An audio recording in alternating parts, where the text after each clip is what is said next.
In the Hidden Leaf Village, the Chuunin Exam unfolds beneath the blazing sun, amidst a cacophony of voices. Nobles, wealthy merchants, and countless citizens from the Land of Fire congregate here to witness the emergence of a new generation of ninjas. In the stands, Naruto Uzumaki fidgets restlessly, his excitement palpable as he surveys the bustling crowd. Incredible! So many people have come to watch our match. Beside him, Sasuke Uchiha stands with arms crossed, eyes closed in serene indifference. He remains unfazed by the surrounding clamor, solely focused on the impending battles. What a noisy bunch, he mutters. Sakura Haruno glances anxiously between Sasuke and Naruto, hoping for the exam to proceed smoothly.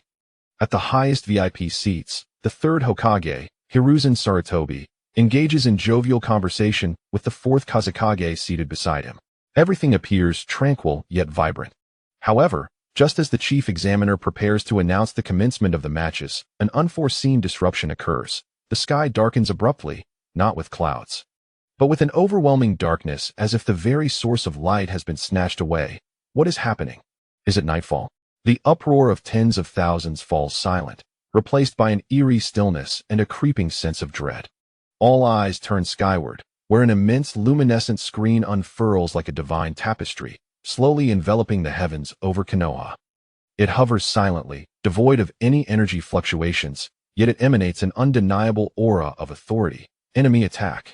A piercing scream shatters the silence, igniting chaos. Silence. Hiruzen Sarutobi's voice, laced with chakra, resonates throughout the venue. All ninjas, take your positions and protect the civilians. Umbu, assess the situation. Masked figures appear instantaneously atop the rooftops, forming various seals in an attempt to decipher the enigmatic light screen. Hokage-sama, we cannot analyze it. No chakra response. This is not ninjutsu. Physical attacks are ineffective. The alarming reports deepen the third Hokage's furrowed brow as he draws deeply from his pipe, his gaze fierce. This phenomenon surpasses his understanding. A suppressed chuckle emanates from nearby. Disguised as the fourth Kazekage, Orochimaru's eyes gleam with a morbid fervor and greed. He extends his long tongue, licking his lips. Fascinating, utterly fascinating. A phenomenon that even I cannot comprehend. What could this possibly be? Below in the stands, Kakashi shields Team 7 with one arm. The Sharingan he reveals spins rapidly, yet reveals only an abyss of nothingness. This is not an illusion, he states gravely to Might Guy at his side. Indeed, Guy adopts a battle-ready stance, his expression uncharacteristically serious. Whatever it is, it shall not harm my students. This is the essence of youthful unpredictability. Naruto, rather undeterred, pointed curiously at the sky. Wow, what a colossal television. Could this be part of the examination? Sasuke, upon hearing this, scoffed, idiot. Yet, his furrowed brow betrayed the turmoil within him. This feeling of being out of control irked him immensely. As everyone's thoughts diverged, and the atmosphere reached a palpable tension, the enormous screen finally exhibited a new development. A line of golden letters gradually materialized in the center of the screen. It was a script unlike any seen before, yet strangely, everyone comprehended its meaning. The top 10 ultimate rescue scenes in the Ninja World Rescue Scenes? This title left everyone momentarily stunned. The previously tense ambience was instantaneously diluted by a sense of absurdity. What is this? After all this time, is it just a video? Who on earth is so bored to orchestrate such a prank? Top 10. Are they going to rank them? The crowd buzzed with chatter. However, the expressions of the ninjas grew increasingly grim. A recap of the ninja world. In the office of the third Hokage, Inoki gazed through the window at the same screen hovering over a Wagakure, his aged face filled with astonishment. What extraordinary prowess is this? In Kumogakure, the fourth Raikage, smashed his desk in fury. How dare they toy with the 5 great nations? In Kirigakure and Sunagakure. Simultaneously, throughout the entire ninja world, wherever there were people, everyone beheld this colossal screen descending from the heavens. They witnessed that line of unfathomable titles. In the venue of Konoha, the heart of the third Hokage sank. Ninja World. These 2 words implied that the forthcoming revelations would not be confined to Konoha. Would it unveil secrets of the entire world? Of the past? Or perhaps, the future? At this thought, even he felt a chill run down his spine. Orochimaru's lips curled into a dangerous smile. A tool to peer into destiny? I must possess it. At that moment, The large letters on the screen slowly faded away. In their place appeared two even more striking symbols, .top10. Accompanied by a resonant, almost primordial bell tolling, these symbols radiated a blinding brilliance. The countdown was about to commence. Everyone held their breath, fixated on the sky. They sensed that what they were about to witness might shatter their very understanding. Fleeting, semi-transparent comments began to drift across the bottom of the screen. Kimogakure villager, rescue. That must be Lord Raikage. The Wagakure ninja. What nonsense. Our Tsuchikage is the strongest. Yugakure. Is it Lord Pain, about to showcase a miracle? Konoha villager. Could it be the fourth Hokage? Konoha Jinin. Don't be foolish. The fourth Hokage has already. A bunch of unrefined fools. True grand scenes are beyond your imagination. Amidst the peculiar barrage of comments, a sense of confusion enveloped the crowd, as if countless eyes from around the globe were joining them in this spectacle. Lord Danzo this. Deep within the underground base of Konoha's root, a ninja knelt on one knee before Shimura Danzo. A flicker of ominous light danced in Danzo's solitary eye. As this unforeseen occurrence had completely disrupted all his meticulously laid plans. Let us observe the developments, he uttered coldly, articulating for succinct words. Until we ascertain its true nature, no one is permitted to act rashly. Understood. Within and beyond the venue, a palpable tension gripped the hearts of all present. Who would be the first? What form would the anticipated rescue take? Chapter 2. The desolate battlefield, the emergence of the Azure Beast. The murmurs of the crowd ceased abruptly with the illumination of the screen. An image appeared, devoid of a dramatic introduction or stirring music. Instead, it revealed a landscape of utter desolation and shattered earth. The sky hung heavy with a gray mist, as if weeping silently. The ground was marred by immense fissures, as though a deity had wielded a colossal axe upon it. The mountains lay leveled, and the rivers had long since evaporated. It was a scene reminiscent of the apocalypse. Where's this? A trembling Jinin inquired, but no one could provide an answer. This sight surpassed the imagination of all present. Even the third Hokage, who had endured the Ninja World War, had never witnessed such complete devastation. The image slowly shifted, revealing a figure at the center. Suspended in the air, he donned a flowing white robe, his hair a stark white, adorned with a pair of menacing horns. In his hand, he wielded a staff forged from an ominous black substance. Most striking were his eyes, purple, encircled by mysterious ripples. Those eyes bore no hint of emotion, only an arrogance that looked down upon all beings and a cold indifference that regarded the world as mere insects. What manner of monster is that? A child, terrified, cried out, clutched tightly in his mother's embrace. The ninjas reacted with even greater intensity. What an overwhelming sense of oppression. Merely gazing upon him renders me immobile. His chakra. No, this is beyond chakra. In the VIP section, Orochimaru's feigned smile vanished entirely, replaced by an almost frenzied excitement. The Rinnegan, truly the legendary Rinnegan. The power of the Sage of Six Paths exists after all. His heart roared, a yearning for that power threatening to shatter his facade. The face of the third Hokage, Sarutobi Hiruzen, turned ashen. The Sage of Six Paths. He fixed his gaze on the white-haired man, feeling the suffocating despair that radiated from him. Even as mere imagery, it was terrifying. How powerless must those on the battlefield feel? Bullet screen, wow. The opening is the Sage of Six Paths. The sense of oppression is overwhelming. Bullet screen, a newbie trembling in fear. Is this the end? Bullet screen. Don't ask, just know he's invincible. The camera panned downwards. The hearts of every leaf ninja tightened sharply. Beside a massive fragment of stone, the future Sasuke Uchiha lay bloodied and battered. His once proud Sharingan was closed, blood continually trickling from the corner of his mouth. His breath was faint, as if it could extinguish at any moment. Sasuke-kun. Sakura screamed in piercing anguish from the stands, tears instantly streaming down her cheeks. No, it's impossible. She could not accept this. In her heart, Sasuke was so powerful, so handsome. How could he be lying there like a lifeless dog? Sasuke. Naruto's mind went blank. He sprang to his feet, pointing at the sky and shouting, "Who is that bastard? I will never forgive him." Sasuke, with unwavering determination, clenched his fist tightly. His nails embedded deeply into his palm, unaware of the blood that trickled forth. Humiliation. An unprecedented disgrace. How could his future self suffer such a devastating defeat? He fixated intently on the white-haired man. Who could that individual possibly be?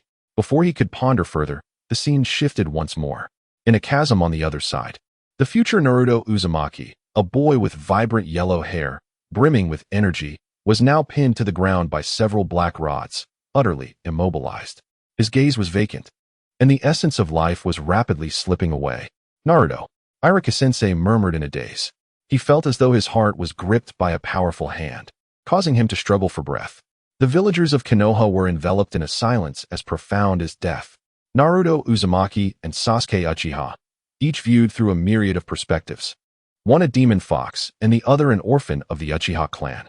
Yet, regardless of their differences, they were both ninjas of Konoha. At this moment, the two future geniuses of Konoha lay powerless beneath the feet of that monstrous figure. A wave of despair washed over the assembly. Bullet screen. The prince and the second pillar have both fallen. How can we fight now? Bullet screen. It's over, the end of the show. Bullet screen. Don't panic. Let us not forget the title. Rescue the scene. Just as everyone believed that all hope was lost, a figure gradually entered the frame. He bore no extravagant ninjutsu, nor did he exude a cataclysmic aura. Clad in the most ordinary green bodysuit, with a comical watermelon hairstyle and bushy eyebrows, it was none other than Konoha's proud azure beast, Yagai. He stepped forward, resolutely placing himself in front of Naruto and Sasuke, standing alone against that godlike white-haired man. Is that Teacher Guy? Naruto was momentarily stunned. The lower-ranked ninjas present were equally astonished. Niji Hyuga furrowed his brow. Teacher Guy? What can a pure taijutsu ninja do in this level of combat? His words echoed the sentiments of the majority present. Against such a divine foe, was taijutsu of any use? The chasm of disparity could not be bridged merely by effort and passion. Yet, Rock Lee trembled with excitement, his eyes brimming with tears, shimmering with profound reverence. He pointed at the screen, shouting with all his might, "Look, it's Teacher Guy?" When everyone else has fallen, only Teacher Guy remains standing. Teacher Guy, you truly are the strongest. His voice shattered the suffocating silence of the venue. All eyes turned toward that green-clad figure. Kakashi's single eye widened with shock and concern. He understood his dear friend's character better than anyone and knew what that expression signified. "Guy, what are you doing?" he murmured, a sense of foreboding swelling within him. At this moment, Yagai himself wore a perplexed expression, scratching his watermelon-like hair. "Is this the future me? It exudes the vigor of youth," he exclaimed with a hearty laugh, striking a dazzling pose that revealed his pearly white teeth. "Yet, the future me seems to face formidable opponents. I must ignite the flames of youth to their fullest." His fervor stood in stark contrast to the desolate battlefield displayed on the screen, leaving those around him momentarily speechless. Did this man not grasp the gravity of the situation?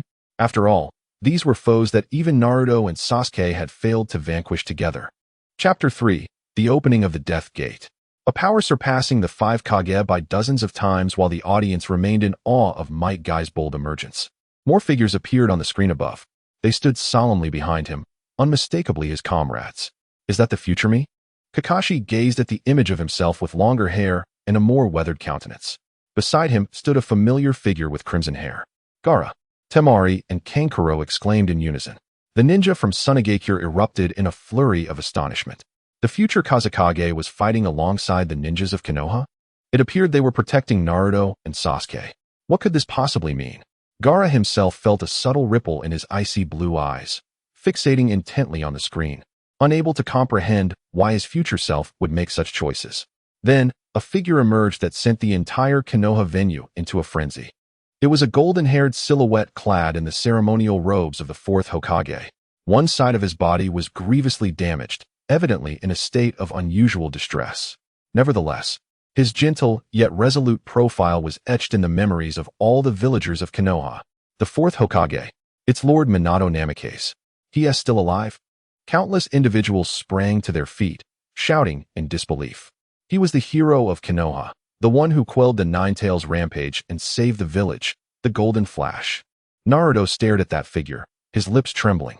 Though this was only the second time he had encountered him, the blood bond within him brought forth tears to his eyes.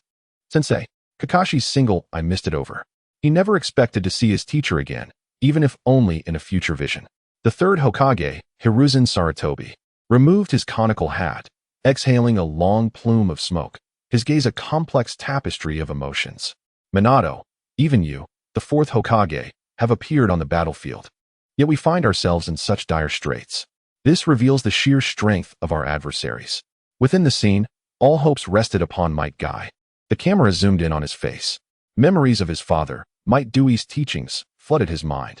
True victory is not merely about defeating the powerful. Rather, until death, one must steadfastly guard what is most precious. The face of my father, though ordinary, radiated an unwavering determination, perfectly aligning with the dire predicament before me.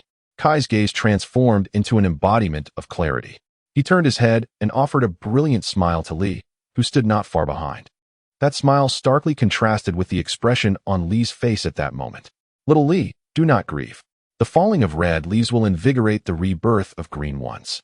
From this day forth, the azure beast of Konoha shall cease to exist. As the words fell, Might Guy executed a move that sent a tremor through the hearts of all present. He slowly raised his left hand, using his robust thumb to point at the position of his heart on the left side of his chest. Then, without a moment's hesitation, he pressed down with great force. The eighth gate of death. His deep voice resonated like a roar from the abyss. Every syllable carried the weight of a life consumed by fervor. Open. Boom. A torrent of crimson steam erupted explosively from the center where Might Guy stood. This was not chakra, nor was it flame. It was the essence of his burning blood, the evaporation of his very life force. The entire sky was drenched in this sanguine vapor.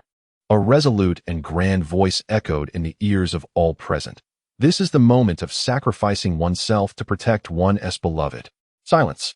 A deathly stillness enveloped the arena, as the breaths of thousands seemingly vanished. Everyone was left in a stupor, their minds blankened by the realization of such a life-costing resolve. The eighth gate of death, Kakashi exclaimed in a voice laced with uncontrollable tremors. Guy, you incorrigible fool. His shout roused the surrounding genin. What is the eighth gate of death, Kakashi-sensei? Sakura asked, her voice trembling. Kakashi closed his eyes, unable to bear the sight any longer. His tone was hoarse and heavy. The 8 gates are points within the human body that restrict chakra. Each gate open grants a power that surpasses limits. The 8th gate, the gate of death, resides at the heart. Once opened, it bestows strength that eclipses even that of the 5 Kages many times over. But the price is inevitable death. Inevitable death. Those 4 words struck like hammers upon the hearts of all present. It was revealed that such apocalyptic power is fueled by one's very life. Once more, the venue was shrouded in an oppressive silence. Uchiha Sasuke's pupils contracted sharply. He had sought power, desired it, and was willing to sacrifice everything for it. Yet, he had never conceived that strength could be attained in such a manner, a means of utterly consuming oneself. This was not for vengeance, nor for ambition, merely for the sake of guardianship. Such a pure and extreme will evoke a sense of unfamiliarity, even fear within him. Niji, who had previously questioned Guy, now bowed his head. He clenched his fists tightly, his body trembling slightly from the shock.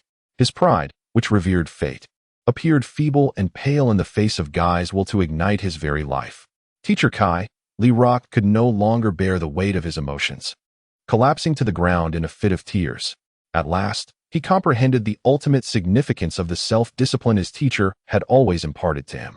It was a lesson that to protect what is truly important, one must be willing to wager even their life. Oh, Teacher Kai. In the VIP section, the third Hokage, Hiruzen Sarutobi, silently donned his conical hat. The shadow cast by the hat obscured his features, rendering his expression unreadable. Yet, the slight tremor of his pipe betrayed the turmoil within. The will of fire within you has been ignited to its fullest extent, Might Guy. He felt immense pride for such a great ninja from Konoha, alongside a profound sorrow for the life that was soon to fade. In the Sand Villages section, Gaara's cold gaze revealed, for the first time, a flicker of uncertainty. He could not comprehend it. Truly, he could not fathom why someone would willingly choose death to safeguard others. Throughout his life, he had been taught to love only himself, to fight for his own sake, and to eliminate any threats to his existence. That was the path of a true warrior. Yet, the man on the screen, burning with the essence of life, was demonstrating through his actions that there exists an entirely different way to live, one that he could not grasp, but which profoundly impacted his heart. Protect. He unconsciously murmured those 2 words. Chapter 4, Evening Image. Aerial Assault. The crimson steam seemed to envelop Might Guy in a cloak of flames. His skin turned a fiery red from the intense heat, radiating a terrifying aura that sent shivers down the spine. This presence transcended the realm of humanity. Even the lofty Six Paths Madara displayed a hint of intrigue in his otherwise tranquil Rinnegan as he observed the tiny ant beneath him. The power derived from burning one's life? How fascinating. Let me witness what brilliance your final struggle can unleash. He remained suspended in the air, exuding an air of arrogance, seemingly disregarding Guy entirely. However, in the next moment, his disdain evaporated. On the screen, Guy's figure vanished. Indeed, he simply disappeared without a trace. No hand seals, no smoke of body flicker technique, not even the faintest ripple of chakra. It was pure speed, a velocity that surpassed the limits of human perception. So swift, Naruto instinctively exclaimed. Kakashi's Sharingan whirred frantically, barely managing to catch a glimpse of a blurred red afterimage. This speed, he was horrified, even in his lightning blade state. He could not reach such heights. Where? The Rinnegan of Six Paths Madara subtly shifted, pinpointing Guy's location. Suddenly, Guy appeared beside him like a red cannonball, then launched a kick. However, an astonishing scene unfolded. Guy's foot halted several meters away from Madara. Did he miss? What purpose does it serve to be so far apart? The majority of the ninjas present wore expressions of bewilderment. Only a few elite warriors exhibited a sudden constriction of their pupils. A trace of derision appeared on the face of Six Paths Obito. Is this all you have to offer? Yet before he could finish his retort, his expression froze. In that moment, Kai's kick compressed the air ahead to an astonishing degree, forming a massive, visible white air cannon. Boom. The air cannon struck Six Paths Obito with a speed beyond imagination. There was no explosion, no flames, only the purest, most unrelenting force of physical impact. Obito was struck as if by an invisible meteor, his body instantly propelled backward, crashing violently into the ground far away. Thud! The earth trembled violently. A gigantic crater formed at the spot where Obito had fallen. Silence enveloped the scene. Everyone gaped, rendered speechless as they stared at the luminous screen in the sky. Their minds had completely short-circuited. What had just transpired? A Genin stammered a question, but no one could provide an answer. Each individual was left in a state of cognitive upheaval. Had it merely been a kick? Had that godlike figure been sent flying without even a direct hit? This is not taijutsu. It cannot possibly be taijutsu. A Jainin shouted in a frenzy. His words echoed the thoughts of all present. To them, taijutsu was the art of striking flesh, akin to the precise attacks of the Hyuga clan targeting chakra points, or the lightning release armor enhancing physical strength. But to unleash an air cannon from a distance? Was that within the realm of taijutsu? No. A fine sheen of cold sweat broke out on Niji Hyuga's forehead. The veins on the temples of those nearby bulged, and his Byakugan revealed the truth in clarity. This was not ninjutsu. It was sheer power and velocity, an incredible compression of air expelled with unparalleled speed. He trembled as he attempted to articulate this unfathomable principle. The surrounding audience, though perplexed, grasped one undeniable fact. Guy had genuinely inflicted harm upon that monstrous entity in a manner they could not comprehend. Comments. I declare, from this day forth, that taijutsu is the strongest. Comments. Kai is incredible. Is this truly taijutsu? It resembles a humanoid Gundam. Comments. The pinnacle of physics is the Eight Gates. I understand now. In the footage, the battle was far from over. Following his successful strike, Guy did not pause. He executed a movement that challenged the imagination of all present. He ran through the air. At an astonishing speed, he kicked against the air, utilizing the reaction force to propel himself in high-speed motion. With each step, he created small explosions of air in the void. He was running through the sky. Inuzuka Kiba pointed at the sky, stunned to the point of incoherence. What a joke. How could a human possibly run through the air? Comments. I can no longer contain Newton's coffin. Comments. Do not apply scientific reasoning to Naruto, nor should you use Naruto to explain Kai. As the crowd remained astonished by the aerial spectacle, Kai's assault descended once more. He swiftly closed the distance to the still reeling Six Paths Obito, raising his right leg high to deliver another strike. The evening elephant, 1 foot. Boom. A colossal air cannon crashed forcefully against Obito's back. Wow. Obito gasped in astonishment. This was the first time since the onset of battle that he felt such unadulterated pain. Immediately following, the evening elephant, 2 feet. The evening elephant, 3 feet. Kai, akin to a crimson specter, continuously altered his position in the air, unleashing a relentless barrage upon Obito from all angles. Boom, boom, boom. The immense air cannons detonated repeatedly against Obito's form. The once mighty god now resembled a tattered sandbag, helplessly battered back and forth in midair. In the VIP section, Orochimaru's eyes sparkled with unprecedented brilliance. He fixated intently on the screen, as if he sought to engrave every one of Kai's movements into his memory. So that's it. Burning one's life to attain speed and strength that transcends the ordinary, then employing that speed to wield air as both weapon and platform. What a genius concept. How marvelous. This power, this body. His obsession and fervor sent chills down the spine of the third Hokage beside him. Yet, the third Hokage's own heart was equally tumultuous. He gazed at the red figure soaring across the sky, overwhelmed by a myriad of emotions. Konoha possesses such a formidable ninja, and I have always regarded him as merely a common passionate J-nin. How woefully I underestimated him. In the stands, Uchiha Sasuke had already risen from his seat. His piercing gaze locked onto the screen, his handsome face etched with shock. Sharingan, Chidori, fire release.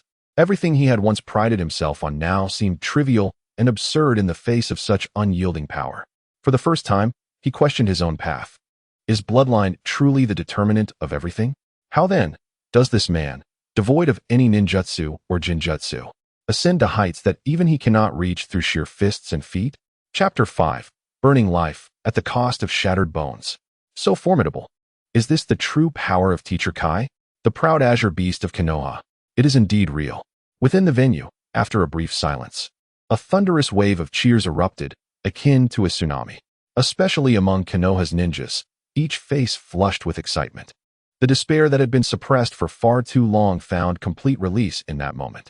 They beheld the green figure on screen, mercilessly pummeling the god as though he were a mere punching bag, feeling an overwhelming sense of pride. Even Naruto leapt up in exhilaration, waving his fists. Go, Teacher Guy! Knock that white-haired bastard away. However, just as all were swept up in fervor, the camera suddenly zoomed in with a chilling close-up of Might Guy's leg. It was the result of extreme exertion, the muscles of his thighs bulging.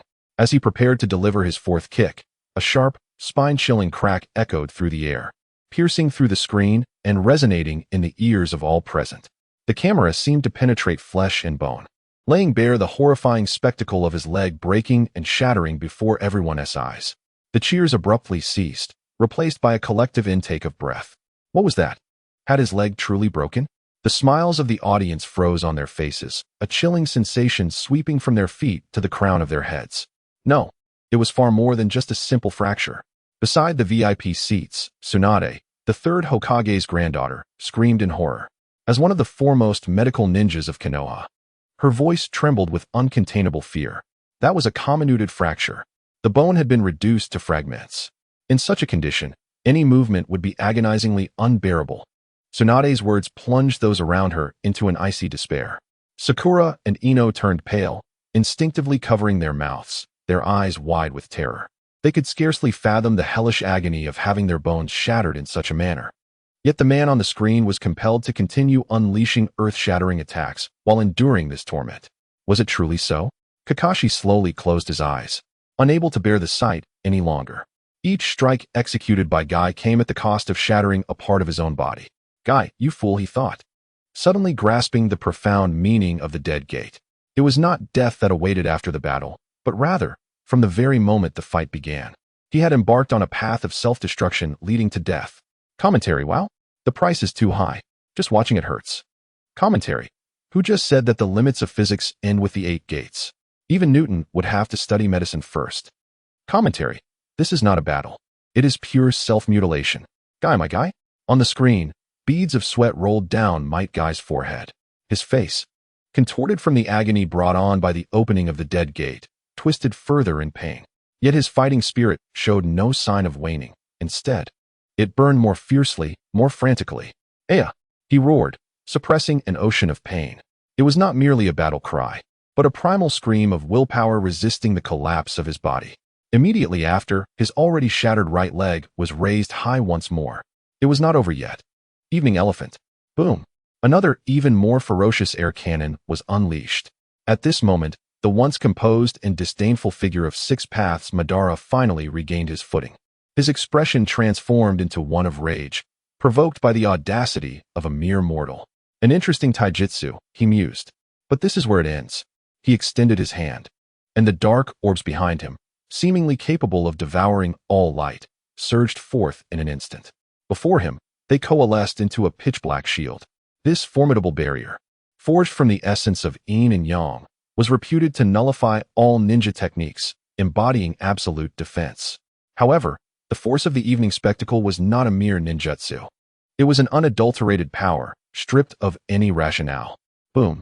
The colossal air cannon collided violently with the ebony shield. There was no earth-shattering explosion, only a sound that made one's teeth ache, as if space itself lamented. In the next moment, the Rinnegan of the exalted Six Paths revealed an expression of disbelief for the first time. Crack. A minute fissure appeared on the impervious black shield crafted from the orbs. Impossible. Even with his profound composure, he could not suppress a startled exclamation. This was the power of the Six Paths, the force of all creation. How could it be shattered by sheer physical assault? Regardless of what transpired, charge forth without hesitation. Promptly, Minato employed the Flying Thunder God technique to shield Guy from the orbs. In the next instant, divine might, Kakashi and Gaara coordinated to create an opening. What? Before Obito could recover from his astonishment, Guy's figure had already materialized behind him. Evening spectacle, 5 gates. Boom. This strike, embodying all of Guy's will, slammed into the back of Six Paths Obito. Bang. The absolute defense crumbled in response. Oh. This once mighty deity was struck by Guy, who had opened the 8th gate, causing him to spit blood. He was sent hurtling away like a kite severed from its string. In the stands, Sasuke's body trembled slightly, not from fear, but from exhilaration and a complex emotion he could not articulate. Absolute defense. Orbs of truth? These were terms he had never encountered, yet they resonated with immense power. They were shattered by that man with the thick eyebrows using the most primal, unadulterated fists and feet. If the power of the Uchiha clan stemmed from bloodlines and eyes, then this man before him was demonstrating that there exists a strength born of will, a heart willing to burn everything in the name of protecting others, even without talent, without a bloodline limit, and devoid of ostentatious ninjutsu and jinjutsu. What of it? Might Guy possessed an indomitable will and enlightenment that few could attain. Did he possess such enlightenment? Sasuke questioned himself, yet found no answer. Go, my dear teacher with the thick eyebrows. Beside him, Naruto was already in tears. He may not comprehend the term crushing fracture, nor the concept of willpower, but he could vividly sense the immense pain that Guy was enduring. He could also feel the heartfelt desire behind that suffering, the longing to protect everyone. That sentiment he understood. Thus, he could only muster all his strength to offer the most heartfelt cry for that figure, ablaze in the air. Chapter 6. At dawn, a peacock. At noon, a tiger. At dusk, the elephant emerges. At night, the dance of triumph. The 5 consecutive strikes of the evening elephant have concluded. The ferocious air cannon has calmed, and the suffocating roar that filled the heavens and earth gradually fades. Yet, what follows is an even more heart-wrenching spectacle. In the scene, the figure wreathed in blood-colored steam can no longer maintain its form in the air. His legs have been utterly shattered, rendering him incapable of soaring through the skies. He descends like a spent meteor, powerless from the heights. Is it over? Teacher Kai's flame of hope, which had just ignited in the hearts of the onlookers, seems poised to be extinguished by this merciless scene. No, not yet.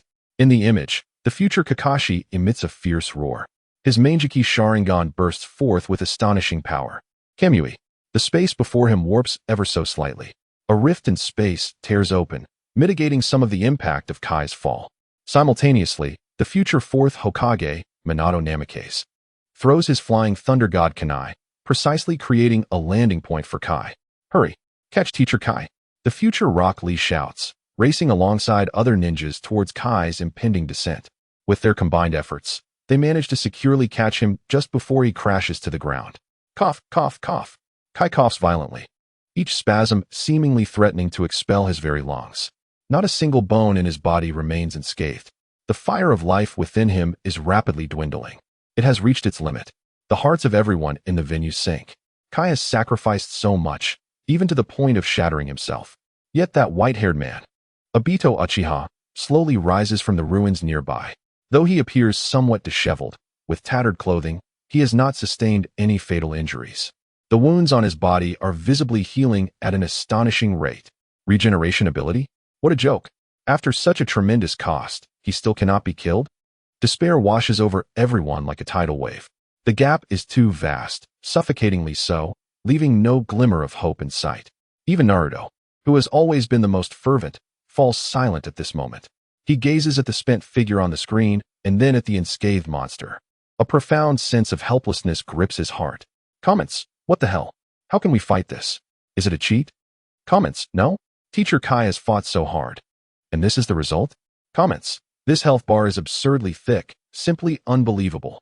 However, just as everyone believed the battle would conclude with Kai's tragic sacrifice, the image of Kai stirred once more.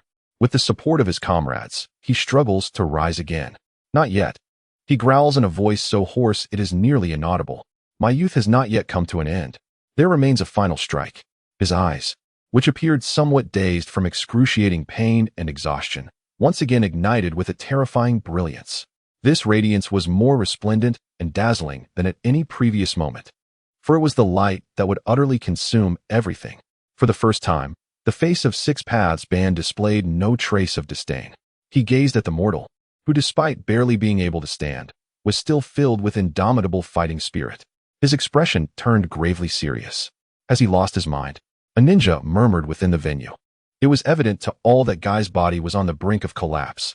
With another movement, he would likely disintegrate into ashes. Does he still wish to fight? He is not mad. Kakashi, watching the scene unfold with his lifelong friend, spoke in a hoarse voice. He is merely adhering to his ninja way. From the moment he opened the eighth gate, he had already cast aside concerns for his own life and death. In the imagery, Guy inhaled deeply, seemingly gathering his final strength. Kakashi, Lee, he addressed his companions beside him. Help me forge a path to him. Without the slightest hesitation, they responded, understood. In the next moment, a more intense crimson steam erupted from Guy's body. This time, the steam did not disperse as before, but began to converge around him in a bizarre manner, coiling around his form. All eyes in the arena widened. The crimson steam slowly coalesced behind him, gradually taking the shape of illusory scales. These scales continued to gather, slowly outlining a fearsome and elongated dragon's body. Next came the sharp claws, the flowing whiskers, and finally, a dragon's head exuding an aura of infinite majesty. A vividly lifelike crimson dragon, composed entirely of pure life energy. Entwined around Might Guy, the dragon lacked physical form, yet emanated a terrifying presence as if it could incinerate the very heavens. A silent roar echoed, resonating deep within the souls of all present, leaving them dizzy and disoriented. What is this? Chakra has materialized into a dragon? No, that is not chakra. That is life. His life. Sasuke Uchiha's Sharingan, overwhelmed by sheer astonishment, faltered and reverted to ordinary black pupils. He beheld the majestic crimson dragon in the imagery and recalled the Uchiha clan's pride, the Susanoo. Both forms represent the manifestation of energy. However, the Susanoo relies on ocular power, on bloodline, while this crimson dragon is conjured by a mere mortal, birthed from his own burning vitality. In this moment, the question of superiority seemed to find its answer. In the Chuunin exam venue, among the audience, Orochimaru revealed a look of astonishment for the first time. His serpent-like eyes, filled with overwhelming excitement, narrowed to the size of pinpricks, visualizing and materializing life energy. Astonishingly, there exists an individual capable of achieving such a feat. This man has transcended the boundaries of humanity. He is a deity. Orochimaru's breath grew heavy, his eyes gleaming with unabashed greed and possessiveness. In stark contrast, the third Hokage, Hiruzen Sarutobi, simply observed in silence, his aged visage marred by tear streaks. He understood that with the emergence of the Crimson Dragon, Might Guy's life had truly reached its conclusion. This marked the final and most resplendent flourish of his existence. In the imagery, facing the transformed Might Guy, who had become the Red Dragon, a bead of cold sweat trickled down the face of Six Paths Abito. Indeed, even he felt an unprecedented, life-threatening peril. His robes billowed as the full might of the Six Paths surged forth unabashedly. The staff in his hand crossed protectively before his chest, bracing for this ultimate gamble. Guy was equally prepared, striking a pose of charge. The enormous red dragon coiling around him seemed to come alive, its fearsome head aimed at the distant Six Paths of Edo, unleashing a silent roar. In that moment, the battlefield appeared to freeze in time, leaving only the vibrant silhouette of the man ignited by his final life force, alongside the formidable red dragon poised to consume all. Chapter 7. A kick to conclude? Here it comes. The final charge. Silence enveloped the scene. As Might Guy transformed into the red dragon and surged forward, it felt as though the entire world had been muted. The sound of the wind vanished, the heartbeat subsided, and even the flow of air seemed to come to a standstill. Within the venue, the gazes of tens of thousands were riveted to the luminous screen, reflecting the burning red light of life.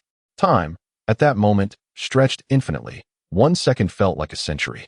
At long last, the red stream of light collided with the ethereal white figure suspended in the air.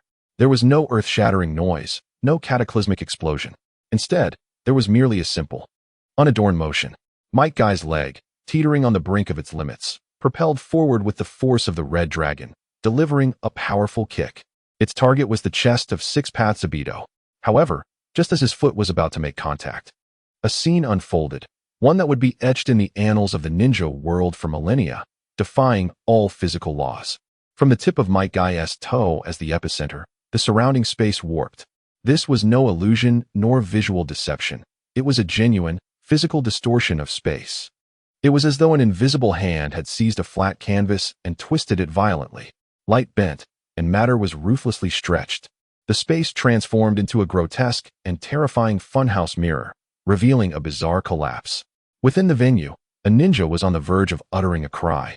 Yet he felt as though an invisible hand was firmly grasping his throat, rendering him voiceless. He was not alone. At that moment, all present lost the ability to articulate. Their minds, confronted with a spectacle beyond comprehension, fell into utter oblivion. Was the space distorted? What was this? Was it ninjutsu, illusion, or celestial magic? None of these. It was pure, unadulterated power, an unreasonable force that trampled upon the very laws of the universe. In the scene, at the center of the distorted space, the expression of Six Paths Madara transformed from solemnity to unprecedented horror. He attempted to evade, but it was too late. He sought to defend himself. Yet his prideful Rinnegan crumbled, rendered feeble before the warped reality. In the next instant, a foot struck firmly against his chest. Crack! A sound echoed, as if the world itself were fracturing. The immortal body of Six Paths Madara, composed of the chakra of the 10 tails and Hashirama's cells, shattered beneath that single kick. As fragile as inferior glass, his left side, along with the staff symbolizing the power of the Six Paths, was obliterated in an instant by overwhelming force, disintegrating into nothingness. This blow was named Night Guy. Might Guy, igniting his very life force, unleashed a fervent roar that resonated through the heavens and the earth. Boom! Half of Six Paths Madara's body was shattered, sent flying like a bullet through the air, crashing into the divine tree behind him and creating a gaping abyss.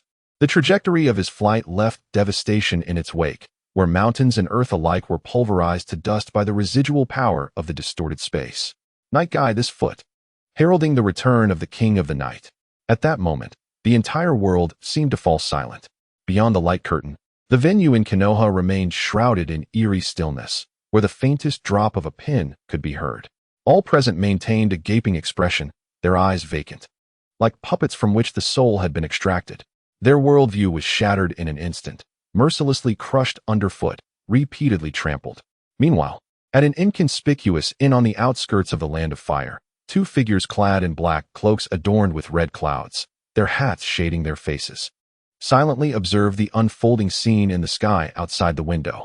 The atmosphere in the room was palpably oppressive. On the shark-like visage of the dried persimmon, Kisame, the signature grimace vanished for the first time, replaced instead by an expression of astonishment intertwined with exhilaration. "Are you jesting, Mr. Itachi?"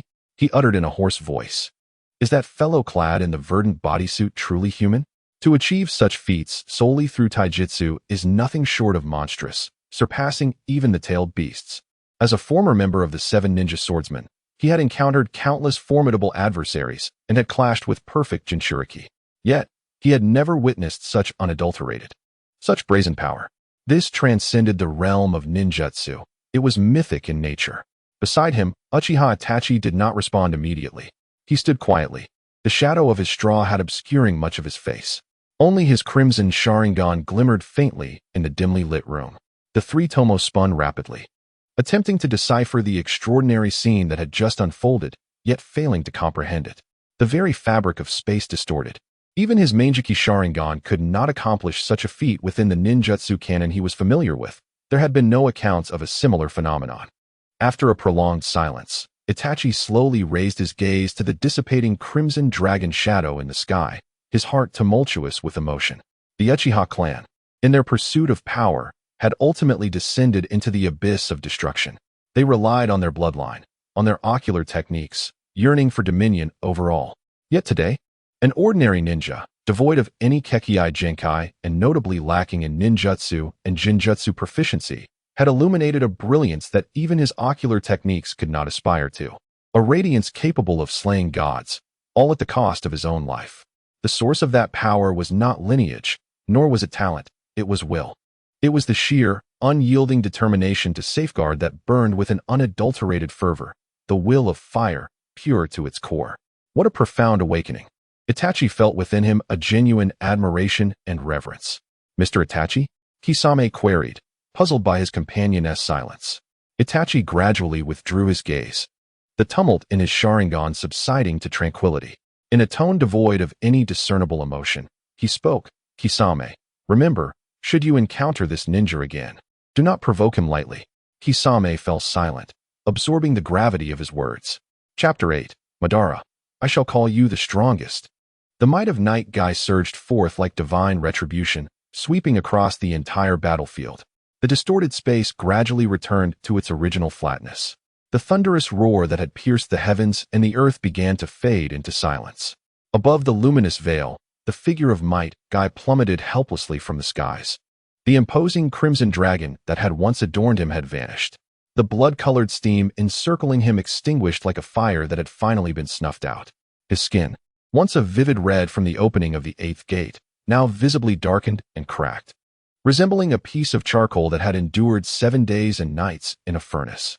Particularly, the right leg that had executed the fateful Night Guy technique was now at the end of its mission, beginning to fracture from the toes, ultimately disintegrating into ash, drifting with the wind, leaving not a trace behind. Within the venue, Sakura let out a mournful gasp. All eyes were transfixed, gazing at the hero, who had ignited everything as he approached the end of his life. The flame of his existence was swiftly extinguishing. That resolute spirit, that tragic grandeur, clutched at every heart like a cold hand, rendering them breathless with pain. Comments, no? Kai. Comments, he won. Why is it like this?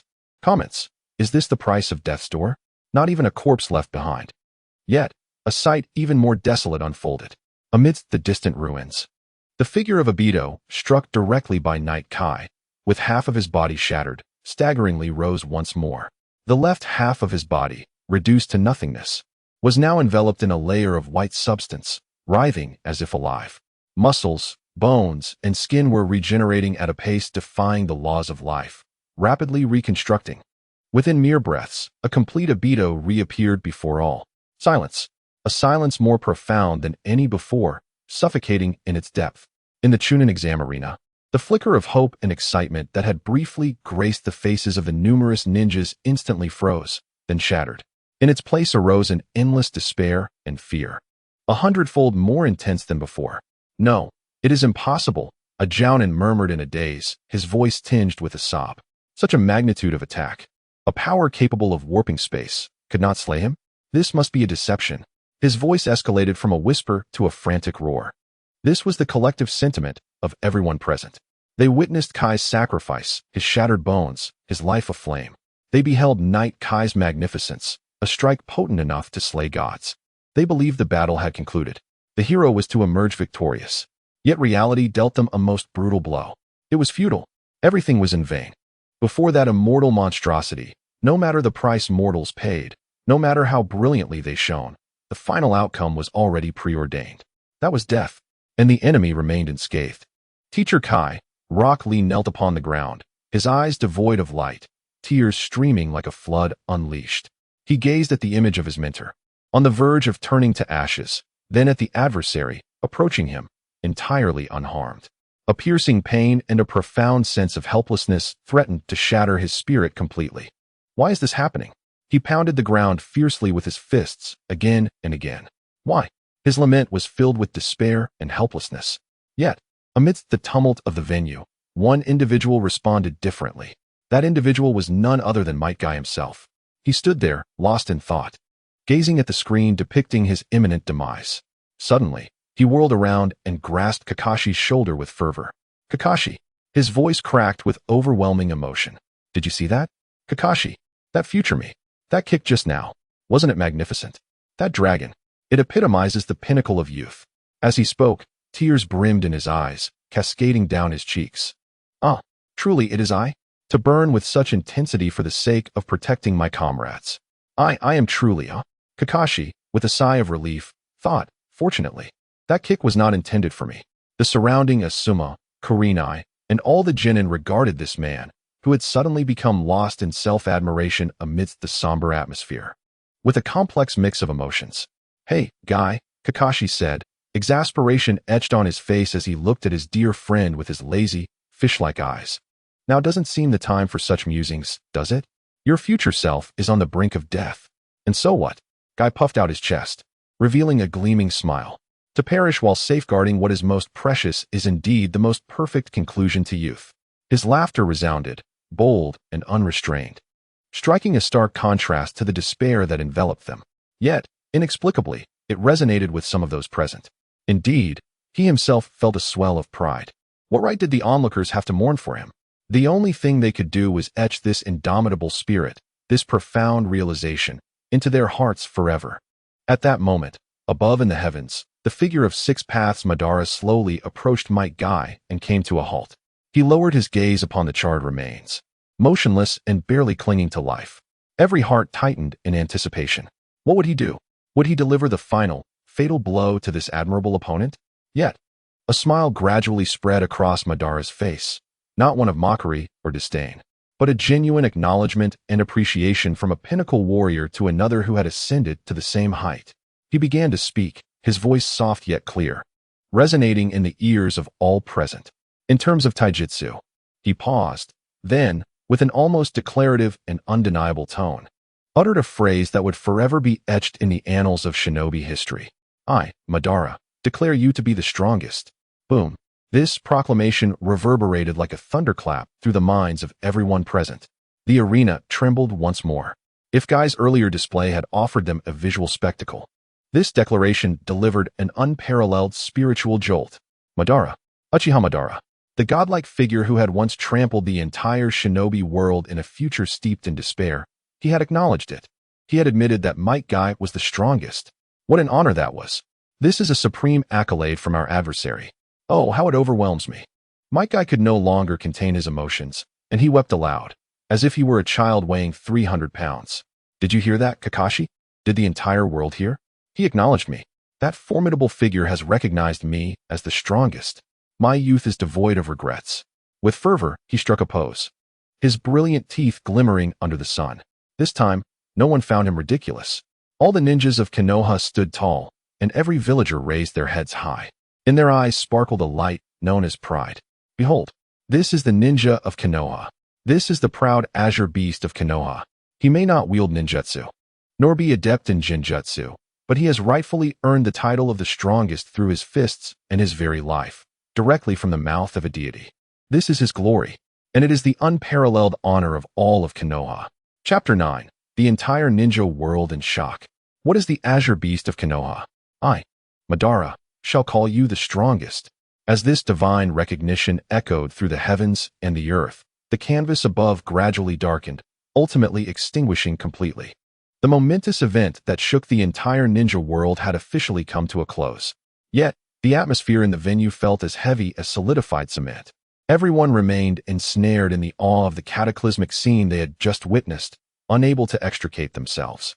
After a long while, the third Hokage, Hiruzen Sarutobi, slowly bent down to retrieve his fallen pipe. He placed it back in his mouth and took a deep inhalation. A sharp cough erupted from him, the acrid smoke choking him violently. His aged visage was unexpectedly streaked with tears. He turned his gaze, softened as never before, towards the green figure below the stands.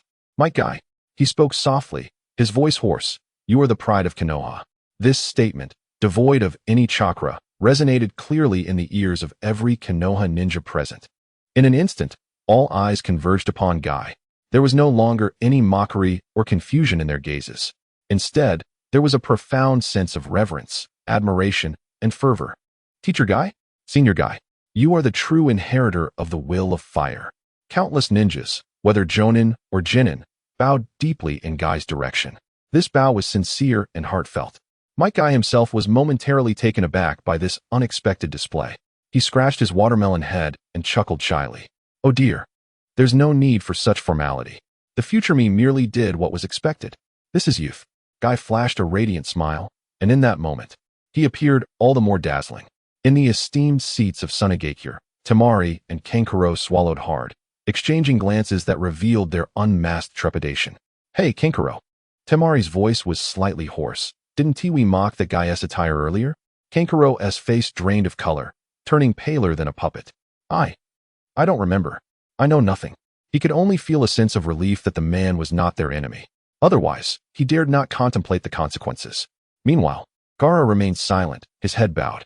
No one could fathom the tumult raging within him beneath his frigid exterior. Concepts such as guardianship, sacrifice, and acceptance, words he had never encountered, now seared into his mind like a brand, creating the first fissures in the previously unblemished world he cherished. In the VIP section, Orochimaru, disguised as the Kazekage, licked his lips, forcibly suppressing his fervent excitement. He stole a glance at the third Hokage beside him, then at the crowd surrounding the formidable Might Guy below. His mind began to reevaluate the risks of his plan to bring about Konoha's downfall. Initially, the greatest variables in his scheme were only Sarutobi-sensei and Jiraiya. Yet now, he realized he had gravely underestimated a lethal factor, an individual capable of nearly vanquishing the legendary Madara Uchiha with sheer physical prowess. It seemed the plan required a slight amendment. Engaging such a monster head-on before acquiring ultimate power was hardly a prudent choice. Simultaneously, in the office of the third Hokage, Inoki rubbed his beleaguered back and sighed deeply. He had once heard tales of Konoha's blue beast in his youth, but he never anticipated such raw ferocity. The youth of today are formidable indeed. In his murky eyes, a glimmer of apprehension and gravity shone through. It appeared that strategies concerning Konoha would need a thorough reevaluation. In Kumogakure, the fourth Raikage, smashed a specially crafted alloy table into a heap of scrap with a single punch. "Damn it," he roared in fury. "That guy is even faster than I am. Stronger too." As the man recognized throughout the ninja world for pushing physical prowess and speed to their limits, his pride was shattered by Might Guy's kick. Konoha not only boasted the Sharingan and the Golden Flash, but it also concealed such a monster. His aide, Mabui, calmly adjusted her glasses. "Lord Raikage, based on intelligence analysis, Might Guy's threat level in Konoha may need to be redefined as catastrophic." The tremors reverberating across the ninja world continued to escalate, with the name Might Guy resounding ominously. On this day, in the most shocking and brazen manner, an indelible mark was etched into the hearts of every ninja. The threat level was fervently escalated by intelligence agencies worldwide, soaring from elite jonin to the very pinnacle of power and even beyond. Within the confines of the Konoha assembly, the fervor of discussion gradually subsided. The genin remained engulfed in profound astonishment, unable to regain their composure for a considerable time. Hyuga sat in a daze, gazing at the distance where the spirited teacher with thick brows embraced Rock Lee, weeping unabashedly. His mind incessantly replayed the moment when space itself was distorted by a single kick.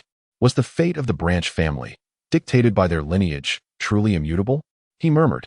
If even the fundamental laws of space can be shattered, then what significance does my fated existence, inscribed within a cage, hold? For the first time, confusion flickered in his eyes. In another corner, Uchiha Sasuke remained motionless, his stance unyielding. He spoke not a word, nor did any expression grace his features. Resembling a cold statue, no one could fathom the intense internal struggle taking place beneath his calm exterior. Power. He yearned for power. He abhorred that man and vowed to acquire, at any cost, the strength sufficient to vanquish him. Yet today, he witnessed a different kind of power, one unbound by bloodlines or innate talent. A force so pure and potent that it could slay gods. He discerned the source of that power unmistakably. It was not a Kekkei Genkai, nor forbidden techniques, but rather sheer will, a resolute determination to protect one's comrades, willing to sacrifice everything.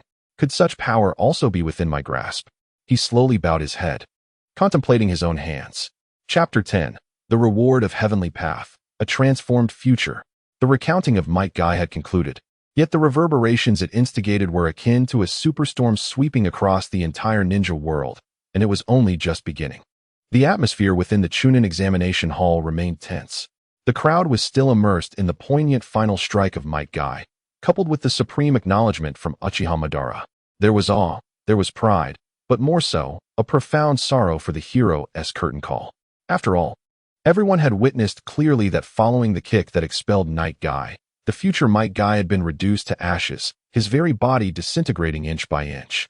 It was the name of the strongest, purchased at the cost of life, a sacrifice irrevocable and doomed. Sighs of lament echoed silently in many hearts.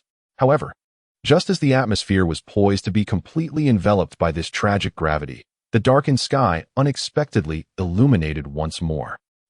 What now? Hadn't the recounting already concluded? Everyone's hearts leaped, instinctively raising their gazes skyward once again. This time, no imagery appeared upon the luminous screen. Instead, it was replaced by lines of grand characters radiating a soft, golden glow, exuding an air of sanctity and authority. Recounting concluded. Rating: Ultimate Rescue. Comment: The will to risk one's life to protect the future is enough to shake the heavens and the earth. With the frail body of a mortal, standing shoulder to shoulder with the divine, he is named the strongest. A few brief lines, yet each word resonates with profound significance. Ultimate Rescue. Standing alongside the divine. This official endorsement from the heavens reignited the fervor of the crowd, which had only just begun to settle. Well said. Teacher Guy is indeed the strongest. The ninjas of Konoha, filled with excitement, raised their fists in heartfelt pride for Might Guy. And Guy himself, upon reading these lines of praise, was overwhelmed with emotion, tears brimming in his eyes. Even this peculiar screen acknowledges me. My youth has been nothing short of perfect. As he basked in this sentiment, the golden light on the screen shifted once more. A new set of dazzling and awe-inspiring words gradually materialized. Reward granted to Might Guy. Reward: Life Source Restoration Liquid. 1 bottle. Effect: completely restores irreversible damage caused by the 8 gates, returning the body to its peak condition. Time seemed to freeze at that moment. The thoughts of tens of thousands in the venue collectively short-circuited. Reward? What reward? Restoring damage from the 8 gates? Returning to peak condition? Does such a thing exist in this world? What does this mean? Bang! In the VIP section, Orochimaru, disguised as the Kazekage, could no longer maintain his false facade. He abruptly rose from his seat, his snake-like eyes, filled with shock and greed, narrowed to pinprick size. Life Source Restoration Liquid? He murmured with a dry, hoarse voice, each word trembling with uncontrollable excitement. Restoring irreversible damage from the Death Gate? This is impossible. Absolutely impossible. This defies the realm of ninjutsu. It contradicts the laws of science. It violates the very principles of life. As the foremost biological scientist in the ninja world, he understood better than anyone what this meant. This is not medical ninjutsu. This is a power possessed only by a creator deity. Just as everyone remained in a dazed state, believing this to be a jest from the heavens, reality delivered an unreasonably shocking blow. Under the gaze of the multitude, a soft golden light materialized before Might Guy. Within that light, a crystalline vial slowly took shape. Inside the vial was a liquid that shimmered like molten gold, radiating a warm and overwhelming vitality. Simply gazing upon it swept away all fatigue. Then, before the astonished eyes of all, that small vial quietly hovered in front of Might Guy. The venue was enveloped in silence once more. Yet this time, it was not due to solemnity or shock, but rather a deep, soul-stirring tremor experienced by mortals witnessing a miracle. Gulp. Someone, unknown, struggled to swallow. The sound resonated like a signal. In the next moment, the entire venue erupted into chaos. Oh my goodness! It has appeared. Truly, it has manifested. This celestial canopy can indeed interfere with reality. A miracle. This is an authentic miracle. The vial of elixir is real. It is not an illusion. The crowd, the ninjas, everyone was in a frenzy. They pointed at the tiny bottle that had materialized out of thin air, exerting all their strength to express their astonishment and elation. If the previous account was merely akin to watching a film, then now, this cinematic experience had transcended dimensions, descending into the realm of reality. The significance of this event is beyond measure. At the center of it all, Might Guy himself was utterly transfixed. He stared blankly at the small vial radiating a sacred aura. Cautiously, he extended his hand to grasp it in his palm. A warm sensation, akin to a mother's embrace, enveloped him entirely. He could distinctly feel the hidden injuries within his body, remnants of years spent training in the Eight Gates, slowly being healed by this aura. He suddenly lifted his head and gazed at Kakashi beside him, his eyes filled with indescribable excitement and joy. "Kakashi, am I dreaming?" Kakashi's eyes reflected a similar shock. He looked at the vial in Guy's hand, and then at the gradually fading golden letters in the sky. For the first time, his usually languid eyes widened in astonishment. "Guy, it seems your youthful spirit can continue to blaze." Oh my goodness. Might Guy could no longer contain himself. He embraced Rock Lee, and the two men clad in green spandex wept uncontrollably. "This is wonderful. Lee, I don't have to die. I can continue to train with you. Guy-sensei." Meanwhile, in stark contrast to this pure joy, others present felt an entirely different emotion brewing within them. Beneath the village of Konoha, in the base of the root organization, Shimura Danzo fixated on the image of the tiny vial through a crystal ball. His bandaged right arm trembled slightly from overwhelming excitement. A potion capable of healing the injuries from the Death Gate. His breath became labored, and his single eye glimmered with insatiable greed and ambition. If he could obtain such a thing, wouldn't he be able to utilize Izanagi an infinite number of times? He could even assemble a fearless Eight Gates Legion among his subordinates. With this thought, his aged heart began to race wildly. This celestial canopy, this miraculous entity capable of dispensing rewards, he must possess it, at any cost. Within the venue, the mindset of everyone present underwent a profound transformation at that moment. Previously, they were mere passive spectators, astonished by the harshness of the future and moved by the greatness of heroes. But now, they realized that this was not just a film. This is a truly transformative opportunity, a magnificent chance to gain power. In the eyes of every individual, a flame named hope and anticipation ignites. Does the promise of rewards imply that future tragedies may indeed be altered? If I were to be listed, what rewards might I receive? Ninjutsu? A bloodline limit? Or perhaps a legendary artifact? The minds of all have become invigorated. They are no longer mere spectators, but have transformed into fervent participants brimming with expectation. At that moment, the golden radiance above the heavens dissipated entirely. A set of symbols, deeper and more tantalizing, seemingly woven from starlight, slowly emerged. The next inventory is about to commence. Chapter 11. The new inventory, what constitutes a hero? The aftershocks of Might Guy's divine-level reward continued to resonate throughout the venue. The faces of the crowd were still marked by an indelible shock and fervor.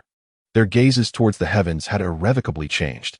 It was no longer merely a screen displaying images, but a miraculous phenomenon filled with boundless possibilities capable of altering destinies and even reversing life and death. How remarkable! Even the damage caused by the Eighth Gate could be restored. Goodness, what reward awaits the next individual to be named? If only I could be granted a scroll of high-level ninjutsu, I would awaken from my dreams with a smile. Voices of discussion and debate rose and fell like waves. In the eyes of the populace sparkled in anticipation of the unknown, while the eyes of the ambitious burned with unabashed greed. Just as this fervent atmosphere was about to reach its zenith, the heavens shifted once more. The radiant symbol representing the previous inventory gradually dimmed as if it had fulfilled its purpose. In its place emerged an even more dazzling and eagerly awaited symbol. Here it comes. The new inventory is about to begin. At this moment, the clamor of discussion ceased abruptly. Thousands of gazes converged upon the sky. Every heart raced with apprehension. Might Guy's cataclysmic strike was merely ranked 10th. What formidable feat could possibly occupy the 9th position? Under the collective scrutiny, a new title filled with epic and fateful resonance slowly materialized in the center of the luminous screen. The hero returns, born from despair, to reverse the tide. As soon as the title was unveiled, the crowd erupted once again. The hero returns? Despair? More despair? These two keywords instantaneously ignited the fervor of discussion among all. Is there a foe more despair-inducing than that creature known as Madara in the future? In the stands, Naruto vigorously scratched his golden locks, his face a canvas of confusion. Moreover, is there a hero mightier than Teacher Yagai? That kick was acknowledged even by Madara as the strongest. Beside him, Rock Lee nodded in agreement. Wiping away the tears from the corners of his eyes, he proudly declared, "Indeed, in my heart, Teacher Guy will forever hold the title of number one. I cannot fathom surpassing Teacher Kai's intervention. The ideas of these two fervent individuals are remarkably pure." Nearby, Uchiha Sasuke gazes at the headline, a trace of barely perceptible, frigid mockery flickering in his obsidian eyes. A hero? He scoffs inwardly. Merely the accolades bestowed upon the victor by the inept. Such a trivial title bears no significance to me. What matters is whether this ninth-ranked intervention can exhibit a power surpassing that of Yagai, an ability potent enough to bring him closer to that man. Hinata Niji, meanwhile, is ensnared in profound contemplation. His pristine Byakugan quietly observes the heavens. A hero birthed from despair, he murmurs. Before encountering Yagai, he never believed there existed a force capable of shattering the shackles of fate. Yet, after witnessing that strike that distorted space, his conviction wavered. How might a hero capable of transcending such power confront the so-called despair? In contrast to the musings of the lower-ranked ninjas, the villagers of Konoha engage in more practical speculation. Could it be Lady Tsunade? One elder exclaimed excitedly. The legendary Sannin and granddaughter of the first Hokage. If she returns to the village, it would undoubtedly signify the hero's return. Immediately, someone countered, I believe it is far more likely to be Lord Jiraiya. He is the legendary ninja who even Orochimaru fears. Moreover, he is presently outside the village. Perhaps he shall return at any moment. Another elder, his hair white with age, stroked his beard with a look of longing. If only we could resurrect the first Hokage using the impure world reincarnation technique. No matter the despair, it would surely be easily dispelled. The villagers' discussions roared with fervor. Each name they uttered a legend of the ninja world, a source of pride for Konoha. However, these speculations cast an increasingly heavy atmosphere upon the esteemed guests in the highest tier. The third Hokage, Sarutobi Hiruzen, puffed contemplatively on his pipe, his brow furrowed in deep concern. His focus was not on heroes, but rather on the glaring word, despair. What Kai faces is Uchiha Madara, a figure of legend in the ninja realm, a godlike man. Such an adversary brings forth despair, and the ninth-ranked intervention is similarly accompanied by despair. Does this imply that the future of Konoha, or indeed the entire ninja world, is once again on the brink of a catastrophe that could rival the likes of Six Paths Madara? Contemplating this, even the battle-hardened Hokage felt a pang of trepidation. Beside him, his advisors, Mito Gate and Tkk Rin, wore equally grim expressions. Sarutobi, it seems the days ahead will not be tranquil. We must prepare for what is to come. A cryptic chuckle echoed from the neighboring seat, the voice belonging to the Kazekage. Orochimaru watched the headline in the sky with keen interest, his eyes shimmering with a serpentine glint. Despair, how intriguing. What other entity, aside from Uchiha Obito, could plunge this world into despair once more? I am truly eager to find out. His words cast a deeper shadow over the eyes of the third Hokage. At the pinnacle of the Rain Village's tower, Pain, known as Nagato, gazed silently at the sky through Yahiko's lifeless form. His violet Rinnegan remained unfathomably calm. A hero born from despair? He uttered softly, tinged with a hint of disdain. True heroes emerge only from profound suffering. Let me witness the hypocrisy of the heroes revered by the masses. Beside him, Konin's azure eyes flickered with concern. She sensed an inexplicable connection between this title and their fates. Chapter 12. The Messenger in the Rain, the Invasion of the Akatsuki. Amidst the audience's anticipation and speculation, the symbol in the sky radiated a brilliant light. A new image began to unfold. The scene illuminated, revealing not a shattered earth or apocalyptic battles, but an incredibly peaceful, even thriving tableau. This is Konoha, our future village. A villager exclaimed, pointing at the image. Eyes widened in collective astonishment. The streets of Konoha appeared immaculate, bustling with life. Children frolicked and laughed in the alleys, their giggles like chimes. Ninjas hurried by, either on missions or heading to barbecue shops, each face radiating happiness and tranquility. It was a genuine expression of contentment in a peaceful existence. How wonderful! Irika-sensei beamed at this heartwarming scene, a smile of relief gracing his features. It seems the future is not entirely bleak. His words brought a sigh of relief from many present. After enduring the cataclysmic battle with Yagai, witnessing such a serene image provided them with immense solace. However, a few individuals discerned an unsettling dissonance. The third Hokage, Hiruzen Sarutobi, clenched his pipe tightly. The embers within flared violently as he inhaled forcefully. Something is amiss. The title speaks of heroes born from despair. The greater the calm, the more it signifies an impending calamity capable of shattering this tranquility. His words fell like a cold shower on the fervent hearts of the crowd. Indeed, the very next moment, an unforeseen upheaval descended. The sky remained clear, yet 6 dark figures emerged like phantoms from thin air, silently hovering above Konoha. Clad in identical black cloaks adorned with ominous red clouds, they stared down upon the prosperous yet oblivious village. That emblem, it is the Akatsuki, those scoundrels once more. An eruption of furious denunciation arose from the crowd. The Akatsuki organization, notorious as a globally sought-after group of rogue ninjas, has long since etched its infamy into the annals of the ninja world. The mere sight of their resurgence sends tremors of dread through the hearts of all. Yet, what instills even greater terror in the hearts of the ninjas are their eyes. 6 figures, 12 eyes, each and every one bearing the eerie, concentric ripple of the Rinnegan. From the VIP seats, the third Hokage, Hiruzen Sarutobi, abruptly rose to his feet. His murky, aged eyes, for the first time, displayed a visage of sheer horror. The Rinnegan. How could this be? He gasped in disbelief, his voice piercing through the air, tinged with shock. According to legend, only the Sage of 6 Paths possessed such eyes. Why, then, do 6 pairs appear simultaneously? The Rinnegan stands as the pinnacle of the 3 great ocular jutsu in the ninja realm, revered yet shrouded in mystery. It is the eye of creation and destruction, spoken of only in myth. To witness it firsthand is a rarity. Even ancient texts chronicling it are scarce. Yet now, these eyes, which dwell solely in the realm of legend, seem to have been wholesale produced, akin to cabbages, in 6 pairs. This revelation utterly shattered the understanding of every ninja present. What a farcical jest. Kakashi clenched his hand tightly within his pocket, fixated on the 6 pairs of Rinnegan. This was no illusion, of that he was certain. In comparison to the legendary ocular techniques depicted in tales, the Sharingan seemed to pale in significance.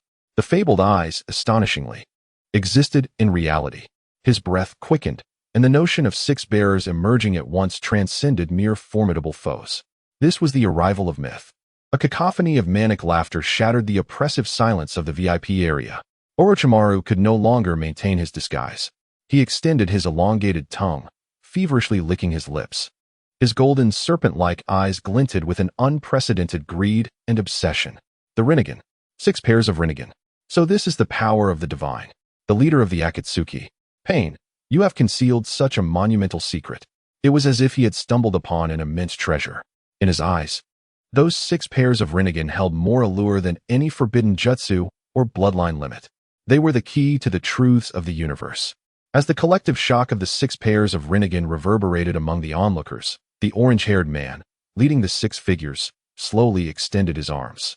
His face bore no expression. Resembling a cold, unfeeling statue, he began to speak, his voice devoid of any emotion, mechanical in its clarity, resonating through the heavens and reaching the ears of every individual present. From this moment forth, let the world feel pain.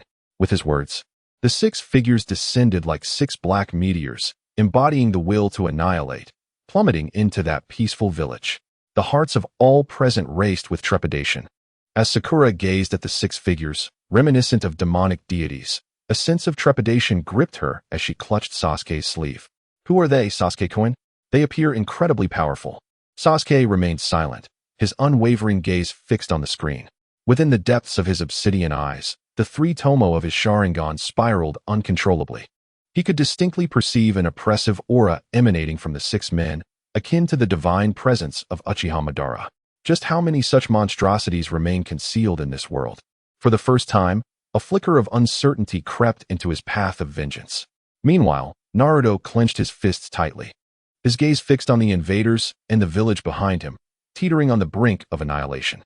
In his cerulean eyes, a fierce inferno of rage ignited. You bastards! You shall not destroy my home. His furious roar echoed, though it was merely a vision of the future. Yet, the fervent desire to protect his village felt strikingly authentic and fervent.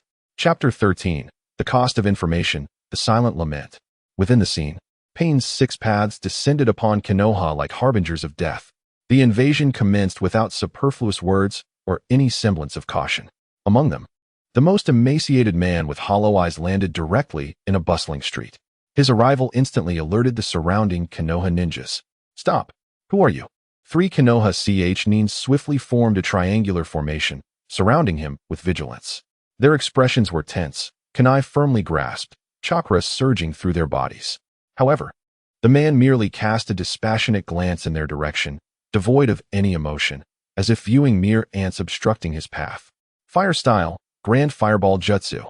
One of the Chuunin launched the first attack. The searing fireball hurtled toward Pain. Yet, the man did not even make an effort to evade.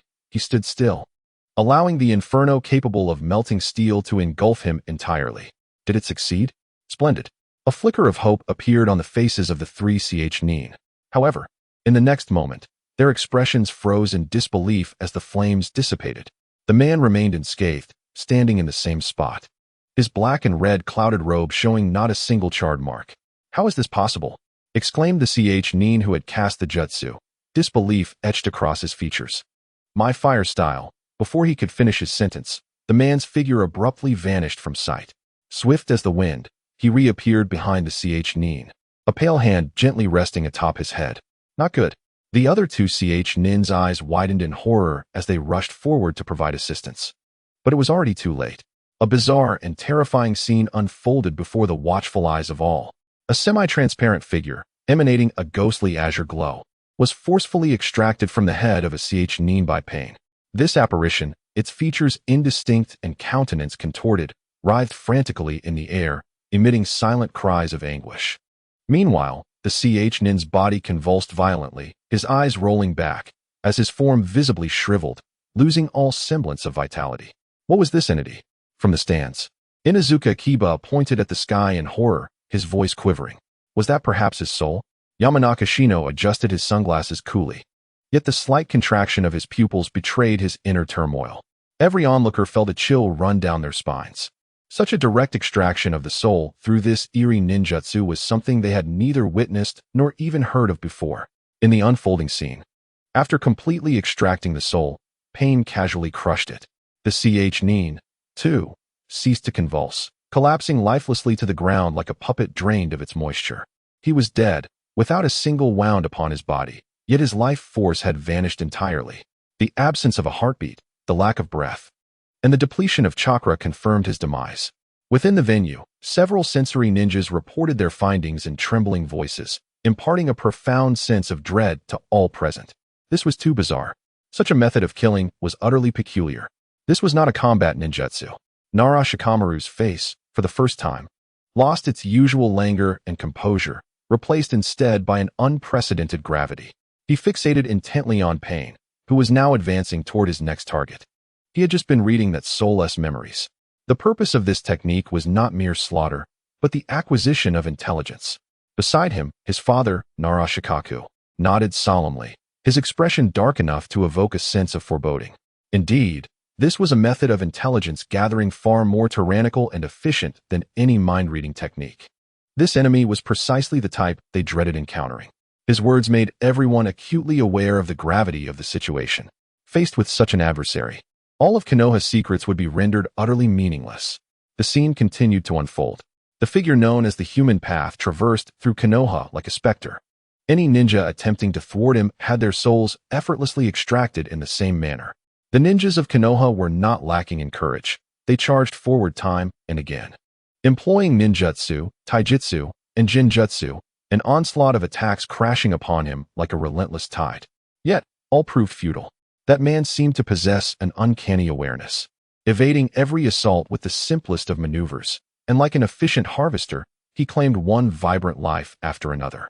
Despair began to spread through the hearts of the villagers. And at that moment, the scene abruptly shifted. The scene shifts to a dimly lit chamber, recognizable to all as the intelligence department of Konoha, one of the most heavily fortified locations in the village. A sense of dread washes over the room as the intelligence minister, Yamashiro Kaichi, pales in an instant. The enemy has breached this sacred space. In the midst of the tension, The figure of human path Pain stands silently in the center of the room. Before him, a woman with short black hair clad in a green top stands resolutely, blocking his path. She is none other than the future version of Shizune. Shizune! Sakura and Ino exclaim in unison. In the crowd, the real Shizune feels as if struck by lightning, her entire being trembling. She gazes at the image of her future self, who appears significantly more mature, her heart racing uncontrollably. What will become of me in the future?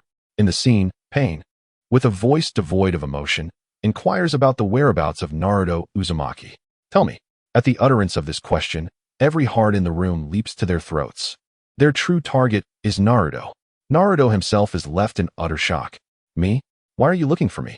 He points incredulously at himself, unable to fathom why he, perceived as the underdog, would be the object of such a terrifying pursuit that could lead to the village's destruction. In the image, the future Shizune stands undaunted before Pain's inquiry. With her chest held high and eyes ablaze with the fiery resolve of the will of fire, she declares, I do not know what you are talking about. Even if I did, I would never divulge it. If you wish to obtain Konoha's intelligence, you shall have to step over my corpse. Her voice resonates with unwavering conviction and strength. As the audience reacts with admiration, Shizune watches the courageous version of herself on screen, a flicker of pride glimmering in her eyes. Yet, this pride is swiftly overshadowed by an overwhelming sense of dread. She knows what is to come. In the scene, Pain slowly shakes his head. Foolish resistance. With that, his figure vanishes, only to reappear before Shizune. His pale hand, stained with the blood of countless ninjas, descends without hesitation upon her head. No. In the venue, Shizune emits a piercing scream. In that moment, she feels a chilling sensation, one so frigid it seems capable of freezing her very soul, coursing through her entire being. The scene zooms in dramatically, revealing the anguish etched upon Shizune's resolute face. Her eyes widen in sheer terror, veins bulging from her neck. She opens her mouth to scream. Yet no sound escapes her lips, because her soul, her memories, her very essence were being inexorably extracted from her body by an overwhelming force. Sakura and Ino, terrified, clung to one another, unable to bear the sight. The agony they witnessed rendered them breathless. The body of the third Hokage shook violently, not from fear, but from fury. He crushed the pipe in his hand into two pieces. Beasts. These heartless brutes. This is a desecration of life. This is an affront to will. At last, with a faint pop, Tsunade's soul was completely drawn from her body. Pain's human path had absorbed all her memories, then carelessly shattered them. So that was it. In Myaboka Mountain, he obtained the intelligence he desired. Meanwhile, the image of Tsunade resembled a flower that had instantly wilted. All vitality faded from her in that moment. Her body collapsed limply to the ground. Her once bright eyes became hollow and vacant. Only a single crystalline tear slid slowly from the corner of her eye. Silence. The entire venue was shrouded in an oppressive stillness. Everyone watched, wide-eyed, as that brave medical ninja sacrificed her life to protect her comrade's secrets. The tragedy and helplessness weighed heavily on each heart, as if a colossal stone had lodged itself within, making it difficult to breathe. Chapter 14. The Fall of the Copy Ninja. The entire village in shock. The poignant image of Tsunade's sacrifice lingered in the hearts of the crowd. The suffocating grief and indignation loomed like dark clouds over the assembly. The heavens offered no respite. The scene shifted, transitioning to another battlefield in Konoha. A familiar figure emerged at the center of the frame. Silver hair, a languid gaze, and a forehead protector obscuring his left eye. Hatake Kakashi. It was Teacher Kakashi. Naruto's voice pulled many, still enveloped in sorrow, back to reality. The three members of Team 7 immediately focused their attention. Sakura's eyes still glistened with tears. Yet the sight of Kakashi brought her an unexpected sense of comfort. Thank goodness, Teacher Kakashi is here. With his strength, he will surely. Her words remained unspoken as she caught sight of the enemy Kakashi faced. It was the orange-haired man who had previously repelled all attacks with Shinra Tensei. Pain of the Deva Path. Again him? Is Teacher Kakashi going to battle such a terrifying foe? An ominous premonition gripped everyone's hearts. In the frame, battle was imminent. Kakashi understood well that information was paramount when confronting such an unknown adversary. He refrained from rushing into combat, instead utilizing his agility to navigate the ruins, calmly observing. Truly, Kakashi is remarkable. In the audience, the third Hokage, Sarutobi Hiruzen, nodded silently in approval, regardless of the formidable adversaries faced. Maintaining such composure is the hallmark of an elite shinobi. However, Pain's might surpassed all expectations. Earth style, earth flow wall. A robust earthen barrier surged forth from the ground, adorned with a canine emblem, marking its copyright, despite the insufficient chakra. Yet, in the blink of an eye, Tendo Pain effortlessly dispelled Kakashi's ninjutsu, shattering the earthen wall behind him. Subsequently, Kakashi unleashed his lightning hound.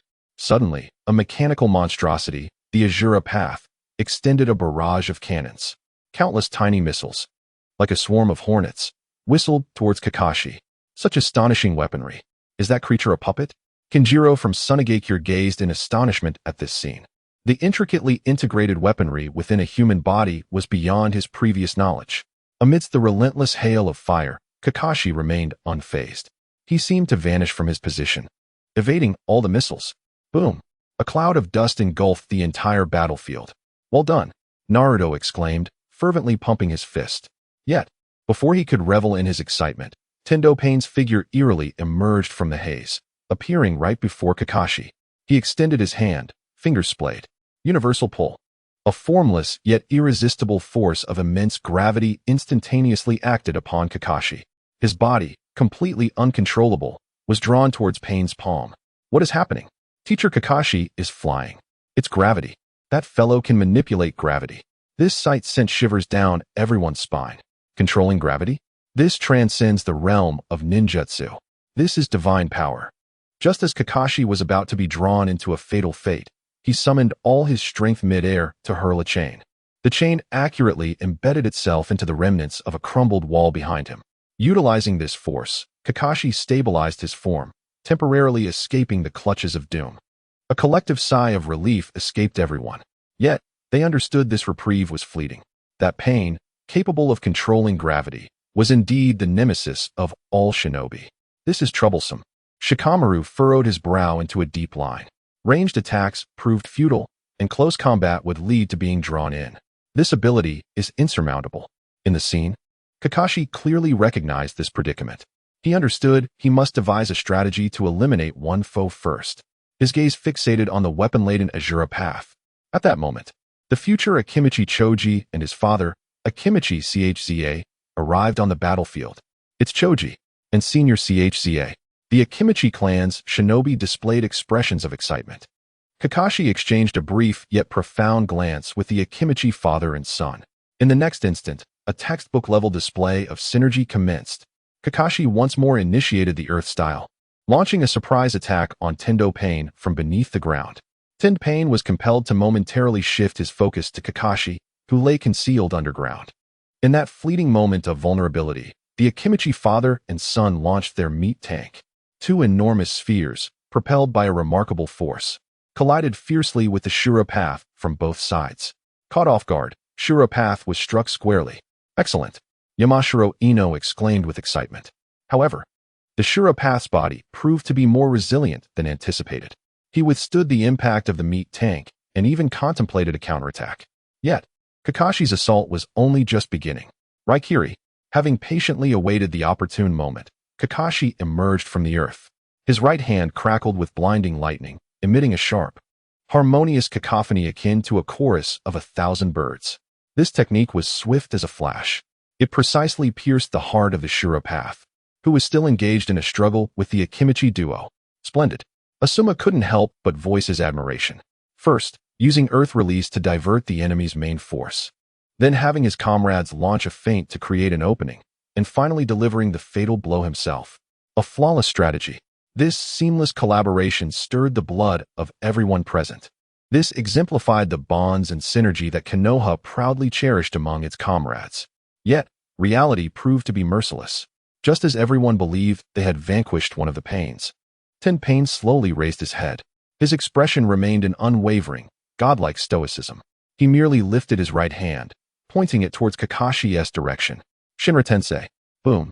A force, 100 times more terrifying than the previous technique, erupted with a tremendous, invisible, repulsive power. Kakashi, along with the Akimichi father and son and the debris surrounding them, was instantaneously sent flying as if struck by an unseen giant's hand. Thud. Kakashi spat blood mid-air, crashing heavily into the distant ruins. The Akimichi duo was rendered unconscious. Strong. Impossibly strong.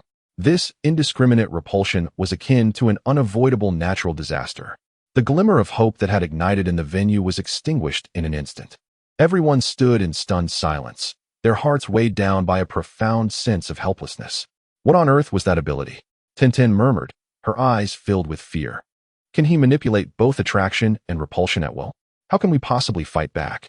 Hige Niji silently closed his eyes. In his Byakugan's view, Ten Pain's chakra flowed steadily, seemingly unaffected by the cataclysmic strike moments ago. The disparity was overwhelming. He reached a despairing conclusion. On screen, the gravely injured Kakashi struggled to rise from the rubble. He gasped for breath, blood staining the mask upon his face. At that very moment, the Azura Path, which should have been slain by Raikage, staggered back to its feet. Its heart, once pierced, flickered with an eerie crimson glow. Then, it raised its arm, aimed at Dingji, who sought to investigate his father's condition. Its arm transformed into a gaping cannon. Within that ominous barrel, a lethal missile was primed for launch. Dingji, quickly evade. A heart-wrenching roar echoed from Akimichi Choza. He could only watch helplessly as his son was about to be struck by the missile. Dingji stood frozen, paralyzed by fear, completely forgetting to dodge. It was over. This thought welled up in the hearts of all present. However, just as the missile was on the verge of being unleashed, Kakashi moved. His left eye, obscured by his forehead protector, suddenly opened wide. A blood-red, three-tomo Sharingan. No, it was more than just three-tomo. The three-tomo spun rapidly in his eye, intertwining, ultimately forming an unprecedented, dart-like pattern. The kaleidoscope Sharingan. What is that? Sasuke's pupils constricted sharply. He sensed a power within that eye, one that was profoundly different and terrifyingly potent compared to an ordinary Sharingan. Kamui, accompanied by Kakashi's silent scream. The space surrounding the missile's launch point warped once more. Like an invisible vortex, it devoured the deadly missile along with half of the Azura Path's head, shredding them to pieces. Wow. Witnessing the distortion of space again sent the crowd into a frenzy. Even Kakashi-sensei had. Yet, this elation lasted less than a second. For all to see, after employing such a technique, two streams of blood tears flowed from Kakashi's left eye. His body swayed, and he knelt on one knee. His chakra depleted. He had reached his limit. His vision began to blur. He seemed to see his father, Konoha's white fang, waving at him. Father, he murmured. I think I finally understand you a little. Protecting comrades feels like this. He slowly closed his eyes, a faint smile of relief gracing his face. Bang. His body fell weakly into the cold ruins, silent forevermore. Silence. The entire world seemed to still. No, no, no. Naruto's heart-wrenching, tear-choked roar shattered the silence. This must be a lie. How could Kakashi-sensei be dead? Tears streamed down his face like pearls from a broken string. Sakura, already inconsolable, crouched on the ground, her body trembling violently. Sasuke clenched his fists tightly, his nails digging deep into his palms, radiating intense fury. The man who perpetually held a copy of Ika Paradise. Seemingly carefree and indifferent, the one who, during his moments of greatest confusion and torment, imparted the wisdom of cherishing comrades. The teacher of Team 7 who stood before him, bearing countless storms, has simply perished? Kakashi. Mato Gai let out a primal roar of anguish. He gazed upon the fallen figure on the screen, his lifelong rival with whom he had vowed to engage in matches for eternity. A piercing pain surged throughout his body in an instant. You incorrigible fool. Hatake Kakashi, the foremost technician of Konoha, the copy ninja, has met his demise here. Author's note.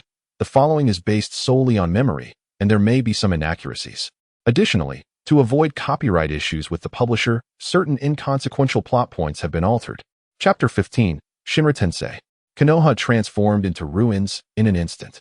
Hatake Kakashi has collapsed.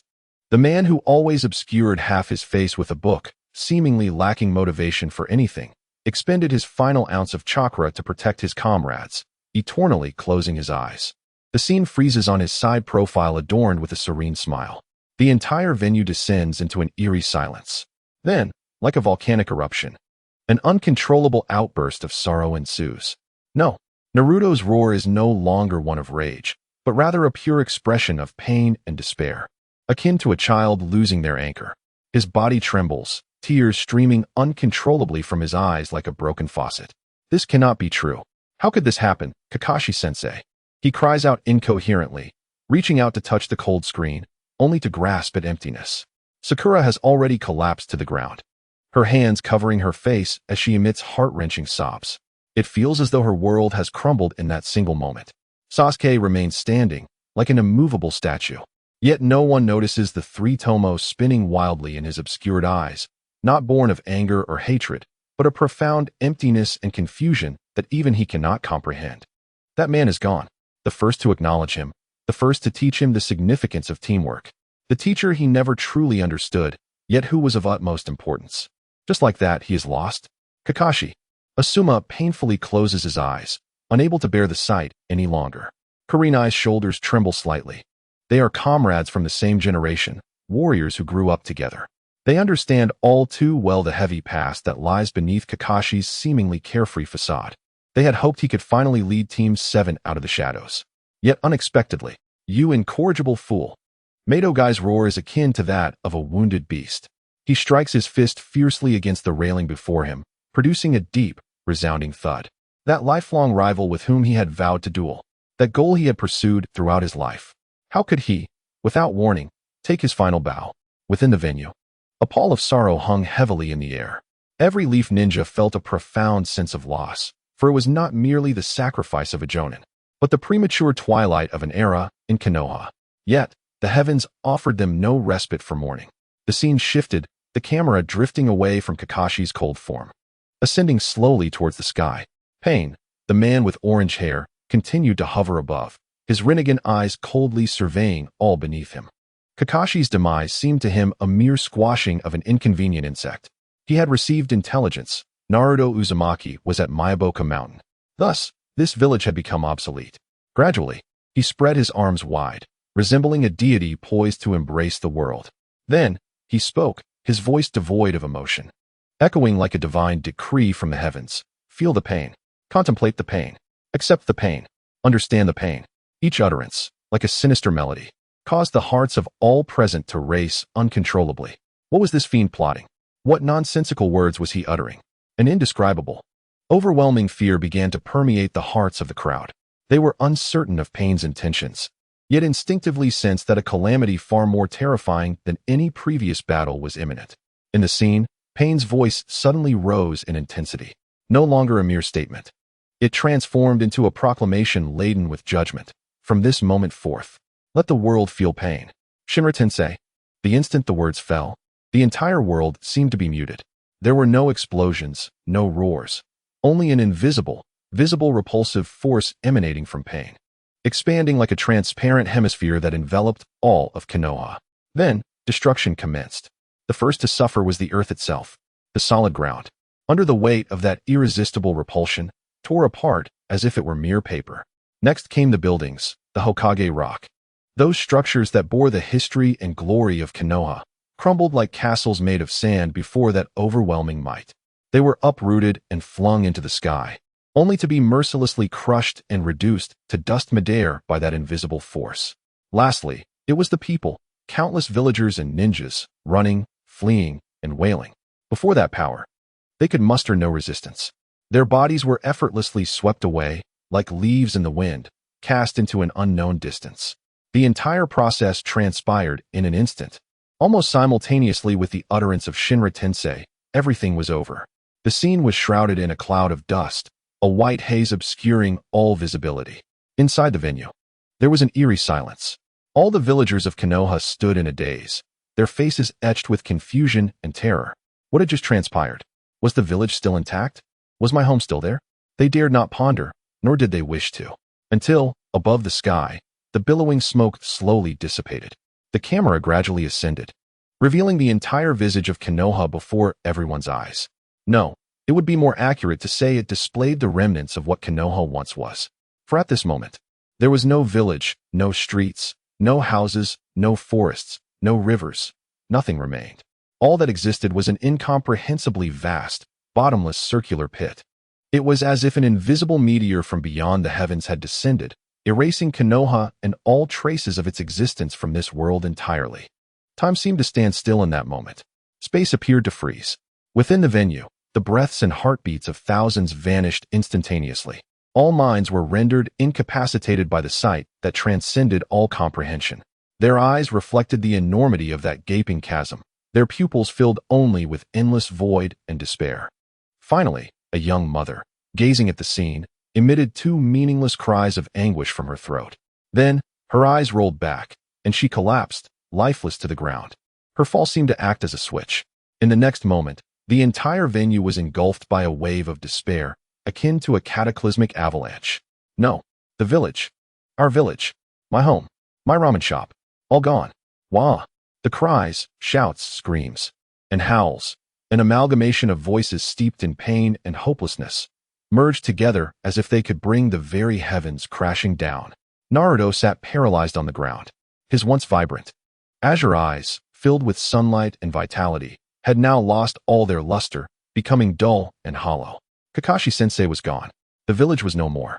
The place where he had grown up, his beloved Ichiraku Ramen, all the locations where bonds had been forged, were all vanished. Everything was gone. His small world had been ruthlessly obliterated on this day. In the audience, the third Hokage, Hiruzen Sarutobi, felt his body tremble violently. He sensed his heart being crushed by an unseen hand, and a torrent of blood erupted uncontrollably from his mouth. Thud! Hokage-sama. The Umbu at his side gasped in shock and hurried to support him. Yet, he weakly waved his hand. He required no assistance, for his pillar of strength had already crumbled. In the village established by the first Hokage, a sanctuary he dedicated his entire life to protect, a place that embodied the dreams and hopes of countless souls, now lay before him, utterly erased. This blow was more fatal than any jutsu. I am sorry, first Hokage, he murmured, his aged visage marked by tears. In that moment, he was no longer the formidable leader of the village, but merely a helpless elder who could not safeguard his homeland. In the council chamber of Sunagakure, Gaara's ice-blue eyes fixated on the vast chasm depicted on the screen. For the first time, a flicker of emotion crossed his typically impassive face as he recalled his former self, the one feared and shunned by all. Consumed by thoughts of destruction and slaughter, he had once yearned for such power, a force potent enough to obliterate all that caused him pain. Yet, witnessing this scene today, he felt no satisfaction. Instead, a profound sorrow enveloped him.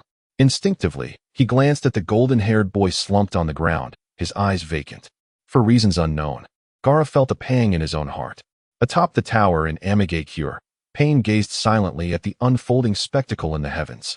His Rinnegan, devoid of emotion, suggested that what had been erased was merely an inconsequential piece of sand. Thus, the world may begin to grasp the essence of pain, he intoned softly. And this is merely the beginning. Chapter 16, The Prophecy of the Toad Sage, The Return of the Prophesied Child. Konoha had transformed into an unfathomable abyss.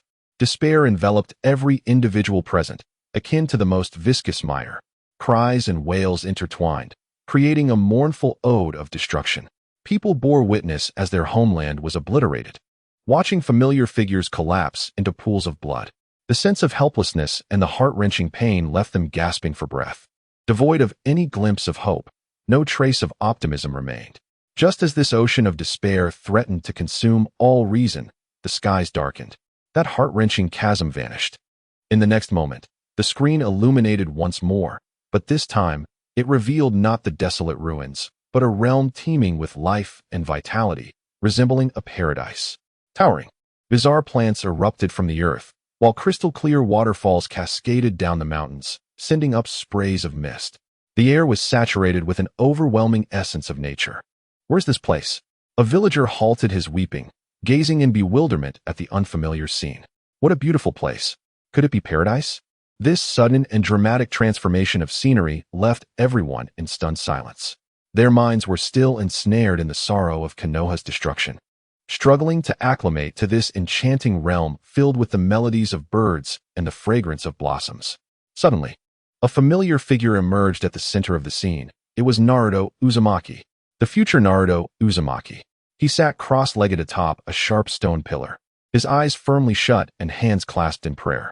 Surrounding him were several enormous toads, their expressions grave. It was Naruto. He was not in the village? How splendid. He was alive. The sight of Naruto in good health caused many villagers of Konoha to instinctively exhale in relief. Yet, this was swiftly followed by a deeper perplexity. What was he doing? Was that place indeed the Mount Myaboku spoken of by Pain? In the visual, the future Naruto appeared to be engaged in a peculiar form of training. He remained utterly motionless, akin to a statue, while the abundant natural energy surged around him, continuously converging into his being. Suddenly, he flung his eyes open. A loud cry escaped him as he lost his balance and plummeted from the lofty stone pillar. Still not succeeding. How infuriating. Just a tad more. He lamented while rubbing his sore backside, his face etched with frustration. Beside him, a smaller toad of deep green hue, bearing a scroll and exuding an aura of wisdom, tapped his head with a cane. How many times must I reiterate, young Naruto? The essence of sage training lies in becoming one with nature. You must feel it, not control it. That impatience within your heart is the very root of your failure. This unexpected scene alleviated some of the somber atmosphere in the venue. Observing Naruto, who, even in training, remained carefree and resilient despite repeated failures. Many faces bore a trace of wry smiles. This fellow, Kakashi gazed at the screen, and the pain of losing his dear friend seemed to be slightly soothed by this optimism. No matter the time, he remained so full of life. Perhaps this is his greatest virtue. The scene continued, the camera slowly pulling back to delve deeper into this mystical realm. Within an ancient and majestic palace, a colossal toad, as immense as a mountain and adorned with a doctoral cap and prayer beads, sat upon a throne inscribed with the character for sage. It was the great sage of Mount Myaboku. Its drowsy eyes slowly cracked open. A voice, ancient and resonant, echoed through the palace. I have witnessed a prophecy that concerns the future of the world.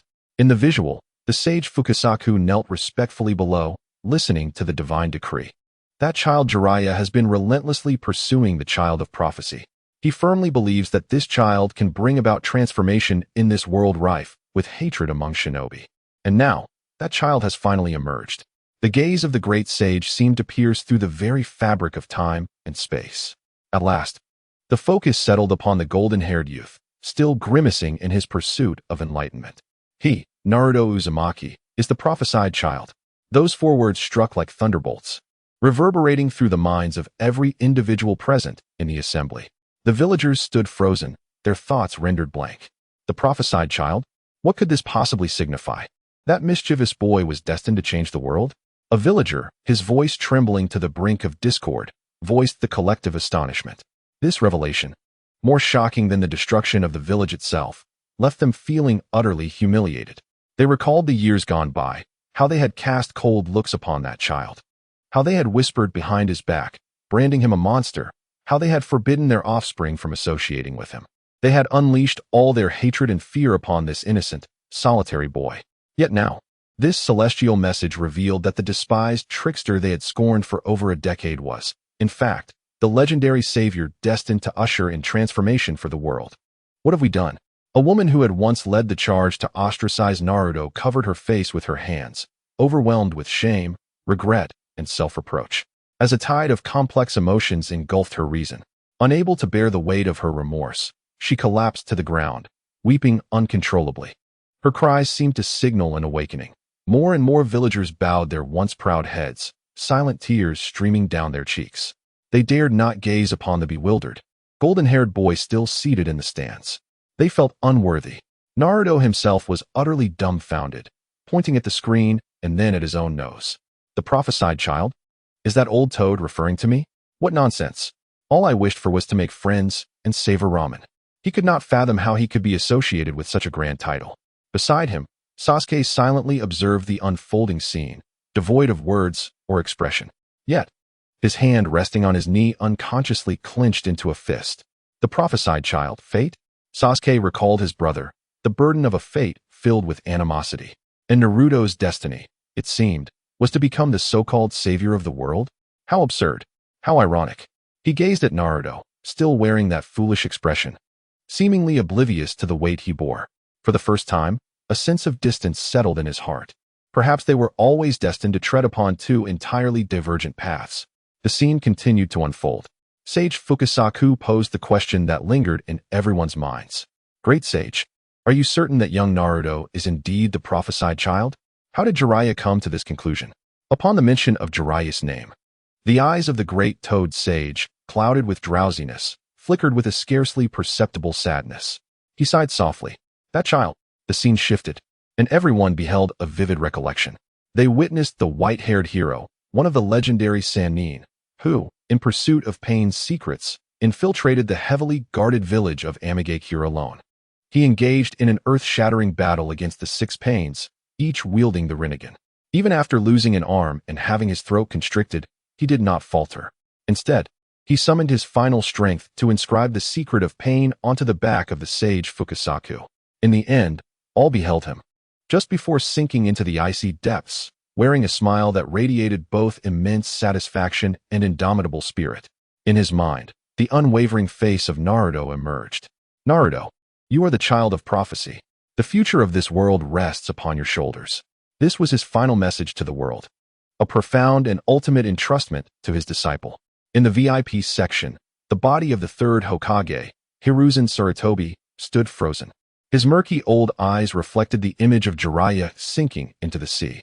His lips quivered slightly, yearning to express something. He wished to chastise his disobedient disciple for his reckless behavior, to inquire why he ventured into such perilous territory, to urge him to return, for Konoha needed him. Yet, no words escaped his lips. His throat felt as though it were constricted by an unseen force. Ultimately, only 2 streams of hot tears flowed slowly from the corners of his wrinkled eyes. Jiraiya, you fool, he murmured in a voice audible only to himself. Beside him, Kakashi also bowed his head slowly. The Sharingan beneath his forehead protector seemed to sense his master's sorrow, radiating warmth.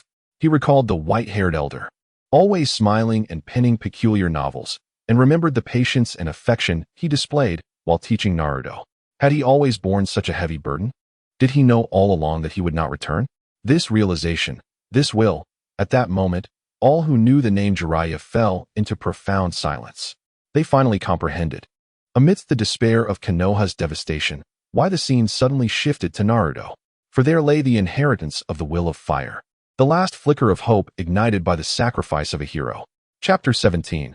Not the Nine Tails, but the sage Naruto. Jiraiya's figure sinking into the deep sea gradually faded from the firmament. Yet his final smile struck each heart like an invisible hammer. The venue lay in utter silence, save for the heavy, labored breaths of the third Hokage, suppressing boundless sorrow. The hero had fallen. Hope seemed to have descended into the abyss alongside that white-haired figure. Swallowed by the dark depths of despair, a shroud of desolation enveloped the hearts of all, as the village of Konoha lay in ruins. Even Jiraiya, one of the legendary Sannin, had perished. What more could be done? Who, if anyone, could salvage this fragmented village? The answer eluded everyone. Amidst this profound silence, the scene shifted back to the picturesque Meibokuzen, where a future Naruto remained blissfully unaware of the calamity that had befallen his village. He was still diligently honing his skills in the pursuit of mastering sage art. Suddenly, the messenger frog before him erupted into a puff of smoke without warning. Naruto paused momentarily. What was happening? In the next instant, the figure of Fukasaku sage appeared before him, his face etched with an unprecedented gravity and sorrow. Naruto, he rasped. Struggling to speak, Konoha is in peril. The heavens did not reveal the specifics of their conversation, yet all present witnessed the transformation of Naruto's eternally cheerful, vibrant visage into a frozen tableau. In that instant, every expression vanished from his face. No anger, no sorrow, no panic. Only a chilling, deathly calm that sent shivers down spines. He slowly lowered his head, his unruly yellow hair obscuring his eyes, concealing the turmoil within. The world around him seemed to hush, leaving only the sound of his gradually deepening breaths. 1 second, 2 seconds, 3 seconds. The audience held their breath, anxiously observing him, unaware of how this boy, who had always appeared as a perpetual child, would react upon learning of his home's destruction and the sacrifices of his comrades. At last, Naruto stirred. He gradually lifted his head, and as his face re-emerged before the crowd, an involuntary gasp echoed among them. Those once bright, optimistic, and slightly foolish azure eyes had undergone a profound transformation. They were devoid of confusion or naivety, replaced instead by an unwavering, sharp, and composed determination. It was a gaze that suppressed all sorrow and rage, transforming it into a resolute will to protect. It embodied the spirit of a man who bore the hopes and future of an entire village upon his shoulders. Sakura instinctively covered her mouth, her eyes wide with disbelief. In that fleeting moment, she realized that the figure before her was no longer the boy who had always chased after her, calling out Sakura-chan. Instead, he had metamorphosed into a reliable, formidable presence. In the scene, Naruto spoke not a word of frivolity. He rose with a decisive grace. From behind, he unfastened a colossal scroll inscribed with the character for immortal, hefting it upon his shoulder. The immortal Shinsaku and the immortal Shima, understanding his intent, leaped onto his shoulders. One on each side. He was prepared. He was returning, back to his home, now reduced to ruins. With a plea, he extended his hand towards the toad. Reverse spirit communication technique. Boom. A magnificent surge of white smoke erupted, enveloping the entirety of my Boku Mountain in an instant. As the smoke reappeared in the scene, the backdrop had transformed. No longer was it the fragrant paradise of birds and blossoms, but rather the vast crater of Konoha, decimated by the god realm's wrath. Filled with death and despair, he had arrived. He was back. Every heart raced with trepidation. They watched, spellbound, as the immense white cloud gradually dissipated at the center of the ruins. The first thing to emerge was a gargantuan toad head, pipe in mouth. Toad Bunta. And atop Toad Bunta's head, a figure stood silently, resolutely.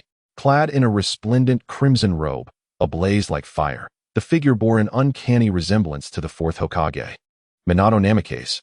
A gentle breeze rustled his attire, producing a resonant sound. He did not turn back, merely gazing ahead at the six imposing figures, akin to demonic deities. Yet, it was merely a silhouette, reminiscent of a rising sun piercing through the shroud of despair that loomed over all. This desolate wasteland was graced with a glimmer of hope. The venue remained steeped in silence, but this time, it was not due to sorrow or fear, but rather a profound shock and exhilaration that rendered the crowd voiceless. Is it really Naruto? Iruka whispered, his voice trembling uncontrollably. Tears streamed down his face, unstoppable, like a flood breaking its dam. You've grown, Naruto, you've truly grown. He gazed at the heroic silhouette, pride and satisfaction swelling within him, nearly bursting from his chest. His voice seemed to act as a trigger. In the next moment, the entire venue was engulfed by a thunderous wave of cheers, akin to a tsunami after a calamity, celebrating their survival. It's Naruto. Naruto has returned. What joy! There is still hope for Konoha. Naruto, defeat those scoundrels. Avenge our fallen comrades. The villagers, the ninjas, everyone erupted in frenzy. They raised their fists, shouting hoarsely, releasing their pent-up excitement and joy. The despair that had lingered for far too long found its outlet at that moment. And that outlet was the golden-haired youth. Naruto. Hinata pressed her hands tightly over her mouth, stifling a gasp.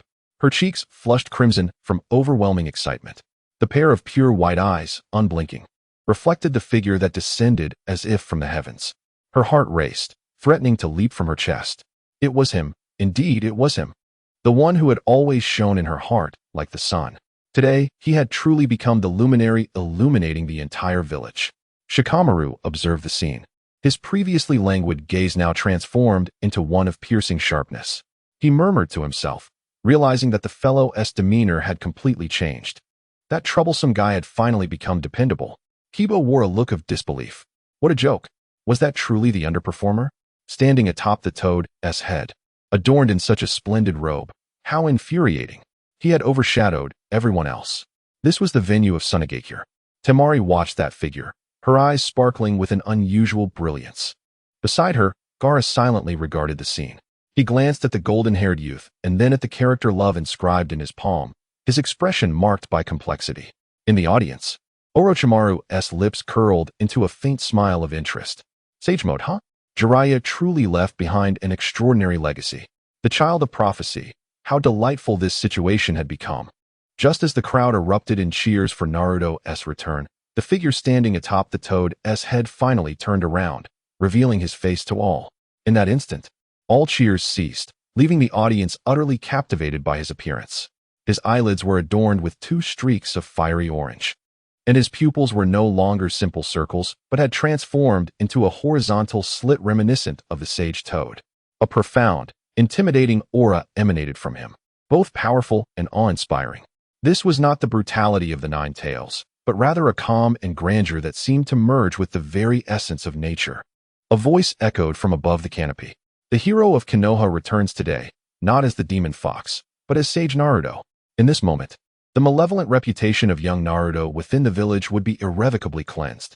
Years of humiliation would dissolve in this battle. Chapter 18, Sage Mode. A single punch to defeat the Azura Path. Sage Mode. As Naruto appeared before the crowd in a completely new form, a brief silence enveloped the venue before a wave of astonished murmurs erupted. What on earth was that? How had his eye makeup transformed into such a state? Was this some kind of secret technique? For the vast majority of ninjas, the term Sage arts existed solely in ancient legends, and they could not fathom the implications of Naruto's current state. Yet, a select few powerful figures at the pinnacle of the ninja world sensed a formidable natural energy emanating from Naruto's transformation. Sage arts. In the audience, the third Hokage, Hiruzen Sarutobi, slowly exhaled a breath of stale air. The murky old eyes brimmed with astonishment and relief. Could it be that Jiraiya, in his final moments, imparted the art of sage techniques to Naruto? He understood better than anyone the formidable challenges and risks associated with mastering sage arts. A momentary lapse could result in losing control over natural energy, transforming one into an immobile stone frog for eternity. Jiraiya himself had only achieved an incomplete sage mode in his time. Yet now, in the image before him, Naruto exhibited no signs of transformation into a frog. This indicated that his mastery of sage arts had reached a level surpassing even that of Jiraiya. Minato, Kushina, do you see? Your child has matured to the point of being able to bear the weight of the entire village. Beside him, Orochimaru's golden serpent-like eyes were consumed entirely by greed. The perfect sage mode. Could this be the legendary pinnacle of another system of power, rivaling the Sharingan? It was breathtaking. It was flawless. He fixated on Naruto in the image, as if admiring an unparalleled masterpiece of art. This body, this strength. I must possess it. In the scene, battle was imminent. Upon witnessing Naruto's return, one of the 6 paths of pain, the mechanical Shirado, was the first to launch an attack. He was the formidable adversary who had previously engaged in a fierce battle with Kakashi, ultimately driving Kakashi into a dire predicament. His arm morphed once more into a gaping cannon. A deadly missile whistled through the air, aimed directly at Naruto, who stood atop Gamabunta's head.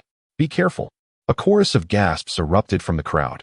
They all remembered how, in the future, Kakashi had exhausted his last chakra to use Kamui to deflect this very missile. The devastating power of this attack was beyond question.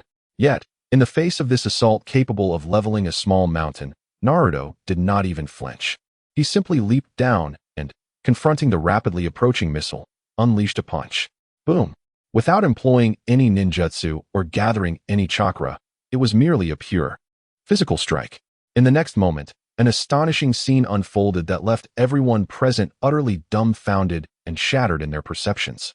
Just as the formidable missile launched by Shirado was about to make contact with Naruto's fist, it inexplicably detonated like a fragile egg, succumbing to an invisible force. A violent explosion erupted in midair, creating a massive fireball. Yet, at the center of the blast, Naruto remained untouched, his clothing not even fluttering in the aftermath. He calmly traversed through the flames and smoke, landing gracefully on the ground, unscathed. Inside the venue, everyone's minds experienced a momentary shutdown. They stood there, mouths agape, like statues, gazing at this spectacle as if they had lost the capacity to think. What had just transpired? Inuzuka Kiba stammered a question, while his partner Akamaru, frightened, whimpered and burrowed into his embrace. Ding Si rubbed his eyes vigorously, convinced he must be hallucinating. Had he truly just obliterated a missile with his fist? What a preposterous notion. This scene completely shattered their understanding of reality. That was a missile, not merely an explosive talisman or a shuriken. It was a modern weapon capable of reducing steel to fragments. To think it could be destroyed with a single punch? On the spectator's stands, Yagai leaned forward slightly, his fervent eyes wide with unprecedented astonishment. What astonishing power! That strike transcended mere physical strength. It was the manifestation of natural energy, meticulously concentrated and unleashed as a form of celestial technique. Beside him, Shaoli was bewildered yet impressed. Celestial technique? What on earth was that? Was it more formidable than the 8 Gates? Guy shook his head, then nodded. It was difficult to articulate, It belonged to an entirely different system of power, distinct from the Eight Gates. In terms of destructive capacity, it might not surpass Night Guy, yet, gazing at the composed figure on the screen, he recognized that regarding the strain on the body and the sustainability of combat, the celestial mode was undeniably superior. His words deepened everyone's understanding of the term celestial technique. Meanwhile, the battle raged on. Having failed to land a blow, the Azura Path was evidently enraged, his face contorting into a malevolent grimace. All mechanical arms unfurled, unleashing a torrential downpour of lasers, artillery, and mechanisms upon Naruto. The firepower was sufficient to obliterate an entire ninja squad in an instant. Yet, Naruto's figure vanished from sight, moving with unparalleled speed. Amidst the barrage, he created golden afterimages, effortlessly dodging every assault at seemingly impossible angles. In the blink of an eye, he stood before the Azura Path. Nani. The mechanical visage of Azura Path displayed shock for the first time. He had not even comprehended how Naruto had traversed the distance. He attempted to retreat, to defend himself, but it was too late. On Naruto's tranquil face, a flicker of sorrow intertwined with fury emerged. He clenched his fist, delivering yet another seemingly ordinary punch. Devoid of any flamboyant techniques, merely a simple swing. Boom! A sound erupted, shattering the air itself. The previously invulnerable Azura Path, capable of withstanding even the might of a meat tank, crumbled beneath this singular blow, disintegrating as if it were a flimsy plastic toy. His form began to fracture from the point of impact, piece by piece. Countless intricate components, mingling with an enigmatic liquid, erupted in a chaotic splatter. Ultimately, with a thunderous roar, the colossal form disintegrated, reduced to a lifeless heap of scrap metal. A single punch, merely one punch, was all it took to obliterate the formidable adversary that had exacted a heavy toll on Konoha, nearly claiming Kakashi's life in the process. In the venue, all sounds vanished in that fleeting moment. If the earlier spectacle of a punch striking a missile had shattered their perceptions, then the sight of a single blow annihilating the Azura Path filled them with sheer reverence. Could it be a deception? Ino's mouth gaped wide enough to swallow an egg. The monstrous entity that had so brutally bested Kakashi-sensei had simply vanished? Cold sweat beaded on Shikamaru's forehead as his astute mind struggled to comprehend the magnitude of the disparity before him. He murmured to himself, "Is this really the Naruto we know?" Meanwhile, Uchiha Sasuke, who had remained silent, could no longer maintain his composure. He abruptly rose from his seat, his obsidian eyes fixated intently on Naruto's formidable silhouette radiating immense power. His body trembled, not from fear, but from a deep-seated resentment of being left far behind by a comrade. He had always believed himself the genius, while Naruto was merely a negligible underachiever. Yet now, that very underachiever had acquired a godlike strength beyond his comprehension, effortlessly achieving what Sasuke could not even fathom, despite his utmost efforts. This overwhelming sense of disparity pierced his proud heart like a venomous thorn. Sage mode. He gritted his teeth, articulating the words with deliberate clarity. A competitive fire ignited in his dark eyes. Chapter 19, Wind Release, Raisin Shuriken, instantaneously defeating 3 Pain. A single punch annihilated the Azura Path. Naruto exhibited an overwhelming, suffocating might. The despair and fear that had engulfed the venue due to Pain's invasion were utterly dispelled in that moment, replaced by a roaring flame of hope. Incredible. Is this truly Naruto? It was as if he had transformed into an entirely different person. Go, Naruto. Eliminate the remaining foes. The villagers' faces illuminated with excitement once more. Their gazes toward the golden-haired youth on the screen had undergone a complete metamorphosis, devoid of any disdain or rejection. Instead, only pure, heartfelt admiration remained. All the villagers instinctively turned their eyes to the bewildered Naruto in reality, who seemed still caught in the throes of confusion. Their expressions grew exceedingly complex, filled with guilt and regret, yet more profoundly, a sense of relief akin to that of surviving a calamity. Fortunate indeed that Konoha still stands, and so does he. Grateful that the will of fire continues to endure. Above the heavens, the battle rages on. After swiftly vanquishing the Azura Path, Naruto did not pause for even a heartbeat. His gaze instantly locked onto his next target, the human path of Pain. It was this very individual who, with his sinister soul extraction technique, had claimed the lives of countless Konoha ninjas. Moreover, He had cruelly snatched away the life of Shizun before everyone's eyes. It is you. Naruto's voice was frigid, devoid of any emotion. Within his orange sage eyes burned an inferno of wrath. He felt it. Through sage mode, he could distinctly sense the overwhelming sorrow, resentment, and despair lingering over this desolate ruin, remnants of countless comrades. Kakashi-sensei, Shizun-chan, and so many others whose names he could not recall, sacrificed for the protection of the village. Unforgivable. Absolutely unforgivable. He emitted a low growl, suppressing an endless fury. In the next instant, his figure vanished once more. His target was fixed on the human path of pain. However, the other pains were no mere decorations. The previously inactive, seemingly rotund hungry ghost path pain swiftly positioned himself before the human path. He spread his arms wide, adopting a peculiar stance. Simultaneously, a rapidly spinning, blindingly blue chakra sphere materialized in Naruto's right hand. Rasengan, prepare to receive my wrath. Naruto roared, forcefully thrusting the Rasengan towards the hungry ghost path's chest. Yet, an astonishing scene unfolded. As the Rasengan made contact with the hungry ghost path's body, it did not explode as anticipated. Instead, the chakra sphere, imbued with terrifying power, was inexplicably absorbed, as if water were drawn into a sponge. It vanished without a trace. What? The audience was left in utter disbelief. My Rasengan actually. The Naruto depicted in the scene wore an expression of incredulity. Can it absorb ninjutsu? What a troublesome ability. Seizing the moment of his astonishment, the Hell Path Pain silently appeared behind him. He reached out, gripping Naruto's neck with unyielding force. I've got you now, Nine Tails. A crisis. A sudden and unforeseen peril. Not good. Naruto.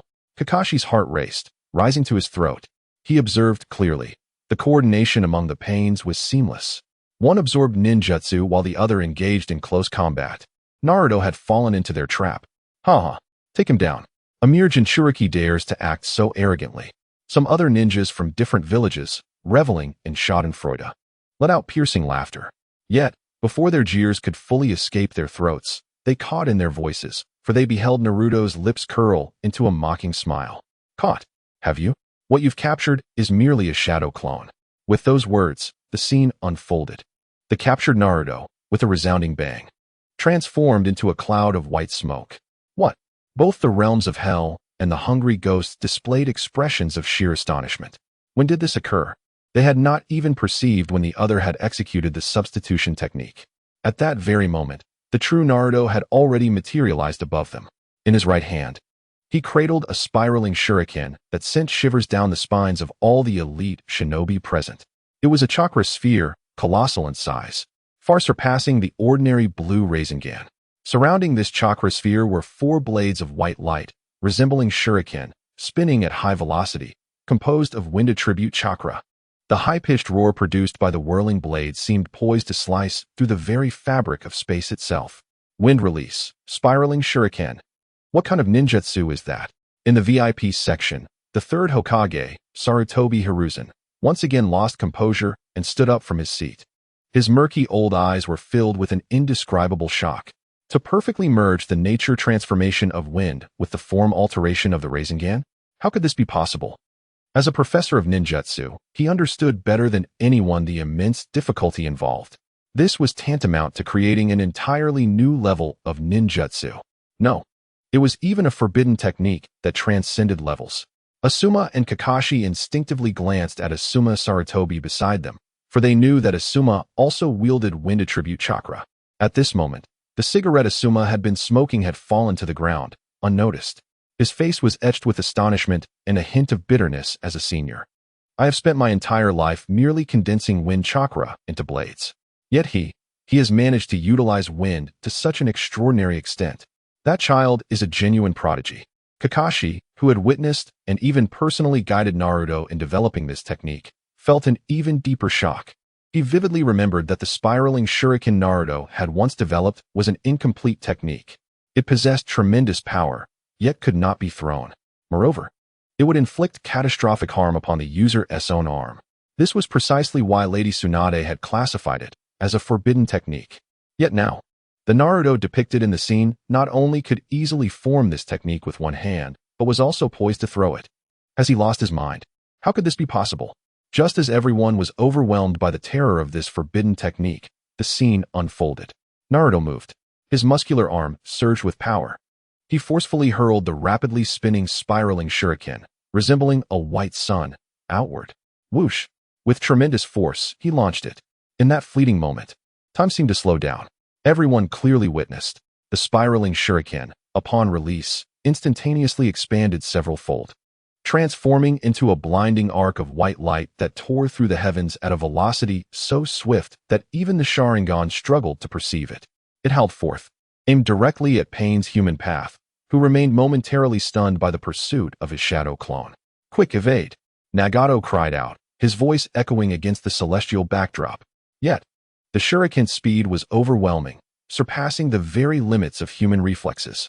The human path had scarcely the time to react before the radiant brilliance descended upon him. A low hum resonated, devoid of cataclysmic explosions, yet filled with an incessant, grating roar that sent shivers down spines. A colossal white vortex, composed of innumerable razor-like gusts, instantaneously engulfed Pain and everything in proximity. Spectators stood transfixed, witnessing the once mighty Pain, who so effortlessly siphoned the souls of others, being mercilessly shredded within that tempest, cut apart, torn asunder, and disintegrated. His resilient form succumbed to the onslaught of wind blades, crumbling like fragile parchment, unable to endure even a fleeting second before being reduced to dust. As the storm gradually abated, a vast, smooth crater remained, erasing all traces of the human path's existence from this world, utterly obliterated. Silence enveloped the venue once more. A profound stillness akin to death. Eyes widened in disbelief, minds short-circuited by a cascade of incomprehensible shock. Conan, soothingly addressing the panting Nagato, remarked, "The future this spectacle reveals may not necessarily be the truth." Chapter 20. The Invisible Assault. Sage Art, Frog Call. Wind Release, Spiraling Shuriken. The force of this strike etched itself indelibly into the very souls of all present, a white storm of annihilation potent enough to render all to naught. The eerie silence lingered, as minds remained blank, struggling to process the apocalyptic scene they had just witnessed. They gazed at the golden-haired youth, gently descending, their eyes filled with profound reverence emanating from the depths of their souls. A gulp echoed. It was uncertain who it was, but someone labored to swallow. Then, in the next instant, the entire assembly was submerged beneath an unprecedented wave of fervent enthusiasm, akin to a cataclysmic tide. He did it again. So powerful. Naruto, you are our deity. What ninja technique was that? How could it reduce a person to ashes? Need you even ask? This must surely be the secret art left to Naruto by Lord Jiraiya.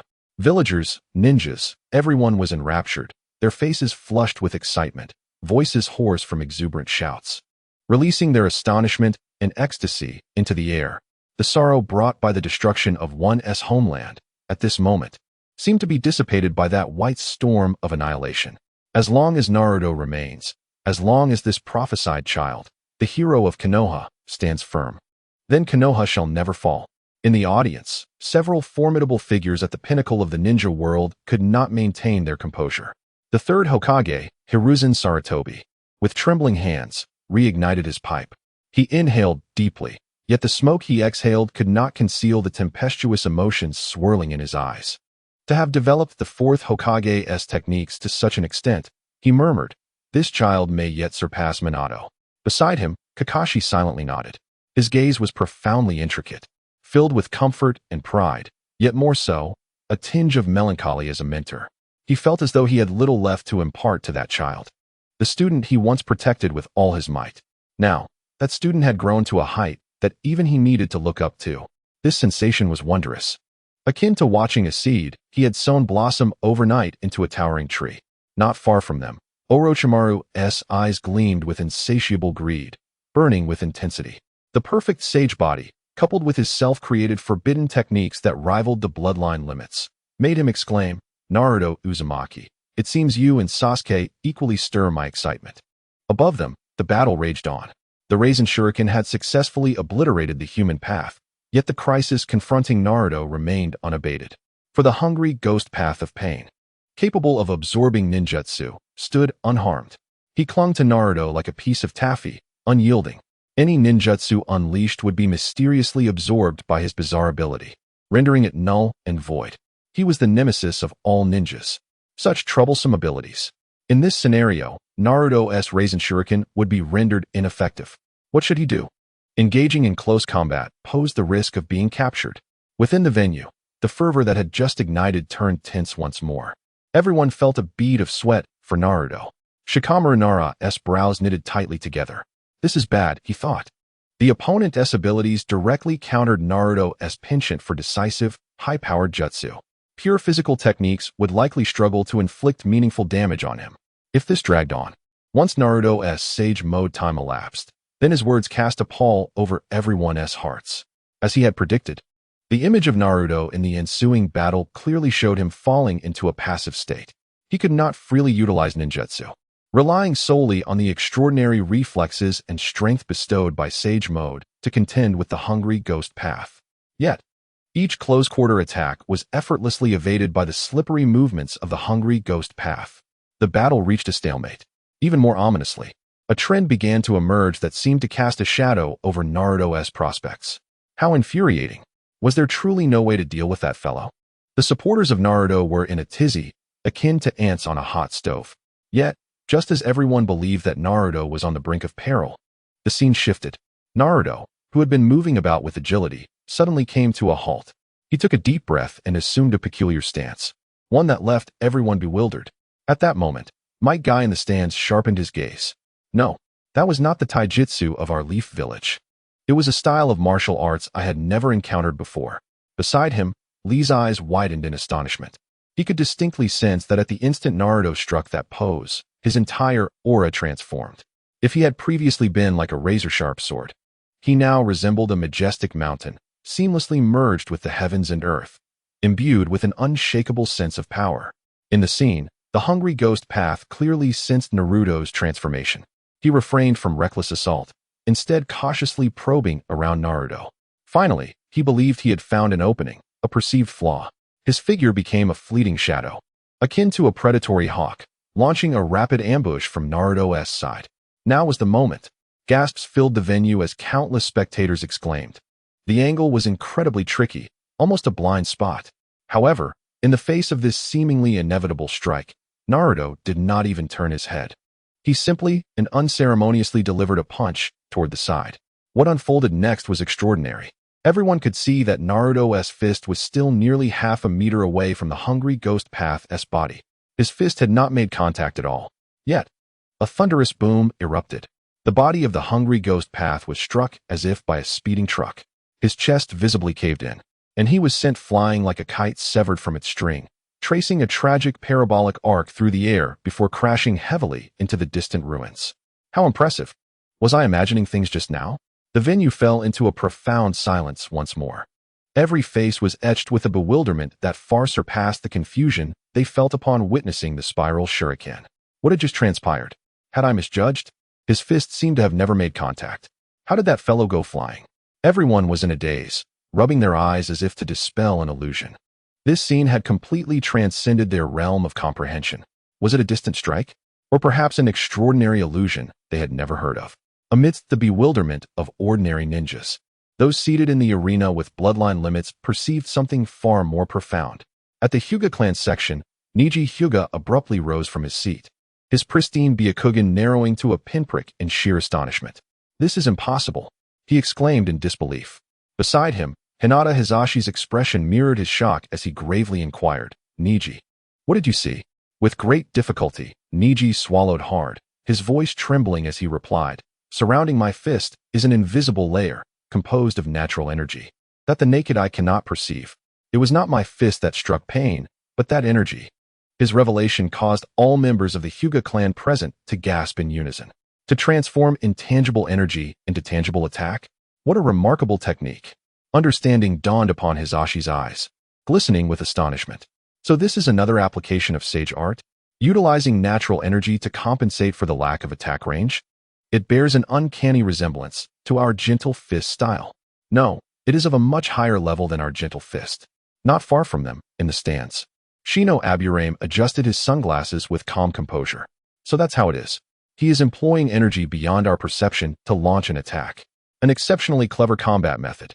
No wonder my insects have been alerting me since earlier. They instinctively sense fear towards that unknown energy.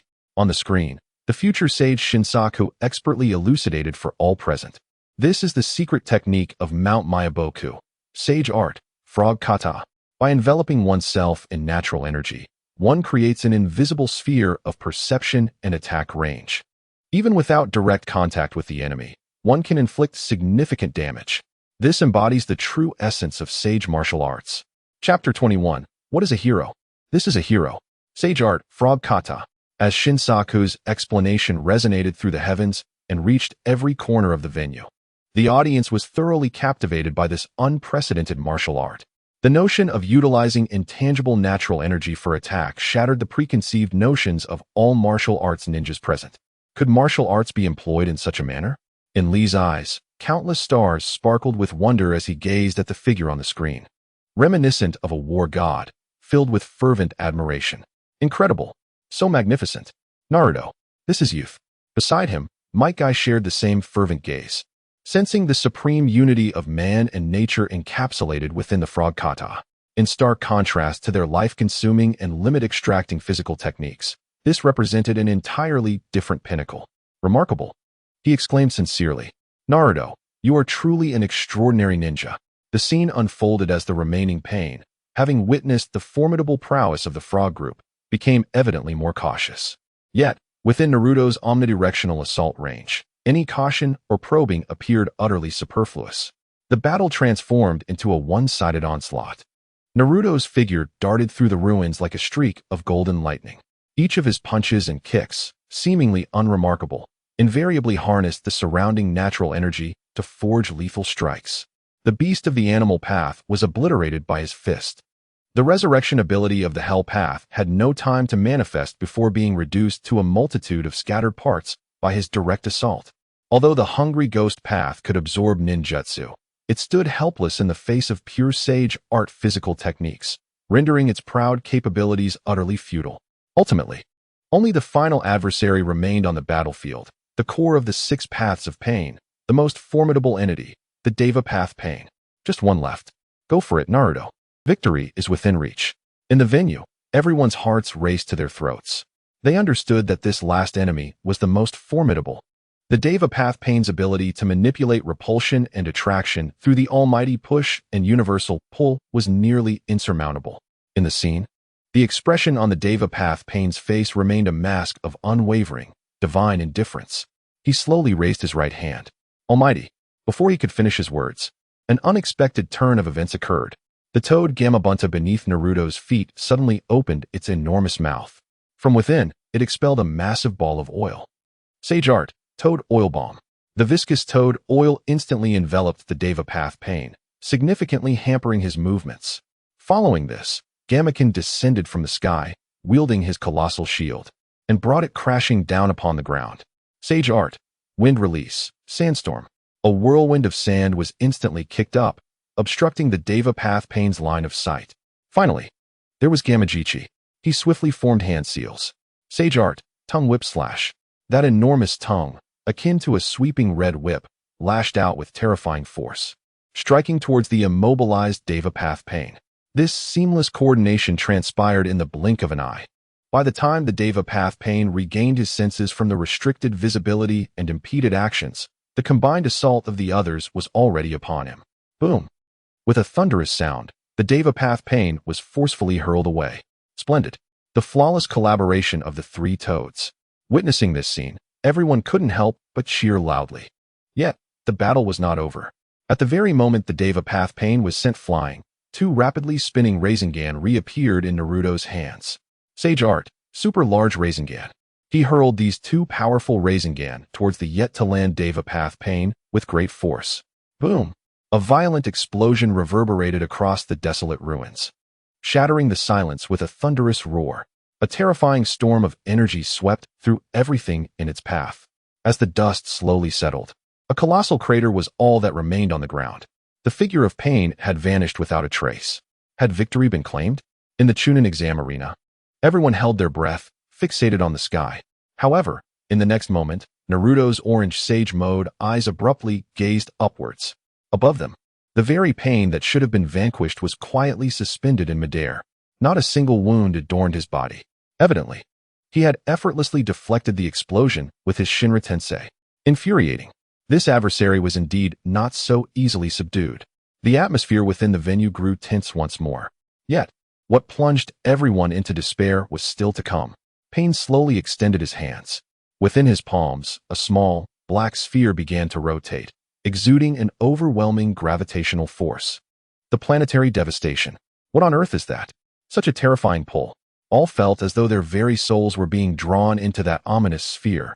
The scene depicted the ground, where countless enormous boulders began to uncontrollably ascend into the heavens. They swirled around the black sphere, converging, compressing, and merging. Ultimately, they formed a colossal rock sphere, reminiscent of the moon. Meanwhile, Naruto was inexorably pulled toward the surface of this rock sphere by the irresistible gravity. This is bad. Is he to be sealed away? It cannot end like this. Naruto. Despair once again enveloped the hearts of all present. They watched helplessly as the boy, who had just embodied a warrior's spirit, was ensnared by an artificial moon. Is this truly the end? The sky darkened, omitting the details of Naruto's escape. Clearly, the scene skipped over Hinata and Minato, as well as Naruto's solo confrontation with Pain, showcasing his verbal prowess. The scene shifted to the aftermath of the battle. The camera slowly swept across the ravaged ruins.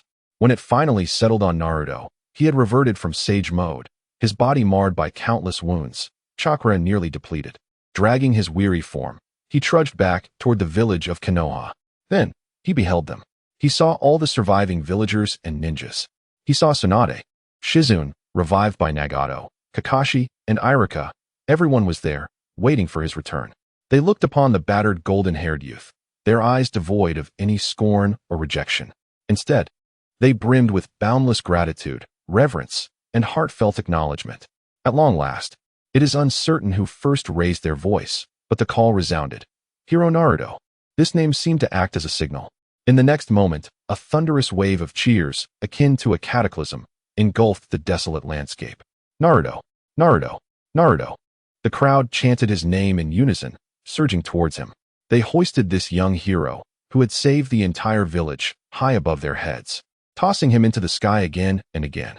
The jubilant cries, the fervent shouts, and the tears of joy intertwined, resonating throughout the heavens. In the midst of the scene, Naruto, suspended high in the air, gazed down at the faces below, each radiating genuine smiles. He spotted Kakashi-sensei, giving him an enthusiastic thumbs up, and Iruka-sensei, who wept like a child. Unbeknownst to him, tears began to well in his eyes as memories of his lonely childhood flooded back. He recalled the whispers behind his back, the cold, disdainful gazes, and the countless foolish efforts he exerted to earn everyone's approval. Yet today, at this very moment, he had finally achieved it. No longer was he the despised foxboy. He had become the hero of Konoha. He was Uzumaki Naruto. Glistening tears streamed down his cheeks. Yet his face bore a smile more radiant and joyful than ever before. Within the venue, all present silently beheld this moment. What was happening? Had everyone returned to life? Though the specifics eluded them, the revival was a blessing. All of this was thanks to Naruto. Indeed, without him, no one could have thwarted Pain. Without him, it was likely that no one would have returned. How marvelous. Naruto, you are the hero of our village. They gazed upon the boy who had finally attained everything he had ever dreamed of, and a profound admiration blossomed within their hearts. Meanwhile, the young Naruto was utterly overwhelmed with emotion. He watched the image of himself, embraced and acknowledged by all. Tears could no longer be contained, pouring forth like a cascade of pearls. This was the vision he had yearned to witness since childhood, the goal he had pursued tirelessly throughout his life. Though it was merely a glimpse of the future, the joy of acceptance and the thrill of dreams realized felt undeniably real and fervent. It was overwhelming. Oh, how splendid it was. He leaned over the railing, sobbing uncontrollably, akin to a child who had finally received their cherished candy. Beside him, Iruka-sensei was equally moved, tears streaming down his face.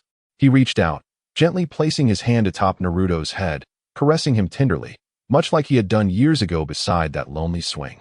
Having grown up, Naruto, you have truly matured. He choked back tears, unable to articulate his emotions. Yet, his face radiated the pride and satisfaction of a teacher. Chapter 22. Abundant Rewards. perfect sage physique. The hero received the adulation of all.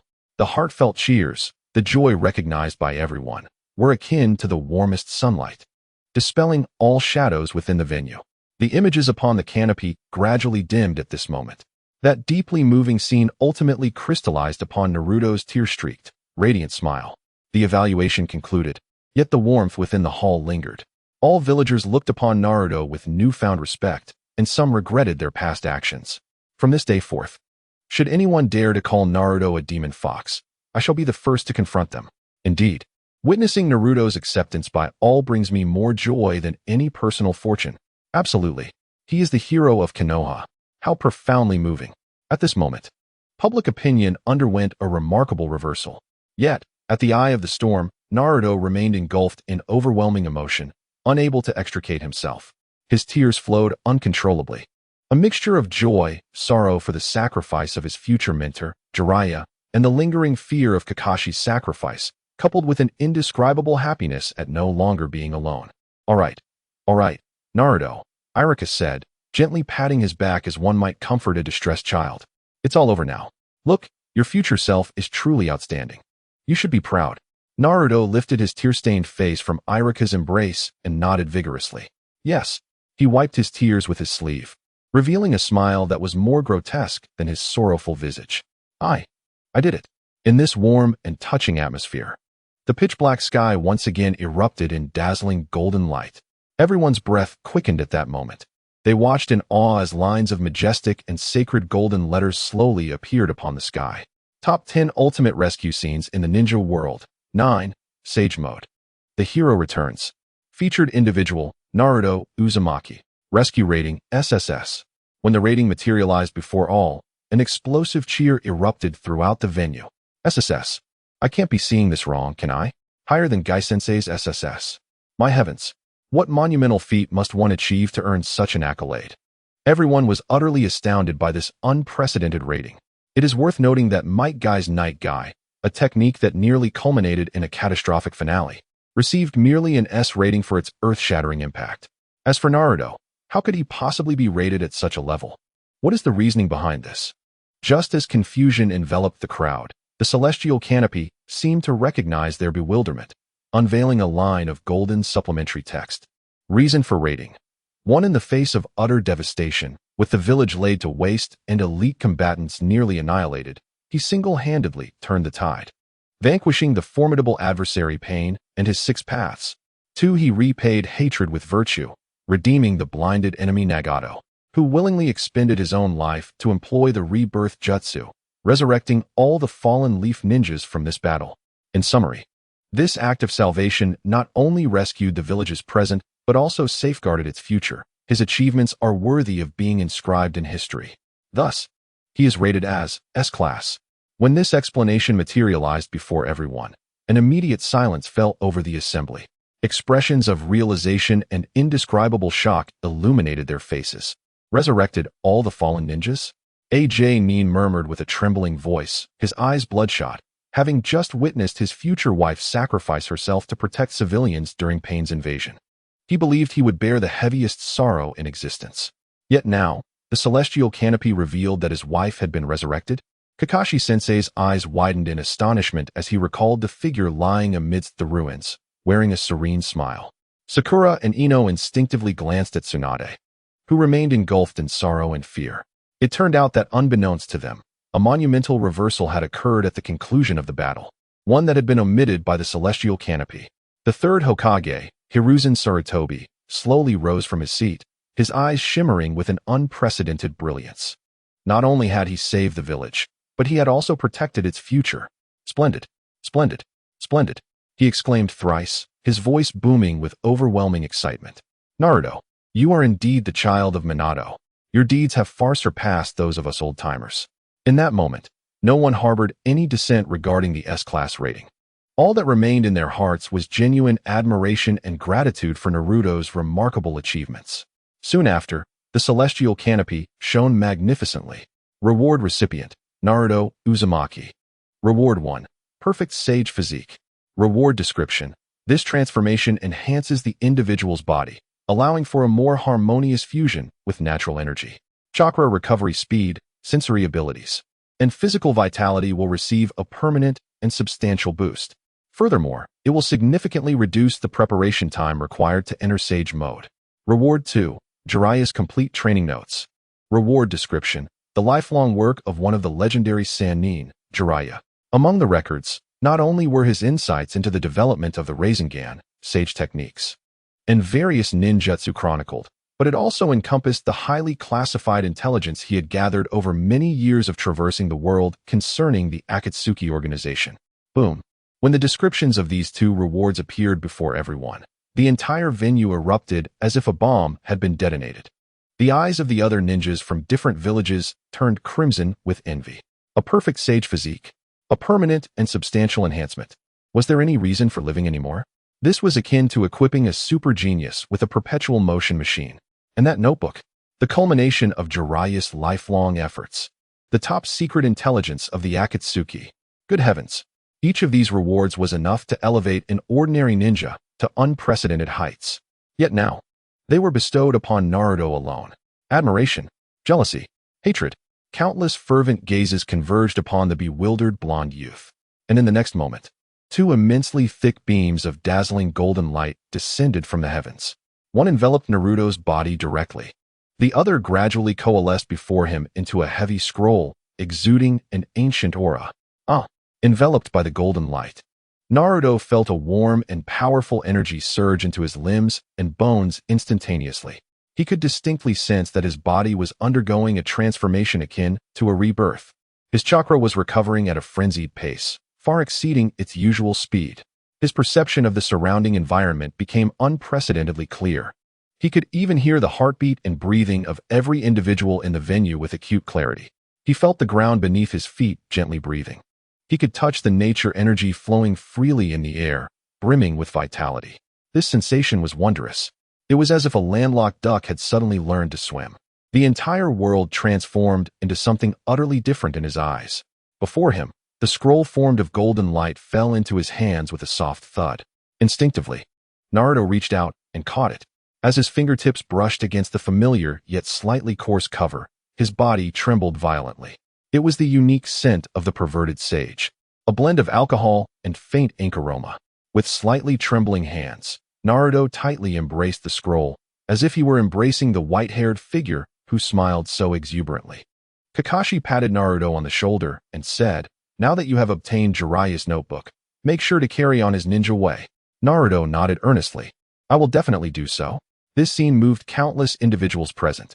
However, some also noticed the deeper significance hidden behind these two rewards. In the audience, Orochimaru's eyes glimmered with an unprecedented madness. The perfect sage body, complete training notes, he fixed his gaze upon Naruto as if he were observing a walking treasure. "Naruto Uzumaki, the value you possess has far surpassed my imagination." Meanwhile, the leaders of other villages felt a profound sense of apprehension and unease. "Isn't the luck of Konoha village rather extraordinary?" remarked Inoki, the third Hokage of Iwagakure, as he stroked his red nose with a hint of jealousy. "Having one Might Guy is already a headache, and now there's another who has mastered sage techniques and received divine rewards. Naruto Uzumaki. The balance among the 5 great villages is bound to be irrevocably disrupted." Beside him, the fourth Raikage, was even more straightforward. His muscular arms, thick with sinew, bulged as he sneered, "Humph. What does it matter if he is the child of prophecy or in sage mode? Before the absolute power of our Kumogakure, everything pales in comparison." Despite his bravado, the serious expression on his face betrayed his inner unease. As various factions mulled over their thoughts, the brilliant symbol representing 9 in the sky gradually dimmed. In its place, a more dazzling and anticipated 8 emerged. A new ranking was about to commence.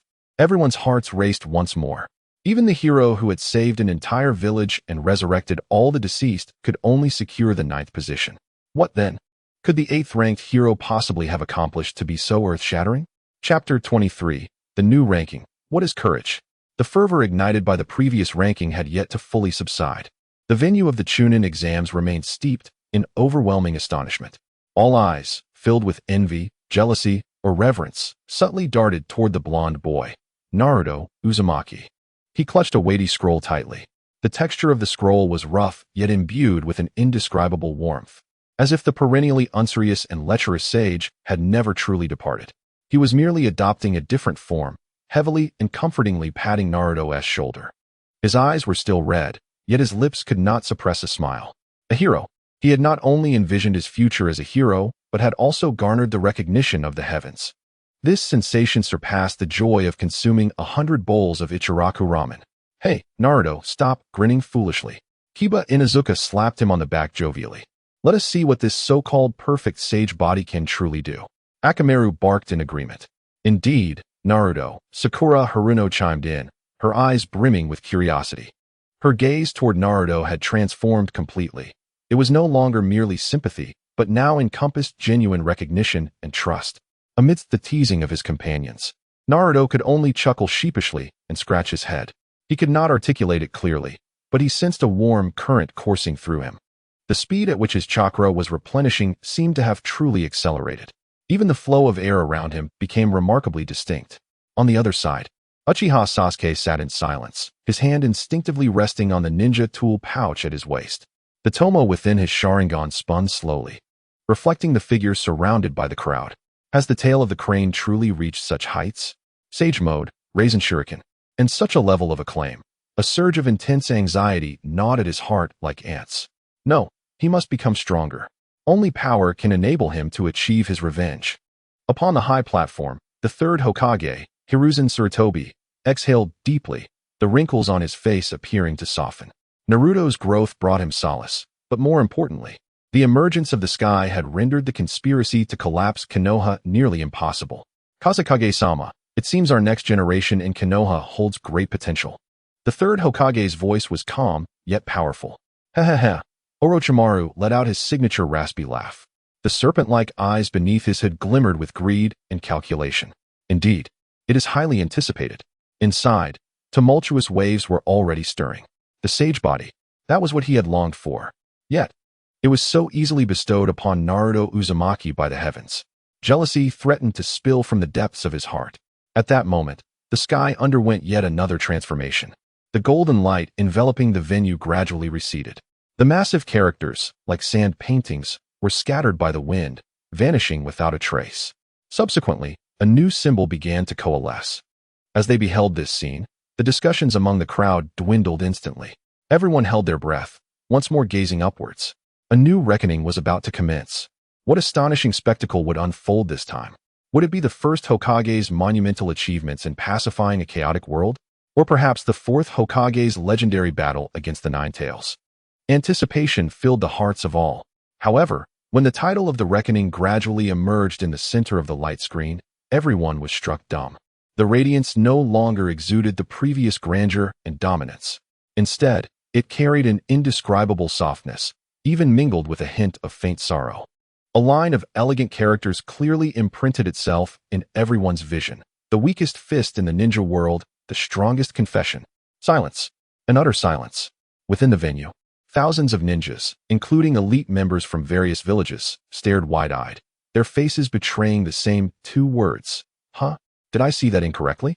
A ninja from the Cloud Village rubbed his eyes, his expression one of disbelief. A weak fist? A confession? What is this? Can this even be deemed a remarkable moment? What a joke. This ranks 8th, above the return of the sage. After a brief silence, a tide of discussions erupted. This title completely overturned their understanding of what a remarkable moment entailed. In the world of ninjas, power is everything. A remarkable moment signifies immense strength, indomitable jutsu, and the audacity to face 100 foes alone. Much like the previous Night Kai, akin to the celestial Naruto. However, how can such a feeble fist and confession be remotely associated with the concept of strength? I said. Inuzuka Kiba nudged his elbow against the nearby Shikamaru. Isn't this title a bit peculiar? A confession? Could it be that a certain Kunoichi employed her beauty to ensnare the enemy? Nara Shikamaru crossed his arms, his brow furrowed, murmuring, what a hassle. The situation may not be as simple as it appears. To secure the 8th position, it certainly cannot be merely a case of youthful infatuation. The juxtaposition of a feeble fist and a bold confession is inherently contradictory. I truly cannot comprehend it. Humph, perhaps it is merely some trivial game of emotions. Meanwhile, Sasuke scoffed. a hint of disdain lacing his tone. To garner attention with such nonsense is utterly laughable. He found it incomprehensible and unworthy of his agreement. In his view, a confession is merely the futile lamentation of the weak, entirely contrary to the ultimate power he seeks. A sneeze. Ino, who was sharing potato chips with Choji, suddenly sneezed. Rubbing her nose, she glanced at Sakura, blinking playfully. Sakura, do you think it could be your confession? Like when Sasuke-kun is in danger, and you bravely step forward to declare something. Instantly, Sakura's cheeks flushed crimson as she instinctively stole a glance in Sasuke's direction. She waved her fist in mock anger, exclaiming, "How could it possibly be me?" Though she spoke thusly, a tiny flicker of anticipation ignited within her heart. Could it truly be herself? Amidst the chatter of everyone, one figure stood out as incongruous, Hyuga Hinata. With her head bowed, her fingers anxiously intertwined, she froze momentarily upon hearing the term feeble fist. When confession was mentioned, her cheeks betrayed her, flushing uncontrollably. No, it cannot be me. How could someone as weak as I am possibly be on the list? She desperately assured herself. Yet her heart, unrelenting, thumped wildly. Hinata, what's wrong? Your face is so red, inquired Yamanaka Ino in a voice as calm as still water. And nothing, Hinata exclaimed, startled, waving her hands, her face growing even warmer. This scene did not escape the watchful eyes of Niji Hyuga, who observed his perpetually timid sister with a trace of barely concealed disdain. The Branch family always indulges in fanciful thoughts, he thought with a cold scoff. Confession? Such trifling emotions could only serve as a burden to a ninja. Destiny has long predetermined everything. On the elevated platform, the reactions of the elite ninjas were far more profound. A feeble fist, a strong confession? Kakashi Hitaki's lone eye narrowed slightly. The languid aura surrounding him vanished, replaced by a serious analytical demeanor. Kai's Night Kai represented pure strength, while Naruto's sage techniques embodied a technical prowess. Yet this 8th place speaks of weakness. Within this, there likely lies a meaning beyond our comprehension. Beside him, Might Guy clenched his fists. No matter what kind of fist it is, as long as it is filled with the fervor of youth, it is the strongest. This must be a confession ablaze with the spirit of youth. The gaze of the setting sun, tinged with a hint of feminine delicacy, falls upon her student Hinata below. Lost in thought, confession requires immense courage. To express oneself in such a moment, this girl must be remarkable. Disguised as the wind shadow, Orochimaru licked his lips, his serpent-like eyes glinting with the fervor of a researcher encountering a rare specimen. Oh, love? The most intricate yet mundane of human emotions. That fool Jiraiya always has such sentiments on his lips. I shall see just how much power this so-called love, this confession, can unleash. Enough to place it above the sage Naruto in the heavens. The third Hokage, Hiruzen Sarutobi, silently puffed on his pipe, the swirling smoke shrouding his weathered eyes. He understood better than anyone present. Sometimes, the power of words, the force of spirit, can surpass even ninjutsu itself. The will of fire of the first Hokage, is it not a legacy of spirit?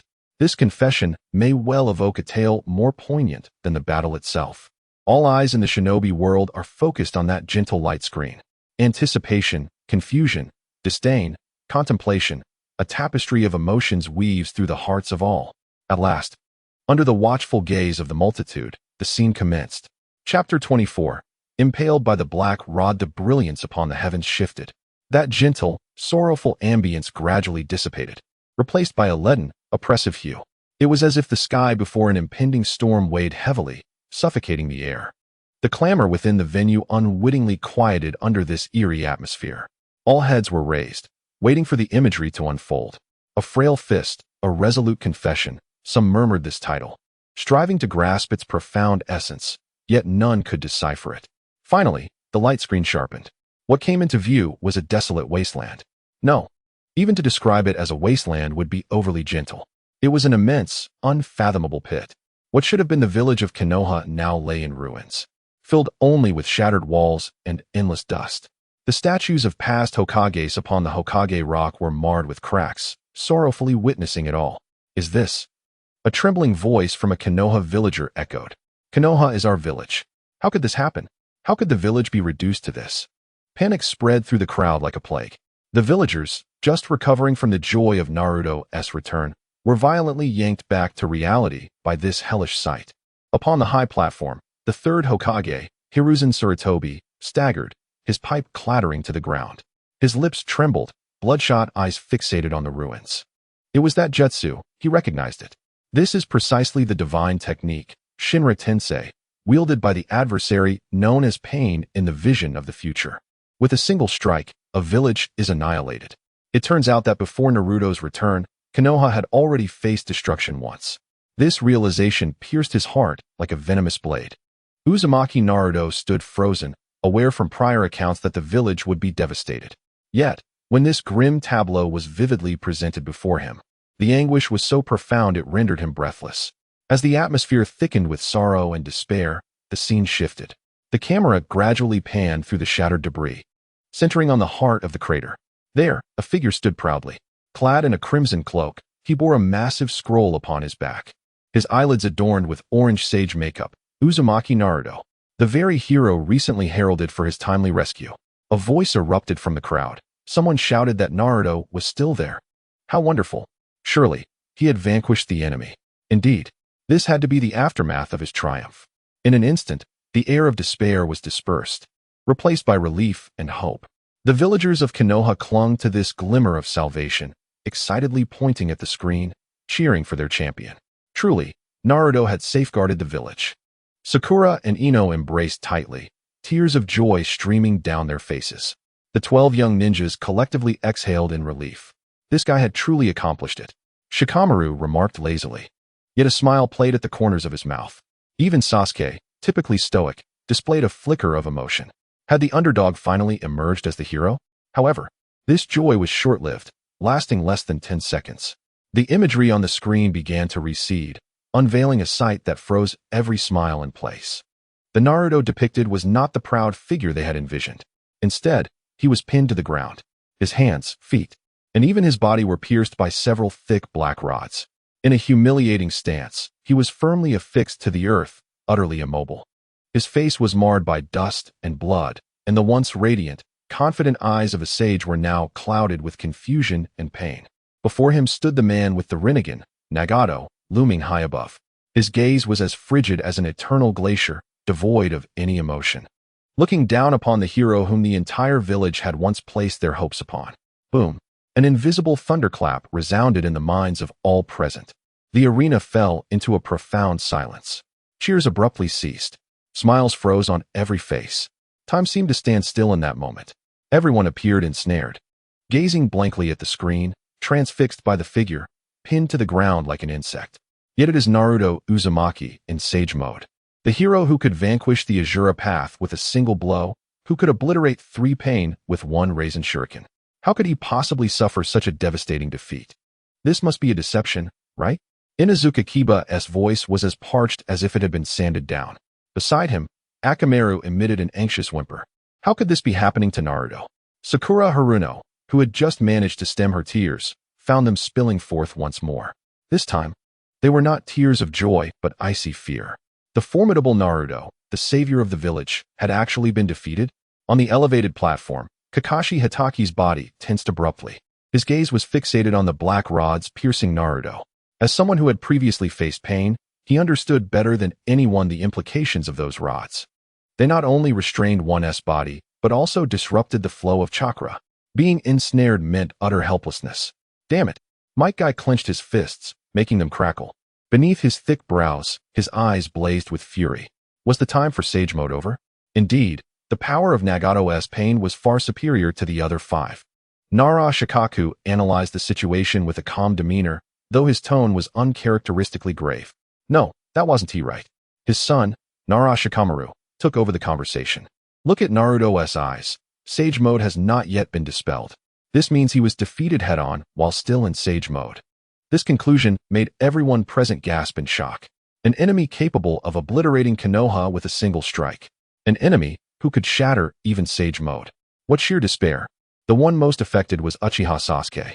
He abruptly stood from his seat. His crimson Sharingan fixated intensely on pain on the screen. He attempted to analyze the opponent's movements, searching for a weakness. Yet the result was utter blankness. That man's strength seemed flawless. Even Naruto in sage mode had been vanquished. What about himself? Would his prideful Chidori even graze him? A profound sense of helplessness surged within Sasuke. Meanwhile, Gaara and the crowd silently observed everything unfolding. His expression was complex. He watched the figure on the screen, writhing in agony. It was as if he beheld a reflection of his former self. The despair of being overwhelmed by overwhelming power. Unable to resist, he felt a deep empathy. At that moment, Pain's voice resonated from the heavens. Cold and hollow, devoid of any semblance of human emotion.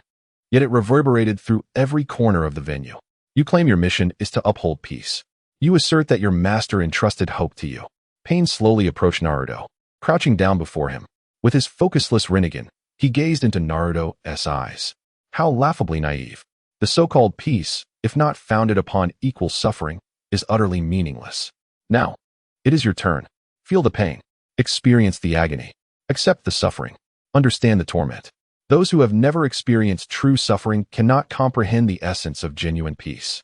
His voice, like an incantation, permeated the souls of everyone present. The flickering flame of hope ignited by Naruto moments ago seemed extinguished by Pain's chilling words and the despairing scene before them. Chapter 25. Hinata Hyuga steps forward. The entire Chuunin exam venue was shrouded in an atmosphere of hopelessness. It was a thick, suffocating silence. Pain's frigid declarations resonated like a haunting melody in everyone's ears, corroding their willpower.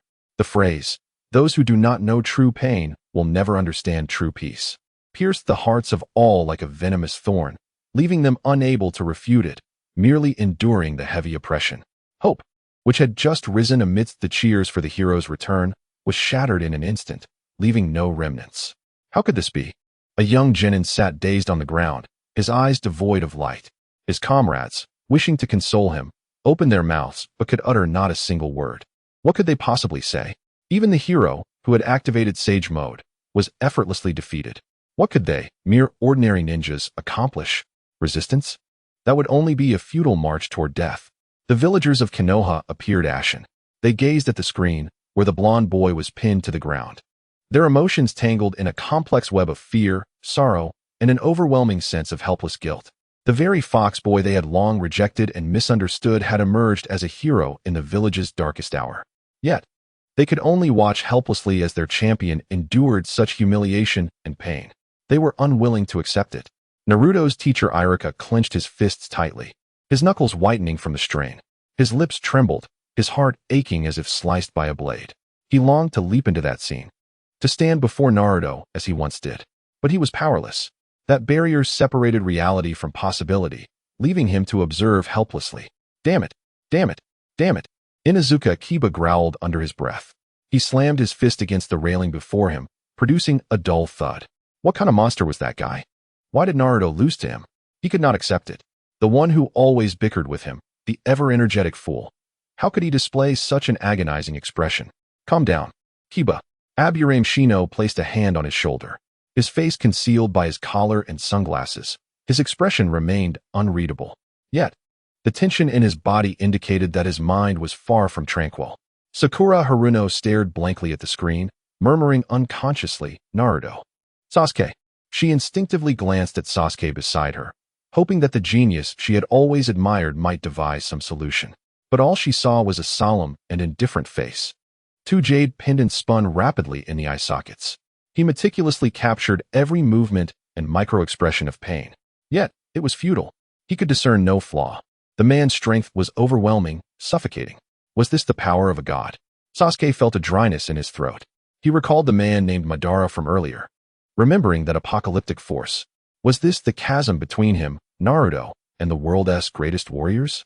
If so, how could he ever seek vengeance? A chill surged from his feet to the crown of his head. On the high platform, the atmosphere reached an unbearable tension. Third Hokage. An Umbu ninja knelt on one knee, his voice strained. Shall we evacuate the area? Sarutobi Hiruzen remained silent, merely picking up the pipe from the ground, placing it back in his mouth without lighting it, sitting in quiet contemplation. His gaze traversed the crowd, landing on Naruto. The boy head bowed, with his golden hair cascading down, obscured his expression. Yet, Hiruzen could sense it, the raging chakra of the nine tails within the child, brimming with hatred and anger, teetering on the edge of chaos. This is troublesome, Kakashi thought, his left hand instinctively wanting to lift his forehead protector. However, he restrained himself. His eyes darted between Pain and Naruto, his mind racing. Pain's abilities appeared to have a cooldown period, a gap that Naruto had exploited to defeat several of his adversaries. Yet now, he was ensnared, a mere target. The Konoha ninjas present seemed to have lost their fighting spirit. It was a stalemate, a conclusion that chilled even Kakashi's heart. Amidst this desolation, when everyone believed the end was nigh, a figure emerged in the scene.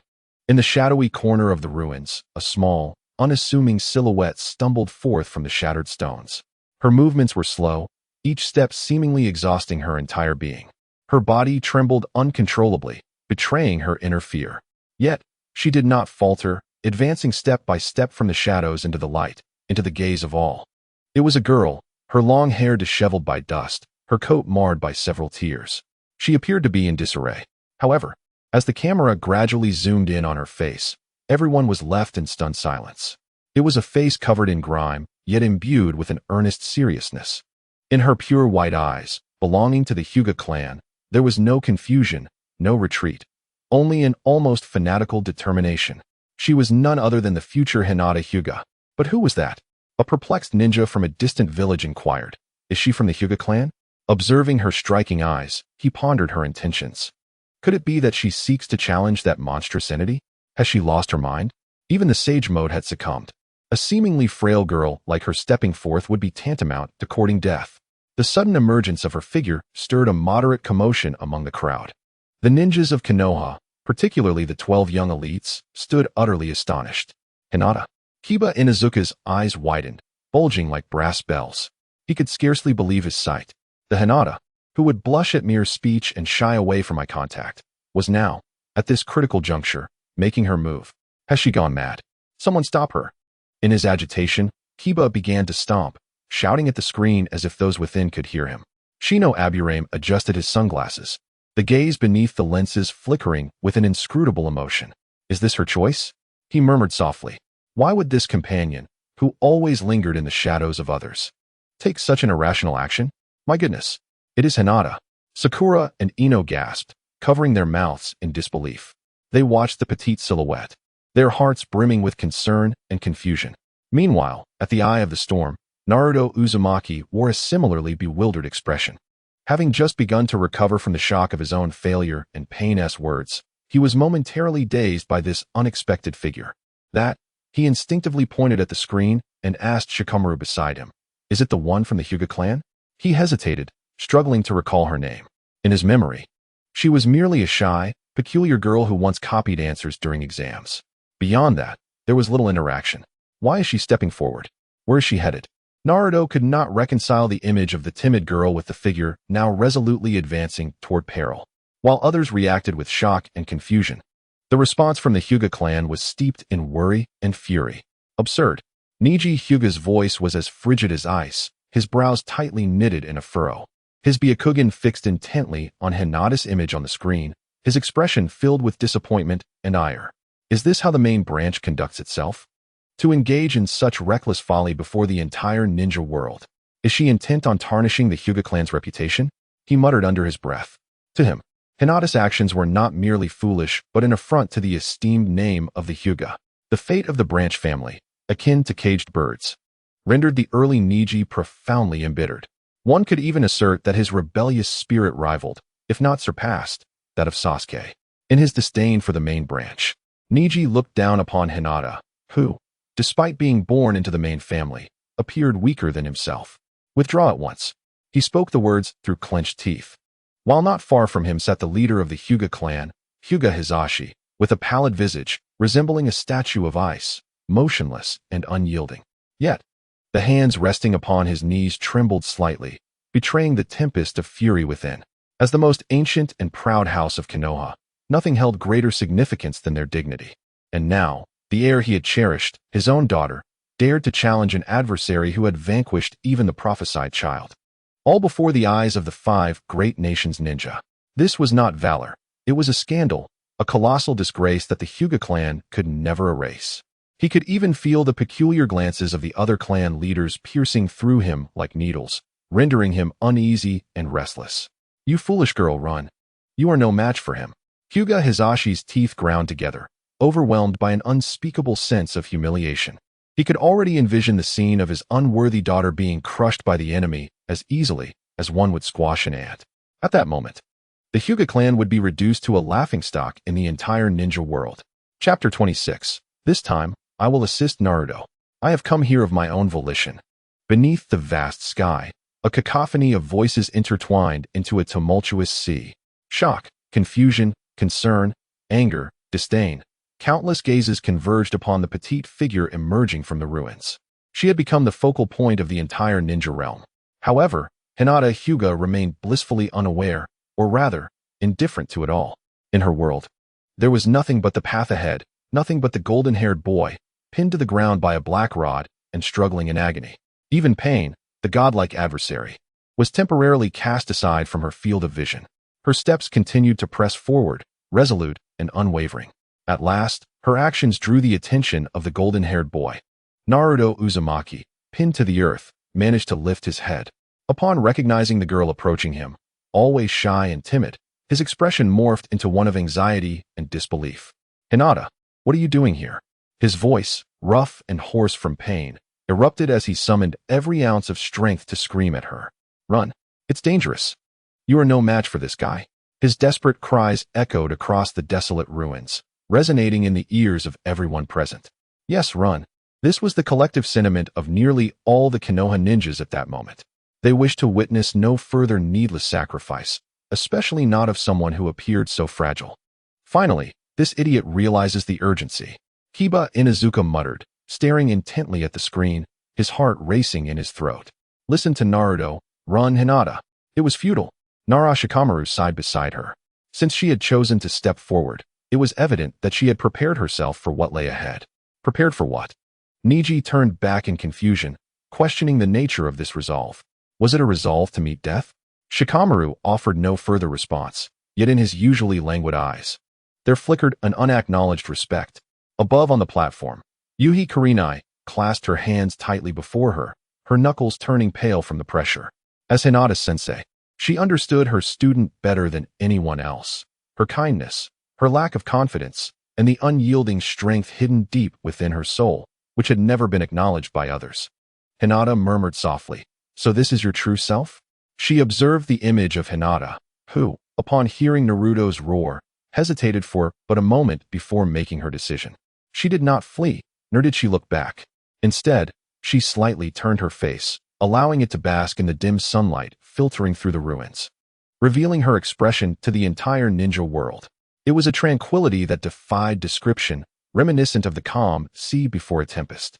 Beneath that serenity lay a turbulent undercurrent capable of upheaving everything. Then she spoke. Her voice was gentle and soft, a stark contrast to Naruto's hoarse shout. Yet, this delicate tone resonated like the most profound war drum, striking a chord in every heart present. "Yes," she replied softly, acknowledging Naruto's concern. Then, in a tone that Naruto had never heard before, firm and clear, she slowly declared, "This time, I will help Naruto. I have come here of my own volition." Boom. This declaration was like an invisible bomb, detonating within the gathering. Personal will? Those two words, uttered by different individuals, carried vastly different weights. From Yagai, it represented fervor. From Uchiha Sasuke, it embodied obsession.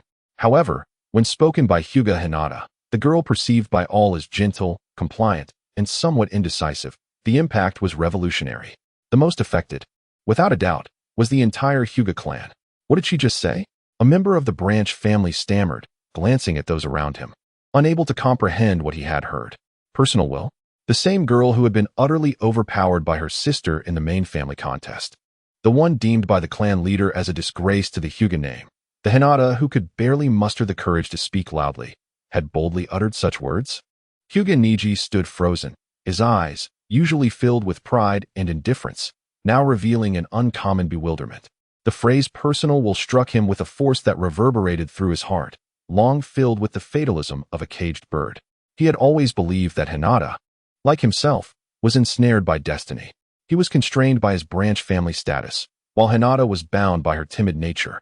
Both were powerless to resist, merely playing their roles in a script preordained by fate. Yet now, this perceived weakling in his eyes, this fellow captive of destiny, boldly proclaimed words he had never dared to envision before, declaring, Standing here is my personal will. Was this an act of rebellion? A challenge to that overwhelmingly powerful foe? A declaration of war against the predestined fate of death? Niji's heart was thrown into disarray. His once unassailable belief in fate revealed a subtle but irreparable crack at that moment. Hinata's father, Hayashi Hyuga, reacted even more intensely. His face, rigid as ice, shattered completely upon hearing those words. His pupils dilated uncontrollably. Personal will. He nearly forced those words through clenched teeth. As the clan leader and a father, he knew his daughter all too well. She was a child who needed immense courage just to refuse the requests of others. She was a child who concealed all her innermost thoughts beneath a shell of timidity. He had always thought she would live her entire life under the will of others, under the dictates of her family, under the manipulation of fate. Yet now, in the most improbable of circumstances, facing the most insurmountable of foes, she uttered words he never expected to escape her lips. A tempest surged within Hayashi. Was it anger? Shame? No, it was something far more intricate. An emotion he could scarcely identify. It was a sense of unfamiliarity he had never experienced before, as if, in that moment, he truly began to understand his daughter, the one he had labeled a weakling, Hinata Hyuga. This shockwave extended beyond the Hyuga clan. The Konoha 12 were similarly immobilized by her declaration. Inuzuka Kiba stood agape, unable to close his mouth, awestruck by Hinata's recent display of courage. Wow, she was so cool.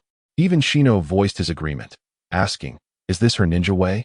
Sakura and Ino exchanged glances, each reflecting a hint of astonishment and a twinge of inadequacy. They questioned themselves, if they were in her position, confronting such a formidable enemy while everyone else despaired.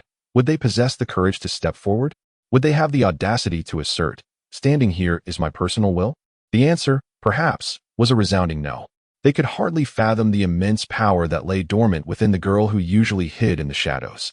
Uchiha Sasuke's brow furrowed even deeper as he gazed at the figure on the screen, one that was not particularly imposing and even appeared somewhat frail. A glimmer of unusual light flickered in his eyes. Personal will, how beautifully it is articulated. Yet, without the strength to back it, it remains naught but empty words. He continued to harbor disdain. However, he could not deny that the courage exhibited by this girl was something he currently lacked. At least, in the face of such a fatal predicament, he could not remain so composed. At this moment, the most bewildered of all was none other than Naruto Uzumaki himself. Scratching his head, confusion etched across his face, he turned to Kakashi beside him, seeking clarification. Kakashi-sensei, has she always been this way? Why was I completely unaware? Kakashi looked at his student, a faint smile involuntarily crossing his face. Naruto, he began slowly, sometimes, what the eyes perceive is not the entirety of the truth. A seemingly fragile blade of grass may possess roots far more resilient than those of a towering tree. There is still much for you to learn. Naruto nodded, though only partially comprehending. His gaze returned to the sky, to the girl who had impacted him so profoundly. He still could not understand why she would act in such a manner. Yet, he vaguely sensed that he had overlooked something of great significance all along. It was as if he had always believed the moon had but a single face, unaware that a completely different landscape lay hidden on the side he could not see. Outside the venue, in a hidden corner, two individuals clad in the Akatsuki's black and red cloaks silently observed everything. Oh, Hoshigaki Kisame's shark-like face revealed a hint of intrigue. This little girl is quite interesting. To speak so boldly before pain, her courage far exceeds her strength. Beside him, Uchiha Itachi remained expressionless. In his crimson Sharingan, there was an unruffled depth. No one could discern his thoughts. He simply stared quietly at the girl, then was reminded of his own foolish brother. Willpower, if unsupported by strength, only leads to greater tragedies, Itachi murmured softly. Chapter 27. That year of pure love, a confession as a last will. Inside the venue, waves of emotion surged forth, the aftershocks lingering. Everyone was profoundly shaken by Hinata's determination. Even the emotionless Rinnegan of pain displayed a subtle fluctuation. He looked down upon the girl beneath him, whose chakra was so faint it was nearly imperceptible, akin to a deity scrutinizing an ant that dared to provoke him. Meanwhile, Naruto Uzumaki stood utterly stunned. He forgot the pain coursing through his body, forgot his struggles, and merely stared vacantly at that familiar, yet unfamiliar silhouette. He could not comprehend it. He simply could not fathom why. Why must one go to such lengths? Is it truly worthwhile? For someone like him, viewed as a monster by the entire village, with scarcely a handful of friends. Is it worth risking one's life? Countless questions swirled in his mind, plunging him into profound confusion. Yet, fate afforded him no time for contemplation. In the scene before him, the girl who brought him a flicker of warmth spoke once more. At last, she turned fully around, no longer presenting merely her profile, but facing him head-on, courageously meeting Naruto's bewildered gaze, as well as the scrutiny of thousands of ninjas from the ninja world. In that moment, she was no longer the timid heiress of the Hyuga clan. She was simply herself, Hinata Hyuga. Amidst the ruins, a gentle breeze caressed her long hair, stirring the tattered edges of her clothing. Her face bore the marks of dust, with a trace of blood lingering at the corner of her mouth, painting a picture of utter disarray. Yet, amidst this chaos, a smile blossomed upon her lips, a delicate flower quietly unfurling atop the desolate landscape of despair. Her smile held no fear, no sorrow. It radiated a sense of relief and unwavering determination. I have always chased after you, she spoke softly, her voice still barely above a whisper, yet clearer than before. I often thought of the moment when I could walk beside you. Her words were calm, as if recounting the most ordinary of sentiments. Yet they pierced the hearts of all who heard them, stirring an inexplicable emotion. In the Chuunin exam arena, little Naruto was utterly dumbfounded, his mouth agape, blue eyes wide with disbelief. Chase after me. He instinctively pointed to his own nose, his mind a chaotic blur. What nonsense was this? He, Uzumaki Naruto, the perennial underachiever and prankster, was the object of someone else's pursuit? And that someone was none other than the esteemed heiress of the Hyuga clan? This was more absurd than witnessing a pig ascend a tree. His companions mirrored his astonishment. Hinata, she is chasing after this fool? Kiba exclaimed, pointing at the screen and then at Naruto, stammering in disbelief. I must have misheard. Shino adjusted his glasses, remaining silent. Yet no one could fathom the brilliance that flickered behind his sunglasses. So was it truly like this? He seemed to grasp something profound. Walking side by side, Sakura whispered, her heart a tempest of emotions as she recalled the silhouette of Sasuke she had pursued. She believed she had exerted herself to the fullest. Yet when compared to the girl on the screen, her efforts seemed paltry. Above them, on the platform, Kakashi's single eye narrowed slightly, resembling a crescent moon. I see. He chuckled softly, shaking his head. Well, this has certainly turned into quite the spectacle. He cast a glance beside him at the student who had become entirely petrified. For reasons unknown, a flicker of solace ignited within him. You, my friend, are not as friendless as you seem, Naruto. Just as the audience was engulfed in astonishment and confusion by this unexpected declaration, Hinata's voice continued to resonate in the heavens above. Her gaze remained unwaveringly fixed upon Naruto, her pure white eyes reflecting the astonished visage of the young boy. Her smile grew ever more gentle. It was Naruto who transformed me. In my moments of uncertainty, when I wished to surrender, it was always Naruto's figure that guided me forward. It was Naruto's smile that saved me. This proclamation struck like thunder. It landed with the force of a heavy hammer upon the heart of Uzumaki Naruto. Saved you? My smile? Little Naruto's mind came to a complete standstill.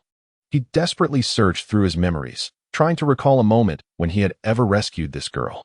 Yet, he could not remember. Not a single instance. In his recollections, he and she had scarcely exchanged a few words. Could it have been during that time at the Chuunin Exams? His admonition to Niji? Or perhaps back in the snowy days of their youth? The more he pondered, the more confused he became. He realized that this girl, whom he had always perceived as merely an oddity, concealed an abundance of secrets he was entirely unaware of. Meanwhile, Hinata in the sky seemed poised to unleash every emotion she had suppressed for over a decade, all at this moment. Her chest rose and fell gently as she inhaled deeply. Then, she uttered the words that would render the entire shinobi world speechless. She declared, therefore, to protect Naruto. I fear not even death. The air in the venue seemed to evaporate in that instant. Every breath ceased. Time appeared to stand still. If her previous words had merely astonished the crowd, this declaration shattered the silence like a thunderclap. Everyone stared blankly at the screen, beholding the girl who had so boldly spoken of death. Their minds were a void. Yet, this was not the conclusion. It was merely the prelude to the final act. Hinata's smile brightened even further, imbued with a resolve that disregarded life and death. She gazed into Naruto's eyes, summoning every ounce of courage she had ever possessed, and articulated the deeply buried sentiment she had never shared with anyone. She said, because I like Naruto the most. Boom. The entire venue fell into silence. The sound of a pin dropping audible. Thousands of ninjas in the Chuunin exam hall seemed to transform into lifeless statues in that moment. All expressions froze. Mouths agape and eyes wide, as if they were conveying the tumultuous waves of emotion within. I like Naruto the most. These 6 simple words struck like a billion volts of lightning, descending from the heavens and impacting every individual present. With a resounding crack, they were split. Perfectly crisped on the outside, yet tender within. They were cleaved, sending their spirits soaring beyond the heavens. Time seemed to stretch indefinitely, and it was uncertain who first uttered the initial gasp. What the? A ninja from a Wagakure sprang up from his seat, his expression one of utter disbelief. Did I hear that correctly? She confessed? She confessed to that Jinchuriki from Konoha. This exclamation ignited a powder keg of excitement. In an instant, the entire venue erupted. Good heavens! She truly confessed. In front of all the ninja world. And under such dire circumstances. This girl is astonishing. Insane. This is utterly mad. Whispers of astonishment. Gasps of surprise, and sharp intakes of breath surged forth, creating a formidable wave of sound that nearly threatened to lift the roof off the venue. No one could remain composed. Even those elite genin, seasoned by countless tumultuous battles, wore expressions of disbelief. They had faced numerous life and death struggles and witnessed countless partings and reunions. Yet, they had never witnessed such a scene where someone, with a resolute acceptance of their fate, declared their first confession as if it were their last will. The ninjas from Konoha were collectively rendered speechless. They were even more affected than those from other villages. The object of the confession was none other than the fabled Kai, the Jinchuriki of their own village. The very Naruto Uzumaki, whom they had ostracized for over a decade. And the one confessing was none other than the proud heiress of the Hokage clan. These 2 individuals, so vastly different in status, background, and temperament, were inexplicably linked in this manner. It was more shocking than the Third Hokage employing seduction techniques. Hey, pinch me. Inogen stammered, completely forgetting the chips in his mouth. I feel like I'm dreaming. Shikamaru reached out and pinched Inogen's thigh with considerable force. Ouch, that hurts. Inogen exclaimed, realizing this was no dream. Shikamaru withdrew his hand, equally astonished. But how could this be? He murmured. The timid Hinata, who struggled to speak with others, had secretly harbored feelings for that foolish underachiever, and she declared it before everyone. In that moment, his worldview shattered, reduced to mere fragments. As for the absolute protagonist at the eye of the storm, Naruto Uzumaki, he had completely ceased all rational thought. His mind went blank the instant he heard those words. I like you, Naruto, resonating in his ears. His brain emitted a dull buzz before completely shutting down. Initially, his face reflected confusion, followed by shock. And then a suspicious crimson hue began to spread from the base of his neck, swiftly engulfing his entire visage. He turned as red as a lobster, with wisps of steam even beginning to rise from the top of his head. The one who likes me the most? He stammered, repeating in a voice as faint as a mosquito's, his body trembling uncontrollably. It was a wondrous experience he had never encountered in his 12 years of life. Chapter 28, Gentle Fists. The dual fists raised to the divine. The declaration echoed hauntingly above the ruins. The atmosphere within the Chuunin exam venue surged to unprecedented heights due to this earth-shattering proclamation. If previously, Night Kai and Sage Mode had imparted a sense of awe through sheer power, then at this moment, Hinata's confession unleashed a nuclear explosion of emotional magnitude. Its impact rivaled, if not surpassed, that of its predecessors. Did I hear that correctly? A female ninja from the Mist Village grasped her companion's arm in excitement. The esteemed daughter of the Hyuga clan confessed her feelings to the Jinchuriki of Konoha? In such circumstances. My goodness, how utterly romantic. Romantic? I would call it sheer foolishness. A ninja from the Rock Village scoffed in disdain. For a blonde boy, she would risk her life? The Hyuga clan has utterly lost face this time. What do you know? The female ninja retorted instantly. This is called courage. This is true love. Humph, a narrow-minded view. Similar debates erupted in various corners of the venue. Everyone was abuzz with discussions, astonished by this sudden emotional outburst. They could not comprehend it, but were profoundly shaken. Meanwhile, within Konoha's ranks, the atmosphere grew even more peculiar. All eyes were fervently communicating, primarily focused on 3 individuals. One was the girl who had transformed into a steam engine, Hinata Hyuga. The second was Naruto Uzumaki. Equally stunned, and at a loss for words. The third was Hayashi Hyuga, the clan leader, whose face had darkened to a shade resembling that of a charred pot. Clan leader, a ninja from the branch family, mustered his courage, trembling as he spoke. The young lady, she. He struggled to articulate his thoughts, unsure whether to condemn her brazen display or commend her admirable courage. Whichever way he approached it seemed inappropriate. Hayashi Hyuga disregarded him, fixated intently on the sky. His pure white eyes were bloodshot, as if trying to pierce through the light screen. His hands gripped the armrests of his chair tightly, nails digging deep into the wood with a creaking sound that was almost unbearable. Hayashi felt utterly lost, as if the daughter he had painstakingly raised was being taken away by that blonde boy. After all, the Hyuga clan was a proud lineage of Kekkei Genkai and Konoha. His daughter was the heir of the main family. He could even sense the gloating gazes of other clan leaders around him. Not far away, Neji Hyuga stood in a daze. Liking Naruto? He murmured to himself, confusion clouding his gaze. How could this be? How is that possible? The timid Hinata, who could hardly muster the courage to meet his gaze, has unexpectedly developed feelings for Naruto, the underdog of their group. This is utterly ludicrous. Neji found himself unable to comprehend this situation, and even more so, he could not accept it. This notion seemed even more absurd than acknowledging that fate could be altered. Upon the high platform, Hiruzen Sarutobi silently lit his pipe, drawing in a deep breath. The smoke rings he exhaled carried a hint of exasperation. The youth of today truly brim with vitality, he mused, shaking his head as he glanced at Kakashi, who bore a similarly astonished expression. Kakashi chuckled wryly, running a hand through his silvery hair. Indeed, they are perhaps a bit too vibrant. His gaze swept over the chaos below, where Naruto, Sasuke, Sakura, and the two Hyuga members had become entangled in a web of confusion.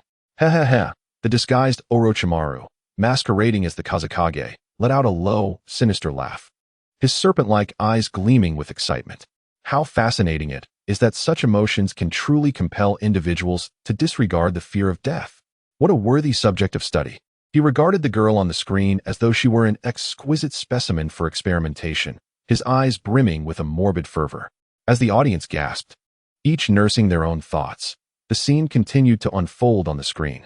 After uttering her heartfelt confession, Hinata appeared to shed the heavy shackles that had burdened her spirit. Her gaze transformed, no longer directed at Naruto, but rather fixated on the divine adversary looming over them. Pain.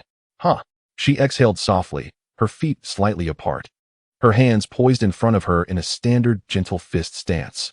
The veins around her pure white eyes throbbed visibly. The Byakugan activate. In that moment, she ceased to be the sheltered heiress of the Hyuga clan. She was a ninja, a Konoha ninja resolved to fight for the one she cherished. Witnessing this pivotal moment, the murmurs in the venue dwindled to a hush. Hearts raced as everyone pondered. Is she truly going to engage? Has she lost her mind? That is pain she is facing. This is not a battle. It is a suicide mission. Doubts arose, echoing through the crowd. No one held any faith in her success. Indeed, not a single soul believed she possessed even the slightest chance. Even the ninjas of Konoha held their breath in anxious anticipation. Run, Hinata, don't be foolish. Kiba Inuzuka shouted desperately at the screen. Yet, it was of no avail. Inside the imagery, Hinata's resolve to fight was unyielding. With a fierce cry, she propelled herself forward, akin to an arrow released from its bow, charging towards the seemingly invincible foe. Her speed may have appeared modest, at least to the seasoned J-nin, and her chakra seemed rather weak, almost feeble. But her charging stance, imbued with an unwavering determination, instilled an inexplicable sense of trepidation in every onlooker present. Are you prepared for what lies ahead? The cold voice of pain, the Deva path, echoed. He merely raised his hand, as if to swat away a mosquito that dared to approach him, casual and disdainful. Hinata surged forward, her Byakugan activated, allowing her to perceive the flow of chakra within him. She beheld pain's unfathomable power, akin to an ocean's depth, and recognized the vast chasm that separated them. Yet, she did not falter. 8 trigrams twin lion fists. She concentrated all her chakra into her hands, manifesting 2 formidable lion heads composed of blue chakra. This was the secret technique of the Hyuga clan, and at that moment, it represented her strongest move. Bang, bang, bang. Alas, Pain was too powerful. Both his physical and ninjutsu prowess eclipsed Hinata's abilities. Consequently, her attacks all fell short. Not a single strike found its mark. Fortunately, defeating Pain had never been Hinata's intention. Her true objective was the boy pinned to the ground, Naruto Uzumaki. Boom. The chakra-wrapped fists abruptly shifted direction, aiming for the black rods affixed to Naruto. From the very beginning, her goal was crystal clear. She did not seek to conquer Pain, for she understood the futility of such an endeavor. She merely wished to save him, even if there was but a sliver of hope. At last, she succeeded. With a crack, one of the black rods shattered. The crowd erupted in cheers for her valiant effort. However, reality was starkly cruel. Just as her fists were poised to break another rod, Pain raised a single hand, effortlessly deflecting Hinata's assault. The overwhelming force sent her hurtling backward, akin to a kite severed from its string. This exemplified the disparity between them. With a mere hand, Pain nullified the full force of Hinata's concentrated attack. The lion heads of chakra dissipated in an instant, transforming into motes of blue light that vanished into the air. One fought with reckless abandon, pouring forth every ounce of strength. The other, unscathed, brushed aside the effort with ease. The difference in power was laid bare in that moment, a vivid display of futility, like a mayfly attempting to shake a tree or a mantis challenging a chariot. Hinata's struggle appeared both laughable and tragic. Hinata. Naruto's eyes widened in shock, memories of their childhood flooding back in vivid succession. The overwhelming disparity of power was mercilessly revealed to the entire ninja world. Sighing wearily, the third Hokage, Hiruzen Sarutobi, stood upon the high platform, fully aware that this outcome had long been anticipated. Yet, when the moment truly arrived, an overwhelming sense of helplessness engulfed him. It felt far too forced. Kakashi Hitaki's voice bore a hint of hoarseness. In terms of strength, speed, and technique, they were entirely in different realms. He understood better than anyone the anguish of being unable to save a comrade. However, beside him, Yagai clenched his fists and spoke earnestly, his courage deserving of respect. The fervor of youthful determination would not be in vain. Although the outcome was failure, to Yagai, Hinata's audacity in the face of insurmountable odds was, in itself, a victory. A grand triumph belonging to youth. The territory of the Hyuga clan lay shrouded in an eerie silence. All the members of the Hyuga family watched the scene unfold, their gazes steeped in complexity. Had they truly failed? A branch family ninja murmured, acknowledging the anticipated result. Yet, for reasons unknown, a flicker of disappointment stirred within his heart. Neji Hyuga remained equally silent, his Byakugan fixated on the figure still struggling on the screen. He observed the veins bulging on Hinata's wrist from exertion, the flush of defiance on her cheeks, and the unquenchable spirit of battle glowing in her pure white eyes. Though her gentle fists were effortlessly blocked, and the secret techniques of the main family were readily countered, she did not relent. She continued to exert the last vestiges of her strength, attempting to shake the immovable mountain. Why? Why go to such lengths? Knowing full well the futility of her actions, Neji was engulfed in confusion. The fatalism he had always adhered to seemed to offer no answers at this moment. Nearby, Hiashi Hyuga's previously stern expression displayed a hint of softening. He witnessed Hinata's assault and recognized the technique, the 8 trigrams double-line fist that he had personally taught. He remembered how Hinata had always struggled with this technique. Unable to perfectly mold her chakra, the lion heads she conjured appearing feeble and inadequate. Consequently, he had scolded her often, even doubting her worthiness to inherit the family's legacy. Yet now, the girl on the screen, executing the double lion fist, was unmistakably imperfect. The concentration of her chakra was far from sufficient. However, the resolve to protect embedded within the eyes of those chakra lions was unprecedentedly profound. It was even purer than when he performed it himself. Was the essence of this technique not found in sheer strength, but rather in the heart that yearns to protect? Hayashi's heart felt as if it had been jolted by something profound. He gazed at the daughter he had deemed a failure, and for the first time, a flicker of doubt crept into his mind. Had he misjudged her from the very beginning? As the crowd around them harbored their own divergent thoughts, the atmosphere was thick with contemplation. In the scene, Pain's Deva path seemed to have lost the last vestiges of patience. A flicker of annoyance passed through his cold, Rinnegan eyes. The futile struggle was tiresome. Suddenly, a formidable and suffocating force erupted from him. Shinra Tensei. Boom. That terrifying repulsive force struck Hinata without any warning, sending her body soaring like a leaf caught in a tempest. She was hurled away once more, tracing a tragic parabolic arc through the air before crashing heavily before Naruto. Gasp! A mouthful of blood erupted from her lips, transforming into a blinding mist that stained the gray ruins and tainted the vision of everyone present. Hinata. Kiba Inuzuka's roar was nearly enough to rend his throat. His eyes instantly turned crimson, and his chakra surged uncontrollably. Calm down, Kiba. Shino and Choji quickly restrained him on either side. Let me go? I will slaughter that bastard. Kiba writhed in a frenzy like an enraged beast. Calm down. Shikamaru's voice rang out, laced with an undeniable severity. Look closely. This is merely a glimpse of the future. What good is your impulsiveness now? Shikamaru's words fell like a bucket of cold water upon Kiba's head. He gasped violently and ceased his struggle, yet his scarlet eyes remained fixed upon the heavens, as if wishing to rend the enemy who had harmed his comrade into 1,000 pieces. Sakura, Haruno, and Ino, meanwhile, were already beyond tears, clinging tightly to one another as they gazed upon the figure lying in a pool of blood, their hearts aching to the point of suffocation. How could this happen? Sakura's nails dug deep into her palm, blood trickling through her fingers, yet she remained oblivious to the pain. In her mind, the image of Hinata stepping forward replayed incessantly, along with the haunting memory of witnessing Niji's merciless attack on Hinata during the Chuunin exams. At that moment, she had felt just as powerless, devoid of even the courage to step forward. I am truly worthless. A profound sense of guilt and helplessness enveloped Sakura entirely. The atmosphere in the venue reached a suffocating climax, deeply piercing the hearts of everyone present. They could accept defeat, but they could not bear to witness such a courageous girl being so ruthlessly crushed. Disguised as the fifth Hokage, Orochimaru licked his parched lips, a flicker of disappointment flashing through his serpentine eyes. Is it truly impossible?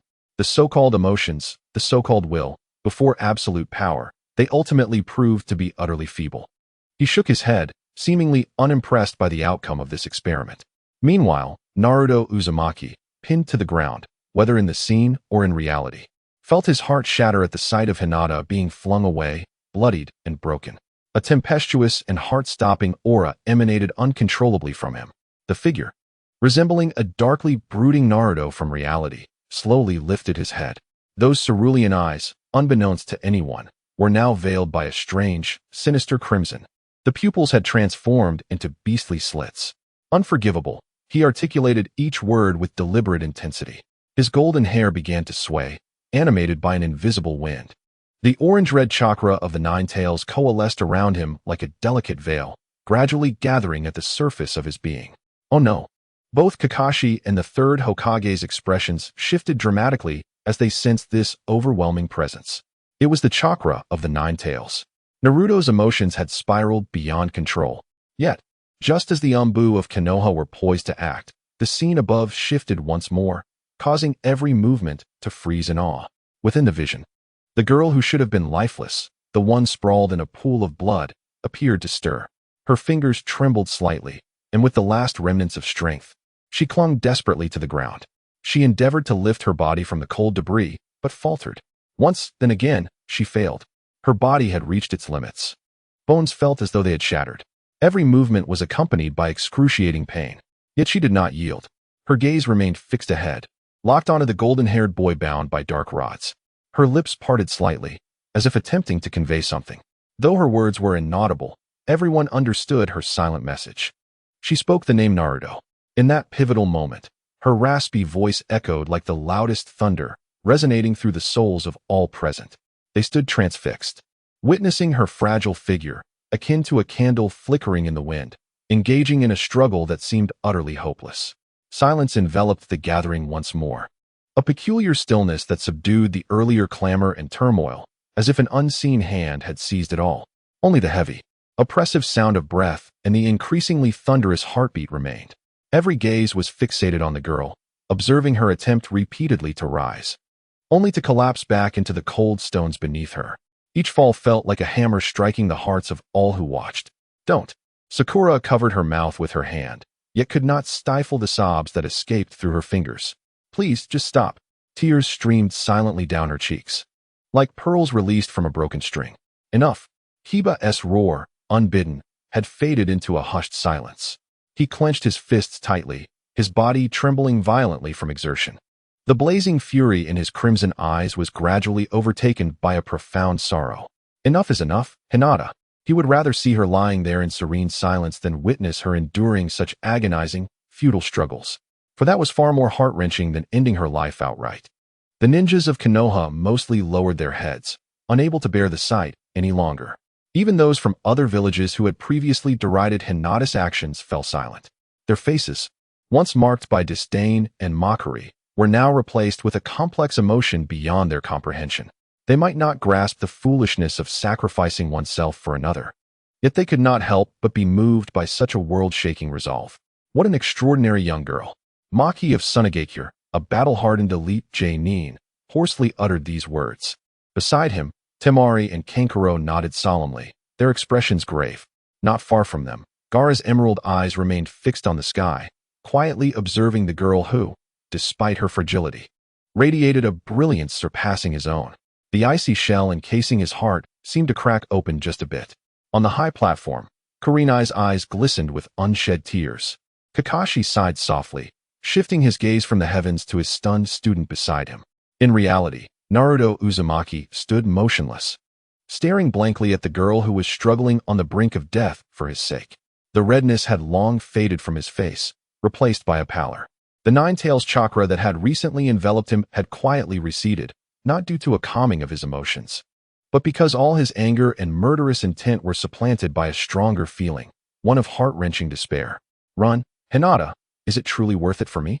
He could not fathom it. He would rather she scorned him like everyone else, distancing herself from him, than witness her enduring such suffering for him. At that moment, pain from the sky stirred, seemingly weary of the prolonged spectacle. He took a step forward, approaching the girl lying in a pool of blood. His footsteps were light, yet they resonated like the tolling of a death knell in the hearts of all present. What is he going to do?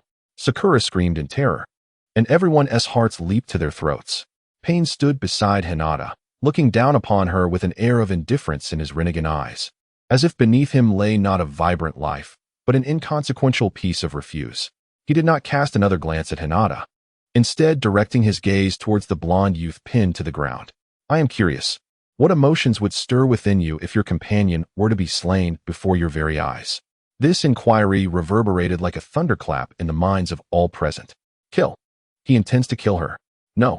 In a moment of utter despair, Inuzuka Kiba let out a desperate howl.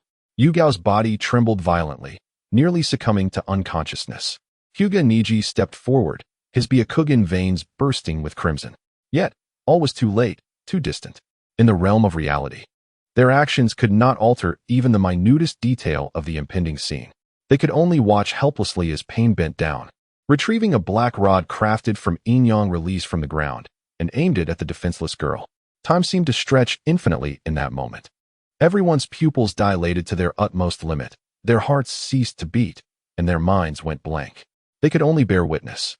Pain nonchalantly hurled the black rod, tracing a cold arc through the air before it descended. Thud! A muffled sound echoed as the blade pierced flesh, reverberating throughout the entire venue. The sound was not loud, yet it was more jarring than any explosion or roar that had preceded it, piercing the very core of their beings. The black rod mercilessly penetrated Hinata's body, pinning her firmly to the cold, shattered stones beneath her. Blood surged forth like a dam bursting, instantly soaking her already tattered jacket and staining the gray earth below. Silence. A stillness akin to death enveloped the Chuunin examination venue, rendering it utterly mute. No sounds emerged, no movements were made. All were like puppets devoid of souls, helplessly observing the horrifying crimson that marred the heavens. Time appeared to stretch on for an eternity. At last, a piercing scream, sharp enough to shatter the silence, erupted from Naruto, his pupils dilating in horror. Instantly, chaos erupted within the venue. No, Hinata. Both Inuzuka Kiba and Aburame Shino unleashed their sorrowful roars, while countless Konoha ninjas had tears in their eyes. The Hyuga clan was thrown into complete disarray. The eldest daughter, numerous branch family ninjas gasped in disbelief. Hyuga Niji stood frozen in place, his body trembling violently. He gazed at the familiar figure impaled by the black rod, his heart a tumult of conflicting emotions. Was she truly gone? Lady Hinata, the one he had longed to surpass, yet had always looked down upon, had perished just like that? For the sake of someone he deemed the most despicable of failures? Absurd. This was the fate he had always believed in. At this moment, it appears utterly absurd and laughable. Behind him, Hinata Hyuga abruptly rose from his seat. His face, which had always maintained an icy and majestic demeanor, shattered completely in this instant. His lips trembled, and his pure white eyes fixated on the heavens, filled with bloodshot anguish and regret. His only daughter was gone, just like that. She was lost. In this moment, he was no longer the lofty patriarch of the Hyuga clan. He was merely a father bereaved of his daughter. Yet all his sorrow, anger, and remorse paled in comparison to the shock that struck Naruto from the celestial expanse. The instant he beheld the black rod piercing Hinata's body, his cerulean eyes lost all their luster, becoming hollow and desolate. His world crumbled at that moment. All sound vanished, and every hue faded away. In Naruto's gaze, only a deep crimson remained. Then, an indescribable aura of terror erupted from him, akin to a volcano's violent explosion. Chapter 31, Ninetales Mode, Fury Unleashed Upon Pain. Crimson. An alarming, vivid crimson. It splattered across the skies like thick blood, saturating the pupils of all who beheld it. The rod that had penetrated the girl's body stood like a cold gravestone, heralding the tragic conclusion of a poignant soliloquy. Time seemed to slow infinitely in that moment. The anguish and rage that had just erupted within the venue was abruptly muted, as if a silence button had been pressed. Everyone fell silent, their minds blank, unable to process or accept the reality before them. They could not fathom that a girl who had just blossomed with radiant brilliance would wither away in such a heartbreaking manner. Yet, the heavens were merciless. They would not cease their rotation for anyone's sorrow. The scene shifted. Naruto, the blonde youth pinned to the ground by the black rod, abruptly lifted his head. What kind of face was that? Every observer's heart skipped a beat. There was no sadness, no anger, nothing at all. Only an abyss of desolation. His eyes, which should have mirrored the clear blue of the sky, appeared now as two extinguished stars, lifeless and void. He simply gazed, fixated on the girl lying in a pool of her own blood not far from him. Time ticked away, second by second. No one could decipher his thoughts. No one could glean any emotion from his mask-like expression. This deathly silence instilled a deeper fear than any primal scream could evoke, a chilling dread emanating from the very depths of the soul, quietly spreading throughout the venue. On the elevated platform, Sarutobi Hiruzen's hand, clutching a pipe, began to tremble ever so slightly. Those weathered eyes fixated intently upon Naruto's face, lips trembling. This moment transported him back to a distant night, nearly forgotten, shrouded in despair and crimson hues. It was the night his beloved wife, Sarutobi Bawako, perished, and shortly thereafter, Kushina Uzumaki also met her tragic fate post-childbirth. He vividly recalled the look in Minato's eyes as he witnessed Kushina being stripped of the tailed beast. Teetering on the brink of death, a sense of dread washed over Kakashi, his heart sinking. He understood better than anyone the monstrous entity sealed within Naruto. This creature thrived on the most vulnerable and negative emotions of the heart. And at this moment, Naruto's heart was undoubtedly riddled with wounds. Quick! Stand guard! The third Hokage, Sarutobi Hiruzen, finally emerged from his shock, leaping to his feet with a powerful roar. Olambu, prepare the Shikyu sealing formation. We must contain Naruto at all costs. His voice thundered like a bolt of lightning amidst the chaos of the assembly. In an instant, dozens of masked figures emerged from the shadows, encircling the real Naruto Uzumaki. Hokage-sama, what has transpired? Why are we? The surrounding genin expressed their confusion, but no answers were given. For in the next heartbeat, the spectacle above revealed the most horrifying truth. In the scene, Naruto, who had remained eerily silent, finally ignited with the first flicker of flame in his hollow gaze. No, it was not fire.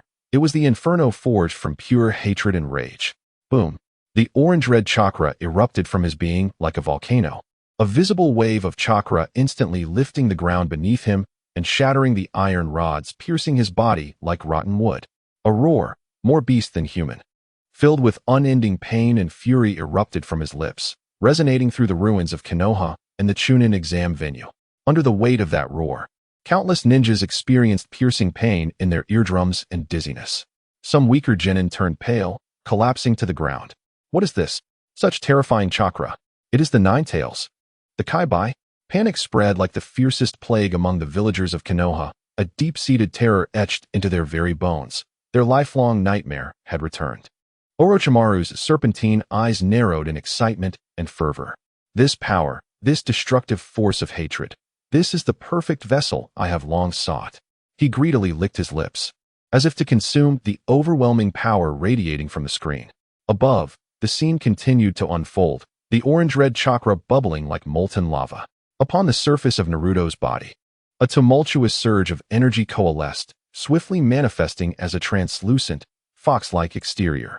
For tails, formed of high-density chakra, writhed chaotically behind him. His physique began to undergo a transformation. Skin peeled away inch by inch, revealing muscle tissue as red as freshly spilled blood beneath. His form expanded and elongated, fingers morphing into sharp claws, teeth transforming into menacing fangs. In that moment, his visage had utterly forsaken its human semblance, now resembling a fierce and savage beast. Those crimson eyes, ablaze with the flames of hatred, locked onto the distant figure of Pain from the Akatsuki. Sasuke's eyes widened in shock, his Sharingan fixated on the creature birthed from chakra and flesh. A tumult of emotions surged within him, both astonishment and envy.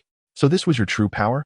He had always believed himself to be at the forefront of vengeance, yet this individual he had long derided as inferior harbored such a terrifying trump card.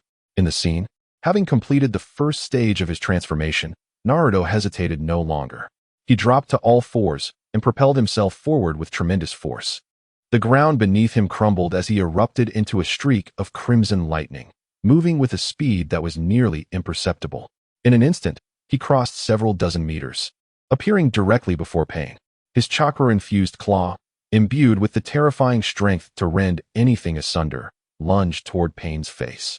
However, Pain remained inscrutable, his expression unchanged. Shinra Tensei. A sudden explosion of invisible repulsive force erupted, colliding violently with Naruto's ferocious claw. Yet this time, the outcome diverged drastically from before. The repulsion, capable of sending anything flying, faltered upon encountering Naruto's raging Nine-Tails chakra, which it could not withstand. The claw hesitated only momentarily before tearing through the barrier of invisible repulsion, continuing its relentless advance. With a chilling sound akin to fabric being rent, a gaping tear appeared in Pain's dark robe adorned with red clouds. He was sent hurtling backward like a kite with its string severed, tumbling helplessly for several rotations before finally coming to a halt. Silence enveloped the arena, plunging it into a profound stillness. All present stood agape, their minds struggling to comprehend the spectacle before them. Had he withstood the attack and retaliated? The Naruto who had previously been effortlessly crushed now stood transformed into a formidable entity, capable of confronting the divine presence of Pain head-on. How could this be possible? In that moment, the worldview of everyone present was irrevocably altered. Above the celestial canopy, a line of golden characters emerged at the opportune moment. This inscription served as the ultimate conclusion to Hinata's poignant monologue and offered the finest elucidation of Naruto's furious transformation. The words read, "She could not extract the darkness from your being, yet she liberated the shackles from your heart. The flame of anger ignited by her sacrifice became the final force for your resurgence." Chapter 32, The True Rescue. A power greater than ninjutsu. The brilliant golden light illuminated the sky. The two lines of text intertwined the events that had transpired. It became clear to everyone why Hinata's actions deserved to be recognized among the most pivotal moments of rescue. It was not a physical salvation, but rather a spiritual awakening. On the high platform, Narashikaku, Konoha's chief strategist, exhaled slowly. So that is it.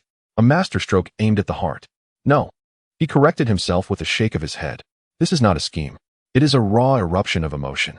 She wielded her frail strength to unearth the mightiest force within Naruto's soul. Truly an extraordinary ninja. Beside him, his son, Narashikamaru, also gazed up at the two lines of text, his usual expression of annoyance replaced by a rare blend of admiration and astonishment. Hinata is truly remarkable.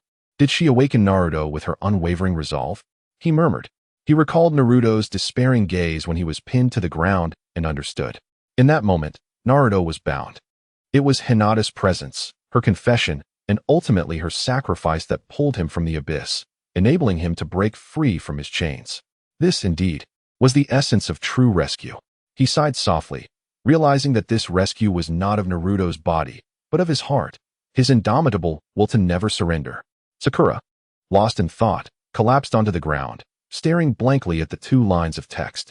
So that's how it is. Hinata was incredibly brave, far braver than I. Tears cascaded silently down her cheeks, but this time, they were not merely tears of sorrow. They intermingled with a profound sense of shame and admiration. She had always believed her affection for Sasuke was unwavering, that she would sacrifice everything for him. Yet now, she recognized how pale and insignificant her feelings were in comparison to Hinata's heavy love, one that could shake the very foundations of life and death. She covered her face, overwhelmed with emotion. She could not save Sasuke, nor could she even begin to comprehend him. Yet Hinata had used her very life to rescue Naruto. The disparity left her feeling utterly humiliated. Wah! Inuzuka Kiba's roar had unknowingly transformed into a heart-wrenching wail. The youth, who always presented himself as carefree and oblivious, now wept like a child. He finally comprehended that Hinata was not courting death. She was fighting in her own manner, a manner more potent than any ninjutsu. You foolish idiot, he scolded through his tears. Why must you choose this path? Do you not realize how painful this is? Beside him, Shino silently removed his sunglasses, revealing the earnest eyes that were often concealed in shadows. He observed the furious figure still engaged in battle on the screen, as well as the petite form lying motionless in a pool of blood. His lips moved slightly. Hinata, he murmured softly, his voice imbued with an unprecedented gravity. Your will has indeed been received. Simultaneously, this revelation was revolutionary for the Hyuga clan. Niji stared blankly at the 2 lines of text. The fury ignited by her sacrifice reverberated in his mind. He had always perceived Hinata as weak, a destined failure. Her demise seemed utterly meaningless. Yet now, he realized he had been profoundly mistaken. Hinata's death was not without significance. It was, in fact, a pivotal turning point in this battle. It could even be said to be the sole spark igniting the flame of ultimate victory. It was she, the so-called weakling in Niji's eyes, who, harboring an ardent will to protect, had forcibly altered the destiny of the chosen one. This was, without a doubt, the greatest irony of fate. Niji's heart was in turmoil. He felt as though his understanding of the past decade had crumbled in that very moment. He instinctively glanced at his father, Hayashi, only to see a face equally etched with shock and confusion. Not far from him, Hayashi had just risen when he suddenly staggered, nearly collapsing once more. Grasping the back of a chair, he barely managed to steady himself. He gazed at the 2 lines of text, his lips trembling, unable to utter a single word. He had scorned weakness and emotions, deeming them burdens for the strong. Yet now, his daughter had proven him wrong. That daughter, whom he had looked down upon for her perceived frailty, had accomplished a feat that even he, the leader of the Hyuga clan, could never achieve. She had saved the hero of Konoha and, in turn, rescued the village. And what of him? This father, this clan leader, what had he been doing? He had been enraged by his daughter's audacity and shamed by the tarnish on the family's reputation. How ridiculous! How ironic! Suddenly, a mouthful of blood erupted from Hayashi's lips, not from injury, but from an overwhelming tide of regret and guilt that could no longer be contained. Clan leader. The surrounding Hyuga members exclaimed in alarm. Yet Hayashi merely waved his hand dismissively. He wiped the blood from the corner of his mouth, and his usually authoritative white eyes now streamed with 2 lines of regretful tears. The reaction from the outside world was one of sheer astonishment. Yet, at the heart of it all, Naruto Uzumaki felt an unprecedented soul-shaking sensation. He stared blankly at those 2 lines of words, repeatedly whispering them in his mind. Had he truly unlocked the shackles of his heart? He recalled the helplessness he felt when pain had pinned him to the ground. In that moment, his heart was indeed overwhelmed with despair. It was Hinata, that girl, who had pulled him from the abyss of hopelessness with her own life. Then, he beheld the second line of words. The fury ignited by her life became your ultimate strength to retaliate. The phrase ignited by life struck him like 5 searing brands, indelibly marking his heart. It left an everlasting imprint. It dawned on him that the raging power coursing through him was not born of his own anger, nor was it a result of the Nine-Tails rampage, but rather a gift purchased with that girl's life. A bloody gift, exacting the price of life itself. Naruto cradled his head, crouching down, his body trembling violently. The villagers around him fell silent as they witnessed this scene. The fear in their eyes gradually transformed into a complex tapestry of emotions: sympathy, pity, but most of all, guilt. What burdens had this child, whom they had ostracized for over a decade, truly borne? They could neither fathom nor dare to imagine. Chapter 33. The Reward of the Rebirth Eye. The Rating of Pure Love. The scene shifted to the tailed beast transformation of Naruto as he unleashed a brutal assault on Pain. Amidst the blurred visuals, a figure with hair as yellow as Naruto's appeared. The young people present did not recognize him, yet Kakashi and the Third Hokage were utterly astonished. Teacher, Fourth Hokage. However, the heavens seemed reluctant to reveal too much information, hastily skipping ahead. What followed was Naruto breaking free from the planetary devastation. He then struggled to defeat the final Pain using shadow clones and wind release, Raisin Shuriken. The screen fast-forwarded once more as Naruto employed the most powerful Genjutsu, the mouth release, forcibly altering Nagato's perspective. Ultimately, Nagato exhausted his strength to use the rebirth technique, resurrecting all those who had perished in this battle, including Kakashi Hatake, yet excluding Jiraiya, who had fallen earlier. Soon, a golden decree descended from the heavens. The scene froze on the ferocious six-tailed fox and on the girl who lay silent in a pool of blood. Hatred and protection, destruction and rebirth, two diametrically opposed forces intertwined in a brutally poignant manner, deeply piercing the nerves of everyone present. At last, the golden light on the screen began to gradually retract. The once earth-shattering battle began to blur, ultimately fading into nothingness. In place of it, a background as profound as the starry sky emerged. Is the evaluation of the 8th round coming to an end? This thought surged in the hearts of the crowd simultaneously. This assessment, steeped in grandeur and awe from beginning to end, was finally drawing to a close. Yet, just when everyone assumed that all was about to conclude, a radiant light once again illuminated the center of the sky. Though her combat power may be feeble, her significance is paramount. Rating.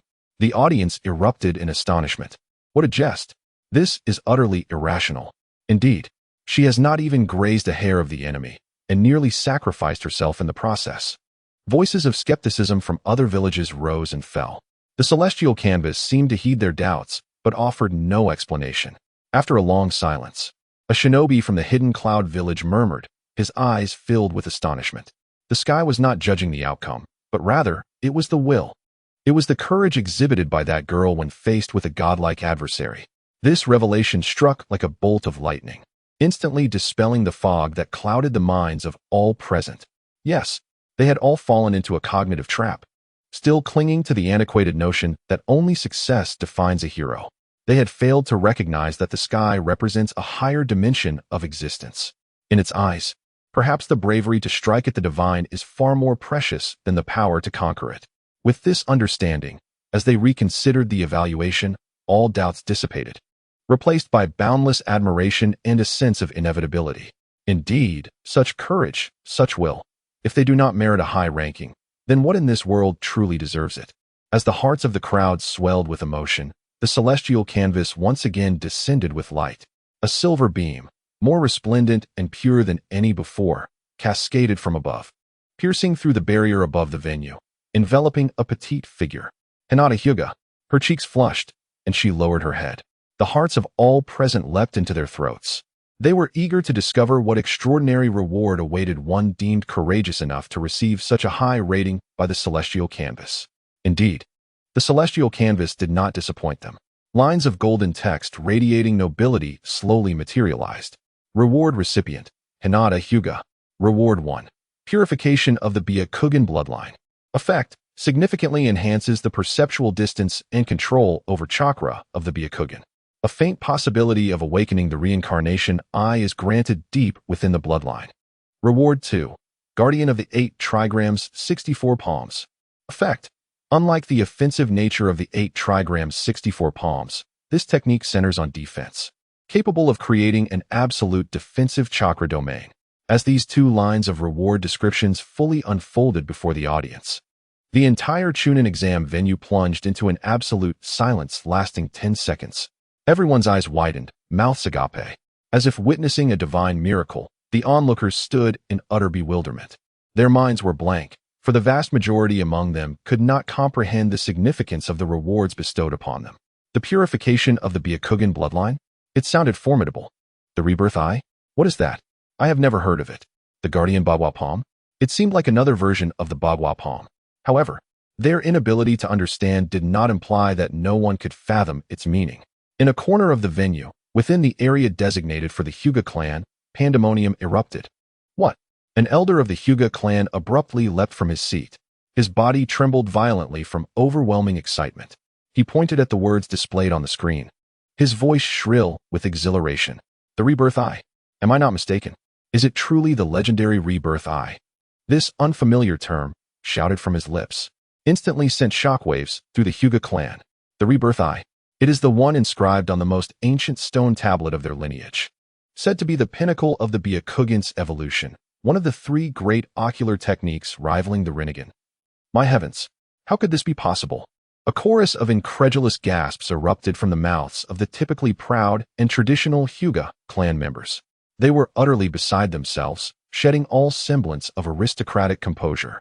Each one resembled a fervent believer who had just witnessed a miracle. As the head of the Hyuga clan, Hyuga Hayashi's reaction was tenfold more intense than theirs. His face, which had just been stained with tears of regret, was now completely overtaken by sheer joy and shock. He fixated on the 2 lines of rewards displayed above, his lips quivering, unable to utter a single word. The Rebirth Eye? It was no mere legend. It coursed through the veins of the Hyuga clan, descendants of the Otsutsuki clan, a power they had pursued for millennia yet remained beyond their grasp. And now, this coveted power, long yearned for but unattainable, had descended upon his daughter, whom he had deemed a failure. What an absurdity! What an irony! What a stroke of fortune! Hyuga Hayashi's body trembled violently. The regret that had just begun to surface was now completely overwhelmed by an even more potent exhilaration. He felt an overwhelming urge to laugh out loud. The light of the Hyuga clan's revival. He had finally seen it. As the entire Hyuga clan descended into a state of frenzy. At the center of it all stood the girl enveloped in a silvery beam of light, Hyuga Hinata. She too was engulfed in profound confusion. She could sense an incredibly warm and pure power flowing ceaselessly into her body through that radiant pillar, cleansing her bloodline, her meridians, every limb and sinew within her. The pair of pure white eyes emanated an unprecedented sense of comfort and warmth. She could feel her vision expanding in an astonishing manner, as if capable of piercing through all illusions. Simultaneously, a vast torrent of information surged into her mind, an unfamiliar, yet intimately known set of gentle martial techniques. These techniques were no longer intended for aggression but for protection, to safeguard the most important person behind her. Hinata was utterly bewildered. She sensed a profound transformation occurring within her, yet she could not comprehend the reasons behind it. Instinctively, she turned her gaze towards her brother, Niji Hyuga, only to find his face etched with shock, confusion, and envy. Indeed, Niji felt envy. Envy for the Tensigen, envy for the protection of the 8 trigrams palm. This ultimate power was something he, renowned as the Hyuga clan's greatest prodigy, had never dared to dream of. Yet now, this sister whom he had once looked down upon had acquired such extraordinary abilities. Truly, fate was a capricious entity. Niji's heart was once again in turmoil, his proud prodigious spirit shattered by the unreasonable reward bestowed by destiny. Meanwhile, the boy who had been crouching on the ground with his head in his hands, Naruto Uzumaki, was also jolted back to reality by the revelations of fate. He lifted his head, gazing in bewilderment at the girl bathed in holy light, as if she were ascending to the heavens. He did not understand the concept of the Tensigen, nor did he grasp the significance of the 8 trigrams palm. However, he could discern the frenzied and exhilarated expressions on the faces of the Hyuga clan members surrounding him. He realized that Hinata had obtained something truly remarkable, not for herself, but rather for saving him. This revelation alleviated the weight of guilt that had settled in his heart. Slowly, he rose to his feet, parting the still shocked companions before him, and approached the girl who remained in a state of confusion. Hinata noticed him as well. As the light faded, her now clearer and brighter white eyes reflected the boy's face, which was filled with complex emotions. Her cheeks flushed crimson, and she instinctively wished to lower her head once more. However, this time, she resisted the urge. Naruto scratched his short, blonde hair, his face betraying an unprecedented awkwardness and uncertainty. He opened his mouth as if to speak, yet hesitated, unsure of how to begin. Ultimately, he took a deep breath, bowed solemnly before her, and in a soft yet earnest voice declared, "Thank you. Next time, let me protect you." This simple yet profound expression of gratitude drifted down like a feather yet bore the weight of a mountain. Hinata stared blankly at Naruto before her, gazing at his somewhat comical smile, tinged with embarrassment and sincerity. Her mind, already clouded by the extraordinary reward and the transformative future ahead, could no longer bear the overwhelming impact from her beloved. Little Hinata felt her body growing lighter. Everything around her began to whirl. It seemed as though she could hear the startled exclamations of Ino and Shino, along with Naruto's frantic cries. "Hey, what is wrong with you?" This was the last phrase she registered before losing consciousness. Hinata's face flushed a deep crimson, akin to a steaming locomotive, and then she blissfully succumbed to her fate. Yet, a gentle smile lingered at the corners of her lips. Hey, Hinata." Naruto, in a flurry, attempted to support her. Phew, Shino breathed a long sigh of relief. He then raised his head and unleashed an angry roar at Naruto. "You idiot. What have you done to Hinata?" "Huh, I didn't do anything." Naruto protested innocently, waving his hands. "I only said thank you. Can a mere thank you make someone faint?" Shino clearly did not believe him. He cautiously laid Hinata down on the ground. Akamaru approached as well, gently nudging Hinata's cheek with his nose, emitting a worried whimper. The reason was simple. Shino adjusted his sunglasses and calmly explained. Hinata merely reached her mental and physical limits. Coupled with the intense emotional fluctuations, that is why she fainted. Although his explanation was calm and objective, Naruto still detected a hint of reproach in his tone, leaving him even more flustered. "Hey, Naruto," Shikamaru yawned as he sauntered over, his hands stuffed in his pockets, wearing an expression of utter exasperation. "You've really landed yourself in big trouble now." "What do you mean?" Naruto asked, puzzled. Shikamaru did not respond directly, but merely gestured for him to look around. Instinctively, Naruto scanned his surroundings, only to be taken aback. He realized that the gaze of the entire venue was intensely focused on him and the unconscious Hinata. Those glances were laden with complexity, curiosity, gossip, envy, jealousy, but more prominently, a mocking sense of entertainment. Even Sakura and Ino, not far off, were exchanging mischievous glances, their smiles laced with ill intentions. This made Naruto feel utterly uncomfortable, his cheeks heating up once more. What on earth is going on? He muttered dejectedly, scratching his head. All he had wanted was to express his gratitude. How had it spiraled into such a convoluted affair? Meanwhile, unnoticed by anyone, at the edge of the crowd, Sasuke surveyed the scene with a cold gaze. He observed the girl who had fainted from a simple thank you and the bewildered blonde boy surrounded by his comrades. A flicker of confusion, which even he was unaware of, crossed his eyes. Bonds. Yet another triviality, he thought with a dismissive snort. Such ephemeral emotions. Only those who can become strong may bear the burden of weakness. Yet why? Why does this so-called bond, which he despises the most, give rise to such formidable power?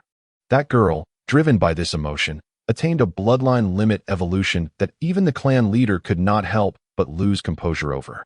And that underachiever, fueled by the same sentiment, ignited a strength potent enough to challenge the divine.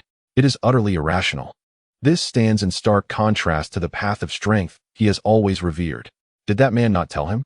To acquire the power for vengeance, one must sever all ties. One must embrace the deepest solitude and darkness. Who, then, is truly right? For the first time, Sasuke's heart wavered. The conviction of revenge he believed to be unwavering seemed, in that moment, less than pure. On the high platform, the elite ninjas of Konoha watched with great interest this vibrant scene unfolding below. Yuhi Kurenai stifled a laugh, remarking that they had finally witnessed the clouds parting to reveal the moon. Indeed, Asuma chimed in with a cigarette in his mouth, wondering when Naruto, that blockhead, would finally come to his senses. Kakashi, however, maintained his usual languid demeanor, leaning against the railing as he observed his energetic disciples below. In his perpetually half-open eyes, a rare warmth flickered. His 3 students, one consumed by revenge, teetering on the edge of darkness, another, a girl in the throes of youthful love, lost in her naivete, and the last, carefree and seemingly untroubled, yet inadvertently captivating everyone's attention, were anything but easy to manage. Yet, perhaps this was rather delightful. The third Hokage turned to the silent Sandaime Hokage beside him. "What is your perspective?"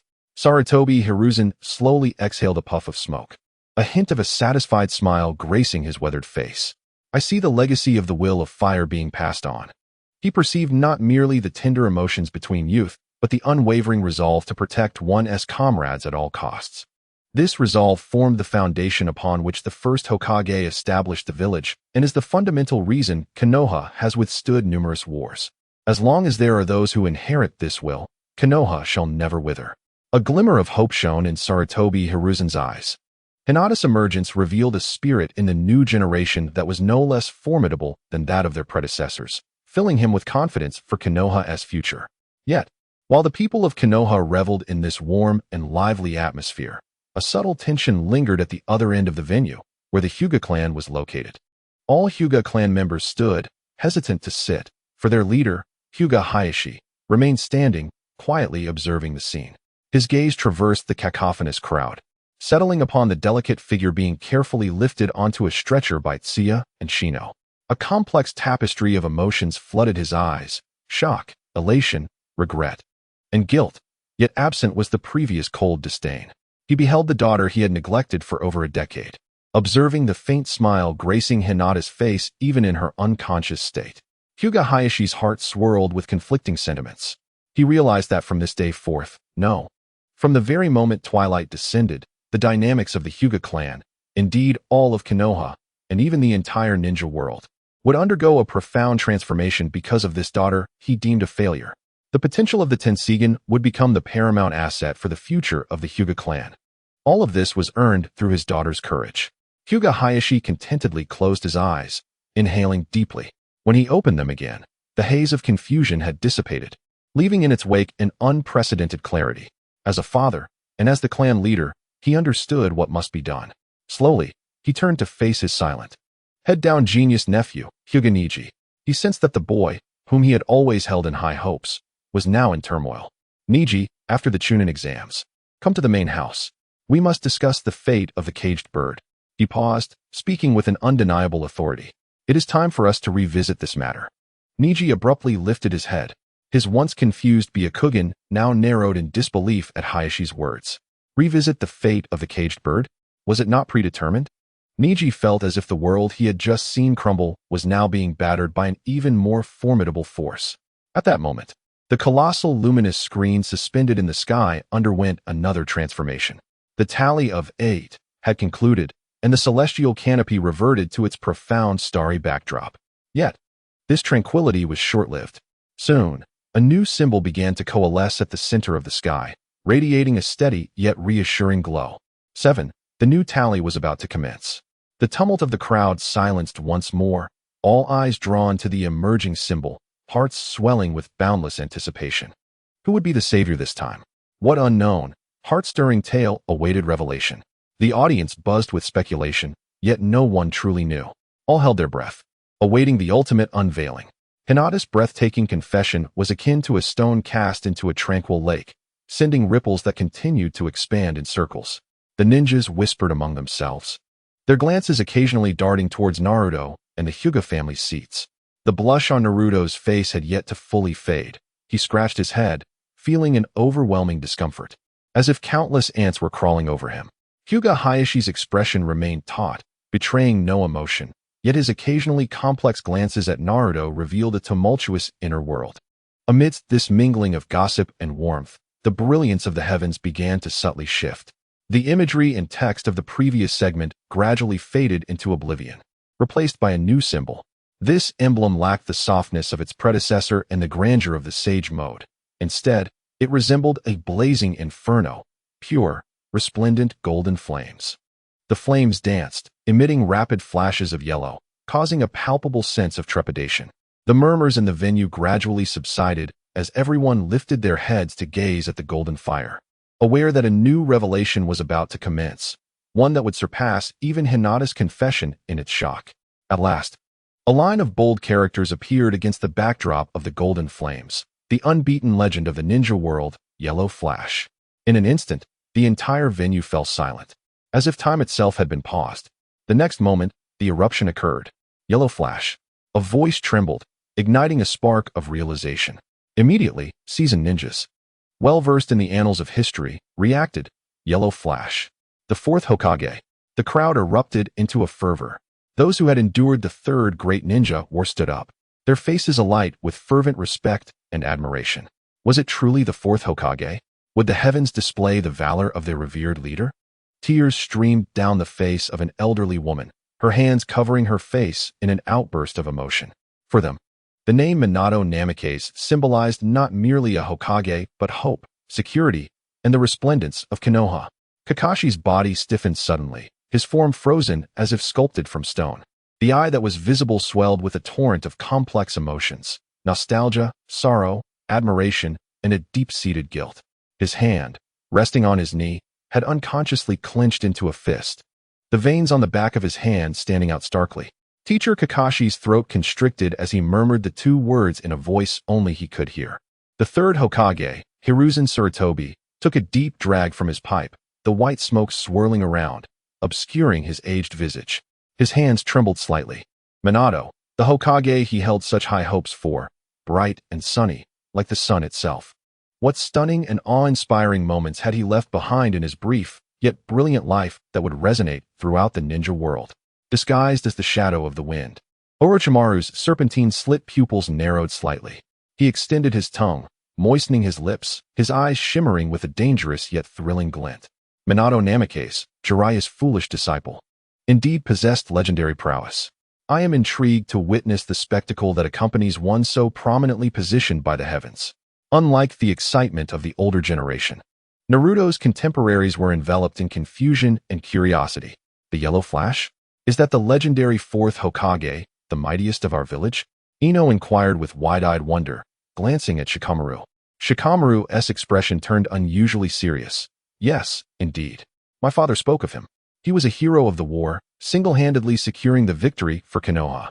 It is said that his speed was unrivaled in the ninja world. Yet, did he not perish during the Nine-Tails incident? Sasuke's Sharingan subtly shifted. He was no stranger to this name. The Uchiha clan's archives held him in high esteem. An undefeated legend, you say?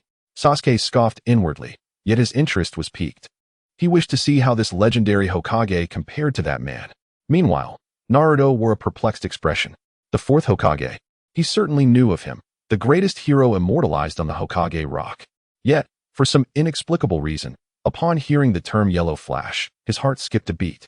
A peculiar sensation surged from deep within, one that felt both familiar and warm, as if this name held a special connection to him. In the hidden village of Rain, atop a high tower, Pain, Nagato, observed the heavens with indifference through his Rinnegan. The yellow flash, Konan murmured softly beside him. He is Jiraiya-sensei's pupil, the hero of Konoha. Humph, Nagato scoffed coldly. Heroes are merely remnants of a bygone era. I am eager to see what this celebrated hero has truly accomplished. All heroes become insignificant in the face of suffering. In a dark, shadowy cave, Zetsu, a half-black, half-white figure, emerged from the ground. He addressed the man cloaked in a whirlpool mask with an unusual tone. Obito, look, it's your teacher, the man who nearly thwarted your grand design. The masked man, Uchiha Obito, remained silent, yet beneath the mask festered an endless tide of resentment and murderous intent. Minato Namikaze, is he not hailed as the fastest in the ninja world? Had he been present then, Rin would not have died. This world would not have descended into its current state.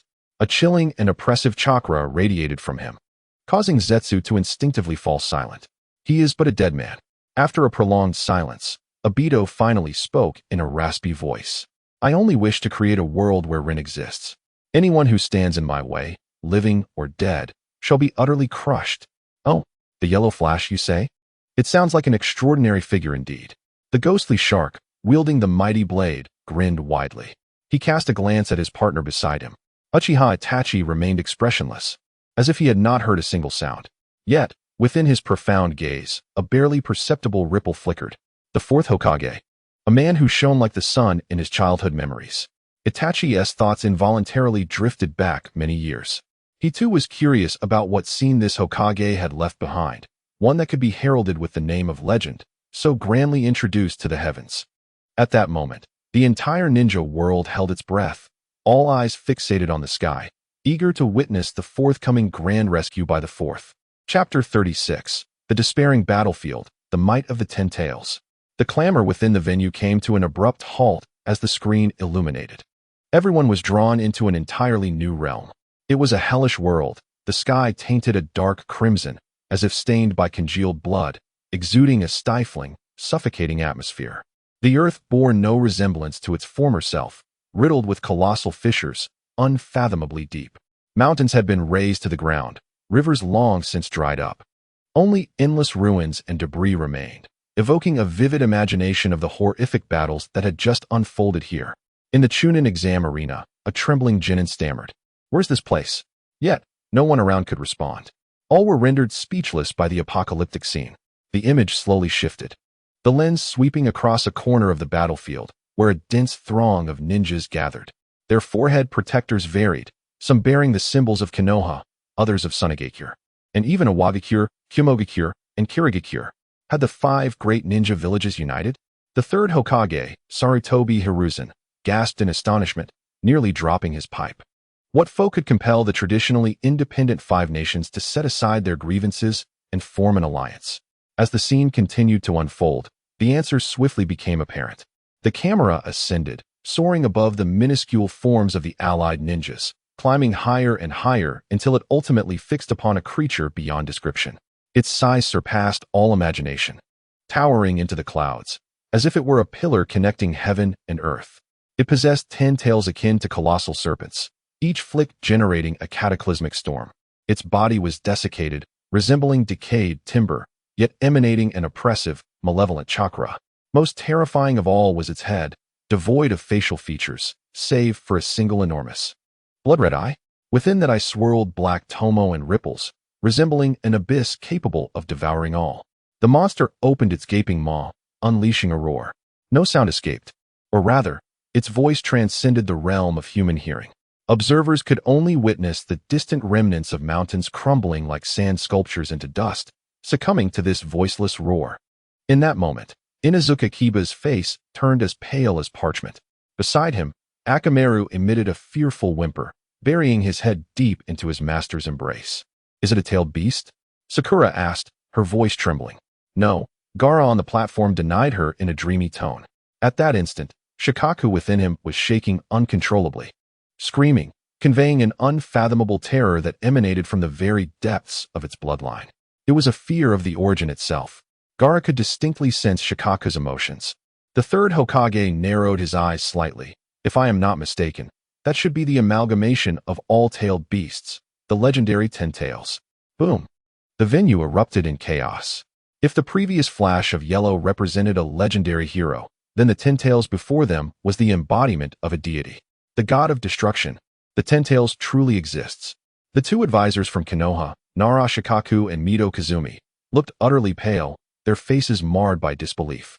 This creature, which existed solely in the most ancient scrolls, had manifested in the future in such a manner. Disguised as the Kazekage, Orochimaru's pupils contracted to pinpricks. He felt an unprecedented thrill and shudder of excitement. So that's it. This is the ultimate form of chakra. This is the ultimate power. His eyes glimmered with greed and fervor. In stark contrast to the shock felt by the higher-ups, the lower ninjas were engulfed by a pure, inescapable despair. What on earth is happening? Ino exclaimed as the chips in Choji's hands fell to the ground, unnoticed, as he pondered how to combat such a being. Sweat beaded on Shikamaru's forehead for the first time. His once proud intellect was now rendered blank. Any strategy, any tactic appeared utterly ludicrous and powerless in the face of such absolute strength. Sasuke, unbeknownst to him, had activated his Sharingan. He attempted to decipher the chakra of the 10 tails, but all that returned to him was a void of chaos and nothingness. It was akin to a mortal gazing up at the stars, utterly incapable of grasping the vastness of the universe. Is this the war of the future? Sasuke's fists clenched tightly. He pursued power, yearned for vengeance. Yet this spectacle reshaped his understanding of the upper echelons of strength in this world. Even if he killed Itachi and gained greater power, what difference would it make? Before such a monster, what distinction was there between him and an insect? Suddenly, the scene shifted, focusing on a familiar figure among the ninja allied forces. It was Naruto Uzumaki. The future Naruto bore the markings of sage mode upon his face. Yet his current state was dire. He was gasping for breath, covered in wounds, and his chakra was evidently depleted. Beside him, the future Sakura was desperately channeling a green light from her hands, striving to heal him. Can even Naruto not prevail? Ino covered her mouth in shock. Not long ago, they had just witnessed the formidable might of sage mode. The savior-like Naruto now appeared so beleaguered. This extinguished the flicker of hope that had just ignited within their hearts. At this moment, Naruto was also rendered speechless. He gazed at the feeble reflection of himself on the screen and then at the cataclysmic Ten Tails. A profound sense of helplessness surged within him.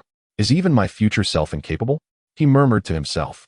In the Rain Village, Nagato, through Pain's perspective, fixated intently on the image of the Ten Tails. Isn't that the ultimate form of the Outer Path Golem? My Moon Eye plan has actually been realized by someone else in the future? Who could it be? An endless stream of confusion flooded his mind. Who has completed my plan? Regardless of who it is, let this all continue. Deidara emitted an excited shriek. Oh my, what a colossal creature. Yes, this is the ultimate art. An explosion in an instant. Scorpion coldly assessed. Boring. Just a gigantic puppet. Behind Toby's mask, his one eye, bloodshot, whispered Rin. We shall meet soon. Ten Tails. The Moon Eye plan. This is everything I have fought for. To create a world with Rin in it. But why does it seem that it is not I who initiates all of this in the future? Where did it go awry? Or have I ultimately failed? A torrent of complex emotions surged wildly within him. In the venue of the Chuunin Exams, despair enveloped everyone like a suffocating shroud. Tens of thousands of allied ninjas felt like a fragile boat amid tumultuous waves before the Ten Tails, on the verge of capsizing at any moment. The mere existence of that colossal monster was enough to make the world tremble. No one believed they could win. Indeed, no one thought they could survive. Just as this despair was about to engulf everyone's hearts, the scene shifted once more. Chapter 37. The Ten Tails-tailed beast bomb strikes the Allied Forces Command Center. As the crowd was gripped by fear of the Ten Tails, the image in the sky caused every heart to skip a beat. The unimaginably vast monster slowly opened its abyss-like maw. A high-density chakra sphere began to coalesce within its mouth. The sphere was not large, in fact. One could say it was minuscule compared to the Ten Tails' towering form, almost disproportionate. Yet every ninja present, even the lower-ranked ones, could distinctly sense the cataclysmic energy contained within that small sphere. Tailed beast bomb. Gaara's voice trembled uncontrollably, the dread of Shikaku within him nearly overflowing. No, the third Hokage. Hiruzen Sarutobi abruptly stood, his expression graver than ever. Ordinary tailed beast bombs do not possess such an oppressive aura. The energy in this one has been condensed to its utmost limit. Its density and power must be tenfold, 100-fold. Gulp. Someone, it was unclear who, struggled to swallow. The sound echoed sharply in the deathly silent venue. Tenfold.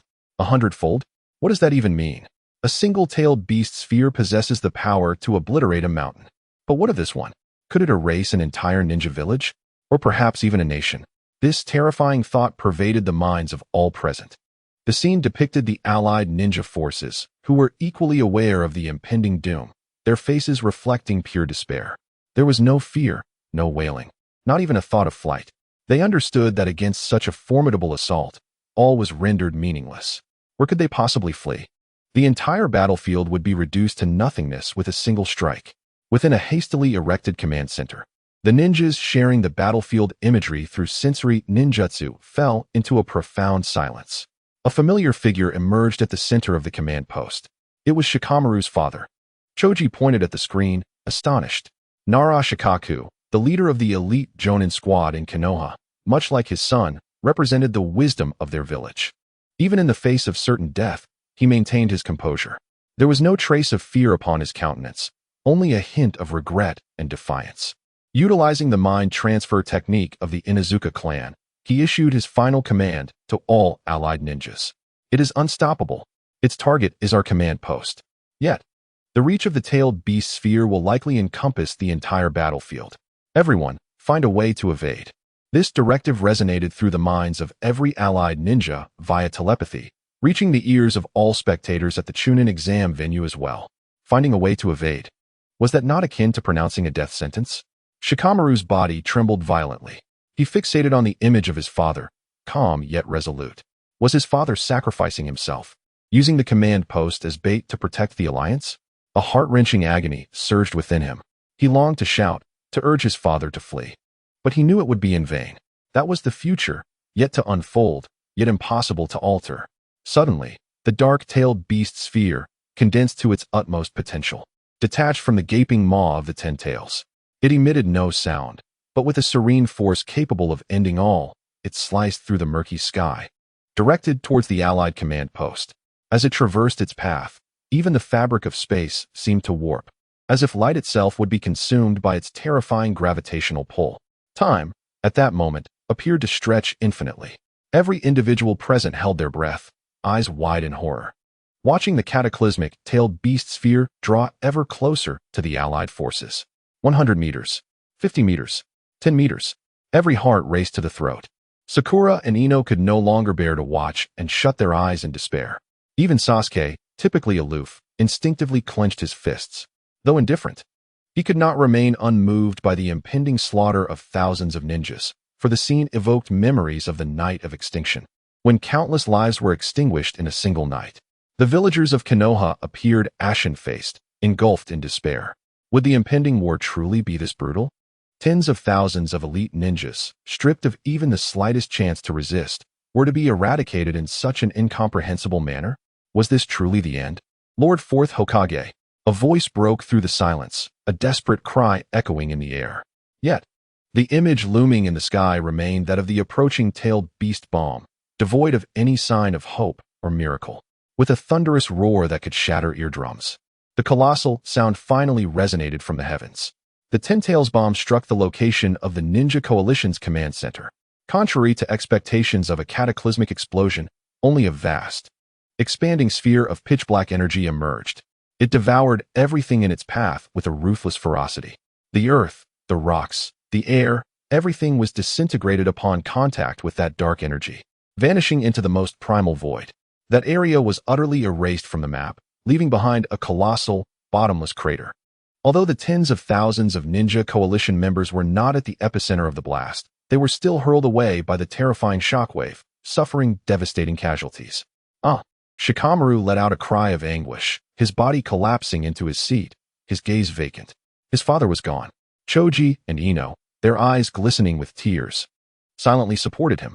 Asuma sighed, placing a comforting hand on Shikamaru's shoulder, yet words eluded him. A heavy atmosphere of sorrow and despair enveloped the entire venue. The previously recounting battles, though fierce, had been within the realm of comprehension. But this time, they faced a calamity utterly beyond their capacity to contend with. Was this war? No. This was a one-sided massacre. Such power could only be rivaled by the legendary First Hokage and the Third Hokage, Hiruzen Sarutobi, whose voice was fraught with difficulty. His words went unspoken, yet all the high-ranking officials present understood the implication. Unless the fabled god of ninjas, Hashirama Senju, intervened, none could withstand such an assault. Forget resistance. Mere survival was already a remarkable feat, let alone protecting the tens of thousands of the Ninja Coalition. Why has the future come to this? A villager murmured, voicing the collective sentiment. They could not comprehend the nature of the enemy, the depth of the hatred that could plunge the world into such despair. Disguised as the wind shadow, Orochimaru's eyes gleamed with an unusual light. The Ten Tails, Edo Tensei. The future war seemed far more intriguing than he had anticipated. He cared not for the fates of the ninjas. Rather, it was the allure of that ultimate power that captivated him. A desire to study it firsthand surged within him. As he licked his lips, filled with anticipation for what lay ahead. Just when everyone assumed this reckoning would culminate in the coalition's catastrophic defeat, the image in the sky shifted once more. The Ten Tails seemed unsatisfied with its initial strike. Its colossal maw opened again for a second shot. The second catastrophic tailed beast orb begins to coalesce. Is there more to come? The tone of Ya's voice shifted dramatically. If it strikes again, the already decimated Ninja Coalition will surely face total annihilation. It is over. This time, it is truly finished. In everyone's hearts, only these two words remain. Despair surged like a tidal wave, engulfing the entire venue. Yet, amidst this profound darkness, a distinct hue quietly emerged. Chapter 38. Rebirth of the Impure World. The Fourth Hokage. Boom. The cataclysmic tailed beast orb finally descended upon the heavens.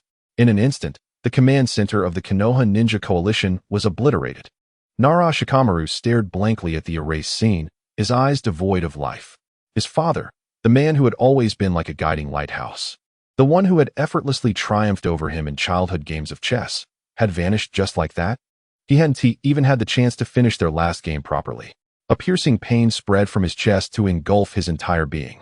Shikamaru's lips trembled, yet he could utter not a single word. He felt as if his world had crumbled alongside that command center. Besides Shikamaru, Choji, and Ino were filled with tears. They could acutely sense their dear friend's sorrow. Yamanaka and Oichi, Nara Shikaku, Akimichi Choza, the fathers of their trio, who had watched them grow up since childhood, were like family. Yet now, the trio was forever missing a vital piece. Asuma silently placed his hand on Shikamaru's trembling shoulder. He understood better than anyone the taste of losing a father. However, no amount of consolation could ever suffice in the face of death. He could only offer his disciple a silent form of support in this manner.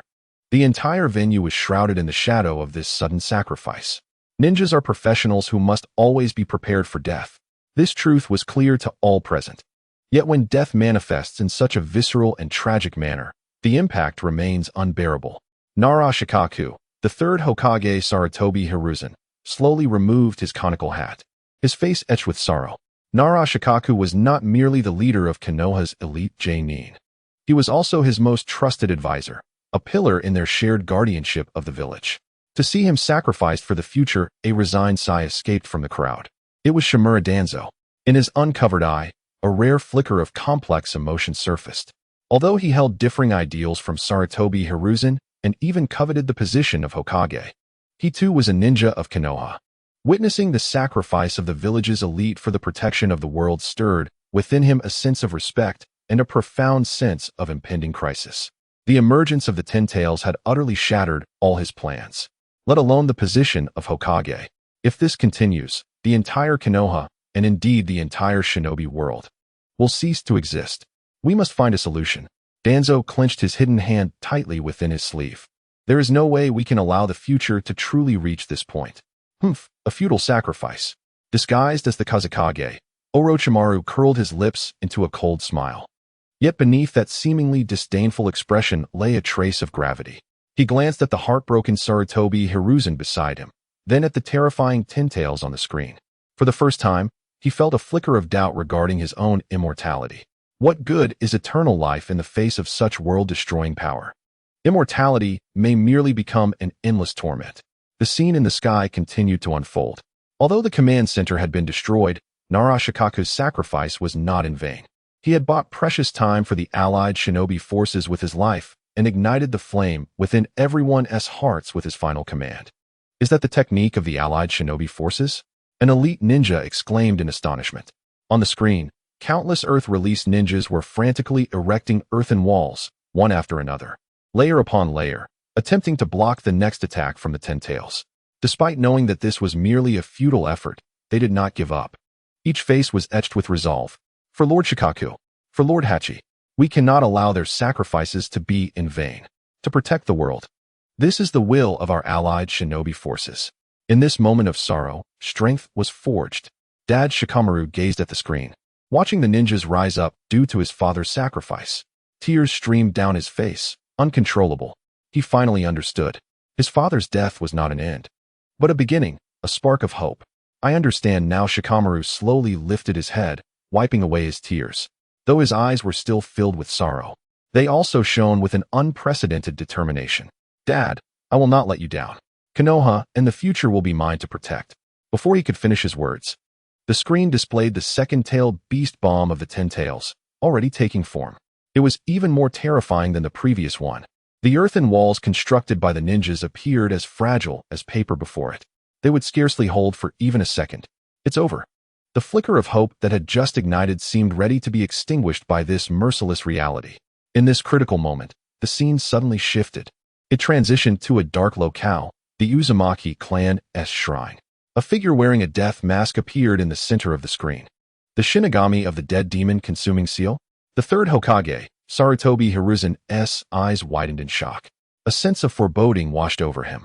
Then, unexpectedly, a figure emerged before the Shinigami, Orochimaru. The future Orochimaru. He formed hand seals with both hands, murmuring incantations.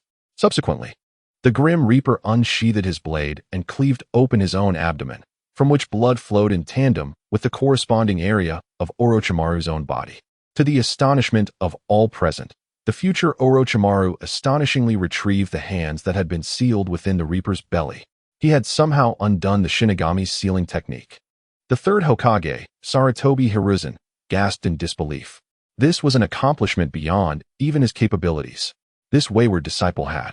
Immediately after, the future Orochimaru executed a series of astounding maneuvers that left onlookers awestruck.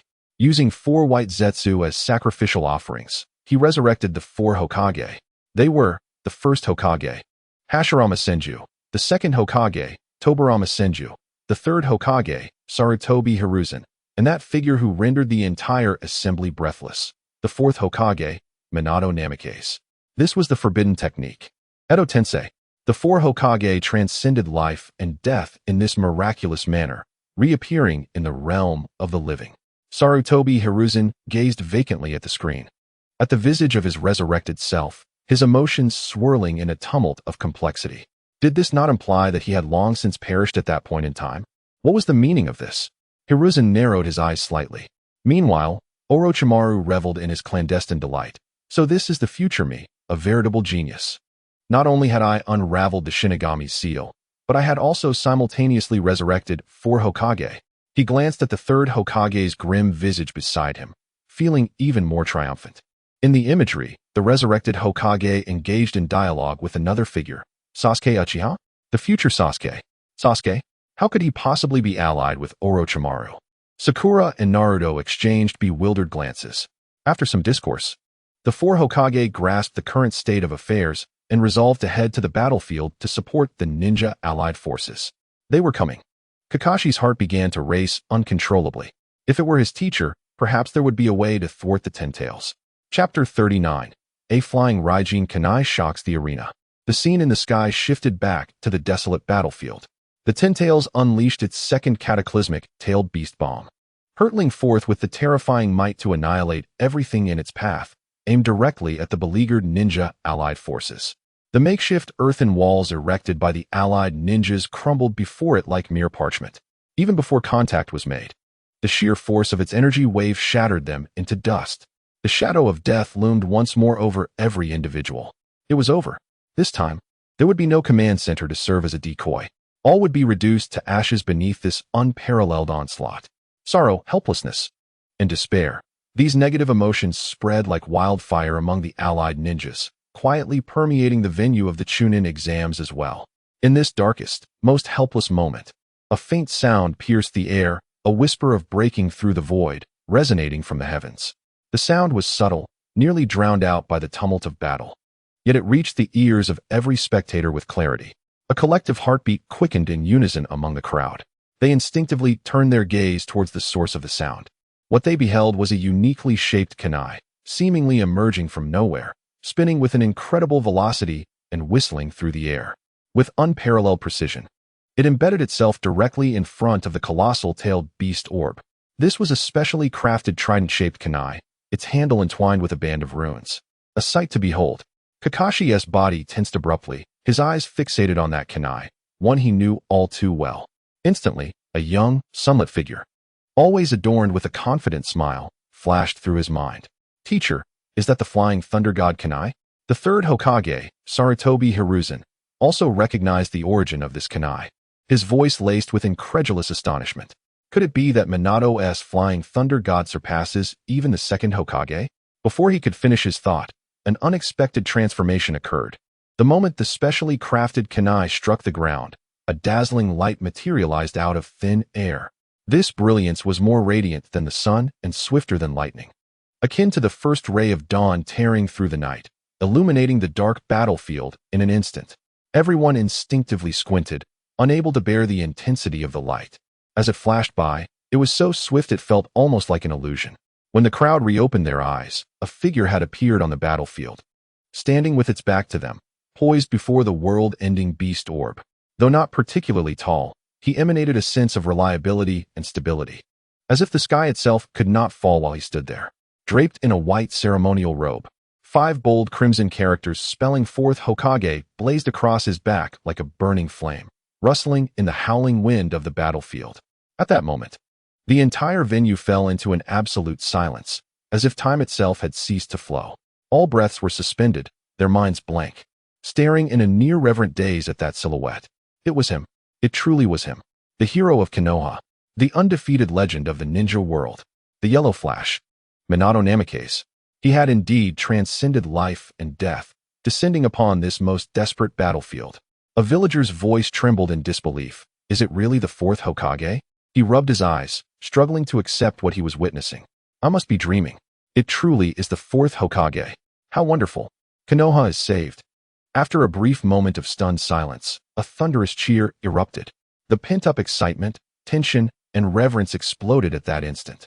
Countless individuals wept tears of joy, embracing one another, releasing their uncontainable exhilaration.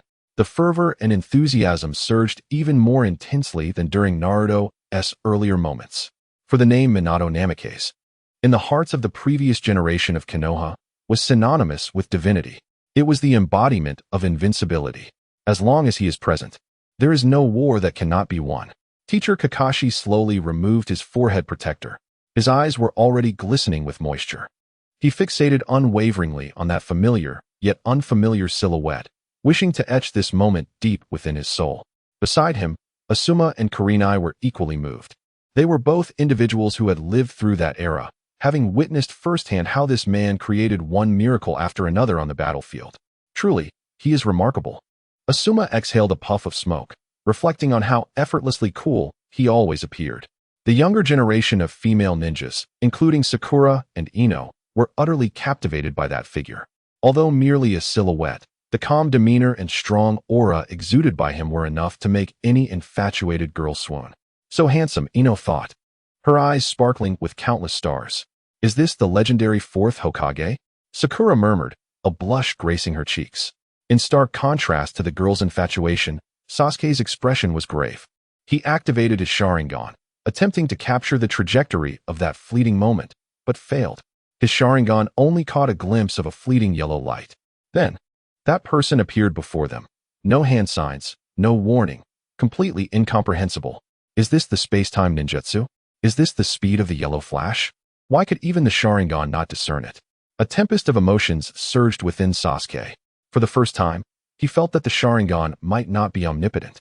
Compared to the yellow flash, his speed felt as slow as a snail's crawl. Meanwhile, Naruto stared blankly at that figure, gazing at the ceremonial robe emblazoned with the insignia of the fourth Hokage. The strange, familiar feeling in his heart intensified. For some reason, his eyes began to sting, as if that silhouette was someone he had long awaited and yearned for.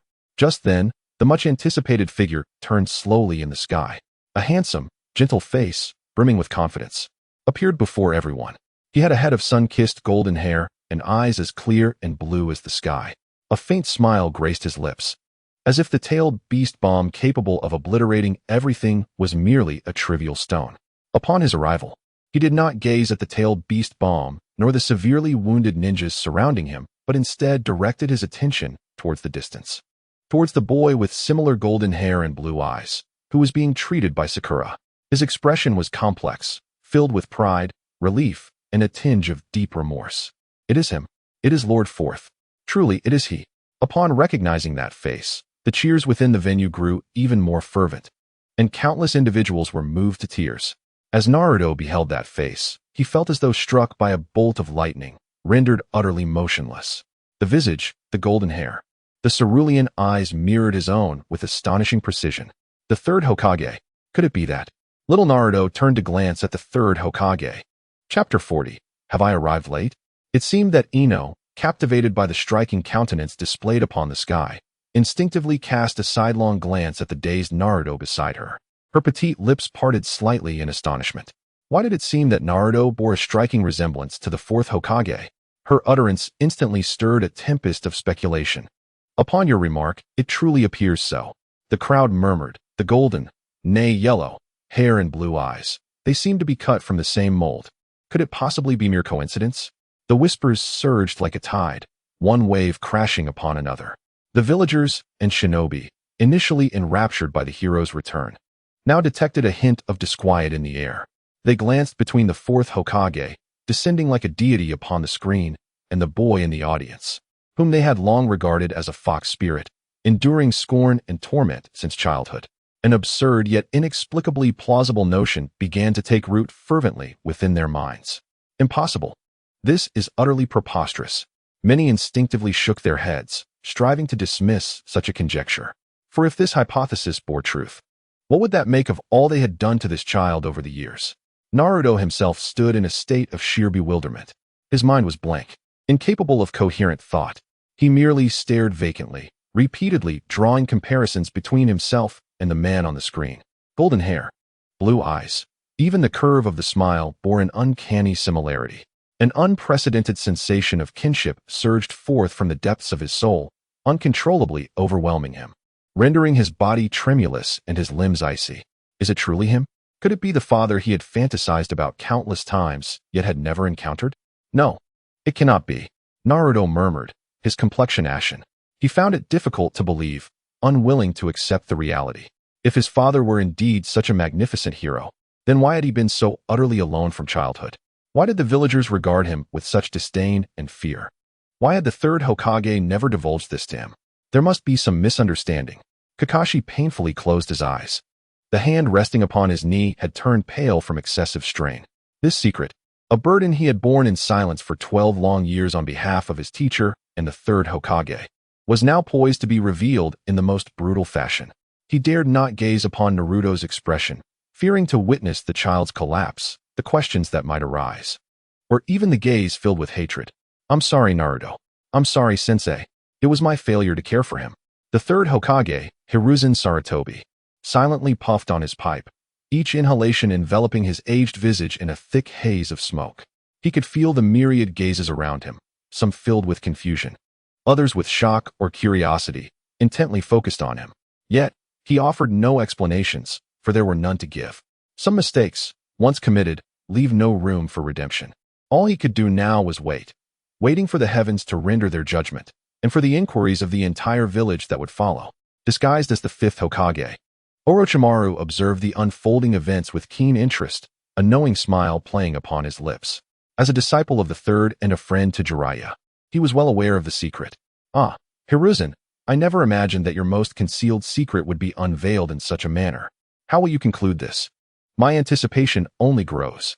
As the atmosphere in the exam hall grew increasingly eerie and oppressive, a voice broke through the tension. Minato Namikaze, the fourth Hokage, spoke as he gazed at his son, who was being treated in the distance, a deep sorrow flickering in his eyes. Am I too late?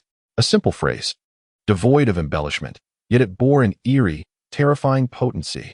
At the moment it was uttered, all sounds, the discussions, the clamor, within the Chuunin exam venue and indeed throughout the entire shinobi world fell silent, abruptly halting as if struck by lightning. The silence was palpable, a deathly quiet enveloping the scene. Every mind present seemed to freeze, their eyes wide, mouths agape, like a flock of ducks caught by the throat, rendered mute. Am I too late? To whom was he speaking? Why direct such words at Naruto? What compelled him to ask in a tone laced with guilt and regret? Countless questions spiraled frantically in every mind, converging into an unbelievable conclusion. The fourth Hokage was Naruto's biological father. Impossible. Absolutely inconceivable. The villagers of Konoha felt as though they had been struck by lightning, their expressions shifting from shock to pallor. Beads of sweat cascaded down their foreheads. Fear and regret began to seep into their hearts. If all of this were true, what had they done to the sole remaining bloodline of their hero over the years? Damned. One villager knelt, tears of remorse welling in his eyes, pounding the ground with a heavy thud. Chapter 41. No, this is just perfect, father.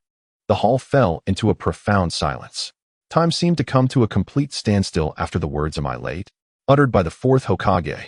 Each individual's mind raced with fervor, striving to comprehend the monumental revelation concealed within such a seemingly mundane greeting. Why would the fourth Hokage address Naruto in this manner? This question loomed like a dark cloud over everyone present, oppressive and heavy, making it difficult to breathe. Meanwhile, Naruto Uzumaki found himself utterly frozen. In that moment, all the enigmas that had plagued him throughout his life appeared to coalesce into answers. Why was he without parents? Why had he always been alone? Why did others regard him with disdain and fear? Why had he become the host of the Nine Tails? Was the truth truly this? A torrent of overwhelming, indescribable emotions surged within his chest, a mix of grievance, anger, and confusion. Yet above all, there was a profound anticipation of finally uncovering the truth. He fixed his gaze on the screen, focusing intently on his future self, who was undergoing treatment. He awaited a response that could shatter his entire world. In the vivid imagery before him, the future Naruto, receiving care from Sakura, suddenly jolted. His weary eyes, burdened by exhaustion, widened in astonishment upon hearing that voice. An incomparable brilliance erupted in his azure pupils, radiating shock, elation, and a hint of the yearning a child feels upon seeing their father. His lips curled upward uncontrollably, breaking into a radiant smile, shimmering with tears that encapsulated years of grievance, solitude, and longing. Then, with the entire ninja world holding its breath, he summoned every ounce of strength to boldly and clearly respond to the divine figure before him. "No, you arrived just in time, Dad." Boom. It was as if a colossal atomic bomb had detonated within the minds of all present. Time, space, and thought. Everything was utterly shattered before the weight of those two words, dissolving into a chaotic void. Dad. These two simple words resonated like thunder from the heavens, cleaving through the very fabric of the Chuunin exam venue. Everyone stood in stunned silence, completely dumbfounded. The expressions on their faces froze in that moment, a tapestry of shock, daze, and disbelief, utterly upending their worldview. Uzumaki Naruto, the boy they had scorned for 12 years as the demon fox, the one they had rejected, isolated, and treated as a harbinger of disaster, was the son of none other than the fourth Hokage, Minato Namikaze, the hero who had saved the village and was revered by all. This revelation was utterly absurd, a complete upheaval of their understanding. The absurdity of the situation was so profound that one might question whether they had fallen into a jinjutsu cast by the Uchiha clan. Had I misheard? A villager's voice trembled like leaves caught in the wind. Father? The future Naruto refers to the fourth Hokage as father? This is impossible. Absolutely impossible. Another individual screamed hysterically, seemingly attempting to negate this harsh reality through sheer force. Yet, no one acknowledged him. For all present were ensnared in the abyss of self-doubt and cognitive dissonance, much like him. So it was thus. Irika's body swayed, nearly toppling over. He stared blankly at Naruto, who was equally petrified beside him. Tears flowed uncontrollably from the corners of his eyes as he finally grasped the truth. It was clear why this child bore such a striking resemblance to that esteemed man. Why the third Hokage had repeatedly urged him to care for Naruto with utmost diligence. He was the orphan of a hero. Had the fourth not sacrificed himself for the village, Naruto would have lived a life far superior to that of his peers. Yet, those ignorant villagers had treated the son of their hero as an enemy for a full 12 years. An indescribable guilt and heartache gnawed at Irika's heart like a venomous serpent, rendering him almost breathless.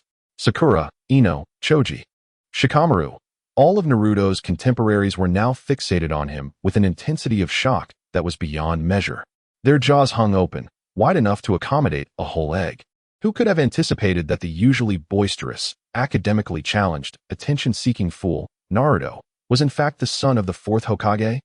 A true scion of privilege, the heir. Yet, what kind of life had he led these past 12 years?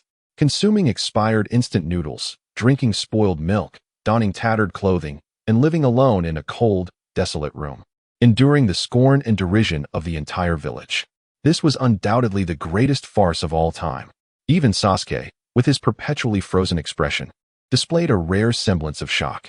His Sharingan, stirred by a surge of intense emotion, manifested a Tomo. Uzumaki Naruto, the one he had always perceived as the bottom of the barrel, a fellow solitary soul, possessed such a remarkable lineage. He glanced at the radiant figure of Minato Namikaze on the screen, then at Naruto, who was rendered speechless by sheer astonishment.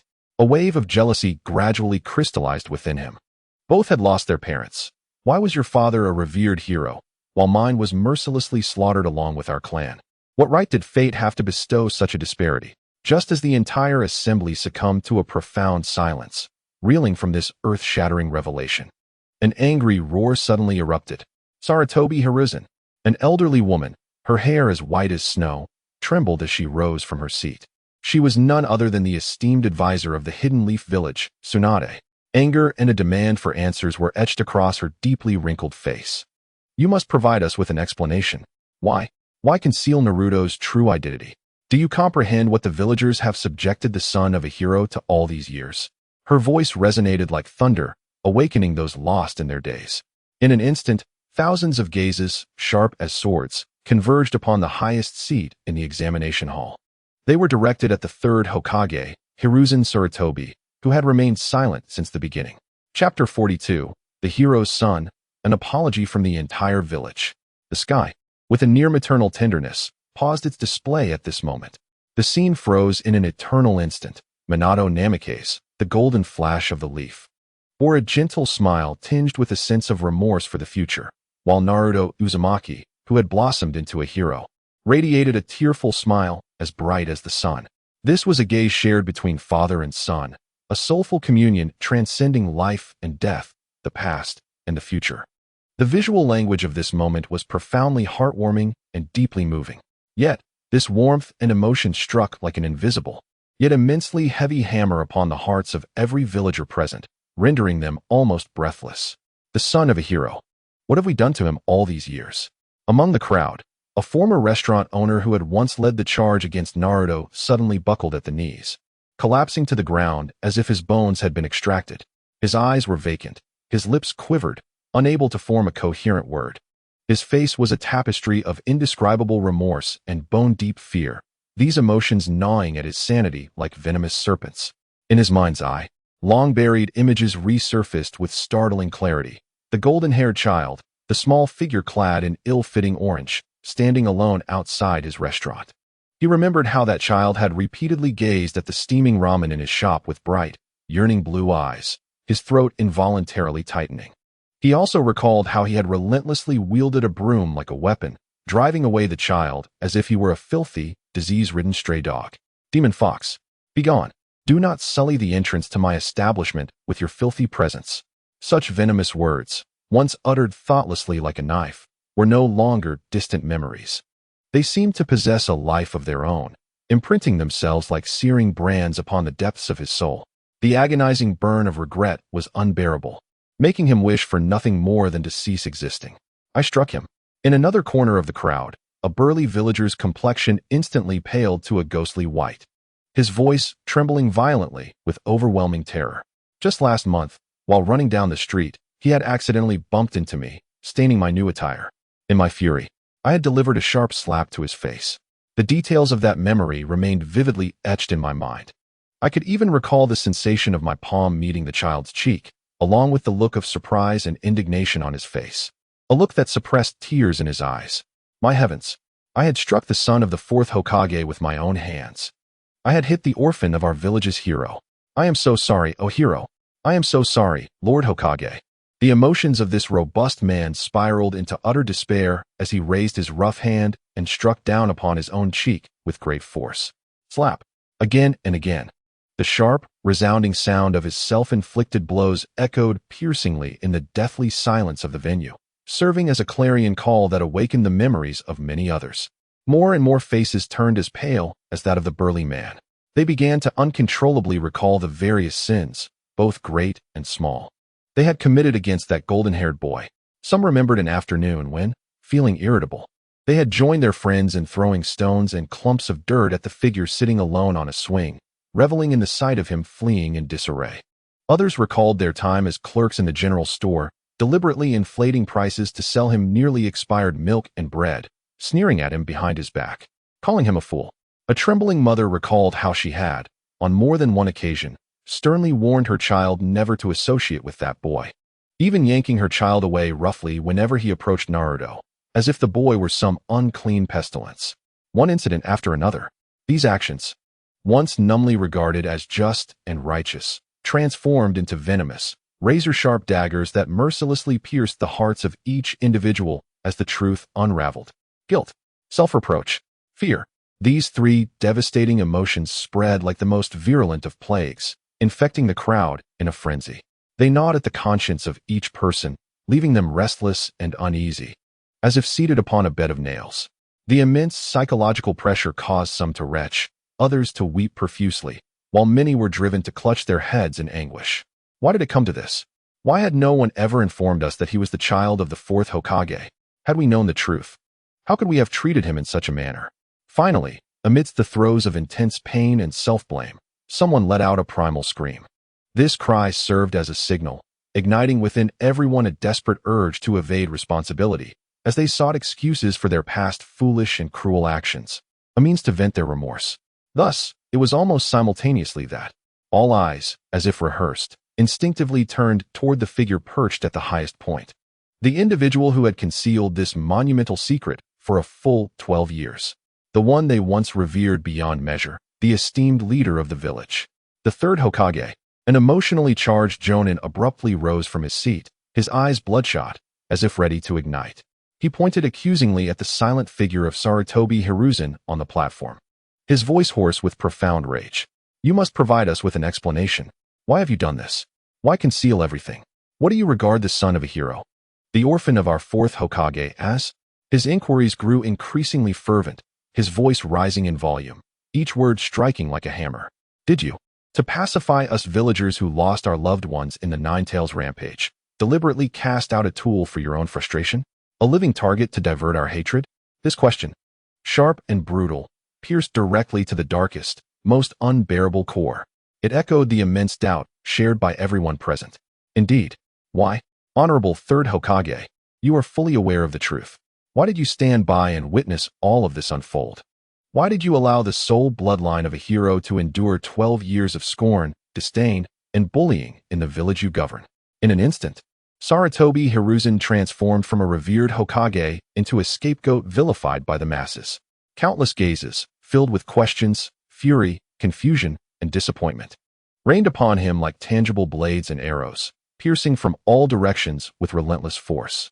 The weight of this scrutiny made his already aged frame appear even more stooped, as if it might collapse under the burden at any moment. Even his two advisors, once comrades, Koharu Uchiha and Hamura Midokado, cast upon him eyes brimming with discontent and icy disdain. Hiruzen, you must bear full responsibility for this matter, Hamura Midokado stated coldly, devoid of emotion. Although they had been deeply involved in the decision to conceal Naruto's identity, in this moment, faced with the wrath of the entire village, it was the perfect opportunity to shift all blame. Without hesitation, they chose self-preservation, feeling the overwhelming pressure that threatened to engulf him like a colossal tsunami. Sensing the betrayal of his comrades, the third Hokage, Sarutobi Hiruzen, slowly and with immense weight, removed his Hokage hat. Beneath the hat lay a face marked by age spots and deep wrinkles. His expression bore no trace of anger from the interrogation, nor any urgency to defend himself. Instead, it was a profound, unshakable weariness and guilt, akin to an unfathomable abyss. With trembling resolve, he summoned all his strength to rise from the seat that symbolized ultimate authority. He met the murderous gazes of the entire village head-on. Facing the crowd, he gazed at the golden-haired youth with an expression he could not comprehend, one that was exceedingly intricate. Then, under the watchful eyes of all, he bowed deeply, his aged back bending under the weight of years. I apologize, his voice, hoarse and frail, resonated clearly through the sound system, echoing in every corner of the venue. This matter is entirely my fault. It concerns no one else. It was a decision I made alone in my youth. He did not seek to evade even the slightest ounce of responsibility, nor did he attempt to find any excuses for himself. Instead, he simply acknowledged his mistakes in the most straightforward yet profound manner. He straightened his form, his murky eyes sweeping over the faces filled with anger, his voice imbued with the gravity of time. Years ago, during the Nine-Tails turmoil, the couple known as the fourth Hokage and his wife sacrificed their lives heroically to protect the village and each one of us.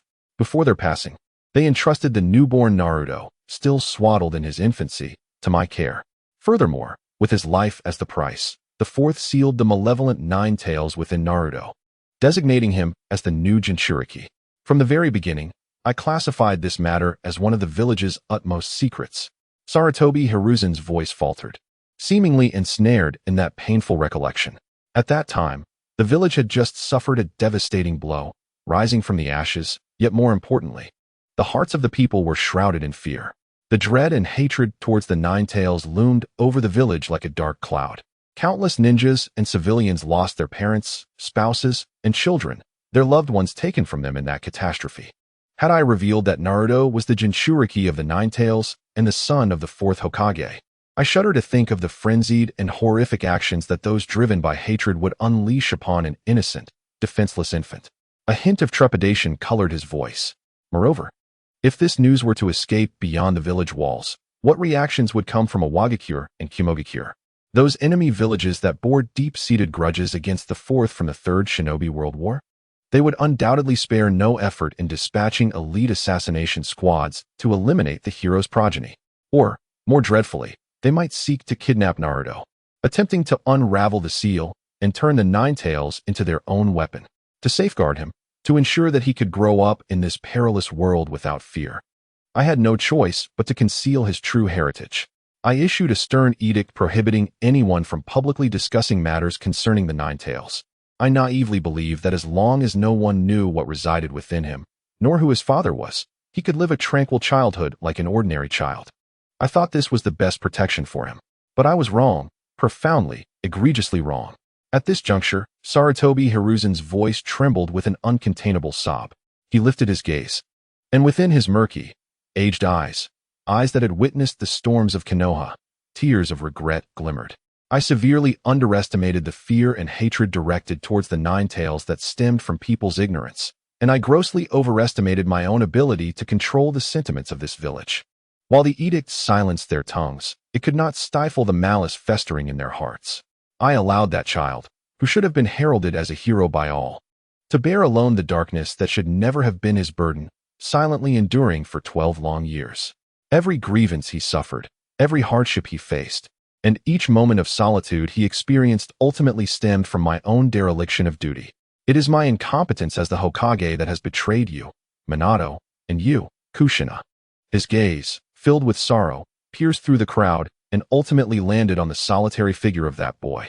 Most regretfully, Naruto. Upon uttering those two words, he seemed to expend all his strength, bowing deeply once more. This time, his torso bent lower and lingered longer.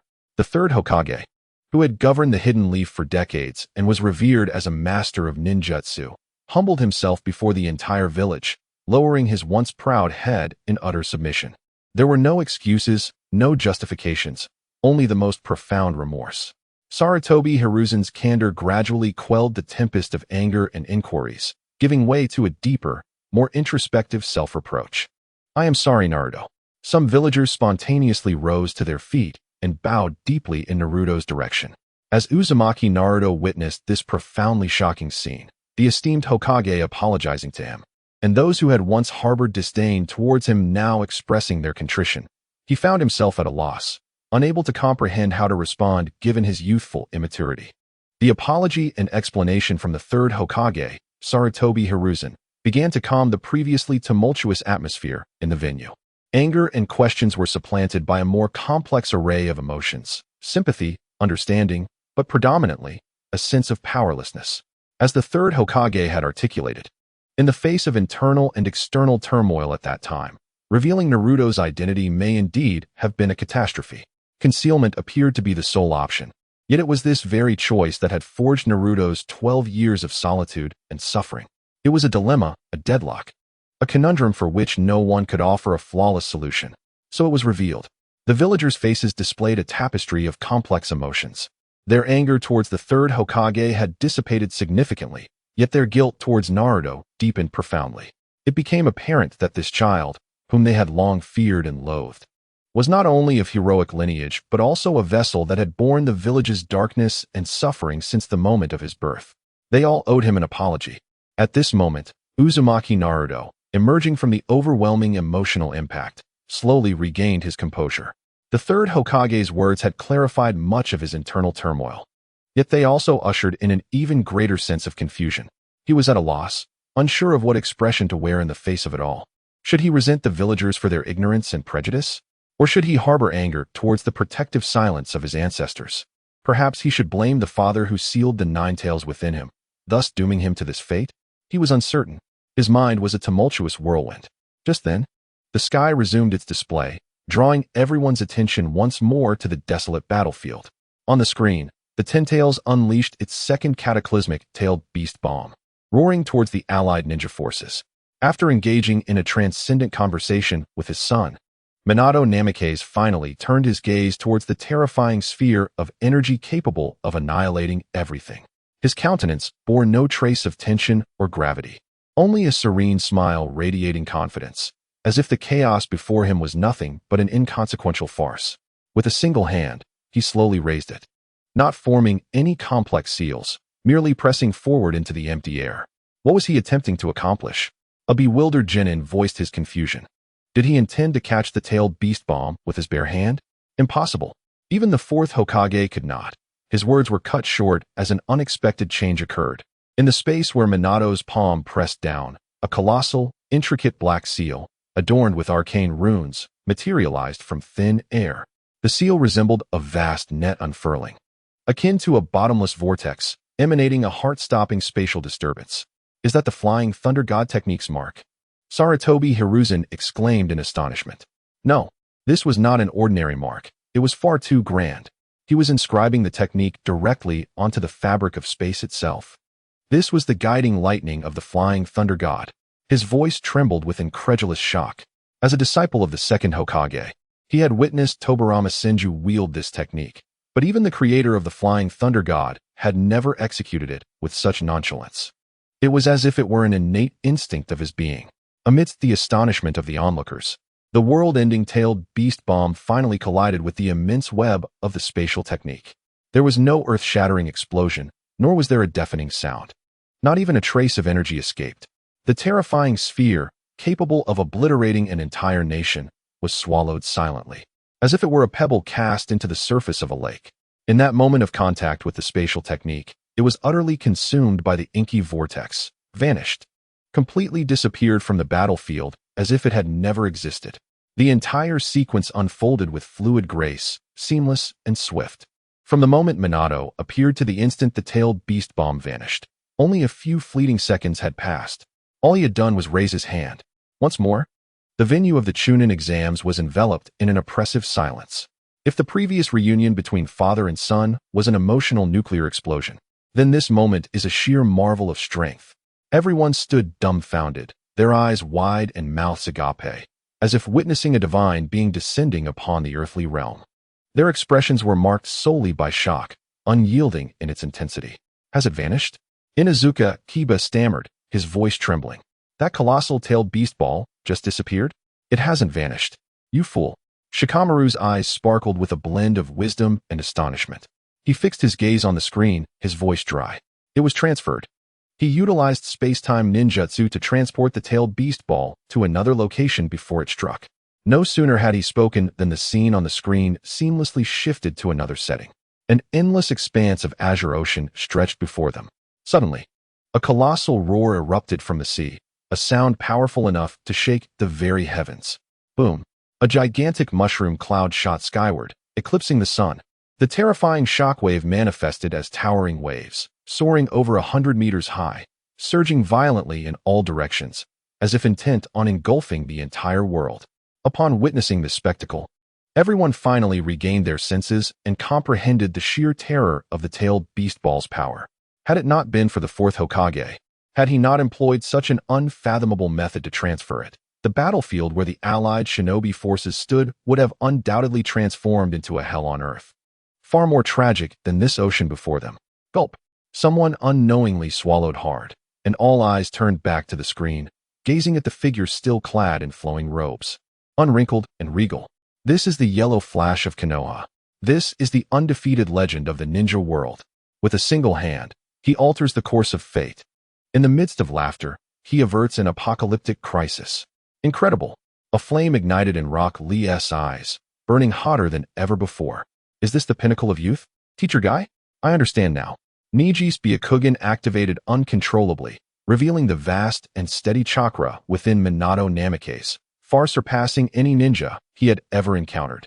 Yet, what astonished him most was not that immense power, but rather the calmness that accompanied it. It was as though he were the very center of the universe, with everything under his control. Is this what it means to be Hokage? Niji murmured, his previously unyielding obsession with fate beginning to waver. So cool. Lord Minato is so cool.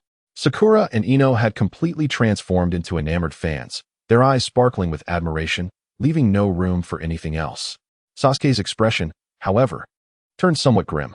The formidable presence, the serene composure, and the almost supernatural mastery of space-time ninjutsu loomed over him like an insurmountable mountain, weighing heavily on his heart and leaving him breathless. A glance at his side revealed a fellow who, equally awestruck, had stars glimmering in his eyes. A tumult of emotions surged within him. Could it be that this individual's father was such a powerful entity? Chapter 44. The Power of Father and Son. Spiral Flash Super Wheel Dance Roar 3 Forms. The cataclysmic explosion upon the sea, even behind a veil of unique energy, sent tremors through the entire venue. The shockwaves from the blast manifested as visible force, stirring colossal waves at the distant horizon, as if attempting to engulf the very sky. In the face of this unimaginable power, the audience, whether seasoned ninjas or unarmed civilians, experienced a profound shudder that resonated deep within their souls. A profound silence, akin to death, enveloped the venue. Time and again, the spectators replayed the extraordinary scene in their minds, an act that seemed nothing short of miraculous. Minato Namikaze merely raised a hand. There was no earth-shattering clash, no intricate hand signs, not even a hint of hesitation or gravity. He stood there calmly, his golden hair fluttering in the tempest, his azure eyes betraying no emotion. This was no longer the strength of mere mortals. It approached the divine. This was indeed the fourth Hokage of Konoha. The chest of a leaf jonin swelled with pride, standing tall with excitement. His words, akin to a stone cast into a tranquil lake, stirred up waves of fervor, igniting a long-buried sense of honor within the hearts of all villagers. This sense of honor, shrouded in dust since the fourth's passing, now shone brightly once more, radiating an unprecedented brilliance. Indeed, with the fourth Hokage present, our Leaf Village stands as the mightiest in the shinobi world. An elder villager, fervently raising his fists, felt tears welling in his eyes. His childhood had been safely spent under the auspices of the Yellow Flash's renown. What of Sunagakure? What of Kyumogakure? Even Awagakure? Before the Yellow Flash, they were utterly insignificant. Another ninja echoed his sentiments, his voice brimming with unwavering confidence. During the Third Great Ninja War, Minato Namikaze single-handedly altered the course of battle, leaving behind legends of surrendering missions upon encountering the Yellow Flash, a myth etched into the hearts of an entire generation of ninjas. Oh, how wonderful it would be if the fourth Hokage were still alive. As pride and elation reached their zenith, they were swiftly replaced by a tide of lamentation and sorrow. The hero had departed too soon, as fate cruelly spares no talent. This was not merely a tremendous loss for Konoha, it was an irreparable regret for the entire shinobi world. Had he lived, the Uchiha massacre might never have occurred. Had he lived, Orochimaru's plans for the village's downfall would have found no foothold. Had he lived, peace within the shinobi world might have arrived long ago. In the venue, the ninjas from other villages now found themselves enveloped in a complex silence. The ninjas of Hidden Sand Village recalled the devastating defeat at the Battle of Kaminari Bridge, a memory that still haunts the elder ninjas, dominated by the terror of absolute speed. Meanwhile, the ninjas of Hidden Cloud Village reminisced about their numerous clashes with the formidable foe, the man whose speed surpassed even the fourth Raikage, an insurmountable mountain in their hearts. The ninjas of Hidden Stone Village wore grave expressions, their leader Inoki's aged eyes flickering with a complex glow. He understood better than anyone how the elite forces of Hidden Stone Village crumbled before that singular man. The might of Minato Namikaze was not solely rooted in his speed, but also in his battlefield judgment, as precise as a computer, and his unparalleled combat intelligence. At that moment, Naruto Uzumaki gradually emerged from the profound shock of his father's godlike prowess. A flame seemed to blaze within his chest, a fervent emotion intertwined with excitement, admiration, pride, and a yearning for connection. His father was indeed such an extraordinary and remarkable person, the man who had always appeared in his dreams, indistinct yet recognizable by his golden short hair and broad silhouette. The hero told of by his grandfather, who had sacrificed himself to protect the village, the sanctuary he had envisioned in countless lonely nights. Finally, the indistinct silhouette merged perfectly with the hero displayed on the screen before him. An unprecedented wave of intense pride surged from the depths of his heart, akin to a volcanic eruption. This force was so overwhelming that it nearly engulfed him entirely. I am the son of a hero. This thought thundered through his mind. Naruto instantly straightened his posture, instinctively clenching his fists. It felt as if all the grievances, disdain, and criticisms he had endured over the years became insignificant in that moment. He lifted his gaze, gazing adoringly at the man on the screen, who shared his splendid golden hair. He looked into those strikingly similar azure eyes, which sparkled with confidence, tenderness, and a resolute determination to protect all. that is my father." The scene in the sky did not pause despite the astonishment of the onlookers. The battle raged on. After successfully transferring the world-destroying tailed beast bomb, Minato's figure reappeared on the battlefield. If the root of the problem was not addressed, similar or even stronger attacks would continue to emerge. Naruto. In the image, Minato turned his gaze toward his son. It was time to act. Oh. The future Naruto Uzumaki had also regained a significant amount of chakra from the exhaustion of Sage Mode. The father and son, as if they had rehearsed this countless times, displayed an astonishing synergy, simultaneously extending their right hands. Two rapidly spinning energy spheres, brimming with high-density chakra, instantly formed in their palms. The Rasengan, a jutsu developed by the Fourth Hokage, Minato Namikaze, and magnificently carried on by his son, Naruto Uzumaki. Two Rasengans. In the audience, Kakashi Hitaki's gaze sharpened slightly. The Sharingan concealed beneath his forehead protector had long been activated, fixated intently on every detail displayed on the screen. Something felt amiss. Through the formidable insight of his three-tomo Sharingan, he could discern the stark contrast between the two. The Rasengan held by Naruto had undergone a dramatic transformation due to the infusion of wind chakra, no longer resembling a stable sphere. Instead, it appeared as a rapidly spinning shuriken composed of countless minute chakra blades. The Wind Release Rasengan Shuriken, an extraordinary ninjutsu that transcended all previous levels. "Here it comes, Dad," Naruto shouted, his voice brimming with fighting spirit. "Ah." Minato smiled in response, his eyes filled with pride. Before the words had fully escaped his lips, the father and son exchanged a knowing smile, and in an instant, they vanished without a trace. No, this was not a mere disappearance. They had not employed the body flicker technique.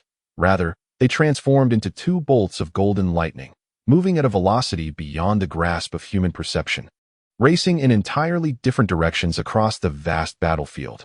How swift! Sasuke Uchiha's pupils constricted sharply to the size of pinpoints in that moment. His cherished Sharingan, capable of seeing through most high-speed taijutsu and ninjutsu, could barely catch the fleeting, blurred yellow afterimages. One was a flash of pure golden light, the perfect amalgamation of Minato's speed and the Flying Thunder God technique. The other trailed a fiery, golden chakra reminiscent of the Nine Tails, appearing even more wild and intense.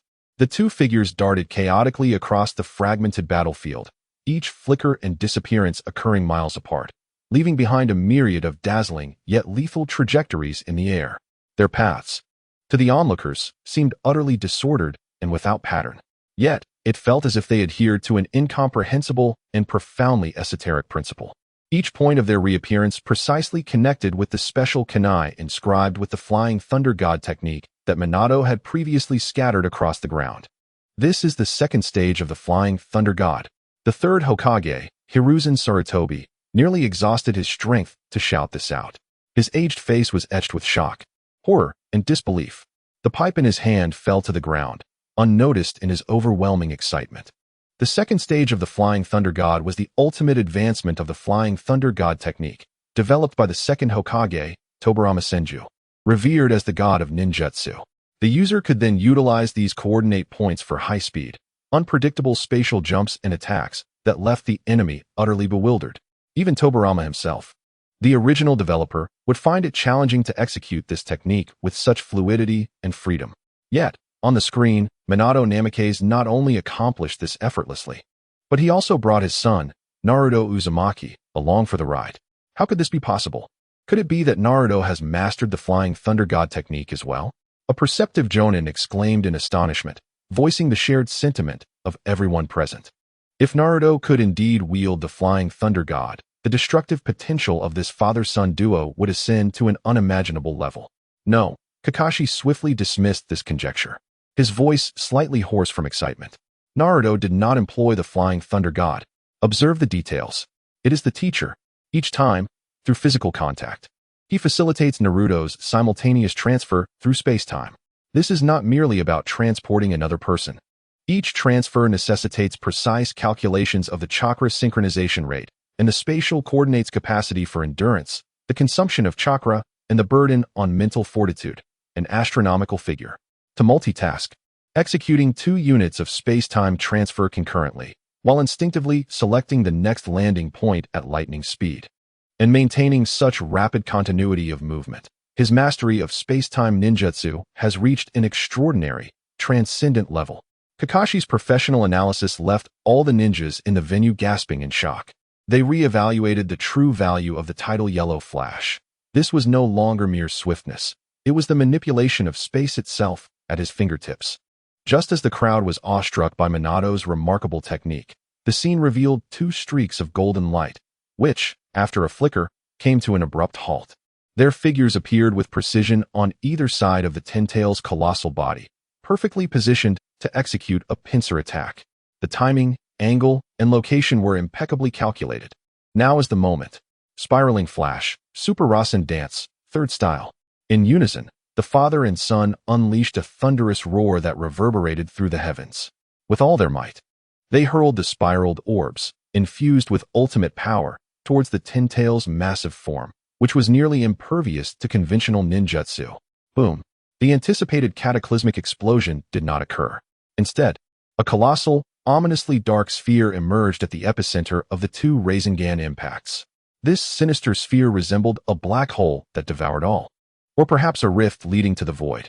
In that instant, it completely enveloped half of the Ten-Tail's immense body.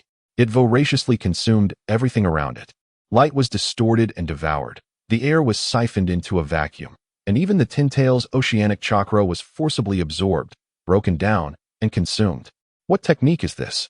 Everyone stood in stunned silence, their minds rendered utterly incapacitated. They could distinctly sense that the eerie black sphere contained a terrifying power beyond the realm of ninjutsu they had ever witnessed. It was a dimension-defying force that perfectly fused the laws of space with offensive ninjutsu, a combination of the Flying Thunder God technique and the Rasengan. The third Hokage, Hiruzen Sarutobi, could hardly suppress the tremors in his voice, his murky old eyes brimming with fervor and awe as he bore witness to a monumental moment in history. Minato. He has actually developed a technique of this caliber.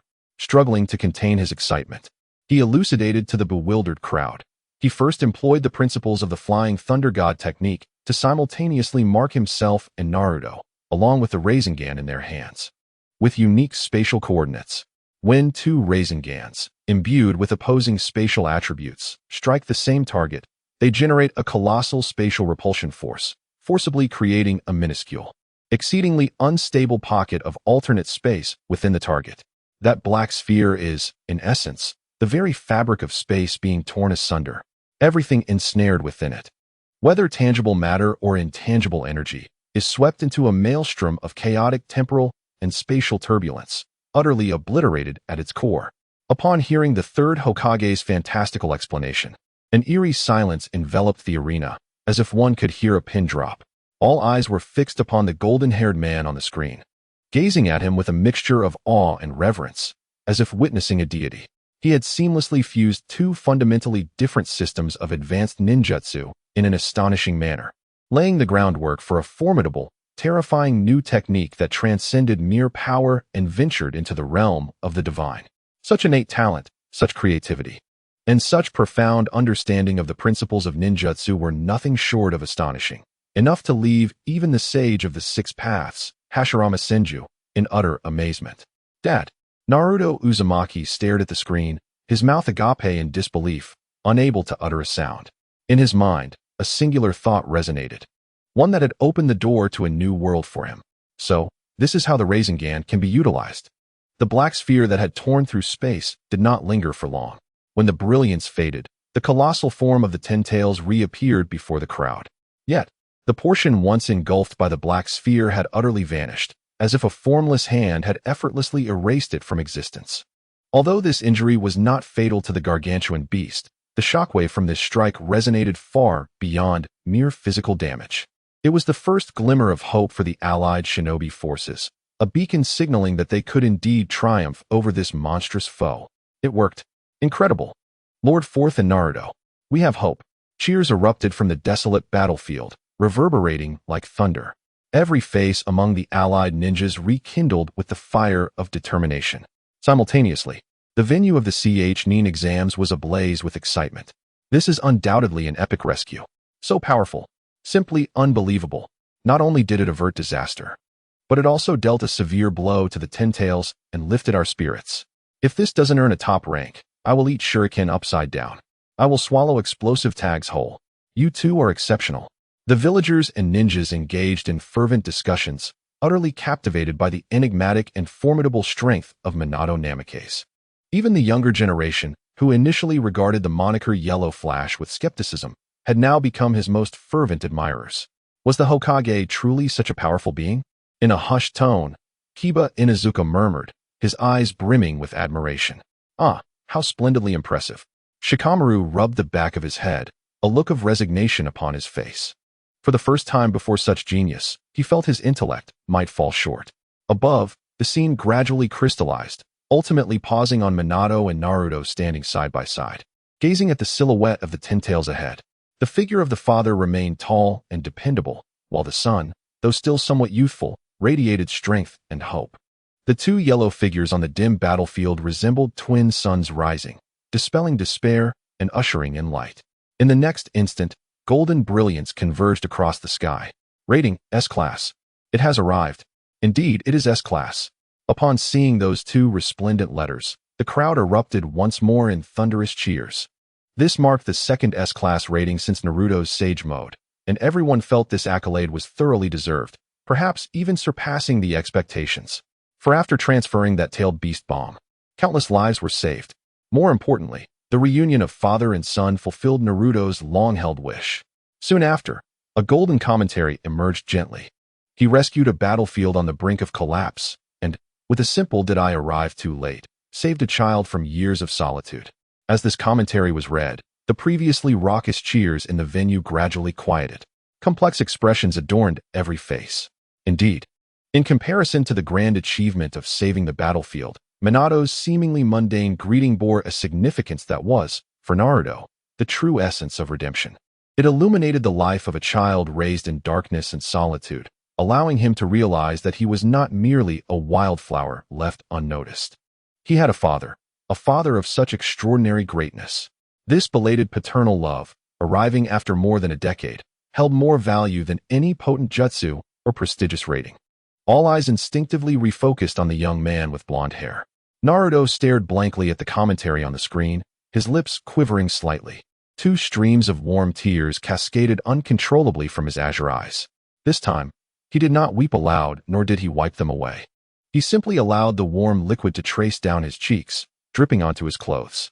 His face bore tears, yet his lips curled into an unprecedented, radiant, and blissful smile.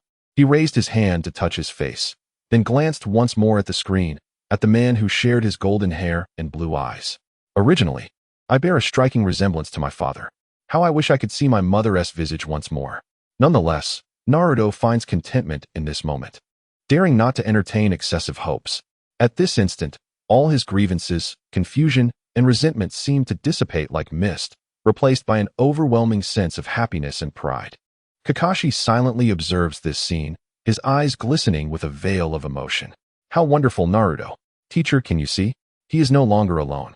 As everyone is enveloped in this deeply moving sentiment, words of reward finally manifest upon the celestial screen. Reward distribution. Since Minato Namikaze is deceased, the reward shall be claimed by his son, Naruto Uzumaki. Reward 1. Complete set of scrolls for the Space-Time Ninjutsu, Flying Thunder God Technique. Reward 2. 20 specially crafted kunai for the Flying Thunder God Technique. The crowd erupts in excitement upon seeing the rewards. The Flying Thunder God Technique. Truly, he is about to master his father's renowned skill. This is nothing short of miraculous. The ninjas, particularly those adept in speed, are filled with envy. The Flying Thunder God Technique, developed by the second Hokage, is a forbidden-level space-time ninjutsu. The very technique that propelled the fourth Hokage to fame and dominance in the ninja world. In the entire ninja realm, aside from these two Hokages, no one else can wield such power. Its rarity is akin to that of a village's treasured artifact. Yet now, the celestial screen has bestowed this divine skill upon Naruto, along with 20 specially crafted kunai. This is tantamount to granting him a passport to becoming the future Hokage. Damn it. Sasuke's fists crackle with tension as he glares at Naruto, his Sharingan brimming with resentment and jealousy. Sage Mode, a reunion of father and son.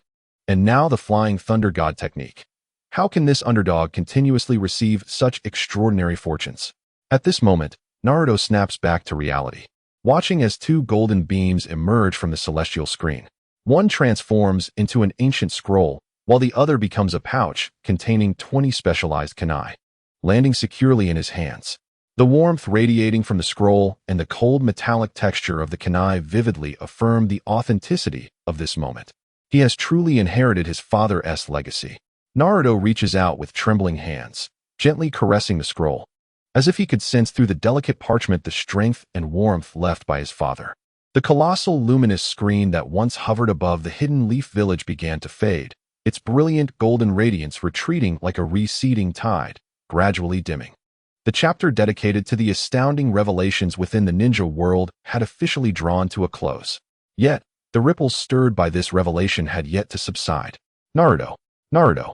In the hushed assembly, a voice erupted from an unknown corner, igniting a fervor that swept through the crowd.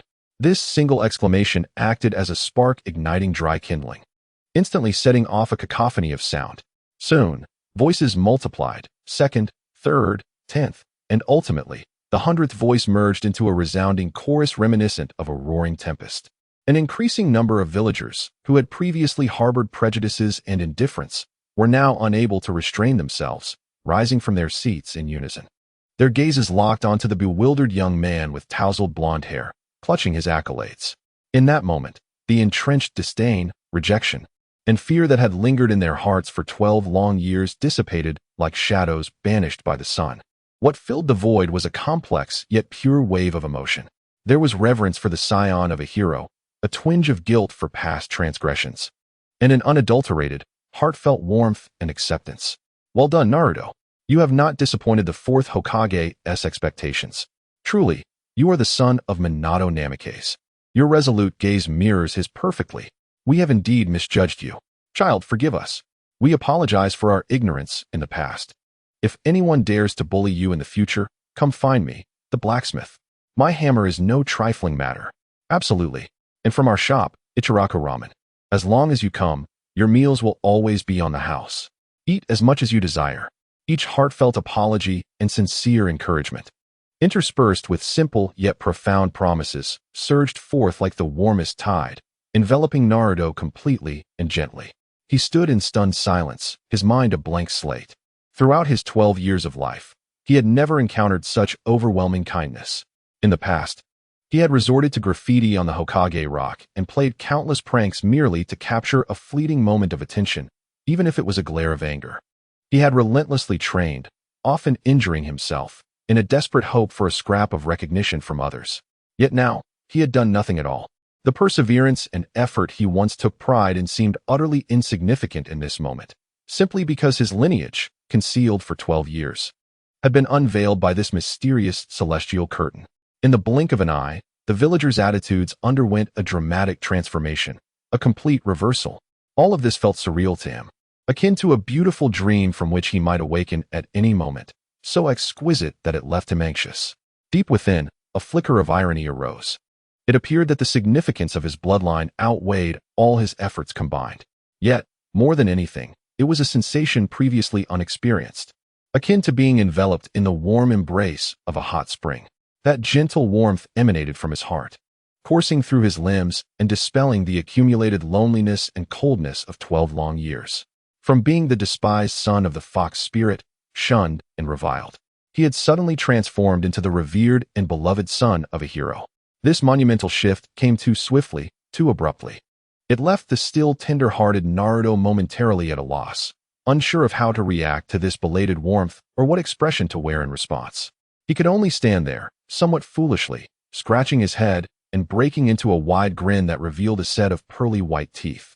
His smile was radiant and pure, reminiscent of a child who had finally received their cherished candy. However, tears once again betrayed him, cascading down his cheeks. The crystalline droplets rolled down. Landing upon the scroll, he clutched tightly in his arms. This time, it was not tears of grievance or sorrow, but rather tears of overwhelming joy. In the distant audience, Irika quietly observed this scene, watching the boy enveloped by the throng. A smile of profound satisfaction graced his face, his eyes slightly glistening. He understood better than anyone the darkness this child had endured. Now he knew. From this day forth, this boy, whom he regarded as a younger brother, the one who always masked his boundless solitude behind a facade of bravado and laughter, could finally live freely, without reservations, under the sun of everyone's acceptance. In stark contrast to the fervent and moving atmosphere below, the elevated platform where the higher-ups of Konoha convened was shrouded in a heavy silence. Each face appeared ashen, as if shadows could drip from them, particularly that of Danzo Shimura, who sat in the far corner. His hand, hidden within the voluminous folds of his robe, was clenched so tightly that the knuckles turned white, veins protruding ominously. His nails dug painfully into his palm. Yet the physical pain paled in comparison to the rage and sense of losing control that surged within him. Damn it! Damn it! Damn it! The unfolding events had completely and utterly slipped from his grasp. In his scheming, Naruto Uzumaki was intended to be a flawless pawn, one he could manipulate at will. Isolated from all positive emotions, ultimately molded through the harsh training of the root into a perfect weapon, a mere vessel of obedience as the Jinchuriki of the Nine Tails. But now, he was no longer an expendable tool to be sacrificed or exploited. He had become the orphan of a hero, an identity that served as an indomitable shield. He was now the object of the village's guilt and atonement. Any malice directed towards him would incite the entire village's animosity. Furthermore, he had rightfully assumed the title of the Hokage's son. This aura bestowed upon him an innate political leverage, coupled with the sage mode granted by the heavens, capable of altering the course of warfare, and the flying thunder god technique, emblematic of his golden prowess. The potential for this young boy's growth and the political influence he could wield had far surpassed anything Danzo could control or covertly manipulate. What exacerbated his frustration and fury even further was the old man Sarutobi Hiruzen, just moments ago, tearfully confessed his errors in front of the entire village. This display, rather than diminishing his esteem, garnered him a plethora of sympathy and understanding, deftly transforming the burden of concealing the truth into an expression of profound care. This turn of events thwarted Danzo's scheming intentions to exploit the situation to deceive the villagers and persecute the descendants of heroes, leaving his plans in shambles. The despicable Sarutobi, that hypocritical old fox, and that wretched sky. What on earth is it? In Danzo's solitary eye flickered a cold and perilous light, akin to that of a venomous serpent. The events of today instilled an unprecedented sense of crisis within him. The power dynamics of Konoha were evolving in a direction he most dreaded. It appeared that some long-simmering plans must be set into motion ahead of schedule. Within the vast assembly, while some rejoiced and others were troubled, each harboring their own thoughts, the heavens above, which had faded to near obscurity, underwent a sudden and violent transformation without warning. This time, there was no dazzling golden light as when it first appeared, nor the gentle, healing white light of rewards. Instead, it was a blood-red hue that instilled a profound sense of unease and foreboding. This red was as rich as the coagulated blood of millions, reminiscent of the endless inferno rising from the deepest abysses of hell. As this ominous crimson glow emerged, it seemed to carry an invisible force, instantly cooling the atmosphere of the entire venue from a boiling point to freezing stillness. The once boisterous cheers and shouts akin to celebration ceased abruptly. An involuntary shiver coursed through everyone, an inexplicable chill climbing their spines, reaching the crown of their heads. What is happening? A sinister sensation enveloped me, my body trembling uncontrollably. Merely gazing upon this color fills me with a suffocating dread. Could the forthcoming tally herald something exceptionally grim? A heavy shadow fell over the hearts of the people. The smiles on their faces, not yet fully dissipated, were swiftly replaced by terror. Amidst this oppressive atmosphere, the characters, under the blood-red light, emerged slowly, as if drawn from a pool of blood, each stroke twisted and grotesque, seemingly inscribed in blood itself. Every line exuded an indelible sorrow, hatred, and resolve. Is it coming? In a hidden cave at the border of the land of fire, Uchiha Itachi, draped in the Akatsuki's black robe adorned with clouds, gazed up at the familiar color in the sky that pierced his heart. For the first time, a subtle shift of emotion graced his typically impassive visage. He felt an intense premonition. The next chapter of the tale was about to unfold for him. He slowly closed his eyes, which had concealed too many secrets, pain, and blood, his long eyelashes trembling lightly. Beside him, the formidable Kisame Hoshigaki, wielding the great sword Samahata, seemed to sense the disquieting atmosphere and the fleeting emotional turmoil emanating from his partner. He grinned, revealing a mouthful of sharp teeth, and jested in a tone that was both mocking and ambiguous. "Hey, Itachi, that color looks truly terrifying. I wonder if it has anything to do with you? After all, in the eyes of those outside, you are undeniably a great villain, one who has wielded the blade against his own kin, with hands stained in Uchiha blood." Ha ha ha. Itachi remained silent, standing like a statue steeped in endless sorrow. In that moment of crimson illumination during the Chuunin Exams, Sasuke Uchiha's heart leapt violently, as if gripped by an icy hand. The blood-red radiance, with its ominous and malevolent aura, yanked him back to that nightmarish evening. A hellish memory he could never forget. In his mind, the images he had desperately suppressed surged forth once more. His parents lying in a pool of blood under the moonlight, the terrified and despairing faces of his clan, and that man, standing amidst a sea of corpses, turning to reveal his cold, merciless Sharingan. Uchiha Itachi. Sasuke clenched his teeth, forcing out the name he had etched into his very being, syllable by syllable, from the depths of his soul.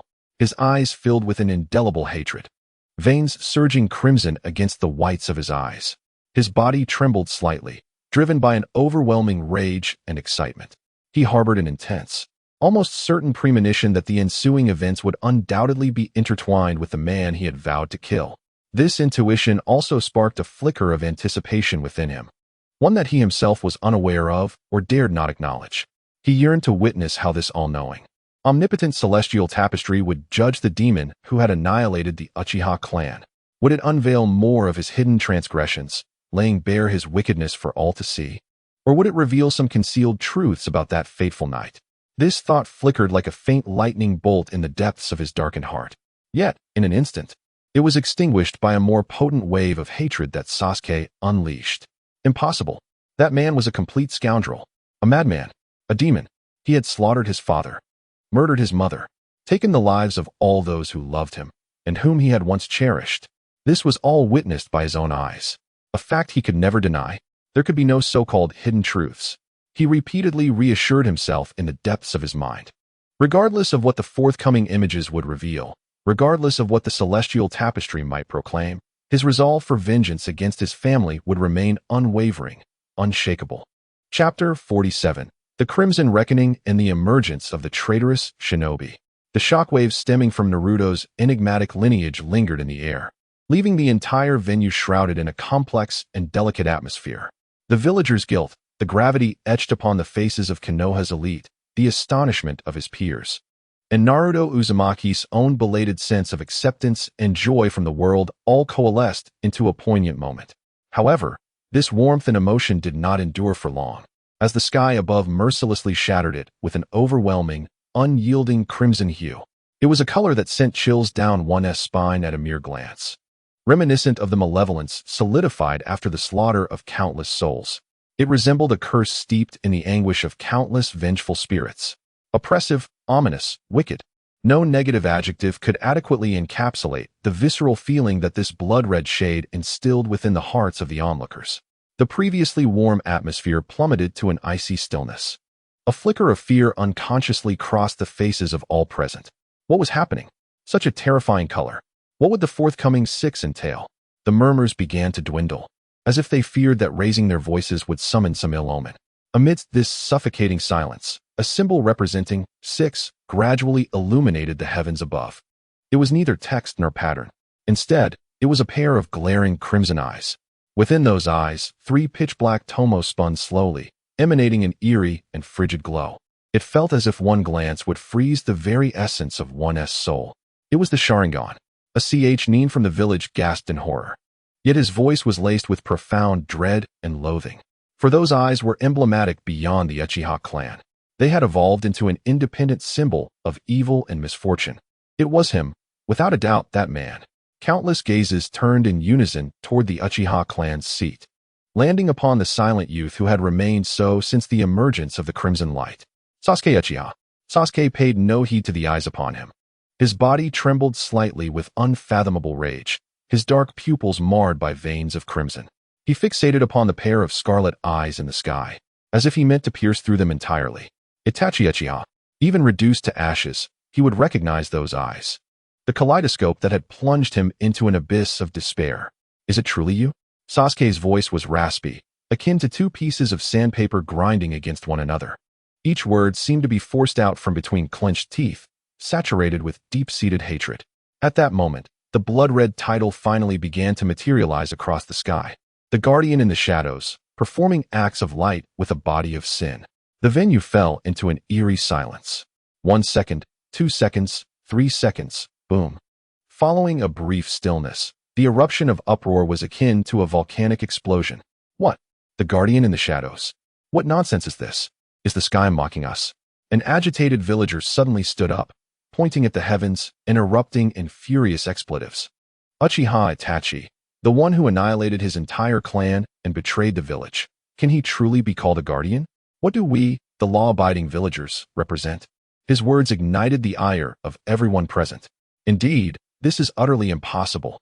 He is nothing but a madman, a demon. The judgment of the heavens must be flawed. How could such a person be worthy of this list? He would only tarnish the glory of heroes. The crowd was ablaze with indignation. They could accept the underdog Naruto as a hero and could also acknowledge the shy Hinata receiving high accolades. But they could never accept a traitor, whose hands are stained with the blood of his kin, being honored as a guardian. This is the gravest affront to their values. On the high platform, the third Hokage, Hiruzen Sarutobi, furrowed his brow deeply. Confusion and disbelief filled his eyes. Guardian? Itachi? How could these two notions possibly be intertwined? Following the tragic events of yesteryear, he could only define Itachi with two words, cold-blooded and ruthless. To test his own mettle, he could unhesitatingly wield the blade against his own parents and kin. How could such a person be deemed a guardian? Could it be that the truth of that incident harbors deeper complexities? A thought, long sealed away, surged forth uncontrollably within him. Hiruzen, what on earth is happening? Beside him, Chuunin Exams coldly inquired. You were once the leader of the Umbu, Hiruzen. Are you truly unaware of Itachi's actions? Her tone dripped with skepticism. Hiruzen remained silent, offering no reply, his gaze shifting to another figure not far away, Shimura Danzo. Danzo maintained a facade of calm indifference, as if the events unfolding in the sky were of no concern to him. Yet beneath his bandages, an imperceptible glint of malice flickered in his unseen eyes. Kakashi, Asuma, and others were also plunged into profound contemplation. They had once been members of the Umbu and had crossed paths with the prodigious Uchiha Itachi. In their memories, Itachi was a man of few words, yet possessed an overwhelming strength that left one breathless. They believed he was a traitor, a demon. Yet the title of guardian presented a stark contradiction that left their minds reeling. Among the crowd, the most vehement reaction came from Sasuke. Guardian? As he listened to the surrounding discourse and the title displayed in the sky, it felt as if he had encountered the most ludicrous and absurd joke in existence. Ha ha ha. He could not suppress a chilling yet frenzied laughter, filled with endless derision and sorrow. It is indeed absurd. A fiend who has ruthlessly slaughtered his own parents and obliterated his entire clan. A traitor who has betrayed his village and forsaken everything in pursuit of ephemeral power. And now, he is to be hailed as a guardian? Sasuke fixed his gaze upon the heavens, his black pupils suffused with a crimson hue of blood. I am eager to witness. I am eager to behold. This man you lauded as a guardian. What exactly has he protected? The murder of his own progenitors? Or has he engaged in so-called righteous deeds with hands stained by the blood of his kin? His voice resonated like the chilling winds from the abyss, compelling the surrounding agitated villagers into an involuntary silence. They could palpably sense the profound hatred emanating from this 12-year-old boy, a sentiment profoundly unfitting for one of his tender years. At that moment, Orochimaru, disguised as the wind shadow, licked his lips, his eyes shimmering with a serpentine, frigid excitement. It seems, Itachi, that your time to shine has finally come. That body I have long coveted, those eyes even more perfect than my own. Let me gaze upon the secrets you have concealed.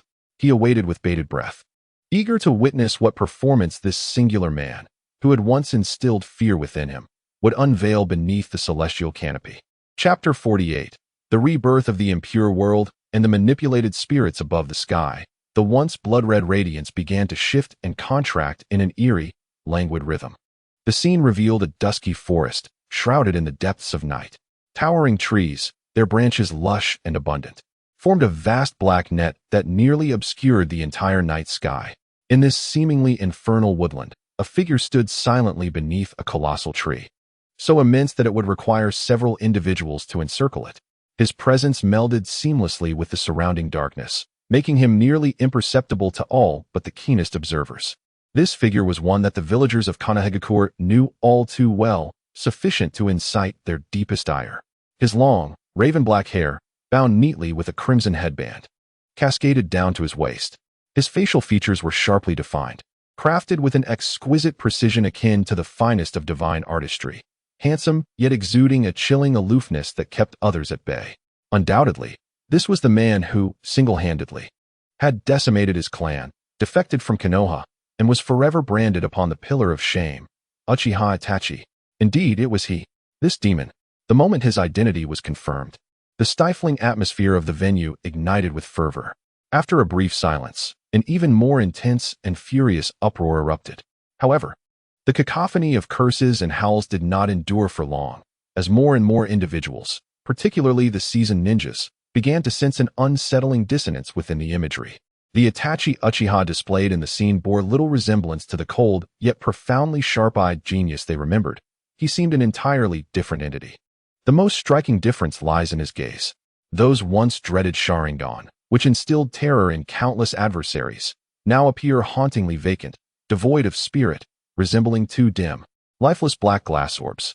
Within them, one can discern no fluctuations of emotion, neither joy, nor sorrow, nor the slightest hint of murderous intent. This state was observed by a perceptive jonin seated in the front row of the audience, whose pupils contracted sharply to the size of pinheads upon comprehending these details. His mind raced, juxtaposing this bizarre scene with a prior image displayed on the celestial screen. It mirrored precisely the condition of the first, second, and fourth Hokage when summoned by Orochimaru's forbidden technique. Though his voice was but a whisper, it resonated clearly in the ears of those nearby, akin to a thunderclap reverberating through the crowd. It is the forbidden technique, impure world reincarnation. These four words detonated like a powerful bomb, igniting a wave of shock throughout the assembly. Following a brief moment of astonishment, a greater uproar ensued. Uchiha Itachi is dead, a young ninja gasped in disbelief, his tone saturated with incredulity. The impact of this revelation momentarily eclipsed the collective hatred harbored against his heinous crimes. A figure of legendary strength and malevolence had, at some point in the future, met his demise. Soon after, a cacophony of mixed sentiments arose. Good riddance. Such an inhumane fiend deserved to descend into hell long ago. Indeed, this is monumental news. The heavens have finally opened their eyes. Yet, if he is truly deceased, why has he been resurrected through impure world reincarnation? Who has mastered such a terrifying forbidden technique? Has the future conflict become so brutal that even a rogue ninja of Uchiha Itachi's caliber must be dragged from the sanctity of the afterlife to serve as a soulless weapon of war? The discussions ebbed and flowed, transitioning from initial shock and delight to profound anxieties about the future. They had already grasped the terrifying implications of the impure world reincarnation technique through the previous battles of the four Hokage. The thought of confronting an immortal legion composed of countless formidable beings sent a shiver of fear across many faces. In a corner of the crowd, Uchiha Sasuke's body stiffened at the utterance of the words impure world reincarnation, as if suddenly encased in ice. Dead, the man who had monopolized his entire childhood, becoming the sole purpose of his existence, the man he vowed to annihilate with every fiber of his being, had, in fact, perished in the future? An unprecedented torrent of emotions, complex and ineffable, surged through him, shattering the defenses he had erected with hatred, overwhelming his entire being. Among them was the illusory thrill of vengeance, soon to be realized, as if the heavy shackles he had borne for years were finally beginning to loosen. Yet, more predominant was an immense void and bewilderment, arising from the sudden extraction of his life's objective. He resembled a traveler, chasing the flickering flame of hatred in the darkness, that flame being his sole beacon and motivation. Yet now, he is informed that the fire ahead has extinguished. Moreover, there lingers an inexplicable sense of loss and sting, one that he himself scarcely recognizes and subconsciously hesitates to acknowledge. It is not my hand that grips tightly, concealed beneath the ample sleeves, as if to channel the fury of Sasuke Uchiha. Why must it not be I, Sasuke Uchiha, who delivers the final blow to end your wretched and hypocritical existence. And now you lie dead, slain by another's hand? What does this signify? Have my hatred, my efforts, and all that I have sacrificed merely transformed into a farce? An intense bitterness and fury gnawed his heart like a venomous serpent, igniting his eyes in a crimson blaze, two pitch-black tomos swirling within. In the midst of Sasuke's internal turmoil and the audience's growing unrest, the scene undergoes a startling transformation. Another figure, striding with a measured yet rigid gait, emerges slowly from the shadows beside Itachi Uchiha, standing in solidarity with him. This man, with striking red hair, a gaunt frame, and a haggard visage, dons the same black and red cloud-patterned cloak symbolizing the Akatsuki organization, his face marred with the distinctive cracks of the Edo Tensei. However, what draws the most attention is his pair of eyes. Those are the Rinnegan. That man is Pain, the very Pain who obliterated Konoha. A more potent wave of astonishment erupts from the crowd. No one could have anticipated that these two godlike beings, each displaying earth-shattering powers in previous encounters, would appear together in such a bizarre manner. Moreover, they are both now mere puppets controlled by forbidden techniques. This is utterly inconceivable, murmurs a seasoned Chuunin, beads of cold sweat forming on his brow. One possesses the Sharingan, while the other wields the Rinnegan. How could these legendary ocular power bearers become pawns? How devastating will the future war be? What kind of adversary necessitates such formidable prowess? Who possesses the audacity to resurrect and control these two beings simultaneously? An endless tide of questions and dread spreads through every heart present, just as the crowd reels in shock, speculating about the identity of the mastermind behind it all. A somewhat flippant voice drifts in from beyond the frame, akin to a superior chess player issuing commands to his pieces. Go forth, my most prized pawns. Capture the remaining 8 tails and 9 tails for me. As the words, filled with a desire for control, resonate, the camera subtly shifts, revealing a shadowy figure cloaked in a hood and voluminous cape, standing atop a colossal rock deep within a dim cavern. Though his face remained obscured, the voice and silhouette stirred something within the audience. In particular, Inuzuka Kiba, renowned for his keen sense of smell, suddenly twitched his nose, his eyes widening in disbelief. A long-buried memory resurfaced from the depths of his mind. Why do I feel that this fellow bears a resemblance to? He hesitated momentarily, seemingly seeking to validate his intuition, and ultimately uttered a name that took everyone by surprise. Kabuto. Kiba's words struck like a colossal boulder crashing into a tempestuous lake, creating waves of astonishment. What? Kabuto? How can that be? Are you joking, Kiba? Naruto Uzumaki was the first to spring up, his face a mask of incredulity. Indeed, that medical ninja who appeared rather ordinary during the first Chuunin exam and provided us with intel? Sakura Haruno's eyes widened in shock. Impossible. He possesses such formidable prowess? This cannot be. Nara Shikamaru, Akimichi CHG, and Yamanaka Ino, among others, wore expressions of utter disbelief. However, amidst the crowd, at the epicenter of the commotion, Kabuto himself had become utterly immobilized the moment his name was spoken. He instinctively adjusted his round glasses, and within the depths of his lenses, a complex amalgam of shock, elation, and ambition flickered in his eyes. He fixated on the screen, which displayed a future version of himself. An indescribable thrill coursed through his body like electricity, causing every cell within him to tremble. Is this really me in the future? Have I truly grown to such an extent? He murmured, his voice quivering with excitement.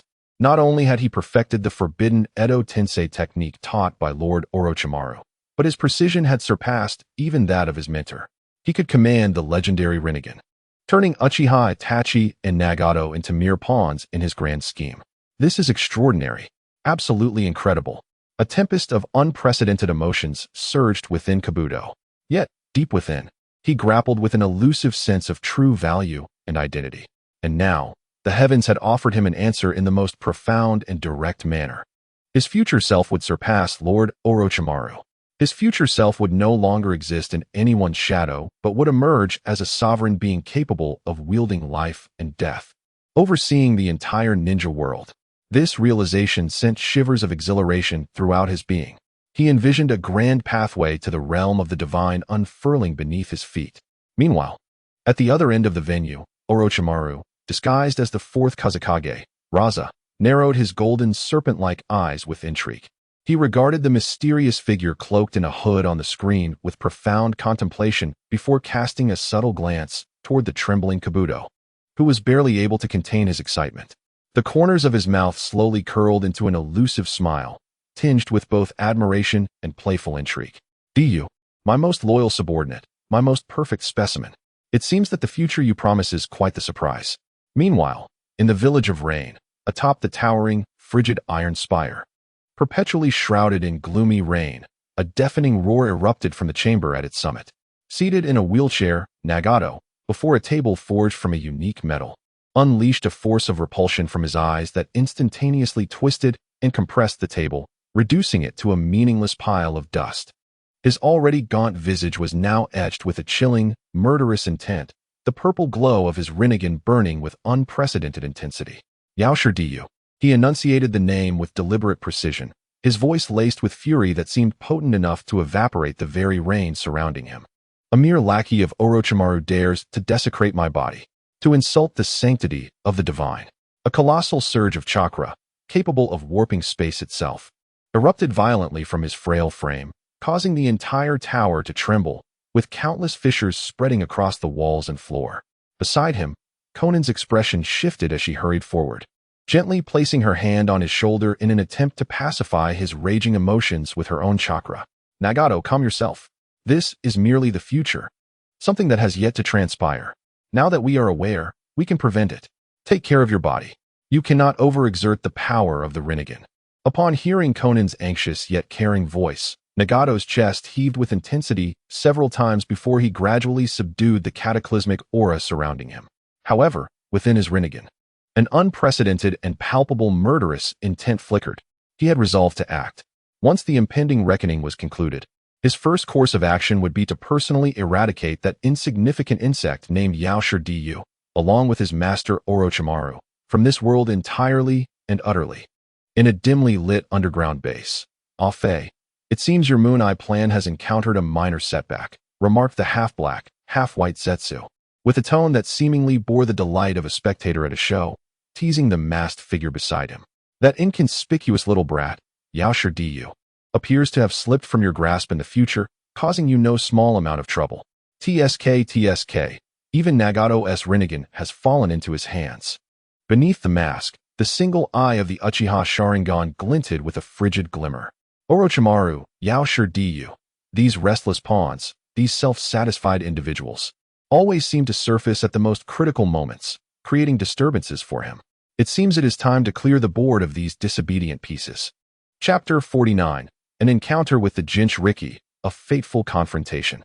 The images upon the celestial canvas began to flow at Yaoshirdiyu's command, resembling two emotionless shadows.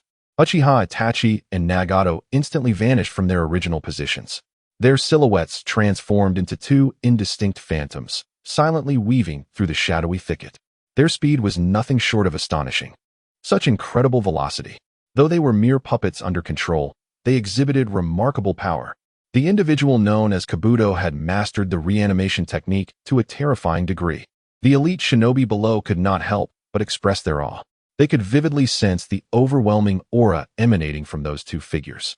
A dread so potent it could suffocate any ninja below the rank of a Kage. Sasuke's fists clenched once more, his gaze fixated on the screen, where a familiar yet foreign figure resided. A whirlwind of complex emotions surged within him. On one hand, he yearned for the demise of that man. On the other, the display of his formidable strength ignited an uncontrollable desire within Sasuke, a longing for the power he had relentlessly pursued. In the imagery, Itachi and Nagato's pace showed no signs of waning. Their intentions appeared remarkably clear. Soon, two figures, also moving at high speed, emerged within their perceptive range. One was a golden-haired youth, radiant in a cloak of chakra, akin to the sun, none other than the future Naruto Uzumaki. The other was a robust man with dark skin, bearing 7 blades upon his shoulders, exuding an equally immense chakra. Killer Bee, the Eight Tails Jinchuriki from the hidden cloud village. It was Naruto, and the Eight Tails Jinchuriki. Indeed, the Akatsuki's targets were they. Would they finally confront each other? As these 4 figures were on the verge of meeting, a collective tension gripped the hearts of all present. Here stood Naruto, the Nine Tails, alongside Killer Bee, the Eight Tails Jinchuriki, facing off against Uchiha Itachi and Pain. Both sides represented the pinnacle of their respective factions. This confrontation promised to be as explosive as a meteor colliding with the earth. In the imagery, Naruto and Killer Bee, who had been on the move, suddenly halted. They had evidently sensed the formidable chakra ahead. "Hey, Naruto," Killer Bee adjusted his sunglasses, his tone unusually grave. "The foes approaching are no ordinary adversaries, you fool." "Oh, I know."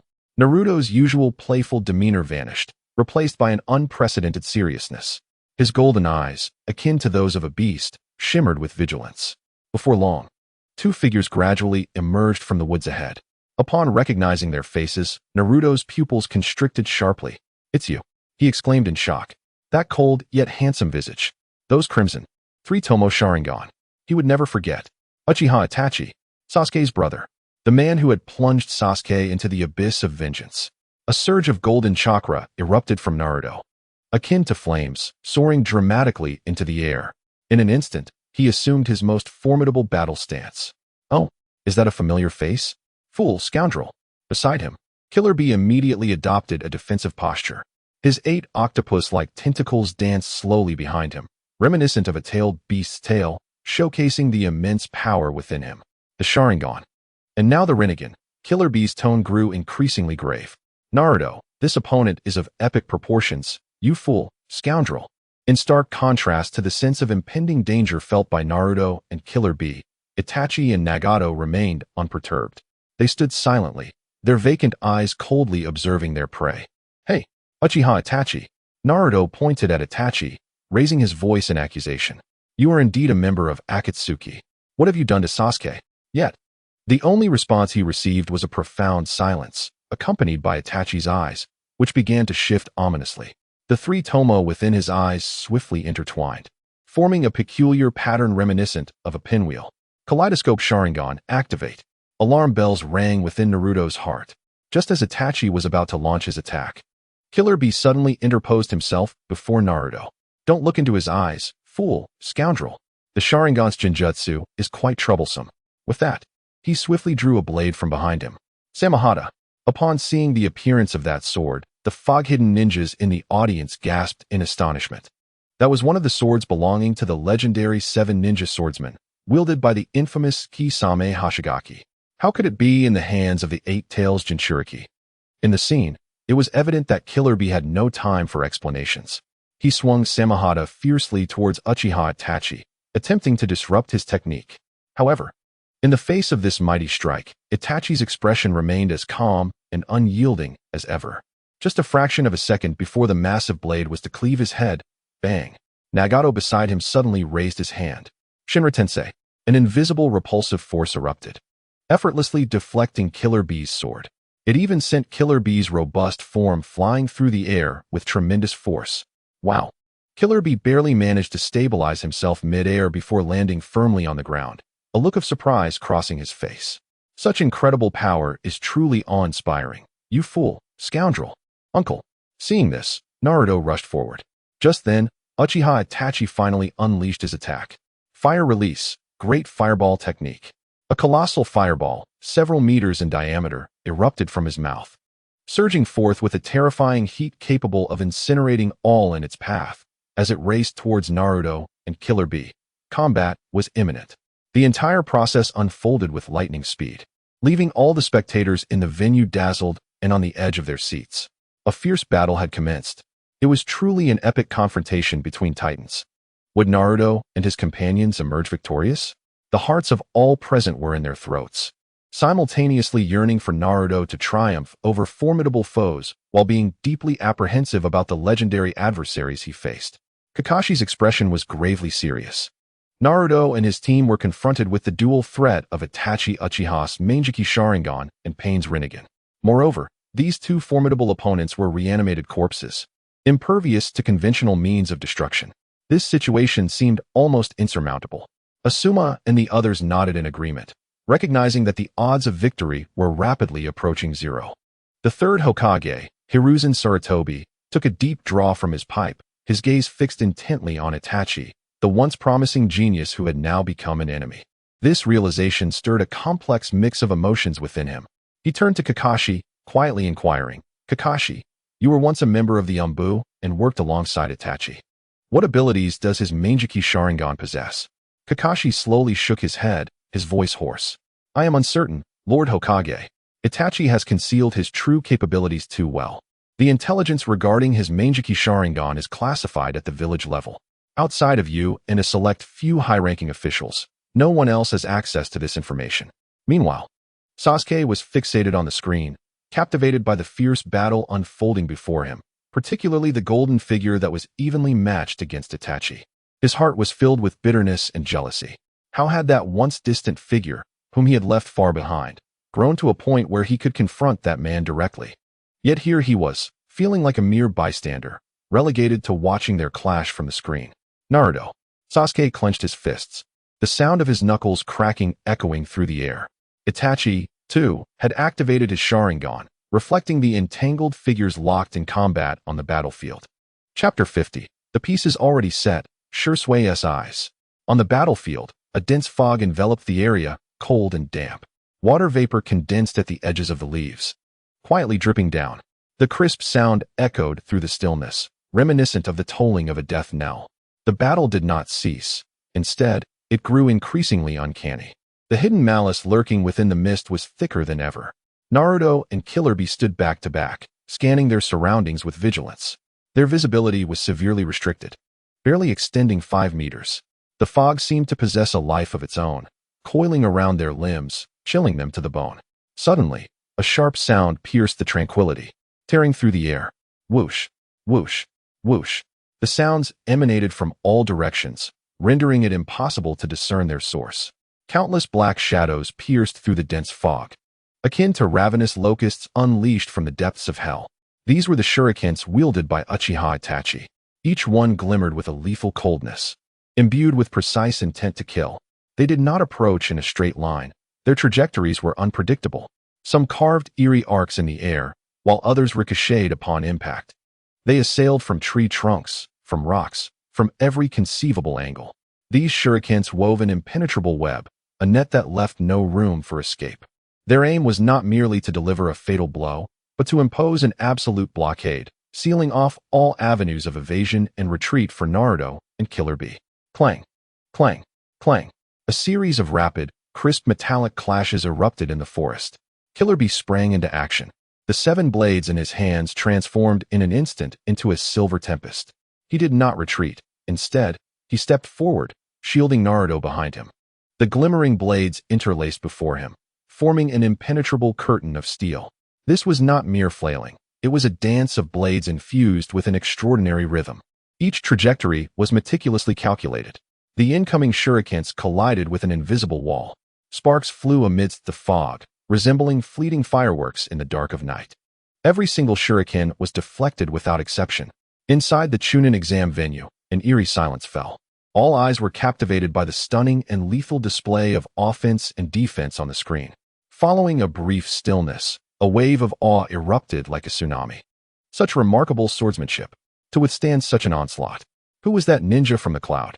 Yet, the majority of admiration was directed towards the attacker. What exquisite shuriken technique.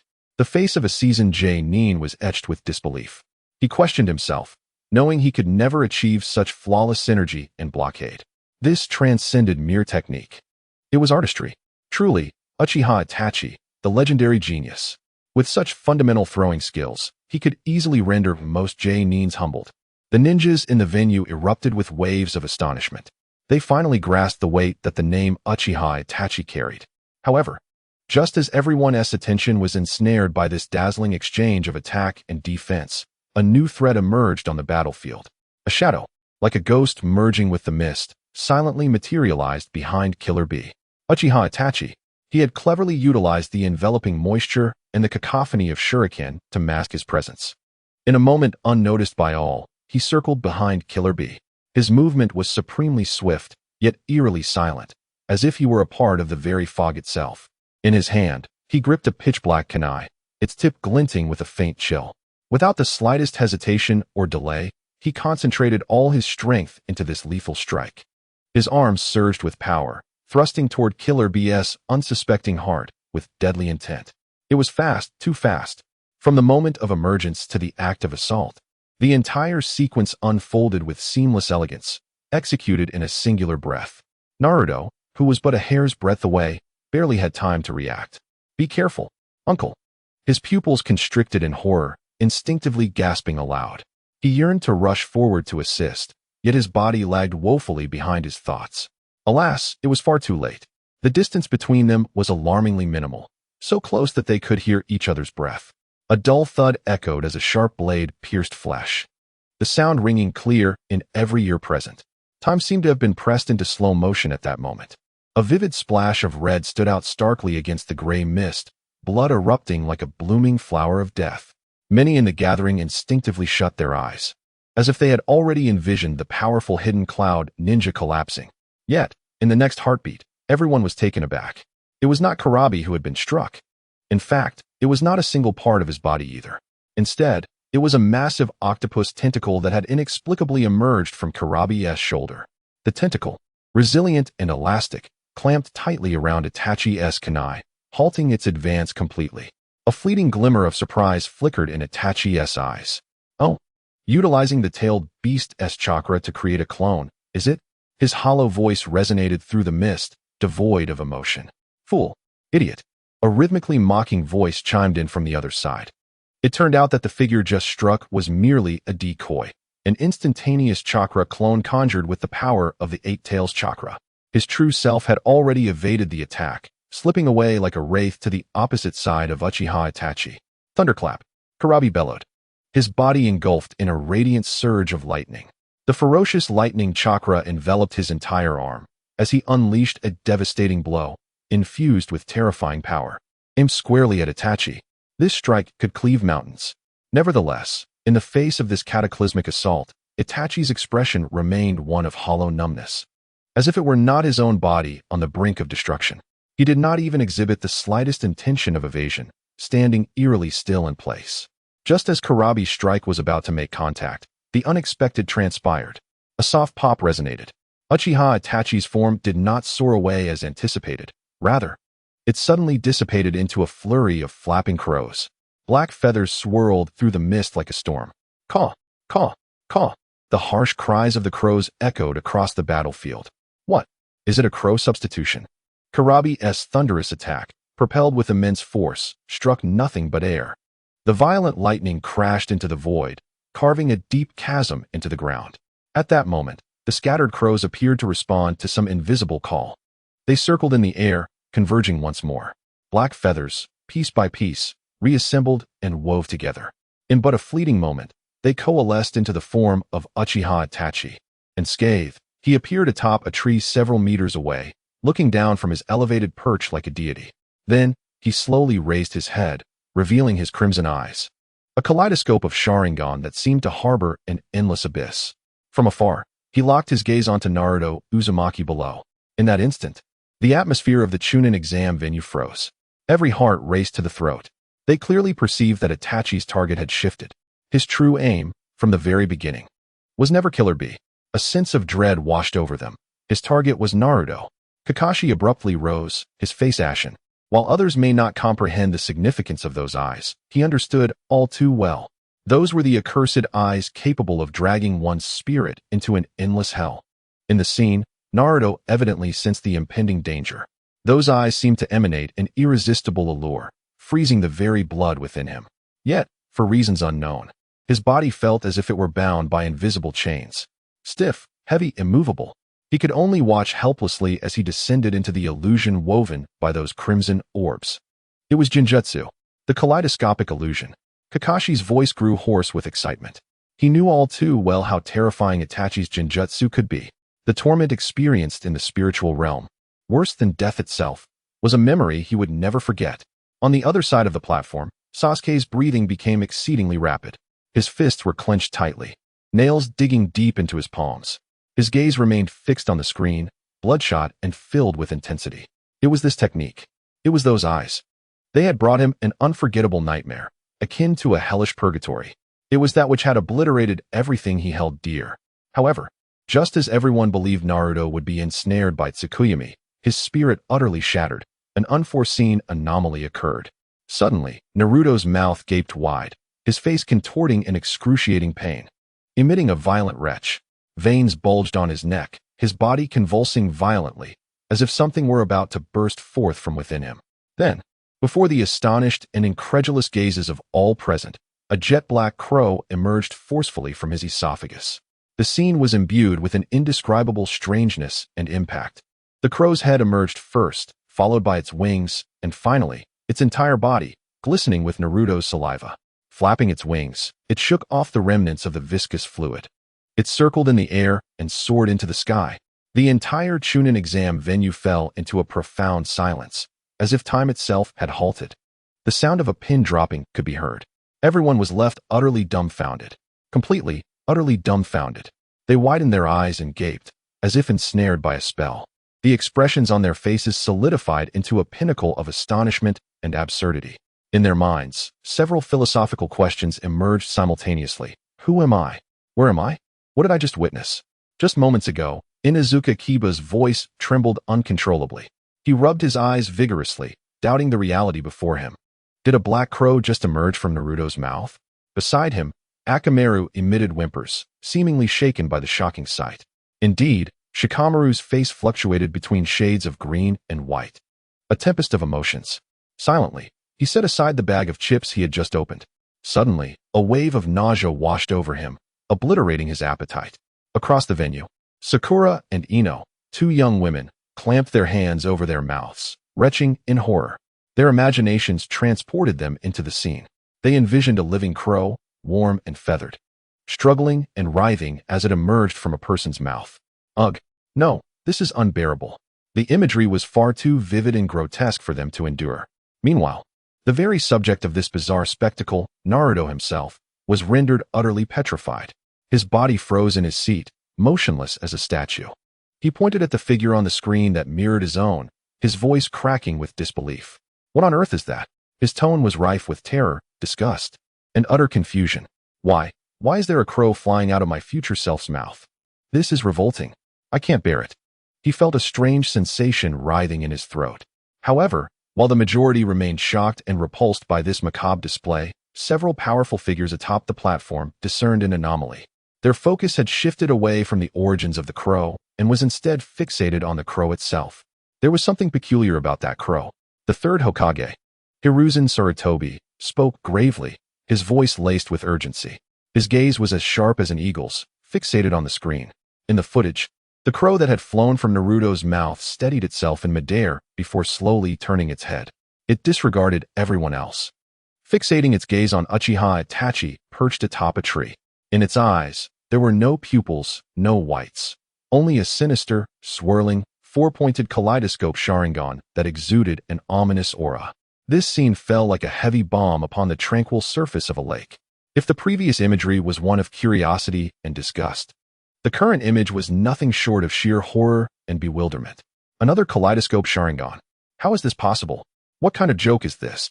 The eye of a crow. How could it possibly be the kaleidoscopic Sharingan? The audience erupted once more in astonishment. The worldview of the ninjas was being continually reshaped and overturned today. They felt as if their minds could scarcely comprehend the unfolding events. Yet, even more shocking revelations lay ahead. Wait, an ancient and urgent voice suddenly rang out. Shimura Danzo, who had remained silent until now, abruptly rose from his seat. His body trembled slightly with excitement. His uncovered eye fixated intently on the screen. Transfixed by the bizarre pattern within the crow's eye, he exclaimed in disbelief. This pattern is. His voice was laden with astonishment, avarice, and a hint of barely perceptible fear. Uchiha Shursui. It is Shursui's eye, the eye of Koto Amatsukami. How could it appear there? Was it not supposed to have been destroyed long ago? Danzo's voice boomed like thunder, echoing in the ears of everyone present. Uchiha Shursui. This name may be somewhat unfamiliar to the younger generation. However, for all the high-ranking and seasoned ninjas in attendance, it was his thunderclap. He was a genius of the Uchiha clan, even more dazzling than Uchiha Itachi. Shursui of the body flicker, the possessor of the most formidable genjutsu. Koto Amatsukami, a man whose singular prowess could alter the tide of war, and his eyes were the source of his unparalleled illusion. In this moment, the legendary I had re-emerged in the world in such a manner. All gazes instinctively turned toward the flustered Danzo, then shifted to the equally grave-faced Third Hokage. A terrifying conjecture silently surfaced in their minds. Chapter 51. The Supreme Jinjutsu, the Rewriting of Konoha's Guardian. Danzo's shout was like a clap of thunder, instantly awakening all those still engulfed in shock. Uchiha Shursui. This name may be somewhat obscure to the younger ninjas. Yet for the higher-ups in Konoha and the seasoned J-nin who had lived through that era, it represented a legend. Shursui of the Body Flicker. The most powerful genius of the Uchiha clan in history. It was said that he awakened the Mangekyou Sharingan and possessed the most potent Jinjutsu. Regrettably, he met an untimely demise. A murmur of gasps arose from the crowd. All eyes instinctively focused on the elderly man in a state of disarray. Shimura Danzo. The mysterious death of Uchiha Shursui years ago was inextricably linked to this man. There were even rumors that Danzo, in his quest to obtain Shursui's unparalleled Jinjutsu, had resorted to nefarious means.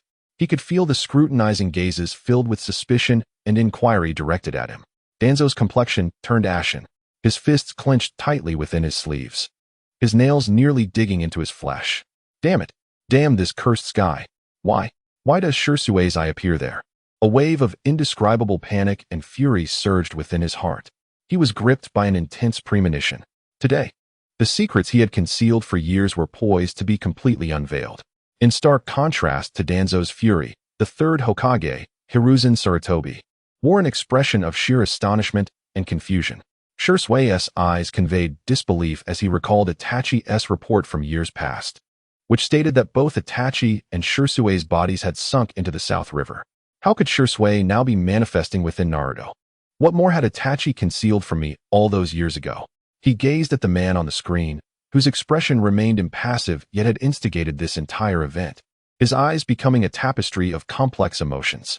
Among the assembly, none were more perplexed than Sasuke. He certainly remembered the name Shursui. It was one of the few warm and powerful presences from his childhood, apart from his brother. Yet, he had perished, a victim of suicide. Sasuke speculated that Itachi's Mangekyou Sharingan had awakened as a consequence of Shursui's death. But now, what was the meaning of the raven that had emerged from Naruto's mouth? His mind felt as though it had turned to mush. The truths he had steadfastly believed appeared to be crumbling before the absurd spectacle unfolding before him. As the crowd remained in a state of shock and confusion, the scene above continued to unfold. The raven, adorned with the swirling patterns of the Mangekyou Sharingan, flew forth from Naruto's mouth without hesitation, soaring directly toward Uchiha Itachi, whose own Mangekyou Sharingan had long since locked onto it. Two pairs of equally formidable and enigmatic eyes met in the air, and time seemed to freeze. There was no cataclysmic clash of energy, nor any earth-shattering ninjutsu. Only a profound silence enveloped the arena. Yet everyone knew that an unspoken duel of Jinjutsu had silently determined the victor. A faint hum resonated through the air as the raven's eyes burst forth with an otherworldly brilliance, the four-pointed pinwheel pattern of the Mangekyou Sharingan radiating an eerie glow. Kodo Amitsukami. A voice, ethereal and commanding, transcended time and reverberated in the minds of all present. Then, under the astonished gazes of the crowd, Itachi's once dull eyes gradually regained a glimmer of life. The fissures from the Edo Tensei remained, yet his entire demeanor underwent a cataclysmic transformation. He was no longer the emotionless weapon of slaughter, but rather an individual possessing free will. How could this be possible? He had managed to break free from the control of Edo Tensei. What was that technique? The arena erupted in chaos once more, as the spectators were utterly captivated by this extraordinary display of skill. Edo Tensei. That was a forbidden technique developed by the second Hokage. By manipulating the souls of the deceased, one can create an immortal and flawless puppet. It is arguably one of the most unfathomable and formidable ninjutsu techniques. Yet now, the control of this jutsu has been unexpectedly undone by a mere glance from a raven. This is nothing short of a miracle. On the lofty platform of the divine eye, an unprecedented glimmer of greed and fervor ignited in Orochimaru's eyes. He fixated on the screen, his voice trembling with anticipation. Indeed, it is it. The legendary, most powerful Jinjutsu that can unconsciously manipulate the will of others. Reputed to transform lies into reality, this ultimate ocular technique truly exists. His gaze brimmed with an insatiable longing for that eye. To possess it would equate to wielding the power to control everything. Not only the position of Hokage, but even the conquest of the entire world would not be beyond reach. Meanwhile, Danzo's expression had turned exceedingly grim. He instinctively covered his bandaged right eye. This was originally his trump card to confront Hiruzen and fulfill his ambitions. Yet now, this very card had been ruthlessly exposed for all to see by the heavens. What terrified him further was that Itachi had retained the other eye and hidden it within the vessel of the Nine Tails. What on earth does this individual intend to accomplish? As the crowd remained awestruck by the overwhelming power of the divine eye, the image shifted to reveal Itachi Uchiha, now liberated from the Jutsu's grasp. He slowly turned his head, his gaze finally fixating on Naruto. There was a complexity in his eyes, surprise, relief, and a hint of quiet solace. He observed the vigilant and tense Naruto, and, with an almost chilling calmness, began to speak. The command I set when I employed this technique on you was to protect Konoha. My intention was for you to use this power to save Sasuke. Boom. The earth-shattering revelation. If the earlier manifestation of the divine I had merely astonished everyone on a level of strength, then Itachi's words were akin to two nuclear bombs capable of overturning the entirety of ninja history. They struck violently against the worldviews of all present. Protect Konoha. Save Sasuke. In just 8 short words lay a horrifying depth of information sufficient to cause everyone's minds to short-circuit. The entire assembly fell into a silence more profound and protracted than ever before. Particularly Sasuke, who was rendered speechless with shock. What does it mean to save me? His lips quivered slightly, eyes filled with disbelief. He had always perceived his brother as a cruel murderer, the one who annihilated the Uchiha clan. Yet Itachi's words shattered his preconceived notions like a heavy hammer. Naruto's eyes widened in astonishment. He had never anticipated that Itachi would employ such a technique on him, harboring such profound intentions. Meanwhile, Danzo's panic reached its zenith. Chapter 52, Alliance. The Uchiha and the Jinchuriki rendered the entire assembly utterly speechless. At that moment, time seemed to stretch infinitely, taking on a sluggish, viscous quality. Only the countless hearts, nearly ceasing their rhythmic beating from overwhelming shock, remained. To protect Konoha? To save Sasuke? These brief 8 words echoed like divine decrees or whispered temptations from a demon. Each word struck like a colossal hammer, forcefully pounding upon the nerves of all present, plunging their thoughts into a sudden void of stagnation. The perceptions they had just constructed about the demon, Uchiha Itachi, shattered into fragments, clattering chaotically. The cold mask forged from hatred, blood, and fear cracked open. Beneath that facade, something entirely different seemed poised to emerge. Did I just hear things? A young Chuunin's voice trembled with incredulity, dry and shaky. He said to protect Konoha. His companion, staring blankly at the sky, mechanically repeated the words. How could a rogue ninja who had annihilated his own clan designate the protection of Konoha as the ultimate illusionary command? This was utterly absurd. Logically, it made no sense. And to save Sasuke? Another voice, filled with confusion, rang out starkly in the dead silence of the hall. Wasn't he Sasuke's greatest foe? Why would he seek to save him? He had destroyed everything for Sasuke, burdening him with years of suffering. Was everything he had done to Sasuke merely an act?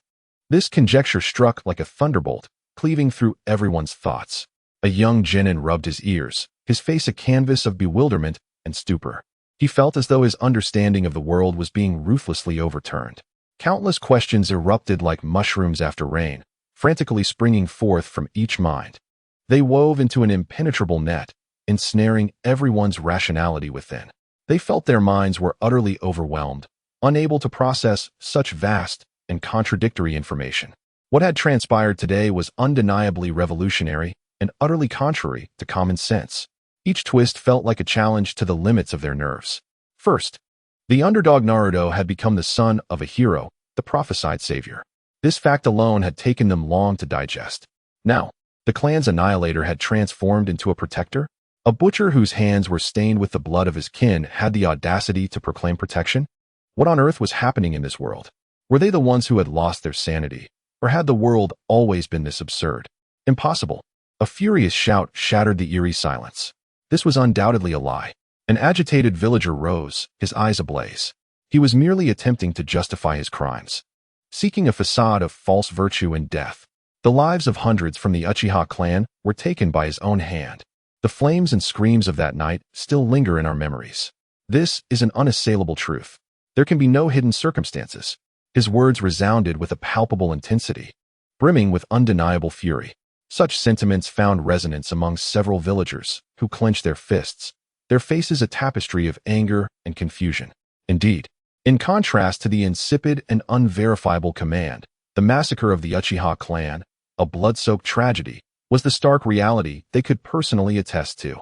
It represented an indelible scar upon the village of Konoha. A person's actions bear far greater weight than their words. Deeds forge reality, while words can be effortlessly fabricated. Yet, even so, despite their utmost efforts to deny and resist, the seeds of doubt were ultimately sown. Deep within each individual's heart, they took root quietly. Like a stone cast into a tranquil lake, the ripples may soon dissipate, but the submerged stone will forever alter the lake's bottom, rendering it irretrievable to its original state. The gazes directed at Itachi Uchiha underwent a subtle transformation. Unbeknownst to them, their pure disdain and hatred had morphed into a flicker of confusion and inquiry, one they themselves scarcely recognized.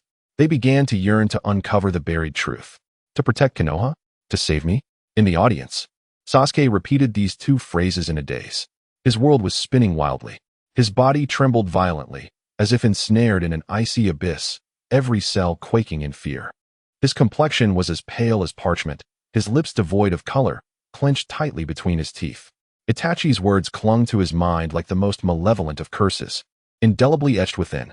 Each syllable echoed in the depths of his soul, tearing at his convictions. He could neither comprehend nor accept it. That man, the very one who had, before him, taken the lives of his parents. That man who had thrust him into an abyss of despair. The one who haunted him with nightmares each night. The one who had burdened him with years of deep-seated vengeance. The one who had transformed revenge into the sole purpose of his existence. Why, oh why, would he utter such words? This was a stark contrast to the man he thought he knew, a juxtaposition of two entirely different personas. One, a heartless perpetrator of genocide. The other, an unheralded guardian of the village. These two images clashed violently in his mind, like light battling shadow, inflicting excruciating torment upon him, nearly driving him to the brink of collapse. Could it be? A dreadful thought surged uncontrollably from the depths of his heart, akin to a tentacle emerging from an abyss, seeking to drag him into deeper chaos. Was it possible that everything from that fateful night, one that irrevocably altered his life, held a different truth? No, impossible. Sasuke shook his head vigorously, striving to cast away this horrifying notion from his mind. He was like a drowning man, desperately clinging to the last piece of driftwood. False. Everything is false. It was that man who, on the brink of death, uttered a deliberate lie to confound his enemies. An excuse fabricated to undermine the control of Toby. Indeed, it must be so. Sasuke bit down hard on his own lip until he tasted a hint of iron and sweetness. Through pain, he sought to remain vigilant, resisting the allure of those words. In his mind, he repeated the mantra over and over, as if reciting a long-committed scripture. He steadfastly clung to his belief in vengeance, the only pillar upon which he relied. Should it crumble, he would possess nothing. Amidst the turmoil and confusion that enveloped the examination hall, no one noticed Danzo in the corner, his countenance dark enough to draw water. The battle in the heavens raged on, with each frame of the unfolding scene tugging at the hearts of all present. Although Itachi had freed himself from the control of Edo Tensei, reclaiming his will and becoming a formidable ally on the battlefield, Nagato beside him remained a perfectly manipulated weapon of slaughter under Toby's command. The oppressive force of the Rinnegan resonated through the screen, causing hearts to palpitate. Shinra Tensei. Nagato's voice, hoarse and devoid of emotion, resonated with a commanding authority. An immense, irresistible gravitational pull erupted instantaneously around him. The very air warped, emitting a burdensome hum. Naruto, who had been momentarily lost in thought due to Itachi's words, and the ever-vigilant killer found themselves uncontrollably drawn towards Nagato's palm.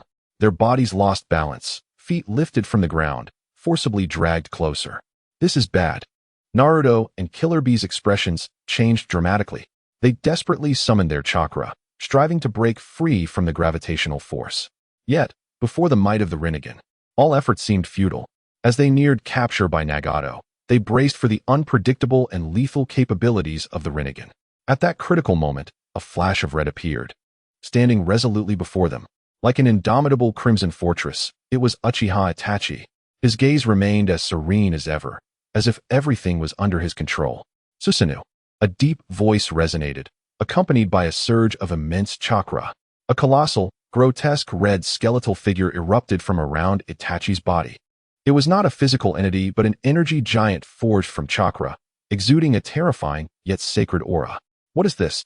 An astute jonin in the audience gasped in astonishment. Such terrifying chakra. Merely gazing upon it induced a sense of breathlessness. Was this the legendary power of the Uchiha clan? The ultimate ocular technique of the Mangekyou Sharingan. Upon witnessing the enormous and fearsome red skeleton, all spectators in the venue were profoundly shaken once more. They could distinctly feel the suffocating terror emanating from that skeletal form. It seemed as though they were not confronting mere ninjutsu, but rather a formidable demon emerging from ancient mythology. Awe and terror simultaneously surged within their hearts. Susanoo? Sasuke gazed blankly at the heavens, his pupils involuntarily dilating. So this is the culmination of the Kaleidoscope Sharingan, a power so formidable, a power capable of contending with the divine. If I could possess it too, if I could unlock this strength, would it not allow me to exact my revenge upon my brother? Would it not enable me to bring this all to a decisive end? As these thoughts coursed through him, Sasuke's heart became tumultuous. The flames of vengeance clashed violently with the nascent doubts within him. In the scene before him, Itachi's Susanoo stood like a mountain, steadfastly resisting the universal pull. Regardless of how fiercely the gravity tugged, it remained unmoved. Failing to achieve a single strike, Nagato swiftly altered his tactics. Controlled by Tobi, he resembled a finely tuned combat machine. Gradually, he ascended into the air, surveying the three below with the omniscience of a divine judge. His hands clasped together abruptly. The seal that a Leaf Village ninja would least wish to recall re-emerged. Heaven and earth collapse. The four words he uttered seemed to herald the onset of doom. A gravitational force more immense than any prior surged from his palms, erupting from a minuscule black. In an instant, it coalesced into an abyssal core of gravity, devouring light itself. It hung silently in the air, yet possessed the might to rend the very planet apart. The earth within several miles began to tremble violently, fracturing. Enormous rifts spread like a spider's web. Countless boulders, soil, and towering trees were violently torn from their moorings by the horrific pull. They ascended from the grip of gravity, hurtling skyward towards that obsidian core, constantly converging and compressing. Gradually, they formed an enormous sphere of rock, a moon, artificially created in the sky. Witnessing this maneuver, the villagers of the Leaf displayed expressions of sheer terror. They could never forget the despair they felt when Pain used this technique to obliterate Konoha. It was a divine power capable of erasing an entire village. Meanwhile, Naruto, Killer Bee, and Itachi's Susanoo were similarly drawn skyward by the irresistible gravitational force. They were on the verge of being utterly consumed and sealed within that ever-expanding sphere of rock, becoming the core of that false moon. How infuriating! Their bodies were rendered immobile, unable to escape. Naruto and Killer Bee exerted every ounce of their strength, yet they remained ensnared by the dreadful gravity. It seemed they were destined to be eternally imprisoned in that boundless darkness and solitude. In that moment of despair, a steady voice resonated in their ears, akin to a stabilizing anchor. There is no need to panic. This technique is not insurmountable. It was Itachi's voice. His tone was eerily calm, as if the cataclysmic scene before them were merely a mundane landscape. They beheld him controlling the enormous red skeleton. As he was drawn towards the core, he slowly raised his hand. With a calm demeanor, he issued clear instructions to Naruto and Killer Bee beside him. Listen closely. Use your most powerful techniques with the greatest range. Do not waste your efforts on those rocks. It is futile. Aim for the center and attack that black core. That is the source of this jutsu. Once it is shattered, the technique will unravel. His words brimmed with unwavering confidence, instantly dispelling the turmoil within Naruto and Killer Bee. Chapter 53, The Celestial Destruction. The Unraveling in Desperation. Shatter the core? Upon hearing Uchiha Itachi's calm, yet almost cold command, the entire world seemed to freeze for a moment.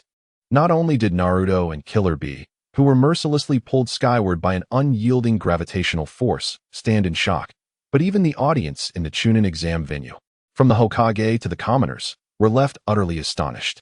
Their minds appeared to be frozen by those four words, shatter the core? Such a statement was delivered with an air of nonchalance, yet the magnitude of the challenge it entailed was nothing short of earth-shattering. This was not merely a common stone, nor some resilient metal. It was the very source of all gravity. A horrifying core capable of generating an immense gravitational force so powerful that it could uproot the earth for miles and draw it into the sky. Its density and hardness surpassed the realm of human imagination.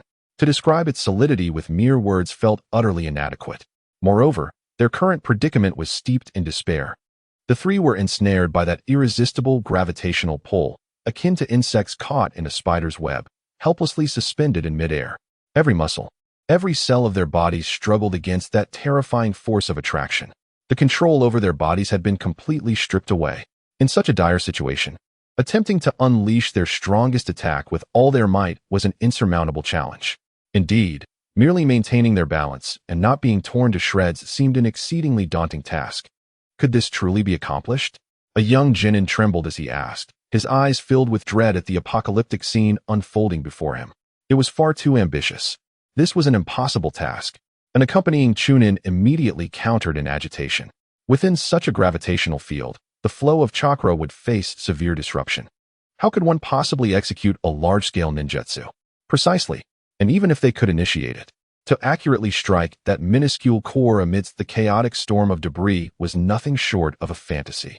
The crowd buzzed with murmurs, their faces etched with profound concern and deep skepticism. Anyone possessing basic knowledge of ninjutsu could comprehend the harsh conditions lurking behind that command. To them, Uchiha Itachi's directive seemed like an irresponsible flight of fancy. However, not everyone shared this sentiment. In one corner of the crowd, where elite jounin gathered, the atmosphere was particularly grave. A calm and resonant voice gradually emerged, belonging to Nara Shikaku, the head of the jounin class at Konoha. His brow was furrowed, and his eyes sparkled with the brilliance of rapid calculations. This might be the only method available to us at this moment. His words instantly silenced the surrounding crowd. All eyes fixated upon him. Shikaku inhaled deeply and continued his analysis. The essence of the technique Daibutsu Tenkyu lies in its gravitational core, which perpetually attracts surrounding matter. Whether it be earth, rock, or even us, the ninjas, all are materials utilized to construct the sealing sphere. It resembles a snowball effect. As long as the core endures, the gravity will persist, causing the sphere to grow larger and more formidable. Ultimately, it forms a prison akin to a miniature moon, from which no one can escape. Therefore, to unravel this technique, one must address the root cause. If we can destroy the gravitational source with absolute power before the sealing is completed, then all phenomena produced by this technique will naturally collapse. Shikaku's analysis was clear and profound, awakening many present. So that is it. The principle seemed rather uncomplicated. However, a particular word in his speech caused everyone's hearts to tighten once more.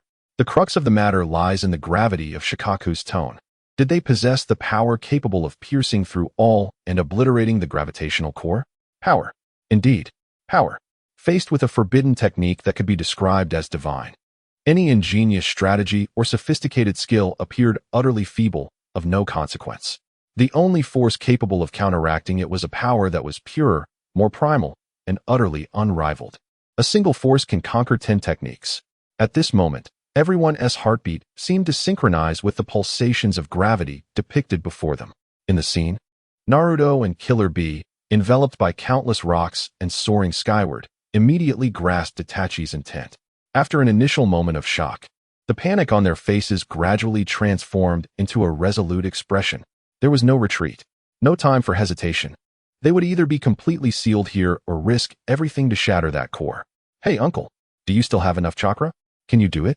Naruto struggled to turn his head, his golden chakra cloak slightly distorting under the gravitational pull, as he shouted with all his might to Killer Bee beside him. His voice, obscured by the howling winds and the clash of rocks, was somewhat muffled. Oh yeah, of course, no problem.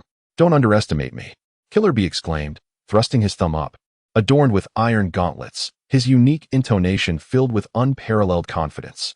As long as I, the strongest Eight Tails, am here with you, the little son, nothing is impossible. You fool. You idiot. His words seemed to carry an extraordinary enchantment, instantly dispelling a sliver of unease within Naruto's heart. Indeed, they were not fighting alone. With that, Killer Bee took a deep, resounding breath, his chest swelling like a colossal bellows. A roar, reminiscent of ancient beasts and unlike anything human, erupted from his mouth. The sound waves, momentarily pushing aside the gravitational field surrounding him, created a visible shockwave. What followed was even more astonishing. His already formidable physique began to expand at a visibly rapid pace. Muscle fibers stretched to their limits, and his bones creaked ominously as if undergoing a transcendence of life itself. Dark red, ominous chakra of the tailed beast surged forth like boiling magma, seeping and erupting from every pore of his skin. This was not the chakra cloak akin to Naruto's. It was a more tangible, ferocious embodiment of flesh and blood. In an instant, he was enveloped entirely. 1, 2, 3. Within the blink of an eye, 8 colossal tentacles, reminiscent of ancient sea monsters, thundered into existence behind him. They writhed in the air like serpents, effortlessly pulverizing nearby boulders with each swing. The 8 tails, Yagai, fully transformed into the tailed beast. A true mobile fortress of war had descended. Oh, it has appeared. This was a form beyond that of the Elder. This was the ultimate weapon of the hidden cloud village. Such immense chakra. The oppressive aura seemed ready to burst forth from the screen. The audience in the arena felt the terrifying power of the tailed beast, almost piercing through space and time, overwhelming them. All present could not suppress their astonishment, especially the ninjas from the hidden cloud village, who were now flushed with excitement, veins bulging on their necks, proudly puffing out their chests in shared glory. This was their village's most perfect Jinchuriki throughout the ages. Come on, brother. Let them witness the power of our hidden cloud.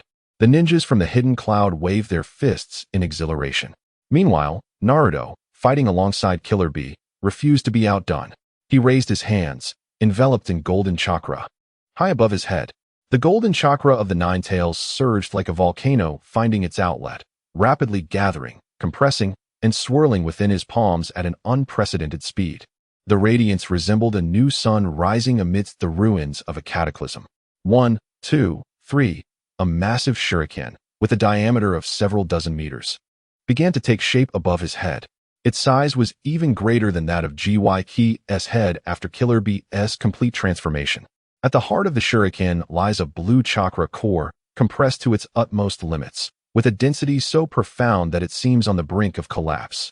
Surrounding this core are 4 blades, crafted from the purest wind chakra, rotating gracefully like celestial bodies in orbit, each imbued with a certain rhythm. The sharp, piercing sounds of air being sliced resonate from these wind blades, transforming into a high-frequency resonance capable of tearing the very fabric of the soul and severing the threads of causality. Even those in the audience, merely observing through screens, could feel a dull ache in their eardrums, as if space itself were being irrevocably torn apart by these indomitable, razor-sharp blades. What a remarkable technique! Asuma Sarutobi, lost in astonishment, had unknowingly dropped his cigarette, his eyes wide with disbelief. The intricate fusion of chakra's nature and form within this technique transcends the realm of conventional ninjutsu. Even the ever-composed Kakashi Hatake found it difficult to maintain his usual calm demeanor at this moment. His visible eye brimmed with shock and admiration.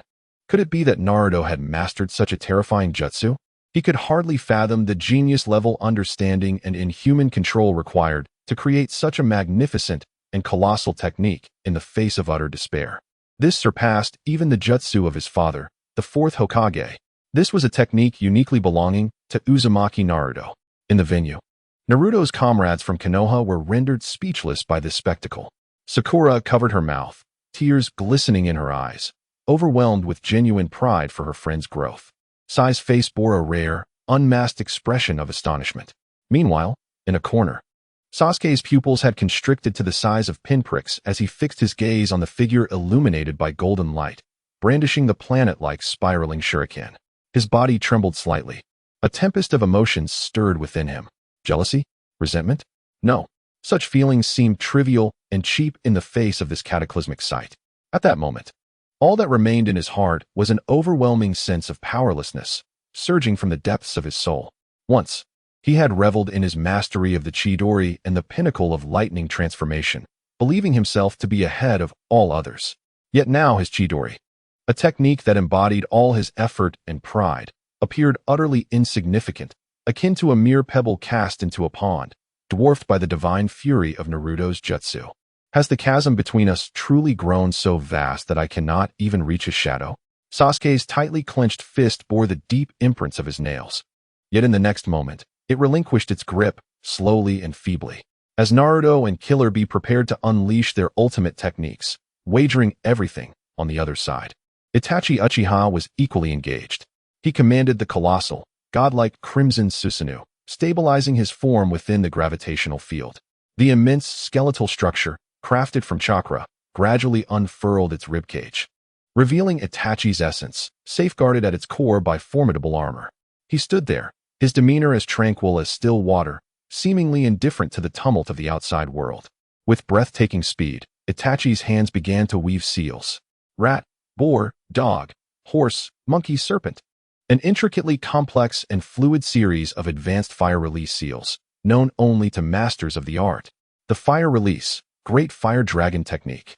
Among the crowd, a member of the Uchiha clan instinctively called out the name of the jutsu. However, in the next instant, they realized their error. No, that gaze was, just before Itachi commenced his ninjutsu, his kaleidoscopic Sharingan, with 3 spinning tomo, sharply focused. All his ocular power converged to a single point. 2 streams of crimson tears, without warning, began to slide down from the corners of his eyes. This was the divine power accrued at the cost of his vision and vitality. In the next heartbeat, without warning, without a precursor, a sphere of pitch-black flames, as if capable of devouring all light and hope in existence, erupted into being above the obsidian core of the gravitational field. It appeared abruptly, igniting into a fierce blaze. Silent, yet imbued with an intent to incinerate all creation with its utmost malevolence. This was Amaterasu, the strongest fire release chronicled in their lineage, which would not extinguish until its target was utterly consumed. Upon witnessing this eerie and terrifying black flame, all members of the Uchiha clan, from elders to younglings, found themselves rising uncontrollably, exclaiming in disbelief. For this was a technique that existed solely in the legends passed down through generations, achievable only by an Uchiha prodigy who had awakened the Manjiki Sharingan. Itachi had indeed ascended to such heights. Simultaneously, within the frame of action, Naruto and Killer Bee's assaults reached their culmination. The gathering of chakra had peaked. Go, Naruto. Oh, uncle. Tailed Beast Bomb. Wind Release. Super Large Rasen Shuriken. A sphere, composed of nearly all of the 8 tails chakra, had been compressed into a high-density, purplish-black, tailed beast bomb. Alongside it, a colossal Rasen Shuriken, capable of rending all matter and slicing through space, akin to a miniature planet, was launched simultaneously. The tailed beast bomb streaked forth like a devastating black meteor, while the Rasen Shuriken resembled a golden comet adorned with swirling white rings. Both entities, exuding an unparalleled and cataclysmic might, tore through the chaotic debris, etching 2 distinctly brilliant trajectories across the sky, all directed towards the gravitational core engulfed in black flames. With resounding force, they struck. Chapter 54, The 3 Ultimate Techniques. A strike piercing the stars. Time seemed to stretch infinitely in that moment. Every gaze was fixated upon the heavens, captivated by a scene destined to be immortalized in the annals of the ninja world. The sky was utterly obscured by the colossal rock sphere of the Earth explosion star, casting a dim and oppressive shadow, reminiscent of an impending apocalypse.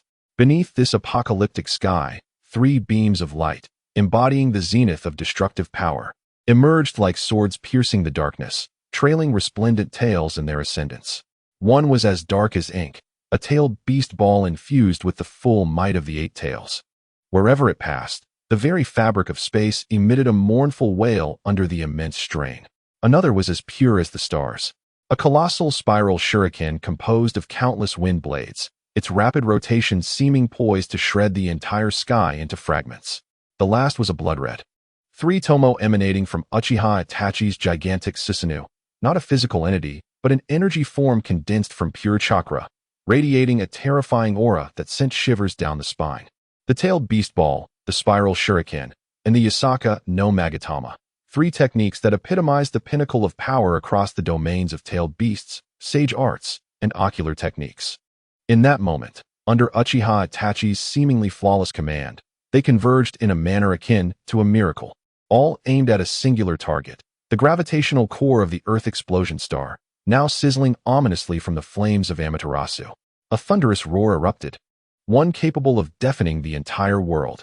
At last, it burst forth from the heavens. Blinding, utterly dazzling. A beam of white light, 1,000 times more radiant than the sun, soared into the sky, instantly engulfing the entire scene and capturing the attention of everyone present. Ah, my eyes. I cannot see anything. The blinding white light compelled all to instinctively close their eyes and raise their hands in defense. Yet, even so, that brilliance, seemingly able to penetrate all, pierced through their eyelids and palms, leaving their minds awash in a void of pale whiteness. Then, a terrifying shockwave, potent enough to upheave the very ground, swept in. Though obstructed by the heavens, the oppressive sensation, as if it could rend souls asunder, still enveloped everyone present, inducing a feeling of suffocation. They felt like a fragile boat amidst tumultuous waves, perpetually on the brink of being capsized and crushed. The less formidable lower ninjas turned pale, their legs trembling, nearly collapsing to the ground. What level of battle is this? Inuzuka Kiba's teeth trembled uncontrollably. He felt his own strength diminished to insignificance, akin to mere dust. Gulp. Shikamaru, usually unflappable, was now beaded with cold sweat. His mind raced, attempting to calculate the total energy encapsulated in that recent strike. Yet, the conclusion was singular. It was beyond computation. It had transcended the realm of ninjutsu. It resembled a terrifying divine punishment, wielded by gods to annihilate worlds. It was utterly terrifying. Sakura and Ino clung to one another, trembling in fear. In that fleeting moment, they felt as if death had already claimed them. Meanwhile, Sasuke, with his blood-streaked hand, pressed firmly against his eyes. Yet, through his fingers, 2 streams of hot liquid slowly trickled down. He once believed that unlocking the Sharingan and mastering advanced techniques would grant him the power to exact revenge on that man. But now he truly realized the vast chasm of disparity between himself and them. It was not a gap that could be bridged by talent or effort. It was a dimensional divide. The name Uchiha Itachi loomed like an insurmountable mountain, pressing heavily upon his heart, nearly suffocating him. Above on the platform, the leaders of Konoha were similarly enveloped in profound silence, their expressions laden with gravity. The third Hokage, Hiruzen Sarutobi, found his pipe extinguished, its embers long gone. His eyes brimmed with shock and a tinge of bitterness. Once, he had regarded Naruto as a child in need of protection, fretting that the 9 tails within him might pose a threat to the village. Yet now, the power this child exhibited far surpassed that of his Hokage. The waves of the Yangtze River pushed forth the new generation. Sarutobi sighed inwardly, resigned to the realization that it was indeed time for an old man like him to step aside. Meanwhile, Danzo Shimura, his face shrouded in bandages, was grim to the point of seeming to ooze despair. The 9 tails, the heavenly being, and the future of Kabuto. Everything unfolding today felt like a resounding slap to his face, shattering all his plans and ambitions into disarray. An unprecedented sense of crisis and ferocity surged within him. No, it could not continue like this. He must find a way to regain control of it all. A frenzied light flickered in Danzo's eyes. He had resolved that once this Chuunin exam concluded, he would go to any lengths necessary to obtain the 9 tails Jinchuriki and the Sharingan of Uchiha Sasuke. And that damned old fool's position as Hokage. It is uncertain how much time has passed. The blinding white light in the sky gradually dissipated. The scene of the battlefield reappeared before everyone's eyes, prompting all to instinctively hold their breath. Before them lay the colossal rock sphere that had once obscured the sun, now utterly shattered. Countless meteors of varying sizes rained down from the heavens, plunging towards the already ravaged earth, creating deep, bottomless craters. The pitch-black gravitational core, the source of it all, had also been completely obliterated by the strike that pierced the stars. They succeeded. They had truly unraveled the seemingly insurmountable Earth explosion star. They won. How marvelous. The venue erupted with cheers akin to a landslide and tsunami. Everyone leapt from their seats in exhilaration. Chapter 55, The Ten-Fist Sword. Ending the cycle of seals with the dissolution of the Earth explosion star, the overwhelming and irresistible gravitational force finally vanished. Massive rock fragments plummeted from the shattered sky like a meteor shower, striking the ground with tremendous force. Boom. The battlefield was engulfed in dust and chaos, the earth trembling beneath their feet. Itachi, commanding the colossal Susanoo, securely enveloped Naruto and Killer Bee, gently descending onto a relatively flat expanse. Meanwhile, Nagato, freed from the grip of the gravitational core, fell helplessly from the air, crashing into the ruins nearby. Is it over? Observing this scene, the audience in the venue collectively exhaled in relief. How splendid! They had finally defeated that Rinnegan wielder. Indeed, even the Rinnegan could not withstand such a magnitude of assault. Naruto and his companions emerged victorious. The jubilation of triumph began to spread through the crowd. However, the seasoned Jonin retained their grave expressions. No, it is not over yet. Kakashi slowly shook his head, his voice somber. Let us not forget, he is a reincarnated body. As long as the caster does not dispel the technique or the soul remains unsealed, no matter how grievous the injuries sustained, he can regenerate infinitely. Sure enough, before his words had fully settled, the figure of Nagato, who should have been incapacitated, slowly rose once more from the rubble. The wounds inflicted by his fall were visibly healing at an astonishing rate. Damn it, is this fellow truly immortal? Witnessing this spectacle, the audience, who had just been cheering, felt their hearts leap into their throats. How could they possibly continue fighting against such an opponent? After expending so much effort to unleash a catastrophic strike, they had finally managed to bring him down, only for him to dust himself off and rise again. This was more defiant than any final boss in a game. A profound sense of helplessness surged within the hearts of all present once more. The technique of impure world reincarnation is truly repulsive. However, just as despair enveloped everyone, the calm man, Itachi Uchiha, made his move. There was no time to grant him another chance. Itachi's voice was devoid of any emotion. He manipulated the colossal crimson Susanoo, abruptly raising his right hand. A massive katana, forged from blazing red chakra, materialized in Susanoo's grasp, flickering like flames. This blade, ancient in design, yet imbued with an aura of mystery, emanated a chilling sealing power. What was that? Susanoo possessed its own weapon. Such a potent sealing presence. This blade was undeniably extraordinary. The sudden appearance of the fiery katana left everyone in awe once more. They had believed that Susanoo, with its formidable defensive structure, was already unparalleled. Little did they know it concealed such an extraordinary offensive capability. In the audience, Orochimaru's breath quickened, his snake-like eyes narrowing to pinpricks of greed and excitement. He fixed his gaze upon the flaming katana, his voice trembling. The 10th Fist Sword is one of the legendary divine swords. An ethereal artifact, the 10th Fist Sword. Those struck by it would be drawn into the drunken dream world within the gourd, eternally sealed away. It was a divine relic I had searched for all my life, and it now lay in his hands. At that moment, Orochimaru's desire for Itachi Uchiha's eyes was momentarily overshadowed by this legendary artifact. 4.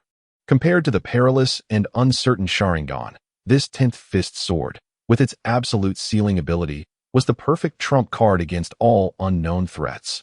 It must be obtained. Madness sparkled in Orochimaru's eyes. In the scene, Itachi clearly afforded no one a moment to react. Upon summoning the 10th Fist Sword, he commanded the immense Susanoo and swiftly charged towards Nagato, who had just risen. Without hesitation, he thrust the sword. With a soft sound, the flaming katana pierced Nagato's chest without any resistance. Strangely, no blood flowed from the wound. Nagato's body began to dissolve and liquefy, akin to a deflating balloon, starting from the point of impact. Ultimately, he transformed into a pool of liquid resembling fine wine, completely absorbed by the flaming katana. In the blink of an eye, the man with the Rinnegan, who had brought devastation to Konoha, vanished entirely from this world, leaving only the howling winds and the scars of battle. The fight concluded in a manner that none had anticipated, swift and decisive. A gulp resounded. It was unclear who among them struggled to swallow. A profound silence enveloped the arena. Everyone was utterly captivated by the overwhelming sealing abilities of the 10th Fist Sword. With merely a single stroke, it annihilated the seemingly immortal wielder of the Rinnegan, who had posed a formidable challenge even to the combined might of Naruto and Killer Bee. Was this not an absurdity of the highest order? Inuzuka Kiba's voice trembled with disbelief. Possessing both absolute defense and unassailable offense, the technique known as Susanoo raised questions about its potential vulnerabilities. And what of Uchiha Itachi? His prowess was nothing short of terrifying.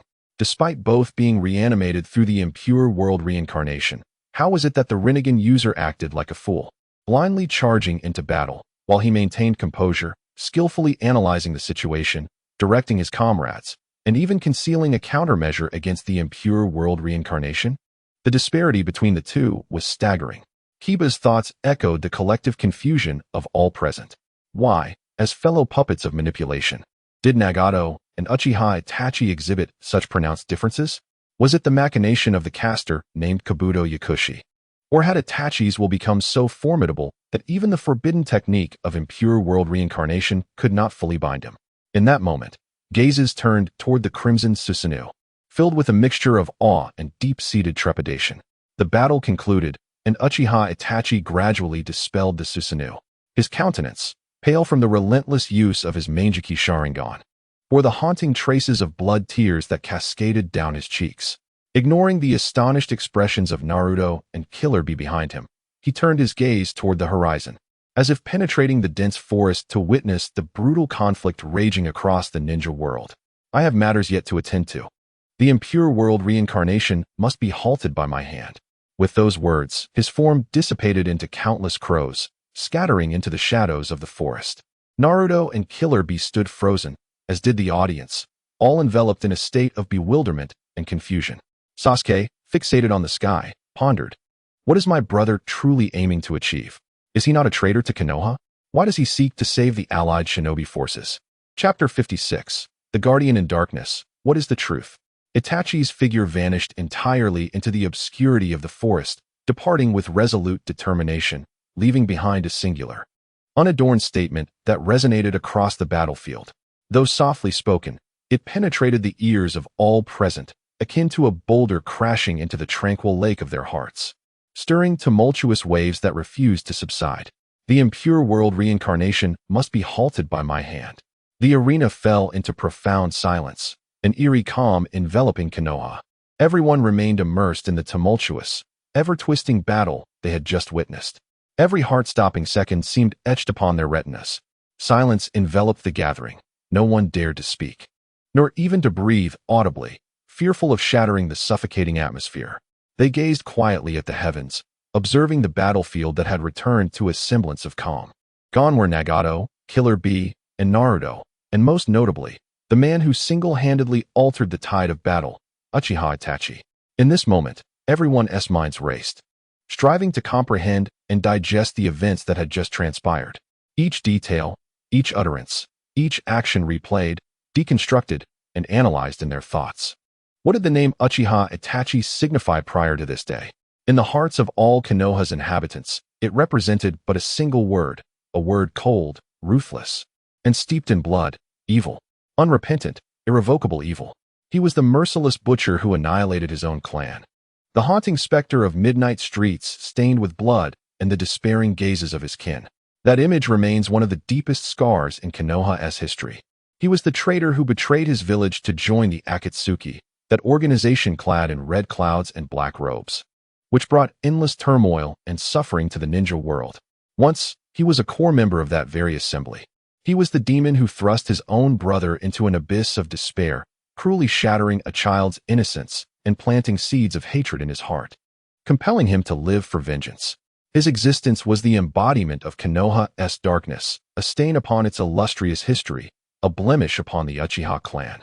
This consensus was unassailable, inscribed in the annals of history as an undeniable truth. Yet today, what did they perceive through this miraculous celestial canvas? It was the preordained guardian of Konoha, the pinnacle of Jinjutsu. What unwavering resolve must one possess to prioritize the protection of the village even after death? It was the decisive choice to ally with Naruto, unhesitant after breaking free from the grasp of Edo Tensei. Faced with his erstwhile comrade Nagato, he exhibited no hesitation. His objectives clear, his actions swift, as if they were longtime allies.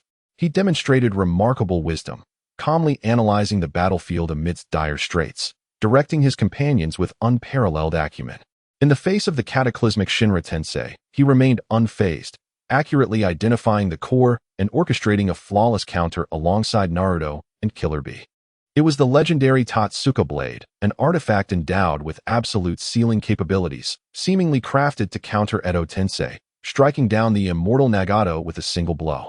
Furthermore, after the battle's conclusion, he made the resolute declaration to depart, in order to halt the Edo Tensei, a testament to his newfound freedom, having liberated himself from the control of the caster. Yet he chose to undertake a perilous mission of paramount significance for the entire ninja alliance. Everything he exhibited seemed utterly incongruous with the demonic label of butcher and traitor that he bore. In fact, it could be said to be entirely antithetical. He stood at two extreme poles. This sensation resembled that of a warrior, long concealed in the shadows, truly fighting for the light, while those who prided themselves on righteousness, basking in the sunlight, appeared instead as outsiders, shrouded in ignorance. This profound cognitive dissonance enveloped everyone in an indescribable haze of confusion and absurdity.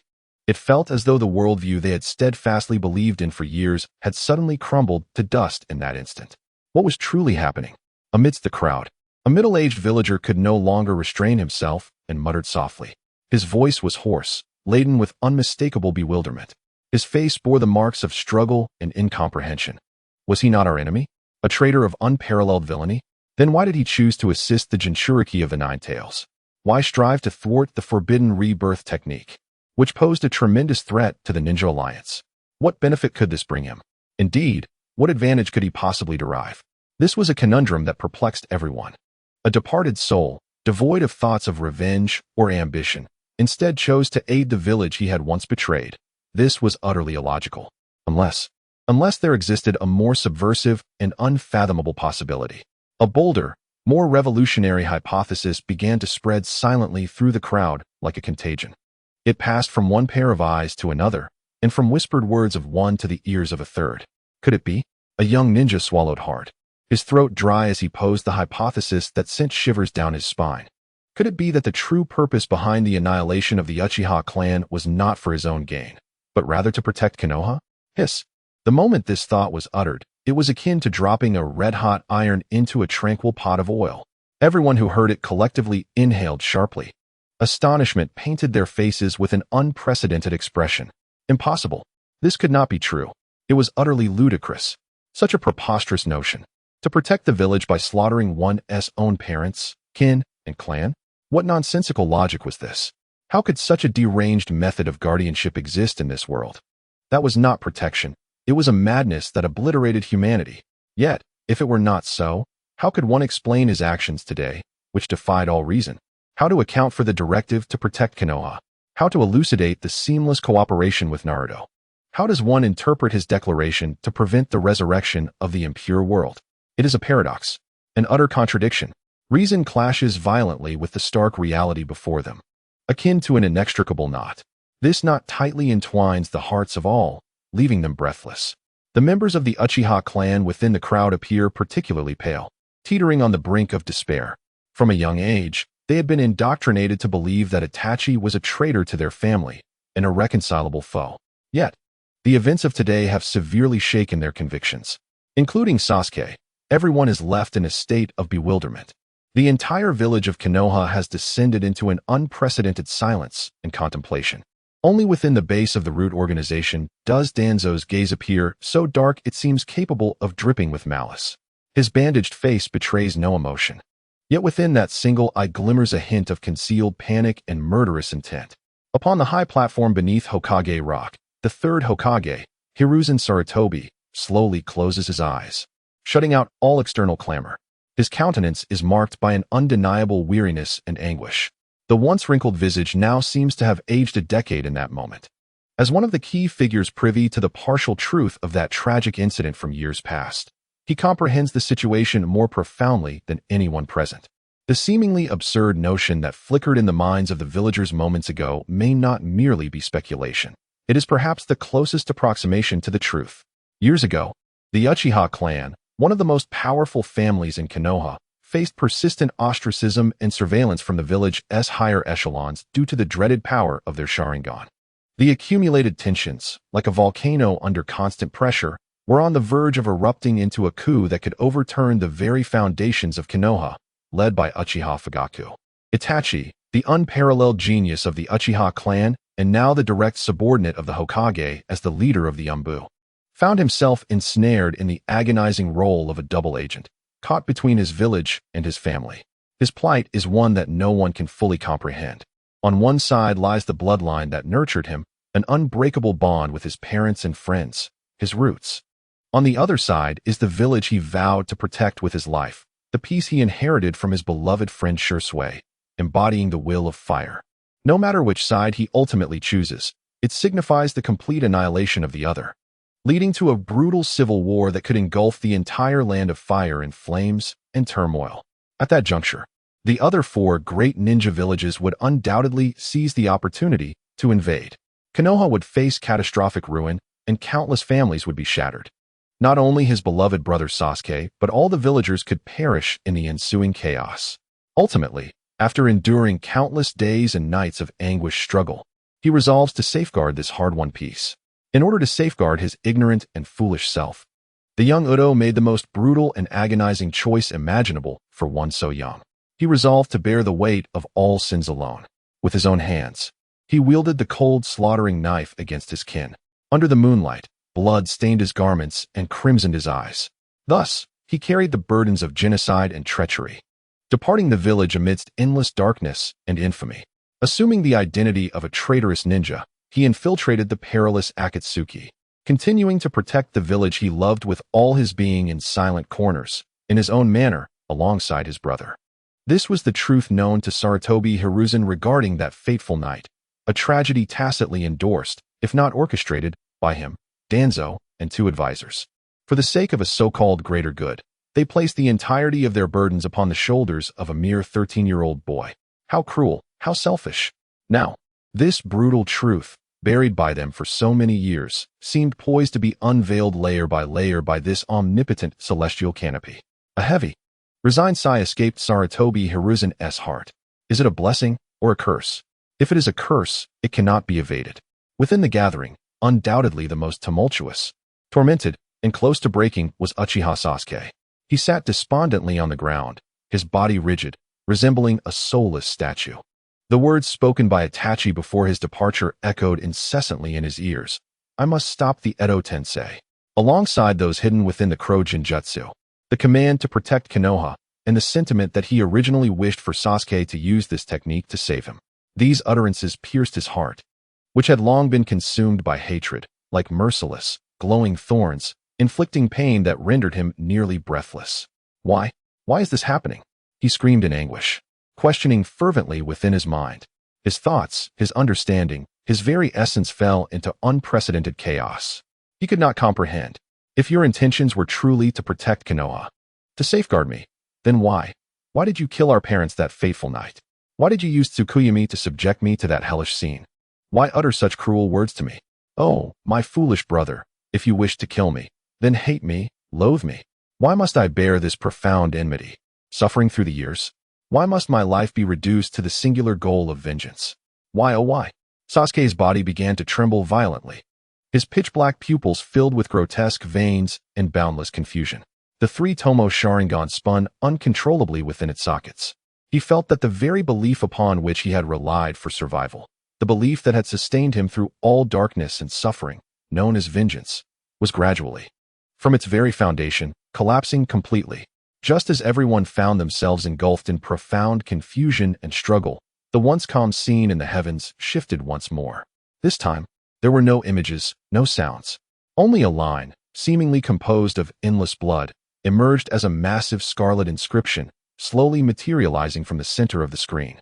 He bore all the sins and darkness, yet even in death, he continued to protect the village and brother he cherished dearly. The entire assembly fell into a silence as profound as death. If the previous battle scenes had provided grounds for speculation, then this line of commentary was the final pronouncement from the heavens. This brief statement struck each heart like an invisible hammer, rendering their minds blank. Sasuke abruptly lifted his head, fixating intently on that line of blood-red words. He clenched his fists, his nails digging deeply into his palms, causing them to bleed profusely. Every word in the commentary was akin to a sharp scalpel, dissecting his very soul. Protecting his brother? He murmured those two words repeatedly, his voice hoarse like a shattered drum. To him, those words were so familiar, yet bitterly ironic. What on earth was happening? Who would provide me with an explanation? He could no longer suppress the turmoil within, unleashing a scream of profound anguish. Chapter 57. The Rating. The glory of the Leaf Ninjas, that line of blood-red characters, struck every heart like a thunderclap, serving as a key that unlocked the long-sealed door of truth.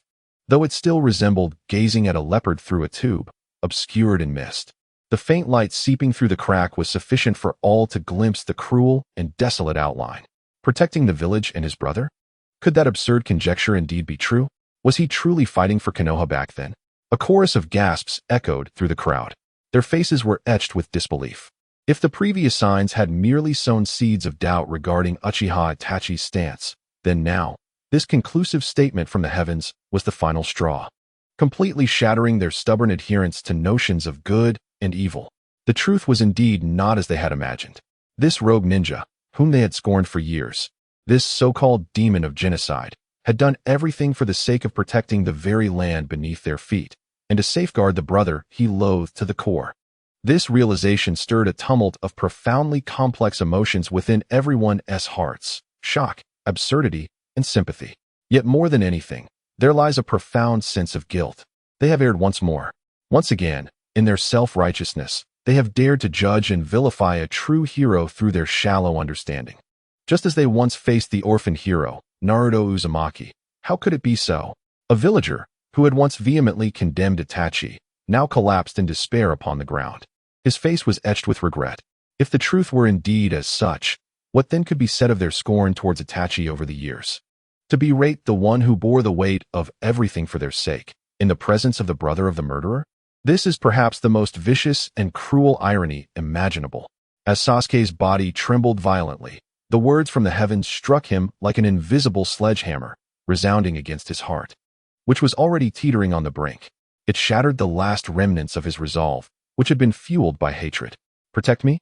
He annihilated the entire clan to protect me? What nonsensical logic is this? Sasuke's mind spiraled into chaos. He could neither comprehend nor accept this notion of protection derived from the slaughter of kin. What distinguishes this from those who profess love while inflicting harm? Uchiha Itachi. Sasuke bit down hard on his lip, blood staining his teeth. His eyes were bloodshot. What manner of person are you? His hatred for Itachi had not vanished. Yet within that hatred lay a trace of sorrow that even he had not recognized. As all were still reeling from the tragic weight of that evaluation, a golden light illuminated the heavens once more. The final rating concerning 6 gradually emerged. Rating S. Upon seeing this rating, the crowd did not feel particularly surprised. After all, Itachi's display of strength, wisdom, and his feats that turned the tide of battle warranted such an appraisal. Many believed that an S rank still fell short of his true merit. However, they soon discerned something amiss. This time, the rating was not purely golden. It was stained with blood. It seemed that behind this glory lay unremitting sins. Subsequently, the commentary began to materialize. With free will, he broke the puppet-esque scheme and saved the Jinchuriki from peril. This battle was not for Akatsuki, nor for the Uchiha, but for Konoha. Upon reading this commentary, the venue once again fell into a deathly silence. Especially the final 4 words, "but for Konoha," struck like thunder, reverberating in the hearts of every Leaf villager. This was the most authoritative affirmation from the heavens. It conveyed to all that Uchiha Itachi, this S-ranked rogue ninja, had done everything for the sake of Konoha. He was, indeed, a true Leaf ninja. This fact stirred a myriad of emotions within everyone. They were at a loss, unsure of how to express their feelings in the face of this truth that had upended their fundamental beliefs. Just then, the announcement regarding the reward arrived, albeit belatedly. However, the content and allocation of the reward left everyone utterly astonished. Reward distribution. Uchiha Itachi's merits are outstanding. The reward shall temporarily be safeguarded by his brother, Uchiha Sasuke. Reward, kaleidoscopic Sharingan I power nourishing liquid small. A gasp swept through the crowd, as disbelief took hold. What? The reward was given to Sasuke? What manner of arrangement is this? The brother's reward entrusted to his sibling? Is the heavens subtly acknowledging the bond between the two brothers? Whispers of shock and confusion filled the air. On the elevated platform, Kakashi and Orochimaru's pupils constricted at the mere mention of that reward. The kaleidoscopic Sharingan I power nourishing liquid. Although they were unaware of its precise nature, the name alone suggested its purpose.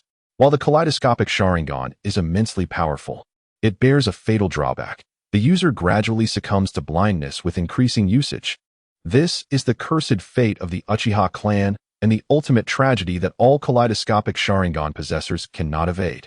Undoubtedly, this so-called eye-power nourishing liquid is intended to alleviate, or possibly even cure, this debilitating side effect. Such a substance exists.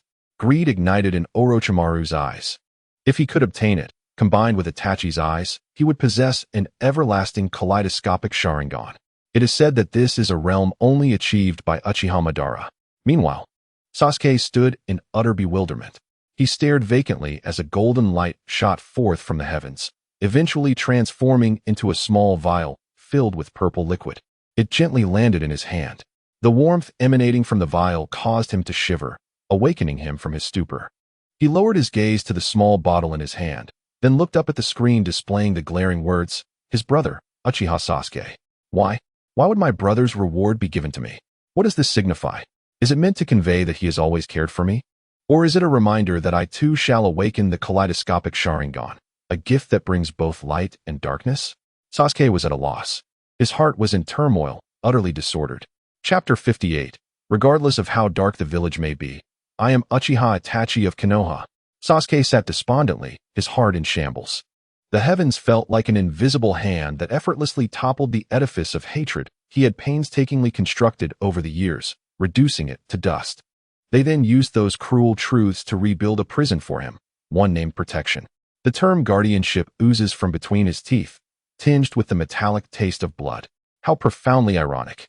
That man, in the most brutal manner, imparted the lesson of hatred to him, yet covertly bestowed upon him the deepest form of protection. The village of Konoha, which he had long since forsaken, was, after all, what that man fought valiantly to defend with the blood of his clan and his own honor. What, then, is the nature of his betrayal? Is it merely a grand jest? Brother, echoed the man's icy voice from that fateful night. Oh, my foolish brother. If you desire to kill me, then embrace hatred. Nurture your vengeance, and continue to live, clinging to the remnants of your existence. Was it true that even this profound and haunting hatred was but a meticulously crafted lie, designed by that man to ensure his survival? Those words, akin to a curse, spiraled wildly within his mind, colliding with one another. Each syllable struck like a heavy hammer, relentlessly battering his nerves and resonating within his very soul. The pain was excruciating. His vision blurred, and a deafening hum filled his ears. The entire world spun chaotically around him. He desperately sought to refute, to deny. He yearned to scream, to proclaim to all that it was all a fabrication. That man was nothing more than a consummate deceiver, a demon. He had witnessed his parents fall amidst a pool of blood. He had personally experienced the bone-deep terror of the world of Tsukuyami. How could such fear and despair be anything but real? He wished to convince himself that all of this was merely the final lie of that man. His gaze fixated on the small vial in his hand. The purple liquid shimmered under the sun, casting an eerie and enigmatic glow. It was as if it had foreseen that his future would unveil a kaleidoscope of horrors. What remarkable prescience! What profound calculations! That man seemed to have meticulously plotted every step of his existence beyond death, including the awakening of the kaleidoscope due to his demise, along with the inevitable blindness that would follow. This reward was bestowed by the heavens. Yet it bore the weight of that man's transcendent gift across the boundaries of life and death. How could one explain this? He found no justification to overturn these ironclad truths. The evidence was interconnected, with logic so precise that it left no room for rebuttal. Each incident, each occurrence, resembled a cold chain, binding his limbs with unyielding strength. Everything felt like an intricately woven, invisible net, forged from lies, truths, familial bonds, and hatred, complex and resilient, trapping him relentlessly within its grasp. He was akin to a butterfly ensnared in a spider's web. No matter how he struggled, it was all in vain. He was immobilized, unable to break free. The anguish, suppressed to its utmost limits, finally erupted into a primal scream, shattering the silence of the venue. That sound was rife with confusion, despair, and boundless sorrow. Sasuke clutched his head in torment. He buried his face deeply between his knees, striving to distance himself from the suffocating world around him. He felt his worldview being relentlessly eroded and dismantled, piece by piece, by the cruel truth. It collapsed with a groan of unbearable weight, shattering into countless fragments that could never be reassembled. Reformation seemed a distant prospect, built upon a foundation he found utterly unfamiliar, fraught with contradictions and suffering. He was uncertain of what the world would look like after this reconstruction. All he knew was that the past incarnation of Sasuke Uchiha, the boy who lived for vengeance, was no more. Not far away, Naruto Uzumaki observed Sasuke's anguished demeanor. That anguished roar pierced his heart like a needle, rendering him breathless with empathy. He had never witnessed Sasuke's vulnerability and helplessness to such an extent. He yearned to rush over and deliver a punch, as he had done in the past, followed by a loud declaration. "Stop carrying this burden alone, you fool." Alternatively, he could approach silently and place a comforting hand on Sasuke's shoulder, assuring him that their bond remained steadfast, regardless of the circumstances. Yet, he found himself at a loss for words. Language felt painfully inadequate in that moment. Comforting words eluded him, for he could not fathom the depth of the suffering Sasuke was enduring. Criticisms felt equally impossible to voice. What right did he have to reproach someone who had been deceived throughout his entire life? Though innocent, he was not foolish. Especially after enduring the numerous revelations of the sky, his mind was maturing rapidly.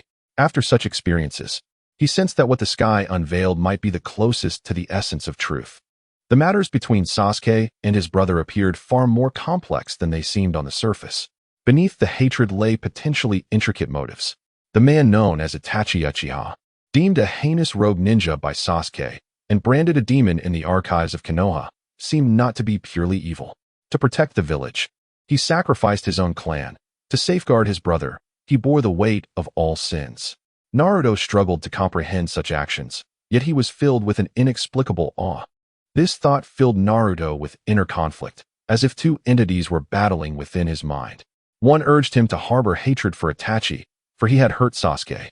The other implored him to understand Itachi, for he had protected Konoha.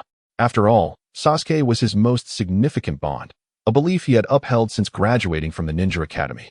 For the sake of this bond, he would go to any lengths. He empathized with Sasuke's pain, the despair of being deceived by one so close, the shattering of beliefs. Merely contemplating it sent shivers down his spine. Thus, he ought to join forces with Sasuke to harbor hatred towards that man, the very architect of this tragic fate. This is the most natural choice for a friend, for a comrade. Yet, unbidden, visions of the future intrude upon his mind. He finds himself ensnared by Nagato's Chibaku Tensei, the power of the Nine Tails raging uncontrollably. It is the specter of that man who appears within his mental realm. With his Sharingan eyes, he helps him break free from the shackles of control. It is he who entrusted the will to protect the village to him. However, in the visions of the future, that man undeniably aids his future self. He refers to him as a comrade, acknowledges his strength, and one could even say he saves him. Were it not for his intervention, the rampaging Nine Tails might have obliterated everything, including the comrades and the village he yearns to protect. Once the seed of doubt is sown, it germinates at an astonishing pace within the hearts of all. It absorbs their shock, sympathy, and contemplation, flourishing until it grows into a towering tree capable of overturning everything. This tree will shake the very foundations of Konoha and the entire shinobi world, challenging the long-established order and values. Upon the high platform, the atmosphere is 100-fold more solemn than that of the venue below. The third Hokage, Hiruzen Sarutobi, and Kakashi exchange a glance, both recognizing the unmistakable shock and bewilderment in each other's eyes, accompanied by a deep, lingering pain. They have finally woven together all the threads of evidence, those details that were once overlooked or deliberately concealed. The Sharingan eyes. Kakashi recalls the stringent surveillance imposed on the Uchiha clan by the Root after Shirsue's death. Danzo must have seized Shirsue's eyes at that time. The directive to protect Konoha. This elucidates why Itachi placed the crows within Naruto's body, because Naruto is the host of the Nine Tails, the future of the village, and the most crucial companion to Sasuke. This was the last safeguard left by Itachi for Sasuke. The truth behind the massacre of the clan is no longer a mere personal act, but a tragedy intertwined with high-level power struggles, familial discord, and personal will. Furthermore, Itachi's continued protection of the village, even in death, transforms his image from that of a rogue ninja into a hero embodying a spirit of sacrifice greater than any Hokage. Everything converges upon an answer that fills them with profound pain, yet immense respect. Itachi Uchiha is the true inheritor of the will of fire. So it is. Kakashi's fists are clenched tightly, his nails digging painfully into his palms. yet he remains oblivious to the pain. He finally comprehends the weighty fate that the 13-year-old boy bore. On one side lies the family that raised him, and on the other, the village he vowed to protect at all costs. Whichever side he chooses, it is a descent into hell. Yet he chose the most arduous path, personally shouldering the burden of hell upon his shoulders. It is only now that he comprehends the absurdity of his past misunderstanding of that prodigious junior in the shadows. He once believed that Itachi was blinded by power and hatred. In retrospect, it is he who has been truly blinded. A profound wave of self-reproach surged within him. He lamented his failure to uncover the truth sooner and regretted not providing the proper guidance to Sasuke. He felt he had betrayed the trust of his mentor, Minato, and the lonely junior traversing the darkness. Meanwhile, the third Hokage painfully closed his eyes, tears of murky sorrow trickling down the creases of his face. He understood that compared to Kakashi's remorse, his own transgressions were far more grievous. He was one of the principal architects of this tragedy. It was he who chose compromise and concession amidst the conflict between the Uchiha and the village. He tacitly permitted Danzo's ambition to fester, allowing the roots of darkness to extend their venomous reach toward the Uchiha. He exploited Itachi's kindness, his yearning for peace, and his love for his brother, entrusting him with a burden heavy enough to crush anyone, let alone a mere child.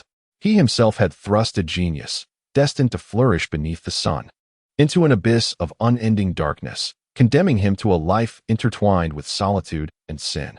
Itachi, the third Hokage, silently called out this name within his heart, each utterance akin to a dagger piercing his soul. I am guilty. This confession went unheard, yet this guilt would accompany him until the end of his days. As the entire gathering remained enveloped in an indescribable sorrow and shock, the heavens above transformed into a tangible crimson glow. The light shifted once more. No longer static. It began to flow languidly, like viscous blood coalescing into rivers across the sky. It grew denser, as if intent on saturating the entire firmament into a sea of red. This hue transcended mere color. It became a manifestation of emotion, symbolizing war, death, hatred, and sacrifice. A weightier, more oppressive, and despair-inducing aura permeated the atmosphere, emanating from the celestial expanse. This essence descended like an invisible mountain, pressing down on every heart, rendering their breaths labored and causing their spirits to sink involuntarily. A potent premonition surged within them, a primal instinct of danger innate to ninjas.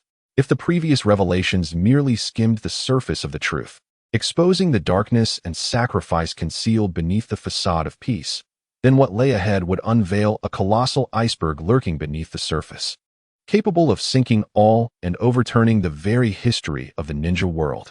The most profound secrets of the world of ninjas. A haunting resonance, reminiscent of a lament echoing through the annals of ninja history. It is long and desolate, as if mourning the heroes lost to time, while simultaneously trembling in anticipation of impending transformation. A symbol, emblematic of 5, emerges, woven from countless slender crimson lightning bolts, imbued with an unwavering resolve to unveil the ultimate truths of the ninja realm. It begins to flicker amidst a sea of blood, each flicker akin to a heartbeat, synchronizing ominously with the pulse of all present. All of this foretells the approach of a tempest, an unprecedented superstorm set to engulf the entire ninja world. Eyes are riveted in rapt attention, whether they belong to the tormented Sasuke, the bewildered Naruto, or the guilt-ridden Hokage. In this moment, all are entranced, their spirits ensnared by the ominous spectacle unfolding in the heavens. Chapter 59. The instantaneous resolution of impure world reincarnation. Izanami, who exchanges light for hope. The venue for the Chuunin Exams lies in an eerie silence, so profound it feels as though the very air has solidified. The titanic waves stirred by the previous round still ripple through the hearts of all present. At the epicenter of this storm stands the man known as Uchiha Itachi, and the suffocating truth he bears. Everyone remains ensnared in the overwhelming impact, unable to extricate themselves, especially Uchiha Sasuke. He sits, a soulless statue, rooted in place, clutching tightly to a transparent vial, the kaleidoscope Sharingan eye-power nourishing liquid. The chilling sensation emanating from the bottle seeps through his palm, enveloping his entire being.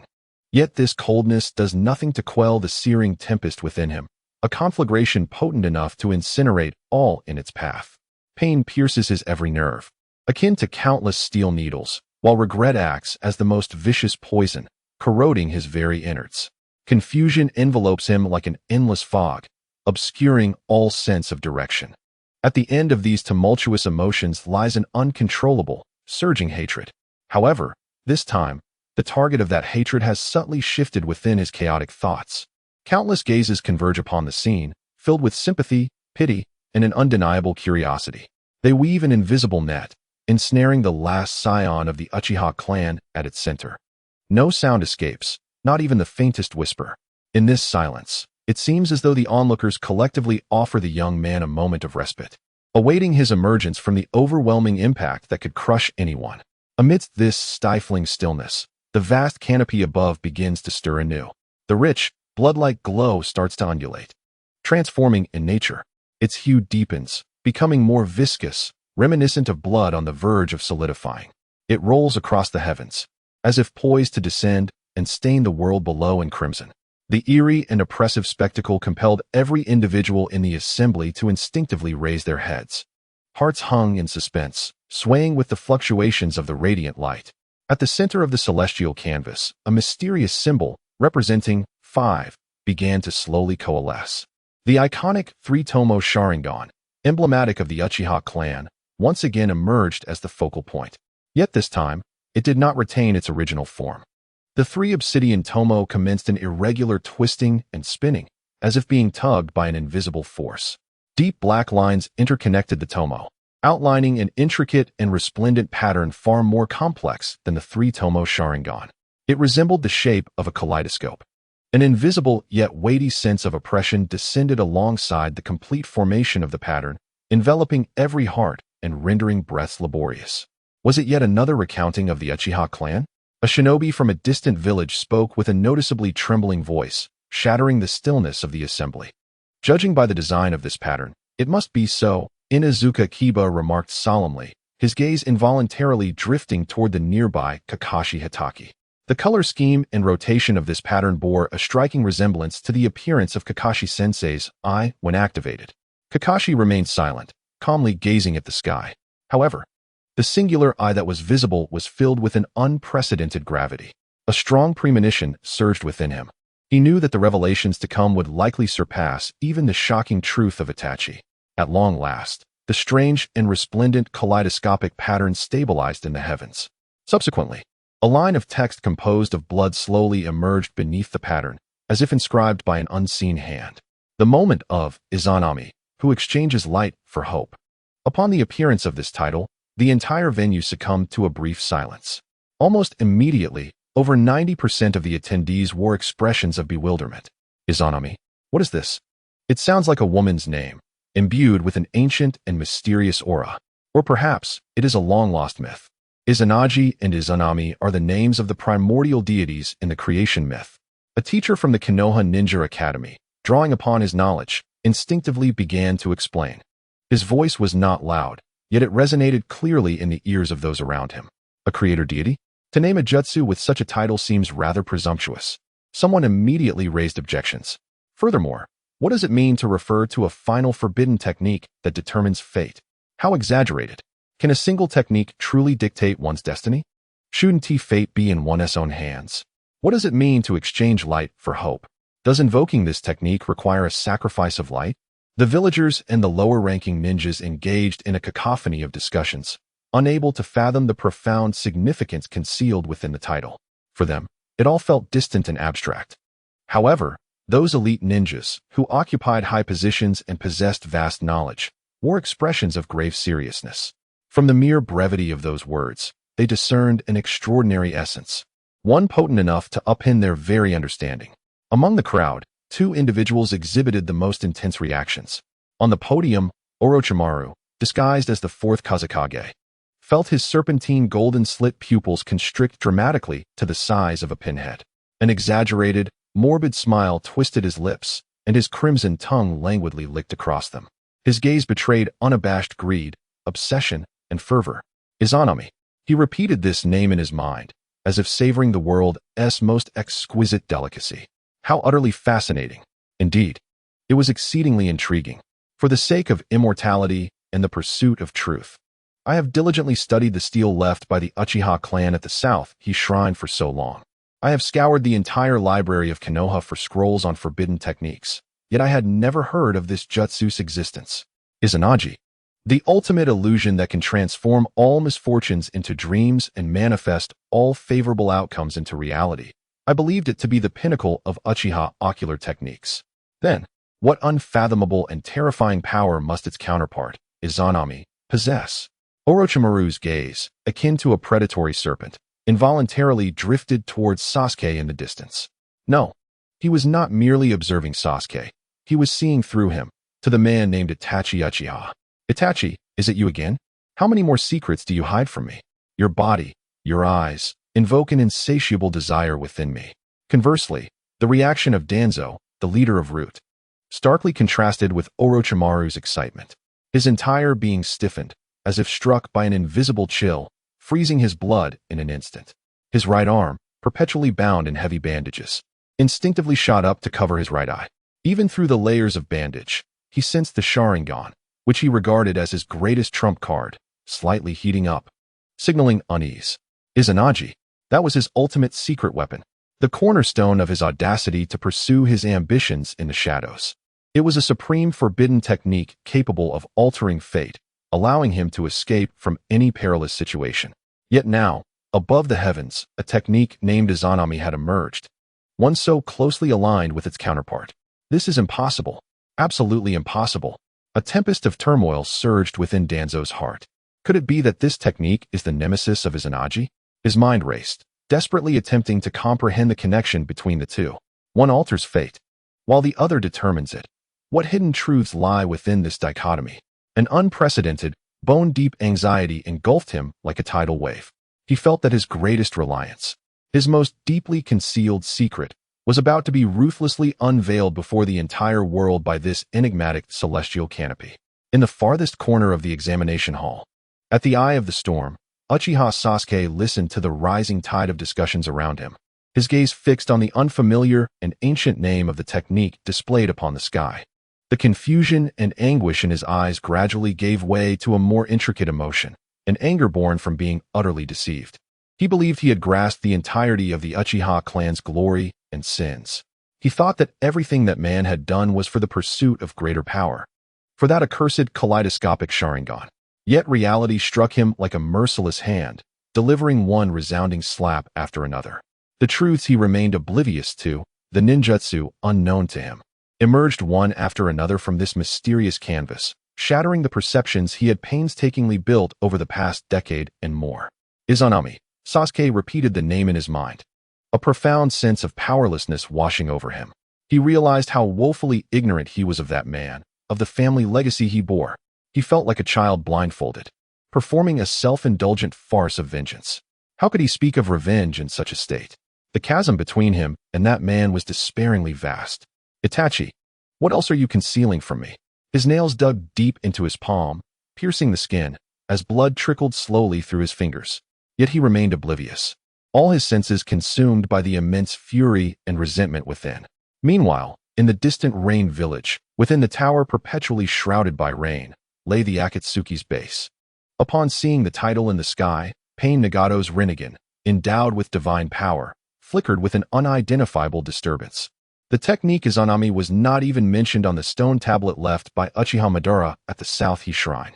Beside him, Konan spoke in her customary cool tone. Yet her words bore a weight of seriousness. It appears that Itachi still harbors many secrets that even Madara is unaware of. In a hidden, mysterious realm, a man wearing a vortex mask, Uchiha Obito, floated silently in the endless darkness.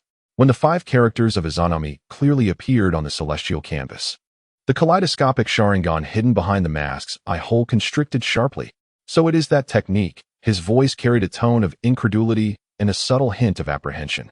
This technique, said to be the ultimate forbidden jutsu used to punish those who abused Izanagi, left him astounded. Itachi, you actually know this long-lost Uchiha forbidden jutsu? After a brief moment of shock, Obito's tone turned chillingly cold, filled with murderous intent. He fancied himself the master of all the Uchiha clan's secrets, the one destined to inherit Madara's will and guide the world back on its rightful path. However, The existence of Uchiha Itachi felt like an indelible thorn, deeply embedded within his plans. Time and again, it served as a reminder that events seemed to be spiraling beyond his control. Humph. I shall witness how you wield this fateful technique, and what poignant performance you shall present in safeguarding Konoha. After a prolonged stillness, the brilliance of the heavens began to shimmer. The sanguine light commenced its flow, converging as if to construct an entirely new realm. In the assembly, every heart raced to the throat. Uchiha Sasuke's eyes widened, bloodshot and brimming with intensity. He yearned to behold with his own eyes the essence of this fateful, forbidden technique. He sought to uncover the hidden past that burdened that man. The forthcoming image in the heavens would irrevocably shatter his nascent, yet fragile worldview. Chapter 60. Forgive Me. Sasuke, Part 1. Above, the crimson light danced. Every gaze was fixed intently upon the vast screen. The unfamiliar name, Izanami, weighed heavily upon each heart like a boulder. They yearned to discover in what manner this technique, known for determining fate, would unveil itself. At last, the scene illuminated. It revealed a dimly lit forest. Sunlight obscured by layers of canopies, with only scattered patches of light filtering through. A figure darted swiftly through the woods, draped in a red cloak. His face marred by the unique fissures of Edo Tensei, his eyes hollow and devoid of life. It was Uchiha Itachi. Itachi. Had he not separated from Naruto and the others, claiming he would halt the Edo Tensei? His demeanor suggested he was searching for the caster. But could he find them alone? That hooded figure appeared to be well concealed. Whispers surged anew throughout the venue. Sasuke's body tensed. His crimson Sharingan fixated unblinkingly on the familiar yet strange silhouette on the screen.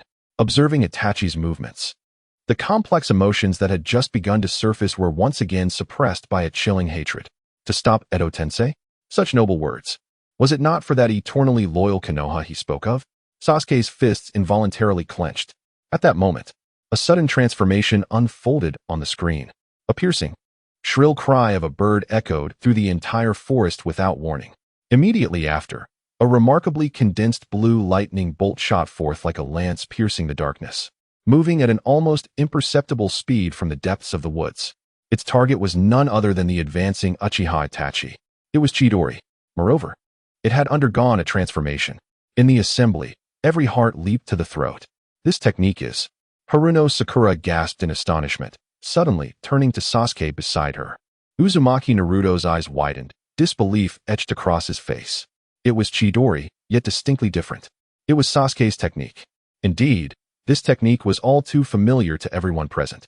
That is the lightning technique belonging to Uchiha Sasuke, personally taught by Kakashi. Kakashi leaned slightly forward, and the Sharingan hidden beneath his forehead protector clearly captured every detail of the lightning's brilliance. The transformation of the lightning technique had been elevated to its zenith, forming a sharp spearhead with astonishing penetrating power. He silently assessed its might, yet a profound sense of helplessness washed over him. He gazed at his former student, who had made his teachings even more lethal, now wielded against his own brother. Sasuke himself felt his pupils constrict violently. He recognized that familiar lightning, sensing within it a chakra several times more formidable than his own, as if an invisible hand had tightly grasped his heart. Is that my technique? Have I grown stronger in the future? How wonderful. But why? Does the future me, upon discovering the truth, still need to continue fighting? In an instant, countless questions surged through his mind like a tidal wave. In the screen, facing this sudden lethal strike, the reanimated Itachi reacted with astonishing speed. He didn't even turn around. His body merely shifted slightly, allowing the Chidori spear to graze the edge of his garment before it violently impaled a massive tree beside him. Boom! A tremendous sound erupted. The colossal tree, which required several people to embrace, was pierced through the center by that lightning spear, leaving behind a horrific, charred hole. Witnessing this scene, many lower-ranked shinobi in the venue gasped in astonishment. Such terrifying power. If that strike had landed on a person, they would likely be pierced through in an instant. Yet Itachi merely paused calmly, slowly turning to face the direction from which the lightning emanated. From the shadows emerged a figure, and upon recognizing the individual's appearance, the entire Chuunin exam venue erupted in chaos. Two individuals, both Sasuke. What is happening? That person looks exactly like Sasuke. No, look at his eyes and the attire he wears. Chapter 60. Forgive Me, Sasuke, Part 2. The figure on the screen bore an uncanny resemblance to Sasuke. Yet his aura was exponentially colder. Within the depths of his black eyes lay an unfathomable chill and darkness, devoid of the youthful innocence that should have remained. He donned a dark high-collared shirt, with a thick purple sash tied around his waist, and a Kusanagi sword slung across his back. His appearance was starkly different from the Sasuke present in blue short sleeves at the venue. More importantly, it was his gaze. Cold, sharp, filled with complex emotions. Hatred, confusion, pain, and a subtle hint of wavering resolve. Uzumaki Naruto fixated on the future Sasuke displayed on the screen, his fists clenched tightly. What on earth has happened to you? Sasuke, in the future? He could sense that the person within the screen was no longer the companion he had known in Konoha, who, despite his pride, still harbored a glimmer of warmth. Instead, he was a true avenger who had fully embraced the darkness. Haruno Sakura gazed at the unfamiliar figure, her eyes slightly reddening. Sasuke murmured to himself, a pang of anguish piercing his heart. Meanwhile, Sasuke himself remained as still as if ensnared by a binding jutsu. He gazed at the image of his future self on the screen, taller, stronger, and infinitely more callous than he was now. Is that truly what I will become? The gaze devoid of hope, leaving nothing but an abyss of emptiness.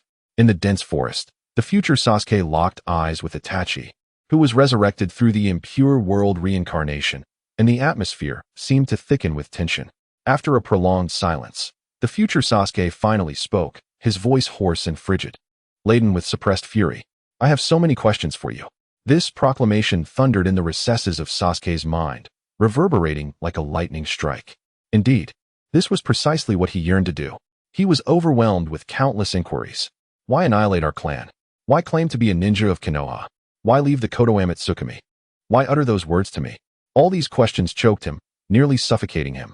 He longed to leap into the screen, to usurp that future self, and roar forth all his doubts. Every gaze in the room converged upon Itachi. They all sought to discern how Uchiha Itachi would respond to his brother's accusations. To the very one he had devoted his life to protect, yet had cast into the depths of despair. However, Itachi's reaction defied all expectations. He simply regarded Sasuke with an unflinching calm, his face lined with cracks betraying no emotion. It was as if he were confronting not a vengeful brother, but an inconsequential stranger. He offered no reply. Instead, he turned away, continuing on his predetermined path. I have no time right now. Once I unravel the impure world reincarnation, I shall divulge everything you wish to know. Again this. Again this. The words drove Sasuke in the examination hall to the brink of madness. Throughout his life, he had heard such sentiments countless times. Next time, Sasuke. Forgive me, Sasuke, next time. Each time he approached with eager anticipation, only to be met with insincerity and rejection. Why? Why can't you ever truly look at me? Why do you always push me away? Is it merely because I am too weak? Sasuke's chest heaved violently, his crimson Sharingan spinning wildly, almost merging into a singular vortex. Damn it, that bastard. He growled through clenched teeth. The onlookers at the venue were equally stirred by the spectacle. The bond between these brothers was profoundly deep and intricately complex. Chapter 61. Sage Kabuto. I have shed my serpent skin and evolved into a dragon. Beneath the heavens, the atmosphere had become unbearably oppressive. Everyone was captivated by the tense standoff between the Uchiha brothers. Sasuke's voice, restrained with rage and pain, and Itachi's unflinchingly indifferent response stirred a medley of emotions within the hearts of the villagers of Konoha. Itachi remained just as he had always been. Kakashi let out a soft sigh, his gaze filled with complexity. He always bore the weight of everything himself, seldom uttering a word. It was precisely this trait that led to the tragic events of today. Beside him, Asuma Sarutobi flicked the ash from his cigarette and spoke in a low voice. However, his most pressing objective now was to halt the Edo Tensei. Once that technique was dispelled, the entire landscape of the war would be irrevocably altered. Personal grievances, in the face of such a grand conflict, indeed required temporary reprieve. Yet, as they gazed at the screen displaying the increasingly cold eyes of future Sasuke, it was clear to all that the entanglement between these brothers would not conclude so easily. The images on the screen continued to unfold. When Itachi turned to leave, future Sasuke was not willing to let it go. He flickered forward, once more positioning himself in front of Itachi. His crimson Sharingan fixated intently on his brother's expressionless face. I care not for your reasons. Today, you must provide me with an explanation. However, This fateful confrontation between the two brothers could not be immediately realized. A more chilling and malevolent aura began to seep quietly from the depths of the forest. Itachi and Sasuke halted their movements simultaneously, directing their gazes toward the source of the darkness. There, it seemed to connect to an endless abyss. In the venue, they have arrived. Yakushi Kabuto's breathing became rapid. Behind his glasses, his otherwise unremarkable eyes sparkled with an unprecedented fervor and anticipation. He fixated on the screen, eager to discern the future version of himself, one who had merged with Orochimaru, mastered sage techniques, and dared to manipulate Uchiha Itachi. Just how formidable had he become? Orochimaru, masquerading as the false Kazekage, similarly narrowed his serpentine eyes with intrigue. Hee, Kabuto, let me witness the extent of your growth. He whispered in a tone only he could hear. The scene displayed the dark entrance of a cave, resembling the gaping maw of a monstrous beast. Itachi stepped inside first, with Sasuke following closely behind. Within the cave, the light was dim, illuminated only by flickering phosphorescent flames that cast numerous distorted shadows upon the rocky walls. The air was thick with a nauseating scent, a blend of blood and chemicals. Deep within the cave, a figure sat with its back turned to them, perched upon a massive rock. Cloaked in a deep crimson robe, the hood concealed much of its face, revealing only a chin covered in layers of pale serpent scales. A gigantic white python slithered from beneath the robe, its head raised high, cold eyes fixated on the two brothers who dared intrude. Have you finally arrived? The figure spoke, its voice hoarse and sharp. Uchiha Itachi and Uchiha Sasuke, welcome to my laboratory. Slowly, it turned around and lifted its head, revealing its true visage beneath the brim of the hood. The moment the crowd at the Chuunin exam venue beheld that face, a collective gasp resonated, echoing through the air. Indeed, it was Yakushi Kabuto. Inuzuka Kiba gasped in astonishment, his eyes nearly popping out of their sockets. What jest was this? How could he have transformed into such a ghastly figure? The individual on the screen, though faintly reminiscent of Kabuto Yakushi, wore a visage adorned with an eerily enchanting purple eyeshadow reminiscent of Jiraiya's sage mode. His eyes had morphed from human pupils into serpent-like golden slits. Pale serpentine scales extended from his cheeks to his neck. Most unsettling of all was his abdomen, where a massive white python had grotesquely emerged. Evil, twisted, chaotic, this was the immediate impression the future Kabuto Yakushi imparted upon all present. Many of the less psychologically resilient kunoichi could not suppress their gag reflex at the sight, while even seasoned ninjas felt a wave of physiological discomfort upon witnessing this patchwork monstrosity. What had this individual done to himself? Nara Shikamaru furrowed his brow, a sense of dread creeping over him. Not only had he transplanted Orochimaru's cells, but he had also successfully mastered the sage arts of the Riichi cave. Moreover, look at his chakra. It was laced with the essence of the Akatsuki, the Kagaya clan, and the entire Sound Five. This individual was nothing short of a monster. The analysis of these revelations came from Hajie Niji, his pristine Byakugan now filled with astonishment. He could scarcely fathom the extent of self-alteration required to achieve such a transformation. In a corner of the examination room, the current Kabuto Yakushi was utterly entranced. Adjusting his glasses, his mouth slightly agape, his eyes reflected a profound mix of shock and elation. Sage mode. The serpent in his abdomen was Orochimaru's ability, and the hydration technique of the Hozuki clan. The bone techniques of Kimimaro. The future me has truly achieved a flawless amalgamation of all these powers. I have surpassed Lord Orochimaru. He murmured to himself, his body trembling with exhilaration. At the podium, the false Mizukage, Orochimaru, observed the familiar sight on the screen with keen interest, a broader smile gracing his lips. Oh, my little Kabuto, you have surpassed your predecessor. However, this monstrous perfection is indeed quite grotesque. His words dripped with unabashed disdain. Beside him, the third Hokage, Sarutobi Hiruzen, trembled with fury. Orochimaru, look at your wretched subordinate. Not only has he desecrated the dead, but he also dares to meddle with the cells of the first Hokage. Within the cave, Sage Kabuto rose from the rock, arms outstretched, displaying his creation to the Uchiha brothers. Do you see Uchiha Itachi? I am no longer the inconspicuous Kabuto who once followed Orochimaru. I have fused everything of Orochimaru into myself, mastered the sage mode of the Riichi cave, and I have even surpassed him. I am now the epitome of perfection. He laughed maniacally, the immense serpent coiling within him hissing in unison. You two brothers shall become the most resplendent treasures adorning my exquisite masterpiece. His gaze flitted greedily between Itachi and Sasuke, akin to a connoisseur admiring rare gems, brimming with avarice and possessiveness. Especially you, Sasuke. Kabuto's eyes ultimately settled on Sasuke, as he extended his crimson tongue to lick his lips, revealing a smile reminiscent of Orochimaru's. You, who have slain Lord Orochimaru, are particularly special. Fear not. I shall not take your life. Instead, I will capture you alive and thoroughly examine your body, turning you into a stepping stone for my ascent to greater heights. This utterly insulting remark, coupled with his unabashedly covetous gaze, ignited a fiery wrath within Sasuke at the Chuunin exam venue. That scoundrel! Sasuke abruptly rose from his seat, his crimson Sharingan fixated on the corner of the examination hall where the Leaf Village forehead protector adorned Kabuto stood. A chilling intent to kill instantly locked onto him. Kabuto, startled by this murderous aura, stiffened momentarily. Snapped out of his reverie of future fantasies, he adjusted his glasses, and a flicker of trepidation crossed his eyes beneath the lenses. It dawned on him that his envisaged strength also meant he had prematurely exposed himself. The Uchiha Sasuke before him had already marked him as a target for annihilation. Calm down, Sasuke. Kakashi firmly grasped Sasuke's shoulder, urging him to restrain his impulses regarding future events. Indeed, the appearance of the celestial screen signifies our opportunity to alter the future, Naruto solemnly stated. After all, it is incongruous with Naruto's values to punish present individuals for crimes yet to unfold. They were all too benevolent.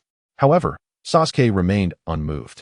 The murderous intent in his Sharingan showed no signs of abating. Above the celestial screen, faced with the arrogance and provocation of Sage Kabuto, Itachi and Sasuke finally found their voices. Chapter 62, Brothers Unite, Susanoo resonates. Within the Chuunin exam venue, the atmosphere had solidified. Every gaze was fixated intently upon the vast celestial screen, their spirits shaken.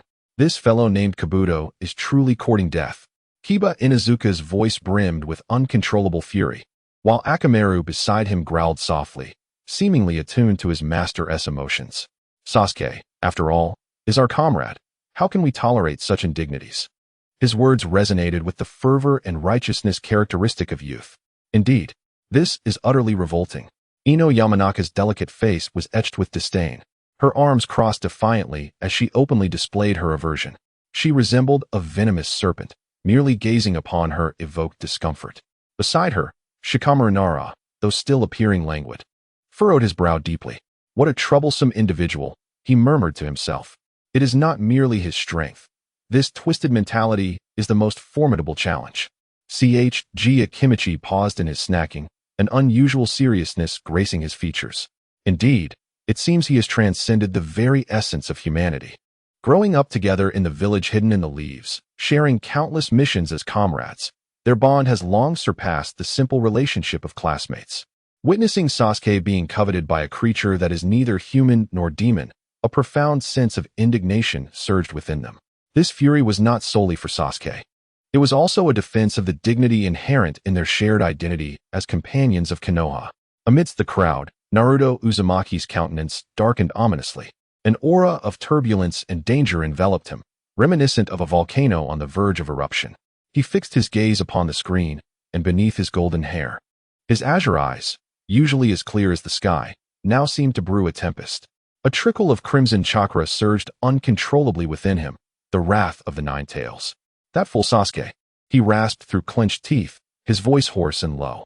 He must not, under any circumstances, succumb to such a repulsive foe.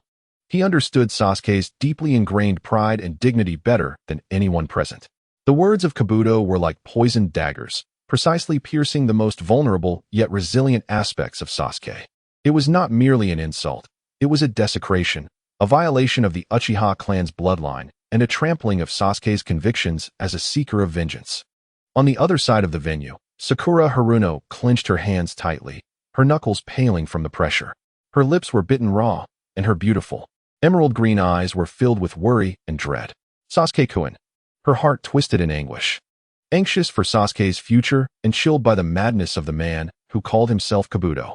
Yet, at the eye of the storm, Sasuke himself, surprisingly, found a peculiar calmness in that moment. The rage that had nearly consumed his reason extinguished like a flame doused in an icy abyss. Slowly, he returned to his seat. His fists, once clenched in fury, gradually relaxing. However, the chilling and unyielding intent to kill within his crimson Sharingan eyes was now more intense and purer than before. It was a distilled, unadulterated malice, devoid of any impurities. He was no longer angry, no longer shouting, not even inclined to utter a single unnecessary word. He comprehended profoundly that, in the face of such a being who had utterly forfeited their humanity, any words would be impotent. A roar of fury would only serve to delight the adversary. The only answer lay in utterly crushing them, body and soul, with overwhelming, absolute power. He slowly lifted his gaze, directing his attention once more to the vast heavens above. He could hardly contain his anticipation to discover how his future self would rend to shreds that loathsome, arrogant wretch. Above him, shadows danced and images flowed. The scene continued. In response to the near-mad provocations and declarations from Sage Kabuto, the future Sasuke remained utterly unmoved. He merely raised his right hand with calm resolve, grasping the hilt of the Kusanagi sword behind him. Clang! A crisp, resonant clang of a sword echoed through the dimly lit cavern, reminiscent of a dragon's roar. The sharp blade, glinting with a chilling sheen, was drawn forth with an air of unyielding resolve. The sword's surface, smooth as glass, mirrored the cold, unyielding kaleidoscope of his Sharingan. "Are you truly so audacious as to covet the power of the Uchiha?" he intoned, his voice low yet imbued with a frost that seemed capable of freezing the very air. Before the words had fully escaped his lips, his figure transformed into a streak of pure black lightning, vanishing from sight in an instant. In the blink of an eye, he materialized before Chuunin. The distance between them obliterated in a heartbeat, creating the illusion of a warped space. In his grasp, the Kusanagi sword crackled with brilliant lightning, emitting a shrill, piercing wail. This was a highly concentrated form of lightning release chakra, powerful enough to easily pierce steel. The blade was directed straight at D's vital heart, a strike imbued with lethal intent, swift, precise, and merciless. His speed was so extraordinary that it left behind a series of clear afterimages in the air. "Such speed!" exclaimed Rock Lee, who had always championed youth and velocity, unable to contain his astonishment. His wide eyes, framed by his signature bushy brows, reflected disbelief. This velocity transcended the realm of an ordinary jonin.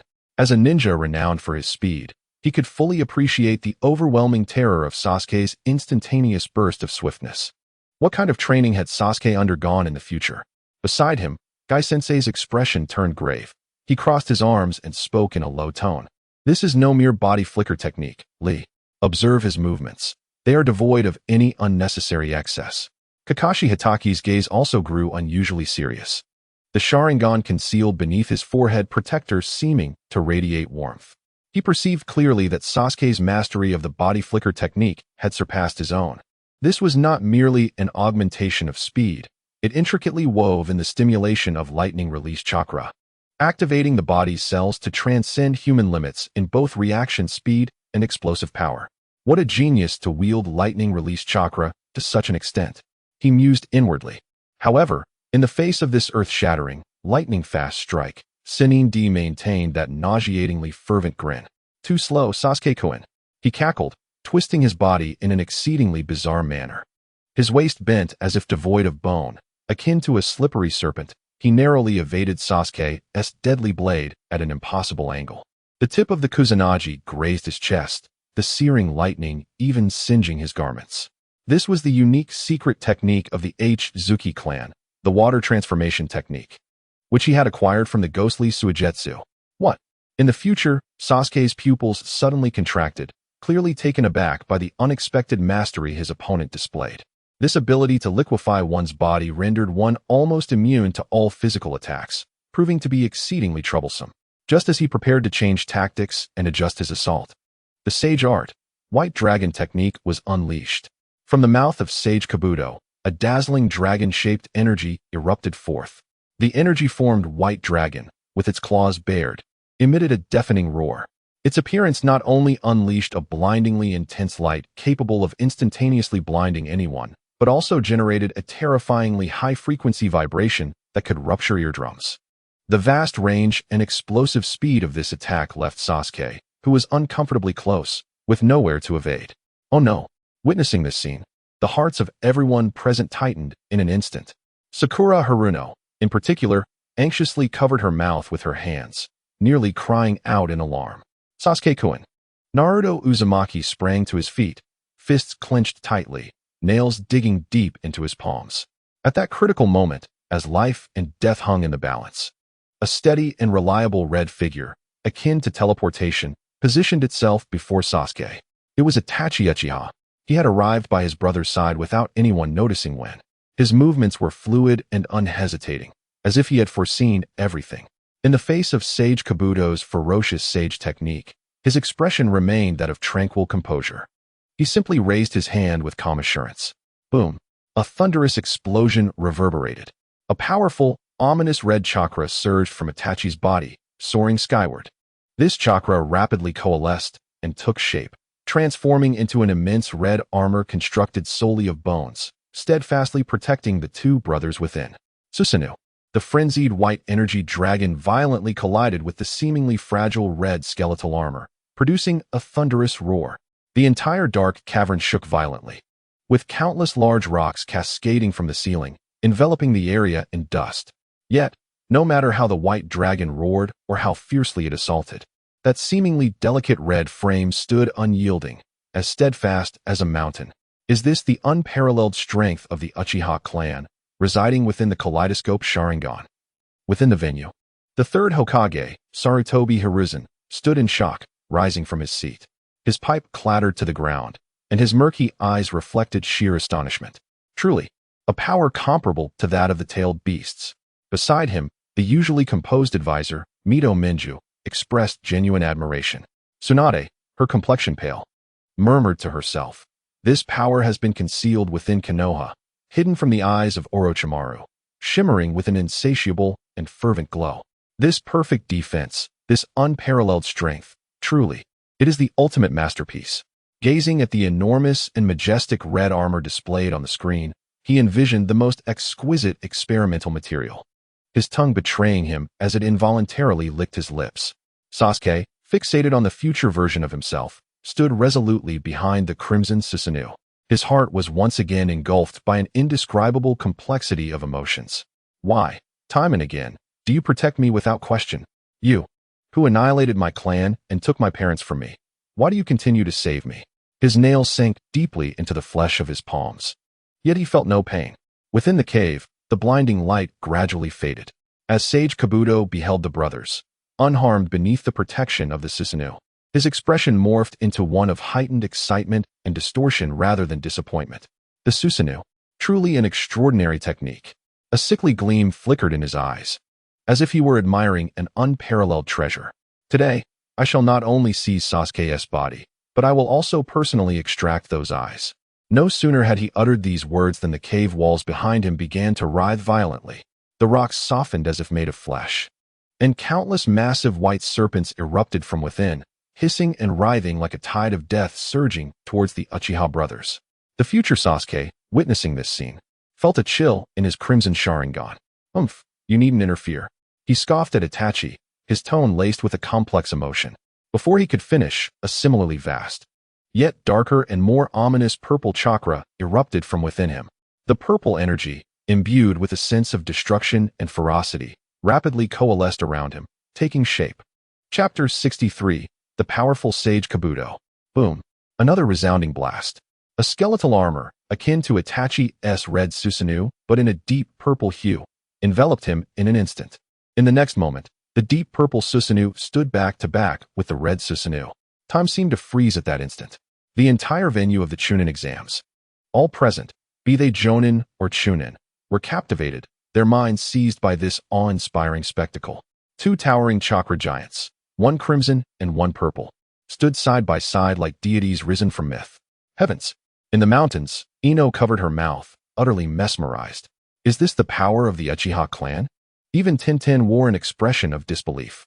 The younger generation of genin were ignited by this pure aesthetic of power. There are two Susanuos. Incredible. This is nothing short of divine power. Who would have thought that the future Sasuke would also awaken his Manjiki Sharingan and unleash the Susanoo? Even the usually composed Niji Hyuga was filled with astonishment. Is this the bloodline limit of the Uchiha clan? It is a force from an entirely different dimension compared to our gentle fist. Observing the two colossal chakra deities, he could not help but feel a profound sense of helplessness rise within him as he recalled his own pride in the 8 trigrams 64 palms. Sasuke and Naruto gazed at the screen, their eyes reflecting a tumultuous complexity. A mix of astonishment at their comrade's newfound strength intertwined with a profound concern for his future path. Sasuke himself stood utterly transfixed, his gaze fixed upon the image on the screen, his own figure standing shoulder to shoulder with his brother, both commanding Susanoo. An uncontrollable surge of longing and excitement erupted from the depths of his heart. Is that truly me? The version of myself fighting alongside my brother? In that fleeting moment, he even forgot his hatred, his pain, leaving only the two towering figures in his mind. In the cavern, Itachi's voice resonated calmly. Sasuke, you have grown stronger. Humph. No need for your words. The future Sasuke replied coldly, yet a flicker of emotion danced in his eyes. In the next instant, the red and purple Susanoo sprang into action. They swung their colossal chakra-formed arms like merciless meat grinders, instantly shredding the overwhelming waves of serpents into fragments. Boom, boom, boom. The thunderous roars reverberated through the heavens, reaching the ears of every onlooker. The venue of the Chuunin Exams fell into a profound silence. The red Susanoo unleashed its might with a devastating force, while the purple Susanoo wielded a massive chakra-formed crossbow, accurately piercing through the bodies of multiple giant serpents. So incredibly powerful, muttered Kiba, beads of cold sweat forming on his forehead. Is this truly a battle between ninjas? It feels as though two colossal summoning beasts are clashing. Beside him, Shino adjusted his sunglasses and spoke in his customary calm tone. No, Kiba, even summoning beasts cannot reach such a level. The sheer volume of chakra and destructive capability far exceeds the realm of conventional ninjutsu. A rare ripple of emotion colored his voice. Among the 12 young heroes of Konoha, nearly everyone was taken aback by this battle. Their proud secret techniques, whether the shadow imitation jutsu or multiplication technique, appeared utterly feeble in the face of such a confrontation. No amount of skill could compensate for this. It was an absolute dimensional assault brought forth by the bloodline limit. Meanwhile, Rock Lee, who had once challenged Sasuke, found himself enveloped in a prolonged silence. He stared at the purple Susanoo and then at his own fists. Could he truly catch up to such a monster relying solely on taijutsu? No. He shook his head vigorously, dispelling that fleeting thought of weakness. Teacher Guy always said that with enough effort, taijutsu can indeed surpass ninjutsu and jinjutsu. The power of the 8 gates will never fall short of Susanoo. The flame of youth ignited once more in his eyes. In the cavern, the battle raged on. Sage Kabuto observed his serpents being effortlessly slaughtered. Yet his smile twisted further into madness. Ha! Excellent. Just like that. The stronger they are, the more valuable they become to me. He clasped his hands together with fervor. Sage art, transmigration of the inorganic. With a thunderous roar, the entire cavern seemed to awaken. Countless stalactites on the ground, like animated spears, frantically thrust towards Susanoo's feet. The rocky ceiling transformed into gigantic stone hands, attempting to imprison the two chakra giants. Sasuke, watch your step, Itachi urged in a deep voice. Mind your own business, Sasuke retorted with a scoff, as the purple Susanoo stomped its foot fiercely. The tremendous force instantly shattered all the stone spears that surged beneath. Simultaneously, he aimed his colossal chakra crossbow at the stone hands descending from above and unleashed a barrage of arrows. Boom, boom, boom. The purple projectiles, imbued with terrifying penetrative power, pierced through those stone hands one by one. Meanwhile, Itachi's red Susanoo employed a more tactical approach. He disregarded the attacks, allowing the sharp stalactites to strike against his armor, producing a cacophony of piercing sounds. At the same time, he raised his immense chakra arm and forcefully slammed it onto the ground. Thunderous rumbling ensued. The earth fractured. A powerful shockwave radiated outward from his epicenter.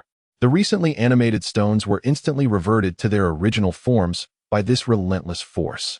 What a chaotic scene, remarked Kurenai, unable to suppress a wry smile at the spectacle.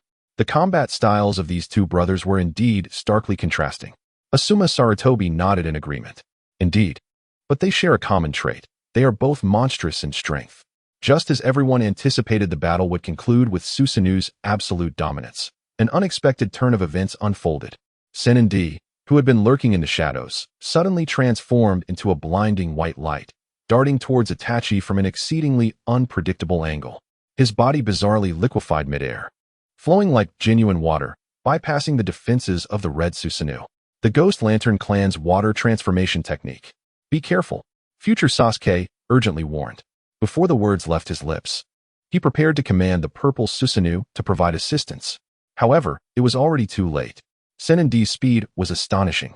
He slipped through the gaps of Susanoo and arrived before Itachi in an instant.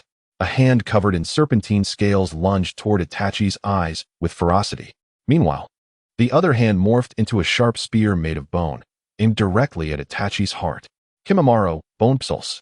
This sudden turn of events sent a wave of dread through the hearts of everyone present. This is bad. He's closed in. Although Susanoo was formidable, its inner core remained its most vulnerable aspect. Kakashi's expression darkened instantly. He understood all too well that at this distance, Itachi would have no time to react. Through the layers of chakra armor, he quietly observed the menacing Sennin, whose face was grotesquely distorted by overwhelming power and arrogance. Once, I too was like you, blindly pursuing the so-called perfection, naively believing that absolute power would render him capable of anything. The moment those words left his lips, the scene above transformed abruptly. The suffocating intensity of battle vanished, replaced by a tranquil forest bathed in hues of orange and red. The waning rays of the setting sun filtered through the layered foliage, casting dappled shadows upon the ground.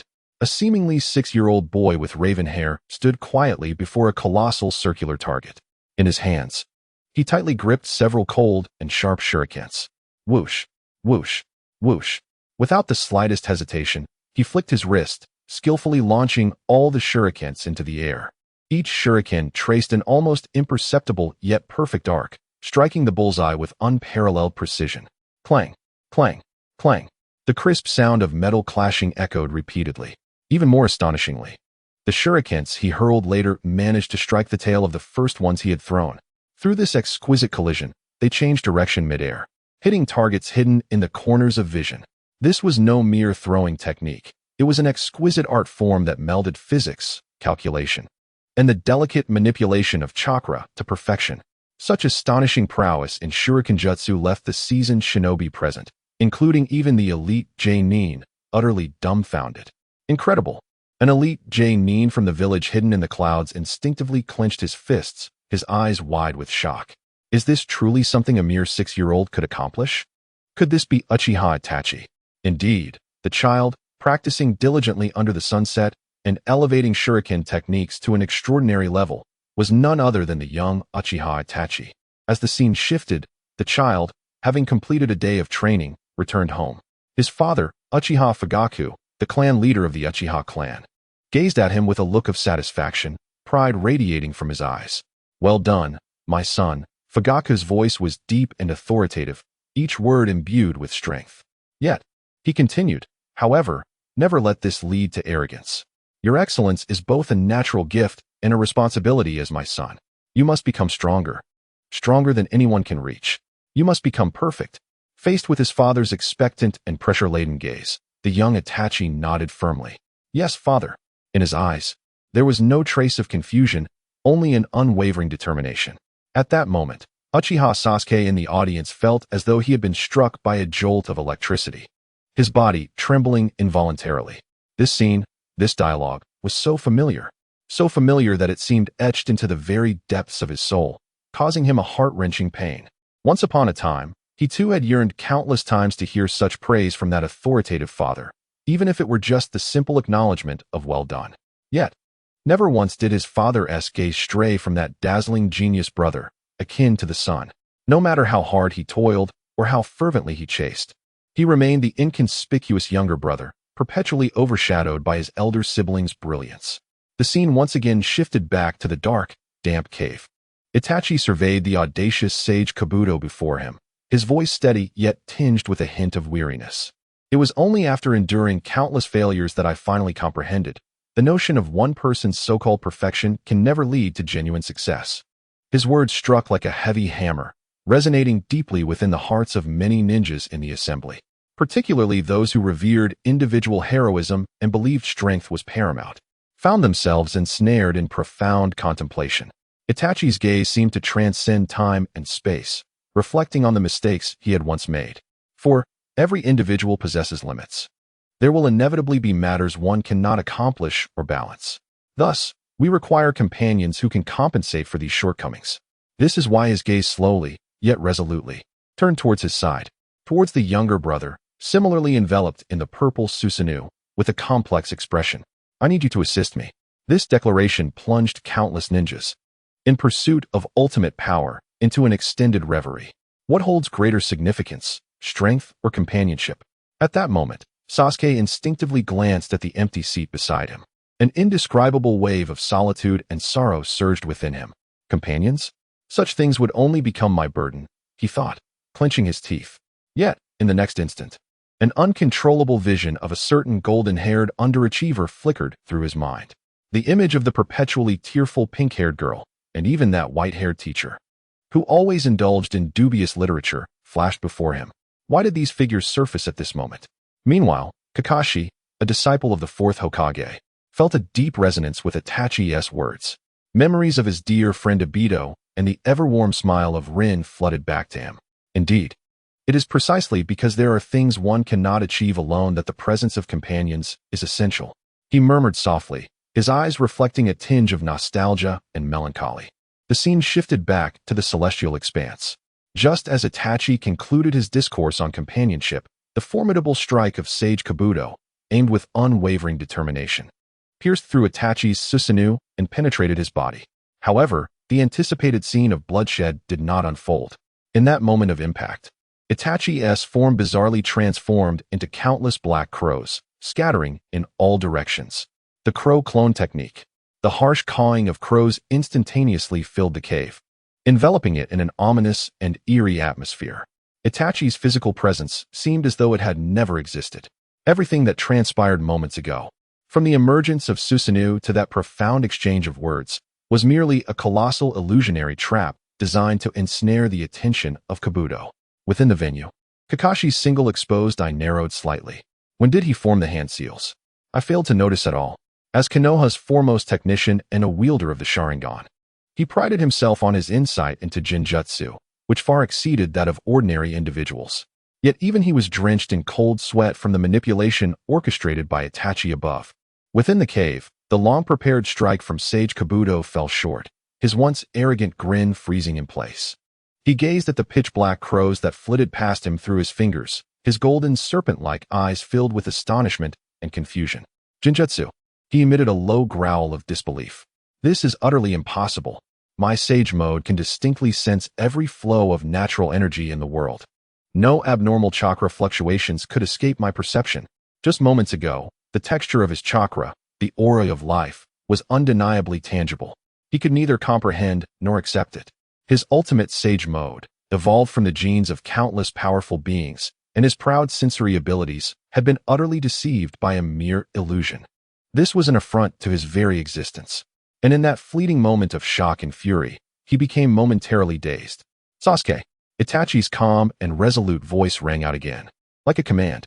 The future Sasuke had long since understood his brother's intent. In an instant, memories of their childhood hunting wild boars together in the forest flooded his mind. The synergy they once shared was unparalleled.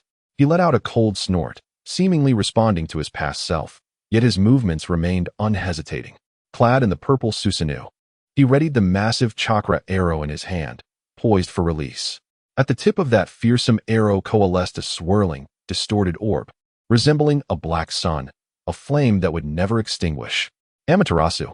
Then, the pattern of Sasuke's right Sharingan spun rapidly, executing an ultimate transformation of the black flames. Kagetsuchi. Prepare to meet your end. Accompanied by a roar filled with hatred and fury, the black arrow, imbued with destructive power, trailed a long purple lightning tail, slicing through the air like a meteor piercing the eternal night, and instantly shot forth towards Sage Kabuto. This arrow not only maximized speed, but also perfectly fused the powers of two distinctly different Sharingan techniques.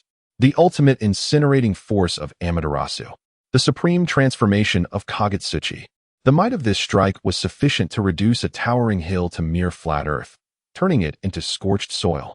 This is dire. The expression on Sage Kabuto's face finally darkened. He sought to evade, yet the surrounding space seemed to be irrevocably ensnared by an invisible force, rendering each of his movements unbearably sluggish and cumbersome. It was Itachi. Those crows that had scattered moments ago had, unbeknownst to him, encircled him from all directions. In each crow's eye flickered a disquieting crimson glow, weaving an intangible yet unbreakable illusionary prison. Cursed Uchiha. Boom!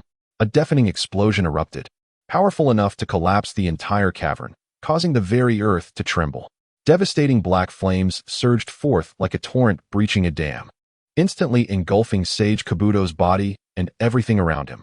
The entire sky was illuminated by this ferocious black blaze and the eerie violet lightning, casting an otherworldly glow. In the venue, everyone was rendered speechless by this cataclysmic display, a strike that could annihilate worlds. The air itself seemed to freeze in that moment. Sasuke, too, trembled slightly with excitement and shock. He had never envisioned that his Amaterasu could merge with Susanoo to forge such a formidable and flawless assault. His future self had developed the power of the Manjiki Sharingan to such a fearsome extent. An indescribable surge of pride erupted within him, akin to a volcanic eruption. Behold, this is the true power of the Uchiha. However, this pride, born of lineage, was short-lived. For within the searing black flames capable of incinerating all, the nauseating, serpentine laughter of Sage Kabuto once again echoed forth. Hee. The laughter was rife with disdain and mockery. Useless. Useless. You Uchiha brats cannot hope to kill me with such feeble attacks. Accompanying this spine-chilling cackle, an enormous white python suddenly burst forth from the heart of the black flames. The serpent was ablaze with the eternal Amaterasu black flames.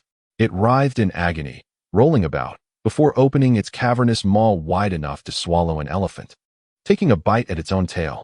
Orochimaru's substitution technique. This was Orochimaru's most prized life-preserving technique, utilizing shedding to negate all damage. In the next moment, the massive serpent, ignited by the Amaterasu flames, was left behind, continuing to burn in torment, struggling, and ultimately reduced to ashes. Meanwhile, Sage Kabuto's true form emerged from the serpent's mouth. Unharmed and as if reborn, his entire body was coated in a viscous, translucent liquid, although there were slight traces of charred skin. It was visibly healing at an astonishing pace, returning to its pristine state in an instant. Impossible. Witnessing this, even the proud future Sasuke displayed a look of disbelief for the first time. Having directly endured my Amaterasu, he emerged unscathed. This has entirely surpassed his realm of understanding.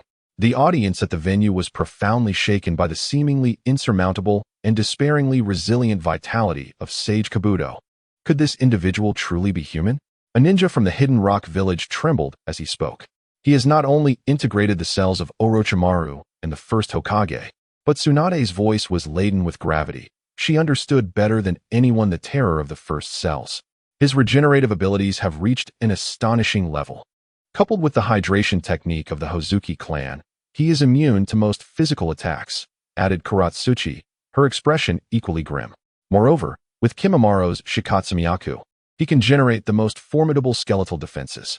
This is nothing short of a monster devoid of any weaknesses, utterly indestructible. A profound sense of helplessness surged within everyone's hearts. Chapter 65, Izanami. Infinite loop within the cave. Sage Kabuto licked his lips, his face once again adorned with an arrogant smile. Do you see? In the presence of perfect sage techniques, your proud ocular jutsu are utterly futile. Before he could finish his sentence, an anomaly occurred once more. He suddenly sensed that the surroundings seemed somewhat amiss. That discarded, burning snake skin, and the astonished expression on Sasuke's face. Even the sound of water droplets falling from the cave's ceiling bore a striking resemblance to moments prior. No, not resemblance. It is entirely identical. What is happening? A flicker of confusion crossed Sage Kabuto's mind. Just then, he noticed Itachi Uchiha, standing not far away, making a move. Itachi slowly raised his hand, forming a seal he had never encountered before. Simultaneously, Itachi's left eye, housing the Tsukuyami, gradually closed, as if gathering strength for an even more powerful technique. I have been waiting for this moment. Itachi's voice, devoid of any emotion, resonated hauntingly in Sage Kabuto's ears. Waiting for a moment that could determine your fate. In the instant his words fell, Sage Kabuto felt a flash before his eyes. Everything around him began to blur and distort.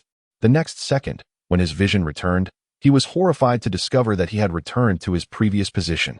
Before him lay the burning snake skin, the astonished expression on Sasuke's face, and Itachi's left eye slowly closing. I have been waiting for this moment. No, this is impossible. It is an illusion. I have fallen into an illusion. A tempest surged within Sage Kabuto's heart. He immediately summoned the Sage Chakra within him, attempting to break free from this illusion. Yet, no matter how he struggled, it was all in vain. The surroundings unfolded like a preordained program, looping infinitely, again and again. Evading Itachi's attack, uttering audacious words, witnessing Itachi close his eyes, repeating endlessly, without end. Meanwhile, the audience at the venue also sensed something was amiss. What is happening? Why is the scene frozen? No, it is not frozen. It is indeed repeating the actions from earlier. Is this truly Izanami? Everyone is rendered speechless by this bizarre spectacle. Within the lair of the Akatsuki, the masked figure, Tobi, observes the ceaseless cycle on the screen with a cold snort. Is it possible that those ensnared by this technique will endlessly relive a moment from their past until they ultimately acknowledge their mistakes and accept their destined fate? Itachi, you truly are the most troublesome one. The infinite loop persists. Above, the figure of Sunin D moves like a poorly manipulated marionette, repetitively enacting the same actions and uttering the same words. His expression transitions from initial arrogance to shock, then to terror, ultimately culminating in an overwhelming sense of despair and numbness. He has attempted every conceivable method, the impact of Sage Chakra, various bloodline limit techniques in defiance, even resorting to self-harm in an effort to break free from this peculiar illusion through pain. Yet, all is in vain. Time and space seem to be locked within that singular moment. He is akin to a bug trapped in amber, struggling fruitlessly against the constraints of fate. The venue for the Chuunin Exams has fallen into a profound silence. All present are utterly shaken by this unheard of, unseen, forbidden technique. There are no cataclysmic explosions, no dazzling special effects, yet the terror wrought by Izanami penetrates deeper than any formidable ninjutsu, striking at the very soul. This is an utterly unsolvable technique. AJ Nin from Sunagakure speaks dryly. To eternally imprison an enemy's spirit in a moment from the past is a cruelty 100 times worse than death. Indeed, the forbidden techniques of the Uchiha clan defy all rationale. His words resonate with the sentiments of most of the ninjas present. Izanagi alters reality. Izanami locks fate. These techniques have transcended their comprehension of ninjutsu. They resemble the powers of deities. No, that is not correct. On the dais, the third Hokage, Hiruzen Sarutobi, slowly shakes his head. This technique is not without solution. His words immediately capture the attention of all. Even Orochimaru, disguised as the Kazekage, casts a curious glance. Hiruzen Sarutobi states gravely, "This is a technique that guides others back to the right path. Its purpose is not imprisonment, but to encourage the afflicted to willingly accept their fate." Thus, the method of breaking it has been evident to D from the very beginning. To relinquish struggle, acknowledge one's defeat, and calmly accept the fact of one's imperfection. Only then will the cycle come to an end. Upon hearing this, the crowd erupts in astonishment. Expressions of realization spread across their faces. So that is it. The solution is astonishingly simple, yet profoundly challenging. Simple in that it merely requires the acceptance of fate. The difficulty lies in the fact that for someone like Orochimaru, who is obsessively fanatical and views perfection as paramount, accepting fate is far more agonizing than death itself. This transcends mere ninjutsu. Nara Shikaku let out a deep sigh, his face betraying a solemn expression. This was fundamentally a philosophical duel that pierced the very core of one's being. Itachi was compelling Orochimaru to engage in an introspective dialogue, to reconcile with his own obsessions. Such a formidable man, both in strength and intellect, surpassed the realm of ordinary mortals. At this moment, the perceptions of all present regarding Uchiha Itachi were profoundly transformed. This man was not merely a powerful ninja. He was also a profound thinker endowed with deep wisdom and compassion. Even when confronting an adversary, his choice was not absolute destruction, but rather redemption. In the cavern, Itachi observed the spiraling Orochimaru, whose psyche was gradually unraveling within an infinite loop. He resembled an experienced psychologist, scrutinizing his patient. He understood that Orochimaru's inner turmoil was engaged in a final struggle against the shackles of fate that he had imposed. What Itachi needed to do was deliver the final blow, shattering the facade of false perfection that Orochimaru clung to. Uchiha Itachi slowly approached Orochimaru, disregarding Sasuke's bewildered gaze as he walked directly before him. The architects of one's destiny are never others, but oneself. This statement pierced Orochimaru's innermost being like a sharp dagger. In the illusionary realm, Orochimaru abruptly halted his struggles, lifting his gaze to fixate on the emotionless man before him. What do you understand? He bellowed in a fit of rage. You, who betrayed the Uchiha. You, who abandoned your comrades and slaughtered your clan. What right do you have to judge me? You betrayed the Uchiha clan and sought refuge in Konoha. Later, you betrayed Konoha and joined Akatsuki.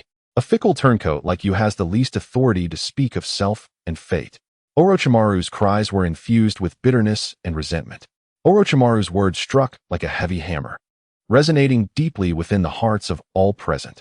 Indeed, this fundamental question had long been deliberately evaded. Itachi's stance remained an unsolved enigma. For whom did he fight? The blood-soaked Uchiha clan? The Konoha village he had personally betrayed? Or the mysterious organization Akatsuki, which had amassed countless rogue ninjas? Each option brimmed with contradictions, and every answer seemed incapable of elucidating his actions. The atmosphere was so tense that one could hear a pin drop. Everyone instinctively held their breath, awaiting Itachi's response. This question was pivotal. It would ultimately determine the final judgment of this man by all present, especially Uchiha Sasuke. His body trembled slightly from overwhelming tension. Blood surged through the veins, resonating like the thunderous beating of drums. His heart felt as though it might leap from his throat. This question had haunted him throughout his life, the answer he yearned for above all else, the singular obsession that had driven him through countless days and nights. His brother, the man he had once idolized and simultaneously despised. For whom do you truly fight? What remains in your heart? Faced with the pharmacist's provocative and calculating inquiries, amidst the myriad complex gazes of the ninja world, Itachi's expression remained as tranquil as a still pond, seemingly untouched by the turbulence of the world around him. His profound eyes sparkled like stars in the night sky, yet also resembled an endless abyss, piercing through the illusions of existence. He slowly shook his head, a subtle gesture imbued with undeniable strength. No, you are mistaken. His voice resonated clearly through the screen, imbued with unwavering conviction. Each word fell like solid ice, echoing with authority. I have never betrayed anyone. This declaration sparked a momentary stir within the assembly. No betrayal? How then to explain the massacre of the Uchiha clan? From beginning to end, my stance has remained singular. Itachi's voice, unwavering, continued with measured cadence. He paused, as if gathering some unseen force, then lifted his gaze. In that instant, his eyes seemed to possess substance, penetrating the cave's walls and the barriers of the heavens. He looked upon the land of his birth, where he had grown, and which he had dedicated his life to protect, the home he had never truly left. Then he uttered a statement so monumental that it left the entire ninja world in stunned silence. No matter how dark the village may be, no matter the conflicts and grievances, I shall forever be Itachi Uchiha of Konoha. Boom. This proclamation detonated like an invisible nuclear bomb within the Chuunin exam venue, unleashing shockwaves that obliterated all conventional understanding. Time seemed to freeze in that moment. Space appeared to solidify under the weight of such immense revelation. Everyone's minds plunged into an abyss of thoughtlessness, their eyes fixated on the figure upon the screen, a figure not particularly tall, yet at that moment, exuding an unparalleled grandeur. His eerily calm visage, those eyes brimming with unwavering resolve, echoed the declaration capable of upending their worldview. I shall forever be Itachi Uchiha of Konoha. Silence engulfed the room, an absolute silence, as if the entire world had been muted. Only the frantic beating of hearts reverberated within chests, creating a cacophony. Time stretched on, perhaps a second or a century. Then, like a volcanic eruption, thunderous discussions engulfed the venue. Impossible.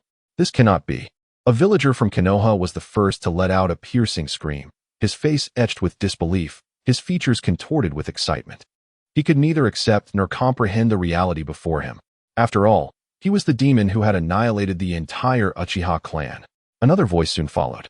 filled with anger and confusion. Was not the Uchiha clan a part of Konoha? This question echoed the sentiments of all present. A rogue ninja of the highest order. A butcher whose hands were stained with the blood of his kin. A terrorist who had joined the Akatsuki, plotting to capture tailed beasts. How dare he? How could he have the audacity to proclaim himself a ninja of Konoha? Each accusation struck like a searing brand, indelibly marking the hearts of the villagers. A fraud. Surely he was lying. Some found what seemed to be a plausible explanation. Indeed, he must have intended to mislead Kabuto with such statements. This notion quickly garnered the agreement of the majority. They preferred to believe it was a mere deception, a tactic, rather than confront a truth that might disturb their conscience. Countless villagers of Konoha roared in agitation, their voices raised to conceal their inner turmoil and fear. For if Itachi spoke the truth, if there were hidden depths to this matter, then all they had inflicted upon that man over the years, those daily curses, that deep-seated hatred, the scornful spittle, the words that had nailed him to the pillar of shame, would become a grand farce. Were they not then the blinded, foolish accomplices? No, they would never concede. In stark contrast to the fervent emotional outpouring of the common villagers, the high-ranking officials seated in the upper tiers of Konoha appeared pale, as if mourning a great loss. Their reaction further confirmed a dreadful suspicion. The advisors, Koharu Udatane and Hamura Mitokado, trembled uncontrollably, their bodies shaking with a fear that belied their years of privilege. At that moment, they resembled two leaves caught in a tempest. Their lips quivered, desperate to articulate words of justification, to reprimand the villagers for their wild conjectures, to stabilize the chaotic situation, yet found their throats constricted, unable to utter a single word. It was over, everything was over. Only two chilling words remained in their hearts, as if they could already glimpse a future of disgrace and ruin. On the dais, the third Hokage, Hiruzen Sarutobi, who had remained silent throughout, slowly closed his weathered eyes. Two streams of murky tears could no longer be restrained, silently tracing the lines of his face and falling onto the Hokage's ceremonial robe, staining it with dark splotches. Those tears contained a multitude of emotions: relief, pain, regret, and endless self-reproach. Itachi. In his heart, he called out this name with a voice that was hoarse with sorrow. You foolish child, why must you bear all the sins alone? His heart is engulfed in an abyss of regret and self-reproach. If only he had been a bit more resolute, a bit more decisive back then. If he had not been coerced into such a predicament by Danzo and the elders, perhaps this tragic fate could have been averted. He has betrayed the trust of his dear friend, Uchiha Shursui, and also the peace that the fourth Hokage sacrificed his life to secure. He is, indeed, the greatest sinner of Konoha. Meanwhile, in the shadows of the crowd, the leader of Root, Danzo Shimura, whose face was concealed in darkness, has completely lost its color. His right eye, that Sharingan wrapped in bandages, seems to burn with intensity. His right arm, with those sealed eyes, appears as though they long to awaken. For the first time, his gaze betrays a sense of terror and disarray. This emotion had never surfaced even when he faced the demigod Hanzo in the past. He understands that the moment Itachi uttered those words, declaring his stance to the world in such a manner, everything became irretrievable. All the veils, all the lies, will be laid bare under the sun. His most profound secret, the foundation of all his ambitions, the very secret that could lead to his disgrace, nailing him to the pillar of shame in Konoha, is about to be completely unveiled. In the midst of the collective shock, fury, fear, and regret, one individual reacts with the utmost intensity. His world is undergoing a cataclysmic collapse. That individual is Sasuke Uchiha. Upon hearing Itachi's declaration of eternal allegiance to Konoha, he feels as though his entire existence has instantaneously crumbled. Not a gradual fissure, but a total, shattering explosion, leaving not even a single intact fragment. All that he has steadfastly believed, the cold, merciless brother who annihilated their clan for power, has become a farce. The singular goal he has fought for, to kill Itachi Uchiha and avenge their family. The deep-seated, searing hatred that has propelled him through the darkness now appears absurd, ludicrous. It is as if he has been performing a comical one-man show for years. Countless images and memories flash through his mind like shattered shards of glass. The gentle figure by the southern riverbank at sunset, teaching him shuriken techniques. The brother who would tenderly tap his forehead with 2 fingers, exuding a mix of helplessness and affection. Forgive me, Sasuke, perhaps next time. That phrase once represented the most anticipated promise of his childhood. Yet, all of it was brought to a tragic end by that blood-soaked night. The demon who, under the moonlight, wielded a slaughter knife and shed tears of blood for him. Oh, my foolish little brother, if you wish to kill me, then harbor hatred, resent me, and continue to live in misery, until you possess eyes like mine. Then come before me. These words, akin to an incantation, ensnared his entire childhood and adolescence. They were the very reason he awoke each night from his nightmares. And just moments ago, the formidable figure before him, shielding him from enemy attacks with a colossal Susanoo, resonated with the memory of his father's clan emblem. Entwined in the depths of his recollection, all that existed, both the good and the bad, the gentle and the cruel, intertwined to form a vast, inky vortex, poised to engulf his reason, his spirit, and everything he was. Why? He suddenly raised his head, his crimson Sharingan bloodshot with a web of veins. Tears, uncontrollable, surged forth like a gushing spring, mingling with the blood in his vision, rendering it a blur. Why was this happening? A heart-wrenching wail echoed throughout the venue, a sound imbued with despair and anguish that made all present tremble. It was the cry of a youth whose entire worldview had been irrevocably shattered. Sasuke Uchiha's agonizing lament resembled that of a wounded cub, infused with an indescribable array of emotions. Pain from betrayal, regret for misplaced hatred, confusion about the future, and boundless despair following the collapse of his world.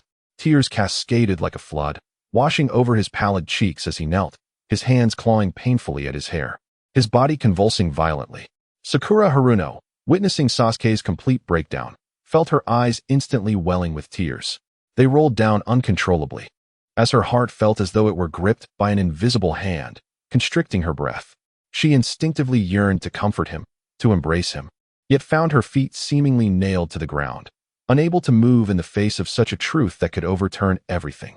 In the face of this suffocating tragedy, any words of consolation appeared utterly feeble. She did not even know from what stance she should speak. Naruto Uzumaki clenched his fists tightly, his nails digging deep into his palms, yet he felt no pain. All his senses were overtaken by the suffering of his dear friend before him. His gaze, laden with complexity, shifted between Itachi on the screen and the broken Sasuke on the ground. He felt a heart-wrenching sorrow for Sasuke, the one who had always masked himself with indifference and pride, finally crumbling under the weight of it all. Equally, he felt an unprecedented depth of regret and admiration for the tragic fate of Itachi Uchiha. Naruto gritted his teeth, his azure eyes shimmering with unshed tears. At that moment, he finally connected all the dots. It turned out that Itachi had been protecting the village and Sasuke in his own way all along. In this instant, Naruto comprehended profoundly, understanding many things that had previously eluded him. Why did Itachi utter such peculiar words upon reuniting in Konoha? Why did he not simply eliminate himself and seize the Nine Tails? Why did he entrust his dearest friend, Shursui Uchiha's Kotoeme Tsukumi, the most powerful Jinjutsu, to his future self? Everything was for Sasuke. Everything was for Konoha. This man, with shoulders that could hardly be deemed broad, bore the unimaginable weight of darkness that was as heavy as a mountain. He carried the burden of his clan's annihilation, the misunderstandings of his comrades, and the hatred of his younger brother. Amidst the darkest of organizations, as the most solitary of spies, all his actions were for the sake of protection. He was, indeed, the true inheritor of the will of fire, purer than anyone else. Damn it, Naruto muttered under his breath, unsure of whom he was cursing. Was it the higher-ups of Konoha who caused this tragedy? Or was it the cruelty of fate? Perhaps it was that clumsy man who chose to bear everything alone. The noise of the gathering persisted, yet it had splintered into distinctly different factions. Some remained obstinately convinced that Itachi was lying, shouting their curses. Others fell into silence and contemplation, beginning to question the conclusions of the past. Among the ninja community, particularly the elite J-nin who had experienced war, their expressions grew unprecedentedly grave. So that was how it was. Kakashi Hitaki, the copy ninja renowned for his nonchalance, found his Sharingan eye, hidden beneath his forehead protector, contracting violently from shock. Memories of his time in the Umbu flooded back. Of a genius boy who became a squad leader at the tender age of 13, whose gaze held a maturity and sorrow beyond his years. Kakashi had always thought it was his Uchiha lineage that set him apart from the village. Now he understood that Itachi had stood with the village from the very beginning, even at the cost of opposing his own family. Such commitment for the village was unparalleled. Asuma took a deep drag from his cigarette, the bitter smoke curling in the air. He recalled his father, the third Hokage, and in that moment, the pain and struggle etched on his father's face seemed to find its answer. Was this the essence of a true ninja? Kurenai Yui's eyes were filled with confusion.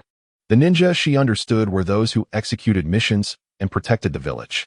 Yet, Itachi's actions transcended her imagination. This was not merely a mission, it was a sacrifice. A sacrifice of his entire life, his honor, and everything he held dear. Meanwhile, in the stands of Sunagakure, Gaara's expression was equally solemn. He gazed at the calm figure on the screen, a flicker of respect in his eyes.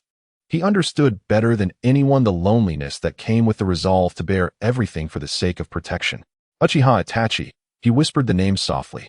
From this day forth, this name would resonate with an entirely different meaning throughout the ninja world. The battle continued on the screen. Yet, the focus of all had shifted beyond the battle itself. After a fleeting moment of astonishment, Kabuto emitted a low, mocking chuckle. What a poignant declaration, Mr. Itachi. His tone dripped with unabashed sarcasm. To sacrifice one's own family for the sake of the village, what a grand gesture. But have you ever pondered how the village you strive to protect regards you? They label you a rogue ninja, hunt you down, and curse your name. They relish the peace you have bestowed upon them, while heaping all the blame upon your shoulders. And your brother, the one you most wish to safeguard, has endured years of hatred and suffering because of your love. Tell me, Uchiha Itachi, is all of this truly worth it? Each word from Kabuto struck like a sharp dagger, piercing not only Itachi's heart, but also the hearts of every Leaf villager present. Indeed, is it worth it? Countless individuals found themselves grappling with this question in the depths of their minds. To sacrifice everything for such a village, rife with darkness and contradiction, does it truly hold value? Nevertheless, Itachi's response remained composed. In fact, the corners of his mouth hinted at a barely perceptible, gentle curve. This was not mockery, but rather a sense of acceptance. The worthiness of it all is not for you to judge. He gazed upon his brother, the once vibrant boy now lost to despair, his eyes revealing a subtle tenderness and remorse. I confess, my actions may have been misguided. I endeavored to shoulder everything alone. I believed that allowing him to live in hatred was the best way to protect him. But I was mistaken. I underestimated the strength of my comrades and overestimated my own abilities. I have thrust Sasuke into darkness. This marked the first time Itachi publicly acknowledged his faults. The admission caused Sasuke's trembling body to stiffen abruptly. He lifted his tear-filled gaze, fixated upon the screen. Yet, Itachi's tone shifted sharply. His gaze once again sharpened like that of a hawk. No matter the myriad of mistakes I have made or the convoluted paths I have traversed, one thing has never wavered: my faith in Konoha and my love for Sasuke. I am a ninja of Konoha, Uchiha Itachi. Chapter 67. From beginning to end. This man's stance remained resolute. In an instant, the atmosphere in the venue grew unbearably oppressive and heavy. Meanwhile, within the cave, this fateful duel approached its final conclusion.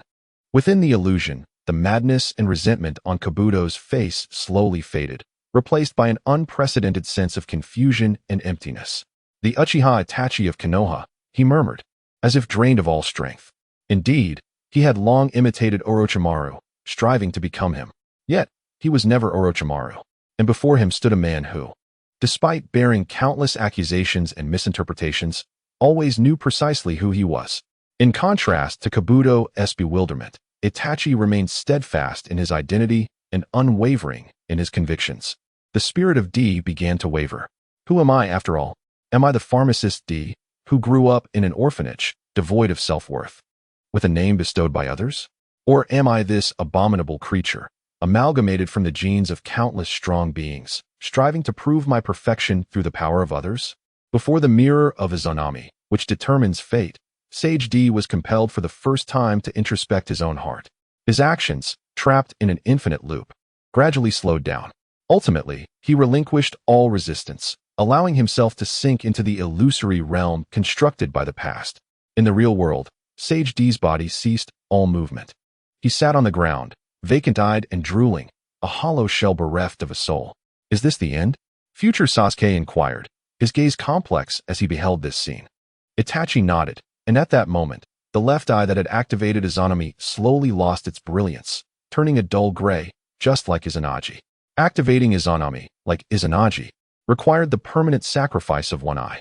Witnessing this, Sasuke's heart twisted painfully once more. To guide an enemy onto the righteous path, he was willing to sacrifice a Sharingan.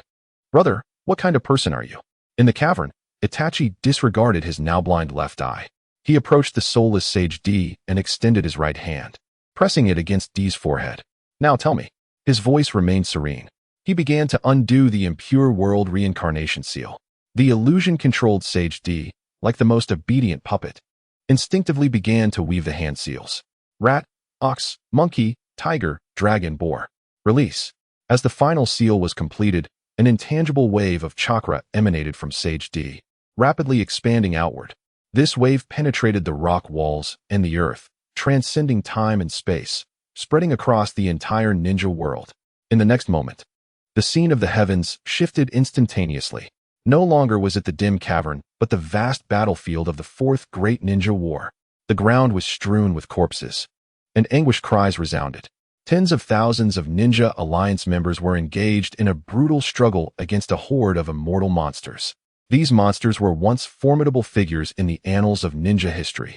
Shadows of the past from various villages, members of the Akatsuki, the 7 ninja swordsmen of the mist, and even legendary ninjas like Kinin AR and Jinin AR.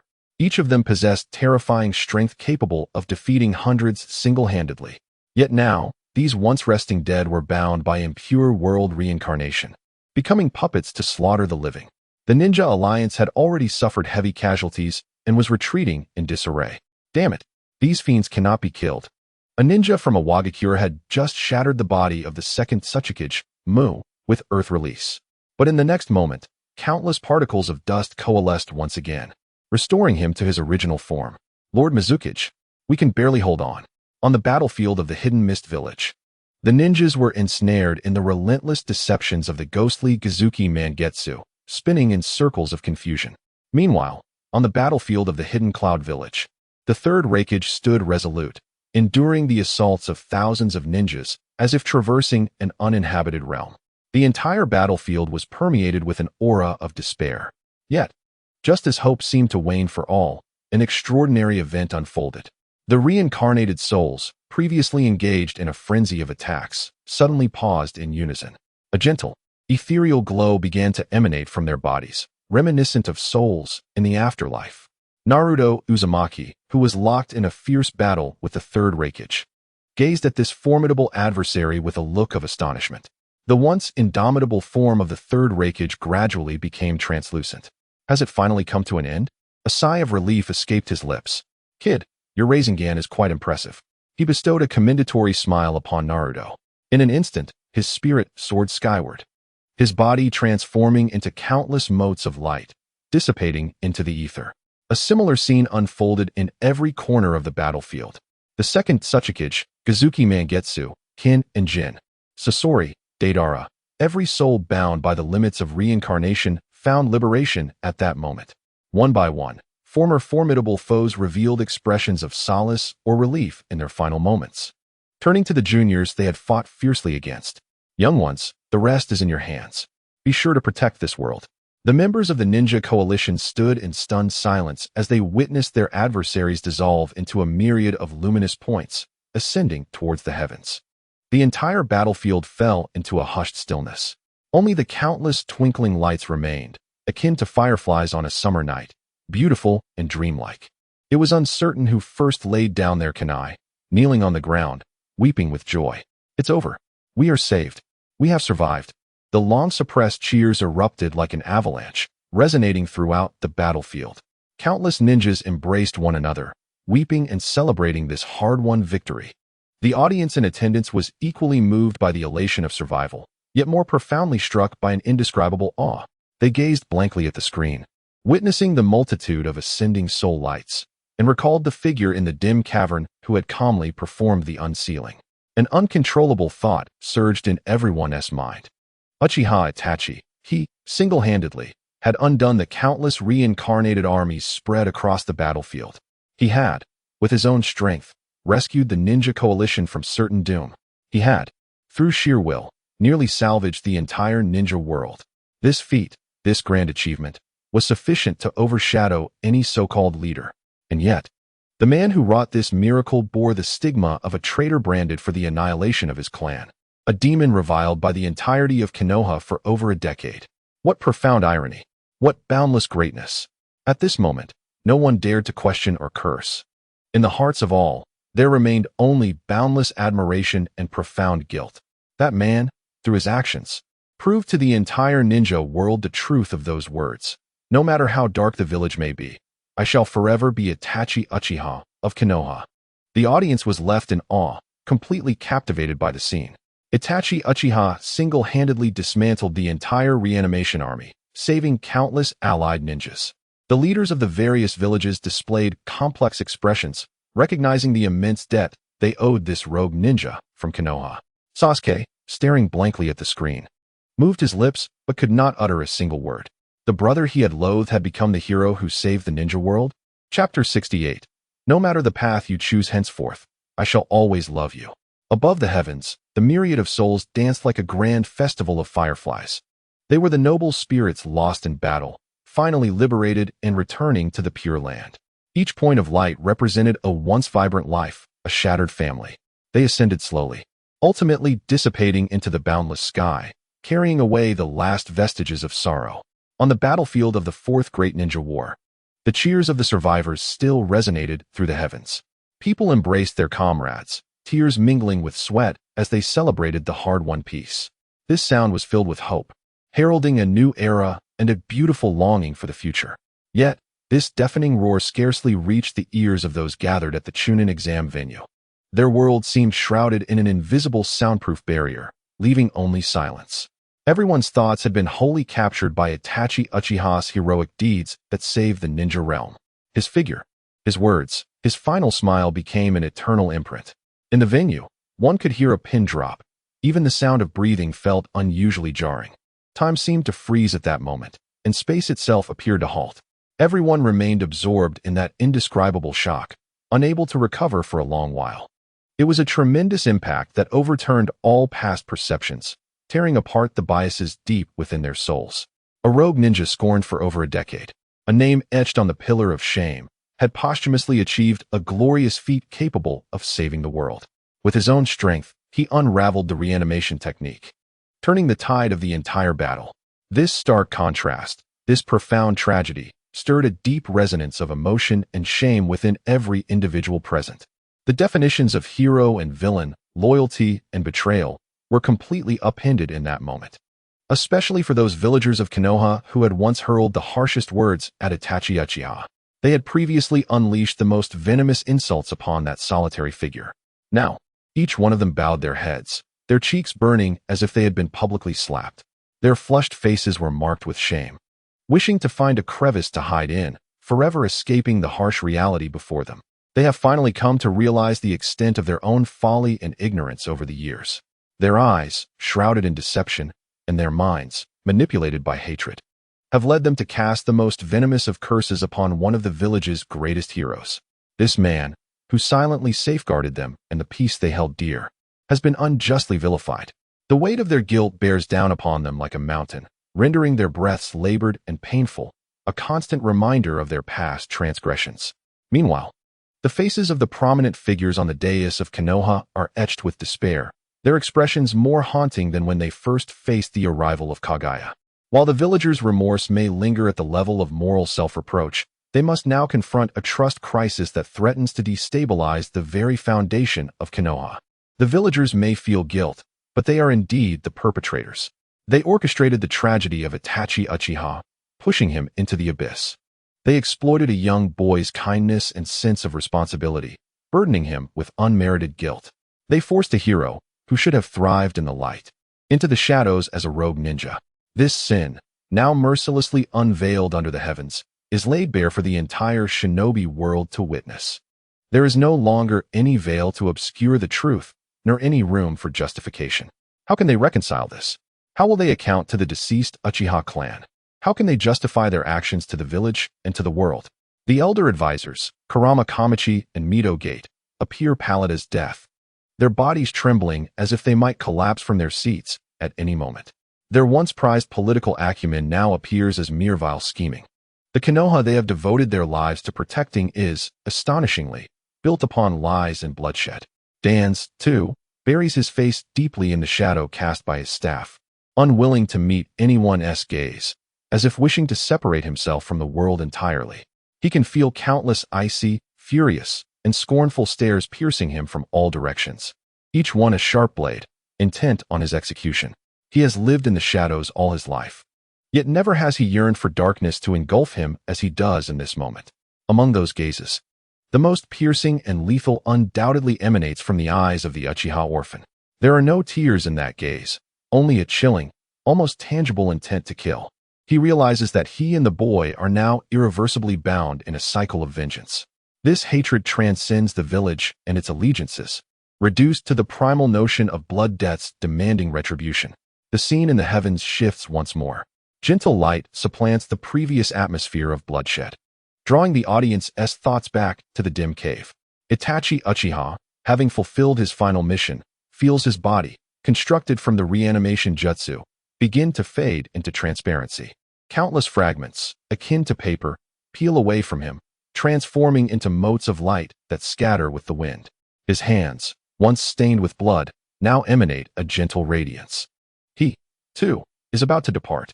This solitary guardian may finally lay down all burdens and embrace true rest. Witnessing this scene, the hearts of all present are once again gripped with tension. The rising reverence and gratitude are swiftly supplanted by an overwhelming sense of loss. Sasuke, in particular, abruptly raises his head, as if expending every ounce of strength. His tear-streaked Sharingan fixates intently on the figure of his elder brother on the screen. His pupils constrict from the exertion, as if striving to etch his brother's final visage permanently into his memory. Do not go. I implore you, do not depart. There remain too many words unspoken, too many sentiments yet to be expressed to his brother. That long overdue apology, lingering for over a decade, the unuttered declaration of love, and countless unanswered questions. The truth of that fateful night, the future of their clan, and the solitary anguish borne by his brother. In the cave, the Sasuke of the future mirrors his current turmoil, his heart wrenched with sorrow. He watches as his brother's form gradually dissipates, the coldness and pride etched on his face crumbling. The protective facade he had constructed shatters under the gentle gaze of his brother, replaced by the same pain and longing that besiege the present Sasuke. Brother, he instinctively extends his hand, reaching through the ethereal fragments of light, yearning to grasp that fleeting brilliance. Yet, he seizes only a void and a chilling cold. Itachi turns, gazing calmly at his younger brother. In his unblemished right eye, a tender light flickers, reminiscent of every sunlit afternoon of their childhood. In that gaze, there is affection, regret, and an endless love. He slowly approaches Sasuke, step by step. Each stride feels as though it treads upon the very fabric of time, resolute yet heavy, traversing the chasm that separates life from death, and bridging the years of misunderstanding and animosity. At last, he stands before Sasuke, their proximity so intimate that they can feel each other's breath, yet still as distant as the heavens. He raises his own hand, also fading, as if wishing to gently press his fingers against his brother's forehead once more, to whisper, "Forgive me, Sasuke." Itachi understands that merely affirming his identity as Uchiha Itachi of Konoha is not sufficient. This declaration carries his will, yet it cannot untangle the knots in his brother's heart. Certain truths must be spoken directly by him to signify a true resolution. Some burdens must be lifted by his own hands, allowing Sasuke to stride towards the future. Sasuke, his voice remains hoarse, yet imbued with an unprecedented tenderness. Look into my eyes. I shall reveal all the truths to you. In the next moment, the three black tomo in Itachi's right eye begin to whirl rapidly, ultimately coalescing into a complex and resplendent black shuriken design. The kaleidoscope Sharingan activates. Tsukuyami. A surge of immense spiritual energy rushes into the mind of the future Sasuke. This is not an assault, but rather an unreserved sharing of memories. The perspective of the celestial canopy shifts, guiding all attendees into that epic of blood-stained recollections, long sealed away for over a decade. The scene reverts to that fateful night, the night that altered everything, the night of extermination. Familiar streets, the emblem of the Uchiha clan, the fan symbol they held in such esteem, is omnipresent. For Sasuke, that night marked the inception of nightmares, the root of all his suffering. Yet this time, He perceives the other side of the nightmare, the brutal dissection of truth. He witnesses his father, Uchiha Fugaku, engaged in a clandestine conversation with Itachi on the eve of the coup. In that moment, his father is not the stern clan leader from Sasuke's memories, but a weary man. He sees the struggle and pain in his father's eyes, the ultimate sacrifice he feels compelled to make for the sake of the family. We Uchiha have been driven to the precipice. Fugaku's voice rasped with anguish. He observes how the higher-ups of Konoha, particularly Danzo, found the mere 13-year-old Itachi. The man's voice was serpentine, cold and insidious, using the chilling scales of peace and his brother's life to force Itachi into an inhumane choice between family and village. Either you take action, and Sasuke may live, or we take action, and not a single Uchiha remains. He sees the silent tears streaming down Itachi's youthful face after receiving his orders. Those tears, cascading down his cheeks, land upon the emblem of the Uchiha clan, a symbol of irony and sorrow. He witnesses Shursui, the man hailed as the strongest Jinjutsu user, who always smiled gently like an older brother, entrusting his eyes to his dear friend. Then, with a smile, he leaps off the cliff, embodying what it means to protect Itachi, safeguarding the village in the name of Uchiha. He sees that night when Itachi raised the blade against his own parents. The cold steel trembled in his grasp, heavy as a mountain. Fugaku and Mikoto did not resist. They bore no semblance of surprise. Instead, they turned their backs to him, speaking in a tone almost tender. As if liberated, our suffering will soon come to an end. Itachi, promise us you will take good care of Sasuke. Mikoto's voice, as gentle as ever, shattered Itachi's heart piece by piece. Compared to us, your suffering is just beginning. Fugaku's words became an inescapable prophecy and shackle for Itachi throughout his life. Ultimately, he sees it, the image forever etched in his memory, the one he loathed the most. That man stands beneath the moonlight, his back turned to him, uttering the most cruel words in an icy tone. Oh, foolish little brother, if you wish to kill me, then hate me, despise me, then live on, clinging to life, until you possess eyes like mine and come to find me. Yet this time, Sasuke perceives everything clearly through Itachi's perspective. As the man turned away, in the fleeting moment when his cold visage slipped from view, 2 lines of crimson tears silently cascaded from his kaleidoscopic Sharingan. These tears were shed for the departed kin, for the lost parents, and most poignantly, for the future he had obliterated with his own hands. A thunderous surge of memories, akin to a deluge breaching its banks, assailed the very souls of those present. The truth was laid bare in the most brutal and unvarnished manner before all eyes. The scene returned to the cavern, where a future Sasuke was already overwhelmed with tears, rendered speechless by his grief. He collapsed to the ground, clutching the earth, emitting a beastly wail of sorrow.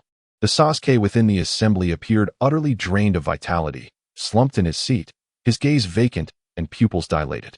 From the depths of his throat emerged a suppressed cry, filled with boundless regret and despair. The individual he had loathed for over a decade turned out to be the one who loved him most deeply. The aspirations he had pursued for years revealed themselves as a complete fabrication. Chapter 69, The Truth Unveiled, questioning the higher echelons of Konoha.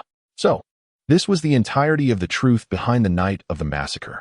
All claims of seeking power were mere lies. Everything was solely to protect the village.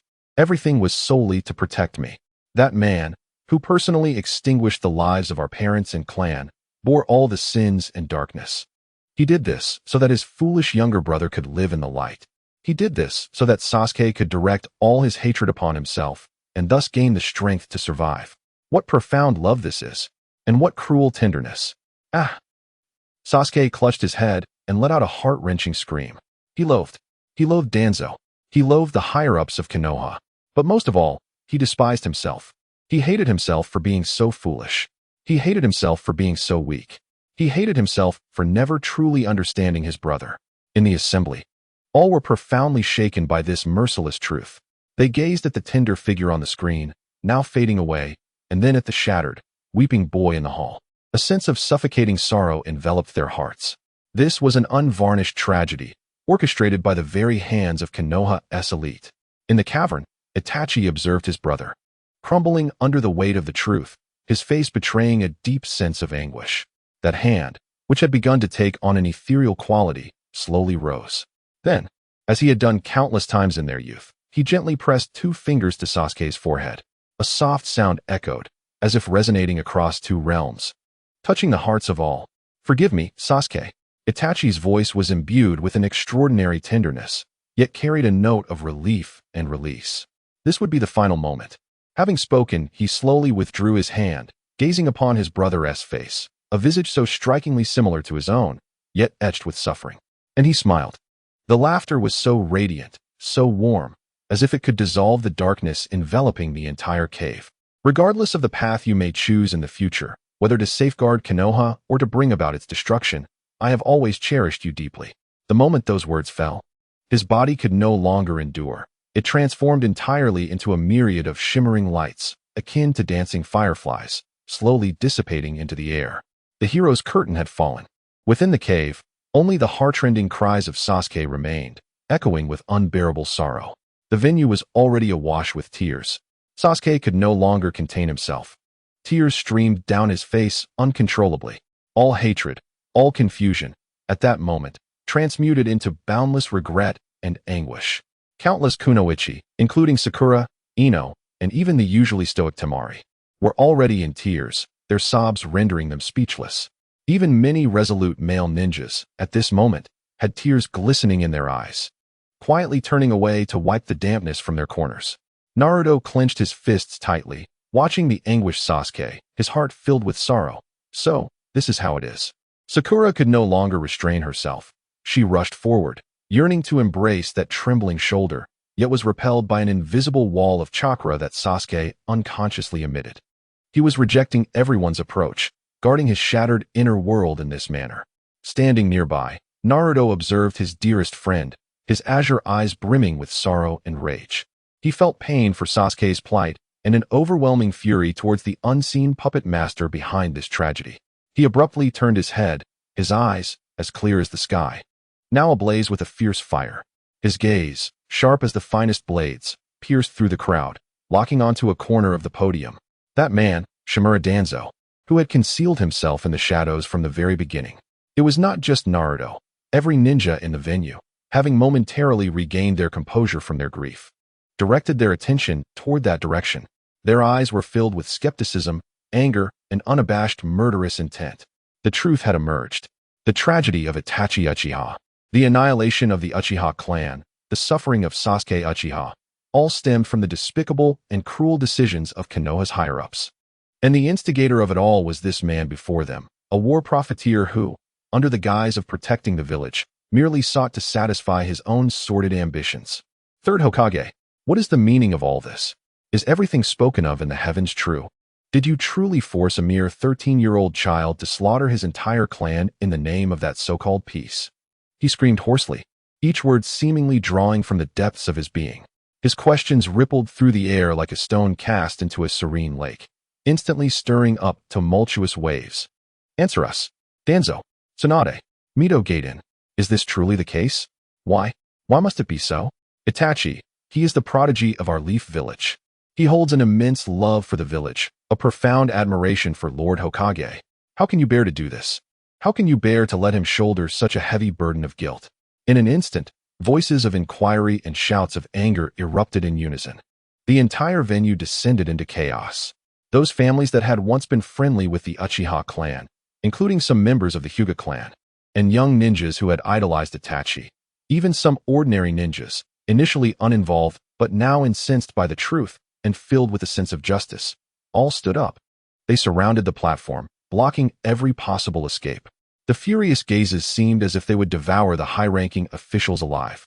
Faced with this emotionally charged scene, the usually privileged advisors, Karui and Mito, were already pale with fear, trembling uncontrollably. "Silence. Everyone silence." Karui summoned his courage, shouting in a strained voice. "Are you attempting to revolt? Everything we do is for the sake of the village." Indeed, the Uchiha clan was preparing to instigate a coup. This is an indisputable fact. If war were to erupt within the village, Konoha would be doomed. Mito quickly concurred. Precisely. Although Itachi's choice was cruel, it was the only and best option given the circumstances. This was a necessary sacrifice to safeguard the peace of Konoha. Chapter 70. A Hero's Redemption. Sacrifice? These two words felt weightless, seemingly devoid of significance. Yet when uttered by the advisors, they fell like a boulder, crashing heavily into the hearts of all present. Among the crowd, a seasoned jonin curled his lips into a scornful smirk. His fists clenched tightly within his sleeves, making a sound of indignation. He could no longer endure such hypocritical platitudes. How eloquently put. Sacrifice. His voice, though not loud, resonated with clarity, piercing through the tense silence like a sharp needle. All eyes converged upon him. Undaunted, he stepped forward, his gaze piercing like a sword aimed at the two advisors on the platform. Sacrificing the entire Uchiha clan. That illustrious family that had rendered great service to Konoha. Sacrificing the future of a genius. A man who could have become Hokage. Sacrificing a child's childhood. Forcing him to bear a deep-seated enmity, struggling alone in the shadows. With each statement, his voice rose, and the flames of anger within him blazed brighter. His inquiries fell like a barrage, each more heart-wrenching than the last. All for what you call a nebulous peace. He nearly screamed this phrase. Must the price of peace always herald the dawn of another tragedy? Then why? Why do you not sacrifice yourselves? Why not sacrifice your positions? Your power? What has become of your once vibrant will? Why must a mere 13-year-old, a boy who has only just ascended to the role of a clandestine squad leader, be burdened with a guilt that should never have been his to bear, a weight heavy enough to crush any soul? This piercing inquiry struck like a resounding slap across the faces of the two elder advisors, echoing harshly against every member of the Konoha leadership who had remained silent until now. The faces of Kurama Sh Rin and Mido Gate N, etched with wrinkles, turned ashen in an instant. Their lips trembled violently as they struggled to articulate a defense, only to find their throats constricted as though obstructed by a wad of cotton. Not a single word could escape their lips. Any attempt at justification, in the face of such a heavy and piercing truth, appeared utterly futile. Indeed, why not them?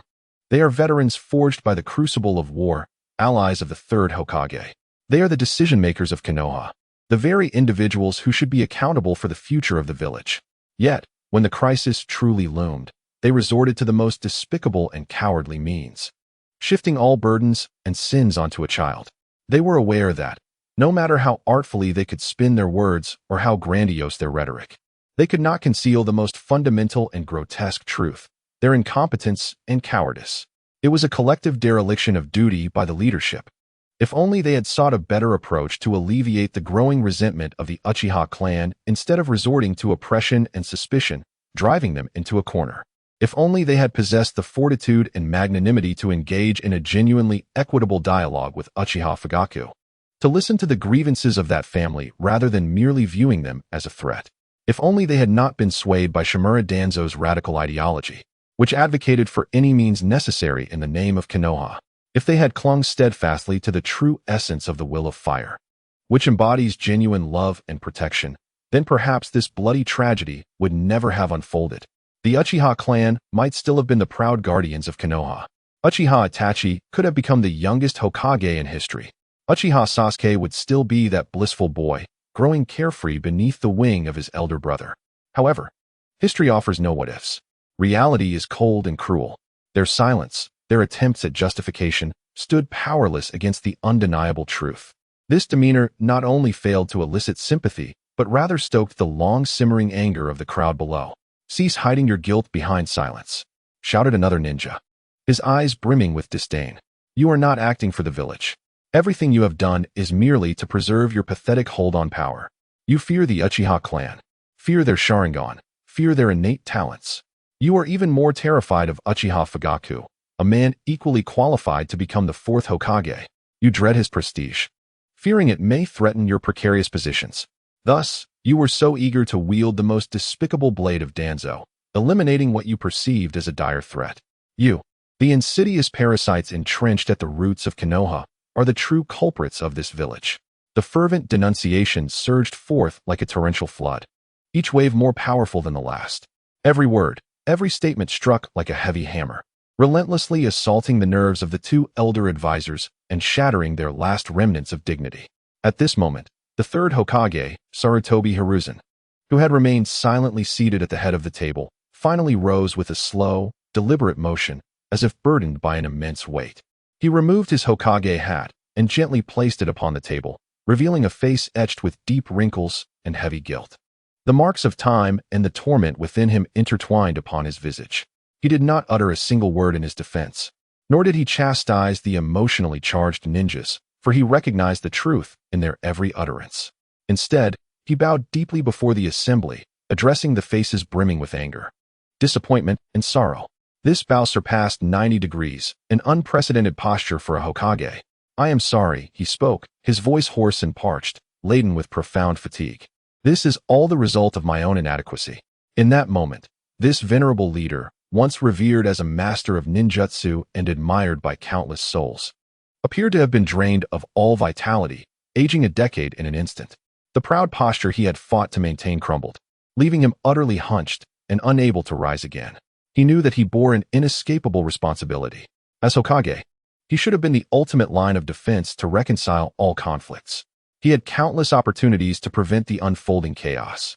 At the onset of the rift between the Uchiha and the village, he could have intervened. When Danzo proposed that inhumane plan, he could have vetoed it. When Itachi knelt before him, pleading for the protection of Sasuke, he could have made more promises. Yet, due to moments of hesitation and weakness, he repeatedly allowed Danzo's machinations to proceed unchecked. He had always hoped for a turning point, striving to avert the worst possible outcomes. Ultimately, however, it was his inaction that precipitated this irrevocable, heart-wrenching tragedy. This guilt, akin to a venomous serpent, gnawed at his soul day and night, tormenting him for over a decade. And today, as these revelations were finally unveiled to the world beneath the mysterious heavens, it perhaps offered him a belated and painful release. Witnessing the third Hokage assume full responsibility for all transgressions, his aged and remorseful demeanor quelled some of the anger within the hearts of the people. Their feelings toward him were complex, filled with both respect and disappointment. Yet they understood. The third Hokage, though flawed, was indeed guilty.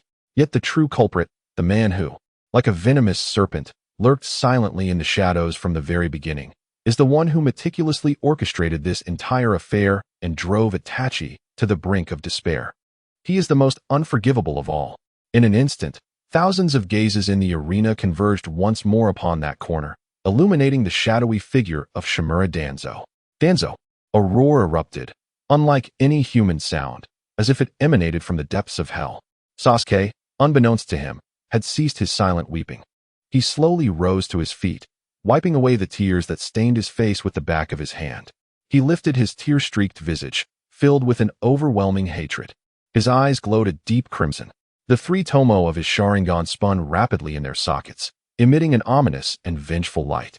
That gaze was chilling to the core, brimming with resentment, as if intent on freezing and devouring Danzo's very soul. It was no longer the gaze of a mere youth. It was the primal killing intent of a vengeful spirit emerging from a sea of corpses and blood. Confronted with Sasuke's palpable, almost tangible murderous intent and the seething fury radiating from the crowd, Danzo, who had long remained hidden in the shadows, finally stood up from his seat. He stepped forward, one deliberate stride at a time, emerging into the light, allowing all to behold his expressionless visage. On his face, there was not a hint of guilt or remorse. Indeed, there was not even the slightest quiver of doubt. What remained was a madness rooted in the marrow of his bones, an almost fanatical zeal. A cold snort escaped his nostrils, laced with disdain. "Everything I have done is for Konoha." His voice was chillingly resolute, as if he were declaring an undeniable truth. The Uchiha clan is the source of turmoil in the village. Their coup could have obliterated Konoha from within. It was I who eradicated them before the crisis could unfold. Itachi Uchiha, capable of slaughtering his own family for the greater good of the village, is the true ninja. He made the most correct and noble choice. And you foolish fools, swayed by your emotions, are utterly unworthy to stand here and critique me. This shameless, perverse rhetoric was akin to a bucket of boiling oil poured onto an already blazing inferno, igniting the last vestiges of rationality within the hearts of the onlookers. "You bastard! That beast! Kill him! Execute him now! Avenge Mr. Itachi! Avenge the Uchiha clan!" The cries of rage reverberated through the air, threatening to tear the very roof off the venue. Countless ninjas could no longer suppress the flames of fury within them. They brandished the weapons concealed within their ninja tool pouches, kunai and shuriken glinting with a chilling light beneath the illumination. Their eyes were fixated on a singular target, to shred the architect of this twisted reality into pieces. A rebellion capable of overturning the existing order of Konoha was poised to erupt, ready to ignite at any moment. Stop. Everyone, cease this at once. This is Konoha. Private duels are forbidden. The third Hokage, Sarutobi Hiruzen, was taken aback, unable to fathom that Danzo would dare to utter such provocative words at this moment. He hastily rose to his feet, channeling all his strength and chakra to emit a thunderous command to halt. Several loyal Umbu ninjas swiftly formed a barrier in front of him, attempting to obstruct the tide of fury surging toward them. However, how could a mere handful of authoritative commands restrain a crowd consumed by rage? Their hatred and anger had been festering for far too long. Today demanded an outlet. As the ominous glint of weapons prepared to be unleashed, a violent clash seemed imminent. In that critical moment, when every breath was held in suspense, a peculiar humming sound unexpectedly resonated from the heavens above. This sound, though not loud, possessed an irresistible enchantment, seemingly reaching into the very depths of the soul, imparting an extraordinary calming force. Under the influence of this sound, the boiling intent to kill and anger in the crowd gradually subsided. As if doused with a bucket of cold water, the ninjas, who had assumed aggressive stances at the forefront, involuntarily halted their advance, their fierce expressions fading into confusion. As if guided by invisible threads, everyone instinctively lifted their gazes toward the sky. There, across the expanse enveloping the hidden leaf, words crafted from radiant golden light emerged like divine proclamations, slowly materializing. This was the final assessment bestowed upon Uchiha Itachi following the recounting of his life. Rating S. Upon witnessing the two resplendent golden letters, a collective gasp rippled through the assembly once more. S. Another S. This marked the third appearance of an S rank. Following the Sage mode of Uzumaki Naruto and the Flying Thunder God technique of the fourth Hokage, Namikaze Minato, this rating was, in itself, an unparalleled honor, representing the highest level of recognition from the mysterious heavens for the achievements of the recipient. It was an absolute verdict that transcended all biases and positions. Furthermore, the commentary that gradually appeared beneath those letters commanded profound respect from everyone present. Each word seemed to embody incomparable strength. Commentary, with eyes that pierced the darkness. He bore all the scorn alone, silently safeguarding the light of the hidden leaf. His accomplishments are worthy of standing alongside the Hokage of all generations. His name should not be reviled, but rather celebrated alongside the heroes of Hokage Rock. The guardian of the night, the unsung hero, Uchiha Itachi. A traitor? A demon? The butcher of his entire clan? No, he was none of these. These are merely the heavy masks he donned to safeguard the village. He is a hero of Konoha, shining alongside the Hokage of generations. This is neither a justification nor an excuse for anyone. It is the ultimate recognition bestowed by this mysterious and supreme celestial canopy. It is a just judgment that has arrived a full decade late, but is nonetheless present. Chapter 71. Sasuke awakens the Manjiki Sharingan. The other villagers of Konoha feel indebted to this man, believing they owe him an apology. On the podium, the third Hokage, Hiruzen Sarutobi, gazes at the words shining in the sky, trembling with emotion. Tears stream down his aged face. Itachi, do you see? The village has not forgotten you. It is not just me. We all owe you an apology. His voice is choked, hoarse, filled with boundless remorse. In stark contrast, Shimura Danzo's face has twisted into a grotesque mask of rage. A hero? Shining alongside the Hokage? No. Impossible. He rages within, a remnant of the Uchiha. A pawn I have manipulated at will. How dare he deserve such a claim? This evaluation is, without a doubt, the most resounding and merciless slap to Danzo's face. It not only utterly denies the dark justice he has long upheld, but also nails him firmly to the shameful pillar of the petty and the guilty. Moreover, the title of Hokage is one he has pursued relentlessly, by any means necessary. Now, such a noble and glorious title is bestowed upon a rogue ninja? Unforgivable. His jealousy and resentment threaten to consume his sanity entirely. Yet, the celestial display is far from over. Beneath the final evaluation, new golden text emerges once more. Reward distribution. The greatest wish of the awardee is to protect Konoha and his brother. Thus, the rewards are divided into two parts. Reward 1. The Konoha Memorial Tablet. His name shall be inscribed automatically. Reward 2. His brother, Uchiha Sasuke, will receive the ultimate reward. Manjiki Sharingan. Boom. Throughout the ninja world, all the powerful beings observing this event feel a simultaneous shock. Meijiki Sharingan. The Celestial Canopy is actually going to directly reward a pair of Meijiki Sharingan. How is this possible? In the venue, Kakashi's visible eye bulges wide, his face a portrait of disbelief. He knows better than anyone the harsh and cruel conditions required to awaken the Meijiki Sharingan. It necessitates enduring the profound anguish of losing a dear friend or family member to even have a chance at awakening this ultimate ocular technique. And now, the Celestial Canopy dares to bestow this power, steeped in blood and sorrow, directly upon Sasuke as a reward. Can the Celestial Canopy truly confer a bloodline limit so freely? Orochimaru, the pseudo-fifth Hokage, gazes with unprecedented brilliance in his eyes. What does this signify? This signifies that, should one gain the favor of the Celestial Canopy, even an ordinary individual may ascend to unprecedented heights, possessing the most elite of bloodline limits. This notion has utterly transformed his understanding of bloodline inheritance. Splendid. Truly remarkable. Sasuke, this is an exquisite gift tailored just for you. He gazed at Sasuke, his eyes brimming with an insatiable greed, almost palpable in its intensity. Within the Akatsuki's stronghold, the masked man, Obito, wore a furrowed brow. To directly bestow the Meijiki Sharingan is indeed beyond my expectations. Yet, this may simplify matters considerably. Rise swiftly, Sasuke my pawn. His voice was laden with calculation and anticipation. As the entire shinobi world was astounded by this extraordinary reward, an anomaly occurred once more. Above the Celestial Canopy, the words reward one suddenly radiated with an unparalleled brilliance. Immediately thereafter, a golden beam of light descended from the heavens. This beam did not alight upon any corner of the Chuunin Exam venue. Instead, it pierced through the venue's dome, cascading down upon the center of Konoha, where the memorial stone, honoring the countless ninja who sacrificed their lives for the village, stood resolutely. Buzz, the golden light shimmered. In the astonished gaze of countless villagers upon that obsidian stone, solemn and imposing, a brand new name gradually emerged, as if it were inscribed by the hand of fate itself. The name, flowing with elegance and strength, seemed to embody boundless glory and indomitable spirit. That name was Uchiha Itachi.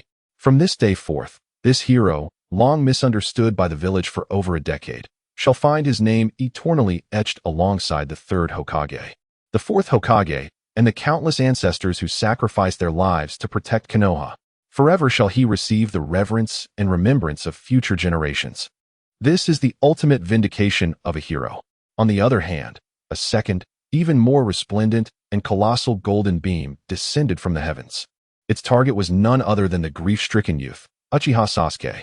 The golden beam enveloped Sasuke's form entirely in an instant. A wave of warmth, tinged with a hint of painful intensity, surged into his eyes. He felt as though his eyes had been cast into a furnace, undergoing a fierce and agonizing transformation. His crimson three-tomo Sharingan began to whirl rapidly under the stimulation of the golden light. The three-tomo, as if drawn by some mysterious force, slowly converged towards the center of his pupils, merging into one. At last, with a gentle hum, the three-tomo seamlessly connected, forming a brand new hexagram pattern of red against a black backdrop. The Meijiki Sharingan awakened. An unprecedented surge of ocular power erupted explosively from his eyes. He sensed that the entire world had transformed before him. He could see farther, perceive more clearly, and even discern the flow of chakra, penetrating the illusions of the human heart. Is this the power once possessed by my brother? Sasuke slowly closed his eyes, absorbing the essence imbued with both sorrow and love. Two streams of tears trickled down the corners of his eyes once more. Yet within this weeping, there was no longer solely anguish. Brother, even in your absence, do you bestow upon me this strength of protection in such a manner? He gradually opened his eyes, revealing for the first time to the world the kaleidoscopic Sharingan, shimmering with an otherworldly brilliance. His icy gaze, too, for the first time, distinctly locked onto the one who would inevitably be his target in this lifetime. Shimura Danzo. Chapter 72. Target. Shimura Danzo. A golden beam of light, akin to a sacred bridge connecting heaven and earth, began to wane slowly under the watchful eyes of all, ultimately transforming into countless ephemeral specks, dissipating into the atmosphere. Uchiha Sasuke's figure, in the afterglow of that radiance, once again emerged clearly and unabashedly before everyone. He remained rooted in place, his feet seemingly anchored deep into the earth beneath him. His posture had not altered in the slightest, as if nothing had transpired at all. Yet, no one in the vicinity would harbor such navet. They all understood that this 12-year-old boy had, in that fleeting moment, undergone a transformation profound enough to alter the course of his life. An indescribable aura of oppression emanated irresistibly from his eyes, deep and vast as the starry sky. This presence was not a tangible chakra pressure, but rather a higher-level spiritual impact. Those whose gazes brushed against his felt as though their very souls were on the brink of being drawn into the whirlpool within those eyes, dragged into an endless abyss. Such a terrifying gaze. A timid genin from the hidden grass village, merely locking eyes with Sasuke amidst the chaos for a fleeting moment, felt as though he beheld a mountain of corpses and a sea of blood. His complexion instantly turned as pale as parchment, his body trembling uncontrollably, and he hastily averted his gaze, gasping for breath in terror. This ocular prowess had materialized entirely. Hyuga Niji's temples throbbed slightly, as his Byakugan captured the immense, nearly liquefied chakra of Sasuke's ocular power with unprecedented clarity.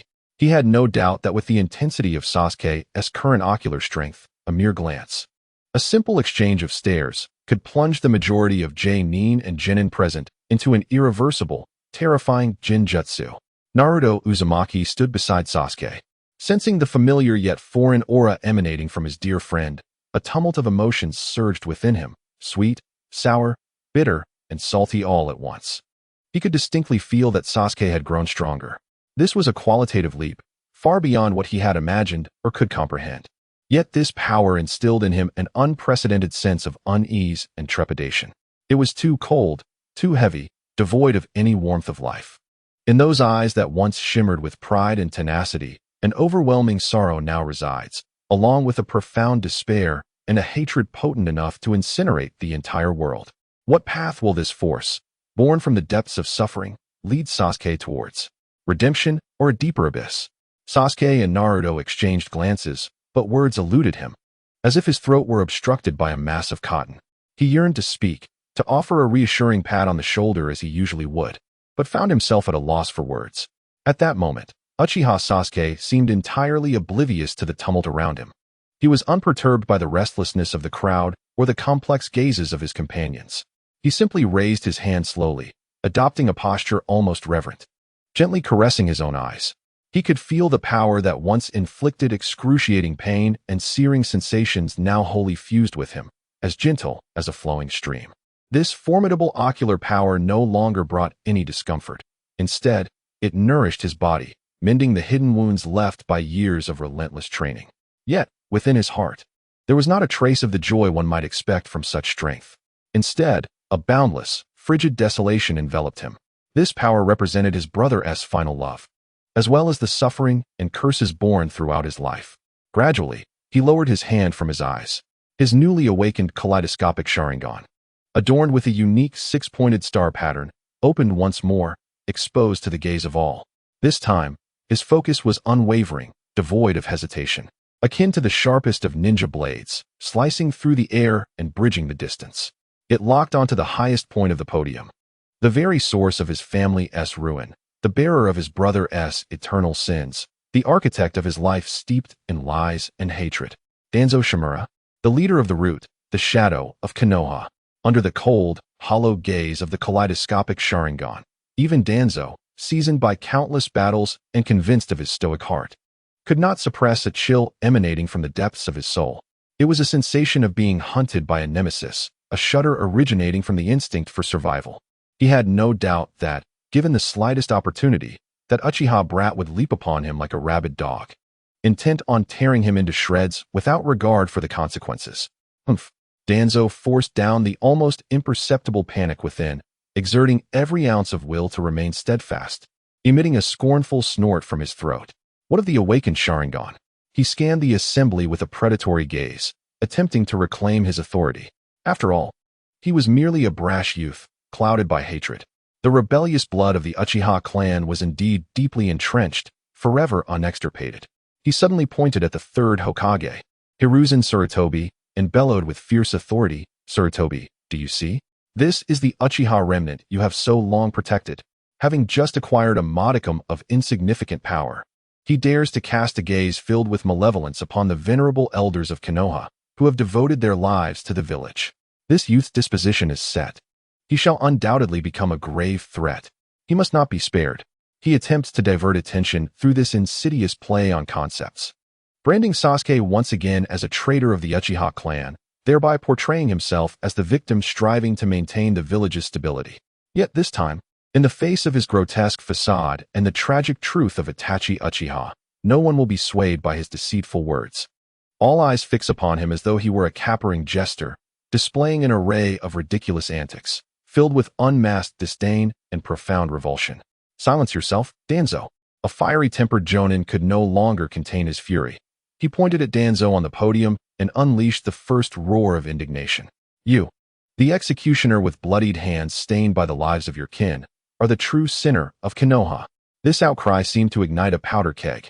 Indeed, what audacity you have to stand here and dictate terms to the brother of a hero, a benefactor of our village. The will of fire does not require the likes of you, who lurk in the shadows, manipulating schemes. Depart from Konoha. Depart from Konoha. In an instant, fervor erupted. The collective fury of countless ninjas and civilians surged like a torrent, crashing fiercely upon Danzo at the podium. The clamor for Danzo's downfall rose in waves, deafening, nearly uprooting the very dome of the assembly hall. Within Konoha, the revelation of Itachi Uchiha's truth and Danzo's shamelessness had led to a complete schism. In what should have been a moment of unity during the pivotal Chuunin exams, the ninjas of Konoha found themselves, for the first time, sharply divided into two distinct factions. One faction, led by the Third Hokage, Hiruzen Sarutobi, sought to preserve the greater good and maintain the hard-won stability of the village, advocating for a measured approach to quell the unrest. The other faction, ignited by the emotional spark of Sasuke Uchiha, was vehemently enraged by the truth, calling for immediate and severe punishment for Danzo. The ninjas from both sides glared at one another across the hall, embroiled in heated arguments, with some hot-headed ninjas even rolling up their sleeves to shove each other. The plan to dismantle Konoha had yet to commence. Yet the village was already on the brink of collapse from within. On the podium, Orochimaru, disguised as the fourth Kazekage, observed the chaos with keen interest, a sickly, delighted smirk playing upon his lips. How utterly fascinating, truly captivating. He extended his long tongue to moisten his parched lips, his eyes gleaming with unrestrained excitement and mockery. It seems, dear Sensei Sarutobi, that the will of fire you have espoused throughout your life is not as unassailable and flawless as you profess. He whispered in a tone audible only to the two of them, his words slithering like a serpent's tongue into the ears of the Third Hokage. Behold, merely a truth long shrouded in dust for a few fleeting years is sufficient to rend asunder the village you hold dear, leaving it fragmented and rife with internal strife. This is the so-called fragile bond you have endeavored to protect at all costs. Amidst this tumult and storm, Sasuke Uchiha took action. He paid no heed to the cacophony of arguments surrounding him, nor to the fervent shouts of those who rallied in his support. With deliberate steps, he advanced toward the podium, moving steadily forward. Each stride, though measured and perhaps somewhat slow, exuded an unwavering resolve. With each footfall, it seemed as if he tread upon the very heartbeat of every onlooker, momentarily diminishing the clamor of the assembly. As he passed by Sakura Haruno, her tear-streaked visage reflected deep concern, yet he did not pause. He walked past Kakashi Hatake, the usually languid instructor, whose expression bore an unusual gravity. But Sasuke cast not even a sidelong glance. In that moment, within his gaze, in his entire world, there remained only one target, seated upon the dais. The man responsible for his family's ruin and his brother's unjust demise, Danzo Shimura. Yet, as Sasuke's hand reached halfway, it faltered in the air, powerless. For he was at a loss. He truly did not know what stance or justification he could summon to halt his dearest friend before him. Avenging one's family is a matter of course, a truth unwavering in any realm.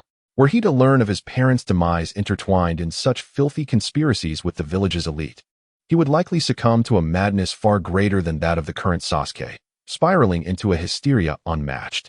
Thus, he could only watch, helplessly witnessing the companion with whom he once shared laughter beneath the setting sun, who had sweated alongside him in training, who had shared a bowl of ramen with him, tread further down a path named vengeance, one destined to be solitary and shrouded in darkness.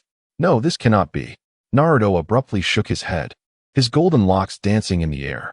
Memories surged in his mind, a fleeting glimpse of Itachi Uchiha's final plea, imbued with trust and desperation before his dissolution. He recalled the solemn vow he had made before the memorial stone, gazing skyward. No matter what, I shall bring Sasuke back. This is my lifelong request. Sasuke! Naruto cried out, summoning every ounce of strength within him, his voice resonating with heartfelt urgency. Do not let hatred blind you completely. Itachi would never wish to see you like this. Everything he did was not to transform you into a tool of vengeance. Sasuke's steps faltered ever so slightly at the mention of Itachi's name, yet he ultimately did not turn back, not even casting his head aside. You do not understand. He spoke in a voice raspy and frigid, akin to the sound of two icebergs scraping against one another. You do not comprehend me, nor do you understand him. Upon uttering these words, he no longer harbored a trace of hesitation, resolutely advancing forward. Indeed, Naruto, how could you possibly comprehend? Having been orphaned since childhood, you remain unaware of the profound despair that accompanies the sudden loss of all one's kin. You cannot fathom the burden of darkness that my only brother bore, nor the depths of despair he traversed in his cursed existence. Thus, my mission transcends mere vengeance. It is my fervent desire to alter this distorted and erroneous world of ninjas that has driven my brother to his demise, employing the power of my own eyes in my unique manner. This, indeed, marks the inception of my new shinobi way, as well as the renewed purpose of my life moving forward. As he gazed at the receding figure, enveloped in the sorrow of the entire world, Naruto felt as though his heart were ensnared by an invisible hand, ruthlessly tearing it apart. In that moment, amidst the rising tension and Sasuke's murderous intent, a resonating hum filled the air.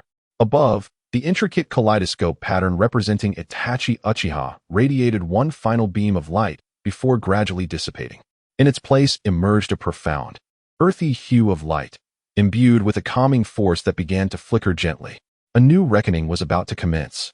All eyes, whether filled with anger, concern, or schadenfreude, were instinctively drawn back to the mesmerizing heavens, eager for the revelations that would follow Itachi Uchiha's earth-shattering account, which had completely altered the perceptions of the Leaf Village.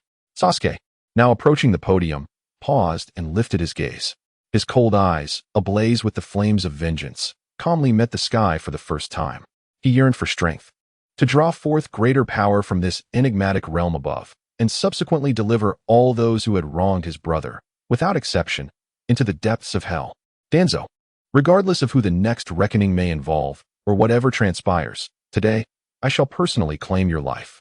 His voice, though barely above a whisper, resonated clearly in Danzo's ears atop the podium. I shall accompany you to the end.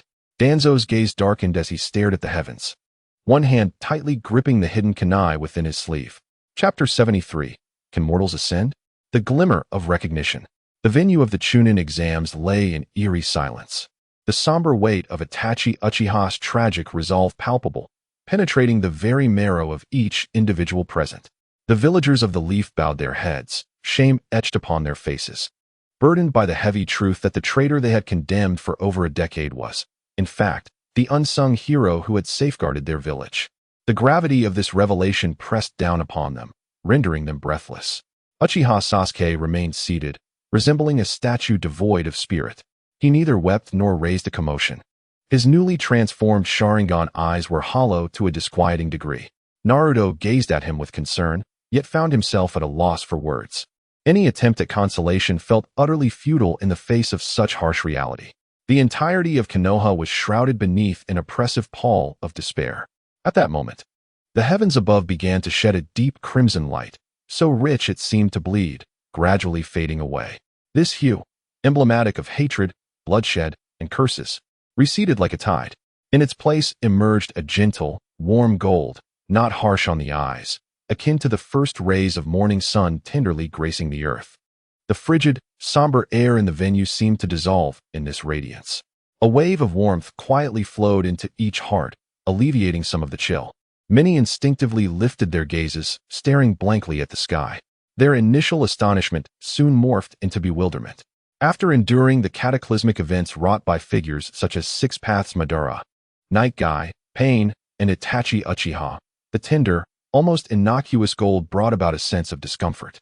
At last, against that pure golden backdrop, a brand new title slowly materialized, the rescuer of the moment, the ordinary who ignited the flame of hope. Ordinary. Upon discerning those two words, the entire assembly fell into a stupor. Both Konoha's shinobi and guests from foreign lands bore expressions of incredulity. Surely, I must be mistaken? Ordinary. A shinobi from Sunagakure rubbed his eyes in disbelief, questioning his companion. Can an ordinary person even grace this list? What a jest!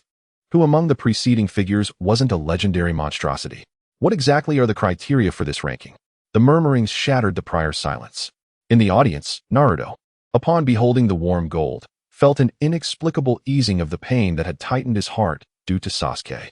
This light evoked familiarity and comfort, reminiscent of lying on the grass after collapsing in training, witnessing the sunset. Yet the term ordinary left him perplexed. Could it imply someone without a bloodline limit or formidable background? In a corner, Irika, who had been quietly observing his disciples, felt an unaccountable skip in his heartbeat. The title stirred something deep within him, igniting the flame of hope. Was this not precisely the ideal he had long pursued as a teacher of ninjas? He looked at Naruto, now the prophesied child, and then at Sasuke, who was ensnared in the depths of anguish, his heart a tumult of emotions. Ordinary, he murmured to himself, never having imagined that this word would appear in such a grand celestial reckoning. On the dais, Orochimaru, disguised as the fourth Kazekage, harbored an unmasked disdain in his serpentine eyes. Ordinary, he chuckled coldly to himself. In his view, weakness was an inherent sin. Mortal beings, incapable of wielding formidable power, are but mere dust beneath the feet of the strong, lacking even the qualification to be acknowledged. This review is utterly tiresome. It truly stirs no enthusiasm within. He licked his lips, his gaze brimming with disdain for such sentimental theatrics. At that very moment, in a distant, shadowy cave, beneath the mask, Obito's crimson Sharingan constricted sharply at the mere thought of recognition. The word recognition pierced his heart like a venomous thorn, deeply embedded in the darkness that had long filled his soul. His entire existence had been a yearning for acknowledgement, a longing for Kakashi's recognition, for his teacher's approval, and most intensely, for Rin's validation. Once, he believed he had attained it. Yet, as he witnessed Rin's heart being pierced, that recognition transformed into the most malevolent curse imaginable. In this world, genuine acknowledgement simply does not exist. Everything is a fade. Humph, a tedious charade. Obito's voice was frigid, yet his clenched fist betrayed the turmoil within him. Within the venue, the murmurs among the audience grew louder. Could it be that an ordinary person had, at a critical juncture, saved a significant figure? Nara Shikamaru, arms crossed lazily, pondered aloud. However, how could a mere mortal affect such a paradigm shift in the ninja world? It was utterly perplexing. Inazuka Kiba exclaimed boldly, "Who cares? It's surely another Leaf Ninja. This arena is practically becoming a Konoha awards ceremony." Though his words were somewhat brash, they echoed the sentiments of many ninjas from other villages. Choji nodded in agreement, munching on chips. Hinata, however, watched Naruto with concern, sensing a shift in his emotions, which offered her a modicum of relief. Kakashi leaned against the wall, a contemplative glimmer in his exposed eye. After the ordeal with Itachi, he had been profoundly shaken, prompting a re-evaluation of the definitions of strength and merit. Perhaps saving the world does not necessarily require cataclysmic power. In the uncelebrated corners of existence, a seemingly insignificant act of kindness might alter the course of history. He recalled his father, the Leaf's White Fang, who sacrificed his mission to save his comrades, ultimately facing the scorn of the entire village and dying in solitude as a hero. If his father's actions could be deemed a form of salvation, does that render him a mere mortal as well? Kakashi's expression grew intricate and contemplative. Asuma and Kurenai exchanged glances, each perceiving the confusion reflected in the other's eyes. As elite Jonin, they dealt with A-rank or S-rank missions, their adversaries being ruthless rogue ninjas. In their realm, the term mortal was synonymous with weakness and those in need of protection. Yet now, a mere mortal was poised to ascend to a list that epitomized the pinnacle of strength and achievement in the ninja world. This undoubtedly shattered their preconceived notions. The atmosphere in the hall, having traversed through profound sorrow and depression, became peculiar in light of this unforeseen title. Gone are the previous tensions and solemnity, replaced instead by an overwhelming sense of curiosity and inquiry. Everyone yearns to uncover the identity of this soon-to-appear mortal, and to understand what extraordinary deeds he has accomplished to deserve such lofty accolades as igniting the flame of hope. Under the collective gaze of the audience, golden light begins to coalesce upon the celestial canvas. A warm yet slightly antiquated scene gradually unfolds before their eyes. A familiar gate of the Hidden Leaf Village, a somewhat dilapidated street, and the unmistakable silhouette of a yellow-haired youth. Chapter 74. The Stolen Forbidden Technique Scroll. The isolated boy, the imagery flowing across the celestial backdrop, carries a faded quality, imbued with warmth and nostalgia. The night, thick as ink, envelopes the entirety of the Leaf Village. The statues of past Hokages at Hokage Rock stand solemnly beneath the moonlight, appearing as silent guardians surveying the sparsely lit village below. It embodies a tranquil and serene atmosphere, untouched by the turmoil that would later ensue. The lens traverses the slumbering streets, drawing closer as if a bird were gliding over rooftops. Eventually, the scene freezes at the lone illuminated window of the Hokage's office. Within the silhouette of that window, a diminutive and furtive figure emerges. Clumsily, he tiptoes, cautiously climbing through the window. The iconic orange attire stands out vividly against the night, while his golden hair, still radiant in the moonlight, resembles a flickering flame. Who else but the young Naruto Uzumaki would dare to undertake such audacious actions? At this sight, a hushed gasp reverberated through the previously quiet assembly. All gazes instinctively converged upon the young protagonist. It was indeed Naruto in his youth. What could he possibly be doing? Sneaking into the Hokage's office in the dead of night? In the center of the venue, the very Naruto let out a cry akin to a lament. He hastily covered his face with his hands, wishing he could perform a Doton technique and burrow into the earth. This was more humiliating than a public execution. The foolish antics of his childhood were being broadcasted live across the entire ninja world by this wretched celestial display. His cheeks burned with an astonishing heat, as if the metal forehead protector upon his brow might melt away. Social death. This was the ultimate, irrevocable demise of his social standing. Cursed celestial canvas. Just moments ago, he had felt elated by the audience's understanding upon the revelation of his background. Yet, in the blink of an eye, it ruthlessly exposed his most embarrassing history for all to see. The audience was not only comprised of Leaf villagers and ninjas, but also included shinobi from Sunagakure, Humogakure, Iwagakure, and Kirigakure. The elites of the 5 great ninja villages were now observing him with a myriad of scrutinizing looks. Naruto felt as though he were a rare specimen on display, utterly uncomfortable in the spotlight. Nonetheless, a flicker of confusion crossed his mind. How could such a scandalous event be deemed a pivotal moment worthy of recognition? Naruto seemed to reminisce about the events that unfolded that fateful night. His cheeks still burned with warmth, yet a wave of emotion surged within him, a blend of tenderness and bittersweetness. For that night marked the first time in his life that he was genuinely acknowledged by others. Beside him, Sakura Haruno's lips quivered uncontrollably, her gaze peculiar. With no hesitation, she elbowed Naruto sharply in the ribs. "You foolish Naruto, I can't believe you engaged in such mischievous antics as a child. Reflecting on it now, you were truly a troublesome child." Naruto felt increasingly embarrassed by this public revelation. Stammering, he opened his mouth several times, yet could not articulate a single coherent retort. Ultimately, he could only emit a series of meaningless, pitiful sounds from his throat. On the other side, Sasuke Uchiha cast a cold glance in his direction. His eyes, hollowed by the truths of his family, appeared momentarily lightened by this comical scene. Yet he remained engulfed in profound sorrow and confusion, trapped in his own turmoil. Perhaps even he was unaware of the slight upward curve at the corners of his mouth. The scene above continued to play faithfully. Young Naruto had successfully infiltrated the empty Hokage's office. The air was thick with the unique scent of aged paper and tobacco. He resembled a curious groundhog that had stumbled into a treasure trove, surveying his surroundings with wonder. Scrolls depicting the will of fire adorned the walls, while the shelves were crammed with various esoteric ninjutsu texts. However, none of these captured his interest. Ultimately, his gaze was irresistibly drawn to a colossal scroll positioned at the center of the room. The Book of Seals.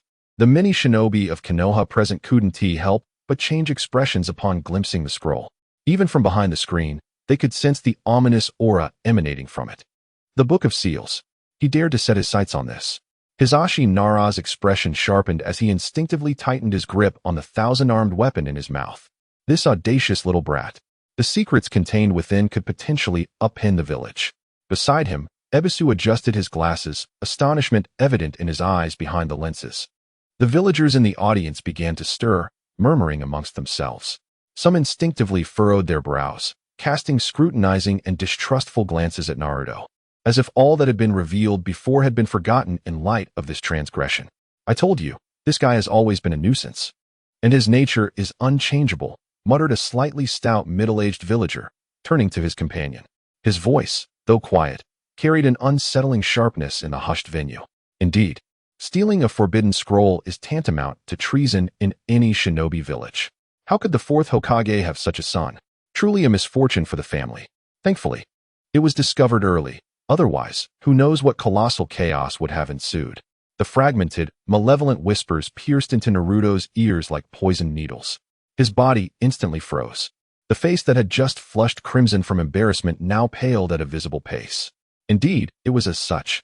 In the eyes of these individuals, he would forever be the mischievous fox boy, a source of calamity to be guarded against and distanced from. Even though the heavens had foretold that he would become the hero to save the village and the ninja world, and even though they had revealed his lineage as the biological son of the revered fourth Hokage, some individuals remained entrenched in their prejudices, unable to erase the stains of his past misdeeds. On the podium, Third Hokage Hiruzen Sarutobi gazed quietly at the celestial display, a faint, resigned smile etched on his aged face. He took a gentle puff from his pipe, the smoke obscuring the emotions in his eyes. He understood the events of that night more clearly than anyone present. Rather than labeling Naruto as audacious for successfully stealing the scroll, it was more accurate to say that he, as Hokage, had intentionally condoned and permitted it. It was a unique test for Naruto, a clumsy gift from a helpless grandfather to a lonely child. He was acutely aware of the dangers posed by the sealing scroll, should its contents be leaked. The ramifications would be dire. Yet, he trusted that within the heart of this child, born of Minato and Kushina, burned a pure will of fire, rivaling that of anyone else. This trust represented his final act of guardianship over the hero's orphan. Third Hokage, the advisor, Kohor Udatain, frowned, her eyes reflecting disapproval. In her perspective, placing such a crucial forbidden scroll at risk was utterly frivolous. However, Hiruzen merely gestured calmly for her to refrain from further commentary and to observe in silence. The truth would inevitably be revealed under this celestial canopy. No argument could rival the power of first-hand witness. On the celestial canvas, young Naruto exerted every ounce of strength he possessed. His small frame formed a comical yet striking contrast against the enormous, heavy scroll. With tremendous effort, he finally hoisted the colossal scroll, taller than himself, onto his back. He resembled a burdened snail trudging forward, or a triumphant thief reveling in his spoils. Puffing and swaying, he clumsily tumbled out of the window, quickly vanishing into the depths of the night. Shortly thereafter, the scene shifted within the brightly lit, oppressive atmosphere of the Ninja Academy's office. Irika Yumino paced anxiously like a tiger trapped in a cage, his face betraying an undeniable mix of worry and guilt. A group of Chunin gathered around him, chattering animatedly about this sudden turn of events. "Irika, are you truly certain that it was Naruto who did this? Though that boy usually indulges in mischief and pranks, could he truly have committed such an act?" Irika halted, his expression grave as he nodded emphatically. His gaze was filled with certainty, yet his heart was engulfed in turmoil. There could be no mistake. During the graduation examination this afternoon, he was the sole student who had failed. I sought him out, hoping to offer some words of comfort. But he was absent from home, undoubtedly somewhere else. He must be feeling utterly dejected and heartbroken. A tremor laced Irika's voice as he struggled to fathom the emotions tormenting that child at this moment. Just then, the office door swung open. A bespectacled, seemingly refined elderly ninja entered, the very Mizuki. Upon his arrival, he addressed everyone with an exceedingly grave tone, tinged with a hint of indignation. "Ladies and gentlemen, the severity of this situation is far more terrifying than you can possibly imagine. What Naruto has stolen is not merely an ordinary scroll. It is the forbidden technique scroll sealed by the first Hokage himself. Each ninja skill recorded within, if misused or leaked, could condemn Konoha to irretrievable ruin." Mizuki's words struck like a deep-water bomb upon a tranquil lake. The faces of all present Chunin turned ashen, devoid of color. The expressions of the audience in the hall also grew exceedingly grave. It turned out that this truly was the legendary tome containing countless forbidden techniques. Did that rascal Naruto even comprehend the colossal disaster he had unleashed? Many hearts raced in the taut atmosphere, gripped by anxiety. He must be found at once. We must reclaim the scroll at any cost. Everyone, mobilize immediately. Seal off all exits from the village. He must not escape. This is a level 1 alert. Hurry and inform the Hokage. Under the night sky, the Chuunin moved with urgency and precision. Shadows leapt from windows, vanishing into the darkness. The entire village of Konoha seemed to awaken like a great beast from slumber, transforming into a taut bowstring, the atmosphere thick with tension. Observing this, the villagers in the hall cast increasingly hostile and frigid glances at Naruto. I said he was a calamity. How right I was. The son of a hero? To me, he is nothing but a veritable harbinger of disaster. If it were not for him, how could the village find itself in such perilous straits? Those scathing remarks surged once more like a tide. They were like invisible, razor-sharp knives, slicing deeper into Naruto's heart with each utterance. Instinctively, he lowered his head, biting his lip until the metallic taste of blood emerged. His nails dug painfully into his palms from the intensity of his grip. Why? Why do you only see that I have stolen the scroll, yet never consider why I did so? On that day, he was merely a 12-year-old child, an immensely lonely boy, yearning for graduation, desperately seeking the acceptance of others. He had simply placed his faith in the words of his esteemed mentor, Mizuki. Believing that mastering a single ninjutsu from the scroll would guarantee his graduation and the coveted headband, he remained blissfully unaware of his exploitation by that hypocritical man. He was equally oblivious to the profound significance the heavy scroll held for the entire village. Yet, to whom could he articulate these sentiments? No one would heed his words. In the eyes of those around him, he would forever be the architect of his own misfortunes. At that moment, a warm and sturdy hand gently rested upon his trembling shoulder. Naruto jolted, as if electrified. Slowly lifting his gaze, he met a pair of eyes brimming with concern and trust. It was Irika-sensei.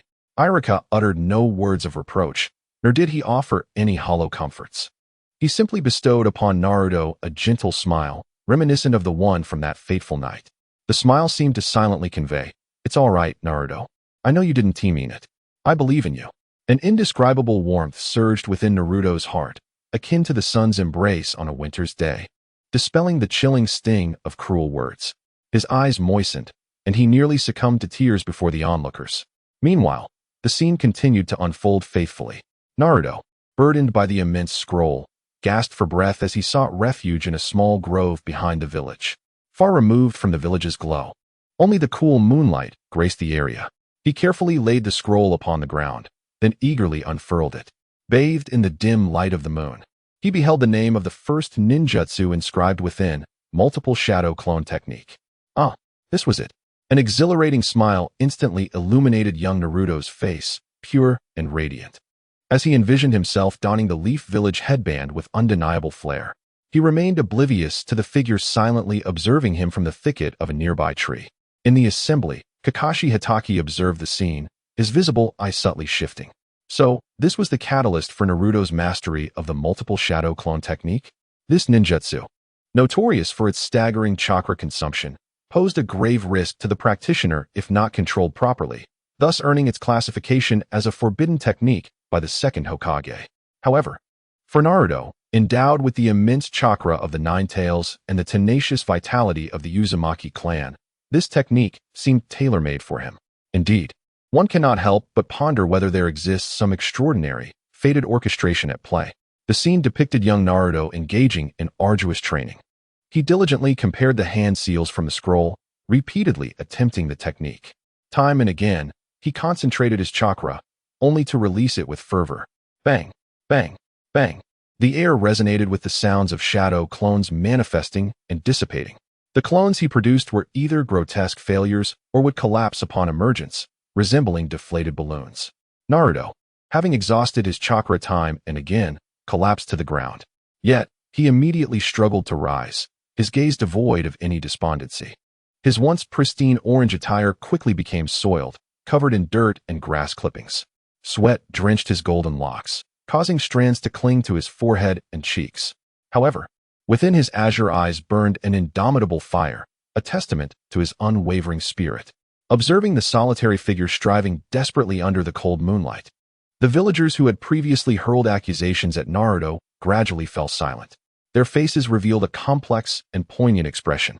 For the first time, they witnessed the remarkable effort this boy, whom they had deemed a harbinger of misfortune and trouble, had dedicated to what they perceived as a simple graduation. His relentless determination and pure yearning for acknowledgement stirred an unprecedented emotion within many, particularly among the children at the Ninja Academy, who looked at Naruto, a peer, with eyes brimming with admiration. Was this boy truly working so hard behind the scenes? Choji paused his munching on chips, murmuring to himself, "What a bother, yet undeniably impressive. If it were me, I would have given up long ago." Shikamaru, typically averse to trouble, unexpectedly set aside his usual languid demeanor, his gaze turning earnest. Sakura and Ino exchanged glances, recognizing a shared complexity of shock in each other's eyes. They had always believed Naruto to be a mere troublemaker, a perpetual underachiever. Even Gaara, who had remained silent in the corner of the audience, felt a stirring within his icy green eyes, a tumultuous wave of emotion, loneliness, effort, and the relentless pursuit of recognition. This boy named Uzumaki Naruto was strikingly akin to him. No, he shone even brighter. For even amidst darkness, hope's flame still flickered in his eyes. Chapter 75. The Lies of Mizuki. Above, the moonlight poured like water across the sky. Little Naruto sat exhausted on the ground, gasping for breath. After hours of relentless effort, he had finally managed to grasp the technique of the Shadow Clone Jutsu, albeit producing a limited number of clones, each appearing somewhat frail. Yet, this achievement was enough to elate him. Finally, I can graduate. He wiped the sweat and dirt from his face, revealing his signature radiant smile, his white teeth gleaming in the moonlight. Just then, a figure emerged from the woods. "Naruto, I found you." It was Irika. Upon seeing Naruto safe, he first breathed a sigh of relief, then quickly adopted a stern expression, preparing to reprimand the audacious student. Upon spotting Irika-sensei, Naruto momentarily froze, then leapt up as if presenting a treasure. "Irika-sensei, look, I've learned it. I've mastered a jutsu from the scroll. Now I can graduate, right?" He gazed at Irika with eager anticipation, his azure eyes shimmering with a longing for praise. As Irika beheld the boy's soiled, yet hopeful visage, the stern rebukes he had prepared suddenly choked in his throat, refusing to escape his lips. This child, he merely yearned to graduate. The spectators in the venue felt a tumult of emotions as they witnessed the scene unfold. Was it truly for this? To graduate? He resorted to stealing the forbidden scrolls. What a fool he was. Indeed, he was too naive and far too easily deceived. Many gazes softened involuntarily, as previous criticisms and discontent transformed into resigned sighs. They finally comprehended that the youth on the screen was not a scheming traitor, but merely a child who had erred in his methods, desperately seeking affirmation. However, before Irika could utter a word, another figure appeared as if conjured from the shadows. Mizuki. He stood atop the trunk of a great tree, surveying the two from a lofty perch, an eerie smile adorning his face. "Irika, do not be deceived by him. This scoundrel has always intended to seize the sealing scroll." Naruto immediately panicked, hastily retorting, "That's not true. It was teacher Mizuki who told me. He said that if I mastered just one technique from the scroll, I would be able to graduate." At this proclamation, the crowd erupted in astonishment. What? Mizuki incited him? I knew Naruto could not possibly have knowledge of the sealing scroll. What was Mizuki truly scheming? Above, Mizuki's plot continued to unfold. Realizing his scheme had been exposed, he discarded his facade, revealing a sinister countenance. He drew two massive wind shuriken from behind him and launched an assault on Irika. Acting swiftly, Irika pushed Naruto aside and unsheathed his kunai to block the attack. "Naruto, quickly, hand me the scroll. It must not fall into Mizuki's hands," he urged, fending off Mizuki's relentless onslaught while anxiously calling out to Naruto. The sudden turn of events left Naruto dumbfounded, standing frozen, unable to comprehend why the gentle teacher Mizuki would suddenly turn against Irika. Whom should he trust? One was the teacher who promised him graduation, the other was Irika, who, though often stern, always showed concern at critical moments. His young mind whirled in confusion. Seeing Naruto's bewilderment, a hint of malice flickered in Mizuki's eyes. He resolved to utterly shatter the boy's spirit, plunging him into an abyss of despair and anguish. "Naruto, do you wish to know why the entire village despises you?" Mizuki's voice dripped with malicious seduction. Do you want to understand why they call you the Nine-Tails brat? The words Nine-Tails struck like a thunderclap, searing into Naruto's heart. Within the venue, the hearts of all present tightened in unison. The most brutal truth was about to be unveiled. They are about to witness how a mere 12-year-old child is consumed by the world's deepest malice. Hinata anxiously clenched her hands, her nails digging deeply into her palms, and her eyes instantly reddened. "Do not say please," she silently prayed, yet she could not alter the impending events unfolding on the screen. Gaara's body trembled uncontrollably. This scene bore an uncanny resemblance. He too had been subjected to the most venomous words that tore open his most grievous wounds. The feeling of betrayal and abandonment by the entire world was something he understood better than anyone else. In this moment, his gaze was fixated on Naruto, as if he saw another isolated and helpless version of himself. Irika sensed Mizuki's intentions, and his expression changed dramatically. "Silence. Mizuki, there are rules in the village. This matter must not be spoken of." He desperately tried to intervene, but Mizuki was quicker. "It's futile, Irika. Allow me to reveal the truth to this boy." Mizuki, with a maniacal and twisted smile, shouted hysterically at little Naruto. 12 years ago, the Nine-Tails fox, which destroyed the village and claimed countless ninja lives, including Irika's parents, did not perish. That monster was sealed within your body by the Fourth Hokage. Indeed, Naruto, you are the very fox that devastated the village. You are the beast that killed Irika's parents. Boom. Each word from Mizuki detonated like a bomb in Naruto's mind. His world spun chaotically at that moment. All colors faded away, leaving only an endless expanse of black and white. He stood there dazed, his pupils dilated, losing all focus. So this was the truth? No wonder. No wonder everyone looked at him with disdain and fear. No wonder no one wanted to play with him, always whispering behind his back. No wonder he had been alone since childhood, without parents or friends. It turned out, he was the monster hated by all. He was the fox. In the venue, silence reigned. Everyone was stunned by this cruel scene, as if their breaths had halted. They witnessed the young boy, upon learning the truth, have his childlike innocence and joy utterly shattered. In its place emerged profound pain, confusion, and despair. The villagers felt as if their hearts were gripped by an invisible hand, painfully constricted, making it hard to breathe. They had used the term fox countless times to insult and harm this child, never considering the immense suffering he would endure upon first hearing that name and understanding its meaning.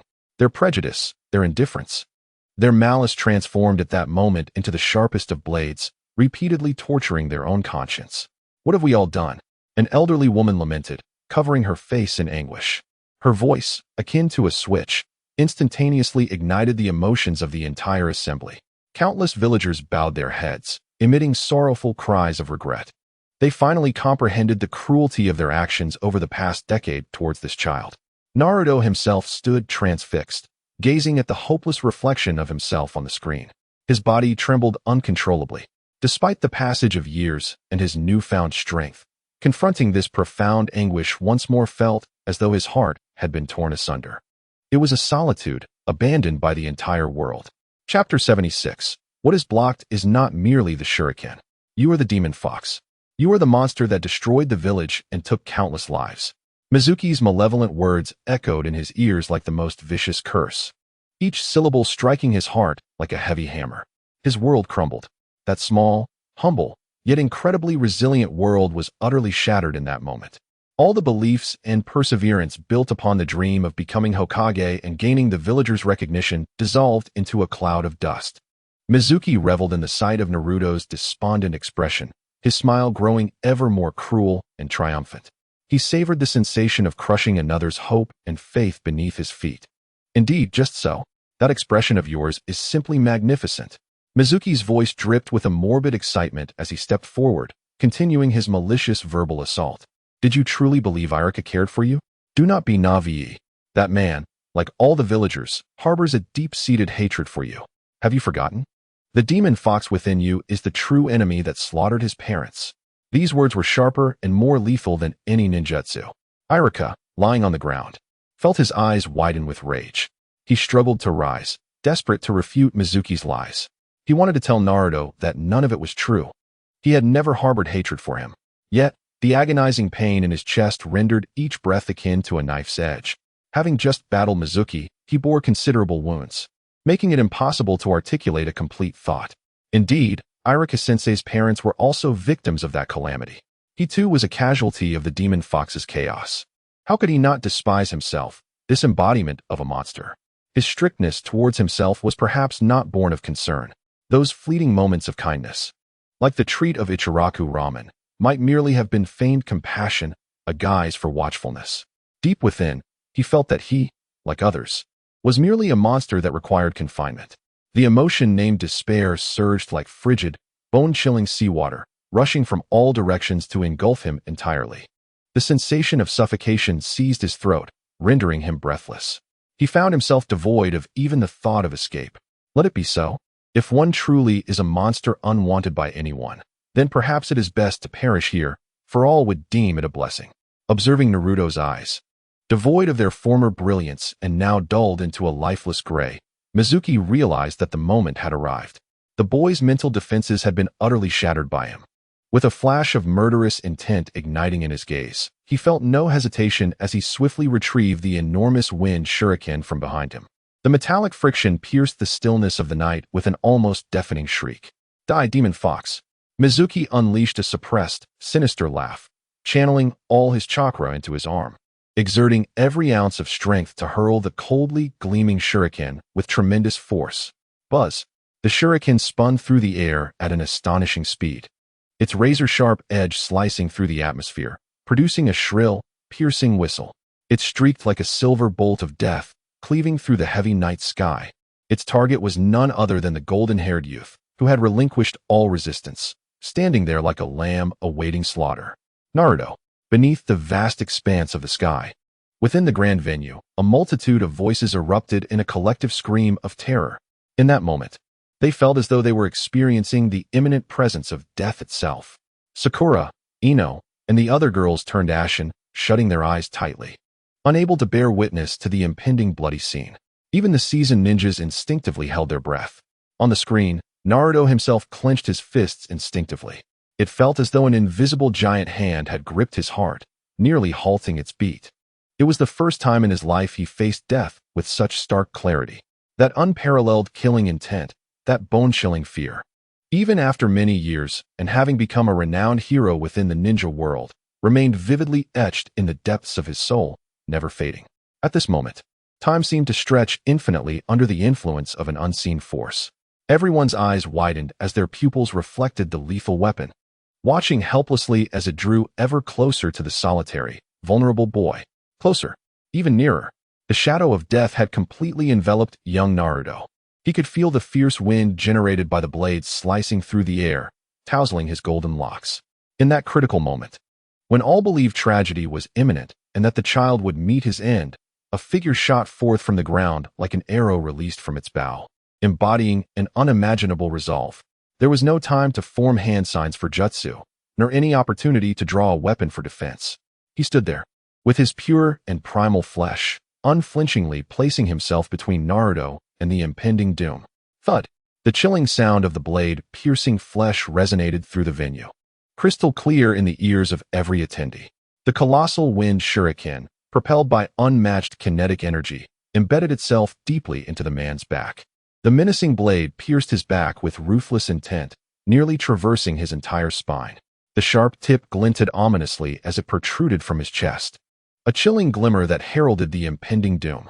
Blood surged forth like a torrential flood, instantly gushing out in a crimson deluge. The warm liquid stained his green ninja vest, soaked the ground beneath him, and splattered across the cheeks of the golden-haired youth behind him. In that moment, time appeared to have been suspended. The venue fell into a profound silence, so quiet that the sound of a falling needle could be discerned. Everyone stood transfixed, gazing at the screen displaying the harrowing scene, their minds blank, rendered incapable of thought.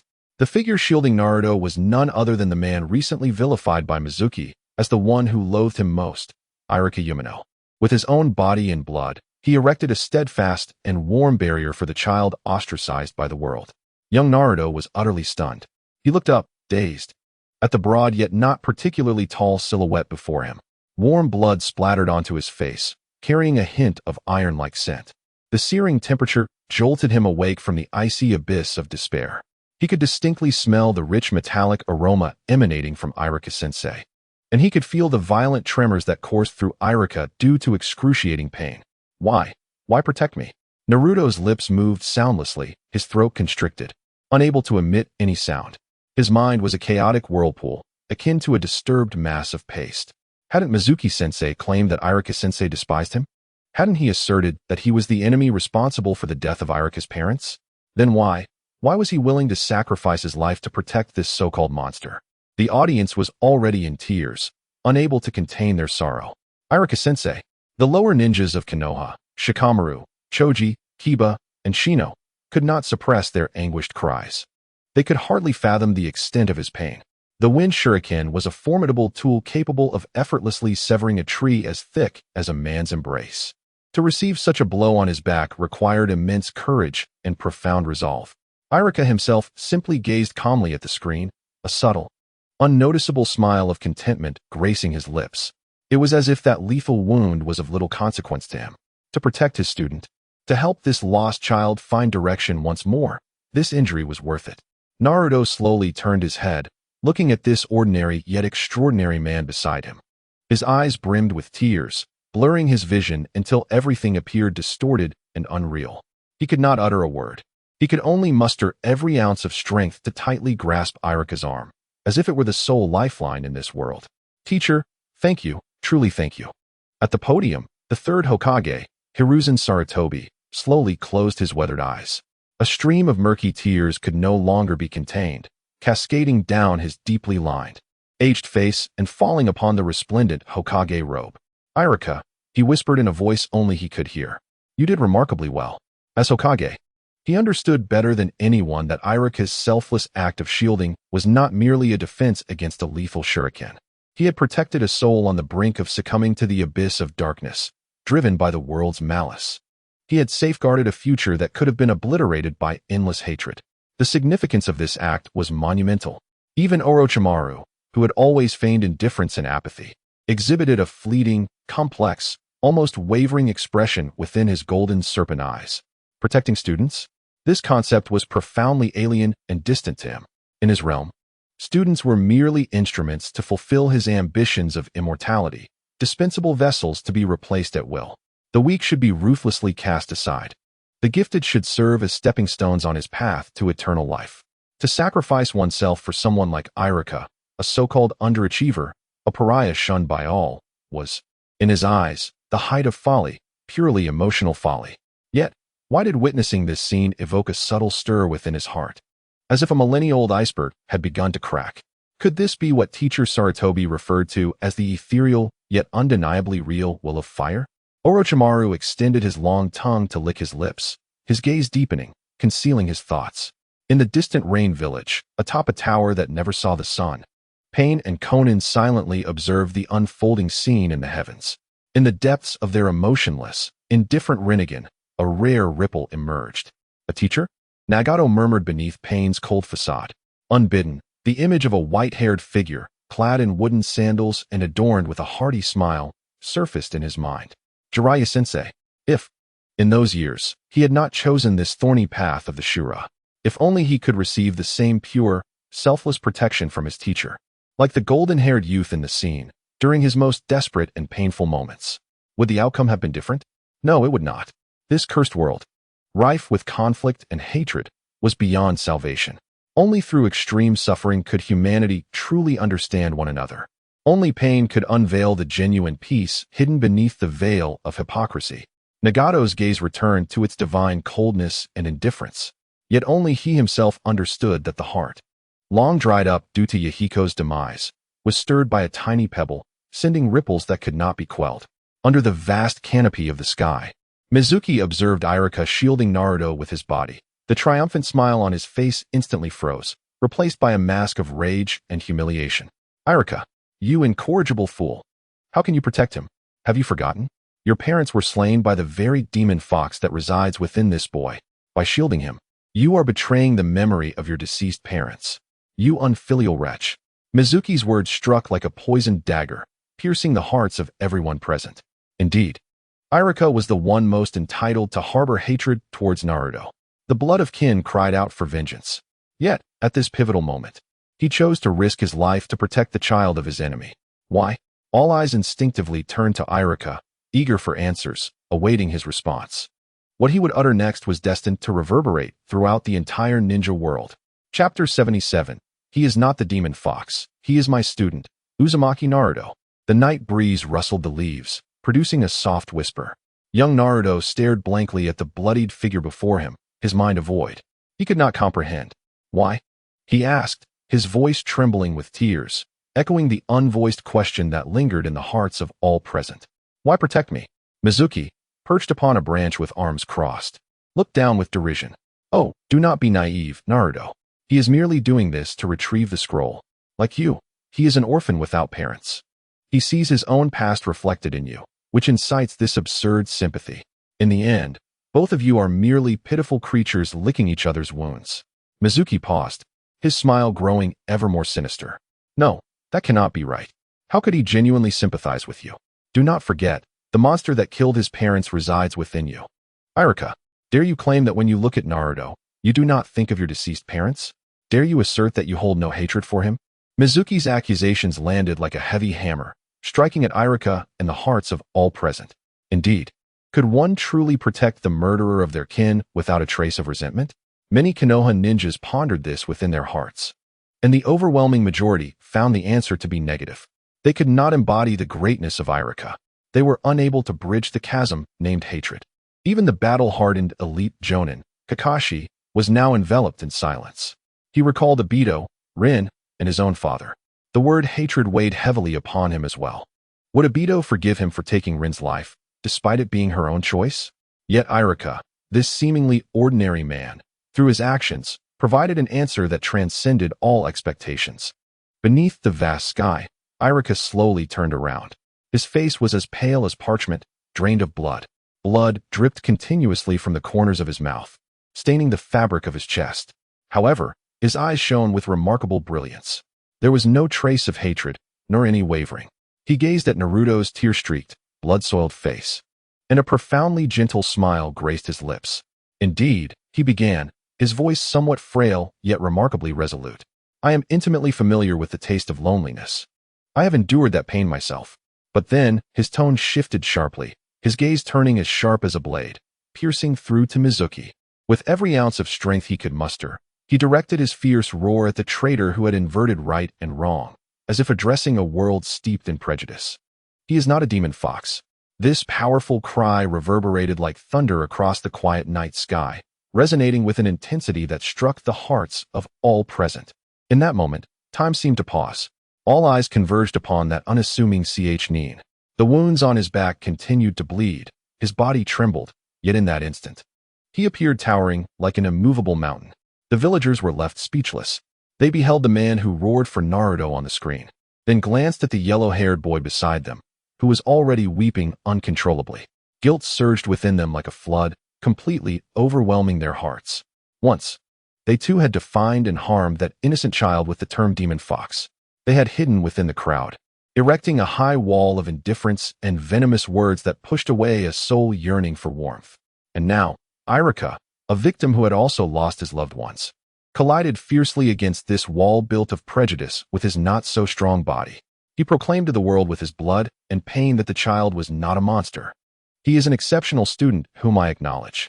Irika's voice, tinged with emotion, became somewhat hoarse, yet he exerted all his strength to shout the words that followed. He looked at Naruto, his eyes brimming with pride and affirmation. He worked so hard, extremely hard, though he may often be clumsy, causing trouble and lacking recognition. He understands the anguish within the human heart better than anyone. Therefore, he is not a demon fox. He is a ninja of the Hidden Leaf Village. He is my student, Naruto Uzumaki. One declaration after another, akin to the most ferocious cannon fire, relentlessly battered the venomous theories of Mizuki, leaving them utterly dismantled. It obliterated the psychological defenses of everyone present. The oppressive sound of weeping echoed from every corner of the venue, swiftly coalescing into a vast ocean of sorrow. Countless villagers, faces obscured by their hands, wept uncontrollably. They mourned their own ignorance, lamented their apathy, and wept for Irika's greatness and Naruto's kindness. Indeed, they had all forgotten. Before he became the Nine Tails, he was first and foremost a living, breathing human being. He could cry, laugh, feel pain, and yearn for the attention and acknowledgement of others. Yet, they had cruelly stripped him of his humanity in the most brutal manner possible. On the podium, the third Hokage, Hiruzen Sarutobi, wiped away the tears from the corners of his eyes and revealed an expression of profound relief. "Irika, you have done well," he recalled many years prior. A similarly rebellious youth who had lost his parents. It was he who had guided that boy back onto the righteous path with the will of fire. Now, that boy had matured, and in his own way, was passing on this warm legacy to the next generation. This is Konoha. This is the will of fire that stands resilient, regardless of the storms it faces. Under the heavens, young Naruto gazed, transfixed, at Irika defending him, tears cascading down his cheeks like pearls released from a broken string. It dawned on him that there were still those in this world willing to believe in him. There were still those who would acknowledge him. The heart, once frozen by abandonment, melted entirely in that moment. An unprecedented surge of power erupted from within him. It was not merely the chakra of the Nine Tails. It was a force more pure and profound. It was the power born of being recognized, a force known as bonds. Mizuki's face darkened with fury at Irika's words. He had not anticipated that this so-called good person would go to such lengths to defend that demon fox. "If you seek death so fervently, then I shall grant you that. You two monsters shall descend into hell together." In a swift transformation, Mizuki assumed Irika's form to pursue Naruto. In truth, this Naruto was Irika in disguise, intending to allow the real Naruto to escape. "Humph, you would go to such lengths for this little brat," Mizuki scoffed, preparing to eliminate Irika. However, just as he was about to strike, a figure appeared before him with a speed he could not fathom. It was Naruto. He wiped away his tears, his face alight with unprecedented determination and fury. "You shall not harm Irika-sensei any longer." Chapter 78. The Crossroads of Darkness. The weight of the entire ninja world in that moment. Young Naruto unleashed astonishing power. Countless identical figures sprang forth, instantly filling the clearing of the forest. Their numbers, in the hundreds or thousands, were truly spectacular. This was the forbidden technique known as the Shadow Clone Jutsu. With an almost overwhelming advantage, he mercilessly pummeled Mizuki into a state of disarray. Each punch unleashed the pent-up grievances and solitude that had long plagued him. Each kick served as a testament to his transformation from a victim of bullying to a formidable contender. The battle came to an abrupt halt amidst Mizuki's anguished cries. Under the serene moonlit night, Irika slowly approached. He removed the forehead protector from his own brow, emblazoned with the symbol of Konoha, a mark of his honor and identity as a ninja. With deliberate care, he bestowed this honor upon Naruto's head, his actions imbued with an undeniable solemnity. "Congratulations. You have graduated." Those simple words pierced through years of isolation. A gentle acknowledgement melted the ice encasing his heart. This congratulation held more value for Naruto than any extravagant praise, more tangible than his dreams of becoming Hokage in that moment. The young boy extended a trembling hand to touch the cold yet weighty protector, the metallic texture resonating vividly against his fingertips. At last, he was no longer alone. At last, he had been embraced by the world. A warm tear cascaded down his cheek, yet his expression blossomed into a heartfelt smile. Thus, the scene gradually crystallized into this tender moment. The boy's smile harmonized beautifully with the emblem upon his forehead protector, radiating a warm golden glow that enveloped the entire sky once more. The light was soft, as if narrating a poignant tale. A profound and thought-provoking narration slowly emerged. What is to save the day? To rescue a life on the brink of death is to save the day. To salvage a village in peril is to save the day. To preserve a world on the verge of collapse is also to save the day. Yet sometimes, saving a heart teetering on the edge of despair, its significance outweighs that of the entire world. These few lines bore an inexplicable power, indelibly inscribing themselves upon the hearts and souls of all present. The phrase outweighs the entire world struck like a boulder cast into a tranquil lake, stirring tumultuous waves within the hearts of the gathered. Was this not an exaggeration? Many subconsciously entertained such doubts. They did not deny Irika's achievements. Indeed, his actions were noble and profoundly moving. The bond between teacher and student could touch even the hardest of hearts. However, to assert that it was more significant than saving the world seemed somewhat hyperbolic, if not absurd. After all, the astonishing feats previously recounted were still fresh in their minds. Whether it was the flying thunder god technique of Minato Namikaze or the formidable transformation of Hashirama Senju, each was pivotal in battles that determined the fate of the ninja world. In comparison to those grand epics, Irika's moment of intervention appeared somewhat trivial, resembling a tender interlude rather than a decisive turning point for the world.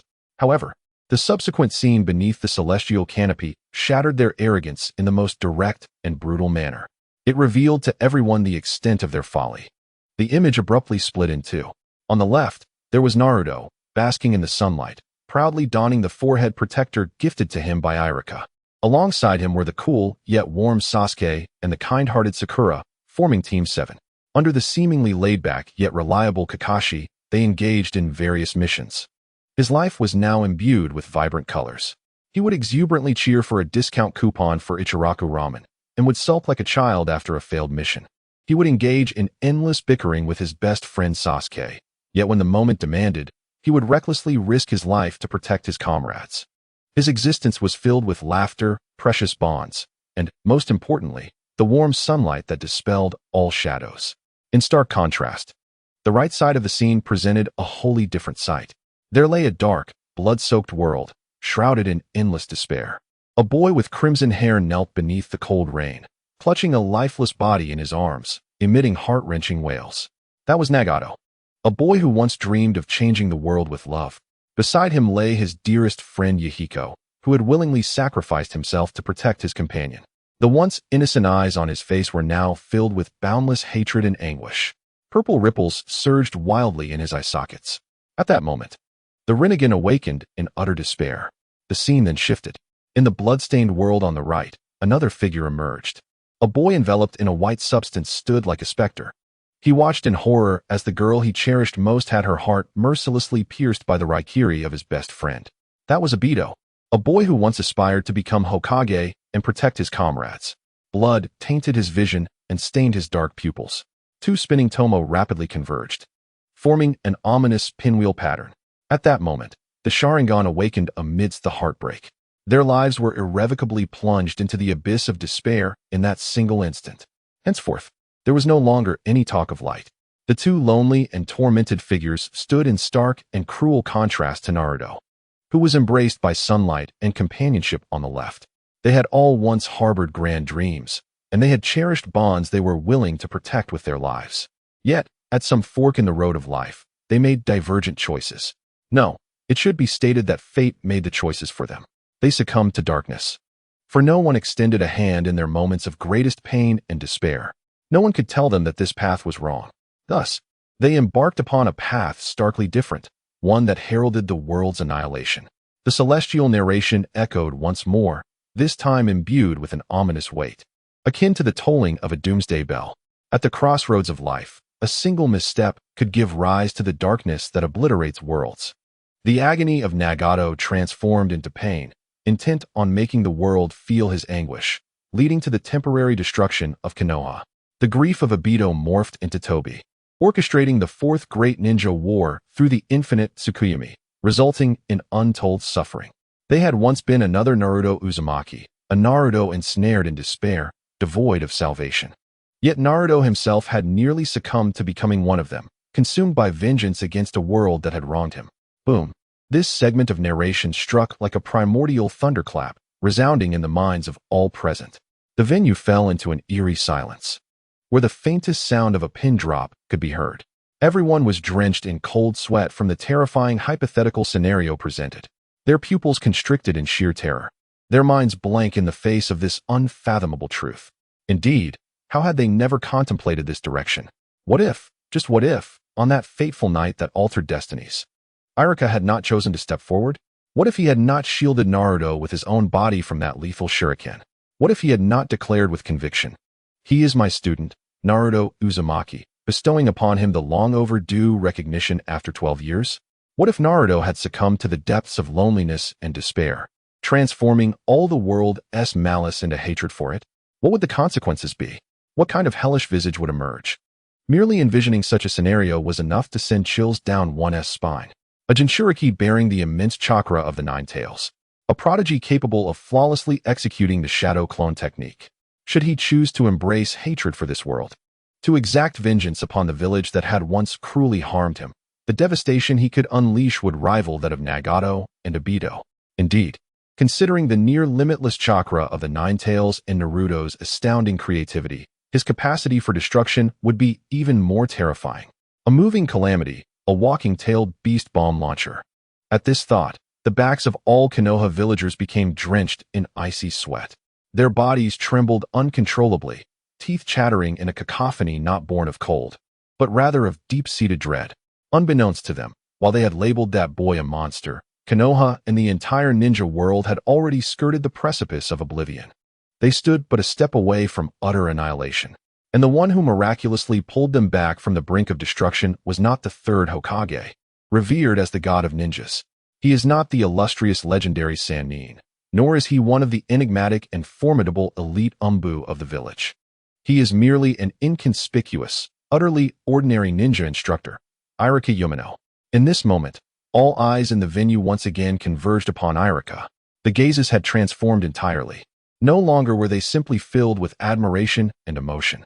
Instead, they radiated a profound reverence and gratitude, as if he were a savior emerging from the depths of their souls. So it was. Kakashi Hatake leaned against the wall, slowly exhaling a breath laden with complexity. His eyes reflected a tumult of emotions, shock, admiration, and a twinge of deep-seated guilt. He gazed at the man not far away, who, despite the scrutiny of the crowd, maintained a gentle smile. In his heart, only boundless respect remained. This was the true significance that this moment sought to unveil. True salvation does not hinge on the cataclysmic power one possesses, nor on the number of formidable foes one has vanquished. Rather, it resides in the choices made at critical junctures. Irika's decision saved a wayward youth on the brink of straying from the path. More profoundly, it salvaged the future of the world. And what of himself? He recalled Rin and the memories of Obito, who once cherished his comrades as treasures. If only he could have done more back then. Kakashi's heart brimmed with an ineffable bitterness and remorse. In the Wind Country's seating area, Gaara stared blankly at the screen. His body felt as rigid as a rock weathered by the sands of time. They were all once another Naruto Uzumaki, and Naruto Uzumaki nearly became another version of them. The words displayed upon the sky felt like the most venomous curse, reverberating incessantly in his mind. His heart felt as though it were gripped by an invisible hand, causing him pain so acute he could scarcely breathe. Indeed, another Naruto Uzumaki. He gazed at the blonde youth on the left of the screen, surrounded by companions, laughing carefree. He reflected on his own past, a childhood drenched in fear and hatred. Why? Why did he deserve redemption? Why was he able to bask in the warmth of such cherished bonds under the sun, while he languished in endless darkness, struggling alone, accompanied only by the loneliness of a monster? The venomous serpent of jealousy gnawed relentlessly at his heart. Yet soon, this darkness of envy was supplanted by a more intricate array of emotions, tinges of yearning and faint whispers of hope. He looked upon the boy named Naruto Uzumaki, as if glimpsing an alternate possibility of life. Perhaps he, too, could transform to be like him? Perhaps he could forge genuine companionship and gain true acknowledgement? This thought sprouted within him like a resilient seed, quietly taking root in the barren soil of his heart, awaiting the nourishing rain of bonds to cultivate it. In a distant, shadowy corner, Obito and Nagato had long succumbed to a profound silence. They possessed a deeper understanding than anyone present regarding the poignant truth and bitter irony of the narration unfolding above them. Irika, perhaps, beneath Obito's mask. An unintelligible whisper escaped his lips, a name, insignificant and ant-like in his eyes, yet one that achieved what even the Hokage could not. Had Kakashi or Minato-sensei acted sooner during the tumultuous war at the Kanabi Bridge, perhaps the outcome would have been different. However, history knows no what-ifs. In this moment, Obito's heart, long encased in the ice of hatred and darkness, revealed a faint crack, a heart he believed he had forsaken. The atmosphere within the venue had shifted dramatically from one of emotion and warmth to sheer shock and apprehension. The audience finally grasped the magnitude of Irika's intervention, which bore significance no less than any previous iconic moment. Though he did not save countless lives like the Fourth Hokage, he preserved the potential for an entire world. He thwarted the emergence of a Dark Lord. In the guise of an ordinary man, he bore the weight of the entire shinobi realm. This achievement was worthy of comparison to any Hokage. In the silent arena of the Chuunin Exams, The crowd remained lost in the aftermath of awe and trepidation. The stark contrast of potential darkness loomed overhead like a heavy stone upon every heart. Yet, Irika's seemingly ordinary figure shone brilliantly in this moment, akin to a lighthouse guiding Naruto away from the encroaching storm of darkness. Finally, under the collective gaze of the audience, the imagery upon the sky gradually faded, replaced by the final evaluations and awards. A warm, golden light began to coalesce, forming a colossal letter at the center of the heavens. A rank. Upon recognizing this rank, the crowd momentarily fell silent before erupting into thunderous cheers and discussions. An A rank. A Nin had received an A ranking. This was beyond imagination. Incredible. Teacher Irika. The lower ninjas of Konoha were flushed with excitement and pride for their mentor. To them, this recognition was well-deserved, and even an A rank seemed insufficient. While an A rank may not be considered the pinnacle in the grand scheme, its significance depended on who it was awarded to. Irika, an ordinary Nin without bloodline limits or a powerful background, lacked even a formidable jutsu to showcase. Yet this honor was enough to etch his name in the annals of shinobi history. The villagers in the audience wore expressions of genuine admiration, gazing at Irika with respect and gratitude. Irika-sensei, truly a hero of our Konoha. Indeed, had it not been for him, the consequences would have been utterly unimaginable. We all owe him a heartfelt thank you.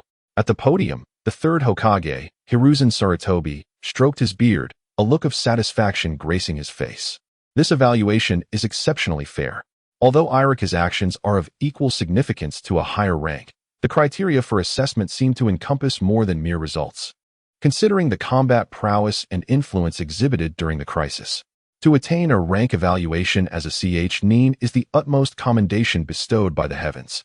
Soon after, beneath the rank evaluation, a line of golden commentary slowly emerged. He may lack earth-shattering power, yet he possesses a gentle embrace for all, with flesh and blood. He shelters the forsaken youths of this world beneath a vast sky. This recognition is worth 1,000 armies. This phrase, akin to a warm current, once again warmed the hearts of all present. Worth 1,000 armies. What a profound statement. Every ninja in attendance wholeheartedly agreed. They understood well the resources and dedication required to nurture a formidable ninja. While the destruction of a ninja's spirit could often be achieved with a single word or a cold gaze, Irika's heartfelt acknowledgement indeed transcends the realm of monetary value and military might, for it safeguarded a weapon that rightfully belongs to Konoha and the entire ninja world. The crowd buzzed with admiration, genuinely convinced by the evaluation and commentary. However, the focal point of the event, Irika himself, appeared somewhat flustered. Standing there, surrounded by countless gazes filled with respect, gratitude, and admiration, he wore an expression of shyness. He had merely done what he believed was right. How did it create such a significant uproar? And to receive a rank evaluation? Irika felt as though he were dreaming. Everything seemed so surreal. Irika-sensei, you are incredible. Naruto exclaimed excitedly as he rushed over, enveloping Irika in a warm bear hug that nearly toppled him. Truly my teacher. He beamed like a child who had just received candy, and that pure joy radiated to everyone around. Irika, embraced by Naruto, finally snapped out of his daze. He affectionately tousled Naruto's golden hair, his heart swelling with warmth. Indeed, even without the heavens assessment or the significance of this rank evaluation, as long as he could witness this child growing up healthy and happy, everything he had done would be worthwhile. At that moment, a golden light shimmered once more above the heavens. The final reward was about to be bestowed. All held their breath, gazing curiously at the sky, eager to discover what sort of reward the heavens would grant this ordinary yet extraordinary teacher. Reward announcement. For the recipient, Hate Irika, as a teacher, carries the will of fire within his heart, nurturing the hopes of the future for Konoha. The reward is the Scroll of the Will of Fire. This scroll is a unique artifact, imbued with the earnest hopes and teachings of the first Hokage, Senju Hashirama, for his successors. Once adorned by its possessor, it significantly enhances their teaching abilities and charisma. During lessons, it facilitates students' understanding and acceptance of knowledge. In moments of heartfelt connection, it opens the doors of students' hearts, resolving their inner conflicts. Moreover, over the course of prolonged instruction, it holds a slight chance of awakening the hidden potential within students. Upon witnessing the detailed description of this reward, the entire venue erupted with excitement. My goodness, This reward is truly extraordinary. An immense boost to teaching capabilities and charm? Is this not the fabled aura of a renowned teacher? It can even stimulate students' latent talents? This is nothing short of a mobile talent incubator. All the ninjas gazed at Iruka with eyes filled with astonishment. They understood all too well what this reward meant for a village. An exceptional teacher can alter the fate of an entire class. And Iruka, now endowed with the scroll of the will of fire, is capable of transforming the future of the entire hidden leaf. He will continually nurture a succession of outstanding ninjas, like Naruto, who possess inner strength and unwavering will. The value of this reward, in the long term, may even surpass that of the eternal Mangekyou Sharingan previously obtained by Itachi. Even the third Hokage, seated on the podium, rose in excitement upon comprehending the reward's description. His aged face radiated uncontainable joy. How wonderful! Truly marvelous. Iruka, this is a blessing for our leaf village. What does the hidden leaf lack the most? It is not formidable ninjas or rare bloodline limits. Rather, it is exceptional guides capable of perfectly inheriting the will of fire. And now, that guide has emerged. Furthermore, he has received the divine endorsement of the first Hokage's sacred artifact. As long as Iruka is present, the future of the hidden leaf will never lack the spark of hope.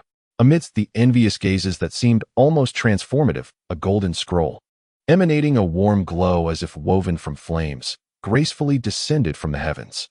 It did not touch the ground, but rather precisely flew into Iruka's hands. The moment Iruka made contact with the scroll, an overwhelming warmth and vast will surged into his mind. It was the essence of the first Hokage, Senju Hashirama. Within it, there were no earth-shattering jutsu, nor cataclysmic powers. Instead, there resided the purest yearning for peace, the most genuine trust in comrades, and the most fervent hopes for the younger generation. Children are the future of the village. A gentle yet powerful voice seemed to transcend time and space, resonating within his heart. Iruka's eyes instantly welled with tears. Cradling the scroll in his hands, he bowed deeply towards the sky. The will of the first Hokage, I shall undoubtedly carry forth with utmost reverence. His voice resonated with unwavering determination. The assembled shinobi of Konoha, upon hearing his words, were filled with profound respect. It was as if the ethereal figures of the first, second, third, and fourth Hokage materialized behind Iruka. In this moment, the enduring spirit of fire found its most exquisite inheritance. Chapter 80. The Torrential Guilt. The redemption of the hero's son, the grand spectacle of the rescue, has gracefully drawn to a close. Iruka cradled the ancient scroll of heritage in his hands, a symbol of the will of fire, heavy yet ablaze with fervor. At that moment, he became the sole beacon of light, the focus of countless gazes. No longer was he merely an ordinary Chuunin teacher, burdened by troublesome students at the Ninja Academy. In the hearts of all villagers in Konoha, he had transcended. He stood as a great being, worthy of standing alongside the Hokage of ages past. It was he who safeguarded the future of Konoha at the most critical juncture. After a silence as fleeting as it was profound, a tempest of voices erupted. The crowd surged like a tidal wave, their sole focus on Naruto and Iruka. Iruka-sensei, we are truly, deeply sorry. A middle-aged ninja's voice trembled with sorrow and regret. Naruto, it is we who were in the wrong. We owe you an apology. More voices joined, coalescing into a torrent of remorse. We were mistaken about you. Truly, each heartfelt cry was imbued with guilt.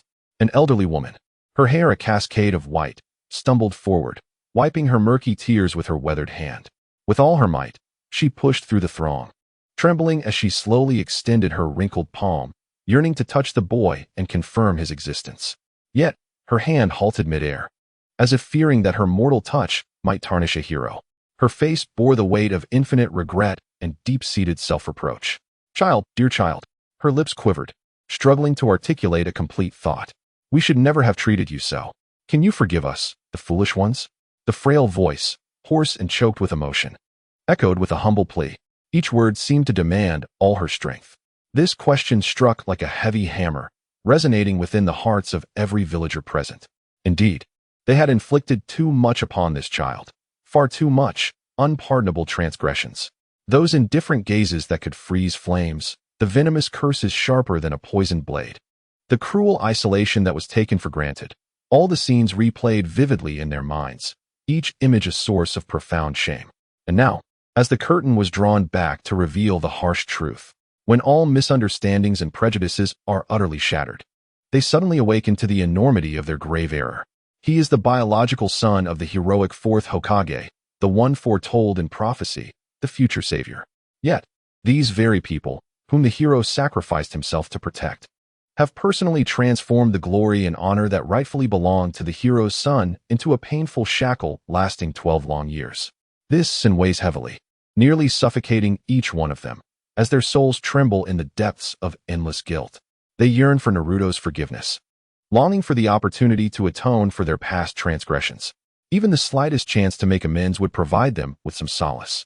In an instant, the entire venue is engulfed by this torrent of remorse. Apologies, weeping, and self-reproach rise and fall like waves.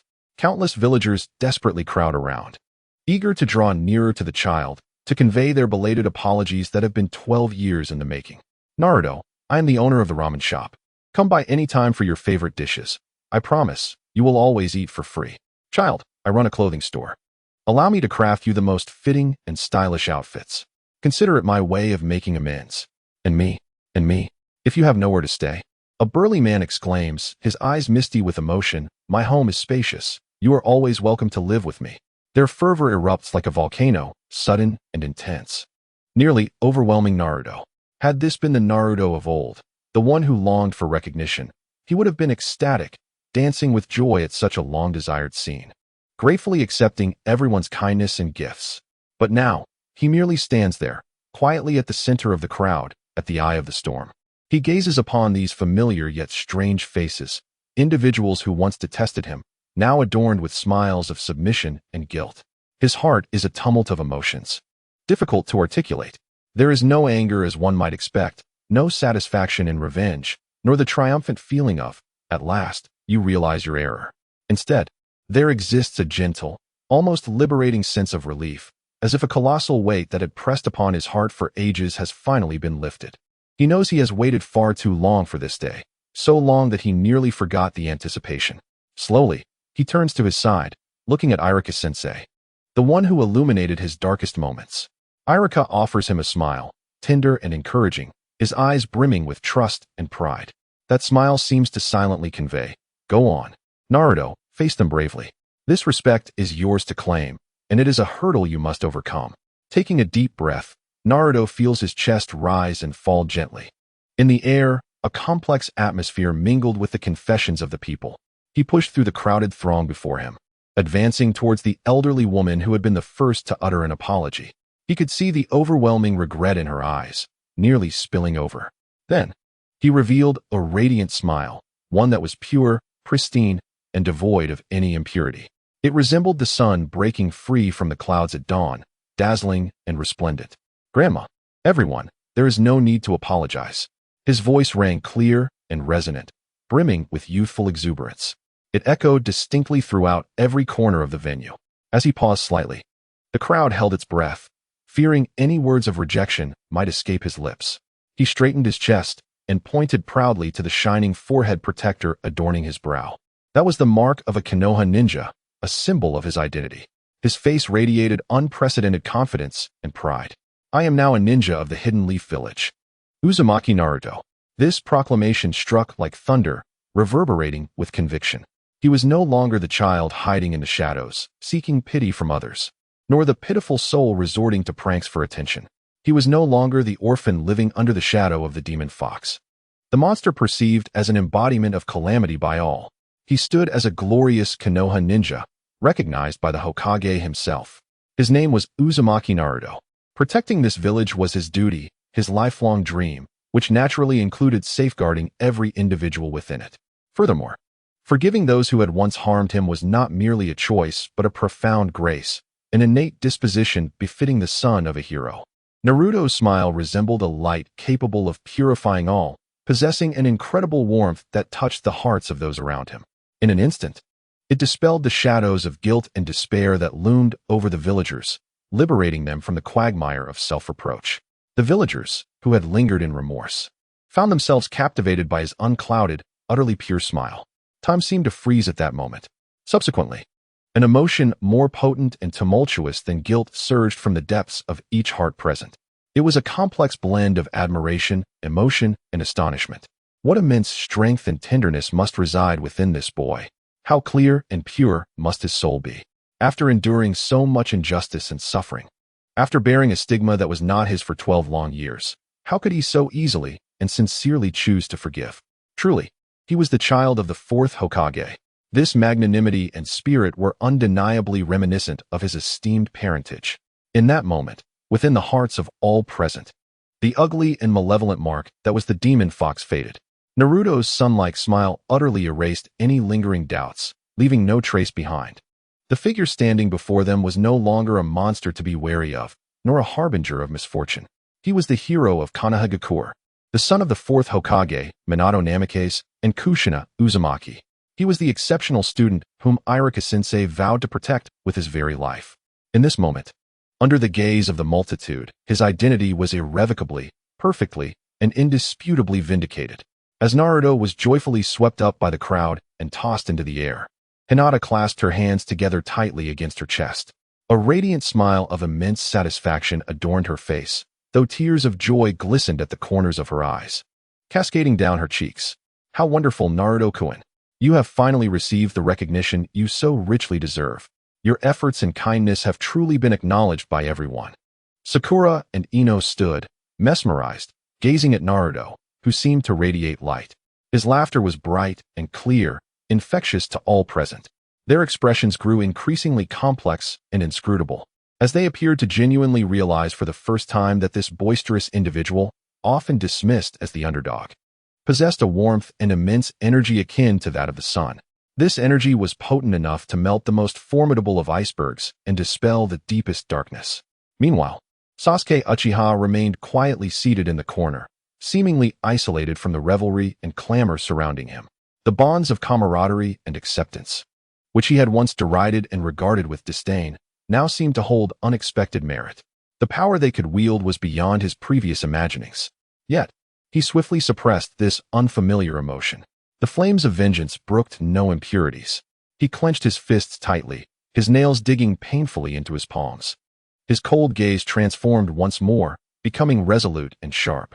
No matter the circumstances, he would never forgive those who had ascended to power, those responsible for his brother's demise and the annihilation of the Uchiha clan. The atmosphere of the gathering reached an unprecedented harmony and concord, buoyed by Naruto's smile. Thanks to Iruka's choice and Naruto's forgiveness, the entirety of Konoha seemed to undergo a profound spiritual cleansing. The barriers that separated individuals were shattered in that moment. However, just as everyone reveled in this warmth and emotion, believing all would conclude peacefully, the celestial tapestry above began to shift once more, without warning. The dazzling golden light that had just faded was replaced by a hue far deeper, more substantial, and ancient, a chaotic color that seemed to originate from the very depths of the cosmos. This heralded the arrival of an impending spectacle, one that would be even more grandiose than all that had come before, a more profound and heart-stirring revelation, one that could potentially upend the perceptions of all. Chapter 81. The Truth of That Night. Guardianship in the Name of Life. The venue for the Chuunin exam was enveloped in an extraordinary tranquility. The emotions of warmth and inspiration, sparked by Iruka, and the guilt and sympathy stemming from Naruto's lineage, lingered in the atmosphere. Many villagers had traces of tears at the corners of their eyes as they gazed at the golden-haired youth, their expressions imbued with unprecedented softness and acceptance. Naruto himself was still immersed in the long-awaited acknowledgement he had yearned for over 12 years, feeling both a bittersweet ache and warmth within his heart. Amidst this serenity, the radiance of the sky began to transform. The gentle golden hue, reminiscent of Iruka's chapter, gradually receded like a flame fulfilling its purpose, retreating into the void. The light in the venue dimmed momentarily. In the next heartbeat, boom, a pillar of light thundered down from the center of the heavens. No longer was it a soft glow. Instead, it was an absolute, domineering brilliance, akin to the arrival of the sun, a golden light. The radiance was sacred and blinding, exuding an undeniable majesty that instantly dispelled all shadows within the venue. Everyone present instinctively squinted, feeling as though they were not merely witnessing an event, but rather embarking on a pilgrimage, gazing up at an unattainable miracle. Within this pure golden glow, a new hue quietly emerged. It was a vibrant red, as fervent as flames. Soon after, a dazzling golden light, reminiscent of sunlit strands of hair, also materialized. The two colors, gold and red, symbolizing strands of hair, gracefully intertwined in the center of the heavens. They pursued each other, intertwined, resembling a duet that transcended life and death. Ultimately, they connected seamlessly, weaving into a perfect circular emblem, a totem symbolizing protection and completeness. The sky trembled. Ancient characters, imbued with an unmatched weight, gradually surfaced. Beneath the intertwining emblem of gold and red, a new title, like an oracle, was indelibly imprinted upon the retinas of all present: the Golden Prophecy. Guardianship in the name of life. The silence within the venue was shattered in an instant. Gold. Could this title signify? Among the crowd, an experienced Jainin, who had lived through the Third Shinobi World War, trembled uncontrollably. His pupils constricted sharply, his face etched with awe and fervor. It is the Yellow Flash. Without a doubt, it is the Fourth Hokage. This name detonated like a bomb dropped into a serene lake, igniting the entire assembly. The Fourth Hokage. Is it truly the Fourth Hokage? Oh my, are we finally recounting the tale of that legendary hero? All the villagers of Konoha, regardless of age or gender, displayed expressions of unparalleled excitement and reverence. Namake's Minato. This name represents the pride of the village, the indomitable monument of Konoha. In stark contrast to the villagers' fervor, the high-ranking officials on the podium found themselves ensnared in a whirlwind of differing emotions. Watergate, Kushina. The Third Hokage, Hiruzen Sarutobi, inhaled deeply from his pipe. The smoke he exhaled seemingly imbued with an unspoken weight. His gaze traversed the crowd, landing upon the golden-haired youth whose body trembled with excitement. Ultimately, must the truth of that fateful night be unveiled to all? Kakashi's form became utterly rigid upon glimpsing the title. His habitual air of languid nonchalance vanished without a trace. He straightened his back, resembling a spear, his visible eye widening in shock, fixated upon the sky, forgetting even to blink.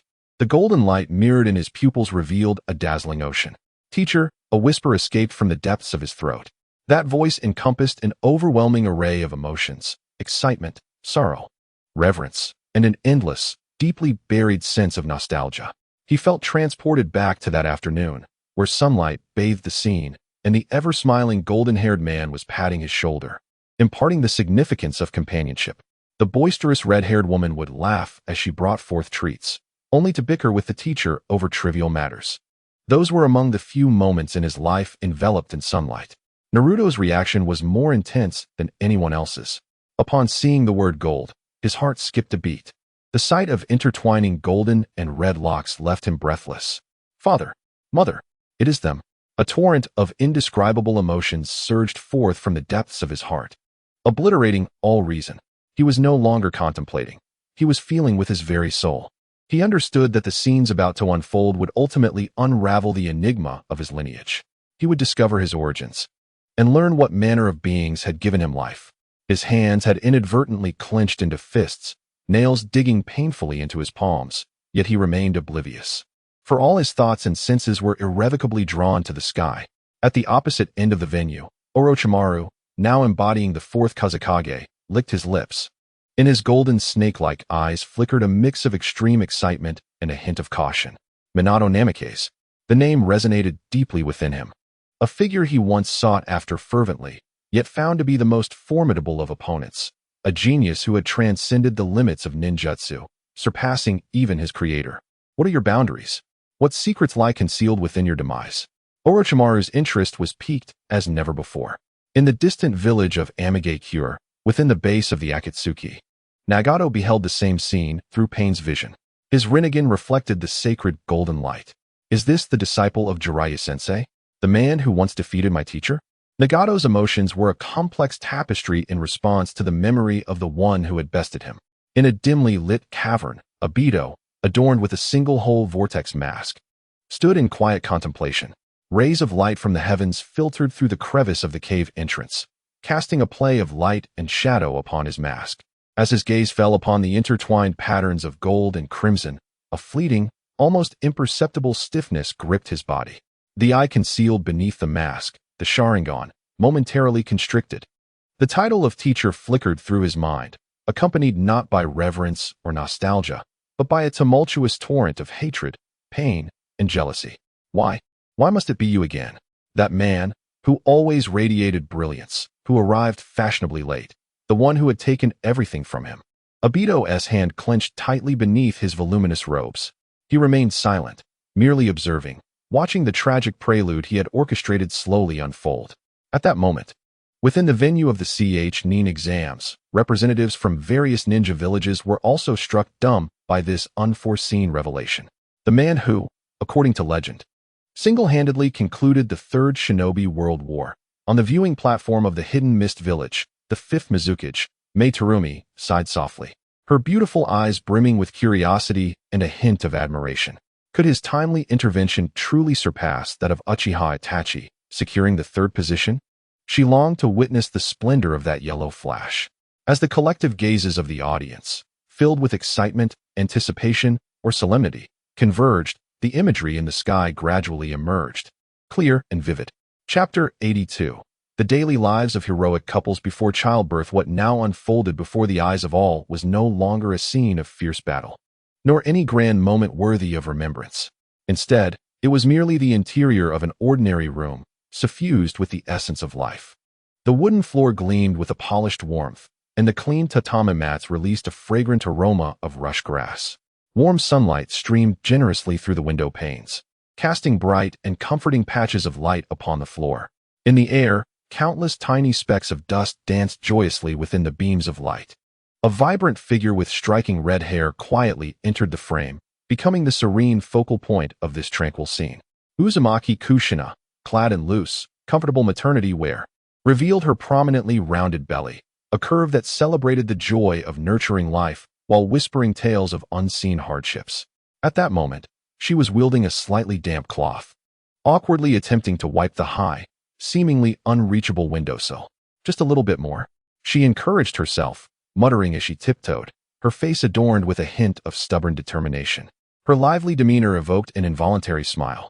Just then, another figure approached silently, exuding a warmth akin to the afternoon sun.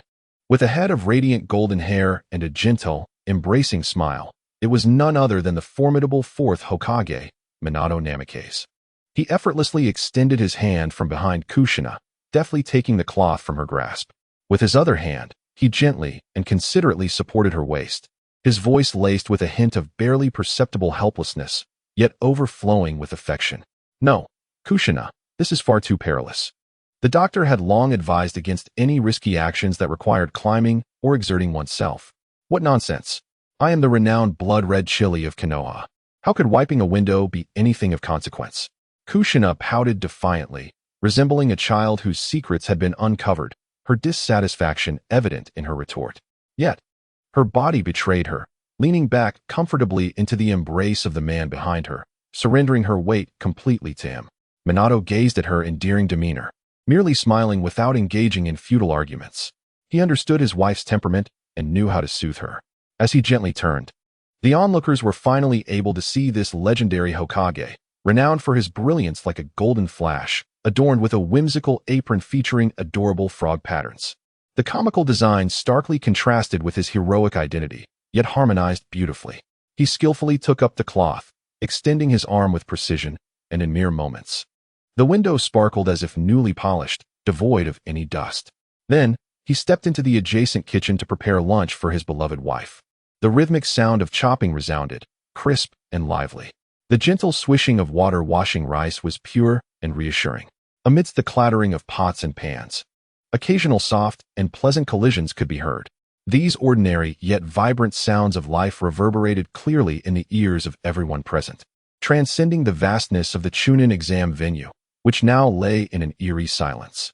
All appeared to be under a spell, gazing at the scene, breathless and speechless. This was particularly true for the native villagers of Konoha, whose astonishment was profound.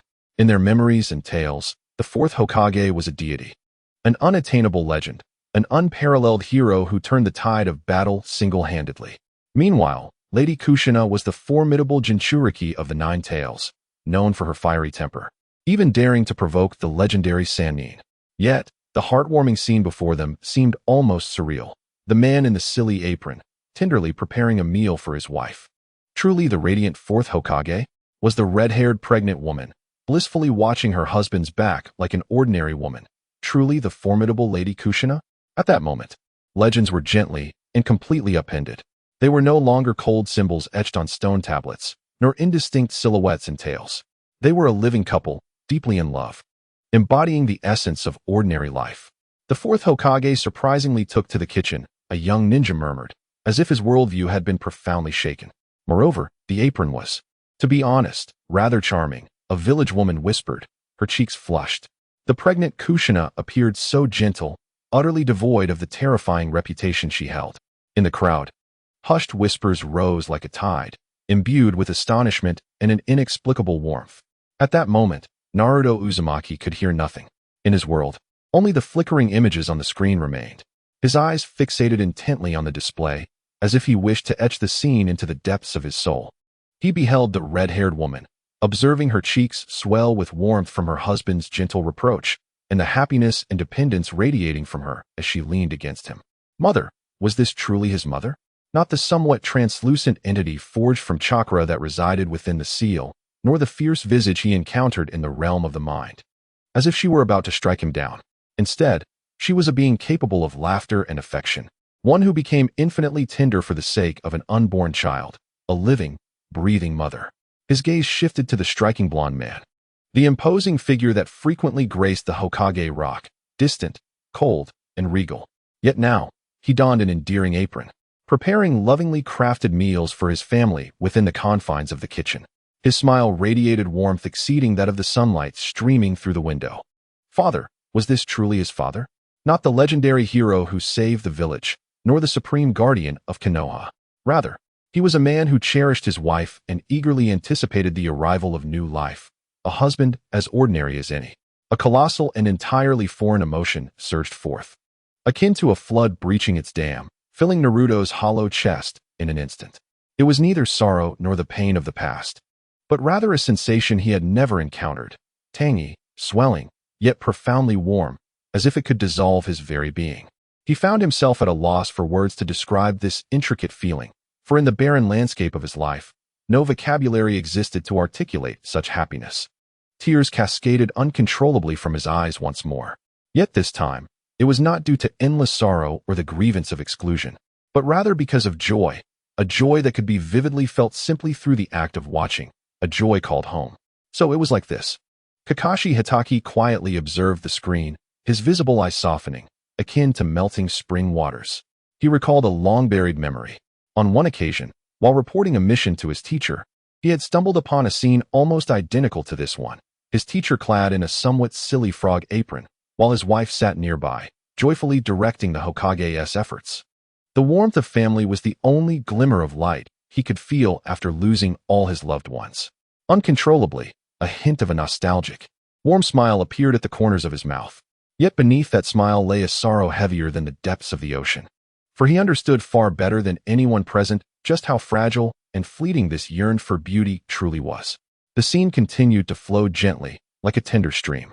In the afternoon, the sunlight was just right, and the breeze was gentle. The streets of Konoha during peacetime were filled with scenes of prosperity and tranquility. Minato Namikaze held the hand of Kushina Uzumaki, strolling leisurely down the street, savoring their rare time together. With her belly prominently round, Kushina walked at a slower pace. Yet her smile outshone the sun. Every villager they encountered, whether ninja or ordinary citizen, greeted them with respectful and warm bows. Fourth Hokage, Lady Kushina, please take care of your health. There was no trace of fear in their eyes, nor any repulsion towards the Jinchuriki. What they held instead was a sincere respect for the hero who saved the village and genuine blessings for the new life soon to arrive. At that moment, a similarly gentle female voice chimed in from the side, laced with mirth. Kushina. They both turned to see a beautiful woman with long black hair. In her arms, she cradled a quiet infant, her face adorned with a gentle and virtuous smile. Makoto, Kushina exclaimed in delight, her face radiant at the sight of her friend. The newcomer was indeed Mikoto Uchiha, the matriarch of the Uchiha clan. Sasuke Uchiha's heart jolted at the sight of that familiar figure, as if struck by lightning. Mother. It was his mother, the one who always smiled tenderly in his distant memories, preparing meals for him with care and offering comfort in his moments of despair. As he gazed at the screen, where his young, beautiful mother radiated happiness, and thought of the cold figure that lay in a pool of blood that fateful night. An indescribable, heart-wrenching pain gripped his heart, making it nearly impossible to breathe. On the screen, Mikoto smiled as she approached Kushina, extending her hand with utmost care and tenderness to gently stroke Kushina's prominently rounded belly. "What a healthy and vibrant child," she remarked, her eyes filled with genuine joy, devoid of any impurities. The process of childbirth must be painful, but there is no need to worry. Girls tend to become stronger than one might imagine during such times. Hearing this, Kushina smiled shyly, her cheeks tinged with a rosy hue. "I hope our children can become good friends in the future," Mikoto said softly, glancing at Kushina's belly and then at the sleeping infant in her arms. "Yes," Kushina nodded vigorously, her eyes brimming with hopes and dreams for the future. Boom. "I hope our children can become good friends in the future." This seemingly ordinary blessing, at this moment, struck like a thunderbolt from the heavens, resounding in the minds of Sasuke and Naruto. Sasuke's body began to tremble violently, unable to contain his emotions. He abruptly turned his head, his gaze filled with a profound complexity and immense shock, directed towards Naruto beside him. Naruto, too, returned the look with an expression of utter astonishment. Was it truly so? Before they even graced this world with their presence, had their mothers already made the most beautiful promise for their lives? In Sasuke's mind, a flurry of images flashed by, swirling like a kaleidoscope. The indifference they displayed upon their first meeting at the Ninja Academy, the helplessness when assigned to Team 7, the cooperation and rivalry during the bell-snatching exercise, culminating in the brutal battle at the Valley of the End. He had always believed that the unbreakable bond between him and Naruto had formed through their experiences together. Yet he had never considered that this inextricable connection had been quietly planted by their mother's tender hopes long before their births. A wave of immense, ineffable sorrow engulfed Sasuke like a tidal surge. He gazed at his mother's heartbreakingly gentle smile on the screen, then glanced at Naruto, whom he had long wished to sever ties with. Meanwhile, Naruto was completely flabbergasted by this sudden revelation. He stared blankly at Sasuke, then at the two gentle mothers displayed on the screen. So, Sasuke's mother and his own had been such good friends? Were they not destined to be the best of friends? Why, then, had they become what they were today? He couldn't fathom it, yet within him, a newfound, indescribable sense of closeness towards his usually aloof companion emerged. This feeling stemmed from the gentle promise that transcended life and death between their two mothers. In the venue, many Leaf Village ninjas familiar with Mikoto Uchiha displayed expressions of nostalgia and deep regret, sighing softly. The scene shifted once more as night quietly descended. In that cozy little house, the light was soft and warm. Minato was deeply engrossed in a book, his eyes shimmering with wisdom. Kushina, like a gentle and obedient kitten, rested quietly on his shoulder, wearing an expression of utmost contentment as she relished the tranquility. The camera slowly zoomed in on the book in Minato's hands. The cover boldly displayed the title The Will of Fire. Jiraiya and Kakashi, upon seeing the title, murmured softly, their tones laced with complexity. The third Hokage, Hiruzen Sarutobi, too, wore a complicated expression, filled with reminiscence. It was the first novel penned by his most unremarkable disciple, drawing inspiration from his experiences. The protagonist within its pages embodied an unwavering spirit, ever smiling in the face of adversity and challenges. As Minato turned to a particular page in the book, he extended his finger to point at a name inscribed upon it, smiling at Kushina as he exclaimed, "Look, isn't the protagonist's name quite striking? I find it splendid." Curiously, Kushina leaned in to take a closer look, whereupon she discerned the name Naruto clearly printed on the page. With a slightly husky voice, she softly uttered the name, her eyes shimmering as if stars were twinkling within them. It is indeed a wonderful name," she declared with immense joy. "Is it reminiscent of the Naruto rolls one enjoys with ramen? It sounds so vibrant and healthy." Minato nodded with a smile, his eyes brimming with agreement. Moreover, he embodies the unwavering perseverance akin to that of the protagonist in the story. He is the prophesied child envisioned by Master Jiraiya. And I wholeheartedly believe that our child will one day emerge as a magnificent ninja, transforming the world for others. In Minato's gaze, there sparkled an infinite anticipation and trust for the future. Yes, Kushina blissfully nestled her head deeper into her husband's embrace, savoring the rhythm of his heartbeat. Our Naruto will undoubtedly grow into an extraordinary man of great stature. At this moment, Naruto could no longer contain himself. He abruptly covered his face with his hands as scorching tears cascaded through his fingers, falling to the ground. He emitted a muffled whimper, akin to a wounded cub, his body trembling from the tumult of emotions. So this is how it is. His name was never chosen arbitrarily. Within his name lies the indomitable spirit and ideals of the lecherous sage, Jiraiya. It encapsulates his father's earnest hopes for him to become the prophesied child who alters the world. Moreover, it contains his mother's simple and sincere wish for his healthy growth. From the moment his name was determined, it bore the weight of the most profound love and hope from this world. Yet what of him? For the past 12 years, he had harbored disdain for this name, even loathing it. For this name was inextricably linked to the tainted words demon fox, forever accompanied by the ceaseless, disdainful glances and venomous spittle of others.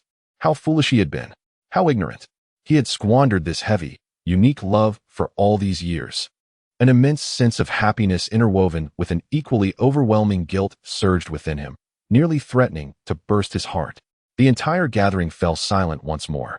They gazed quietly at the screen depicting the celestial couple, then turned their attention to the yellow-haired boy sobbing inconsolably in the corner. In that moment, they finally comprehended entirely. The unwavering optimism and resilience of this boy, akin to the sun, stemmed from a profound legacy. It was a legacy passed down from his teacher, from his father, from his mother. It was inscribed in his name, etched in his very blood, an everlasting flame of love. Chapter 83. Obito. Today, Typhoon Haikasa is approaching. If I continue to update, it means I am still alive. Woe is me. In the celestial expanse above, a cozy little abode gradually fades from view. The air still imbued with lingering happiness and warmth. Many remain enraptured by the poignant, everyday moments of the heroic couple. Naruto's sobs slowly subside, though his shoulders continue to tremble. With red-rimmed eyes, he gazes intently at the images, unwilling to miss a single moment of his parents. Yet, at this juncture, the tone of the narrative shifts subtly. The once bright and gentle hues begin to darken. The scene transitions to the day of childbirth. The setting is no longer that bustling home filled with warmth, but a secluded place, encircled by towering rocks, far from the village hidden in the leaves. The steep rock walls stand like silent giants, utterly isolating this place from the outside world. The runes of the barrier flicker faintly upon the rocky surface, emanating a delicate pulse of chakra. The atmosphere is steeped in tension and foreboding. As the camera pulls back, elite teams of Umbu operatives stand resolutely in various positions outside the barrier, resembling statues, adorned with a variety of animal masks. They exude an aura of coldness that warns outsiders to stay away, ensuring that not a single drop of information can escape. At the forefront of these operatives stands a familiar figure, the Third Hokage, Hiruzen Sarutobi, clad not in his customary flowing Hokage robes, but in practical battle attire. He stands silently, his gaze fixed intently on the cave enveloped by the barrier, his expression grave. What a formidable display of vigilance, murmured A.J. Neen from the viewing area of Awagakure. The Umbu have been mobilized, and even the Third Hokage is personally overseeing the perimeter. Is the childbirth of a Jinchuriki truly deserving of such an elaborate assembly? This question echoed the unspoken concerns of all the uninformed shinobi present. They understood the significance and peril of a Jinchuriki, yet the overwhelming display of readiness made them realize just how severely they had underestimated the inherent dangers. Indeed, Kakashi interjected, his voice raspy, as if he had yet to fully extricate himself from the earlier emotional turmoil. The birthing period for a female Jinchuriki is the time when her seal is weakest. The tailed beast's chakra could potentially go berserk due to the host's immense pain and mental strain. Therefore, it is imperative that the highest caliber of ninja provide protection under absolute secrecy. Kakashi's explanation prompted a collective intake of breath from the audience. It became clear that to be a Jinchuriki entailed not only enduring societal prejudice and isolation, but also facing tremendous risks even in childbirth. Many gazes unconsciously shifted back to Gaara, the young shinobi from Sunagakure, whose expression mirrored their shock, now tinged with sympathy and understanding. Gaara paid little heed to the stares around him. His body leaned slightly forward, his emerald eyes fixed unwaveringly on the screen. Mother, echoed in his mind, a singular thought consuming him. He yearned to witness, to behold with his own eyes, whether his birth had also subjected his mother to such profound pain and peril. The scene transitioned into the confines of a barrier. In the damp cave, the light was dim. Kushina Uzumaki lay upon a stone bed, her body drenched in perspiration. She gritted her teeth tightly, veins bulging on her forehead, her face etched with the agony of childbirth. Unlike the previous moments of gentle bliss, she now resembled a mother beast on the brink of collapse, fiercely battling for the emergence of new life. The focus shifted to her abdomen, where the intricate four-symbol seal flickered ominously with a red glow, akin to a cage on the verge of rupture. The center of the seal twisted and contorted violently, as if some terrifying entity sought to break free from within. A faint yet hate-filled roar echoed, seemingly emanating from the depths of that seal, sending shivers through the souls of all present. "Hold on, Kushina." The voice of Minato Namikaze resonated within the cave. He knelt beside Kushina, hands forming seals, palms pressed against her abdomen. Golden chakra surged ceaselessly from his being, reinforcing the faltering seal. Beads of sweat dotted his forehead, revealing that maintaining the seal was no easy feat for him either. Yet, his gaze towards his wife brimmed with encouragement and tenderness. "We will soon meet our Naruto. Just a little longer." His voice imbued Kushina with immense strength. Drawing a deep breath, she summoned every ounce of her energy. A resounding, vibrant cry suddenly echoed within the cave. They had succeeded. The child was born. Minato and Kushina's faces illuminated with expressions of exhaustion intertwined with immeasurable joy. A masked, silver-haired elderly woman skillfully severed the umbilical cord, swaddling the infant with care. "Congratulations, Lord Fourth, Lady Kushina," she said, her eyes filled with affection. "He is a very healthy and spirited boy." She was none other than Biwako Sarutobi, the wife of the Third Hokage. In that moment, the cave was suffused with the warmth and joy of new life. A collective sigh of relief echoed among the gathered. Naruto, brimming with excitement, clenched his fists, exclaiming, "I was born." He gazed at the infant, flailing joyfully in the swaddling cloth, feeling his own heart resonate in tandem. It was a wondrous, bloodline connection. However, this beautiful tableau, this joy of survival, lasted but a fleeting second. In the next instant, a soft yet jarring sound of a blade piercing flesh rang out. In the scene, Biwako Sarutobi's smile froze in an instant. Her body stiffened, disbelief washing over her as she lowered her gaze. A sharp kunai had pierced through her chest from behind. Blood dripped steadily from the kunai's tip, splattering onto the ground and staining the swaddling cloth that enveloped Naruto. Time seemed to have been momentarily suspended at that instant. At the podium, the Third Hokage, Sarutobi Hiruzen, abruptly rose from his seat. He emitted a mournful roar akin to that of a wounded lion, and his once clear eyes were instantly clouded with bloodshot veins. That was his wife, the one who had accompanied him throughout his life, bore him children, and silently supported him through countless storms. He watched helplessly as she fell, as her life ebbed away before his very eyes. A wave of overwhelming sorrow and rage engulfed this venerable elder, who stood at the pinnacle of the ninja world. Who could have done this? He bellowed in fury. In the assembly hall, everyone was left in a state of shock by this sudden calamity. Happiness was shattered in an instant. A figure cloaked in black and wearing a single-hold vortex mask emerged silently from the depths of despair, akin to a specter rising from hell, appearing behind Lake Biwa. In his hand, he grasped a kunai stained with blood. He did not even spare a glance at the fallen body, as if he had merely crushed an ant beneath his foot. His gaze, cold and devoid of emotion, fell upon the newborn infant. With a soft sound, another life was extinguished. The Umbu female ninja, standing beside Lake Biwa, had no time to react before her life was instantaneously erased by the same method. Swift. So swift. Even someone as formidable as Minato could not respond in time. "Who are you?" Minato's expression shifted dramatically as he immediately positioned himself in front of Kushina.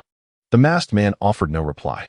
He slowly extended his hand and cradled the infant Naruto, who had begun to cry in response to the sudden upheaval. Then, in a tone so devoid of emotion that it was chilling, he addressed Minato. "Fourth Hokage, Namikaze Minato, step away from the Jinchuriki. Otherwise, this child's life will last no longer than a minute." Boom. Those words detonated like a powder keg within the assembly. "How dare you, you fiend, to strike at an innocent newborn? Release that child, you demon." In that moment, all the villagers and ninjas erupted in a united, thunderous fury.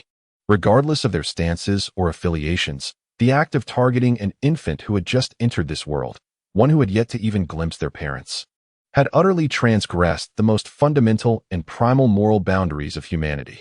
Let me go. Naruto let out the most piercing, wrathful cry of his life towards the screen. His eyes turned a vivid crimson. Rage, fear, intent to kill. Countless negative emotions surged forth like a torrential flood, overwhelming him in an instant. He gazed at the infant, held aloft by the masked man as if it were a mere puppet, and felt as though his very soul was being torn apart. That was him. The fragile, helpless one, wailing in despair, was none other than himself. Unforgivable, absolutely unforgivable. He gritted his teeth, each word seeming to be forced through the gaps, reeking of a metallic tang. Within the confines of the Shao organization's base, Nagato's Rinnegan contracted slightly as he gazed upon the cold, unfeeling figure of the masked man on the screen, his brow furrowed in deep concern. He had long regarded Akatsuki as merely a comedic and communicative presence, yet now it became evident that this man's ruthlessness and cruelty surpassed even his own. Itachi's Sharingan fixated intently on the mask, the space-time ninjutsu of the Uchiha clan. The very sensation of spatial distortion during its execution was all too familiar, ingrained in his very bones. No, this cannot be. His lips trembled, his complexion pale as a sheet of paper. This was utterly impossible. He could neither accept nor wish to believe it. The individual who had always been late, constantly making excuses, yet would throw himself recklessly into danger for his comrades at critical moments, had now transformed into this merciless fiend who would not spare even a newborn. Chapter 84, Lightning Flash. The might of Flying Thunder God. Keep your distance from the Jinchuriki. Otherwise, this child's life is reduced to a mere minute. A threat. A blatant and vile threat. The most despicable and cowardly menace.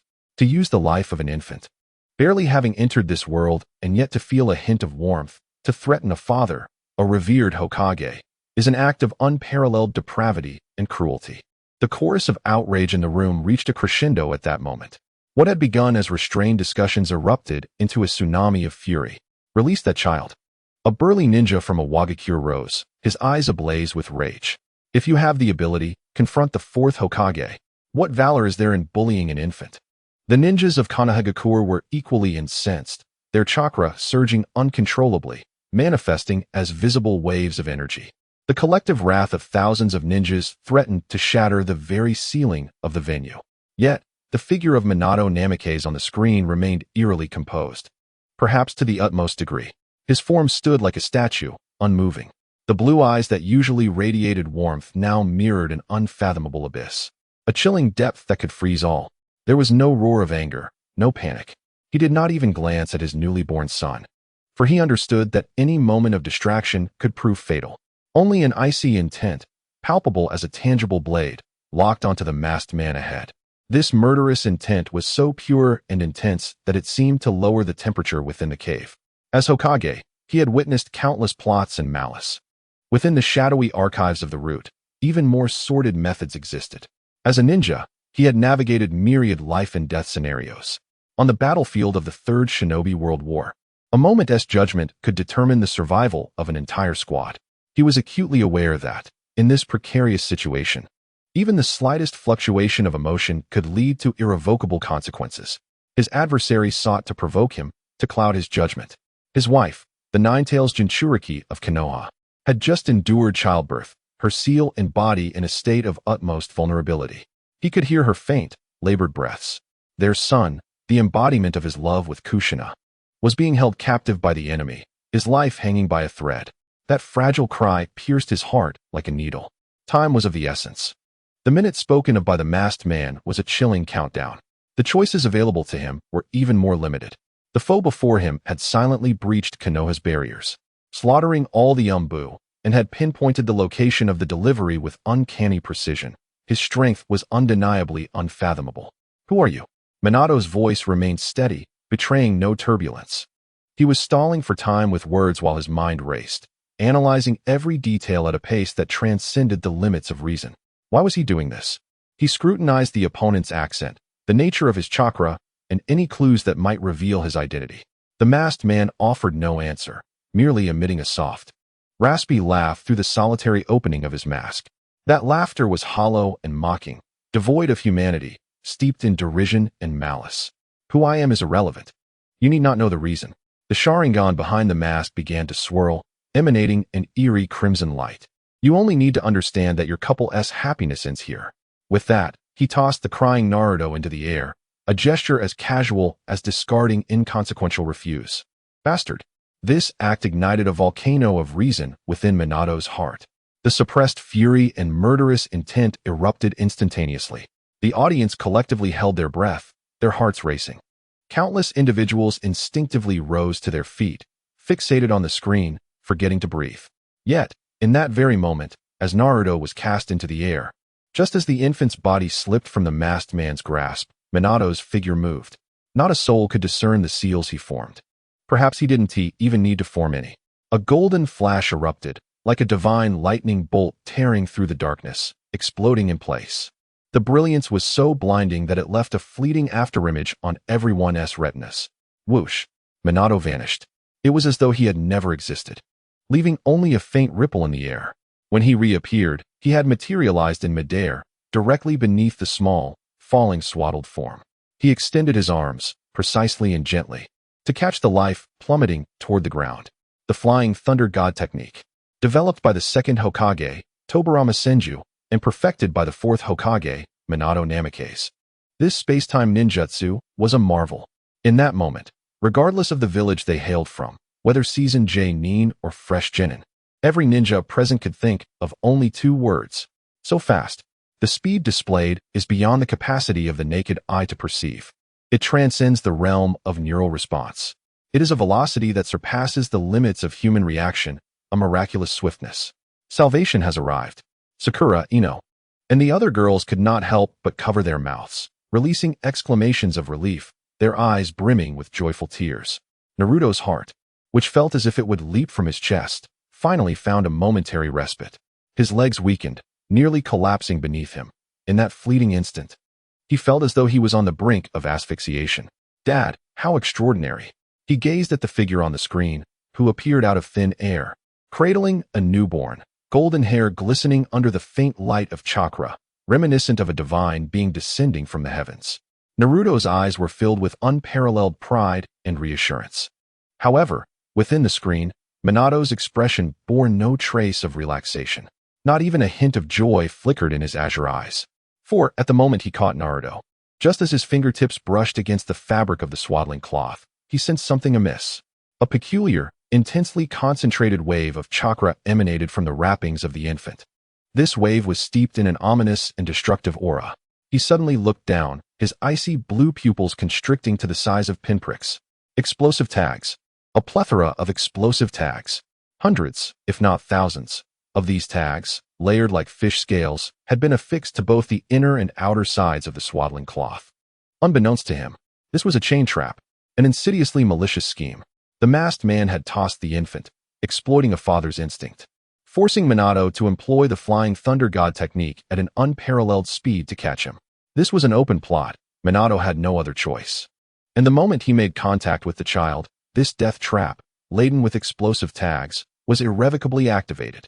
Should Minato hesitate even the slightest, or take a mere tenth of a second too long to react, his fate awaited him, to be obliterated into fragments alongside his own son by an explosion powerful enough to level a small mountain.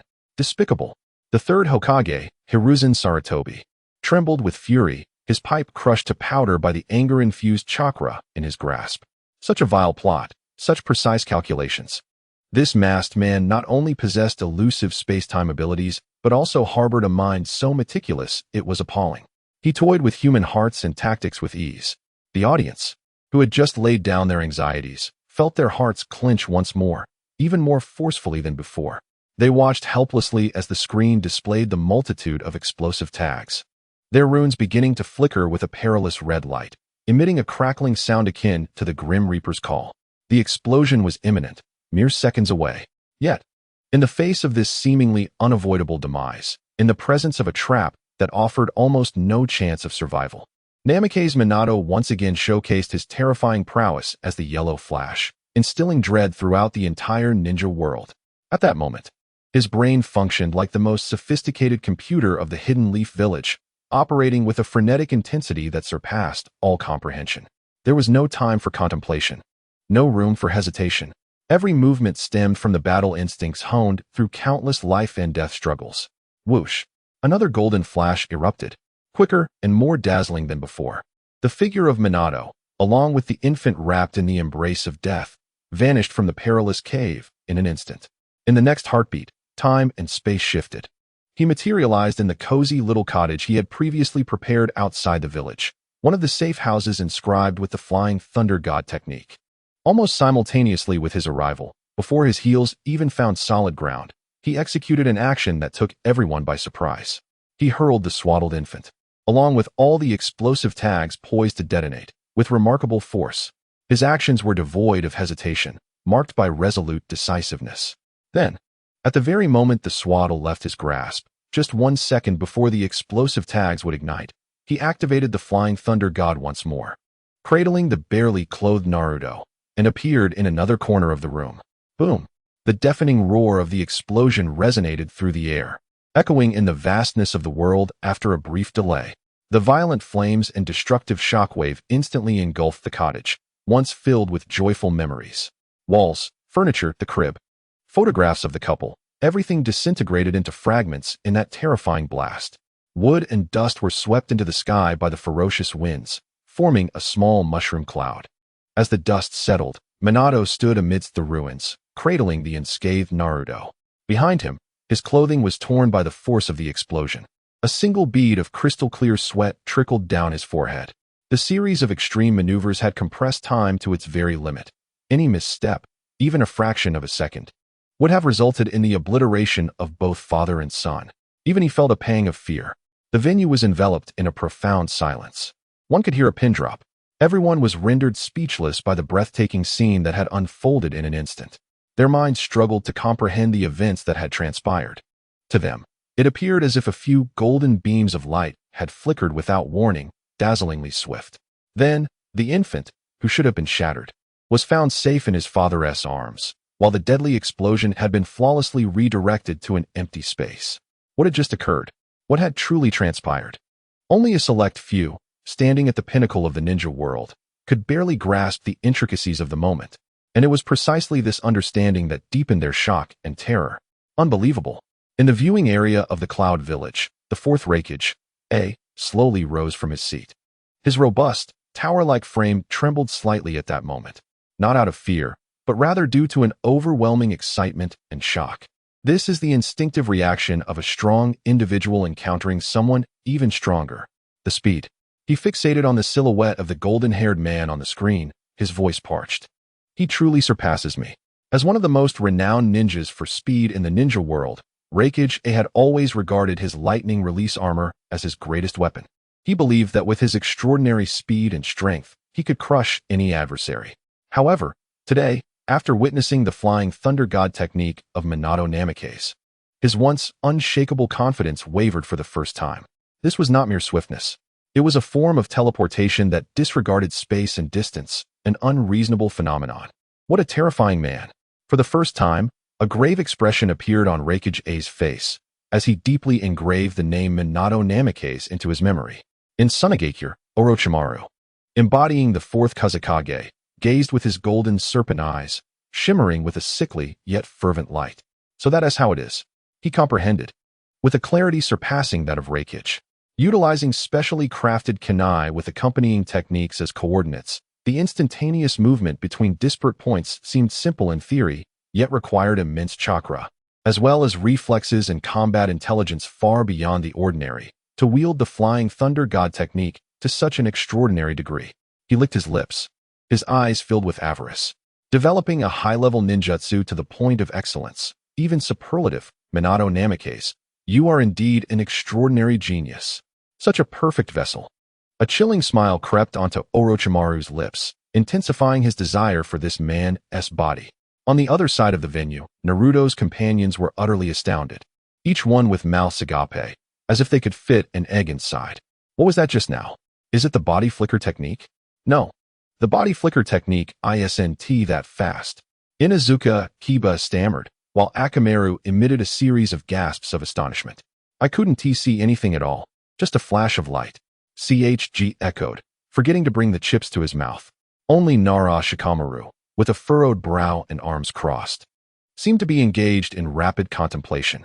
Remarkable, he murmured, his voice tinged with awe. In such extreme circumstances, to maintain such calmness, such precision in judgment and action. Assessing the positions and quantities of explosive tags, calculating the remaining time until detonation, instantly selecting the most suitable coordinates for the flying thunder god to relocate.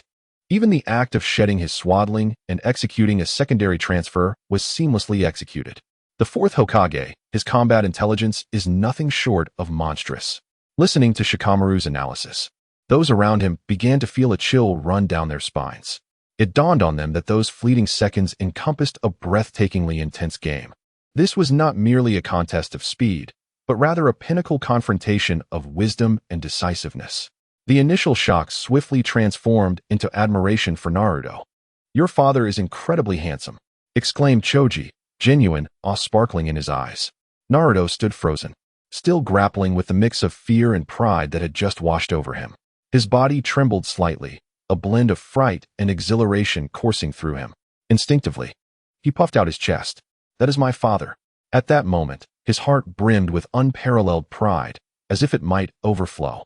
However, amidst the collective astonishment and respect from the crowd, Kakashi's heart sank deeper. He understood that the crisis was far from over. In fact, the true peril had only just begun. Although their teacher had skillfully saved Naruto, his mother, Kushina, remained ensnared in the clutches of that fiend.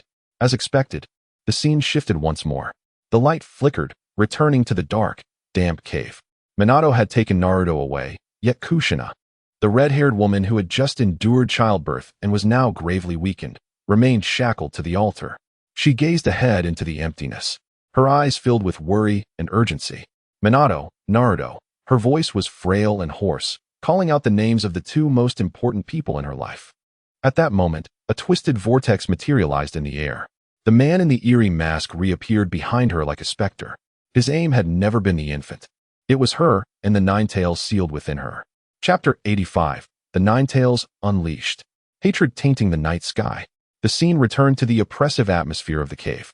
Minato's figure had vanished, along with the newly arrived life. Only the vortex remained, with Kushina still weakly lying on the cold stone bed. The ordeal of childbirth had drained her nearly of all strength, leaving her pallid face devoid of color. Yet, her violet eyes were filled with anxiety and concern. "Minato, Naruto," she murmured, struggling to sit up. Unaware of the events unfolding outside, she only knew that a formidable and malevolent enemy had emerged, and her husband and son were in grave danger. Just then, a black vortex silently manifested in the space behind her, swirling ominously. The man with the single-hole mask descended once more, as if he had stepped out from another dimension. "It is time to end this," he declared with an emotionless voice. "What?" Kushina's expression changed dramatically as she felt the suffocating pressure closing in on her. She yearned to resist, to activate the unique sealing techniques of the Uzumaki clan. But it was too late. Whiz, whiz, whiz. Several dark chains shot forth from the masked man's sleeves, inscribed with eerie runes that emanated a sinister aura. They coiled around Kushina's limbs and body like serpents imbued with life, binding her tightly to the stone bed. "Let me go, you bastard." Kushina struggled violently, but all her efforts were in vain. Having just given birth, her body was rendered exceedingly weak, incapable of breaking free from the bizarre chains that ensnared her. "There's no use in trying." The masked man approached her step by step, his movements deliberate and slow. Through the sole opening in his mask, a crimson eye, adorned with 3 tomo, coldly regarded her.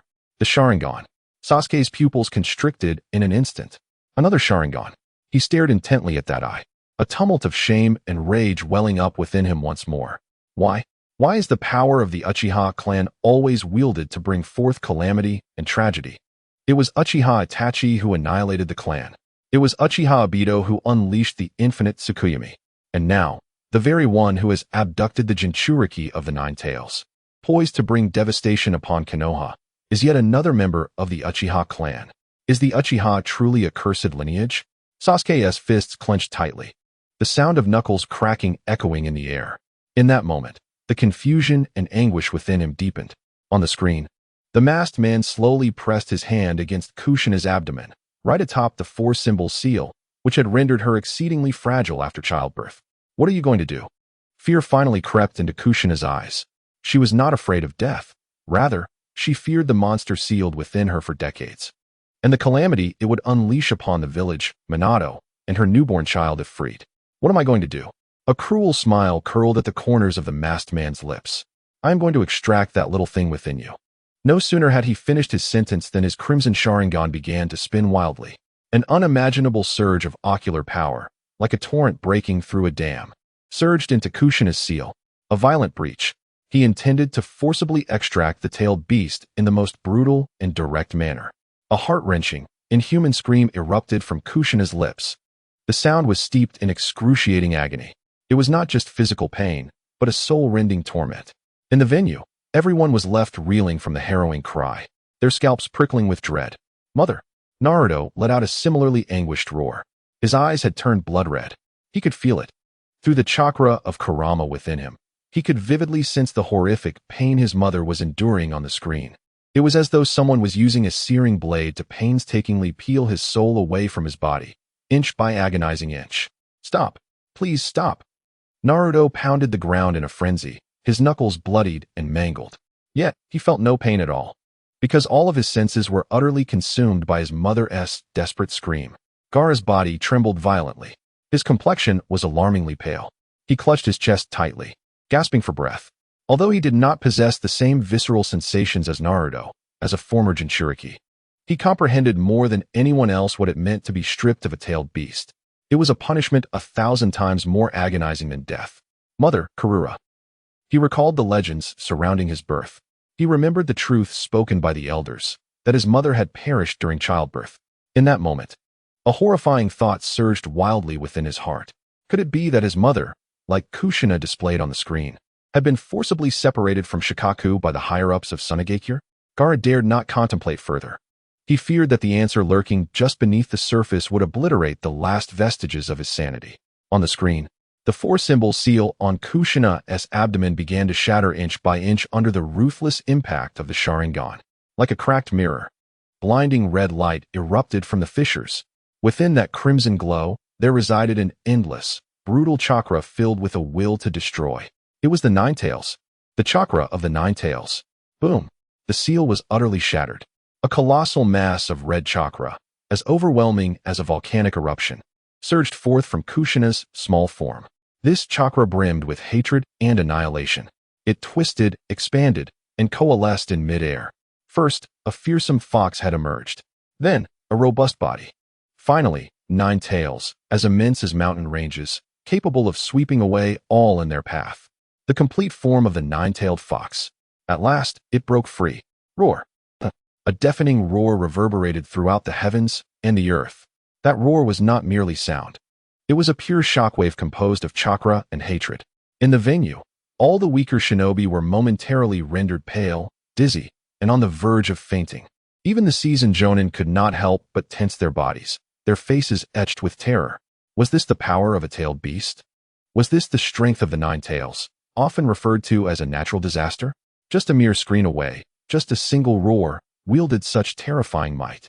They could scarcely fathom the despair that must have gripped the villagers of Konoha 12 years prior as they faced this monster. Many of those who had experienced that fateful night now trembled on the ground, paralyzed by fear. That nightmare. The nightmare they had endeavored their entire lives to forget. A hellish torment. Once again, it descended upon them in bloody vividness. On the screen, Kushina, stripped of the 9 tails, felt her life force ebbing away like the retreating tide. Her once fiery red hair, vibrant as flames, visibly transformed into a pallid gray, brittle and frail. She collapsed softly onto the ground, her breath faint, as if she were on the verge of death. Yet, the masked man did not spare her a glance. To him, the Jinchuriki who had lost their tailed beast held no value. Slowly, he lifted his gaze towards the 9 tails, which was howling at the sky. His Sharingan began to spin once more. An invisible force, brimming with the power of control, enveloped the 9 tails in an instant. The creature, previously roaring in a frenzy due to its newfound freedom, suddenly stiffened. Its enormous, scarlet, beastly eyes began to undergo a transformation. The inherent savagery and chaos of the beast gradually faded away, replaced by rippling waves and, at its center, 3 slowly rotating black tomo. The Sharingan. The 9 tails' eyes had, astonishingly, morphed into the pattern of the Sharingan. How could this be possible? Controlling the 9 tails with the Sharingan.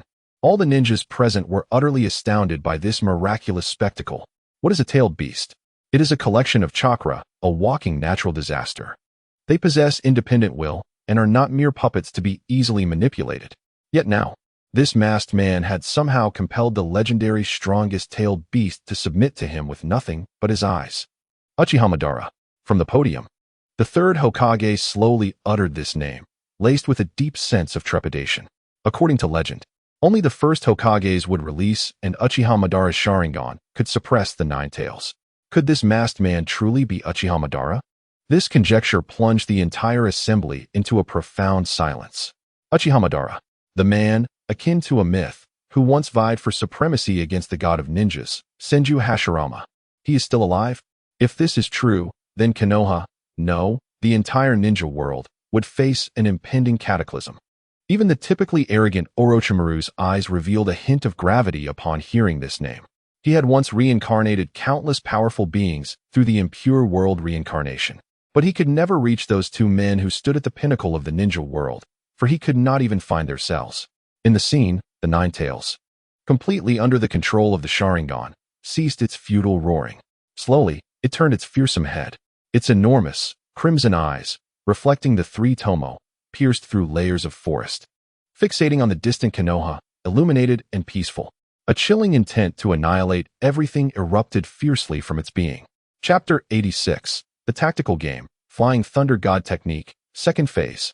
Amidst the ruins, Namake's Minato carefully placed the slumbering Naruto onto a relatively intact bed. He removed the ceremonial robe adorned with the fourth Hokage insignia and gently draped it over his son. Upon completing his tasks, he rose to his feet. The tenderness and paternal love that adorned his face evaporated in an instant, replaced by a chilling severity akin to an iceberg and an impending fury reminiscent of an erupting volcano. Kushina. His beloved wife remained in the clutches of that enigmatic masked man. Moreover, the Nine Tails had been extracted. A potent unease gnawed at his heart like a venomous serpent. He had to return. Immediately. In a flash, Minato's figure vanished from the spot, leaving only behind his white ceremonial robe and the swaddled newborn amidst the desolate silence of the ruins. The scene shifted. When Minato reappeared, he found himself in an open space at the outskirts of Konoha. The first sight to greet him was the colossal Nine Tails, having broken free from its confines.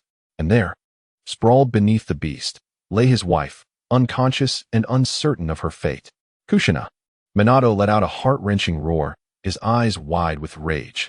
He yearned to rush forward, but a figure, akin to a teleportation, obstructed his path. It was the same man donning the single-hold whirlpool mask, maintaining his frigid and indifferent demeanor. Your opponent is me. The masked man's voice was devoid of any emotion. Get out of my way. Minato's fury reached its zenith. He drew forth a trident-shaped kunai inscribed with a unique sealing technique from his ninja tool pouch, launching it towards the masked man with lightning speed. However, a shocking spectacle unfolded. Just as the kunai was about to pierce the masked man's body, it astonishingly passed right through, as if the masked man's form was merely an ethereal illusion. What? Gasps of disbelief erupted from the gathering of ninjas. Physical attacks rendered ineffective. What is happening? Is this an illusion? No, this is not an illusion. His body seems to have become intangible. Countless speculations rippled through the crowd. Yet, none could truly comprehend the bizarre ability before them. Even Orochimaru, whose serpentine eyes usually discerned all, flickered with intrigue and confusion. What an interesting ability, to shift one's body to another dimension to evade attacks. How convenient. On the screen, after his strike missed, a flicker of surprise crossed Minato's face. Yet, with his extensive combat experience, he quickly deduced that his opponent's ability was far from mere illusion. So that's how it is, he thought, regarding the unscathed masked man, his expression turning gravely serious. Could it be a space-time ninjutsu that allows one's body to pass through all? What a troublesome ability. You are swifter than the first Hokage. The masked man's voice resonated, as if stating an undeniable truth. But it was all over. Having spoken, he withdrew a chain from his sleeve, identical to the one used to bind Kushina. This chain bore the same eerie runes etched upon it. Now, it is your turn. He swung the chain fiercely, sending it coiling towards Minato like a venomous serpent emerging from its lair. Minato chose not to confront it head-on, in the face of such an unprecedented and enigmatic ability. Recklessly engaging is undoubtedly an unwise course of action. His figure, at the very moment the chains were about to ensnare him, transformed once more into a golden light and vanished. The flying thunder god technique. In the next instant, he materialized beside the kunai he had previously thrown. Oh, quite the swift escape. The masked man appeared unfazed, slowly turning to face Minato. But where can you flee to now? Before me, and the current nine tails. Your demise is merely a matter of time. His tone exuded an air of omnipotent confidence, as if Minato's defeat was a preordained outcome. The atmosphere in the venue had reached a suffocating intensity, with everyone sweating for Minato. This masked man was too peculiar, too powerful. His ability to disregard all physical attacks was nothing short of extraordinary. How could one fight against that? It seemed that the fourth Hokage was in grave danger this time. This faceless adversary was utterly insurmountable. A wave of pessimism began to spread among the crowd. However, just when everyone believed that Minato was cornered, the battle-hardened Yellow Flash executed an unexpected maneuver. Instead of retreating, he tightened his grip on a specially crafted kunai and charged directly at the masked man. What? What does the fourth Hokage intend to do? Has he lost his mind? Close combat is futile for him. Everyone struggled to comprehend Minato's intentions. Even the masked man seemed momentarily taken aback. Yet he quickly regained his composure, even emitting a derisive chuckle. Foolish struggle. He stood still, arms crossed, watching as Minato approached. Akin to a moth drawn to a flame. He didn't even bother to evade, for he was certain that Minato's attack could not inflict the slightest harm upon him. However, at the very instant their figures were about to overlap, Minato executed a second action. He hurled the kunai towards the masked man's head with tremendous force. This left everyone utterly bewildered. Was this a feint? No. Throwing a kunai would similarly pass through, wouldn't it? What kind of strategy was this? Shikamaru furrowed his brow tightly, his gaze fixed on the screen as his mind raced with thoughts. He sensed something amiss. The fourth Hokage was not the kind of person to engage in futile efforts. Whatever he was doing, there had to be profound significance behind it. What could it be? On the screen, Minato's figure had already passed through the masked man's ethereal form, and the kunai he had thrown also traversed the masked man's head. Everything unfolded just as he had anticipated. A hint of mockery seemed to dance across the masked man's face.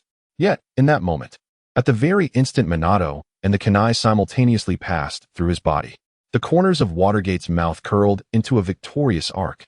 Now is the moment. The second phase of Flying Thunder God. A hum resonated. The space trembled slightly. The specially crafted kunai, already soaring behind the masked man, erupted in a dazzling golden light. In the midst of the awestruck gazes of all present, Watergate, having traversed through the figure of the masked man, astonishingly vanished in an instant. Then, in a manner that defied the very laws of physics, he reappeared at the location of the kunai. He materialized behind the masked man. This, indeed, is the true terror of the Yellow Flash.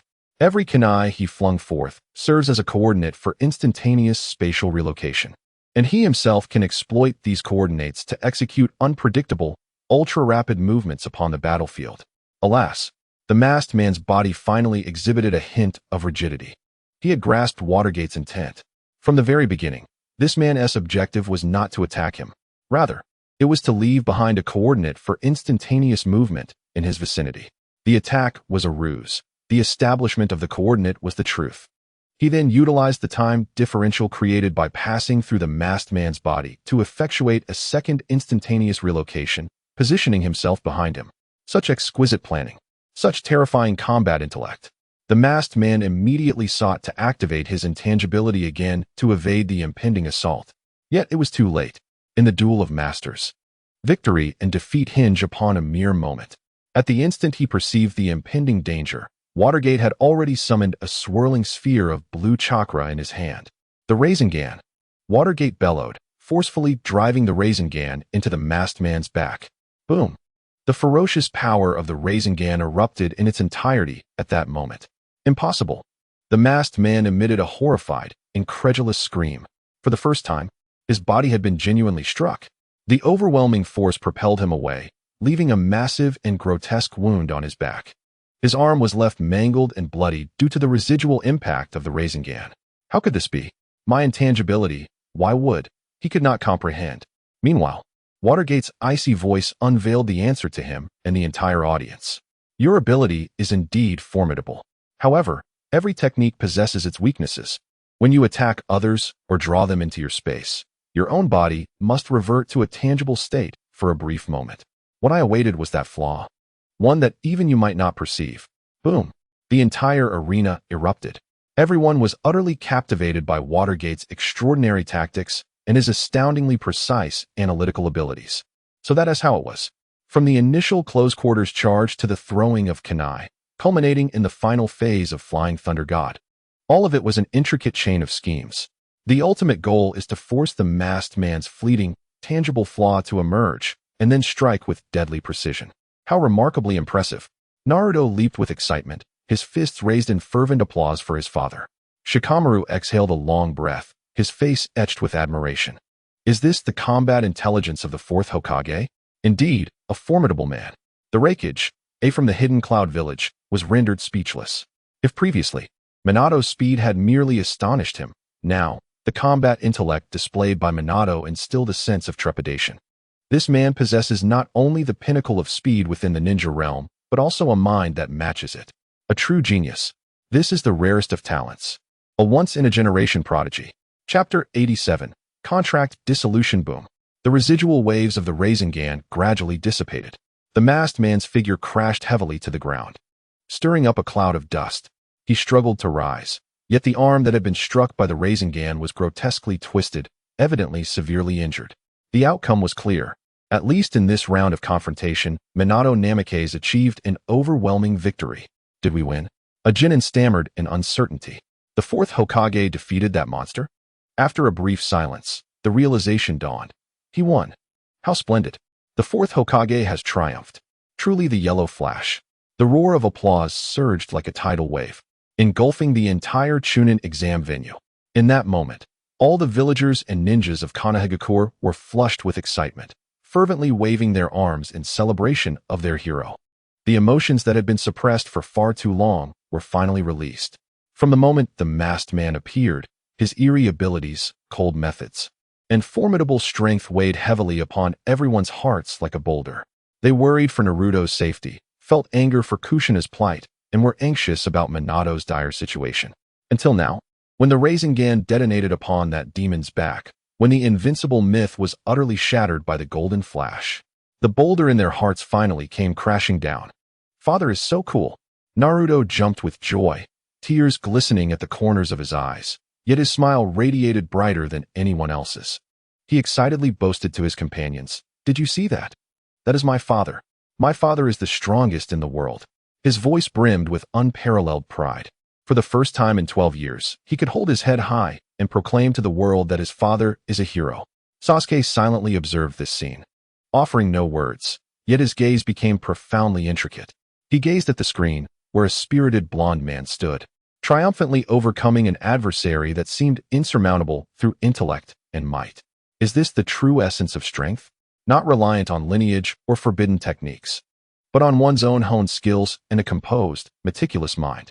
Reflecting on himself, he realized he was consumed by thoughts of awakening the kaleidoscope, of transplanting his brother's eyes, obsessively seeking vengeance through external means. In comparison to the illustrious Minato Namikaze before him, he felt profoundly insignificant. On the podium, the third Hokage, Hiruzen Sarutobi, exhaled deeply, his furrowed brow finally easing. Well done, Minato, he thought, watching his most esteemed disciple on the screen, his murky old eyes brimming with approval. In such dire circumstances, to maintain such a calm demeanor, indeed, you have surpassed me. Meanwhile, the battle raged on. Minato, having landed a decisive blow, showed no signs of relaxation. He understood all too well that an enemy of the caliber of the masked man could not be vanquished so easily. Seizing the moment while his opponent lay incapacitated, he activated the Flying Thunder God technique once more. In a flash of golden light, he appeared beside the masked man, his glimmering kunai poised at the adversary's throat, ready to deliver a lethal strike. Yet, just as his kunai was about to descend, an unexpected turn of events occurred. The masked man's form became ethereal once more, and Minato's weapon passed harmlessly through his neck. What? A surge of alarm coursed through Minato as he instinctively withdrew. The masked man slowly rose from the ground, or rather, seemed to float back into a standing position, as if unburdened by weight. He glanced down at his mangled arm, a grim reminder of the earlier confrontation. Before looking back at the vigilant Minato, he emitted a raspy chuckle, tinged with self-mockery. You truly are Minato Namikaze. I underestimated you. However, his tone shifted, turning cold and self-assured. Do you genuinely believe you have triumphed? The cheers that had recently filled the venue abruptly ceased, all eyes fixated anxiously on the screen. Had that devastating blow failed to inflict fatal harm? Was this man truly invincible? Minato remained silent, his gaze sharp as an eagle-ass, fixated on the masked figure as he searched for the next vulnerability. Yet, the masked man's subsequent actions defied all expectations. He did not retaliate, nor did he utter any further taunts. Instead, he slowly raised his uninjured hand and began to form a seal, a complex and unprecedented one. What was he about to unleash? A formidable ninjutsu? The hearts of all were once again suspended in trepidation.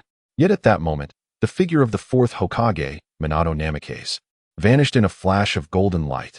However, his new target was not the masked man, but rather the Nine Tails, which was rampaging at the outskirts of Konoha.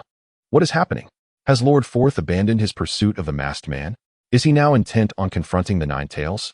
The crowd was bewildered by Minato's actions. Clearly, the masked man was the true instigator, the greatest threat. Why shift targets at such a critical juncture?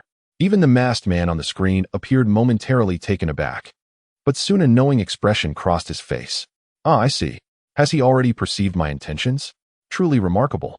In the venue, only a handful of the most astute ninjas began to grasp Minato's purpose. It is a contract. Nara Shikaku, Shikamaru's father, spoke gravely. The hand seals the masked man performed earlier must be some form of summoning contract that enables control over the Nine Tails. Lord Fourth must have realized that if he did not first nullify that contract, even if he defeated the masked man, the Nine Tails would continue its rampage under his control. Thus, his primary objective is to break the contract and liberate the Nine Tails from the masked man's grasp. With this revelation, understanding dawned upon the crowd. So that is it. In an instant, their admiration for the illustrious Minato surged to new heights. In such a fluid and chaotic battlefield, to execute such a clear and precise tactical judgment was nothing short of extraordinary. The intellect of the fourth Hokage was indeed profoundly formidable. On the screen, Minato's figure now appeared atop the immense head of the Nine Tails, which loomed like a mountain. He extended his hand, palm directed at the beast's forehead. Contract seal. He called out decisively. A complex sealing technique took form in his palm and was forcefully imprinted onto the Nine Tails. Roar. The Nine Tails, marked by Minato's seal, let out a tortured howl. Its enormous, crimson eyes, reflecting the three tomo, began to oscillate violently. The Sharingan patterns within grew unstable, as if they might dissipate at any moment. It worked. Minato's sealing technique was effective. Meanwhile, the masked man in the distance emitted a muffled grunt. The mental connection between him and the Nine Tails was forcibly severed by Minato. Success. This is wonderful. With this, the Nine Tails would no longer be under that scoundrel's control. Cheers of relief echoed once more in the venue. However, no, this is not over yet. Kakashi's voice resonated with an unusual weight. The crowd turned to him in confusion. He pointed at the screen and slowly said, though the Nine Tails is free from control, its inherent hatred and savagery will not simply vanish. Now, it has become a completely uncontrollable beast. For Konoha, the threat has escalated. Kakashi's words fell like a bucket of cold water, extinguishing the fervor of all present in an instant. It was then they comprehended the gravity of the situation. Indeed, the unleashed Nine Tails remained the Nine Tails, still the formidable force capable of effortlessly obliterating an entire ninja village, a walking calamity. On the screen, the Nine Tails, now devoid of the Sharingan's control, had lost its tomo pattern, replaced by a wild, primal fury brimming with madness and a will for destruction. It howled to the heavens, its 9 colossal tails thrashing the earth like the whips of a deity. Mountains crumbled and the ground quaked. Roar. I shall annihilate this place. Obliterate everything. It opened its gaping maw, gathering terrifyingly potent purple chakra orbs within. Tailed beast bomb. At that moment, the faces of all present turned as pale as parchment. They understood that should that entity unleash its power, the entirety of Konoha would be reduced to rubble in an instant. Yet, at that very moment, a flash of golden light appeared. Minato's figure re-emerged above the Nine Tails. He cast a glance at the masked man, who was slowly vanishing into the spatial vortex. A flicker of reluctance in his eyes. He knew the adversary had escaped. I shall return. The masked man's final words echoed in the air. This world shall ultimately submit to me. Minato had no time to pursue him, for he had far graver matters to attend to. He turned to face the imminent tailed beast bomb, confronting the inferno-engulfed village. His gaze solidified with unwavering resolve. As Hokage, he was acutely aware of the dire predicament at hand. Yet, he could not retreat. Behind him lay the village he vowed to protect with his life. Behind him stood his beloved wife. Behind him was his newly born son. In that moment, this hero prepared to execute his first and most critical act of salvation that night. Chapter 88. The Diamond Sealing of the Mother. The final chain of life, the masked man's figure vanished into the abyss of the dark vortex. His departing words lingered like an ominous curse, resonating through the night sky. However, no one paid him any heed. A far greater and more immediate disaster had descended. Roar! The uncontrollable Ninetales had succumbed completely to its frenzy. In its crimson beastly eyes, only the pure desire for destruction remained. The tailed beast bomb coalescing in its maw had swelled to its utmost extent. The dark purple energy, highly compressed, radiated a chilling and terrifying aura. The surrounding air groaned under the weight of this overwhelming power. It is over. A leaf ninja collapsed in despair upon the ground. The tailed beast bomb. Such a force cannot be obstructed. Despair swept through the crowd like a plague. The tailed beast bomb. A technique that perfectly fuses the properties of yin and yang chakra in an 8-to-2 ratio, compressed into a spherical form, possessed cataclysmic power. It transcended mere ninjutsu. It was a pure, unrelenting energy cannon. Once unleashed, it could effortlessly reduce an entire mountain to rubble. And now, the Hidden Leaf Village stood as an unsuspecting target, laid bare before this terrifying weapon of destruction. Fear gripped the hearts of all. Naruto's complexion turned pale, his fists clenched tightly, nails digging painfully into his palms. Yet he felt no pain. He gazed at the screen displaying the tailed beast bomb poised for launch, sensing that his very breath was about to cease. Was annihilation truly so effortless? A warm home, a peaceful village, countless vibrant lives. Could they all be instantly erased by a mere sphere of energy? A profound sense of helplessness surged within him. However, at that moment of despair, a golden figure stepped forth, shielding everyone in its presence. Standing before the tailed beast bomb that symbolized destruction, Minato Namikaze. He spread his arms wide, like an eagle protecting its young, encompassing the entire Hidden Leaf Village behind him. In comparison to the colossal Ninetales, his form seemed diminutive. Yet, at that instant, in the eyes of all the villagers, his silhouette appeared grander than ever. Fourth Hokage. Countless voices murmured this name, igniting a flicker of hope within their hearts. Yet, mere courage was not enough. That was the tailed beast bomb. Even a shinobi of the highest caliber would face certain death if they confronted it directly. What was the fourth Hokage contemplating? Did he intend to use his flesh and blood to obstruct a force capable of annihilating everything? Every heart raced with trepidation. Yet, on Minato's face, there was no trace of fear. His gaze remained calm and resolute. With a swift motion, he formed hand seals and forcefully pressed his hands against the ground. Space-time barrier. A low command resonated. Buzz. Centered around him, countless massive, golden chains of jutsu sprang forth from the void. These chains spread rapidly in intricate patterns, intertwining with one another. Within a mere second, they formed an immense barrier pulsating with spatial fluctuations. And at that moment, the Ninetales finally unleashed its tailed beast bomb. Boom. An indescribable thunderous roar reverberated through the heavens and the earth. The purple-black energy sphere, trailing a long comet-like tail, shot towards the Hidden Leaf Village like a falling meteor. Wherever it passed, the ground fractured and the air ignited. Everything was reduced to dust before this overwhelming power. However, just as the tailed beast bomb was about to collide with the barrier Minato had erected, a sudden transformation occurred. A colossal, all-consuming black vortex materialized abruptly at the center of the barrier. The cataclysmic tailed beast bomb plunged directly into the maw of the vortex. There was no explosion, no shockwave, not a single sound escaped. The terrifying energy, potent enough to level mountains, was simply consumed by that inky vortex, vanishing without a trace. The venue for the Chuunin Exams fell into utter silence. All present widened their eyes and gaped in awe at the screen, as if witnessing a miracle. What had just transpired? Where had that tailed beast orb gone? Boom. Just as everyone remained in a state of bewilderment, the scene in the sky abruptly shifted. It transitioned to an endless expanse of desolate wasteland, far removed from Konoha. In the next instant, a black vortex materialized above the barren land. Following that, a purplish-black energy sphere erupted from the vortex, crashing down heavily at the center of the wasteland. In that moment, time seemed to freeze. The entire world fell silent, enveloped by an intense, blinding white light that could scorch the retinas of all who beheld it. Then, an enormous mushroom cloud ascended into the sky. The cataclysmic shockwave radiated outward from the epicenter, sweeping in all directions. The earth undulated like waves, and mountains crumbled like sandcastles. A gaping chasm, several kilometers in diameter and unfathomably deep, appeared where the wasteland once lay. When the dust finally settled, and all gazed upon the wasteland, nothing remained. Only a desolate expanse of glass-like scorched earth, reminiscent of hell itself. The venue remained enveloped in silence.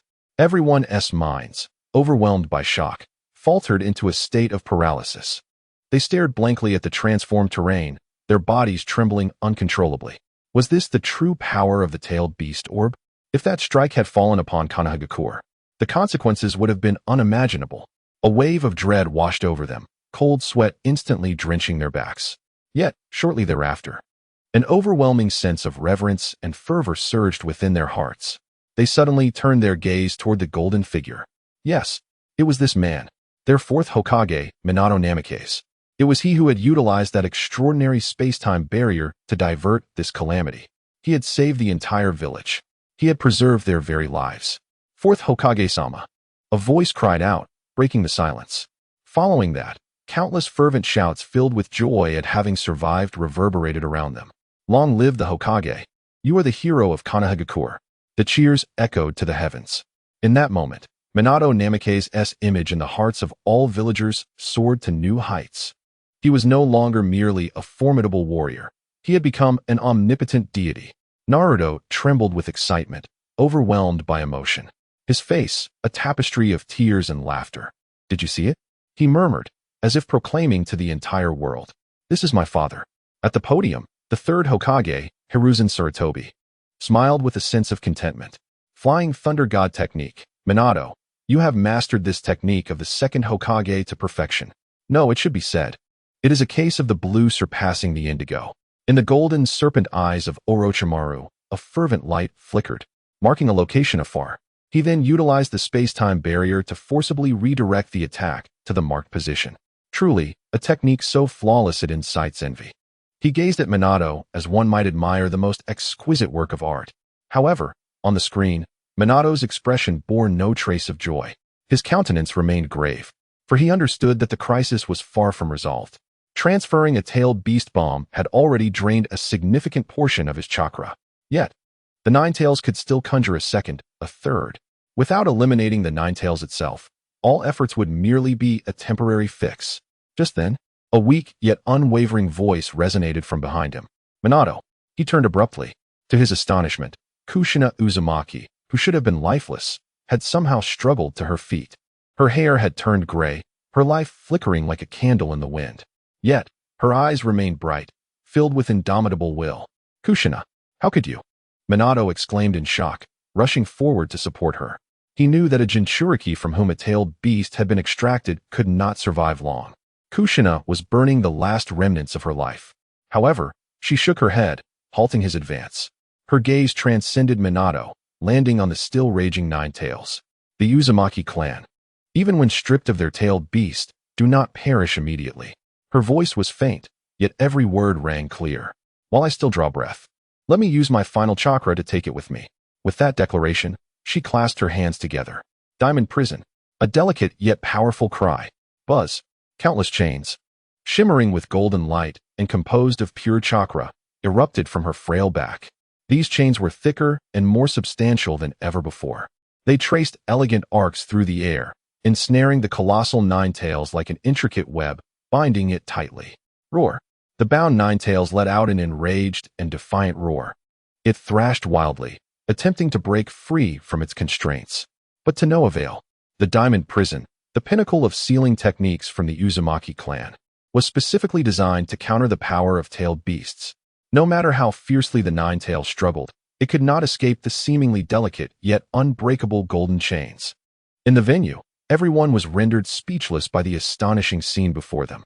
A woman on the brink of death, a Jinchuriki who had been stripped of her tailed beast, was, against all odds, exerting her strength to subdue the mightiest of tailed beasts. How remarkable! Sakura and Ino stood in stunned silence, gazing at the red-haired woman who, despite being drained of energy, still radiated such immense power. Their hearts swelled with unparalleled admiration. Naruto, overwhelmed with emotion, momentarily forgot his tears as he beheld the mother who had bound the Nine Tails with her very life, observing her frail yet unwavering figure. At that moment, he finally comprehended the source of his indomitable spirit. Mother, it turns out, you too are a remarkable hero. Chapter 89. The Third's Resolve, the Arrival of Gamabunta. The golden chains descended like a divine net from the heavens, binding the once mighty Nine-Tails fox with unyielding strength. No matter how it roared or struggled, it could not escape the seemingly delicate yet immensely powerful binding of the Uzumaki clan's life force and sealing techniques. This scene left all present in awe. Watching the red-haired woman who, at the cost of her life, forcibly restrained disaster itself, their hearts were filled with boundless respect. Uzumaki Kushina. This name was destined to be forever etched in the heroic epic of Konoha, alongside her husband, Minato Namikaze. However, everyone understood that this was merely a temporary measure. Kushina's body had weakened to its limits. Her once vibrant, flame-like red hair had turned mostly to a dull gray, and the color drained from her face at a visible pace. The golden chains binding the Nine Tails began to flicker erratically, their brilliance wavering as if on the verge of collapse. She could not hold on much longer. Minato's eyes were filled with anxiety and anguish. He longed to step forward and alleviate some of his wife's burden, but he knew he could not. The space-time barrier had already consumed nearly half of his chakra to divert the lethal tailed beast bomb, and he faced an even more crucial and brutal choice ahead. He had to conserve his strength. At this critical juncture, a voice, old yet resonant with authority, thundered from above. Beast, do not be so audacious. The Gamabunta's mighty staff descended like a meteor from the heavens. The shadow elongated and thickened in the air, transforming into an enormous, glimmering black rod. With tremendous force, it struck the head of the Nine Tails. Bang! A deafening roar echoed as the ground trembled violently beneath them. The once mighty Nine Tails fox staggered from the impact, its massive form leaning precariously to one side. The wounded Nine Tails let out an even more furious roar. The colossal Vajra staff quickly retracted, returning to its original size, resting in the grasp of an aged yet formidable hand. It was the third Hokage, Hiruzen Sarutobi. Clad in a pitch-black combat outfit, he wielded the Rui Jingu Bang, transformed from his summoning beast, Inma. Though his hair and beard were completely white, the depths of his cloudy old eyes burned with an intense warrior spirit. Lord Third.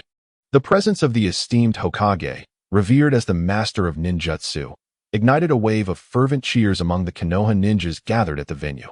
In their hearts, the third Hokage was a symbol of omnipotence. With him and the fourth Hokage joining forces, they were certain they could vanquish the monstrous Nine Tails. However, ideals are often lush, while reality is starkly lean. On the podium, the third's two old companions, Koharu Udatane and Hamuramito Kato, exchanged worried glances. They understood better than anyone else that the Hiruzen Sarutobi on the screen was no longer the pinnacle of his prime, capable of single-handedly subduing Orochimaru and the first and second Hokages. Years of peace and the inexorable passage of time had dulled his vigor and strength. He had grown old. Indeed, on the screen, the Nine Tails, having been struck fiercely by the staff, was now utterly enraged. Its crimson, beastly eyes fixated on that insignificant human. A mere ant dares to harm me. It violently swung its head, a tail cutting through the air with a terrifying sonic boom, sweeping towards the third Hokage. The speed was utterly unparalleled. The third Hokage's expression changed dramatically as he hurriedly raised the Rui Jingu Bang before him. Clang! The sound of metal clashing reverberated through the skies. The third Hokage's figure was sent flying as if struck by a high-speed train, hurtling through the air in a long parabolic arc before crashing down and obliterating a swath of forest. Cough! A mouthful of blood erupted from his lips. With just a single strike, the so-called strongest Hokage, Hiruzen Sarutobi, had sustained significant injury. Lord Third. The villagers, who had just been filled with excitement, now shrieked in terror. Their hopes, their beliefs, crumbled before the overwhelming might of the Nine Tails, proving to be utterly fragile. With some of the constraints of the Vajra's ceiling lifted, the Nine Tails became even more savage. It opened its gaping maw, beginning to gather another tailed beast bomb.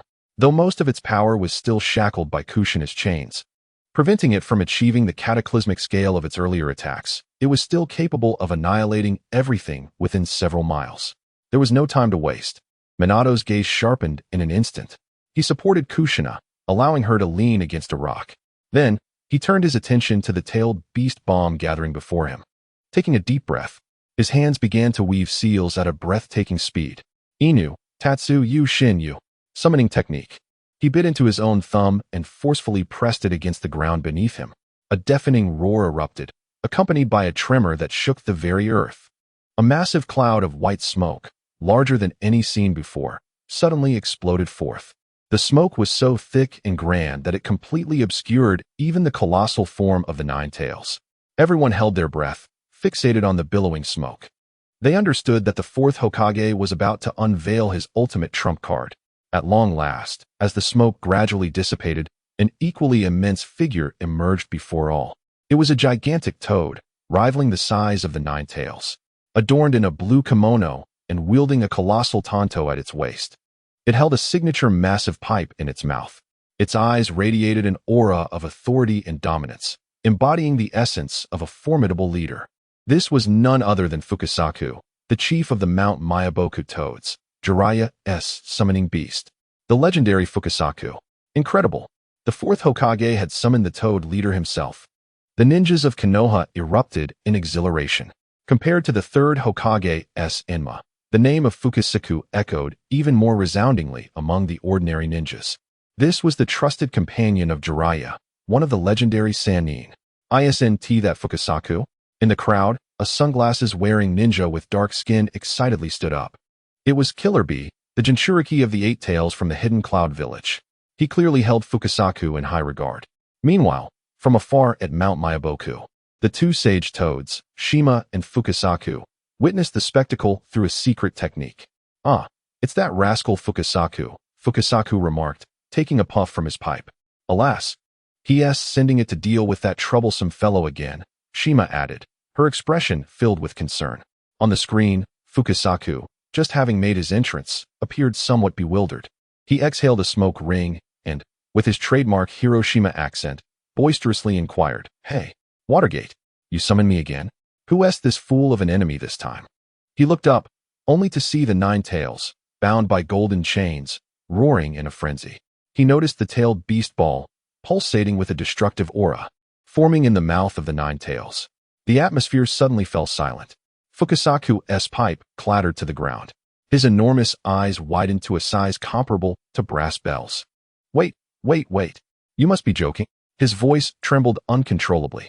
"Not this guy again." His tone was rife with exasperation and resignation, clearly indicating a long-standing acquaintance with the Nine Tails. "My apologies, Fukasaku." Watergate's voice resonated from above him. "This time, it seems you may have to risk your life." Upon hearing the words, the legendary toad Wenta wore a distressed expression upon his amphibious visage as he retrieved his pipe.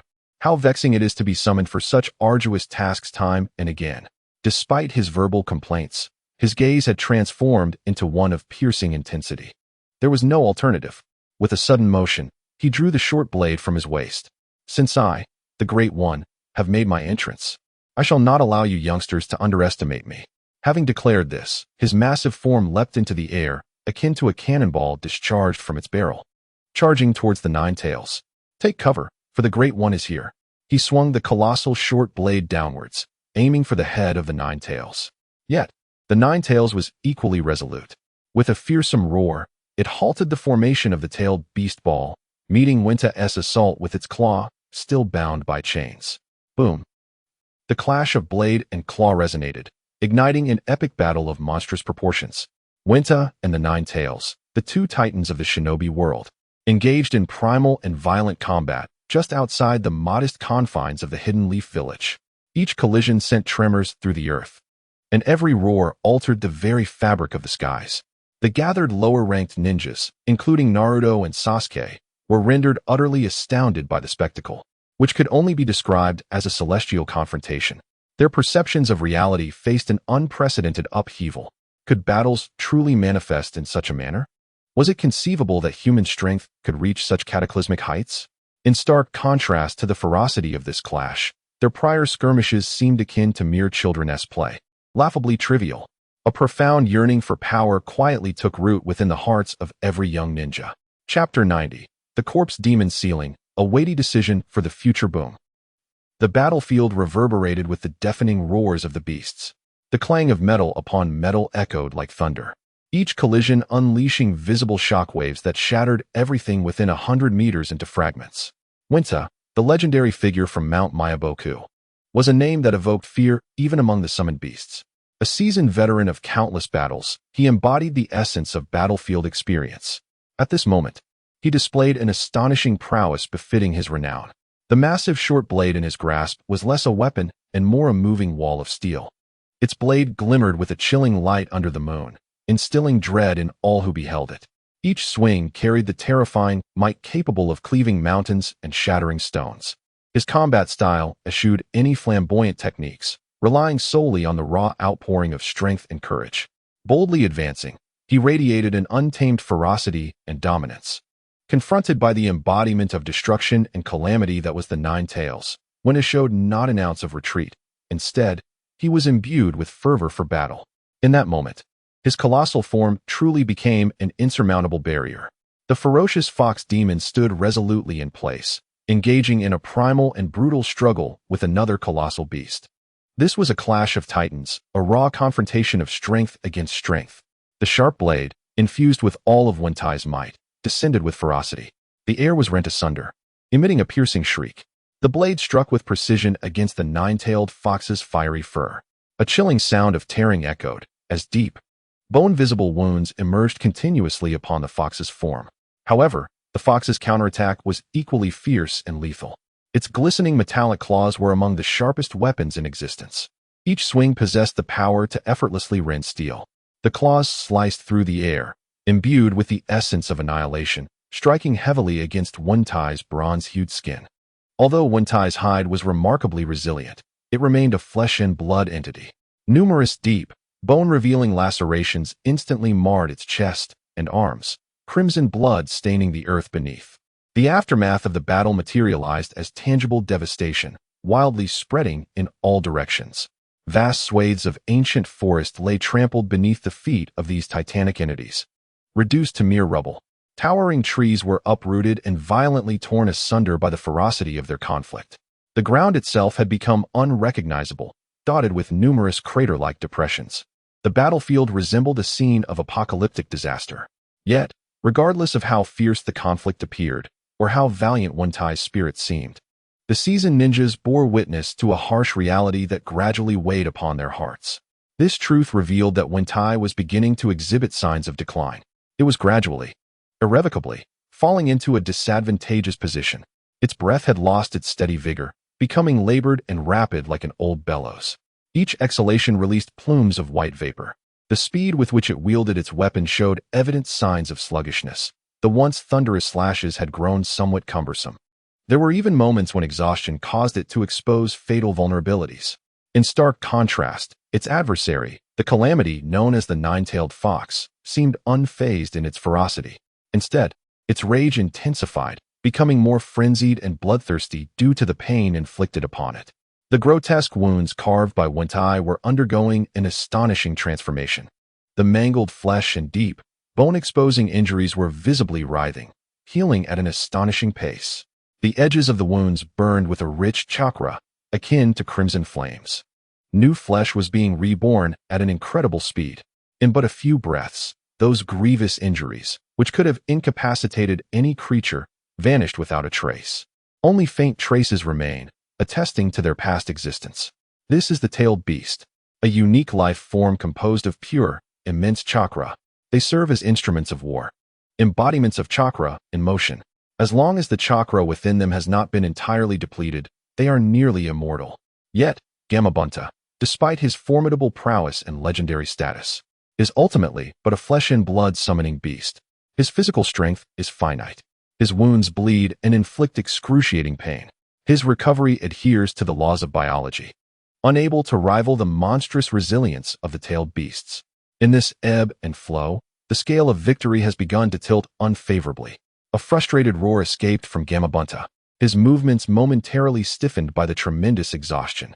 In the art of combat, victory hinges on the smallest margins. For battles of this caliber, such a fleeting moment of vulnerability is fatal. Seizing this opportunity, the nine-tails fox unleashed one of its tails, resembling a colossal tentacle emerging from the depths of hell. With a sonic boom that tore through the air, it struck Gamabunta's abdomen with ferocious force. A thunderous crash reverberated, echoing with an intensity beyond measure. Under the weight of this irresistible power, Gamabunta's massive form was sent soaring like a projectile, crashing through countless towering trees along its path. It carved a deep trench several hundred meters long into the ground, finally coming to a halt amidst the chaos. Minato, with great difficulty, he propped himself up with his short blade, trembling muscles betraying the immense agony he endured. Struggling to rise from the pit he had created, he scarcely had time to tend to his wounds before directing all his remaining strength toward Minato, shouting, "This creature's chakra seems utterly boundless. I cannot hold on much longer." Gone was the bravado and confidence he had exuded upon his entrance, replaced by profound fatigue and unmistakable urgency. In the arena, the hearts of all present hung in anxious suspense as Gamabunta fell. The air felt as if it had solidified in that moment. Even the legendary Gamabunta, one of the strongest forces of Mount Maiboku, proved no match for the nine-tails fox. Who, then, could possibly halt this monstrous creature advancing toward Konoha? Despair spread like a plague among the crowd. On the screen, in this critical moment of impending doom, when all felt helpless, a golden figure appeared without warning beside Kushina Uzumaki. It was Minato Namikaze. He did not glance at the distant battlefield, seemingly detached from the cataclysmic conflict that threatened to annihilate everything. Nor did he cast his gaze upon the roaring nine-tails fox, as if the overwhelming hatred within him could not stir even the slightest ripple in his heart. His gaze remained gentle and focused, unwaveringly fixed upon the fragile form of his wife cradled in his arms. Kushina's body had grown cold, the warmth of life gradually seeping away from her being. Her once vibrant, flame-like red hair now lay dulled, devoid of all luster and color, transformed into a pallid shade that signified death. She rested quietly against her husband, her breath so faint it was almost imperceptible, as if she might dissolve into dust and drift away with the wind in the next moment. Minato extended his hand, gently brushing aside a damp strand of hair from her forehead with his fingertip. His touch was tender, meticulous, as if he held not a person in his arms, but the most precious and fragile treasure in the world. He breathed in deeply, greedily inhaling the remnants of her essence, longing to etch this moment indelibly into the depths of his soul.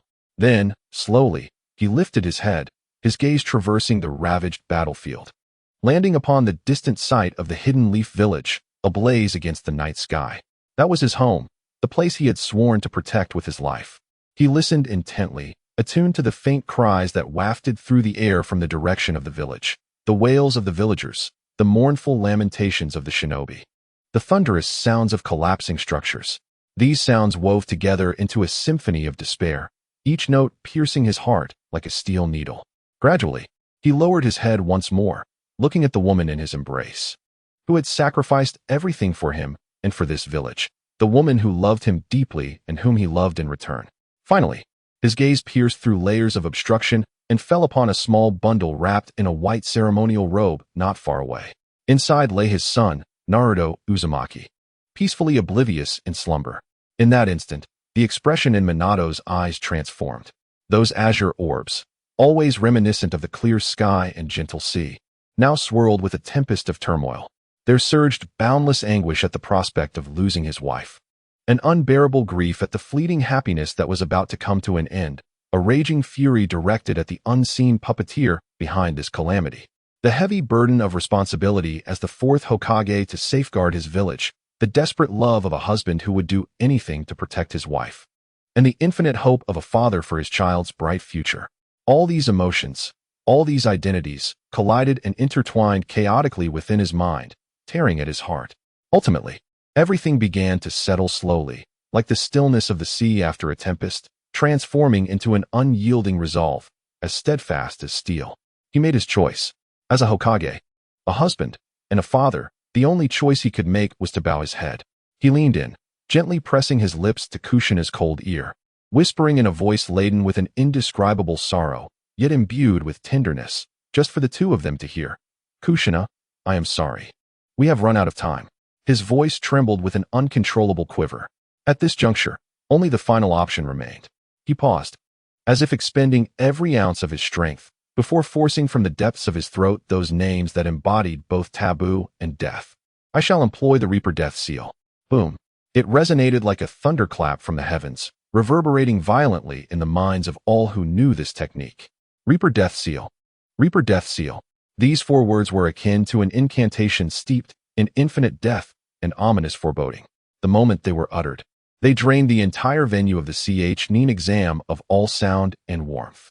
Instantly, the arena was engulfed in a profound silence. A bone-chilling cold surged from within each ninja who comprehended this technique, spreading like wildfire.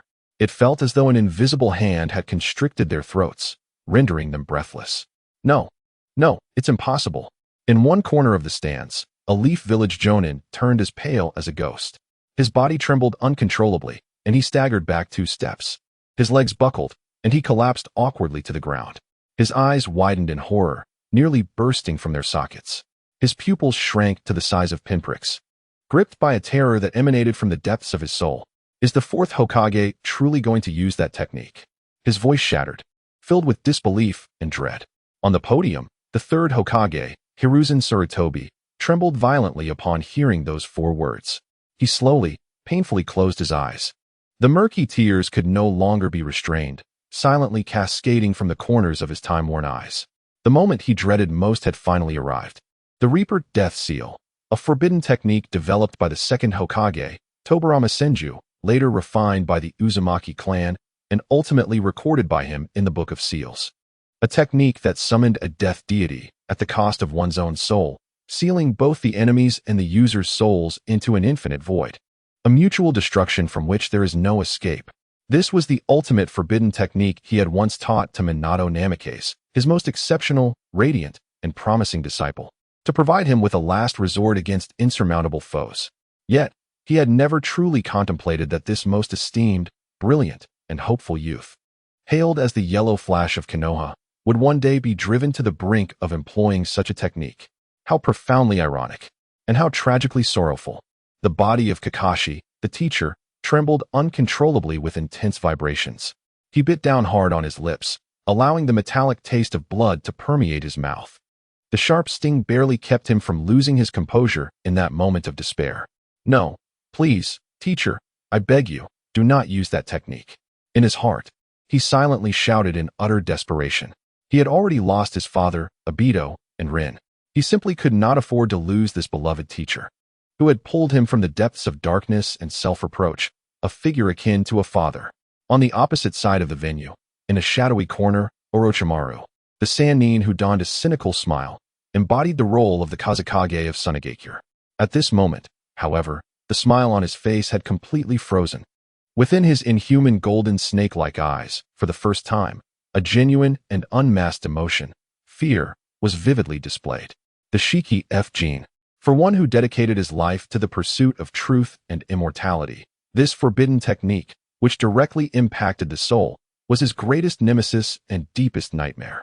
For it did not target the replaceable flesh, but rather the unique, irreplaceable soul. Once consumed by that otherworldly Shinigami, it would signify eternal damnation. The soul would remain entwined in a perpetual struggle against the enemy's soul within the belly of the Shinigami, until the end of time. Even his prized technique of the impure world reincarnation could not extricate him from this fate. Had he not decisively severed his arms with the Kusanagi sword at the last moment when the Shinigami grasped him, his soul would have long been dragged into the abyss by the 3rd Hokage. The indescribable agony of having one's soul violently torn from the body. The deepest despair of facing death, utterly powerless. To this day, it remains an indelible shadow in his heart. Now, the acknowledged strongest genius of the ninja world, Minato Namikaze, stood at the pinnacle of his life, radiating brilliance. Yet, He was about to voluntarily employ this technique. Orochimaru's throat constricted uncontrollably. He gazed at the resolute figure of the golden-haired man on the screen, seemingly igniting his own life in that moment. A flicker of regret, absurd even to him, surged within his heart. What a pity. Such a perfect, youthful, and powerful vessel was about to fade away like a firework, dazzling for but a brief moment before utterly extinguishing. In the venue, the majority of the lower-ranking shinobi and ordinary villagers were unaware of what the name Shiki F. Jin truly represented. However, they were not fools. They could see the reactions of the usually composed higher-ranking shinobi around them, who were now rendered speechless, as though they had encountered a ghost.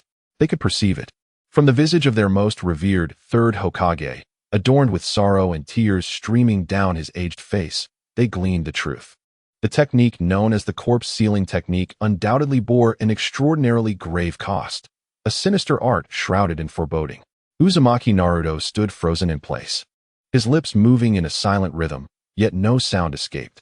Though he remained oblivious to the true implications of those 4 words, an icy dread seeped into his very being, coursing from his feet, along his spine, and surging towards the crown of his head. It felt as though his blood was on the verge of freezing in that moment. He was gripped by an intense, unyielding premonition, a visceral sense of dread emanating from the depths of his bloodline. If his father, that gentle yet formidable figure on the screen, were to invoke this technique, he would irrevocably depart from this world. Chapter 91. Pure Love.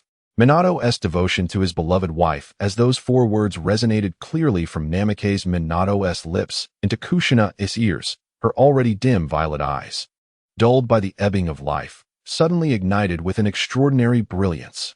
It was a manifestation of fury, of defiance, of resolute determination. Summoning the last vestige of her unburned strength, she reached out, gripping her husband's garment with fervent intensity. No! A hoarse yet unwavering scream erupted from her cracked lips. Minato! Absolutely not. Her body trembled violently, not from weakness, but from overwhelming emotion. The gathering was taken aback by Kushina's sudden outburst.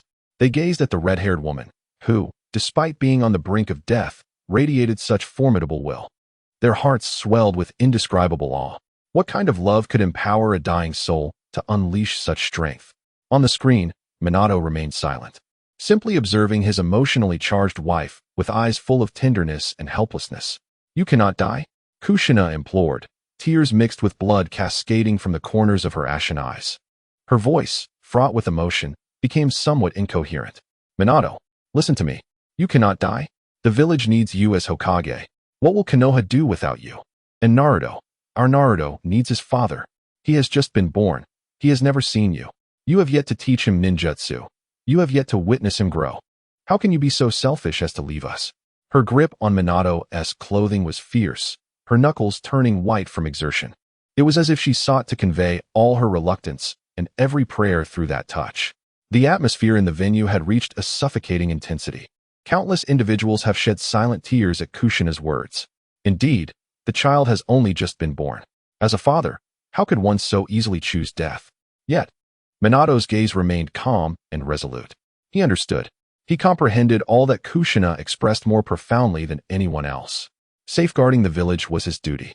Accompanying his son through life was his aspiration. However, there are times when duty and dreams cannot coexist. As Hokage, he must make sacrifices, no matter how cruel those sacrifices may be. Do not be foolish, Minato. Witnessing the unwavering determination in his eyes, a flicker of sorrow crossed Kushina's features. She released her grip on his garment, revealing a heartbreakingly desolate smile. The one who deserves to suffer is me, she said slowly, her voice unnaturally serene. Let me take this burden. Allow this inadequate Jinchuriki to fulfill the final mission.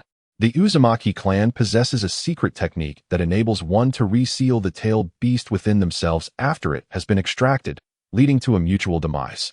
This, she believed, was the most fitting end for her. She gazed at the 9 tails, her eyes devoid of fear, filled instead with a sense of liberating resignation. Upon hearing her words, everyone in the assembly was rendered speechless, including Minato.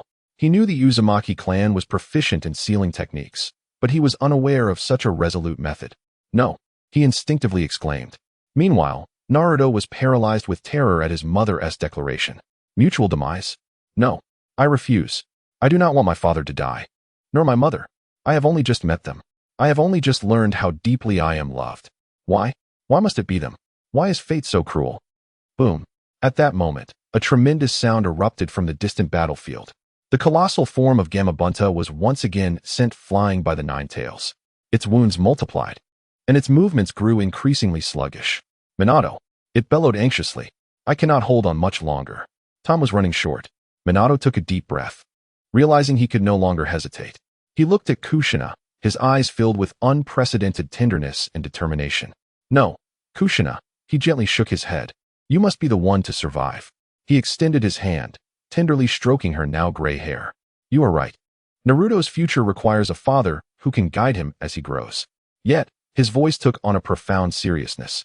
What he needs even more is a mother who can offer him boundless love during his moments of despair, pain, and confusion. Jiraiya once imparted a prophecy to me. He foretold that the future of the ninja world would face an unprecedented calamity. My son Naruto is the child of prophecy destined to avert this disaster and usher in transformation for our world. However, the path ahead is fraught with challenges. He will bear much and endure even more.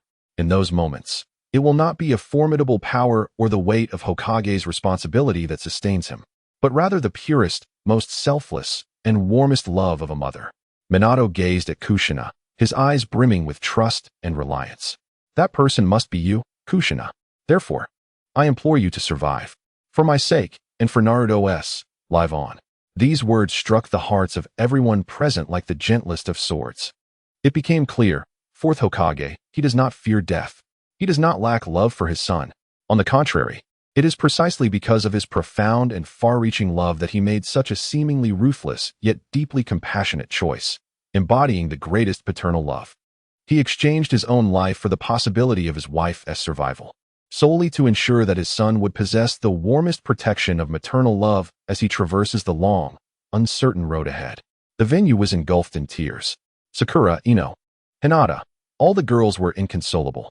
They covered their mouths, gazing at the screen displaying the couple bidding their life and death farewell, their hearts overwhelmed by a monumental and tragic emotion. Even a strong woman like Temari had red-rimmed eyes at this moment, turning away, unable to bear the sight any longer. Shikamaru and Choji fell silent, their heads bowed, lost in thought, yet their tightly clenched fists betrayed the turmoil within. For the first time, they felt the heavy significance of the term fatherly love so viscerally. Meanwhile, Naruto was rendered speechless, his mind a void. Father, mother, he listened as they calmly discussed their impending demise, deliberating who should live on to protect him. It felt as though an invisible hand was tightly grasping his heart, causing pain that made it nearly impossible to breathe, yet also a happiness that threatened to suffocate him. Is this how deeply he has been loved? From the very first day of his life, his parents had already paved a road to the future for him, constructed from their lives and love. On the screen, Kushina, having absorbed Minato's words, was utterly stunned. She stared blankly at her husband, her lips trembling. She wanted to argue, to say you can too. You can provide Naruto with a father's love. But as she looked into his resolute and entrusting eyes, she understood that she could no longer alter his decision. An immeasurable sorrow engulfed her entirely. She ultimately resigned to the struggle, burying her head deeply in her husband's embrace. A suppressed whimper escaped her lips, akin to the lamentations of a cuckoo weeping blood. Watergate held her tightly, as if to meld this woman, whom he had cherished for a lifetime, into the very marrow of his being. There were no further words exchanged. Yet in this profound silence lay a depth more expressive than any spoken language. Everyone understood that the dispute over life and death had reached its conclusion. Chapter 92, Claws Pierced. Shielding with one's own body, the night wind wailed as it swept across the battlefield, transformed into a hellish inferno. No longer was it the gentle caress of a summer's night. At this moment, the wind resembled the mournful cries of lost souls, imbued with a chilling sharpness. It carried with it an overwhelming stench of blood, the scent of countless ninjas succumbing to the inevitable passage of life, mingled with the acrid odor of distant villages aflame. Once a haven of warmth, the homeland now succumbed to the merciless grasp of fire. Wood, furniture, and even cherished memories were reduced to swirling black smoke. The labored breaths of Gamabunta resounded, heavy as the thunder preceding a landslide. This formidable summoning beast bore countless wounds, each breath agitating the immense gashes that brought forth excruciating pain. The The roar of the Nine Tails remained filled with a devastating fury. Yet beneath its ferocity lay a hint of restrained madness.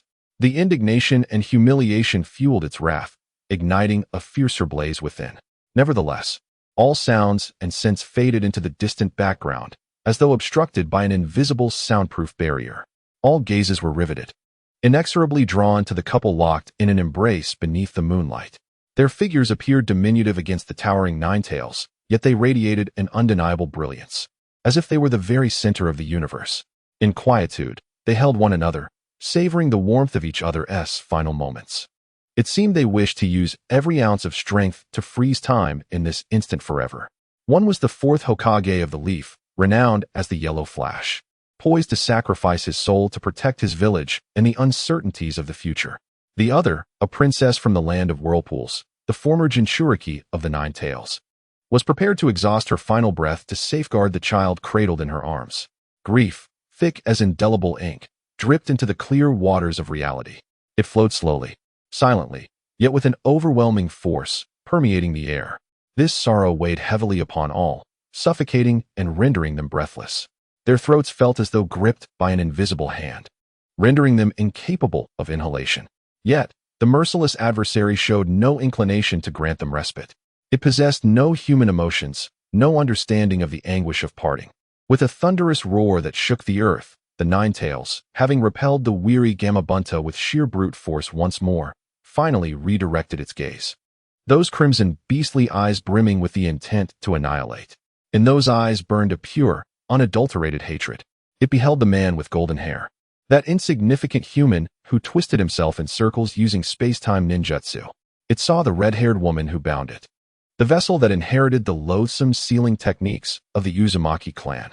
More so, it gazed upon the infant, swathed in a pristine ceremonial robe, lying quietly on the nearby altar of the barrier, just having arrived in this world.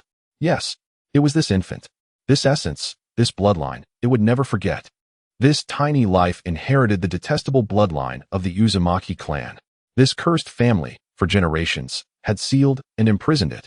From the wife of the first Hokage, Uzumaki Mido, to the red-haired woman before it, Uzumaki Kushina. Now, their descendants appeared once more. What do they consider themselves? A mere object to be inherited at will? A formidable weapon to intimidate foreign nations? Hatred, enmity, fury. Boundless negative emotions consumed the remnants of the Nine Tails' reason in that instant. It channeled the anger once manipulated by the masked man, the frustration toyed with by Namake's Minato using the Flying Thunder God, and the humiliation shackled by the accursed chains of the Diamond Prison. All of it, every ounce of pain and indignity it had endured, found a perfect outlet at that moment. It directed all its resentment to this weakest and most innocent of lives. I shall kill you. A pure thought born of hatred roared wildly in its mind. I will slay this descendant of the Uzumaki. I shall put an end to this imprisoned fate. In the next second, it moved, without the slightest forewarning, without any superfluous action. Its colossal form, akin to a mountain, suddenly lurched forward. The tectonic plates of the earth seemed to shift violently at that moment. Its right forepaw, raised with the force to tear the sky asunder, soared high. Those 5 claws, thicker than ancient trees, glimmered with a chilling light under the cold moon. Each claw harbored a terrifying chakra capable of effortlessly rending the earth and vaporizing rivers. The target was precise and malicious. It aimed directly at the unaware infant, still peacefully slumbering, oblivious to the impending death. The child upon whom his parents had pinned their hopes, named Uzumaki Naruto. No, Minato. Kushina. Quickly get away. The child. A piercing scream erupted in the venue, a pitch so harrowing that it warped the very air. Everyone was paralyzed by the Nine Tails' sudden, merciless action, their souls nearly fleeing in terror. They sprang from their seats, bodies leaning forward, as if attempting to intervene in that fateful moment. They watched in horror as that gigantic claw, obscuring the sun and sky, descended like the scythe of judgment from hell, bringing forth endless destruction and resentment, poised to strike down upon that fragile life. It was too fast, incredibly too fast. The Nine Tails concentrated all its fury into a single strike. Its speed surpassed sound, transcending all reason. This blow was executed almost instantaneously, coinciding with the very moment the thought was conceived. So swift that the recently launched Frosh One-Tai could not even muster a defense. Its colossal form had yet to fully rise from the ground, so rapid that even the Third Hokage, observing from afar, could not intervene in time. His hands had already formed the necessary seals, yet he was unable to match this desperate velocity. Even the yellow flash, Minato Namikaze, found that his flying thunder god technique was only half activated. The golden radiance that enveloped him shone forth like a nascent sun. However, the shadow of death loomed ominously over all. The icy claws were already within arm's reach. Time was too short. No matter what, it was far too late. Each frame of this horrific scene became achingly vivid and brutal. Everyone's pupils clearly reflected the despairing tableau. The chasm between that massive claw and the innocent infant was narrowing at an alarming rate. Naruto's mind, in that fleeting moment, completely malfunctioned. He could not feel his heartbeat, nor hear his breath. He watched helplessly as the embodiment of his innocence, that vulnerable infant, was about to be torn asunder by the claws of the Nine Tails. Steeped in boundless hatred, is death truly this effortless? Is it so abruptly imminent? He had yet to spare a final glance at his parents, so close, yet seemingly worlds apart. Yet, in this final instant, a fraction of a second, when all had closed their eyes, unwilling to witness the impending tragedy, two figures sprang into action. Without a hint of hesitation, without a moment's thought, and without exchanging a single glance. This was an instinct deeply engraved in their souls, a primal urge to protect. As parents, faced with peril, this was the most fundamental, the purest instinct. Minato Namikaze, the man who had just contemplated his own demise. The great Hokage prepared to seal away calamity with his very soul. Kushina Uzumaki, the woman engulfed in grief over her husband's sacrifice, ready to expend her last chakra to aid him, the gentle wife. This couple, who had just debated who should survive for their child, in that moment made a unified, final choice. With a swish, they simultaneously released each other's hands. In unison, they resolutely turned around. Together, they presented their backs, their flesh and blood, unreservedly towards the claws of death. In their eyes, there was no trace of fear or resentment, only a profound, almost serene tenderness, as if in their final gaze. They conveyed to one another, "How wonderful it is that we both thought of the same thing. How splendid it is to still be able to do this final deed for you, for our child." A resounding, heavy thud echoed across the silent battlefield, reminiscent of a blade piercing flesh. The sound, though not particularly loud, was overshadowed by the roar of the Nine Tails. Yet it struck like an invisible hammer weighing 10,000 tons, landing heavily upon the hearts of everyone present, causing them to shatter in an instant. In that moment, all breath ceased. Time, space, and everything else froze. What did they witness? What hellish vision did their eyes behold? They beheld 5 terrifying claws, capable of rending the earth, effortlessly piercing the bodies of 2 figures simultaneously. Entering from the back, emerging from the chest, blood surged forth like a fountain unleashed, gushing from their pierced chests. The warm, crimson liquid traced a tragic arc through the air, staining the cold moonlight, the shattered ground beneath them, and the pristine ceremonial robe that they shielded with their bodies. The lethal tips of those claws, soaked in the warmth and blood of their parents, hovered perilously close to the tender visage of Naruto in his cradle, mere inches away. Ultimately, they halted, thwarted by the fragile yet resolute human forms that stood in defiance. The venue fell into an eerie silence, the sound of a pin drop palpable. Everyone seemed ensnared by the most malevolent paralysis, frozen in place. Their faces reflected terror, disbelief, and shock, while their minds had utterly forsaken the ability to think. They could only replay that overwhelmingly shocking scene in their minds over and over again. Mom, Dad, they did not choose to flee, nor did they choose to evade. They became the world's most formidable shield, sacrificing their bodies for their child, for that newly born, fragile life. To intercept this fatal assault. No. After a few seconds, a piercing wail, almost inhuman in its sorrow, suddenly erupted in the hushed assembly. Naruto. At the moment he witnessed the claws penetrate his parents' bodies, his world crumbled entirely. All sound, all color, departed from him in that instant. The world transformed into a monochrome palette of black, white, and blood red, leaving only the glaringly bright crimson that seared his retinas and the cold, menacing claws that had pierced his parents. An indescribable agony erupted from the depths of his heart. That pain was so real, so intense. It felt as though the figures on the screen were not the only ones pierced by those claws. he too was simultaneously struck across the boundaries of time and space. His soul, his heart, his very essence seemed to be mercilessly pierced and torn asunder by icy claws. Teacher! Kakashi abruptly rose from his seat. The exposed Sharingan, in a tempest of emotions, spun wildly. His eyes were suffused with gruesome veins, nearly weeping blood. He fixated on the screen, his body trembling violently from overwhelming anger and sorrow. That man, who always smiled like the sun, illuminating his wayward path, that woman, who was ever so fiery and vibrant like a little chili pepper yet possessed an immense kindness, were they truly slain? To protect their child, they were brutally pierced through. At the podium, the elder who had perpetually upheld the dignity and composure of the Hokage, the god of shinobi who, even in the face of his disciple during the collapse of Konoha's plan, had never shown a hint of weakness, could finally bear no more.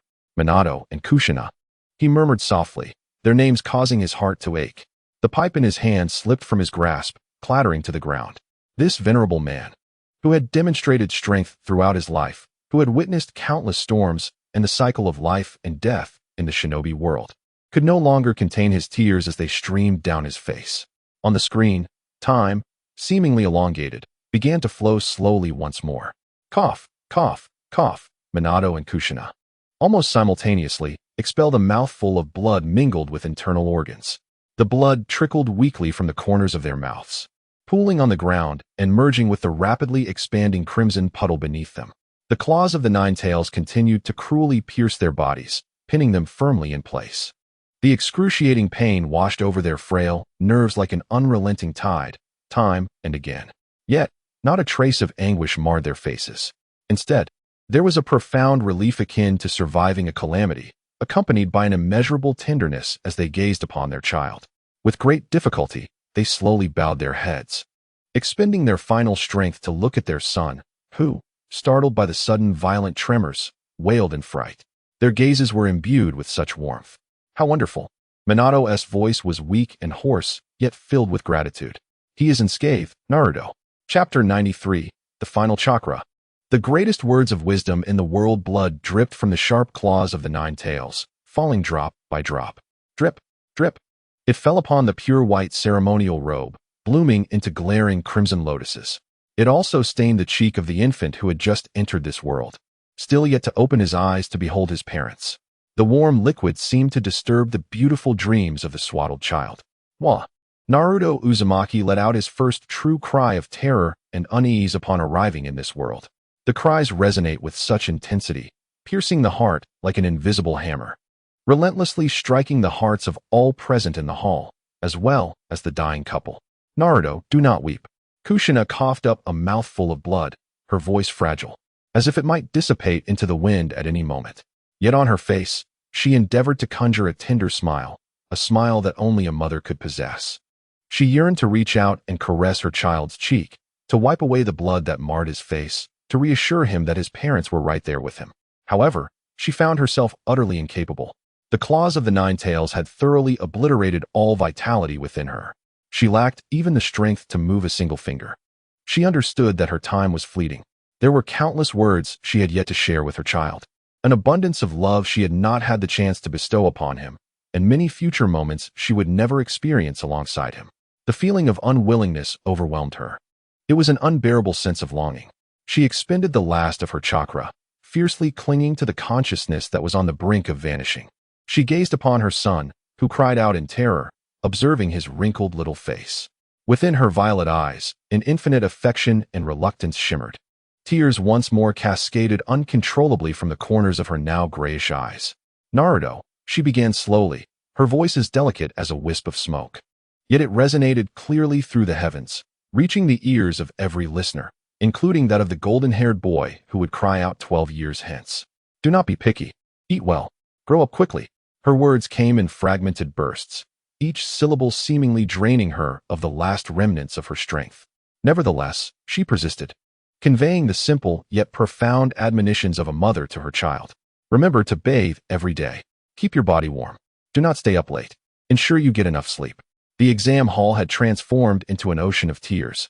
Silence enveloped the crowd as they listened intently, absorbing the final warmth bestowed by the red-haired woman, who, with her flickering life force, imparted her last rays of love to her child.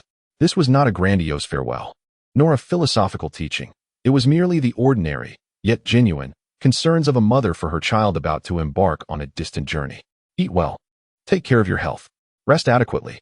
Such simple language, stripped of any embellishment, yet possessing an overwhelming power capable of penetrating the defenses of the heart. Amidst the crowd, Inuzuka Tsume, renowned for her resolute demeanor as a kunoichi, was now in tears. Memories of her son flooded her mind, the mischievous little rascal who always caused her endless headaches.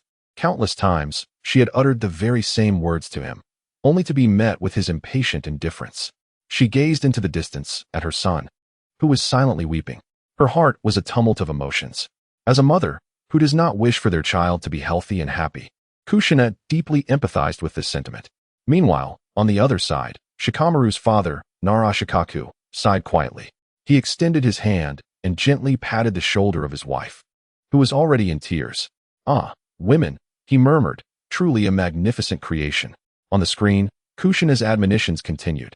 Her consciousness was beginning to blur, yet she persevered, fueled by an indomitable maternal instinct. "And remember, you must make friends. Not too many, just a few trustworthy ones will suffice." As she spoke, a blissful smile graced her lips, as if she could envision her son surrounded by a warm circle of reliable companions. "And also, although I'm not particularly adept at ninjutsu, you must study diligently. Do not become the bottom of the class and give others cause to ridicule you." Upon hearing this, all those who had once mocked Naruto as the perpetual underachiever lowered their heads in unison, their faces flushed with shame, their hearts heavy with remorse. They had ridiculed the son of a hero. They had scoffed at the deepest concerns of this great mother. They were, indeed, the true jesters. And Naruto, overwhelmed with emotion, cried out, "I'm sorry, Mom. I'm so sorry." He fell to his knees, pounding the ground with his fists, repeating those 3 words over and over. He had disappointed his mother's expectations. He had become the laughingstock in others' eyes. He had let his mother down. Tears of regret cascaded down, drowning him like a torrential flood. On the screen, Kushina's voice grew increasingly faint and ethereal. Her life was drawing to its inevitable conclusion. Yet, she seemed to have one final, crucial matter to impart. "Oh, regarding the 3 prohibitions, be cautious when borrowing money from men. Save diligently from your mission earnings. Alcohol should only be consumed at 20. Too much is harmful to your health. And most importantly, about women, I don't quite understand them myself. Just be wary of strange women. Seek a partner like your mother." At this point, she couldn't help but let out a weak laugh. Her smile was so beautiful, so pure, as if she had forgotten the excruciating pain tearing through her body and the impending specter of death. However, to everyone watching, that smile was utterly heartbreaking. In her final moments, she summoned all her strength, channeling all her reluctance, love, and regrets into one last heartfelt message. "Naruto, in the days to come, you may encounter countless pains and hardships, yet you must steadfastly pursue your dreams and strive to become the embodiment of those aspirations. Mother, truly, I yearn so deeply to live just a little longer, to witness your growth into adulthood. I apologize, Minato, for having spoken so much alone. It matters not, Naruto." At this juncture, words ceased to flow. Kushina Uzumaki, a woman whose life burned with the intensity of flames, a mother who radiated warmth like the sun, has finally exhausted her last flicker of life. Her head gradually bowed, ultimately surrendering to silence. A profound stillness enveloped the arena of the Chuunin Exams. As if even time itself had come to a halt, all present forgot to breathe, forgot to weep, their gazes fixed upon the lifeless figure of the red-haired woman, who remained in a protective stance. Their hearts brimmed with an indescribable sorrow and reverence, until a heart-wrenching wail, akin to that of a beast, shattered the silence. "Mother!" Naruto unleashed a piercing roar, expending every ounce of his strength. Overwhelmed by grief, he collapsed into unconsciousness. "Naruto! Naruto! Are you all right?" Kakashi and Sakura, closest to him, rushed to his side, supporting him. The arena erupted into chaos. Medical ninjas hurried to the scene. Yet amidst the turmoil, the image on the screen continued to play, a tender final moment belonging to his father. Chapter 94. My words are akin to your loquacious mother S. Naruto. A heart-wrenching cry pierced the heavy silence of the venue. "Quick! Medical team! We need help!" The previously subdued crowd below erupted into unprecedented disarray. some succumbing to the overwhelming sorrow, collapsing to the ground. Kakashi reacted swiftly, appearing beside Naruto in an instant, kneeling to envelop his frail body in his embrace. He felt distinctly that this student, who usually radiated boundless vitality like a small sun, was now chillingly cold. The sorrow and despair emanating from him were enough to freeze one's very soul. "Naruto, wake up." Kakashi's voice trembled ever so slightly. Sakura knelt on Naruto's other side, her hands pressed against his chest. The pale green glow of her medical ninjutsu flickered uncertainly in her palms like a candle in the wind. Her face was streaked with tears, her blurred vision unable to discern whether her tears were for Naruto or for the great couple on the screen, soon to be separated by the veil of death. "No." Sakura's voice quivered with anguish, laden with urgency and helplessness. His spirit has endured too great a shock. The flow of chakra within him has become utterly chaotic. With every ounce of her strength, she endeavored to stabilize Naruto's rampaging chakra with her palm technique. Yet the results were dishearteningly minimal. This anguish was not born of physical pain, but rather stemmed from a profound collapse within the depths of his soul. He must be calmed immediately. Otherwise, his psyche would suffer irreversible damage. A cadre of seasoned medical ninjas from Konoha, who had been on standby, swiftly arrived and began to administer more specialized emergency treatment to Naruto. The atmosphere in the hall was thick with tension. As the hearts of all present tightened at this unforeseen spectacle, their gazes oscillated between the young boy, rendered unconscious by sorrow, and the figure of his father on the screen, teetering on the brink of death. A profound and agonizing sadness enveloped the entire venue like an impenetrable fog, suffocating all who were present. On the dais, the third Hokage, Hiruzen Sarutobi, swayed slightly before eventually returning to his seat. His hand clutched his pipe tightly, knuckles turning white from the strain. He paid no heed to the chaos below, not out of indifference, but rather because he found himself too overwhelmed to divert his attention. His gaze was riveted to the enormous screen above, fixated on the air he had once held in such high esteem, his pride and his deepest regret. His eyes were already an alarming shade of red, and the heavy tears of an aged man could no longer be contained. They silently cascaded down the weathered grooves of his face, pooling onto the Hokage robe and leaving dark stains in their wake. The sorrowful tableau on the screen continued to unfold. Kushina Uzumaki's head had drooped wearily onto her husband's shoulder, her once vibrant red hair, which had burned like flames, had lost all luster in the final moments of her life. It appeared as though her very essence had been siphoned away, leaving behind a lifeless gray pallor. She had departed, taking with her an infinite affection for her son and a profound love for her husband. Having traversed a brief yet fervent existence akin to a summer's day, Minato Namikaze could distinctly feel the body of the woman he had cherished throughout his life growing increasingly cold in his embrace. Her life force flickered like a candle in the wind, finally extinguishing after its last tremor, dissipating utterly and forever. Minato did not weep. He did not make a sound. He merely held his wife's now frigid body tightly in an almost reverent manner. Bowing his head deeply, his radiant golden locks concealed his face entirely, shrouding his emotions from view. No one could discern his expression, nor could anyone fathom what thoughts occupied the mind of this esteemed hero, known as the Golden Flash of Konoha. Yet, everyone present, regardless of their stature or strength, seemed to perceive a weightier sadness emanating from that seemingly unassuming figure, a sorrow that was more oppressive than death itself, slowly and silently permeating the air. It seeped across the blood-soaked battlefield and, through the screen, enveloped the entire solemn hall. Silence reigned. An oppressive and suffocating silence enveloped the atmosphere, as if time and space had crystallized in that singular moment. Within this maddening stillness, the man, this husband and father, slowly raised his head. His eyes, typically as blue as the sky and as gentle and encompassing as the sea, were now besieged by the chilling winds of Siberia, covered by a thick, unmelting frost. Beneath that frost lay an abyss of sorrow, a tempest of rage, the burdens of a Hokage's responsibilities, and the final tenderness he could offer as a father to this world.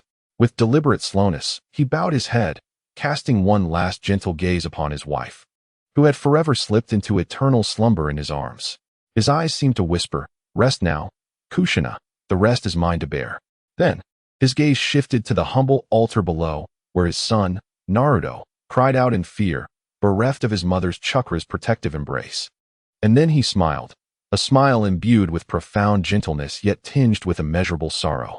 It was akin to the last ray of sunlight breaking through the clouds in the bleakest winter, carrying a fleeting warmth, yet predominantly resonating with the desolation of imminent extinction. He spoke, his voice soft to the point of fragility, as if terrified of disturbing his beloved's peaceful repose.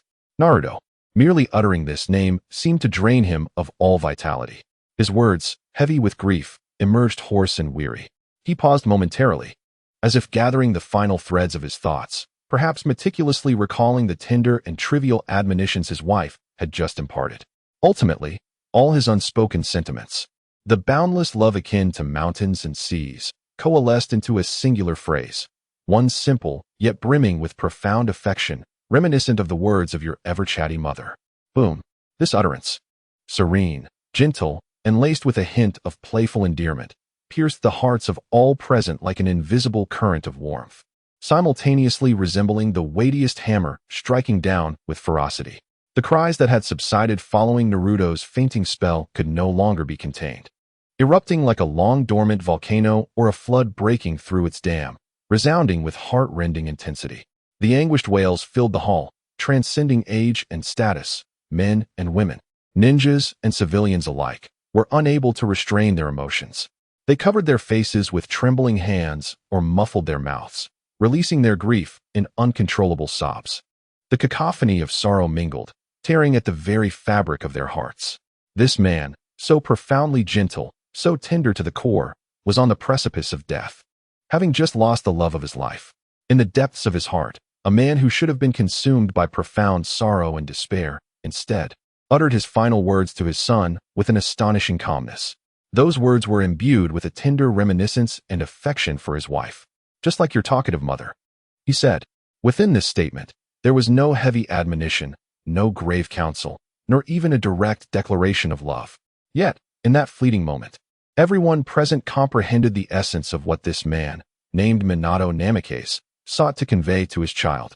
He wished to express, Naruto, do not be picky with your food. Eat well so that you can grow strong. He wished to say, Naruto, remember to bathe every day, keep yourself warm, and do not catch a chill. He wished to say, Naruto, cultivate true friendships. Even if they are few, having a few kindred spirits is sufficient. He wished to say, Naruto, dedicate yourself to mastering ninjutsu, but also listen attentively to your teachers and respect your elders. He wished to say, Naruto, persist in your dreams and possess the confidence to realize them. He wished to say, Naruto, your father loves you, just as your mother does, with an immense and unwavering affection. All his reluctance, hopes, and profound love, as deep as the ocean, were entrusted to his wife, Kushina, encapsulated in the phrase just like your talkative mother. This encapsulated a love that was not only profound and restrained, but also majestic and grand, a father's love. In a corner of the audience, Yagai, a man renowned for his fervor and steadfastness, was moved to tears, his face streaked with the evidence of his sorrow. With his large hands, he hastily wiped away the relentless flow of tears, emitting a choked sob reminiscent of a wounded beast. You are the most radiant and youthful man, burning with brilliance. Nearby, Lee Rock, Niji Hyuga, and Tenten, 3 young souls in the bloom of youth, also found their eyes reddened, silently allowing tears to trace their cheeks. They had never imagined that death could manifest so heroically and shockingly. They realized that a parent's love could be so weighty and magnificent. On the other side of the venue, in the Sunagakure section, Gaara sat quietly, neither weeping nor uttering a word. He simply gazed with an almost covetous intensity at the golden-haired man on the screen. Is this what a father's love is? He pondered, as the visage of another cold and imposing face emerged in his mind. It was the 4th Kazekage, Raza, who had always regarded him with a frigid, scrutinizing gaze, perceiving him as a failure and sending countless ninjas to assassinate him. A profound and absurd sense of irony engulfed him, like chilling grains of sand, completely consuming him. Both were fathers, both were leaders. Why, oh why, is the chasm between them so vast, so immense that it resembles the distance between heaven and earth, light and darkness? Why does Minato Namikaze, in his unwavering commitment to protect his child and village, selflessly offer his own life and that of his beloved wife? Yet his own father perceives him merely as a disposable, flawed, and precarious weapon? Gaara finds himself in a quagmire of confusion reluctant to seek clarity. An icy yet fervent flame of jealousy burgeons within him, akin to wild grass growing unchecked. He harbors an intense envy for Naruto Uzumaki, an overwhelming jealousy that consumes him. Simply for having experienced, if only for a fleeting day or mere hours, the profound and unconditional love of the most extraordinary and gentle parents this world has to offer. Such love is sufficient to illuminate the path through all of his future solitude and darkness. And what of him? From the moment of his birth, he has known only the coldness of sand and an insatiable thirst for destruction. On the screen, the final farewell unfolds. The gentle smile that once graced Minato's face, heartbreakingly tender, slowly fades away, replaced by an unprecedented resolve and determination. This is the countenance of the fourth Hokage. He understands that he must fulfill one last vital duty as Hokage, as a husband, and as a father. Reluctantly, he loosens his embrace from his beloved wife, Kushina, and, with a near-reverent demeanor, he gently lays her now lifeless form upon the ground. He tenderly arranges her disheveled white hair, ensuring she rests peacefully beside their son, Naruto, as if this simple act could prolong their time together as a family. After completing this, he rises, resolute, turning to face the raging Nine Tails, a creature exuding an aura of unparalleled destruction, and the pale, terrifying specter of death that looms behind him, ready to devour his very soul. In that moment, his gaze transforms into one of purest intent. Chapter 95, The Sealing Technique. The curtain falls on the Namikaze couple. The night wind wails as it sweeps across the ravaged battlefield, stirring up dust and the final lament of heroes. Minato Namikaze stands quietly behind him, his dearly departed wife and their newborn child. Before him lies a calamitous force capable of annihilation and the impending specter of death. Life and death, hope and despair, are starkly delineated in this fleeting moment. He slowly raises his hands, adopting a posture of utmost solemnity and reverence as he begins to weave the seals. Si, Highway, Mao, Su, Zu Wu Si. The final seal is complete. Shiki F. Jin. A deep, resonant roar, imbued with unwavering resolve, erupts from his lips. Buzz. The instant he utters the name of this forbidden technique, the temperature of the entire world seemed to plummet several degrees in an instant. A chilling, deathly aura, steeped in decay, emanated from the body of Minato Namikaze, radiating outward in a frenzied wave. The very air appeared to be frozen by this overwhelming force. Within the venue, all present felt as though they had been thrust into an ice cellar, their bodies trembling uncontrollably. It was a primal fear, originating from the depths of their souls, a visceral dread of death itself. "Here it comes," exclaimed A.J. Neen, his teeth chattering in terror. The legendary Grim Reaper. Before his words could fully escape his lips, a colossal, distorted, semi-transparent specter silently manifested behind Minato, clad in a stark white kimono. Its long hair cascaded down like a spectral waterfall. Its face bore no features, only a grotesque mask resembling that of a malevolent spirit. In its grasp, it held an ominous dagger, radiating a foreboding aura. It hovered in the air, gazing down upon the diminutive realm of mortals with an indifferent demeanor. This was none other than the fabled lord of the underworld, the harbinger of life and death, the Grim Reaper. In that moment, the vast majority of ninjas and villagers, who had never witnessed such a technique, turned pale, their legs trembling as if they might faint on the spot. An unnameable pressure enveloped them, rendering them speechless. Just the sight of it made them feel as though their very souls were being drawn into its hollow eye sockets. Even Orochimaru's golden serpent-like eyes reflected profound terror. Despite his usual fearlessness, he could not suppress a shiver, as if sensing that this Grim Reaper would one day claim something from him. On the screen, the Grim Reaper slowly extended its withered arm. Yet, its target was not the Nine Tails, but rather the insignificant human who had summoned it. Its arm passed effortlessly through Minato's chest, emerging from his back. Ack! Minato's body jolted violently, a muffled cry of agony escaping his lips. He could distinctly feel his soul ensnared by an icy, unyielding grip. A searing pain, as if his very essence were being violently torn apart, surged throughout his being. Yet, he resolutely endured this unimaginable torment, his resolve unwavering.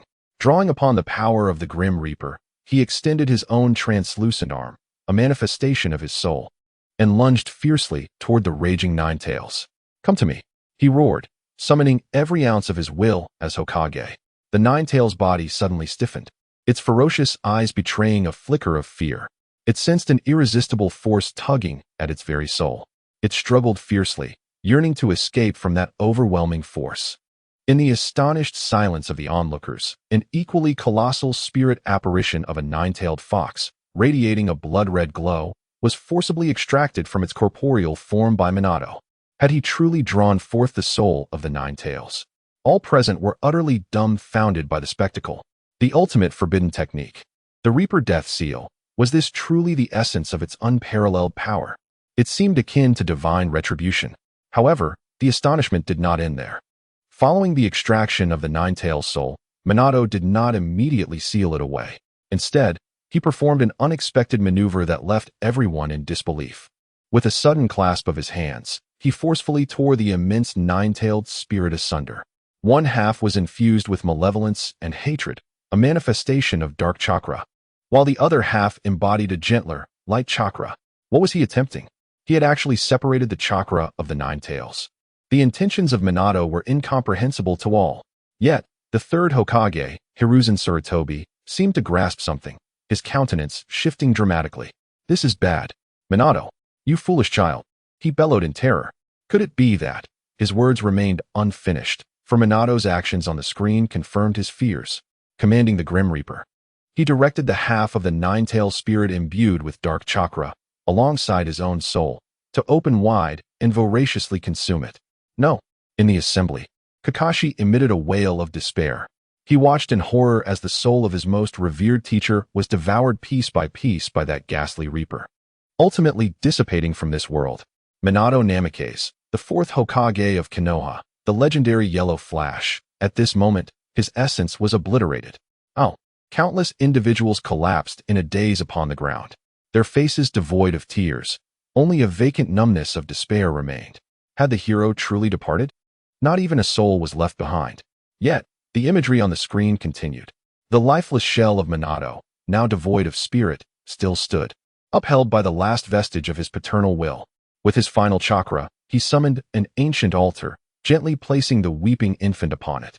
Then, he extended his hand, pressing the gentler half of the Nine-Tails light chakra, along with the lingering remnants of love and hope shared with Kushina, against his son's abdomen. 8 trigrams sealing technique. With the last ounce of his strength, he uttered the name of the sealing jutsu. A complex, black 8 trigrams sealing pattern emerged. In an instant, a manifestation emerged, centered around Naruto's navel. The remaining half of the chakra, alongside those 2 burdensome loves, was sealed within. "I believe in you, Naruto." Minato's face finally broke into a smile of solace. His gaze seemed to transcend time, witnessing 12 years into the future. He envisioned that golden-haired youth, akin to the sun, dispelling all darkness. "You are the prophesied child destined to change the world." With those words, his lifeless form, having long since departed from the realm of the living, finally exhausted its last remnants of chakra. His body gradually toppled backward, crashing heavily beside his already cold wife. The heroic couple, in that moment, drew their final curtain. The battlefield was engulfed in a profound silence, leaving only the solitary altar and the cries of the infant who would bear the weight of the world's hopes and curses. Chapter 96. An incalculable legacy. The eternality of the heroic couple between heaven and earth. A suffocating stillness pervaded the air. The roar of the Nine-Tails, which once threatened to rend the heavens, had utterly dissipated. The colossal figure of Gamabunta had vanished without a trace. The young heroic couple's lives were forever frozen upon this ravaged battlefield, their forms maintaining a protective posture around the infant beneath them. Only the dust, gently swirling in the night breeze, remained, silently recounting the night's brutality and the tragic heroism that transcended life and death. The scene in the celestial canopy gradually came to a halt, fixed upon that solitary, bloodied altar and upon the infant who continued to wail. His golden hair mirrored that of his father, and his loud cries resonated with the vigor of life. He was named Naruto Uzumaki. The third Hokage, Hiruzen Sarutobi, staggered forward. His combat attire was unrecognizable, stained with blood and dirt. Each faltering step seemed to drain the last vestiges of his strength. He approached the altar and halted, his gaze settling upon the now cold bodies of Minato and Kushina. In his eyes lingered an indelible sorrow and guilt. Once his most esteemed pupil, the chosen heir. now separated by the veil of death. He slowly lowered his gaze to the infant, one who had just entered the world only to lose all of his closest kin. His eyes reflected boundless compassion and an overwhelming, inescapable sense of responsibility. He cautiously extended his hands, calloused and scarred, remnants of decades spent safeguarding Konoha. Yet, they trembled ever so slightly. With utmost care, he lifted Naruto from his parents' protective embrace. The infant's warmth, through the swaddling, enveloped his palms, piercing his heart. "I am so sorry, Minato, Kushina." The elder's voice was hoarse and weary, as if every word was accompanied by a heart-wrenching pain. The elderly man, burdened with regret, held the infant tightly in his embrace, as if to convey all his apologies. "From this day forth, this child," he paused, his gaze transforming into one of unwavering resolve, "shall be under my protection." The flames surrounding the altar illuminated his profile, casting an elongated shadow upon the ground, resembling a solemn monument bearing the weight of sorrow and future. Witnessing this, within the arena of the Chuunin Exams, all present, be they ninja or villagers, could no longer contain themselves. The pent-up grief and shock erupted like a deluge, overwhelming them in an instant. The anguished cries of the Fourth Hokage and Lady Kushina reverberated throughout the venue. Countless individuals wept inconsolably, tears streaming down their faces. Whether seasoned warriors accustomed to the dance of life and death, or unarmed villagers basking in peace, whether men of iron will or women of tender heart, in that moment, every heart was shattered. The profound and tragic sacrifice of this heroic couple, their unwavering love dedicated to safeguarding their village and child, utterly crushed them. Their lamentations were not solely for the loss of heroes, but also for themselves. They mourned their own past ignorance and biases, feeling an overwhelming sense of shame. Vivid scenes uncontrollably surfaced in their minds, recalling how they had treated the orphan child of this hero over the past 12 years. When he yearned for companionship, they had roughly pulled their children away from him. When he sought sustenance, they had driven him away with cold glares. They had hurled the most venomous insults at him, isolating him with their indifference and disdain. All their fears and hatred had been unleashed upon this child, whom they regarded as an ill omen, a scourge upon the village. Yet, not a single soul had paused to consider the burdens this child bore for the village. No one had pondered the profound loneliness that lay beneath the mischievous smile of the boy. How had he, after losing his parents, navigated those long, dark 12 years all alone? What have we done? A middle-aged villager, overcome with despair, crumpled to his knees, cradling his head in anguish. He vividly recalled how he had called Naruto the son of the demon fox in front of him more than once. In retrospect, each word felt like a searing blade plunged deep into his heart. His face was a canvas of regretful tears. "We are not even human. What right did we have to treat the child of a hero in such a manner? We are deeply sorry, Lord Fourth. We apologize, Lady Kushina." His words struck the hearts of all the villagers of Konoha like a heavy hammer, overwhelming them with a profound and burdensome sense of guilt, akin to the frigid waters of the sea, submerging each and every one of them completely. They wished fervently to slap themselves and to turn back time, to embrace that solitary figure once more. Amidst this atmosphere interwoven with sorrow and remorse, the image in the heavens began to blur gradually. The light shifted and flowed like ripples upon water, replaced by lines of shimmering golden text. That radiance was sacred and majestic, as if the words themselves were divine decrees from the heavens above. The final verdict was about to be revealed. Everyone instinctively held their breath, stifling their tears, and raised their heads to gaze at the sky. A collective thought surged within their hearts. They understood that the forthcoming evaluations and rewards would serve as the ultimate and most equitable conclusion for this heroic couple. The golden light began to coalesce, and the first appearance was the rating. Two colossal letters, seemingly crafted from pure radiance, slowly emerged at the center of the sky, their brilliance eclipsing even the sun above. 3. A collective gasp resonated throughout the venue. This was an unprecedented rating, the highest ever since the tally began. It surpassed the evaluation once bestowed upon Uchiha Itachi, who bore all burdens for the village and his brother, by an entire level. Yet, after the momentary shock, not a single soul felt astonished upon witnessing this rating. Every face reflected an expression of inevitability. Indeed, if even a hero who sacrificed himself for the village and saved all of Konoha, if even parents who risked their lives to safeguard the future were deemed unworthy of such a pinnacle rating, then who in this world could possibly qualify? This rating was truly deserved. Following closely beneath the rating, the commentary began to materialize.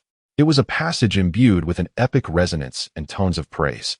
Each word seemed to carry immense weight. Each stroke flowed with unparalleled glory, striking deep within the hearts of all present. Commentary. They are the heroes who safeguarded Konoha, as well as the parents who protected the future. Their sacrifices ensured the village's survival. Their love ignited the hope of the prophesied child. This merit shall exist alongside the heavens and the earth. This love shall shine alongside the sun and the moon. In but 4 brief sentences, the essence of this couple's magnificent and illustrious life was encapsulated. Guardians of Konoha, protectors of the future. Their deeds align with heaven and earth. Their love shines with the sun and moon. What a lofty appraisal. What a grand commendation. In the venue, every individual was utterly shaken by these 4 lines of commentary. They repeatedly recited in their hearts, and with each repetition, their reverence for the heroic couple surged forth like a torrent breaching a dam. At the podium, the third Hokage, Sarutobi Hiruzen, slowly rose to his feet. He adjusted his tattered robes, his expression imbued with an unprecedented solemnity. Kakashi, Asuma, Kurenai, and Yagai, along with all the elite ninjas of Konoha, silently stood as well. They gazed skyward, towards the eulogy, honoring the couple who had embodied the will of fire through their very lives, paying their utmost respect. This was the eternal glory belonging to their village, a spirit that the ninjas of Konoha would pass down through generations. Finally, the last reward gradually materialized. Everyone widened their eyes, their hearts racing in anticipation. They yearned to witness the miraculous reward that the heavens would bestow for such an extraordinary achievement. Reward distribution. As the recipients, Minato Namikaze and Kushina Uzumaki have passed their deeds and shall transform into eternal guardianship. Reward 1. Restoration of all battle damages on the Hokage Rock. With the addition of a yellow flash guardian barrier upon the 4th Hokage's rock. This barrier can automatically withstand 1 super ninjutsu attack directed at Konoha. Boom. This proclamation detonated like a heavy bomb amidst the crowd. What? Restoration of the Hokage Rock? What lies behind this? An additional barrier? Capable of withstanding a super ninjutsu attack. Everyone was utterly astounded by this reward. Their minds momentarily blank. Restoring the Hokage Rock was merely a minor matter. But the subsequent, yellow flash guardian barrier, was the true marvel. Super ninjutsu. What does that even signify? It transcends all levels of ninjutsu, meriting the title of forbidden technique. An ultimate ninjutsu with the power to annihilate the world. Just like the tailed beast bomb launched by the Nine Tails earlier, each blast was unequivocally a formidable, even super, assault. Now, the heavens had bestowed upon Konoha an absolute defensive barrier capable of withstanding such a level of attack. This was akin to granting the entire village a golden ticket to survival. How magnificent! May the heavens bless Konoha. After a brief moment of shock, unparalleled ecstasy surged within the hearts of all Konoha villagers, erupting like a volcanic explosion. They were overwhelmed with joy, crying and laughing, dancing with abandon. This was the 4th Hokage and Lady Kushina, even after their passing, continuing to protect them with their will. Conversely, the representatives of other villages wore expressions of envy, jealousy, and resentment. Particularly, the faces of the Sunagakure ninjas, including Maki, were ashen with despair. To withstand a super attack, didn't that imply the critical and most powerful aspect of their long-planned scheme to bring down Konoha had been thwarted? After Gaara, upon achieving complete tailed beast transformation, unleashed the tailed beast ball, it would become utterly ineffective. In an instant, a profound sense of helplessness surged within their hearts. Had they already lost half the battle before it even began? Orochimaru, embodying the wind shadow, displayed a fleeting shadow of gloom in his golden serpent eyes. This reward had completely disrupted all his meticulously laid plans. However, when he beheld the second reward, his expression truly transformed into one of unprecedented grimness. Reward 2. The title of Hero's Son is conferred. From this moment forth, all villagers of the Hidden Leaf Village shall eternally remember Naruto Uzumaki as the hero's son on a soul level. Any act of harm, discrimination, or isolation attempted against him shall be regarded as the utmost betrayal of the will of the 4th Hokage and his wife. Betrayers will face relentless pursuit from all villagers on a soul level. Silence. A dead silence. In that moment, the entire venue felt as if a pin could be heard falling. If the first reward was a material safeguard for the Leaf Village, then the second reward represented a spiritual affirmation of Naruto Uzumaki's ultimate recognition, forever imprinted on a soul level. Any discriminatory act would be deemed treachery. Moreover, it would incur the disdain and scorn of all villagers at a soul level. What a tyrannical and unreasonable rule this was. It was akin to the heavens employing a supreme, coercive measure to deeply engrave the concept of protecting and cherishing Naruto into the very depths of every Leaf villager's soul. From this day forward, in the Leaf Village, no one would dare refer to that young boy with the term demon fox. No one would dare isolate him with cold gazes. No one would dare point fingers behind his back. He would no longer be the discarded orphan of the world. He would become the hero's son, jointly safeguarded by all the villagers of the Leaf Village. Everyone was utterly shaken by this second reward. It was indeed even more astonishing than the first. Could it truly alter people's thoughts and perceptions directly? What kind of magnificent existence was this celestial canopy? As for those villagers who had once bullied Naruto, upon witnessing this reward, their expressions of guilt became even more pronounced. Simultaneously, an irresistible emotion, arising from the depths of their souls, began to fervently blossom. It was a powerful desire to protect that golden-haired youth, coupled with heartfelt affection. They gazed at the still unconscious boy, their eyes softening like never before. It was as if he were not a demon fox, nor merely the orphan of a hero, but rather the beloved child of them all. Chapter 97. The Village's Confession, a 12-year delayed apology. The sacred golden light from the celestial canopy gradually faded away. The tale of Minato Namikaze and Kushina Uzumaki has reached its poignant conclusion. Yet, the reverberations it has caused resonate like a colossal stone cast into a tranquil lake, stirring tumultuous waves within the hearts of all present that refuse to subside. The venue, shrouded in an oppressive silence, remains a testament to the overwhelming torrent of intricate emotions, sorrow, admiration, shock, and an indescribable sense of guilt, especially among the villagers of Konoha.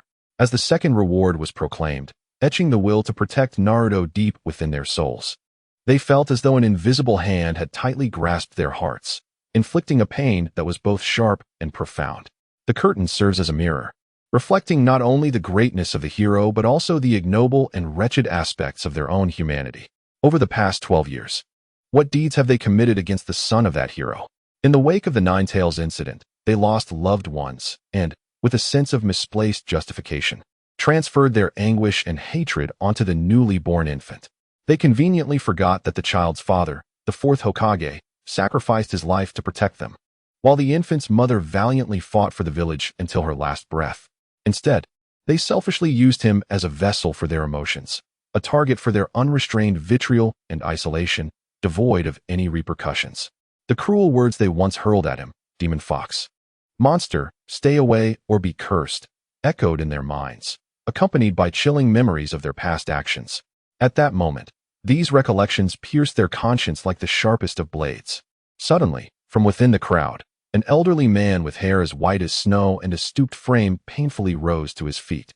His face, a tapestry of deep-set wrinkles, bore the weight of profound remorse reflected in his murky eyes.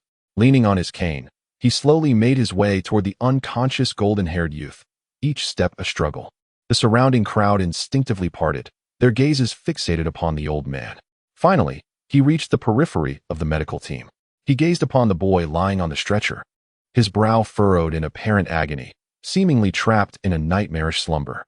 The resemblance to the fourth Hokage was unmistakable. The old man's body trembled violently as memories flooded back of a rainy night several years prior when, intoxicated, he had encountered a small figure huddled beneath an eave, seeking refuge from the downpour.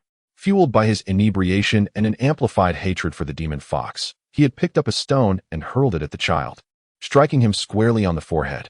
Blood trickled down the strands of golden hair. The child merely lifted his head, gazing silently with eyes bluer than the sky. Then, with a limp, he vanished into the curtain of rain. Throughout it all, he uttered not a word. There were no tears, no justifications. In that moment, his gaze was imbued with a profound sense of loneliness, grievance, and bewilderment, reminiscent of a nightmare that haunted the old man's mind once more. Ah! The elder let out a sorrowful wail. His cane clattered to the ground. His knees, bent by the passage of time, could no longer bear the weight of his body. With a thud, he collapsed before Naruto. Summoning all his strength, he forcefully pressed his forehead against the cold earth. Thud, thud, thud. The dull sounds echoed throughout the silent venue, striking at the hearts of all present. "I am so sorry. I am so sorry," the elder cried out, his voice filled with heart-wrenching remorse as he bowed his head. "Naruto, son of the Hokage, it was I who was blind. Forgive me, Lord Fourth. Forgive me. Lady Kushina, please strike me, scold me. I beg you for a chance at redemption." His forehead quickly became a bloody mess, yet he remained indifferent, as if only this self-inflicted pain could slightly alleviate the infernal guilt that tormented his soul. This act seemed to act as a switch, igniting the villagers' collective remorse. One by one, they approached, kneeling without hesitation before the unconscious youth. In an instant, a sea of villagers knelt around Naruto, including a woman who had once hurled insults at him, merchants who had turned a blind eye, and even some young parents who had once whispered to their children to avoid playing with the demon fox. Now, their faces were etched with tears of regret. "Forgive us, Naruto. We were wrong. We were the fools. We allowed hatred to blind our eyes. We betrayed the hero's trust. You are the son of a hero." So that was the truth of that night. A chorus of heartfelt apologies, filled with endless remorse, rose and fell like a tide, reverberating throughout the hall. This was a belated apology, 12 years in the making. Although the boy who most needed to hear these words lay still in unconsciousness, all knew that from this day forward, Konoha had changed. The world of that once isolated boy had transformed irrevocably. The third Hokage, Hiruzen Sarutobi, gazed quietly at the breathtaking scene before him. This resilient elder, who had faced the trials of life, felt his eyes moisten once more. Slowly, he lifted his gaze towards the heavens, as if seeking to pierce through the celestial veil to behold his two departed, proud disciples, Minato and Kushina. He murmured softly, his voice imbued with a hint of relief and solace. "Can you see it? Your child. He has finally been embraced by all." On the fringes of the crowd, Kakashi Hatake silently observed the unfolding events. He watched the repentant villager kneeling in anguish, then shifted his gaze to the disciple at the center, surrounded by others and receiving treatment. The Sharingan, always concealed beneath his forehead protector, flickered subtly. A whirlwind of complex emotions surged within him. Relief for Naruto, who had at last attained the recognition he so fervently desired, but also a profound sense of guilt. As Minato's pupil, he was meant to be the one to safeguard Naruto in this world. Yet, what had he done over the past decade? He had retreated into the shadows of the Umbu, shrouded by the grief of Obito and Rin's deaths. He had deliberately distanced himself from Minato's sole heir, terrified of confronting the haunting resemblance to his teacher and the unbearable weight of his past. Ultimately, he was, like the villagers, a coward. Kakashi slowly closed his eyes. When he opened them again, the usual languor and despondency in his gaze transformed into an unprecedented resolve. "Sensei and Lady Kushina, please rest assured. I shall protect Naruto on the path ahead, ensuring he becomes the true hero you envisioned." In another corner, Sasuke Uchiha quietly regarded the absurd scene before him. He observed the villagers, who moments ago had scorned Naruto, now kneeling in front of him, weeping as though in reverence. An overwhelming, inexplicable irritation surged within him. Why? He could not comprehend why that underachiever consistently garnered everyone's attention so effortlessly. Once it was Iruka, now it was the entire village. Was it merely because he was the son of a hero? Because he had lost his parents and evoked pity? What about me? Sasuke instinctively clenched his fists. What of me? My Uchiha clan, once numbering in the hundreds, was annihilated in a single night.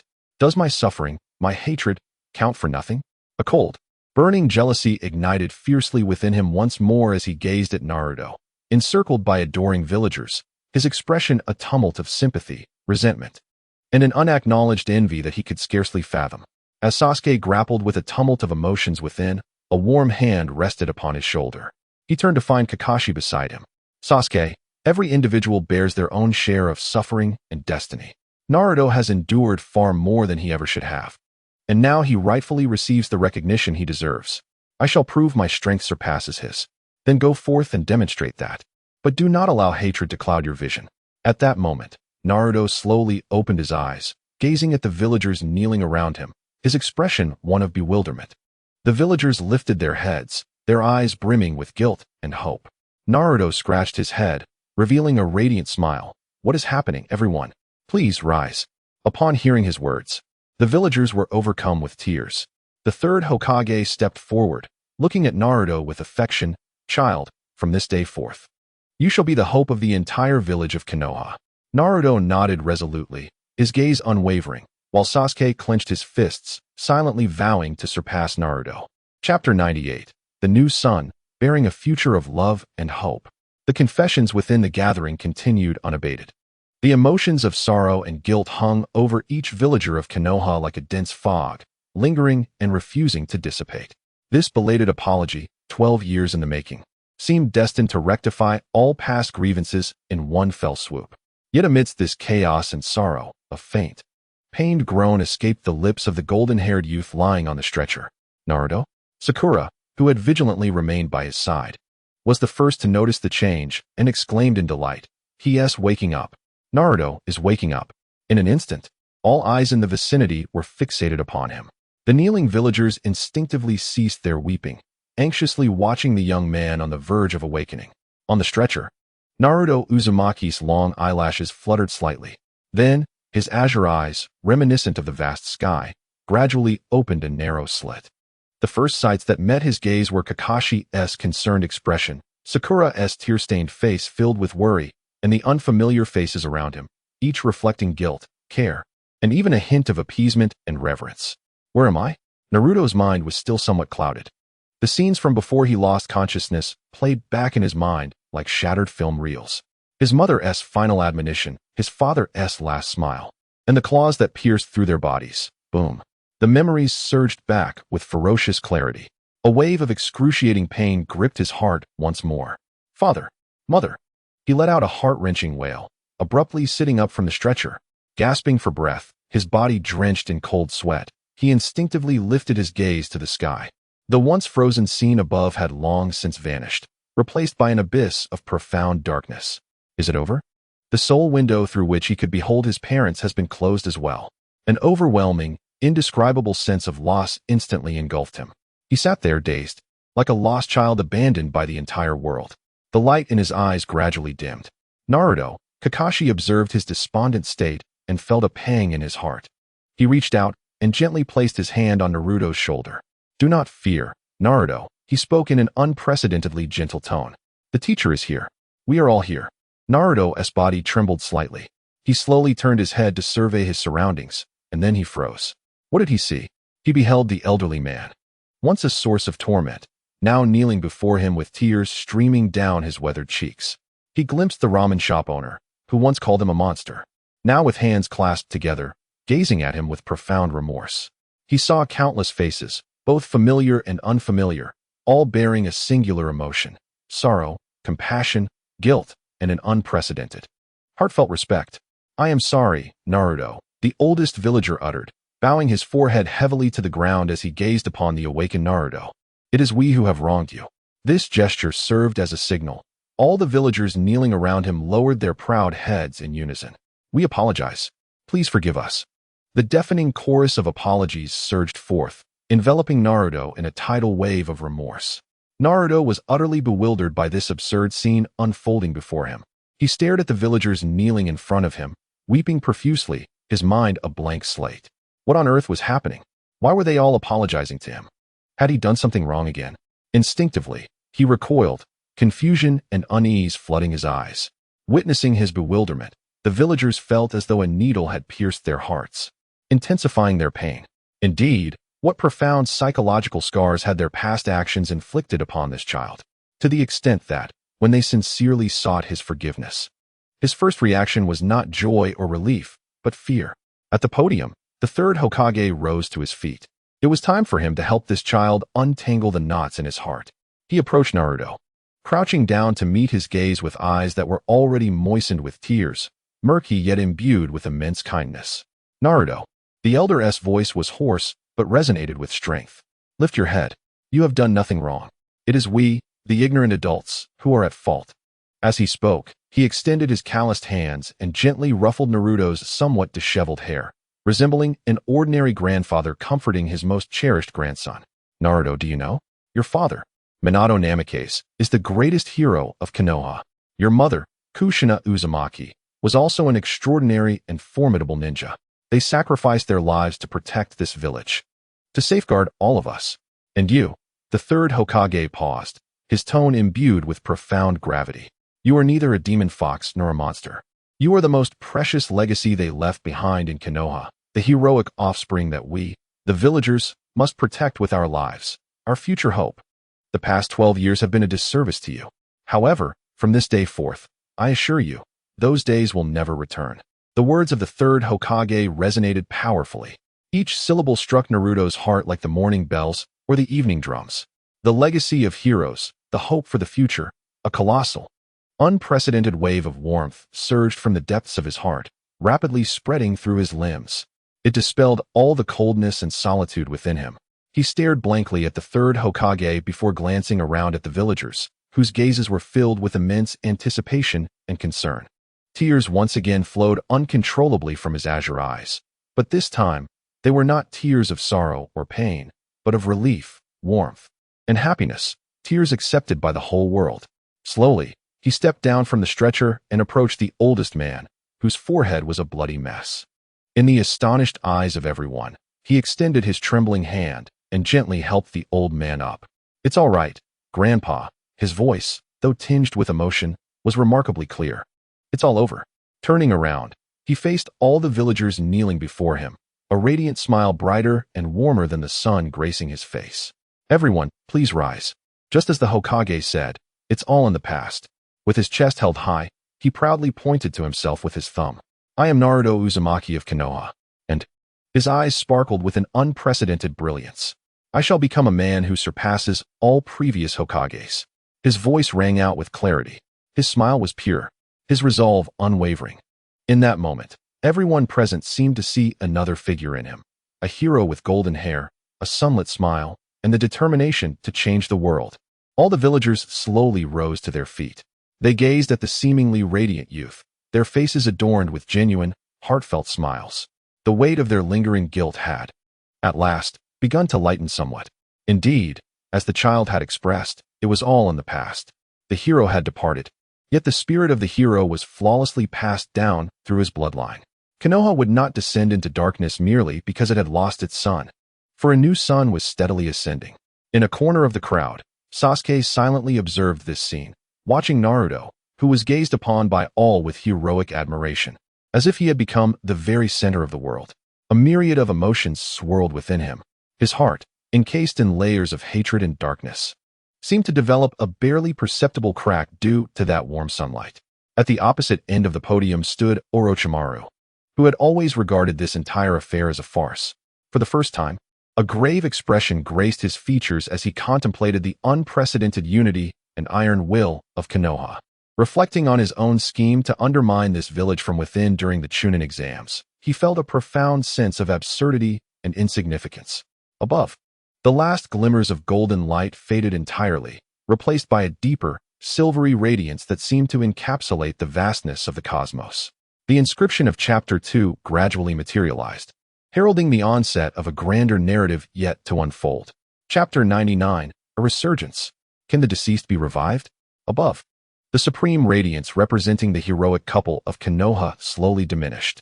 The entire examination venue remained enveloped in a complex array of emotions: reverence for the hero, poignant sentiments for their profound familial bond, and deep remorse for past ignorance.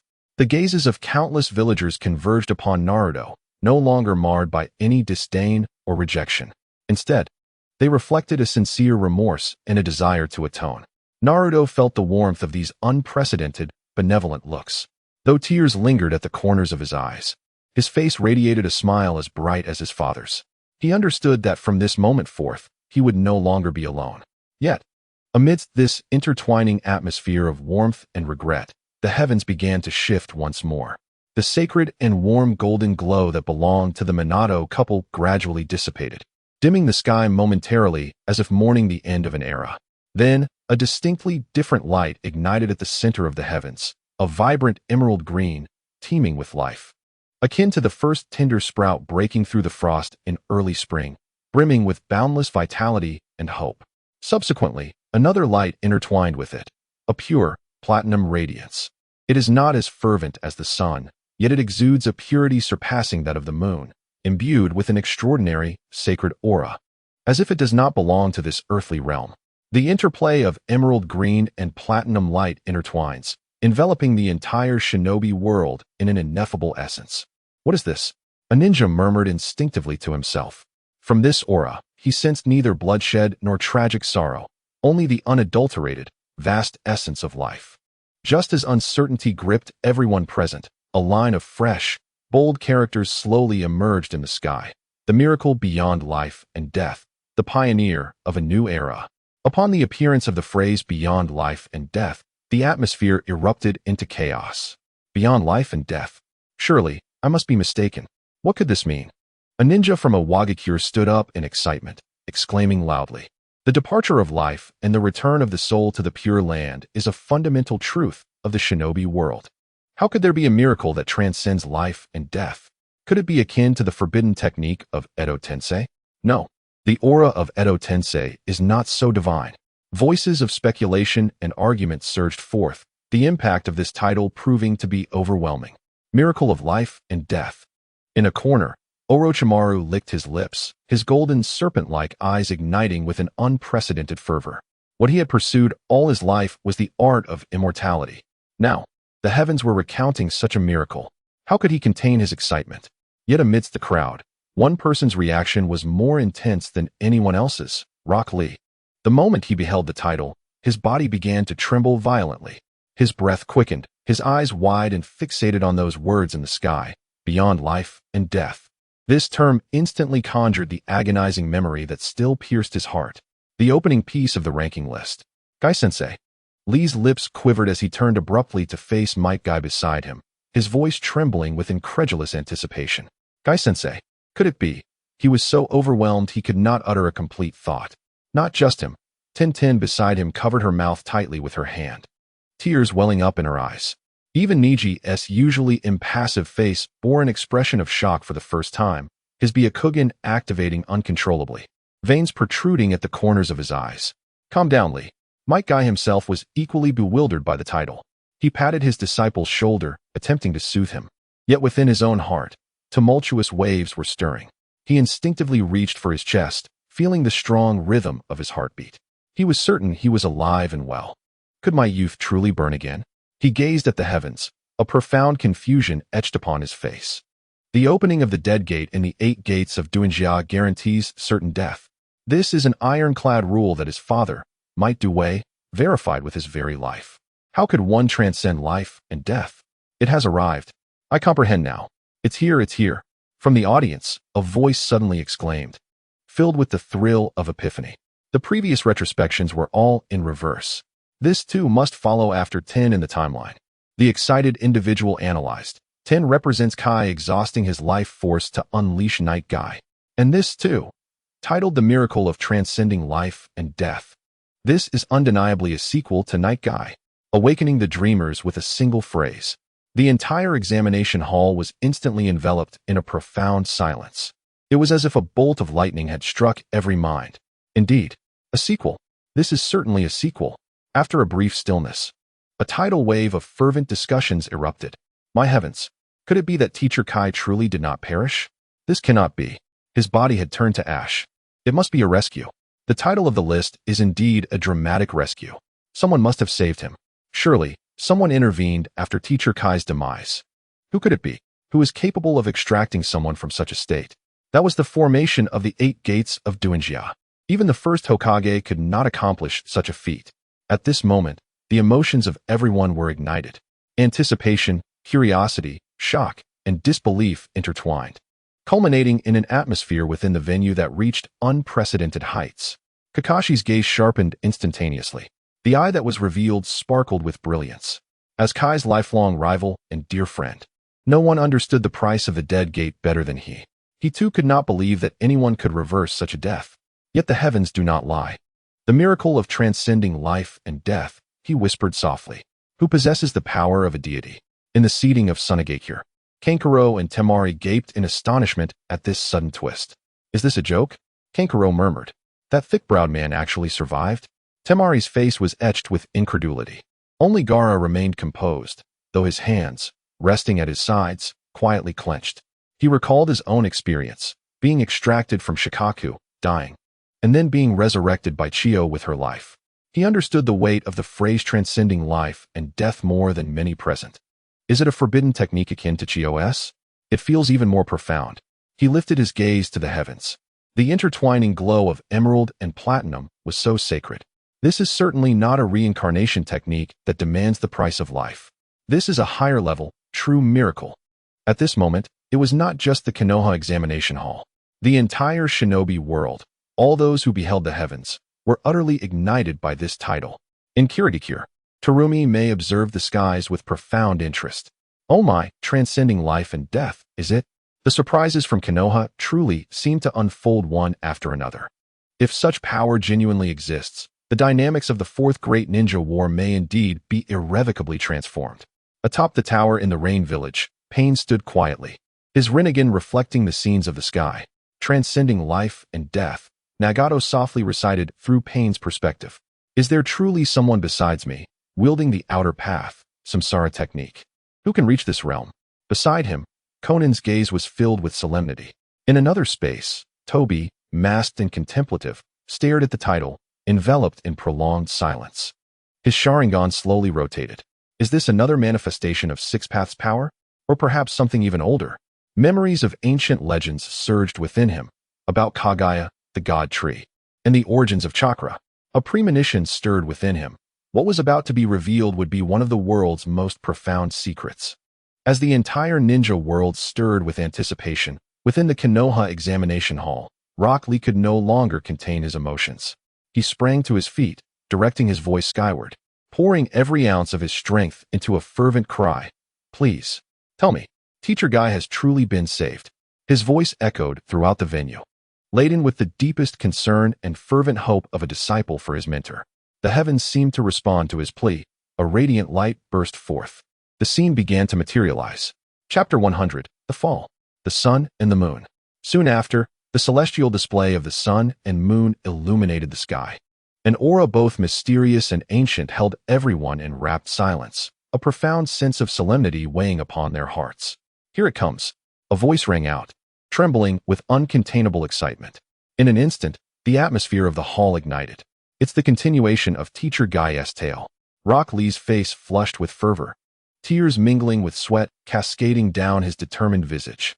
He clenched his fists tightly, his nails digging deep into his palms, as if channeling all his hopes and prayers into that moment. Teacher Guy could not have perished. Absolutely not. Niji stood beside him, veins around his Byakugan subtly protruding, a testament to his heightened emotions. He too was on edge, his gaze fixed intently on the sky. The miracle of surpassing death. These 6 words instilled within them boundless hope. What form would this miracle take? Kakashi murmured the name of his dear friend, his voice hoarse. Leaning slightly forward, he yearned to draw closer to the celestial display.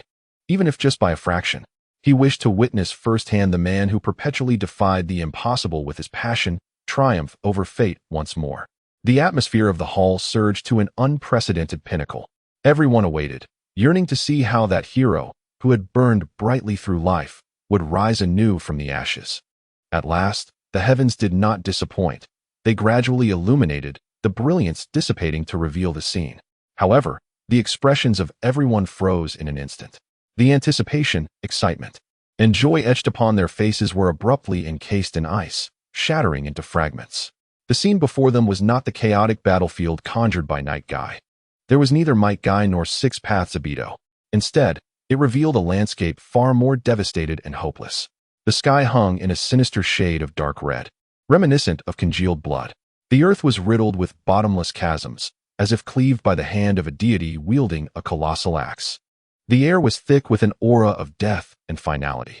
Where were they?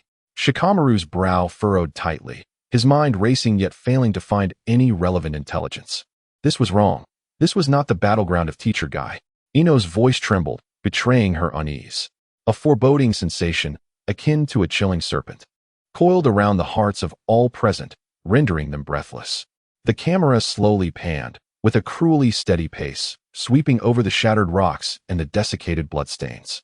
Ultimately, it fixed upon a figure that was all too familiar to them. Uzumaki Naruto lay silently on the ground, his eyes closed, utterly motionless.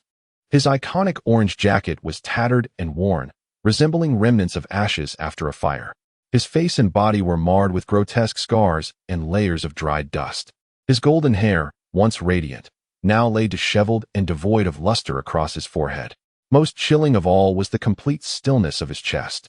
The face that perpetually bore a sunlit smile now appeared ashen, devoid of any semblance of life. Naruto. Sakura let out a piercing scream, a sound so anguished it seemed capable of shattering eardrums, filled with boundless pain and despair.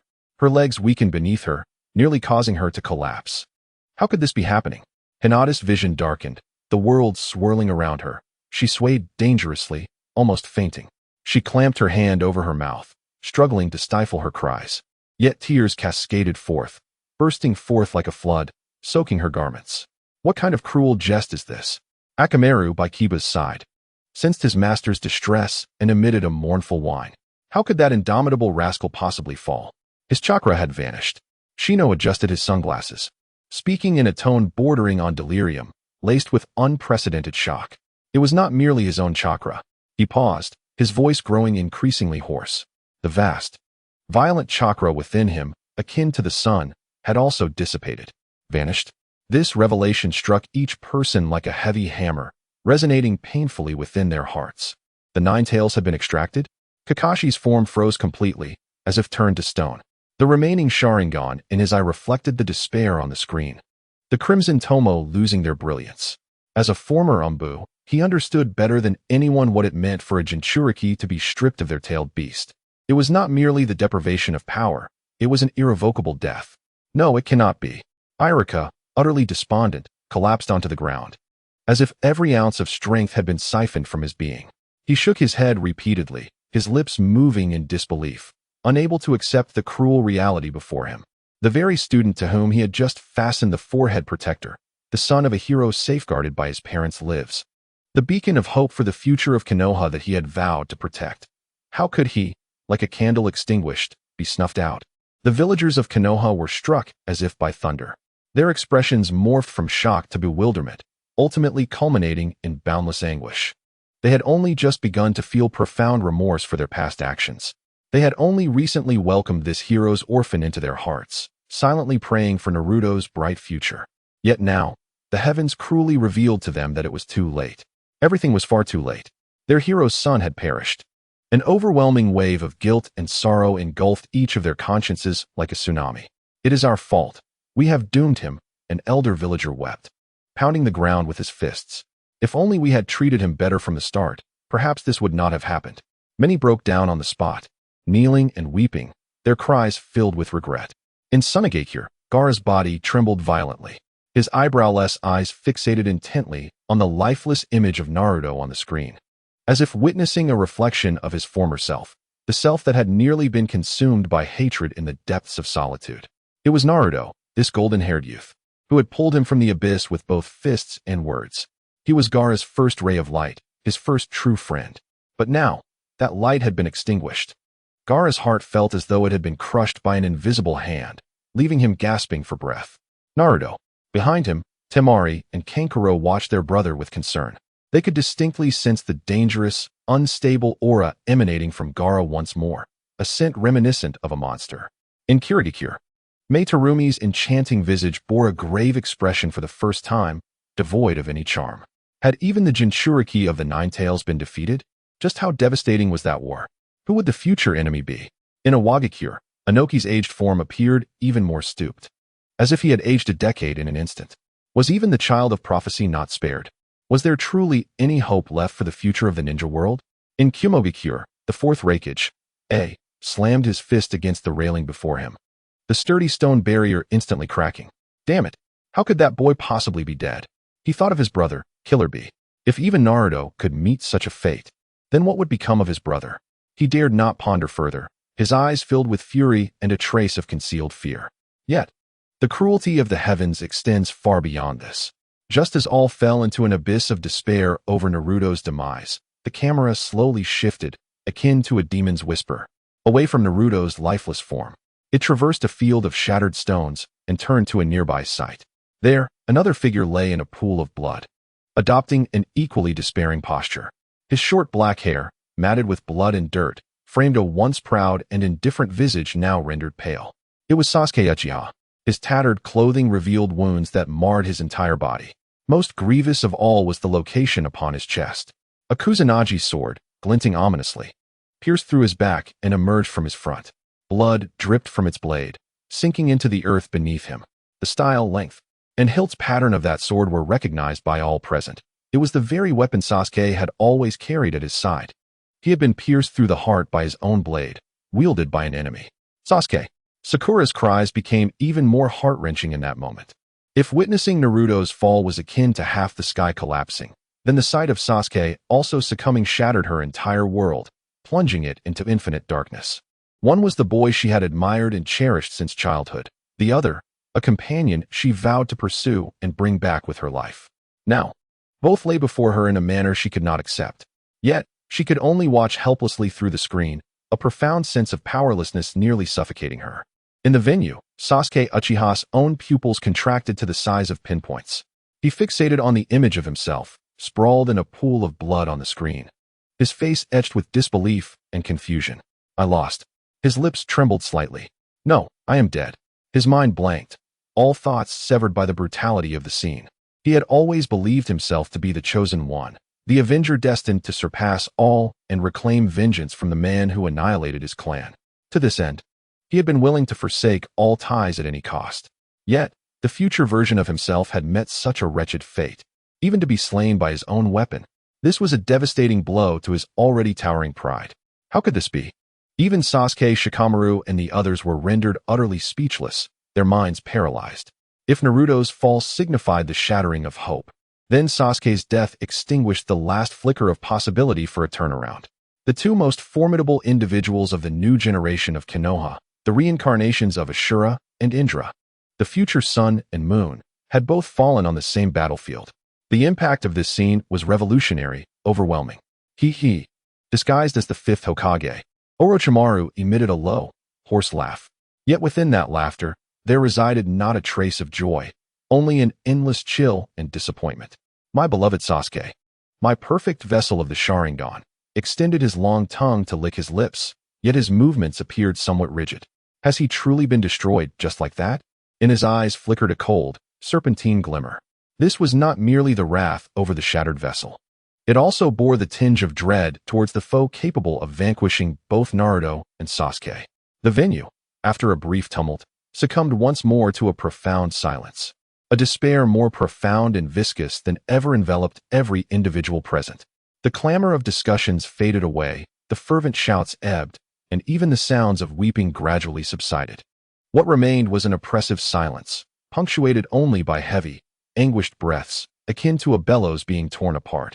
At the podium, the third Hokage, Hiruzen Sarutobi, stared vacantly at the title in the heavens. He finally comprehended the truth. The fallen sun and moon referred to no other than the two prodigies of Konoha, the village that prided itself on them, and which harbored the most hopes for the future, Naruto Uzumaki and Sasuke Uchiha. They were both deceased. Where, then, lay the so-called miracle that transcended death? For whom would the echoes of the six paths resonate? Despair, like an endless darkness, utterly consumed the light. Chapter 101. Struggles in the darkness. Powerless mortals. The venue was engulfed in silence. Upon the scorched earth, the two fallen figures loomed like heavy gravestones upon the hearts of all. Despair, akin to a viscous swamp, drowned every soul present. Just then, the image upon the celestial screen shifted. Every heart instinctively skipped a beat. A flicker of hope ignited within them. Could there be a chance for redemption? The lens focused on Naruto's side.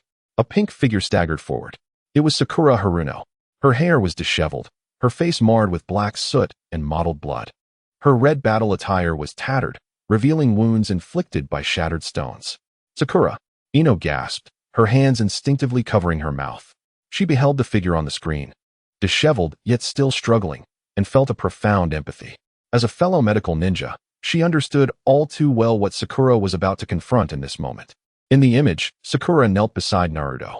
Her hands were enveloped in a soft green glow, the chakra of a medical ninja, a light that symbolized life and hope. Yet, this once healing radiance now appeared dismally dim, flickering as if it might extinguish at any moment. Why is this happening? A Jinin queried in confusion. Is the medical ninjutsu ineffective?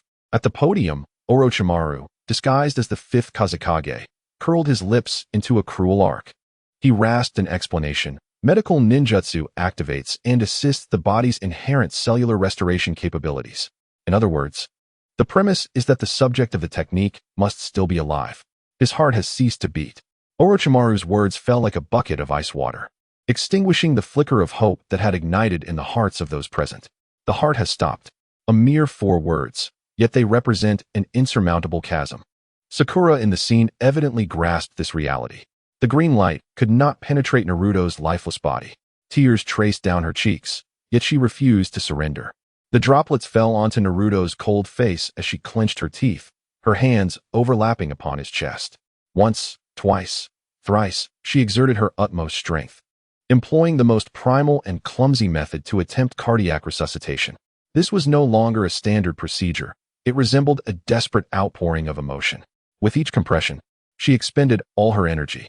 Veins bulged on her slender arms. Sweat mingled with tears on her forehead, continuously falling. "Get up, you idiot," she cried, her voice hoarse as she pressed down. "Did you not promise to bring Sasuke back? You boastful fool. Rise, Naruto." Her cries echoed across the desolate battlefield and resonated within the silence of the Chuunin exam arena. Ino, witnessing her friend's collapse on the screen, could no longer contain herself and sank to the ground, weeping uncontrollably. They were rivals, yet also the best of friends. She could not fathom the despair Sakura would feel upon realizing that all her efforts were in vain. "Damn it!" Kiba struck the ground with a fierce punch. "Is there truly no way?" No one answered him, for the truth was already etched on every face. Above, Sakura continued her compressions, her strength rapidly depleting.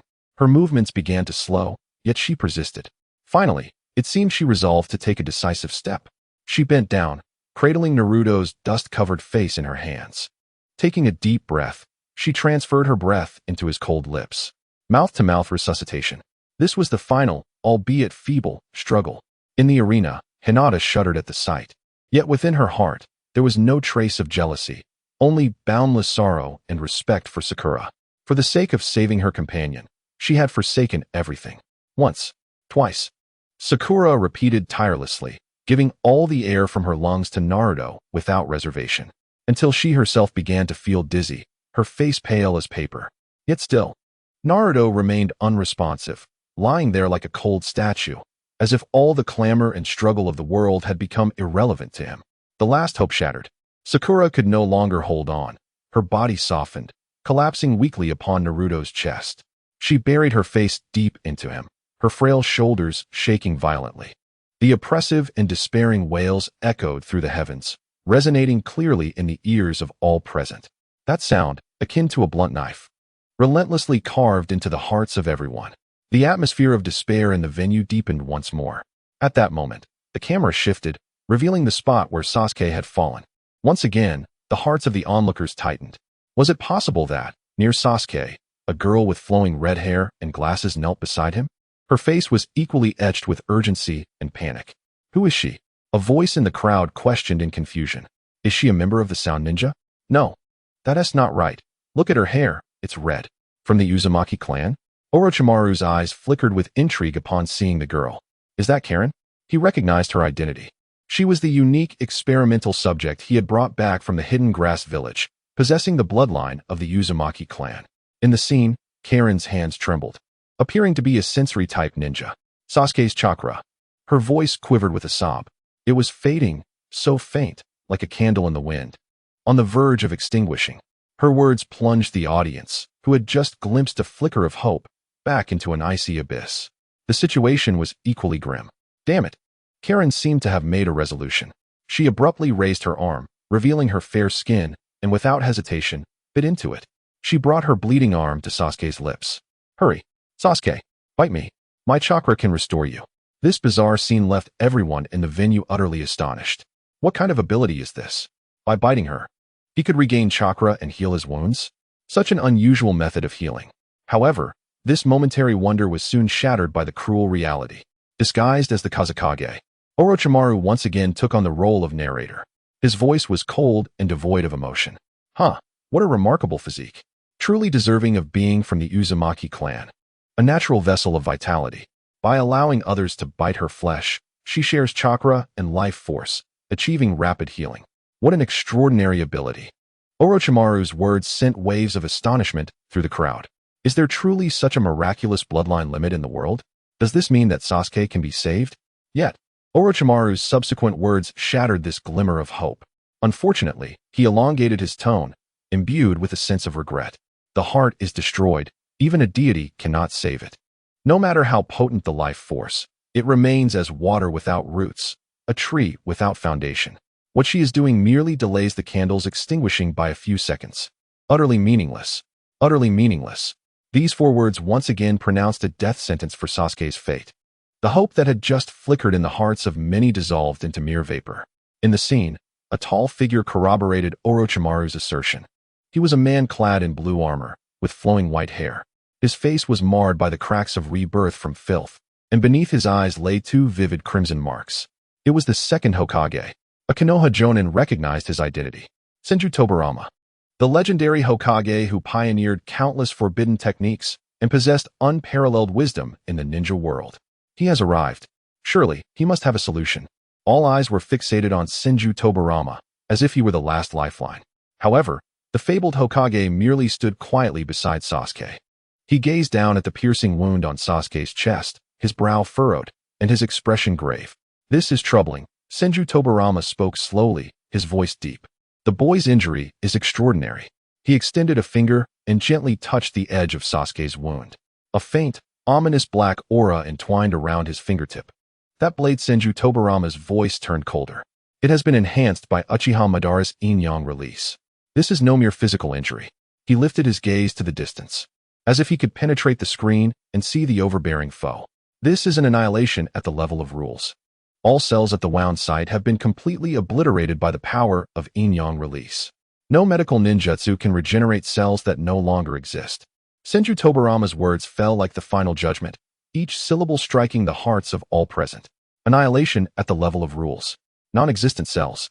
These terms transcended the comprehension of the vast majority of ninjas. Yet, they understood one thing. Even the legendary second Hokage was at a loss. The final lifeline has been severed. Completely severed. In the venue, Kakashi's body could no longer bear the weight and staggered backward. He leaned against the wall behind him, barely steadying himself. Cold sweat poured from his forehead. His remaining eye was filled with blood vessels, brimming with agony. His students once again, he had accomplished nothing. Obito, Rin now, Naruto, and Sasuke. Why? Why must he always be a mere spectator, watching his most cherished individuals fade away before his eyes? What a monumental failure he was as a teacher. Kakashi's friend, Yagai, looked at him with concern, wanting to offer words of comfort. Yet, upon his lips, he found that any language felt utterly inadequate in the face of such a heavy tragedy. He could only extend his hand and pat his dear friend's shoulder with a heavy heart. At the Akatsuki base, Itachi quietly gazed at the sky. He witnessed Sakura's futile struggle for Naruto. He saw Karen sacrifice her blood for Sasuke. He also heard the second Hokage's despairing verdict. A crack finally appeared on his usually impassive face. The hand that held the teacup trembled imperceptibly, causing the tea within to ripple gently. Oh, it seems your dear younger brother has met his demise. The figure beside him, Kisame, grinned widely, exposing his shark-like teeth, his tone laced with mockery. Such a pity.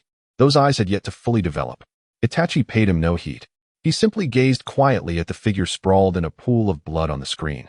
That foolish brother whom he had devoted his entire life to plotting for, protecting, and loving. Is this how he perished? The intricate web he had woven throughout his existence. The future he had hoped for while bearing the weight of all sins, had now evaporated into a farcical illusion. An endless chill spread from the depths of his heart. Chapter 102. An unexpected rescuer, the redemption of a sinner? Despair enveloped the venue like a thick ink, saturating the atmosphere. The words of the second Hokage, Tobirama Senju, rang like the final decree of death, shattering the last glimmer of hope within everyone's hearts. The obliteration at the level of rules. Even the legendary Hokage found himself powerless.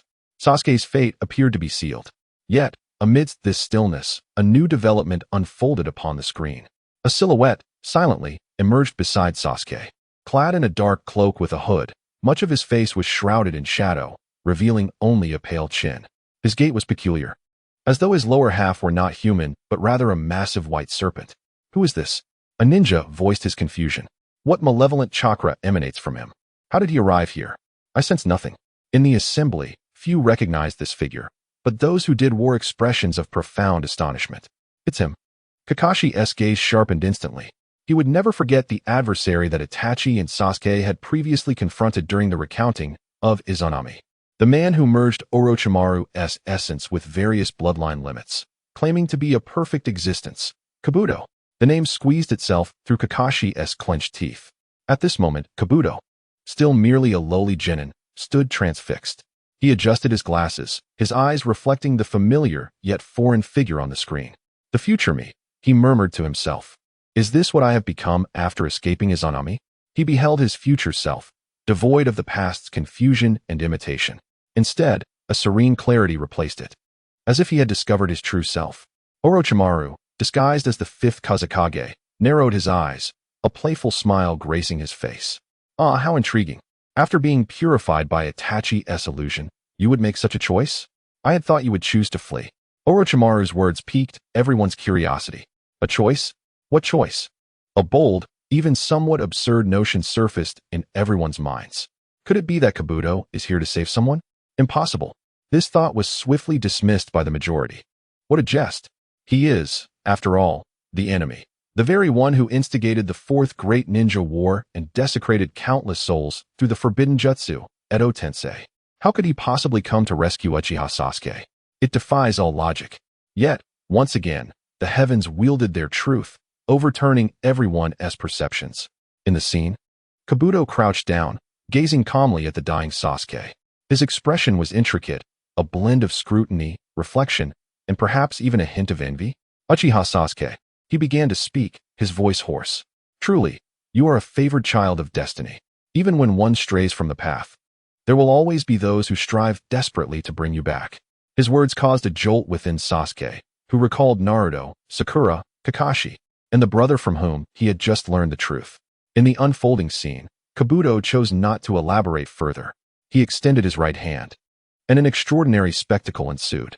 A fissure opened at the center of his palm, from which emerged the head of a white, scaled serpent.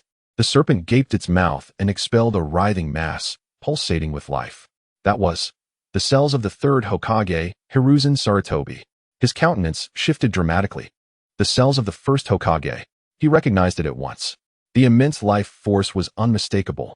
Kabuto had transplanted the cells of the first Hokage into his own body. A lunatic. This man is a complete madman. A ninja could not help but exclaim. They had all heard of the consequences of casually transplanting the cells of the first Hokage. Such power is beyond mortal control. Yet, Kabuto seemed to master this force flawlessly. He manipulated the white serpent, placing the mass of first Hokage cells precisely onto Sasuke's penetrating wound. Simultaneously, a gentle green glow of medical chakra illuminated his form, far purer and more potent than Sakura's. He unreservedly infused this chakra into Sasuke's body. Once this was accomplished, he appeared to be greatly drained, his complexion growing even more pallid. All I can do is this, Kabuto murmured to Sasuke. I have learned something from Izanami. One must not live as a reflection of others. Lord Orochimaru has his own path, and I, too, have my own. I am no longer merely a vessel emulating him. I am truly Kabuto Yakushi. He rose to his feet, casting one final glance at Sasuke. I save you not for anyone else, but merely to grant myself a chance at redemption. With that, his figure melded once again into the shadows, vanishing without a trace. His arrival was abrupt, and his departure was equally decisive, leaving behind only Sasuke enveloped in the first Hokage's cells and medical chakra, along with an audience rendered utterly silent. Everyone was utterly bewildered by the actions of Kabuto and his monologue. The enemy saved the protagonist? The sinner chose self-redemption? What kind of divine battle is this? I cannot comprehend it, thought Ding Xi, as he stuffed potato chips into his mouth, mumbling incoherently. Had his mind been kicked by that Izanami? No, beside him. Shikamaru displayed an unprecedented gravity in his expression. Quite the opposite. His mind was clearer than ever. Gazing at the sky, Shikamaru spoke slowly. He was not rendered foolish, but rather awakened. Did Uchiha Itachi's forbidden technique truly possess such an effect? forcing an individual to recognize oneself and accept fate in an infinite loop, rather than an illusion. It resembled the ultimate form of psychological counseling. Shikamaru's words plunged everyone into deep contemplation. They recalled the earlier battle between Itachi and Kabuto. At that moment, they had only seen the splendor of the fight and the might of the forbidden technique, neglecting the most fundamental and terrifying essence of this jutsu, the ability to transform a person's soul. This was far more challenging than destroying a body. So that essence, Kakashi mused. Itachi, even in death, continues to save this world in his own way. He pondered if, had Obito encountered such an Izanami, perhaps all tragedies could have been averted. Meanwhile, Kabuto himself was rendered completely dumbfounded. He gazed at the screen displaying a future version of himself, listening to the monologue about self-identity, feeling an unprecedented upheaval in his worldview. No longer imitating Lord Orochimaru, following his own path, atone for his sins? These phrases felt utterly foreign to him. He had lived under the identities of others since childhood. A spy for Root, a pawn for Sasori, an assistant to Orochimaru. He was like a nameless ghost, devoid of a past. The name Kabuto was merely a code name. He had never envisioned a day when he would seek his true self. Nor had he imagined that his future self would undergo a transformation in a manner he could not comprehend. Is this the answer to my future? He adjusted his glasses, the lenses reflecting a flicker of confusion and complexity. At the podium, Orochimaru's smile gradually faded. A trace of imperceptible disappointment flickered in his eyes. It seems you have grown. Kabuto, he murmured softly, his voice barely audible to himself. Have you found your own path, no longer needing me as your guide? Very well. Let me witness the extent of your so-called atonement. He turned his gaze back to the sky. On the screen, under the dual influence of the first Hokage's cells and the immense medical chakra, the penetrating wound on Sasuke's chest was visibly healing at an observable rate. The ominous black aura of yin-yang release was gradually neutralized and dispelled by the powerful life energy. Xianglin sensed the shift, her face alight with ecstatic joy. Sasuke's chakra had stabilized. He was saved. This scene sent ripples through the stagnant atmosphere of the venue. Could it be true? The wounds were healing. Was the judgment of the second Hokage erroneous? How wonderful. Sasuke was saved. Sakura and Ino, overwhelmed with elation, embraced each other tightly. Though they could not comprehend the reasons behind it, the positive outcome sufficed. However, at that moment, the cold voice of the second Hokage, Senju Tobirama, resonated once more, striking the crowd like a thunderbolt, awakening them from their blissful reverie. Do not rejoice too soon. In the image, Senju Tobirama remained furrowed in concern. Indeed, the cells of the first Hokage possessed formidable vitality, capable of forcibly mending physical injuries. The medical ninjutsu of that young boy was indeed unparalleled. Yet he paused, his tone turning gravely somber. The heart is the heart. An organ completely eradicated by yin-yang release cannot simply regenerate from thin air. What they were currently doing, he continued, was merely using the cells of the first Hokage to forcibly fill that void. In other words, within the chest of this Uchiha boy, there was no heart. He was merely sustaining his vital signs through the overwhelming life force of the first Hokage's cells and that woman's chakra. Like a machine without an engine, it could only be moved by external force. Once that external force vanished, he would perish instantly. Furthermore, Senju Tobirama's gaze sharpened. The forced integration of the first Hokage's cells bore significant implications for the Uchiha clan. Soon, they would understand. His words were like sharp daggers, ruthlessly shattering the illusions of the crowd. The glimmer of hope they had just witnessed was once again tainted with profound despair. No heart, merely a temporary preservation of life. What difference was there from being dead? Moreover, the second Hokage's final, poignant remark plunged everyone's spirits to the depths. What did the forced integration of the first Hokage's cells signify for the Uchiha? Was there something even more dreadful on the horizon? Chapter 103, The Last Hope. A father's regret. The words of the second Hokage, Senju Tobirama, swept through the venue like a biting cold wind, dissipating the warmth that had just begun to rise. It appeared that there was a turning point for Sasuke, yet in reality, it was merely a futile respite. The oppressive atmosphere enveloped the gathering once more. All eyes involuntarily shifted to the other end of the battlefield. The lens of the heavens, too, seamlessly transitioned back to Naruto's position. Sasuke was merely hanging by a thread. What of Naruto? With the nine tails extracted, was there any hope for him? The crowd quietly prayed within their hearts. yearning to witness a genuine miracle on Naruto's side. However, the scene unfolding before them weighed their hearts down even further. Sakura remained helplessly draped over Naruto, weeping in despair. Naruto lay there in silence, seemingly unchanged. Yet soon, the keen-eyed ninjas noticed a difference. "Look, over there. Someone is coming." With that exclamation, all eyes turned in unison. A figure with golden hair was approaching Naruto at an astonishing speed, clad in a white Hokage robe emblazoned with the bold red characters of the Fourth Hokage. It was the Fourth Hokage, Minato Namikaze. The ninjas of Konoha were instantly filled with excitement. Just moments ago, during the recounting of Guardians of Parents, they had witnessed the greatness and sacrifice of this hero. Now, seeing him appear on the battlefield in the form of Edo Tensei, an inexplicable sense of reassurance surged within them. He was the hero of Konoha, Naruto's father. His arrival promised hope. Irika, overwhelmed with emotion, sprang to his feet, hands clasped together, tears welling in his eyes. His father had come. The bond between father and son would surely bring forth a miracle. This excitement quickly spread throughout the crowd. Indeed, this was Naruto's father, the hero who single-handedly saved the entire village. How could he possibly stand by and watch his son perish? Hope reignited in everyone's hearts. They believed that this legendary Hokage would once again perform miracles, just as he had in the past. In the scene, Minato swiftly appeared beside Naruto.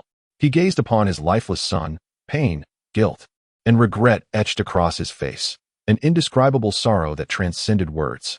He reached out his hand, yearning to touch his son's cheek, but midway, he hesitated. His body was that of an Edo Tensei, cold and hollow. He could not even offer his son the simplest, warmest embrace. This heart-wrenching sight resonated deeply with all the parents in attendance, stirring profound emotions within them.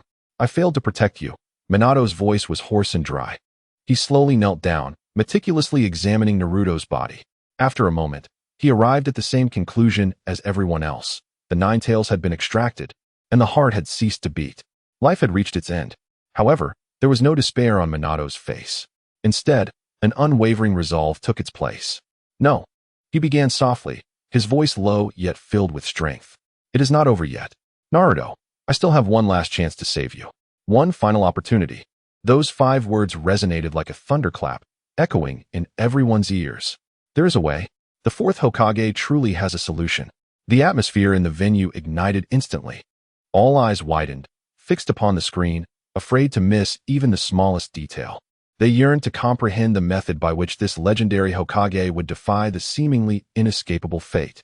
In the scene, Minato raised his head, gazing at Sakura, who lay weeping on Naruto, utterly exhausted from her tears. "You are Naruto's companion, are you not?" His voice exuded an unparalleled tenderness. "Thank you for remaining by his side all this time. Now might I entrust him to you?" Slowly, Sakura lifted her head and beheld a face bearing a resemblance to Naruto's, yet more mature and handsome. She stood frozen in astonishment. "You are the Fourth Hokage?" "Indeed," Minato affirmed with a gentle smile, which radiated a reassuring strength. Sakura, dazed, rose to her feet and stepped aside. Her heart a tumult of emotions as she observed this legendary hero, Naruto's father. Minato chose not to speak further. He inhaled deeply, his hands commencing the formation of seals. The hearts of all present raced with anticipation. The secret technique to reverse life and death was about to be unleashed. However, Minato's actions defied all expectations. He did not perform any intricate seals. Instead, he simply placed his hands upon his abdomen, the very spot where he had once sealed the nine tails. "Naruto," Minato gazed at his son, his eyes filled with boundless tenderness and regret. "In the past, I sealed only half of the nine tails' power, specifically the yang chakra, within you, hoping to spare you the burden of too great a weight. The other half, the yin chakra, perished with my death, sealed away by the Shinigami." Minato's words resonated clearly through the heavens, reaching the ears of all present. Realization dawned upon them. So that was it. The nine tails within Naruto was merely half of its power? This revelation left them profoundly shaken. Even that half of the nine tails possessed such cataclysmic might. What then? Could the complete nine tails wield? Even more astonishing were Minato's subsequent words. He slowly lifted his garment, revealing a flat abdomen marred by the cracks of the Edo Tensei. A distinct, swirling 8-trigram seal was prominently displayed. Within the seal, a colossal, suffocating gold-red chakra flowed slowly. It was the chakra of the Nine Tails. Moreover, it was starkly different from the vibrant yang chakra residing within Naruto. This chakra was colder, more savage, imbued with pure hatred and destruction. The Nine Tails. The other half of the Nine Tails resided within the Fourth Hokage. A fresh wave of astonishment erupted in the assembly. I understand. The Third Hokage, Hiruzen Sarutobi, suddenly stood up, his face alight with excitement and disbelief. Orochimaru. He directed his gaze at the disciple disguised as the Wind Shadow. When you liberated them from the Shinigami's grasp, you simultaneously freed the sealed Nine Tails chakra.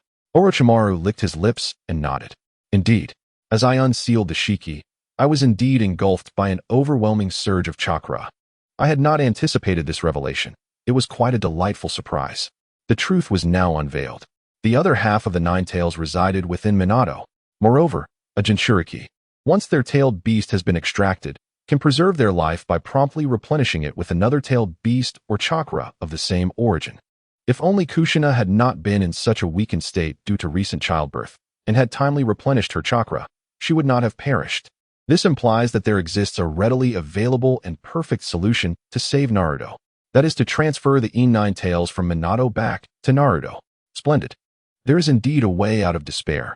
Truly, the Fourth Hokage had a contingency plan. Everyone leapt with excitement, envisioning Naruto regaining consciousness, vibrant and full of life once more. The long-held despair that had burdened them was finally on the brink of being dispelled. However, just as everyone believed a miracle was imminent, an unforeseen turn of events occurred. A shadowy, humanoid figure emerged from the ground beneath Minato's feet. Its speed was unparalleled, even swifter than Minato's body flicker technique. The apparition was so sudden and cunning that even the battle-hardened Minato had no time to react. What is that? In an instant, all eyes in the venue widened in shock. They only caught a glimpse of a fleeting shadow. In the next moment, Minato's hand, which was pressed against his abdomen, was abruptly severed by the shadow. Furthermore, the other hand of the shadow had already pressed against Minato's belly.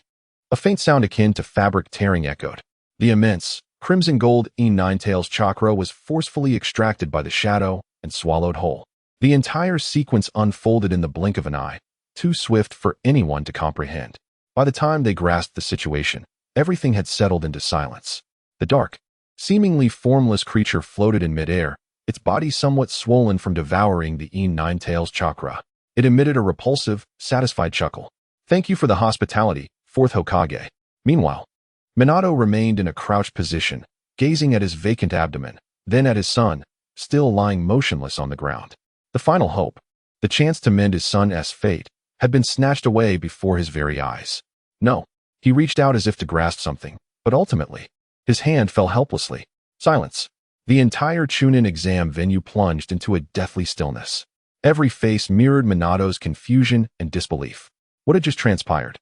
I hope it has not already arrived. Why? Why has it come to this? Damn it! Who unleashed that piercing, anguished roar, filled with boundless fury and despair? In an instant, it ignited the entire arena. What is that ominous black entity? Return the Nine Tails to Naruto. Return the Nine Tails to the Fourth Hokage. Why has this happened? Why? Oh heavens! Are you toying with us? Everyone has lost their sanity. Their emotions feel akin to a tumultuous roller coaster. One moment, they are at the pinnacle of hope. The next, they plummet into a deeper, darker abyss of despair. This immense disparity has driven everyone to the brink of collapse. They are unable to accept it. They refuse to accept it. That black monstrosity, that vile thief. It has not only seized Naruto's last glimmer of life, but has also utterly shattered a father's deepest and final love. Chapter 104. The Sage of Six Paths appears. Another ultimate rescue. Roars, curses, howls. In the Chuunin exam venue, all were incensed by the despicable Kaguya, stung by the brutal reality. On screen, the figure of Minato Namikaze appeared so forlorn and solitary. He stared blankly at his empty hands, then glanced at his silent son on the ground. The powerlessness and regret of a father were deeply etched into the hearts of all present. Kaguya, that dark creature, floated triumphantly in midair, seemingly reveling in the anger and despair of the crowd. What a splendid expression, Fourth Hokage. It emitted a sharp, piercing laughter. Your expression of helplessness in saving your son is simply marvelous. Just like when that woman perished years ago. This venomous and mocking statement instantly ignited the fury of the onlookers. Bastard! Kill it! Who will slay that fiend? Fourth Hokage, eliminate it. Yet, no matter how enraged the audience became, the Minato in the footage seemed devoid of even the strength to move. He had lost the Nine Tails and suffered a tremendous psychological blow. His reanimated body appeared even more ethereal than before. His last hope had been utterly severed. Naruto, Sasuke. At that moment, the two shining stars of Konoha's future seemed to have been sentenced to ultimate demise. The venue descended once more into a deathly silence. But this time, it was not one of oppression, but rather a numbing sensation. A numbness that perceived all hope and ultimately descended into nothingness. It was as if a drowning person, after their final struggles, relinquished the will to survive and surrendered to the cold, dark depths of the sea. Just as this near-frozen silence enveloped the arena, just when everyone believed the tale would conclude in this darkest of tragedies, the scene in the sky suddenly transformed. That shattered battlefield, filled with death and despair, vanished. In its place emerged an endless expanse of pure white, a boundless, immaculate white. No sky, no earth. Silence envelopes the surroundings, devoid of any substance.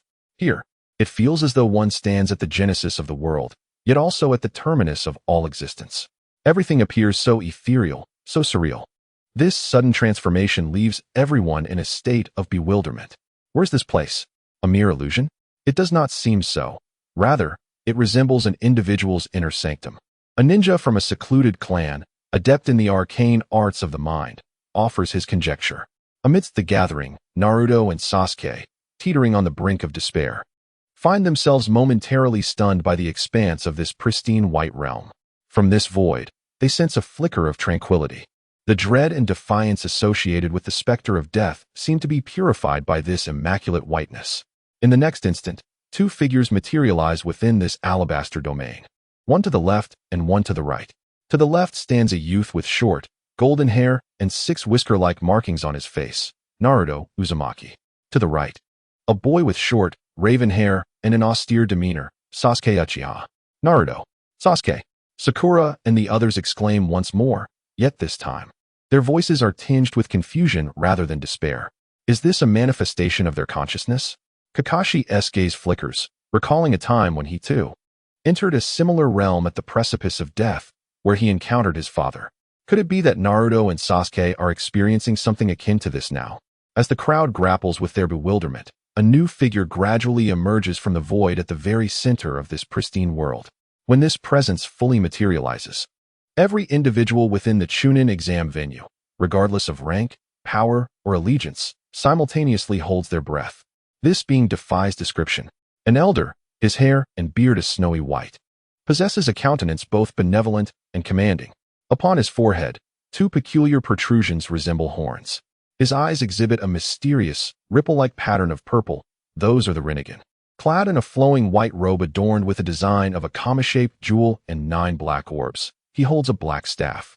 One end of the staff is crowned with a circular ring reminiscent of the sun, while the other resembles a crescent moon. He hovers silently at the heart of this white expanse, exuding no formidable chakra, yet his very existence seems to anchor the center of the universe. He embodies the way. He signifies the principle.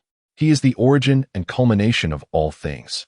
A profound sense of reverence, stemming from the very essence of life, wells up within the hearts of every onlooker.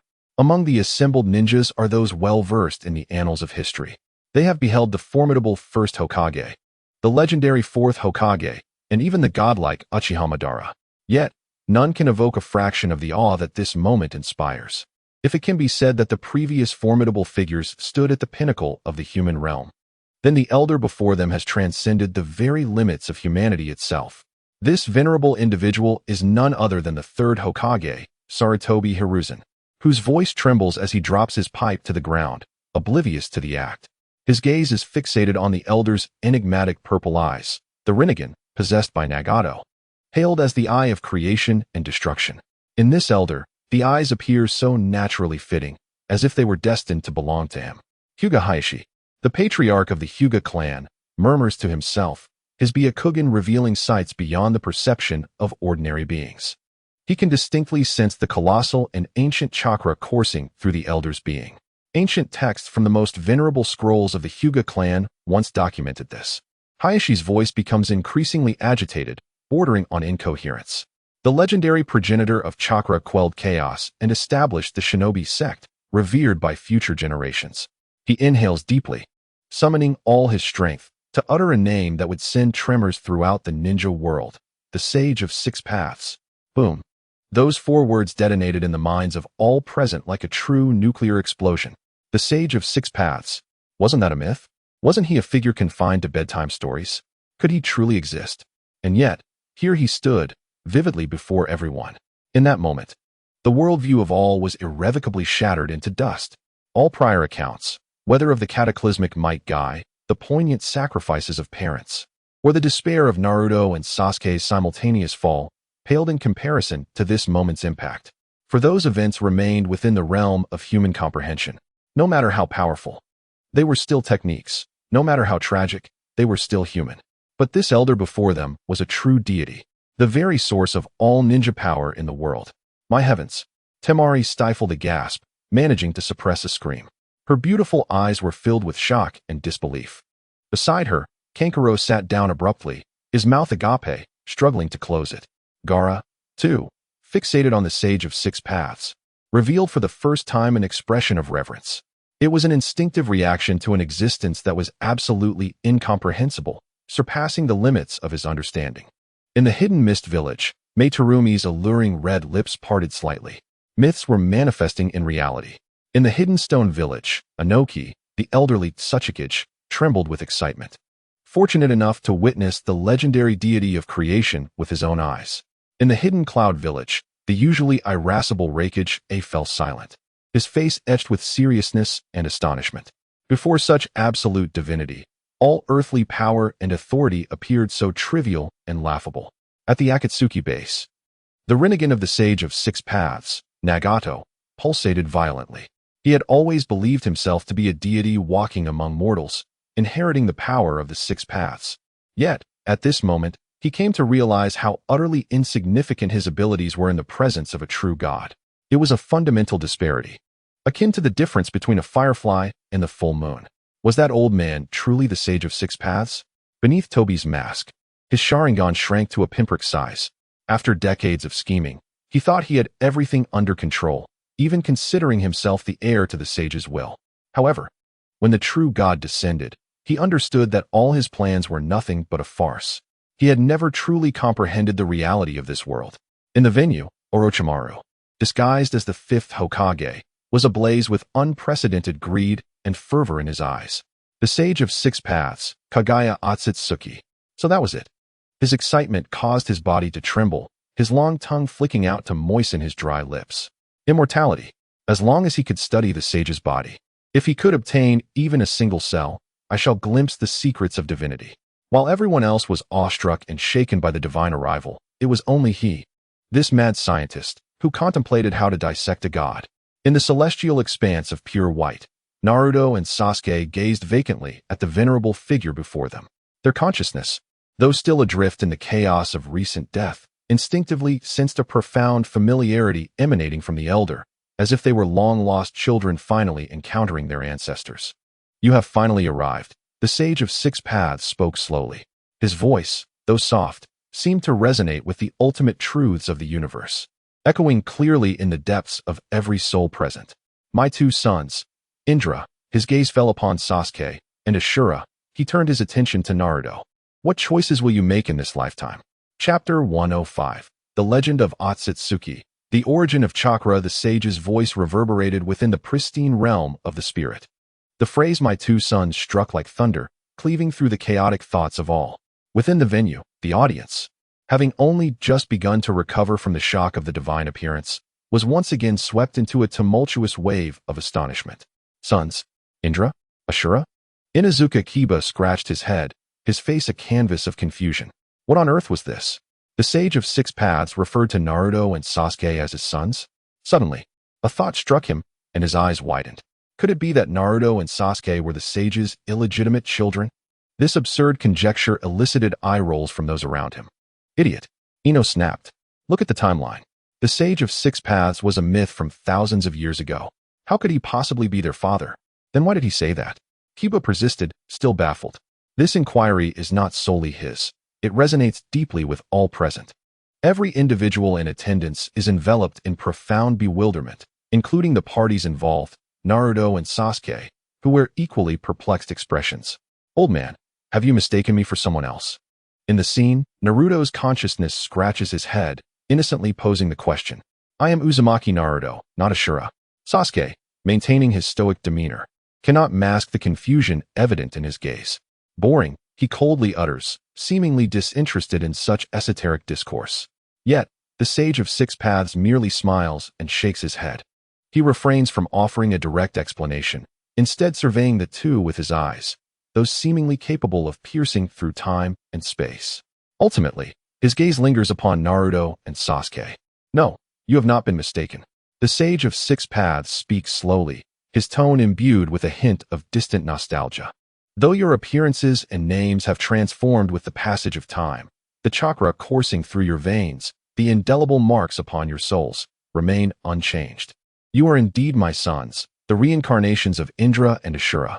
The term reincarnations reverberates throughout the gathering, igniting yet another wave of astonishment.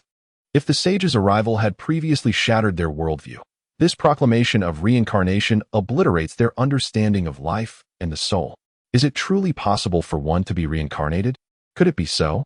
Shikamaru's eyes glimmer with the light of insight, as if he has unraveled a profound truth.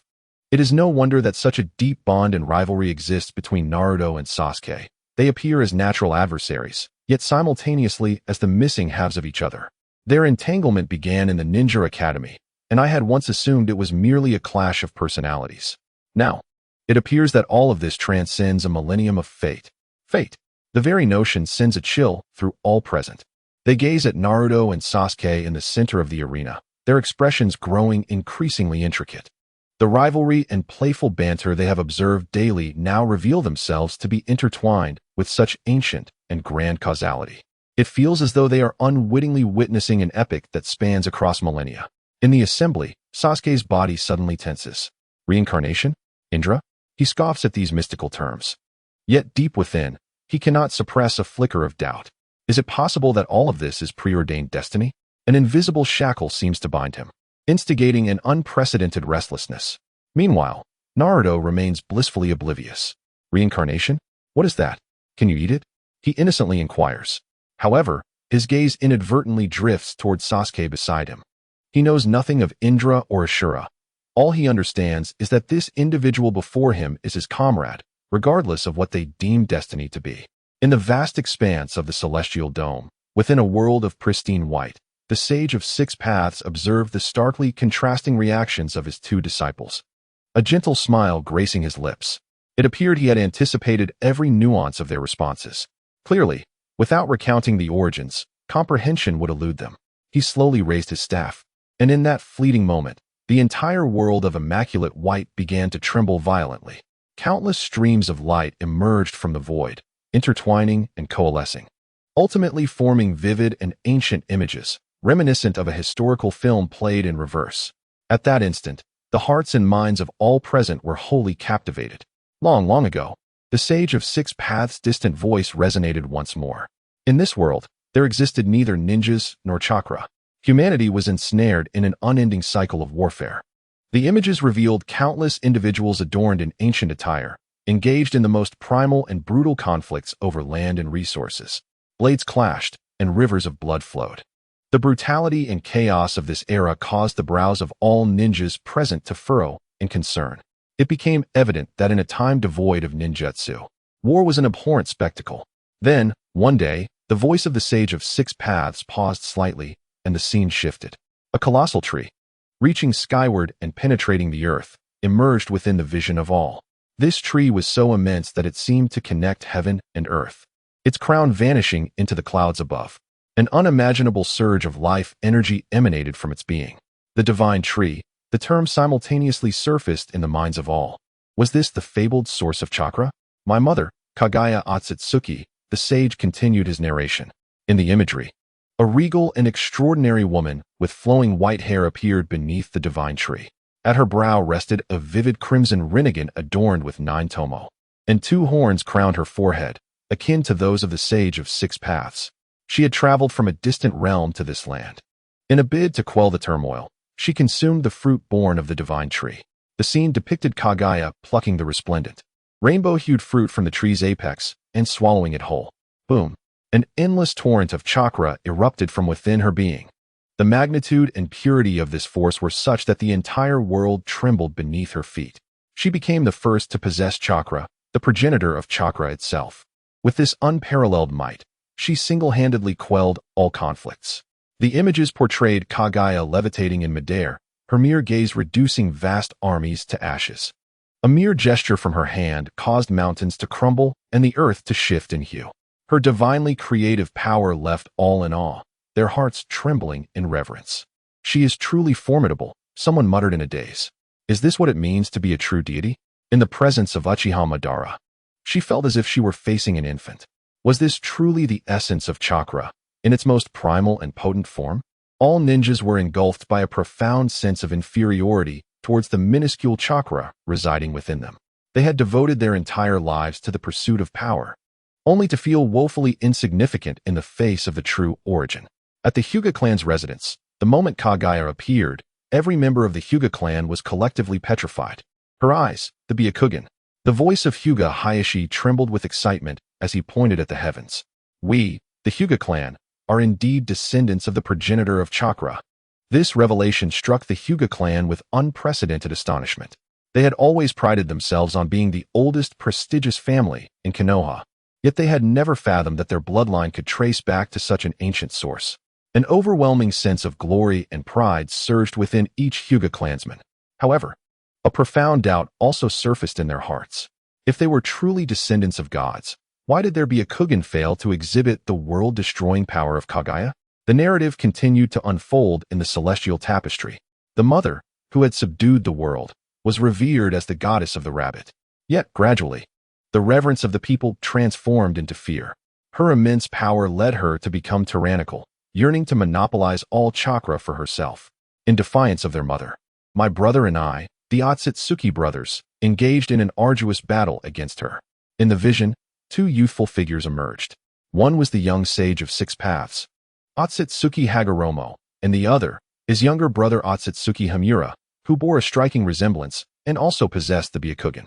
Together, these brothers stood against their mother, Kaguya. It was a true clash of divine beings. The aftermath of their battle effortlessly reshaped the landscape, giving rise to the sun and moon. Ultimately, they succeeded in sealing Kaguya along with the body of the divine tree, the outer path golem, forming the moon. The power of the divine tree, the Ten Tails, was sealed within Hagoromo himself, marking him as the first Jinchuriki. This heart-stirring saga, reminiscent of a creation myth, captivated all who witnessed it. So, the moon came into being like this. The Ten Tails was the true essence of the divine tree. The Sage of Six Paths was the first Jinchuriki. Countless revolutionary revelations bombarded everyone's minds, reshaping their understanding time and again. Then, the voice of the Sage of Six Paths resonated once more. I traveled the world, spreading the teachings of ninjutsu, hoping to connect hearts through chakra and create a world of mutual understanding. In my twilight years, I divided the chakra of the Ten Tails into 9 portions, which are now known as the 9-tailed beasts. In the vision, 9 young-tailed beasts appeared, playfully nuzzling against the Sage of Six Paths. The scene was one of warmth and harmony. As I gaze upon the familiar figures, my emotions become exceedingly intricate. These beings, once regarded as curses and weapons, were born in a surprisingly serene manner. They were, in fact, once cherished children. Then, the voice of the Sage of Six Paths emerged, heavy with significance. I must select a successor for the ninja clan. My 2 sons came into my view. The scene revealed 2 youthful silhouettes. One, with ebony hair and dark eyes, possessed extraordinary talent, having displayed unparalleled abilities from a tender age. He believed that absolute strength was necessary to achieve peace. His name was Indra. The other was his polar opposite. Though lacking in innate gifts and often considered the underdog, he garnered immense power through relentless effort and a profound affection for his comrades. He held the conviction that love and understanding were essential for attaining peace. His name was Ashura. As these 2 figures materialized, all eyes in the assembly instinctively gravitated towards Sasuke and Naruto. The the resemblance was striking. In terms of both appearance and demeanor, as well as the philosophies they espoused, they mirrored the two individuals on the screen with uncanny precision. Thus, was Sasuke's past life that of the prodigious elder brother, Indra? Was Naruto's past life that of the underachieving younger brother, Ashura? No wonder they are as they are. In this moment, all enigmas seemed to unravel. On the screen, the Sage of Six Paths ultimately chose Ashura, the embodiment of love, as his successor. This decision incited jealousy and resentment in Indra, who felt that their father favored his inept brother. A fateful confrontation erupted between the siblings. From that moment forth, their chakra commenced an endless cycle of reincarnation that would span millennia. In each rebirth, they would emerge as the most distinguished ninjas of their era, perpetually entangled in the same battles and destinies. The images flashed by, showcasing countless pairs of figures, Hashirama Senju and Madara Uchiha, along with many ancestral pairs of Uchiha and Senju Uzumaki that preceded them. Ultimately, the scene fixed upon Naruto and Sasuke. Thus unfolds the tale. The Sage of Six Paths regarded his two successors with a complex gaze. Do you now comprehend? You are the continuation of my two sons, the legacy of chakra. Chapter 106. Indra and Ashura, the eternal reincarnators. As the sage's words echoed, the pristine realm of the spirit fell into silence. The grand epic that spanned millennia had finally drawn to a close. Yet, the ripples it stirred within the hearts of all remained far from quelled. The venue of the Chuunin Exams was enveloped in profound silence, as each individual remained ensnared by the revolutionary historical truths, unable to extricate themselves. The origins of chakra, the divine tree, and Kagaya, the rift between brothers, the Ten Tails, and the Nine Beasts. Indra and Ashura, entwined in a fate that has transcended millennia. This torrent of revelations, akin to a tempest, has obliterated their intrinsic perceptions. The history of the shinobi world, which we thought we knew, is merely the tip of the iceberg? A senior ninja muttered in a daze. Everything they had learned seemed so trivial and ludicrous in the face of the truth imparted by the Sage of Six Paths. The opposition between the Senju and Uchiha clans, the third Hokage Hiruzen Sarutobi sighed deeply. He finally comprehended. The seemingly innate enmity between these two most formidable clans of Konoha can be traced back to the mythic era. This is not merely a clash of ideals. It is an indelible mark of fate inscribed in their very bloodlines. He recalled his two instructors, powerful ninjas akin to deities, who had fought throughout their lives for their respective beliefs. Ultimately, they had drawn a temporary pause in this fated confrontation at the Valley of the End.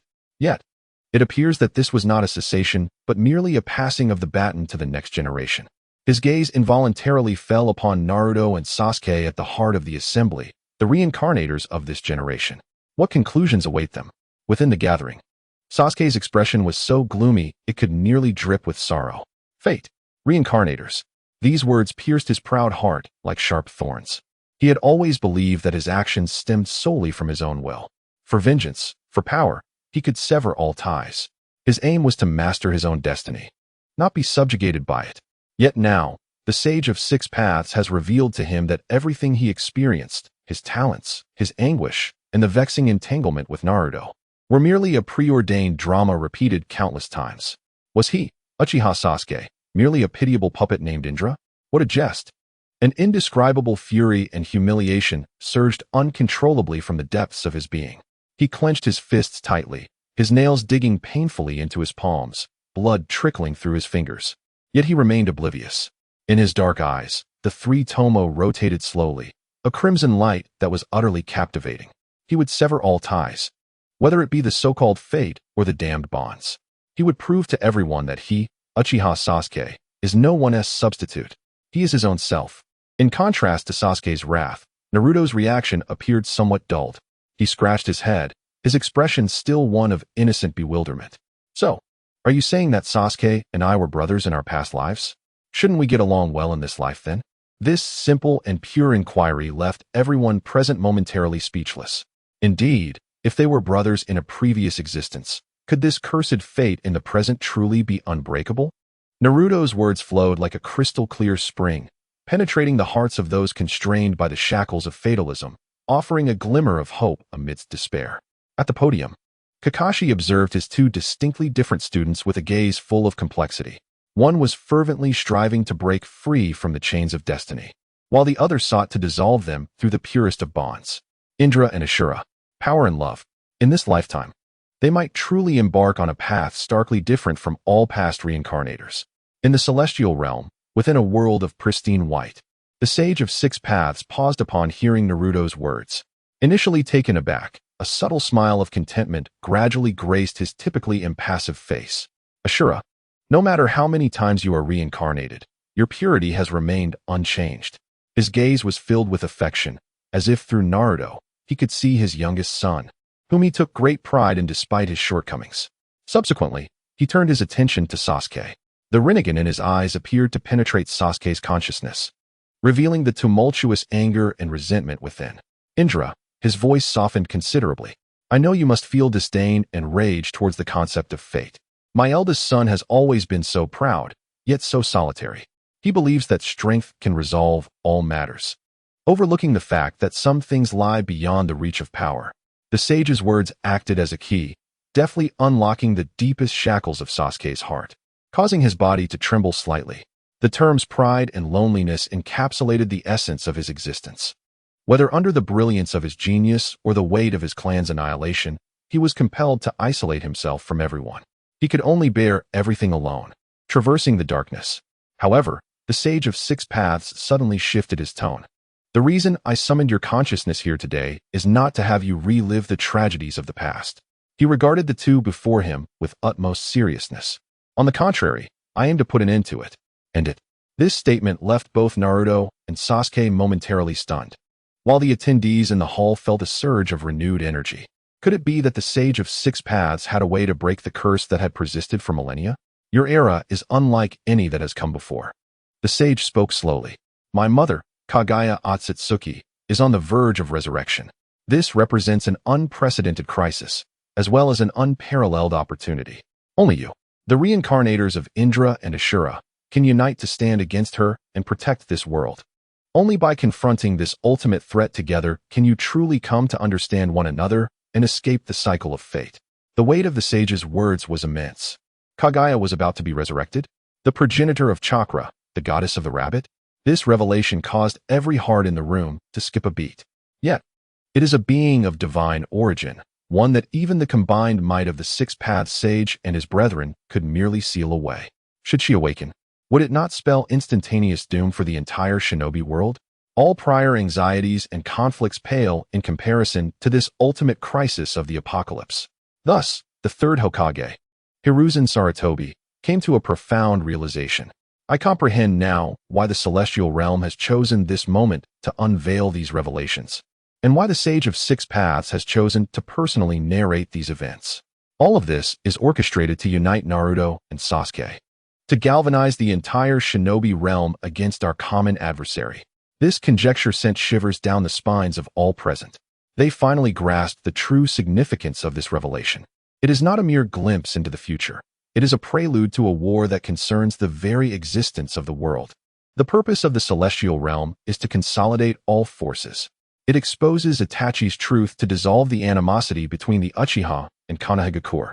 It reveals Obito's machinations so that the Akatsuki can discern the true puppeteer behind the scenes. It showcases the sacrifices of their parents to earn Naruto the recognition of the entire village.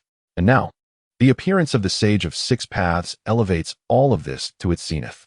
His aim is to harmonize the vital forces of Naruto and Sasuke, the embodiment of yin and yang, urging them to set aside their estrangement and join forces against their ultimate, shared enemy. With this understanding, the gazes of all turned towards Naruto and Sasuke, transformed. No longer mere envy of talent or apprehension for the future, but a heavy anticipation that bore the weight of the world's hopes. Upon their shoulders rested not only their individual fates, but also the future of the entire shinobi realm.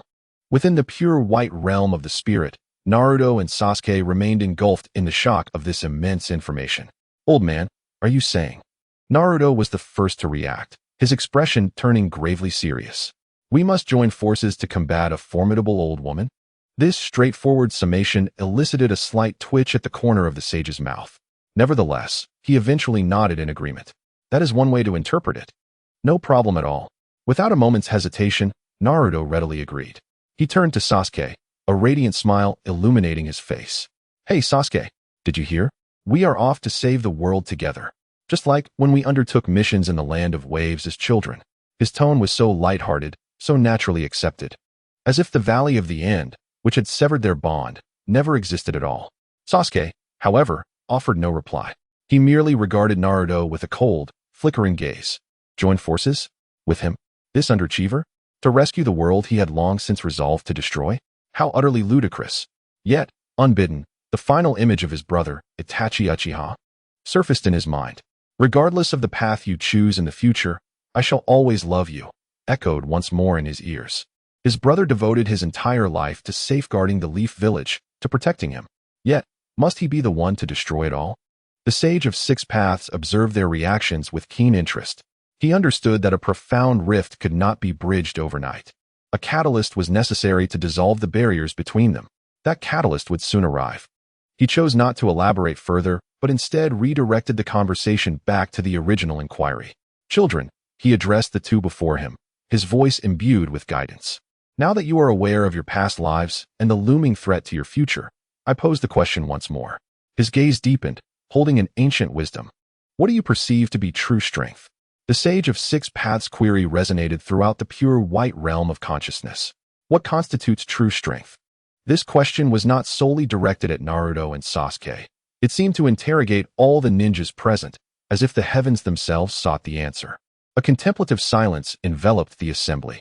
Strength. This term was both familiar and alien to the ninjas. They devoted their lives in pursuit of greater power, swifter speed, mightier jutsu, rarer bloodline limits. All of this was to become stronger, to fulfill missions, to protect comrades, and to survive in the brutal world of ninjas.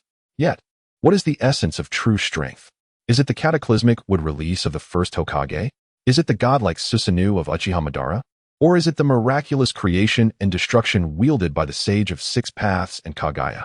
Each individual harbored a unique answer, yet in this moment, they yearned to hear the responses of the two fated youths. Sasuke was the first to speak. Although his ethereal form remained shrouded in illusion, the pride and coldness emanating from the depths of his soul remained undiminished. He regarded the Sage of Six Paths with a steely gaze, his black eyes shimmering with indomitable resolve. Strength, he began slowly, his voice soft yet resolute, is the absolute power to sever all ties and manifest one's will. Destiny, bonds. A hint of derision curved his lips. In the face of absolute strength, these notions are merely laughable constraints. My past life, Indra, faltered because his power was not sufficiently thorough, not pure enough. As for me, his eyes glinted with a terrifying light. I shall surpass him, surpass everyone. I will wield my strength to sever this tiresome cycle and create a world truly governed by my will. This, indeed, is the true power I seek. Sasuke's words struck with gravity, infused with the almost obsessive pride characteristic of the Uchiha clan. The atmosphere was imbued with the fervent adoration of the reincarnated Indra for the pinnacle of strength. His words resonated deeply among many of the ninjas present, particularly those hailing from prestigious lineages, endowed with extraordinary talents. From a tender age, they had been indoctrinated with the notion that power begets respect. To them, Sasuke's assertions, though audacious, bore a semblance of truth. After all, ninjas are beings who communicate through the medium of strength. If one possesses sufficient power, they can dictate the rules and alter the course of destiny. Was it not the first Hokage, Hashirama Senju, who epitomized this notion? It was his unparalleled prowess that culminated in the cessation of the Warring States period and the establishment of Konoha. The so-called peace was merely a byproduct of absolute power. However, on the dais, the third Hokage, Hiruzen Sarutobi, slowly shook his head. He gazed at the spirited Sasuke on the screen, a flicker of concern and regret flashing through his murky eyes. You are mistaken, Sasuke, he murmured softly.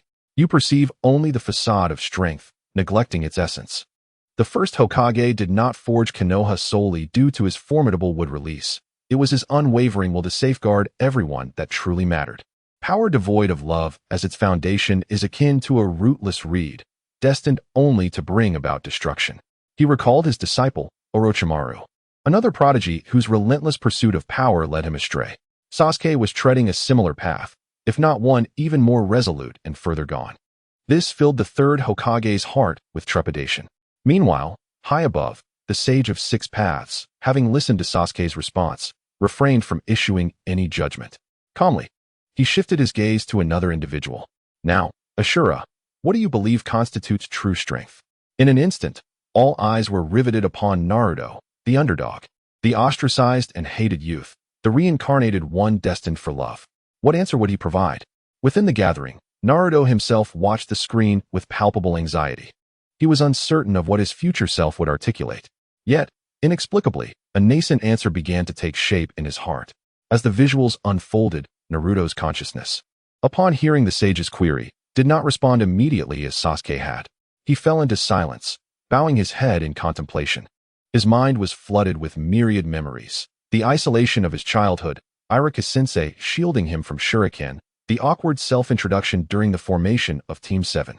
The fierce battles against Zabuza and Haku, Niji's piercing question during the Chuunin exams about resisting fate, the life-and-death struggle against Gaara, Jiraiya's teachings while searching for Tsunade, and the heart-wrenching farewell to Sasuke at the Valley of the End. These past experiences swirled in his mind like a cinematic reel, each moment shaping the essence of who he had become. He found his own unique answer. After a long while, he slowly lifted his head. His azure eyes were clear and resolute, devoid of any trace of confusion. Grandpa, he gazed at the Sage of Six Paths, revealing a familiar, sunlit smile. I do not know what true power is, for I have always been weak, an underachiever, a fool, a monster in the eyes of others. His words caused a stir among the audience, a collective tightening of hearts. Indeed, they had almost forgotten the somber childhood of this future savior. I lack the innate talent of Sasuke, nor do I possess any formidable bloodline limit, Naruto continued, his tone calm and sincere. Thus, there is but one thing I can do, to believe in others. I believe in Raikage-sensei, who taught me that I am not alone. I believe in Kakashi-sensei, who showed me the meaning of companionship. I believe in the pervy sage, who instilled in me the unyielding will to never give up. I believe in Granny Tsunade, who entrusted the future of the village to me. I believe in my parents, who gave me hope for survival with their lives. And in Hinata, Niji, Shikamaru, Gaara. He named each of his companions. With each name, his gaze grew increasingly radiant. It was they who shared their strength with him, piece by piece. And it was they who pushed him forward when he felt he could no longer endure. Taking a deep breath, he looked at the Sage of Six Paths, as if addressing the entire world, and proclaimed loudly, "The power I speak of is the bonds I share with everyone. To protect these precious connections, and to create a world where all can laugh together. That is the strongest power I aspire to." Naruto's words lacked the overwhelming force of Sasuke's declaration. They were simple, straightforward, and even somewhat naive. Yet, it was this purest and most heartfelt response that pierced through the gloom in everyone's hearts like a warm ray of sunlight, moving and astonishing all present. Bonds, something that countless shinobi regarded as a burden, as a weakness, had become the mightiest power in the mouth of this youth. Shikamaru looked at the beaming Naruto on the screen and shook his head in resignation, though his lips involuntarily curled into a slight smile. What a hopeless fool, he mused. Yet it was a sentiment that was undeniably compelling. Beside him, Choji paused his munching on chips, and Ino wiped away the tears from her eyes. They beheld the future Naruto, the vortex of energy they knew him to be, forever like a small sun, inspiring everyone around him with his seemingly innocent, yet profoundly resilient belief. Meanwhile, Kakashi was reminded of Obito. I am reminded of a dear friend who once held the concept of companionship in higher regard than life itself. Obito, are you listening? The dreams you left unfulfilled and the path you steadfastly believed in, Naruto is carrying on for you. In a shadowy corner beyond the venue, Obito, masked and trembling, felt his body quiver. The words from Naruto on the screen acted like searing keys, forcibly unlocking the memories long encased in ice and dust. Rin smile. The teachings of the Fourth Hokage, the raucous yet joyous moments spent on missions with Kakashi, he once cherished these bonds, even more than anyone else. Yet now, he touched his cold mask. Beneath it, his Sharingan was filled with boundless pain and struggle. In the pure, white expanse of the sky, Sasuke's consciousness manifested an unabashed disdain upon hearing Naruto's response. Bonds. How naive and laughable. Such weakness would only serve as a stumbling block on your path forward. Ashura, you are just like your inept former self. However, before his words could fully escape his lips, an unexpected upheaval occurred. The entire pristine mental realm began to tremble violently. Countless golden streams of light emerged from the void. Their target was neither Sasuke nor the Sage of Six Paths, but rather Naruto Uzumaki. Amidst the astonished gazes of all, the multitude of golden streams surged into Naruto's consciousness like fledglings returning to their nest. In an instant, Naruto's body erupted in radiant golden light. The brilliance was so warm and blinding that it seemed to transform the entire white world into gold. Within this golden glow, familiar figures slowly materialized. They surrounded Naruto, each displaying expressions of pride, simplicity, or languor, yet all exuding an aura of overwhelming terror. Those were the tailed beasts. Gaara was the first to exclaim in shock. He saw it, the stout figure adorned with raccoon ears and covered in cursed markings. It was Shikaku. Moreover, there was the cat-like creature engulfed in blue flames, Matatabi. The enormous turtle with 3 tails, Isabu. The lava giant, Son Goku. The white steed, Kokuo. The slime slug, Saiken. The one-horned beetle, Chome. And the most familiar of all, the colossal 9-tailed fox, Kurama. From 1 tail to 9, the chakra of all 9-tailed beasts converged at that moment within Naruto's mental realm. They encircled him, forming a perfect ring, as if to protect their sovereign. This sacred and magnificent scene left everyone utterly speechless. How could this be happening? Why were all 9-tailed beasts appearing simultaneously? Should they not be sealed within different Jinchuriki? Everyone is unable to comprehend the surreal scene before them. Only the members of the Akatsuki organization appear visibly distressed. After decades of meticulous planning, they had successfully captured 7-tailed beasts. Yet now, these beasts have collectively broken free in such a manner? What astonishes them further is the subsequent occurrence. The colossal Kaibai slowly lowers its immense head, gazing at Naruto with eyes larger than lanterns. In its gaze, the usual cruelty and hatred have vanished, replaced by a complex blend of appreciation and recognition. It speaks, its voice resonating like thunder, echoing throughout the entire spiritual realm and the Chuunin exam venue. We remember you, young one. When the Sage of Six Paths separated us, you uttered words that we will never forget. You promised that one day, you would reunite us, not for battle, nor for sealing, but as true friends. Chapter 108. Sasuke, I will revolutionize the ninja world. The voice of Kaibai reverberates like a great bell in the pristine white spiritual realm. The declaration that we remember you strikes each heart like a heavy hammer. A strange silence descends upon the venue once more. Everyone stares, wide-eyed and agape, at the sacred and magnificent scene unfolding above them. The 9 legendary tailed beasts, akin to guardian deities, encircle Naruto. The embodiment of hatred, the 9 tails, has openly acknowledged Naruto as its friend. This revelation is even more unfathomable than the earlier arrival of the Sage of Six Paths, for the Sage is a distant myth, while the tailed beasts are tangible realities, intimately connected to their world and its calamities. Once upon a time, tailed beasts represented fear and destruction to the ninja world. Nations waged wars to claim these beasts, and Jinchuriki were treated as sentient weapons of mass destruction, imprisoned, exploited, and even feared and loathed. In everyone's understanding, the relationship between tailed beasts and humans was one of exploitation and subjugation, sealing and being sealed. Coexistence was deemed impossible, let alone friendship. What a ridiculous jest, murmured a ninja from the village hidden in the clouds, his expression one of shattered beliefs. He recalled the 2 Jinchuriki from his village, their revered figures, Yagura and Killer Bee. Even someone as adept as Killer Bee, who could perfectly control the tailed beast's power, had never been said to share a friendship with the 8 tails. But Naruto? He has gained the acknowledgement of all 9-tailed beasts. This transcends the mere definition of a perfect Jinchuriki. This is truly the Sage of the Six Paths, though I know not who that may be.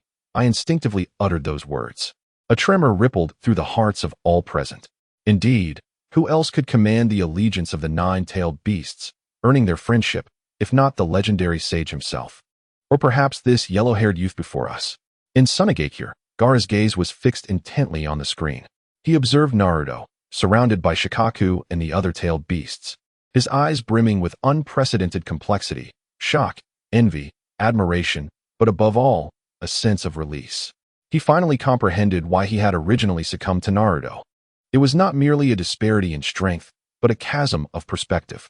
While he viewed Shikaku as a curse and a source of hatred, yearning only to vanquish it or be consumed by it, Naruto had endeavored from the outset to forge a bond with the Nine-Tails and All-Tailed beasts. This fundamental difference marked the essence of their rivalry. Naruto, Gaara murmured softly, realizing that this was truly your power, not the sage mode, nor the chakra of the Nine-Tails, but rather a heart capable of embracing and understanding all. Within the venue, Sasuke's expression had darkened to an extreme. If Naruto's earlier musings on bonds had elicited disdain and mockery, the sight of the nine-tailed beasts rallying around him now stirred within him a flicker of uncertainty, perhaps even jealousy. He had always taken pride in the power of his Uchiha lineage, believing the Sharingan to be the ultimate strength, surpassing all else. To him, tailed beasts were merely colossal aggregates of chakra, easily manipulated tools at the disposal of the Sharingan, just as Uchiha Madara had done in the past. He had been confident he could achieve the same in the future. Yet now, what was he witnessing? These formidable entities were bowing willingly before someone he deemed a mere underachiever. This recognition, this unity, was something his proud Sharingan would never attain. A nameless agitation welled up within him. In the celestial realm, amidst a world of pure white, Naruto's consciousness beheld the nine-tailed beasts surrounding him, astonished. "Shikaku, Kurama, you all came," he exclaimed joyfully, calling each of their names as if he were a child. "Hey, it's been so long since we last met." His demeanor was so natural, so warm, as if he were greeting not legendary calamities, but a group of long-lost friends. This authenticity left all present momentarily dazed. Perhaps only someone like him, devoid of ulterior motives and prejudice, could genuinely connect with those solitary souls who had been isolated by the world for millennia. "Humph, who said we are friends?" The tailed beast, Shikaku, maintained its characteristic aloofness, turning its head aside. "I was merely passing through. Indeed, we simply believe that the spiritual realm of the Sage of Six Paths is rather expansive, and we came for a leisurely stroll." The other tailed beasts echoed in agreement.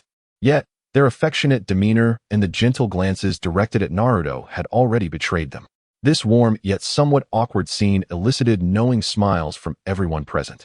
The heaviness and despair stemming from the fall of Naruto and Sasuke seemed to dissipate significantly at that moment. Even the Sage of Six Paths, observing this harmonious reunion, wore a look of contentment. He understood that his younger son, Ashura, had finally embarked on a path that even he had not anticipated.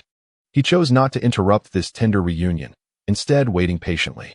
After a considerable time, Naruto appeared to have finished reminiscing with his old friends. He turned once more to face the Sage of Six Paths and the brooding Sasuke beside him. His azure eyes remained as clear as ever. Yet now they held a newfound determination and steadiness. This was the unparalleled confidence born from the acknowledgement of all nine-tailed beasts. "Old man," he said earnestly to the Sage of Six Paths, "my answer is this. The bonds I share with everyone are my greatest strength. Regardless of what Sasuke says or how others perceive it, this is something I will never change." His voice, though soft, resonated with conviction, as if declaring his ninja way to the world. The Sage of Six Paths nodded in appreciation. He slowly turned his gaze, those profound eyes, capable of perceiving the depths of the human heart, fell once again upon Sasuke. "So, Indra," his tone was calm and distant. After hearing Ashura's response and witnessing the power he had gained, he inquired, "Does your answer remain unchanged?" This question pierced Sasuke's proud heart like a sharp needle, instantly tightening the tension in the air.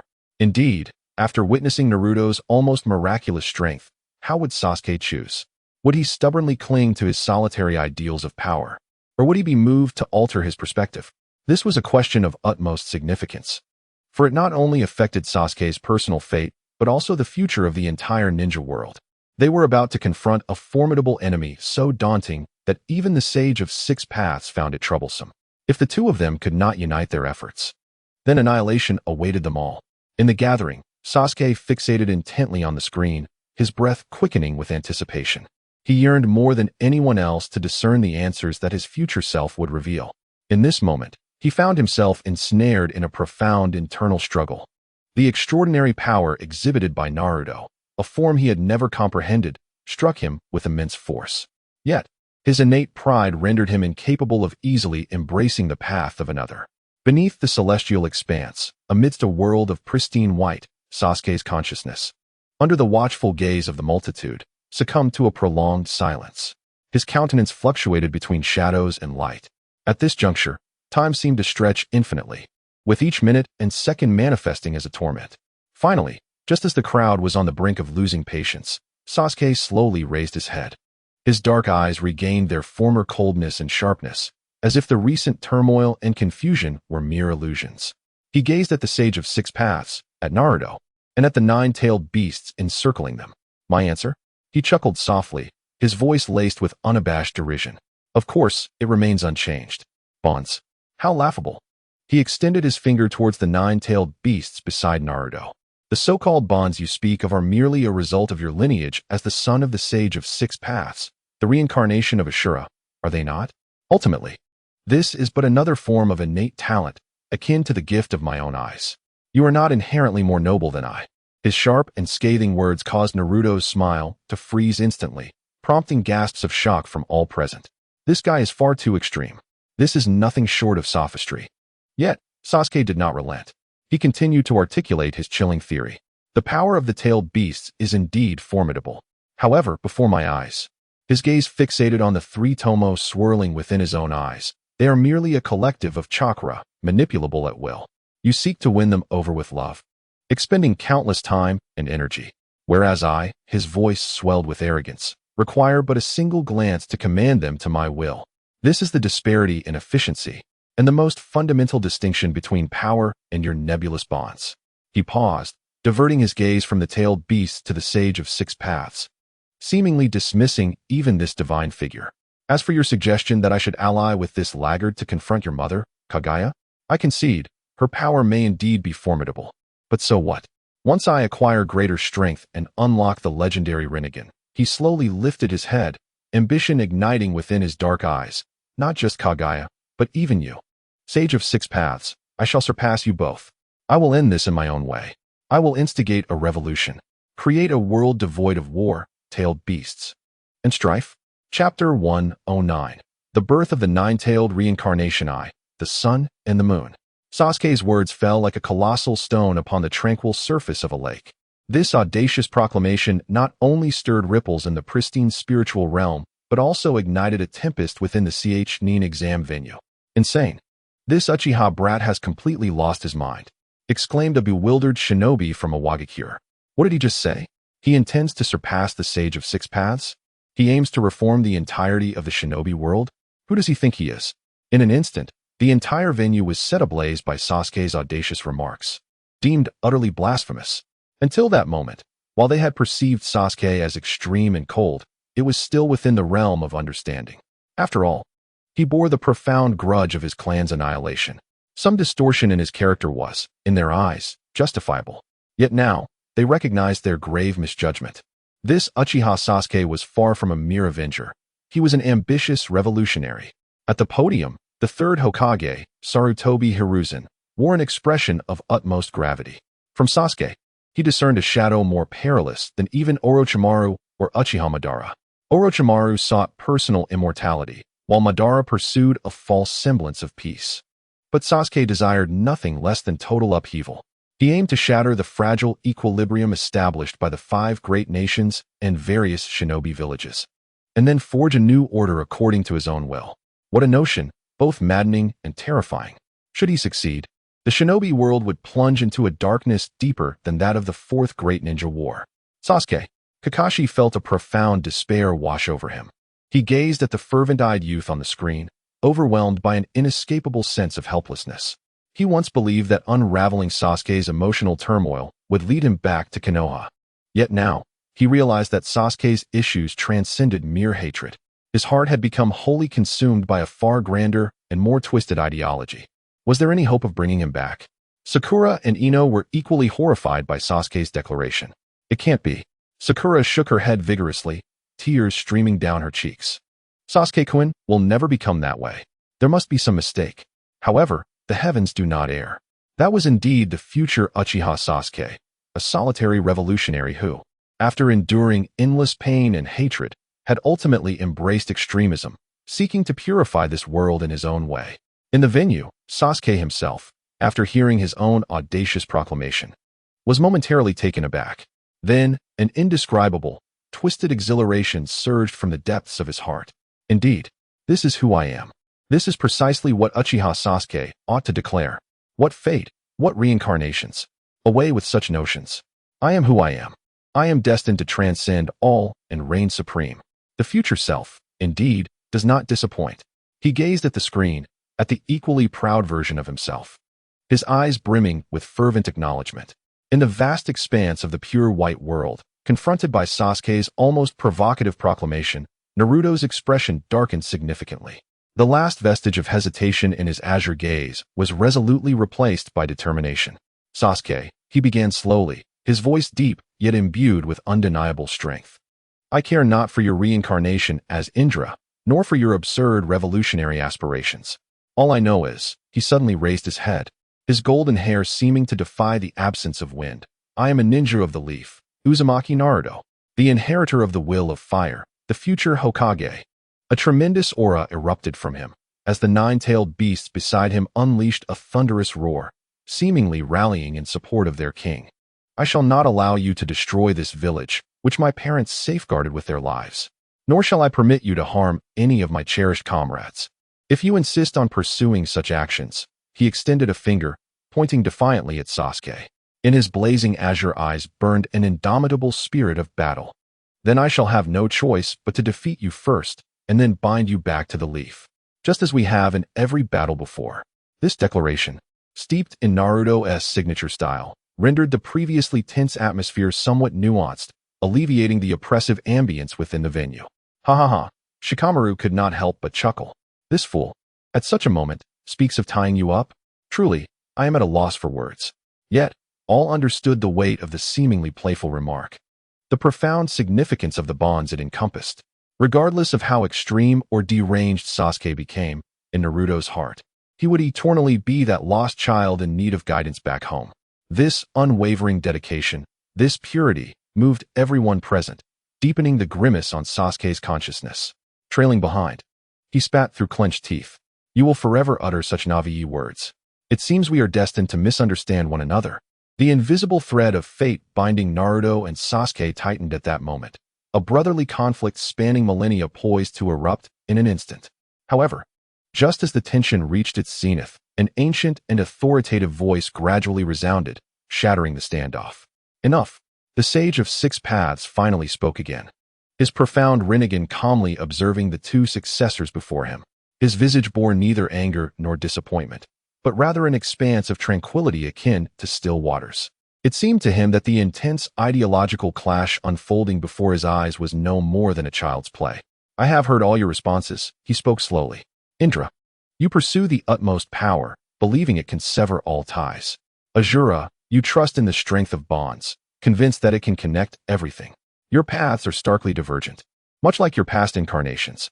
Yet, he paused, his tone suddenly imbued with profound significance. Do you truly believe these two forces are absolutely opposed and incapable of coexistence?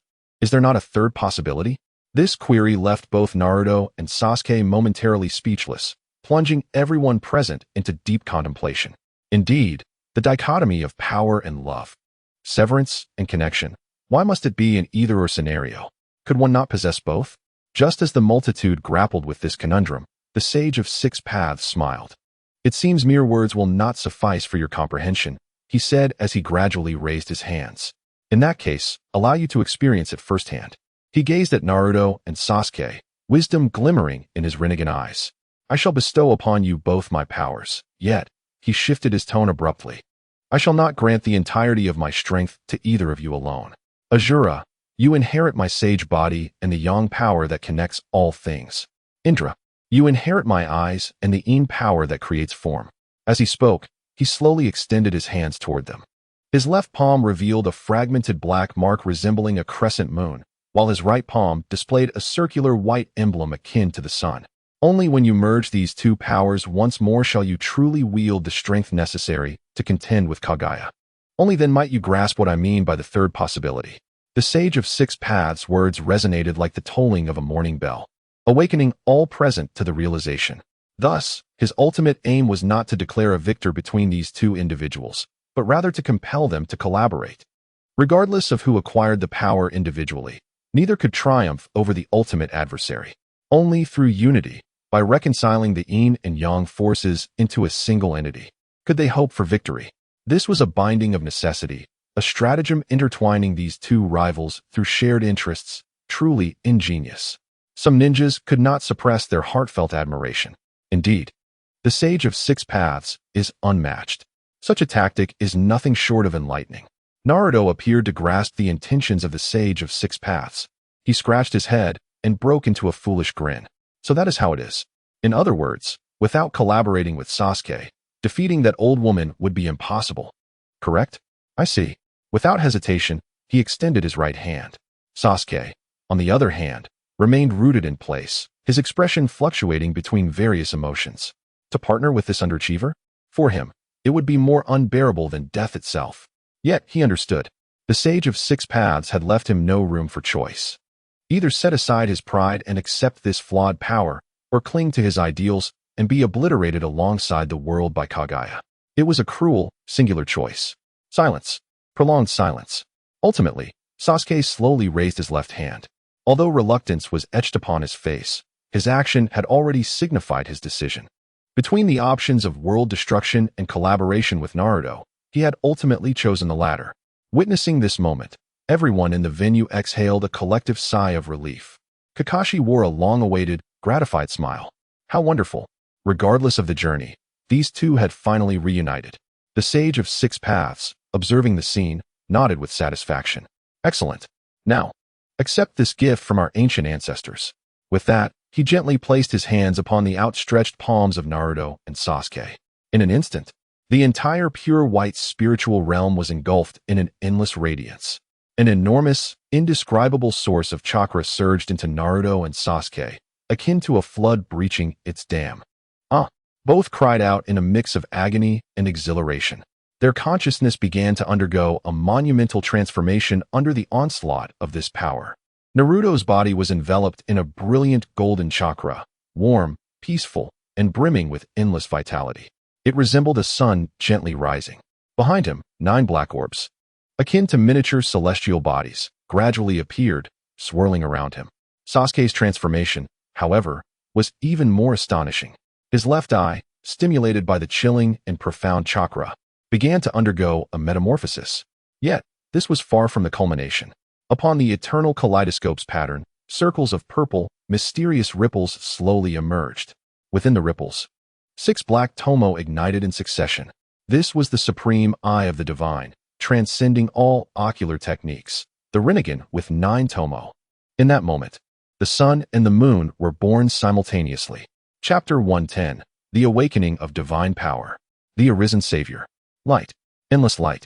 The entire sky was utterly engulfed by a blinding radiance, symbolizing the dual forces of yin and yang. Inside the venue, everyone instinctively shielded their eyes with their hands. Yet, even through the gaps between their fingers, they could still perceive the terrifying and sacred essence of that power. It was the origin of life and form, the very force of creation. They could scarcely fathom the monumental transformation that Naruto and Sasuke were undergoing at that moment. Time, it seemed, lost all significance. After an indeterminate period, the all-consuming light began to gradually retract. Everyone eagerly lowered their hands, their gazes fixed upon the heavens. They yearned to discover what manner of formidable beings the two fated youths would become after receiving the direct gifts from the Sage of Six Paths. The pure white spiritual realm once again settled into tranquility. The figure of the Sage of Six Paths lingered suspended in midair, his visage appearing somewhat paler than before.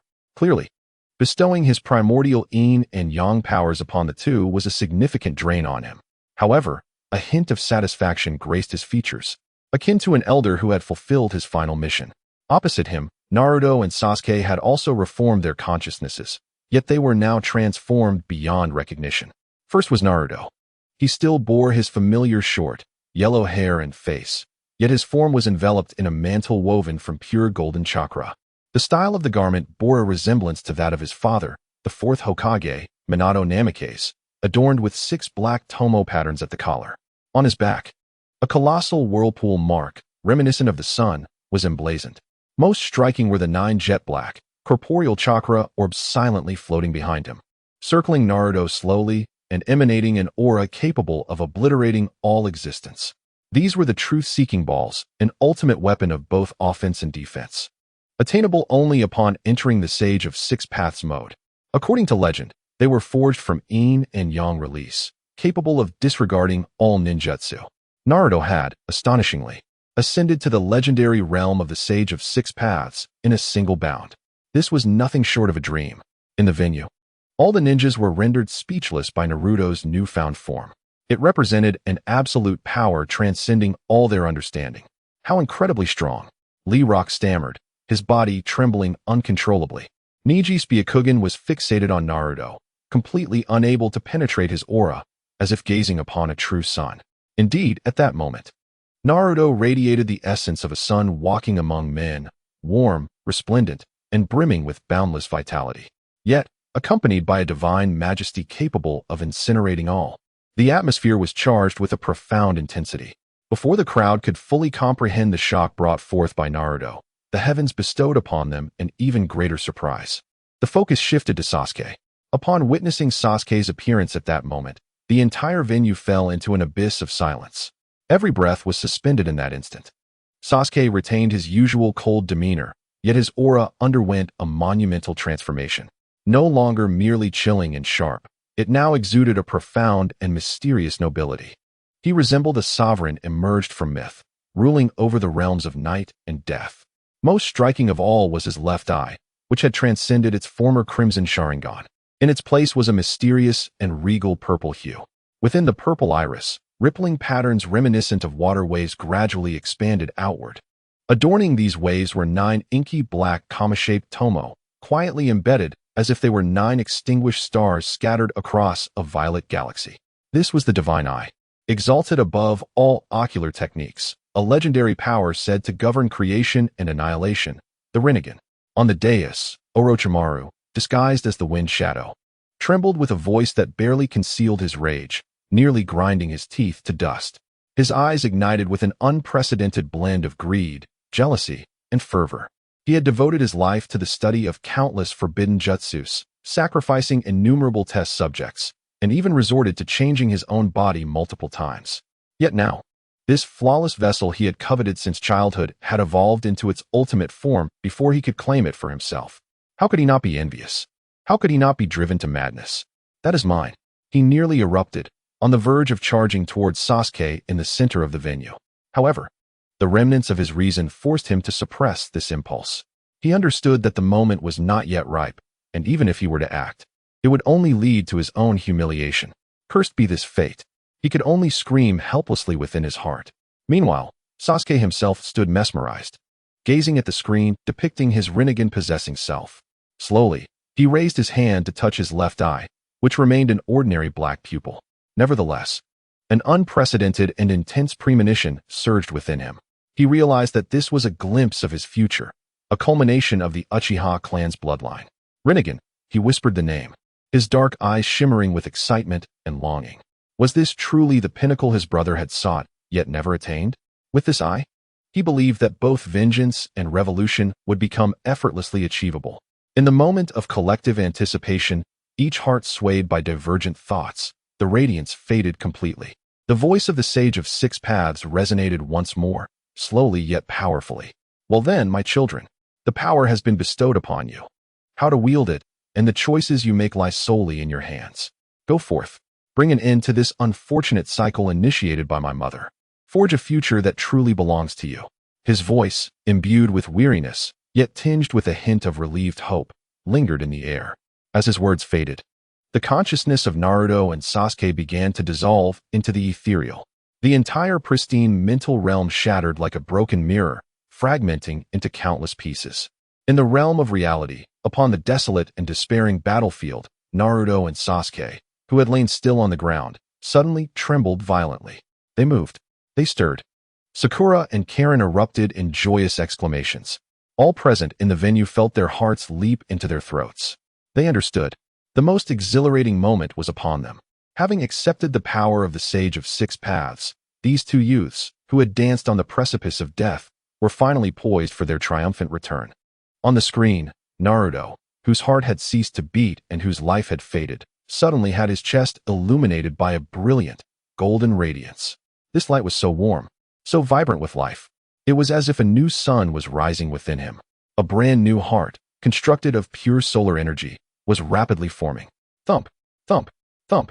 The powerful rhythm of his heartbeat resounded like a war drum. In the next instant, Naruto abruptly opened his eyes. Within his azure gaze, his pupils had transformed into a golden cross-shaped slit. This was the ultimate form of the Sage Mode, a fusion of Sage power and Nine-Tails chakra. A colossal chakra, potent enough to alter the skies and dim the sun and moon, erupted from his being. Meanwhile, on the other side, Sasuke's transformation was equally earth-shattering. The grotesque wound on his chest, pierced by the power of yin-yang release, began to heal at a visible pace. Thanks to the dual influence of the first Hokage's cells and the yin energy of the sage, a brand new heart, imbued with terrifying power, was reconstructed within his chest cavity. Having traversed through death and rebirth, his body had achieved a fundamental transcendence. Following this, his tightly shut left eye slowly opened. In an instant, a purple, sinister yet noble light pierced through the heavens. The eye, adorned with 9 tomo, the Rinnegan, finally revealed itself to the world for the first time. His aura contrasted starkly with Naruto's.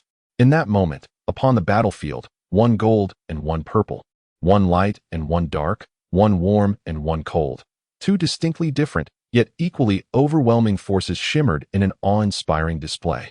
It seems as though the entire world is to be divided into 2 realms, light and darkness. They have returned. A thunderous cheer erupted in the venue, with everyone overwhelmed with joy, laughing and leaping, some even embracing in tears. The despair and anguish that had been suppressed for countless chapters were finally released in this moment. He has come back. That relentless fool has returned. The proud and aloof genius has also come back. No, they are no longer the individuals they once were. They are the saviors who inherit the will of the Sage of 6 Paths. Chapter 111. I shall call you the strongest.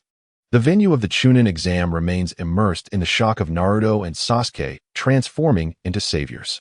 The golden sun and purple moon continue to shimmer in the minds of all present. However, the heavens did not grant them much time to savor this moment. The scene gradually pulled back from the climax of the final battle, as light and shadow danced, and time seemed to reverse.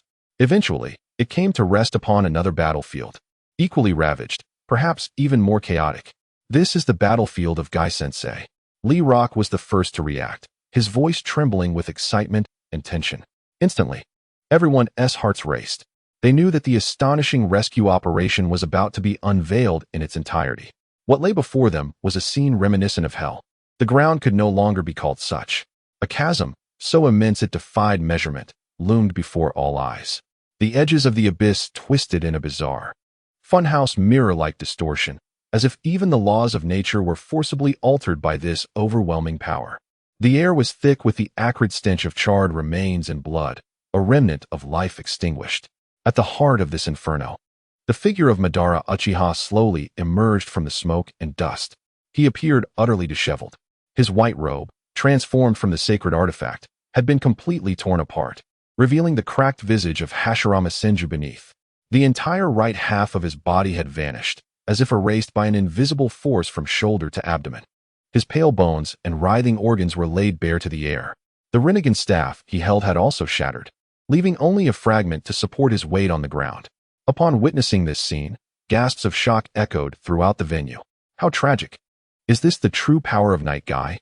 To inflict such devastation upon the godlike Madara? Everyone was utterly stunned by this visceral display of destruction. During the earlier recounting of Night Guy's exploits, they had only glimpsed the outcome due to the rapid pace of events. Now, as they beheld Madara's pitiable state, they finally grasped the magnitude of that single kick's power. Such prowess transcends the realms of ninjutsu or taijutsu. It is a divine retribution, wrought from the flesh and blood of mortals. In the scene, the formidable Obito Uchiha gasps for breath, a trickle of black blood escaping from the corner of his mouth. The characteristic smirk and arrogance that once adorned his face have vanished, replaced by a solemn gravity, a weight of survival, and a deeply concealed fear. He murmurs to himself, his voice hoarse, reminiscent of a weathered bellows, I almost met my end. This heartfelt soliloquy resonates through the heavens, reaching the ears of all present. Every heart tightens in unison. Even Obito himself acknowledges it. He truly brushed against the precipice of death. Decades have passed. Obito slowly raises his gaze, his violet Rinnegan glimmering with intricate emotions. Since that fellow Hashirama, you are the first man to genuinely instill in me the terror of mortality. His eyes pierce through the distorted air, landing upon the figure at the abyss's edge, one that has been reduced to charred remnants. Taijutsu. I had always believed it to be a mundane path chosen by those unable to reach loftier realms. Yet, I never anticipated that someone could hone this primal, elemental force to such an extent. He pauses, seemingly searching for the right words, and ultimately breathes out 4 words: to shake the very laws. To shake the laws. These words serve as the most authoritative testament to Night Guy's formidable strength. It turns out that kick was not merely swift and powerful. It distorted space and shattered the very laws. It represented a higher dimensional physical assault. With this realization, the glances directed towards Rock Lee transformed. No longer merely filled with sympathy and encouragement, they now bore a profound reverence. They envisioned a day in the future when this same youth, clad in a green jumpsuit, would deliver a kick that could make even the gods tremble. Rock Lee himself, teeming with emotion, is already in tears, clenching his fists. His nails pierce the flesh of his palms, blood oozing forth. Teacher Guy, I see, your youth, your fervor, truly ignited to the very ends of the world. He feels an unparalleled pride for his mentor. In the heavens, the focus finally narrows on that figure, Might Guy. He lies there, though perhaps lying is no longer apartment. His entire body resembles burnt charcoal. Skin and muscle have carbonized, reduced to black ash. A gust of wind sweeps by, causing the ashes to flutter down, revealing beneath them the similarly charred skeletal remains. The 8th Gate of Death, a power bought at the cost of one's life. Such is the cruel price of strength. Yet, before such a sight, even a mere glance evokes profound anguish. His face, however, bears no trace of suffering. Instead, it is graced with a sense of relief, having fulfilled the most significant mission of his life, accompanied by a faint, serene smile. A single crystalline tear gently cascades from the corner of his parched eye, evaporating instantly in the heat of his body as it falls. In his mind's eye, countless images seem to flicker. There is the encouraging smile of his father, Might Dway, a man ridiculed by all as the eternal underdog. Kai, remember, true victory does not lie in overcoming the strong, but in safeguarding what is most precious to you until the very end. The scene shifts to that of his masked, silver-haired genius rival. Kakashi, let us compete. Youth is about leaving no regrets. Another transition reveals his clumsy disciple, clad in a green jumpsuit, sporting the same watermelon hairstyle. Teacher Kai, please allow me to become a great ninja like you. Perseverance will never betray one's spirit. Memories flash before him like a revolving lantern, ultimately pausing at the moment before he opened the 8th gate, encapsulating his final resolve. The guardian of Konoha's green leaves now stands at the moment of self-sacrifice, allowing those leaves to flourish. He succeeded. He secured precious time for his comrades and for the future with his own life. His life bears no regrets. In this moment, his youth blossoms into its most exquisite form. Witnessing this scene, silence enveloped the venue. Both the ninjas of Konoha and enemies from other villages were, at this moment, deeply moved by the pure and fervent way of the ninja embodied by this master of taijutsu. He is a true hero, a great hero deserving of everyone's respect and admiration. In the image, Uchiha Obito, dragging his battered body, steps forward, crossing the abyss to stand before Might Guy. He bows his head, gazing upon this mortal, who is about to disappear entirely from the world. For the first time, within his lofty Rinnegan, a genuine acknowledgement emerges. He sees the satisfied smile on Guy's face and feels the unwavering, burning will within his soul. After a lengthy pause, he slowly nods, as if paying final tribute to a worthy opponent. Then he raises his head and proclaims in a voice that reverberates across the battlefield, "For this strength that nearly brought my demise, and for your unwavering conviction, I, Uchiha Obito, shall name you the strongest." The weight of the words "the strongest," uttered by the notorious figure of the ninja world, Uchiha Obito, is immeasurable. This is a tribute, the highest and ultimate ode, to a ninja. The atmosphere erupted with fervor. In this moment, all the ninjas of Konohagakure were overwhelmed with emotion, tears welling in their eyes. They stood tall, as if the one hailed as the strongest was indeed themselves. Guy? Kakashi could no longer contain himself and called out his dear friend's name loudly to the sky. "Did you hear that?" You are not the weakest link. You are the strongest. Rock Lee and Tintin collapsed to the ground in tears. Their teacher received the heartfelt acknowledgement from that godlike adversary. Though he has passed, his glory remains. At that moment, Guy's image was exalted infinitely in the hearts of all. He was no longer just the quirky, bushy-browed teacher who spoke of youth. He was a mortal who stood shoulder to shoulder with the divine, a god of taijutsu who embodied his nindo with his very life. His name will be eternally etched on the monument of the loyal souls of Konoha, and will forever reside in the hearts of all who witnessed this scene. This tragic yet glorious moment reached its zenith. Everyone believed that the story would conclude with a sorrowful yet magnificent period. However, they underestimated the coldness and ruthlessness within Madara, who stood at the pinnacle of the world. Chapter 112, The Dust Settles. The final strike of the divine. The song of the strongest, Six Paths Madara, continued to resonate across the battlefield and echoed in the ears of every spectator. The poignant glory belonging to the hero nearly engulfed everyone, moving them deeply. They thought this was the conclusion, a final salute from one strong individual to another. The battle should have ended. Yet, above the heavens, Six Paths Madara demonstrated through his subsequent actions that deities possess no compassion. In the scene, after delivering his declaration of supremacy, the flicker of admiration on Madara's face rapidly faded at a visible pace. It was replaced by an absolute indifference, as if he had just crushed an ant beneath his heel. He looked down from his lofty vantage point upon the soon-to-be turned-to-ashes Yagai, as if observing a once-entertaining toy that had lost its utility.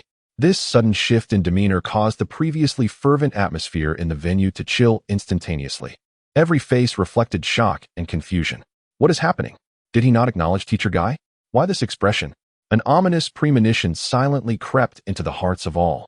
Then, Six Paths Madara made his move. He slowly raised his remaining left hand high, palm facing upwards. A low hum resonated, subtle yet powerful enough to tremble the very fabric of space. A sphere, as black as ink, began to coalesce in his palm, swirling continuously. It was the truth-seeking orb. It is the essence of the power of the Six Paths, capable of obliterating everything and rendering all ninjutsu ineffective. What does he intend to do? Witnessing this scene, the hearts of all present contracted sharply. They were not fools. They understood perfectly well what Six Paths Obito aimed to accomplish. He sought to deliver the final, cruel blow to a hero who had exhausted his life force and was left utterly defenseless. Fiend, stop, you heartless demon.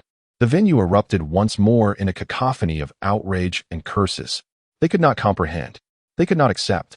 Why? Had you not already acknowledged him? Had you not proclaimed him the strongest? Why, then, resort to such despicable and shameless acts? Is this what you call the demeanor of a deity? Even the ninjas from other villages regarded Obito's actions with profound disdain. The third Hokage, Inoki, spoke with a voice laden with fury. What a thoroughgoing warmonger. In his eyes, it seemed that nothing existed beyond sheer power. The so-called recognition was, for him, merely a trivial utterance, a mindless pastime. Yes, a pastime. In Obito's perception, everything that had transpired was perhaps just a game that had provided him with slight amusement. Now, the game had concluded. The toy must be disposed of. Above, in the heavens, Six Paths Obito appeared to hear the collective thoughts of the crowd. He gazed down at Guy, a familiar smirk playing on his lips. He spoke slowly, his voice cold and devoid of emotion, as if articulating an unassailable truth. I acknowledge your strength, but this changes nothing. Your youth, your fervor, your convictions. His eyes flashed with a hint of pity. Ultimately, they were nothing more than fleeting illusions. You burned your life away, exerted every ounce of effort. Yet in the end, you could not slay me, could you? This exemplifies the insurmountable chasm that exists between mortals and gods. In this illusory world, all struggles are rendered meaningless. His gaze seemed to pierce the heavens, surveying every mortal present. Therefore, allow me to bestow upon you the strongest, true rest. As the words fell from his lips, the sage's orb in his hand blazed with brilliance. The aura of annihilation sent tremors throughout the battlefield. No. On the periphery of the battlefield, Rock Lee let out a heart-wrenching, desperate howl. His eyes were bloodshot, and he appeared almost mad, yearning to rush forward. He wished to perish alongside his teacher. However, a robust wall of sand rose instantaneously, firmly obstructing his path. It was Gaara. He had arrived beside Rock Lee, employing his absolute defense to thwart Lee's reckless impulse. Let me go? Gaara. Lee Rock was frenzied, relentlessly pounding on the sandy wall with his fists. His knuckles were already a gruesome mess, yet he remained utterly oblivious. "Let me through. I must save Teacher Kai." "Calm down." Gaara's voice was equally hoarse, his face etched with pain and compassion. Yet he understood that he had to intervene. "If you charge in now, it will serve no purpose other than to throw your life away.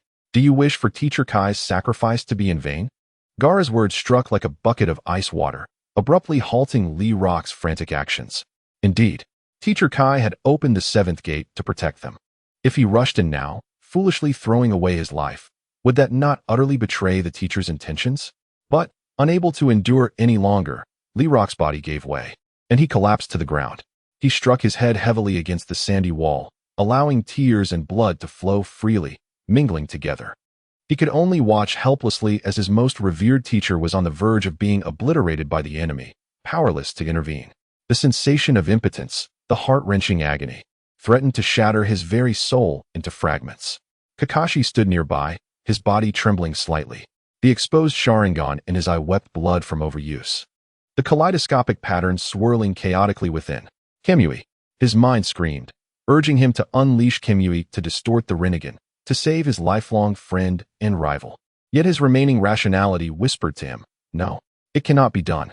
With his current chakra and ocular strength, it was utterly impossible to exert any effective interference against Madara's Rinnegan. A forced activation would result only in the depletion of his vision, leaving him blind on the spot, perhaps even costing him his life. And still, Kai would perish. He did not wish to die, not out of fear, but because he knew he could not yet succumb. He must witness the future of Team 7, to protect the world left behind by Obito and his teacher. This was the heavy burden he, as Kakashi Hatake, had to bear. Kai, he could only call that name in his heart, again and again.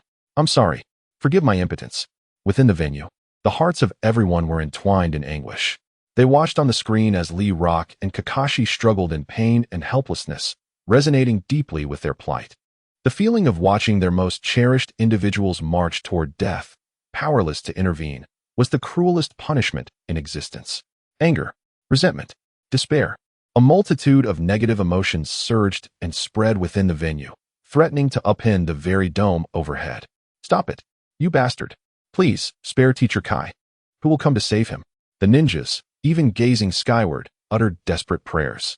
They began to comprehend the profound significance of the miracle that transcends death. As indicated by the title did not deceive them. For in this moment, Might Guy had indeed transcended death. He was to be desecrated once more after his demise. How cruel. Truly, it was exceedingly cruel. Yet, the divine could not hear the prayers of mortals. Above, an expression of impatience flickered across the face of Six Paths Madara.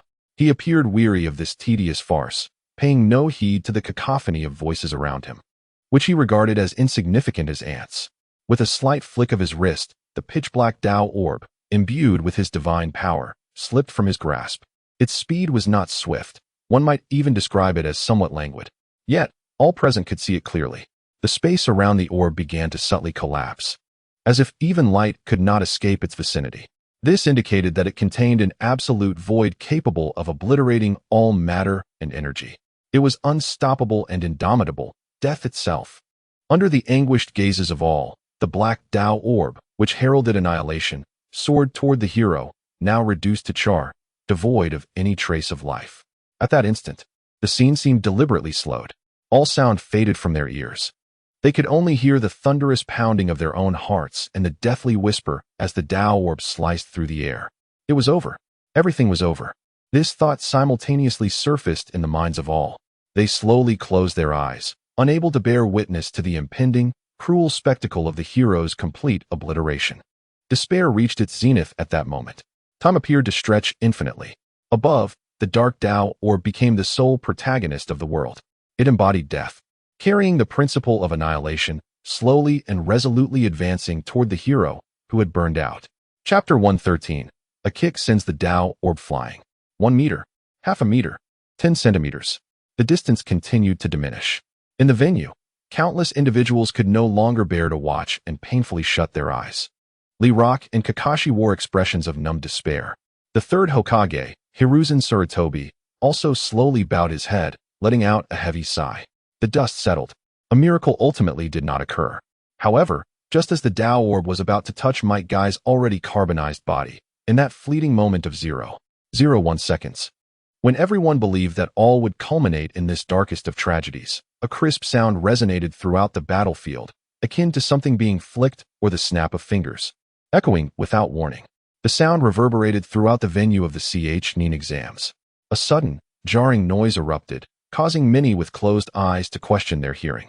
Almost immediately, a wave of incredulous gasps surged from the audience members who remained vigilant.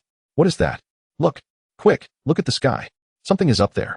Those who had their eyes shut instinctively opened them wide at the commotion, only to behold an unforgettable and awe-inspiring scene. On the canvas of the heavens, the coveted orb that was meant to strike Might Guy was seen soaring back, defying all expectations.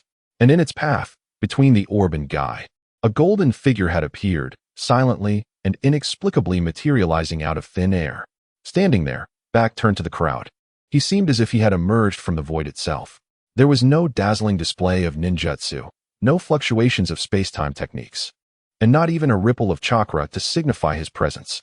It was all so abrupt, so illogical, as if he were destined to occupy that very spot, embodying the essence of truth within this realm. At that moment, every mind in the assembly faltered, utterly overwhelmed. Their thoughts could not comprehend the surreal spectacle unfolding before them. What had just transpired? Who was that figure? How had he come to be there? A torrent of questions inundated their rationality, leaving them gazing blankly at the golden silhouette, sensing an oddly familiar yet profoundly foreign warmth emanating from him. On the battlefield, the once unassailable deity, Six Paths Madara, revealed genuine astonishment in his violet Rinnegan for the first time, accompanied by a trace of bewilderment he himself had not recognized. Impossible, he murmured, lost in thought. How could my orb have been kicked away by him? He struggled to grasp the situation. That orb was crafted from the power of yin-yang release, transcending the laws of this world, an ultimate force, unstoppable and indefensible, unless the opponent possessed a power that also surpassed the very fabric of these laws. An absurd notion flickered in his mind, causing his heart, long detached from human emotions, to beat erratically. At this moment of collective attention and varying thoughts, the golden figure moved. His actions were so nonchalant, akin to casually kicking a pebble during a leisurely stroll after a meal. Then, that foot enveloped in golden chakra effortlessly struck the obsidian orb. Boom! The orb was nearly deformed by the force of the kick, rebounding sharply. As the Six Paths Abido hastily lowered his head and turned to look, he was struck by the sight of the truth-seeking ball, sent flying by Naruto's kick, crashing into the battlefield and creating a vast crater. At that moment, the entire world seemed to lose its voice. All present widened their eyes, holding their breath. The anticipated, earth-shattering explosion of colliding energies did not resonate. Instead, an even more unsettling silence enveloped them, sending chills down their spines. In that profound stillness, they beheld the truth-seeking ball, capable of effortlessly obliterating mountains and erasing all existence. As it was struck by that golden foot, it was as if a professional baseball player had unleashed their full strength upon a baseball. Whoosh! In an instant, it was propelled backward, its velocity surpassing that of its arrival by more than tenfold, transforming into a black meteor streaking across the sky, leaving behind a long, dark trajectory. It then collided with the endless clouds in the distance. Boom! The delayed, terrifying sound of the sonic boom finally reached them, reverberating through the air. The clouds above appeared to have been struck by a nuclear explosion, creating an immense void. Yet, the truth-seeking ball had vanished without a trace, as if it had never existed. The golden figure, after delivering that astonishing kick capable of silencing the entire ninja world, slowly retracted his leg and landed gracefully upon the ground, his body exhibiting not even the slightest tremor. The earth beneath him remained unscathed, as though the cataclysmic strike had no connection to him whatsoever. This stark contrast between movement and stillness, a pure manifestation of violent beauty and raw power, provided all witnesses with an unprecedented visual shock and a profound tremor of the soul. Gulp! Someone in the audience, unable to contain their astonishment, swallowed hard, shattering the eerie silence. This was soon followed by a chorus of gasps. Was that truly a single kick that sent that black sphere soaring? In that moment, the linguistic abilities of all present seemed to regress. Monster. This was the true essence of a monster. one ninja murmured in a daze. To him, while Six Paths Obito was formidable, he remained within the realm of comprehension. However, the golden figure before him displayed a power that transcended their limits of understanding. It was no longer mere strength. It was a miracle, a genuine, divine phenomenon that one would only expect to find in myths. As everyone remained immersed in this indescribable shock, the figure that had wrought this miracle finally turned slowly to face them.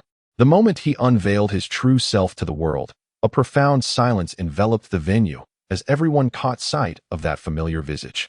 This time, however, the stillness was not born from fear, but from an overwhelming ecstasy and disbelief. It was a face etched in the memory of all present, short hair gleaming like golden sunlight, and eyes as clear as the azure sky. No one could possibly mistake this figure. He was Uzumaki Naruto. Sakura clasped her hands tightly over her mouth, tears cascading like pearls released from a broken string through her fingers. Yet, these tears were not born of sorrow, but of uncontrollable excitement and joy. It was Naruto. He was alive. A roar, nearly capable of tearing the roof asunder, erupted from the crowd, igniting a torrent of exhilaration throughout the arena. The resounding cheers thundered like a seismic wave, sweeping through the entire Chuunin exam venue. The crowd was enraptured, laughing, jumping, and even embracing one another in tears. The long-suppressed despair, pain, and resentment found a cathartic release in that moment. He had returned. The hero's son they believed had fallen, the son of Konoha they thought had perished, in a manner so unimaginable, akin to a deity's descent. He had re-emerged at the most critical juncture, saving another hero on the brink of demise. In that instant, Naruto's image soared infinitely in the hearts of all. No one dared to label him as a loser any longer, nor cast him in a disparaging light. To everyone, he was a hero, the new golden beacon of Konoha. Following the fourth Hokage, as the cheers engulfed the Chuunin exam venue like a tsunami, all were immersed in the immense joy and shock of Naruto's triumphant return. That golden figure had become the singular focus, the sole deity of the moment. Beneath the grand canopy, amidst the roars of the crowd and the astonished, wary gaze of Madara, Naruto appeared utterly oblivious to it all. He did not even cast a glance at the one who nearly took his life. To him, that formidable adversary was but a stone by the roadside. His unwavering gaze was fixated on a single figure lying on the ground, Yagai, the venerable predecessor who had sacrificed his very essence to protect his comrades. As he gazed upon the final embers of a life on the brink of dissolution, Naruto's countenance, imbued with a newfound authority, albeit somewhat foreign, gradually unfurled into a familiar, sunlit smile, radiating a sense of serene acceptance. It was as if he were softly murmuring to himself, "It's wonderful. There is still time." This seemingly mundane utterance, devoid of grandiloquent proclamations or heroic bravado, resonated with the simplicity of a student who had just managed to catch the last train home, exhaling a sigh of relief. Yet, in this moment, these unadorned words possessed a profound, stabilizing power, overshadowing any ornate rhetoric. It was as if the mere affirmation of "there is still time" could indeed render it so. At the battlefield's edge, Lee and Tenten, upon hearing his words, found their recently restrained tears cascading anew. They beheld the golden figure before them, trembling with exhilaration, nearly at a loss for words. "Naruto, you truly..." Kakashi, too, wore a countenance reflecting immense relief. Leaning against the rocky wall behind him, he felt every ounce of his strength siphoned away at that very moment. From hell to heaven, and then from heaven back to hell. He was yanked back from the very depths of despair. His heart, long dulled by the relentless cycle of life and death, felt as if it might leap from his chest, stirred by the tumultuous emotional roller coaster. He sighed in exasperation, observing his most accomplished student, who always managed to conjure miracles, with a wry smile.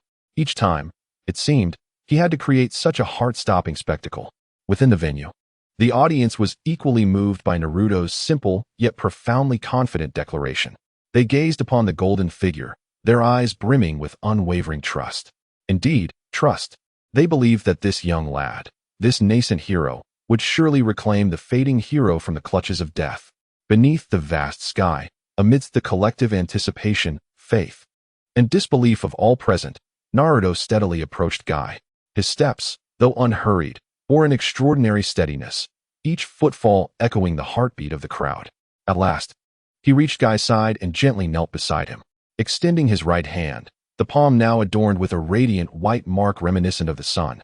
A gift from the Sage of Six Paths, he emanated a warm, sacred light from his grasp. This luminescence, while not blinding, seemed capable of dispelling all darkness and chill from the world, soothing every wound and alleviating every pain. It was the very essence of life itself. He gently placed his palm upon the chest of Yagai, which had been ravaged by flames, leaving a gaping void. In that moment, the entire world seemed to fall into silence. Every breath was held in abeyance, as all eyes widened, transfixed on the screen before them. A faint yet profound hum resonated, seemingly capable of penetrating the very soul. From the center of Naruto's palm, concentric ripples of golden energy, vibrant with life, began to radiate outward. What followed was an unforgettable scene that would forever alter their understanding of life and death. Before their astonished gazes, the charred remnants of Might Guy's body, which had been disintegrating into ashes, abruptly halted. It was as if time itself had been forcibly paused. No, not paused. Rather, it was reversing. Under the horrified stares of the onlookers, the black ashes that had drifted from Guy began to swirl back, seemingly drawn by an unseen, mystical force, reassembling upon his form. The horrific void in his chest, created by the 8 gates, astonishingly began to regenerate at an incredible, visible pace, slowly sprouting new flesh.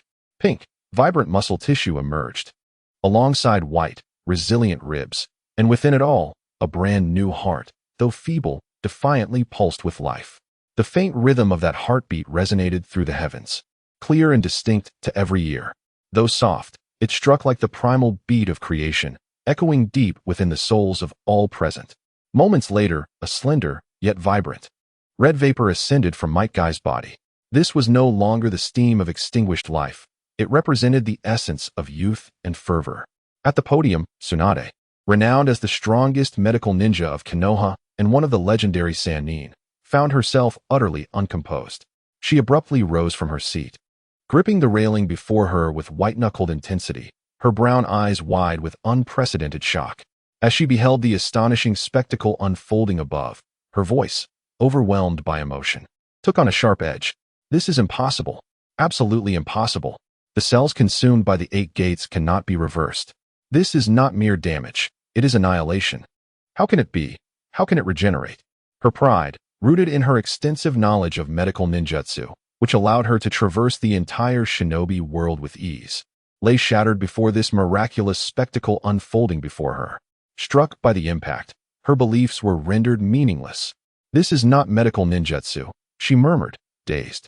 Her expression shifted from shock to bewilderment, and then to an overwhelming fervor. This is creation out of nothing. It is the power to create life, a divine ability possessed only by the Sage of Six Paths in myth. The phrase create life echoed like a final verdict, providing the most authoritative annotation to the miracle displayed by Naruto at that moment. Indeed, this was not healing. It was a transcendental act of creation. It was the prerogative of deities. In the venue, all ninjas with even a modicum of understanding of medical ninjutsu found themselves in a state of stunned disbelief, akin to Tsunade's shattered worldview. They gazed at the screen, witnessing the continuous reshaping of flesh and blood, feeling as if everything they had learned over the decades was but a farce.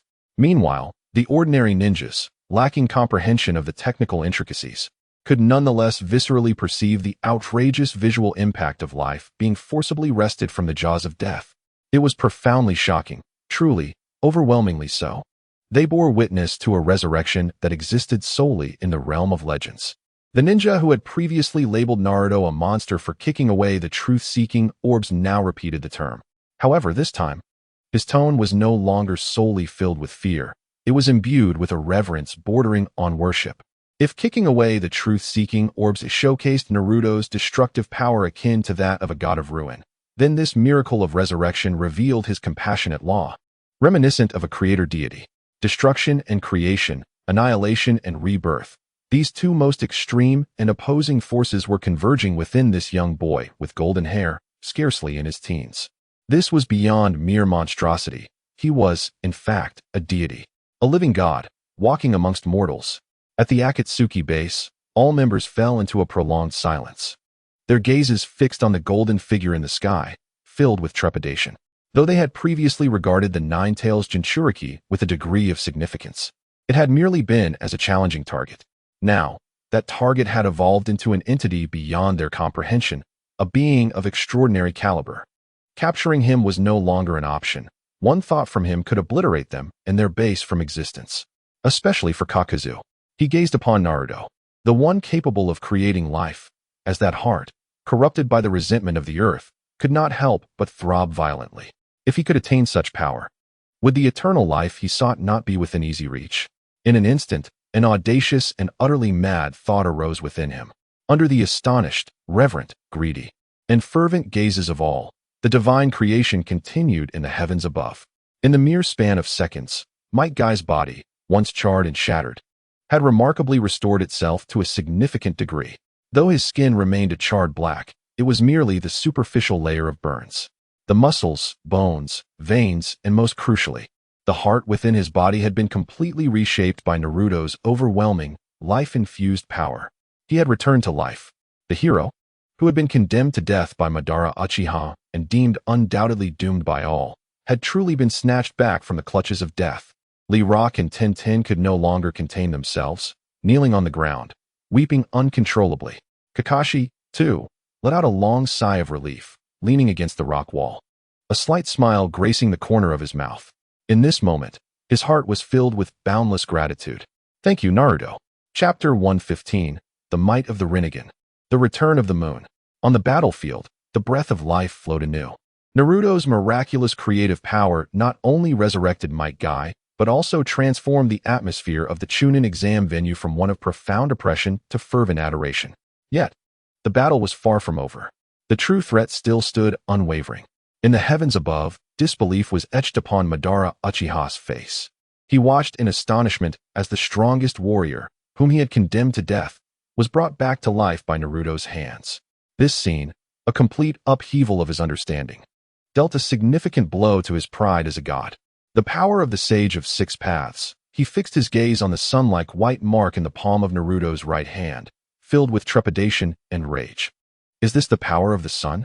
That detestable old man, restless even in death. He understood.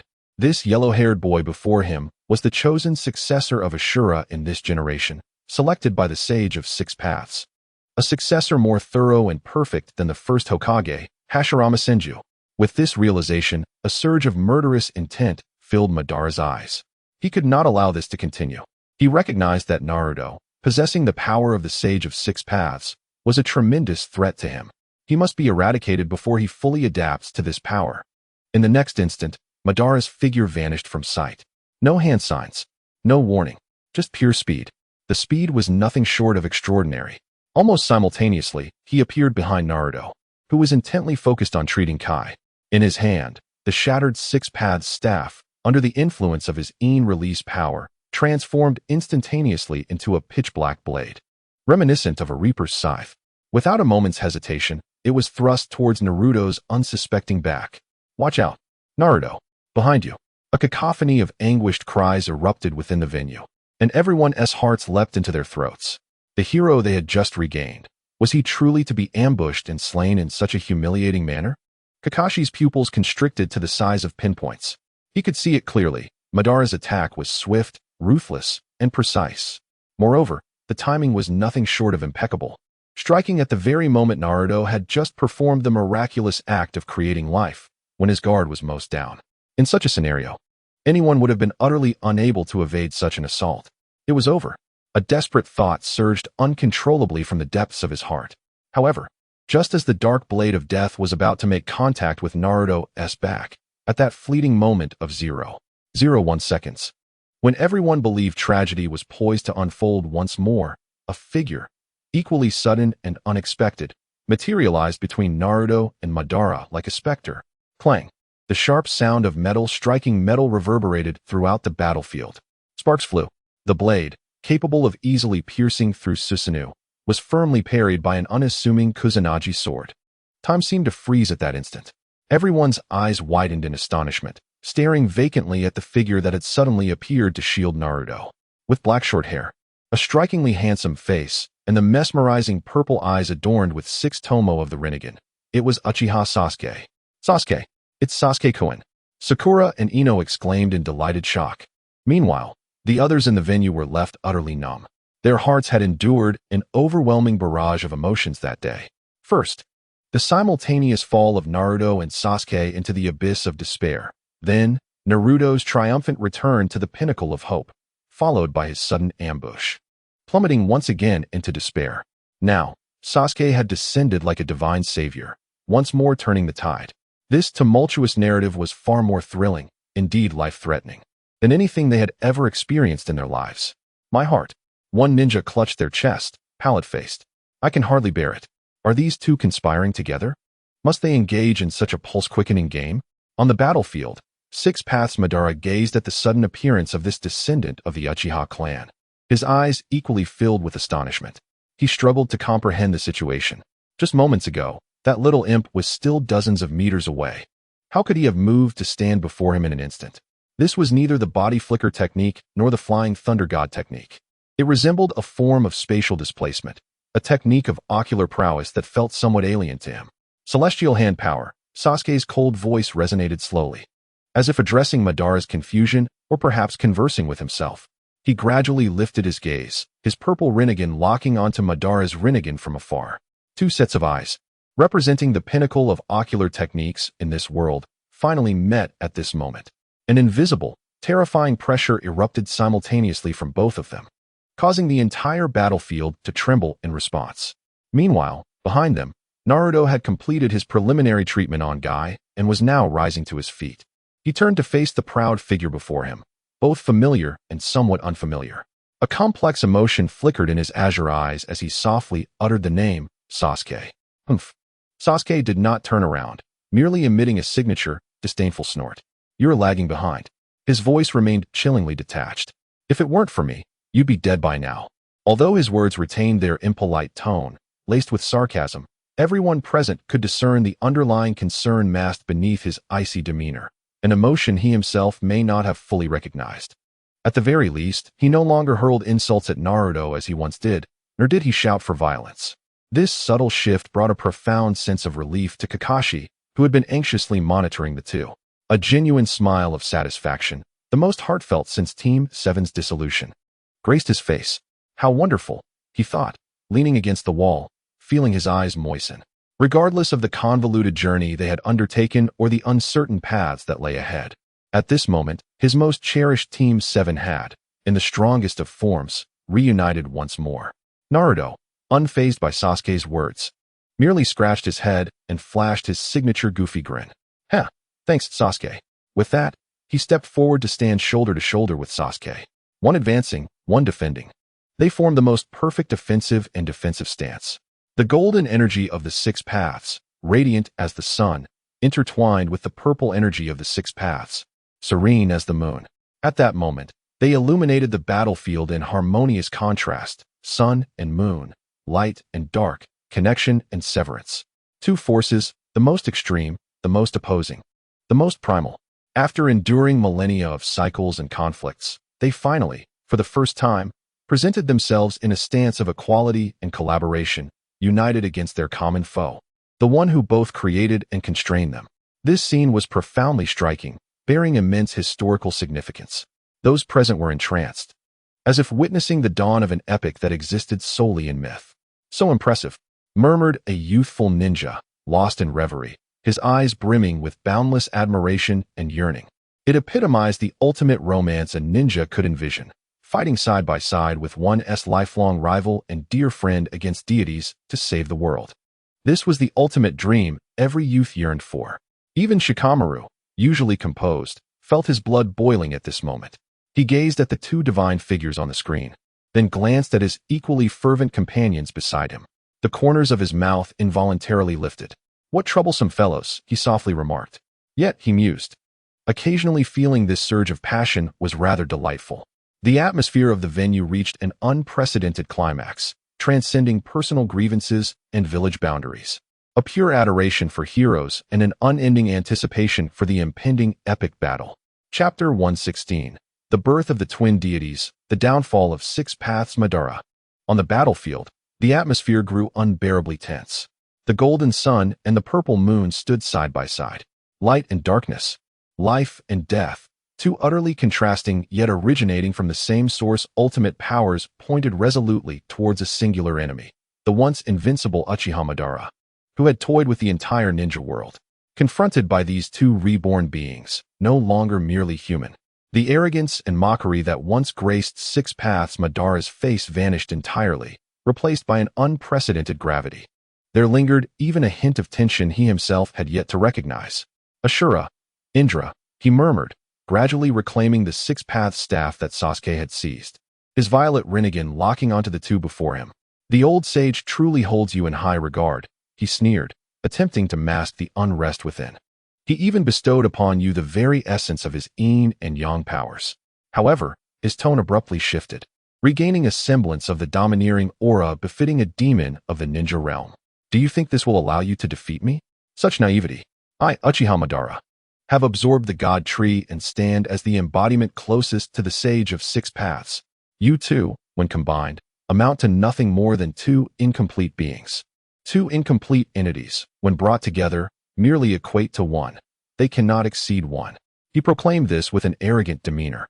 In the face of absolute power, your trifling bonds are rendered utterly meaningless.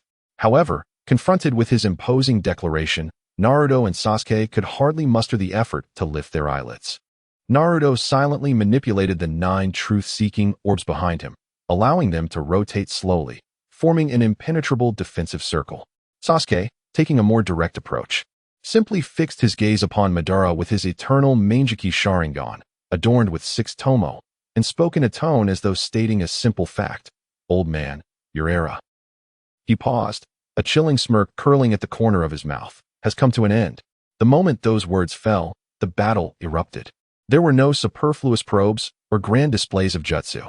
It began with the most direct and lethal clash of taijutsu and ocular techniques. Naruto moved, his form instantaneously transforming into a streak of golden lightning. His speed was so astonishing that all present were unable to perceive it with the naked eye. In fact, he surpassed the 4th Hokage, Minato Namikaze, by a significant margin. How swift! In the venue, the 4th Raikage, abruptly rose from his seat, disbelief etched across his face. He had always prided himself on his speed, considering himself the fastest man in the ninja world. But now, witnessing the golden flash on the screen, which left even its afterimage indistinguishable, he was compelled to question the very speed he held in such high regard. Is this the power of the Sage of Six Paths? He murmured in a daze.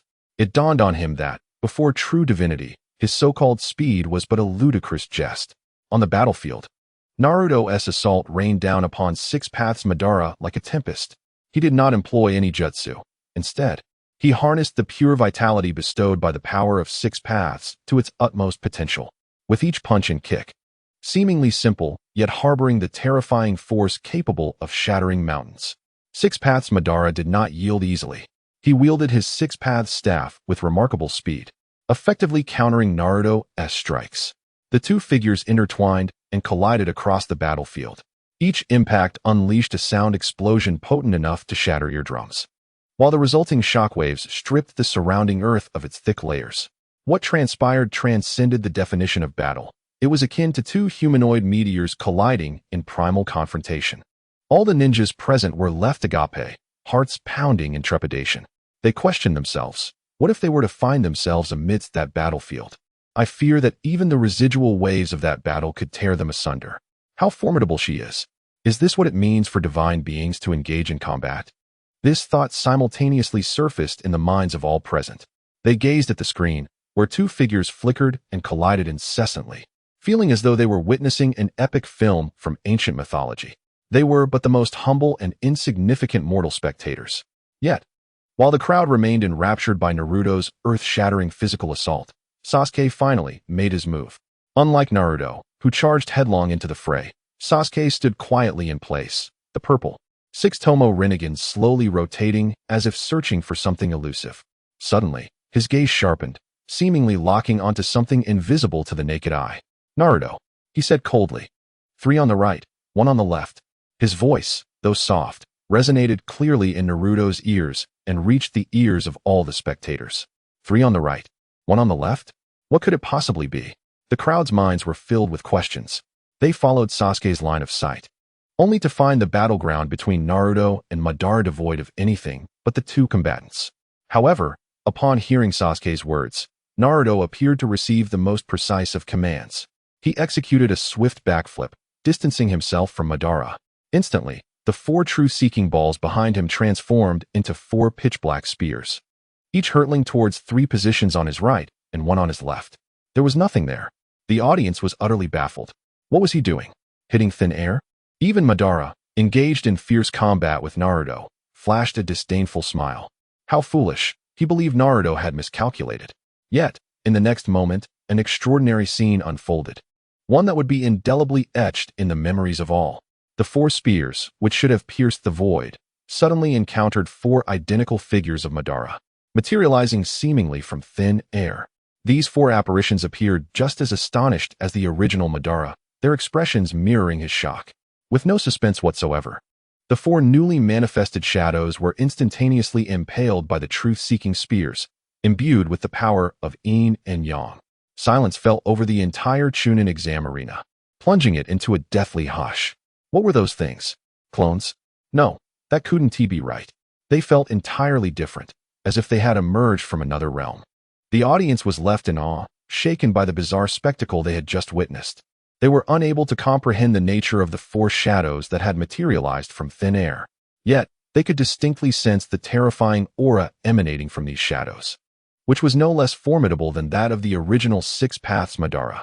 This revelation, that Naruto had, in fact, been contending against five opponents, instantly drenched everyone's backs in cold sweat. How terrifying!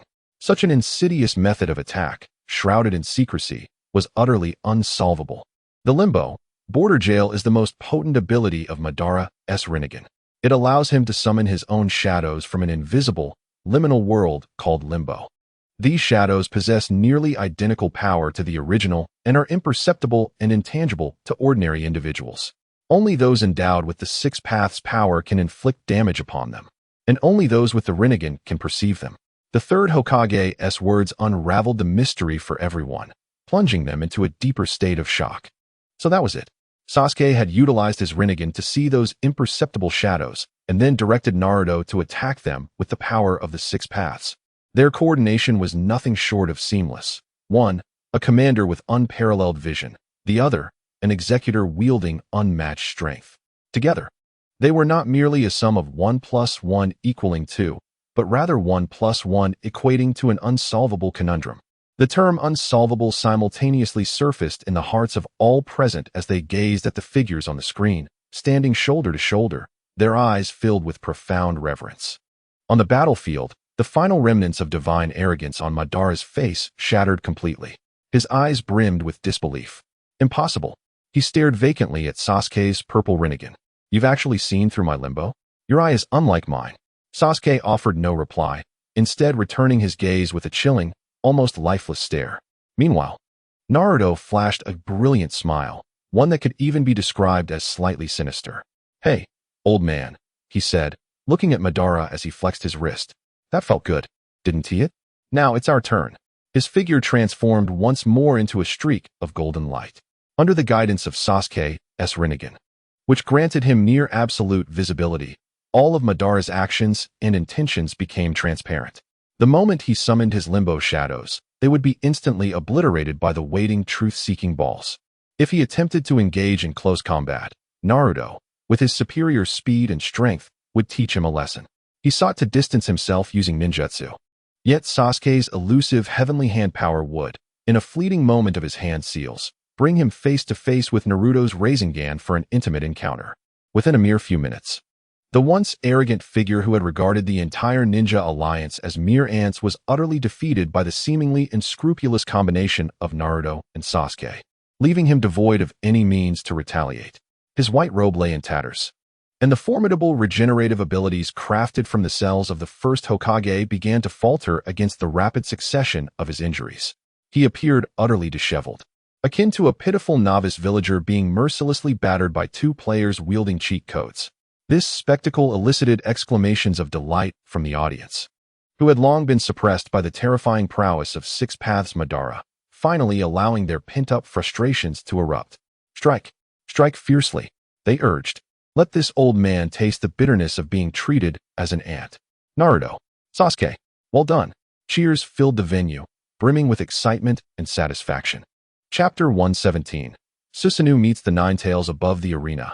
Six Paths Madara found himself in a state of utter disarray. His body bore the marks of Rasengan burns and wounds inflicted by the Kusanagi sword, resembling a tattered punching bag ravaged by relentless storms.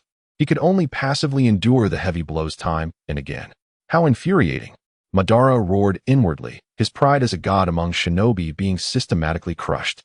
Once, he had been the puppeteer, effortlessly toying with others, be it Hashirama Senju, the Five Kage, or the entirety of the Ninja Alliance. To him, they were merely ants to be played with at will. Yet now, he found himself the one being toyed with, subdued by two youngsters whom he regarded as mere fledglings.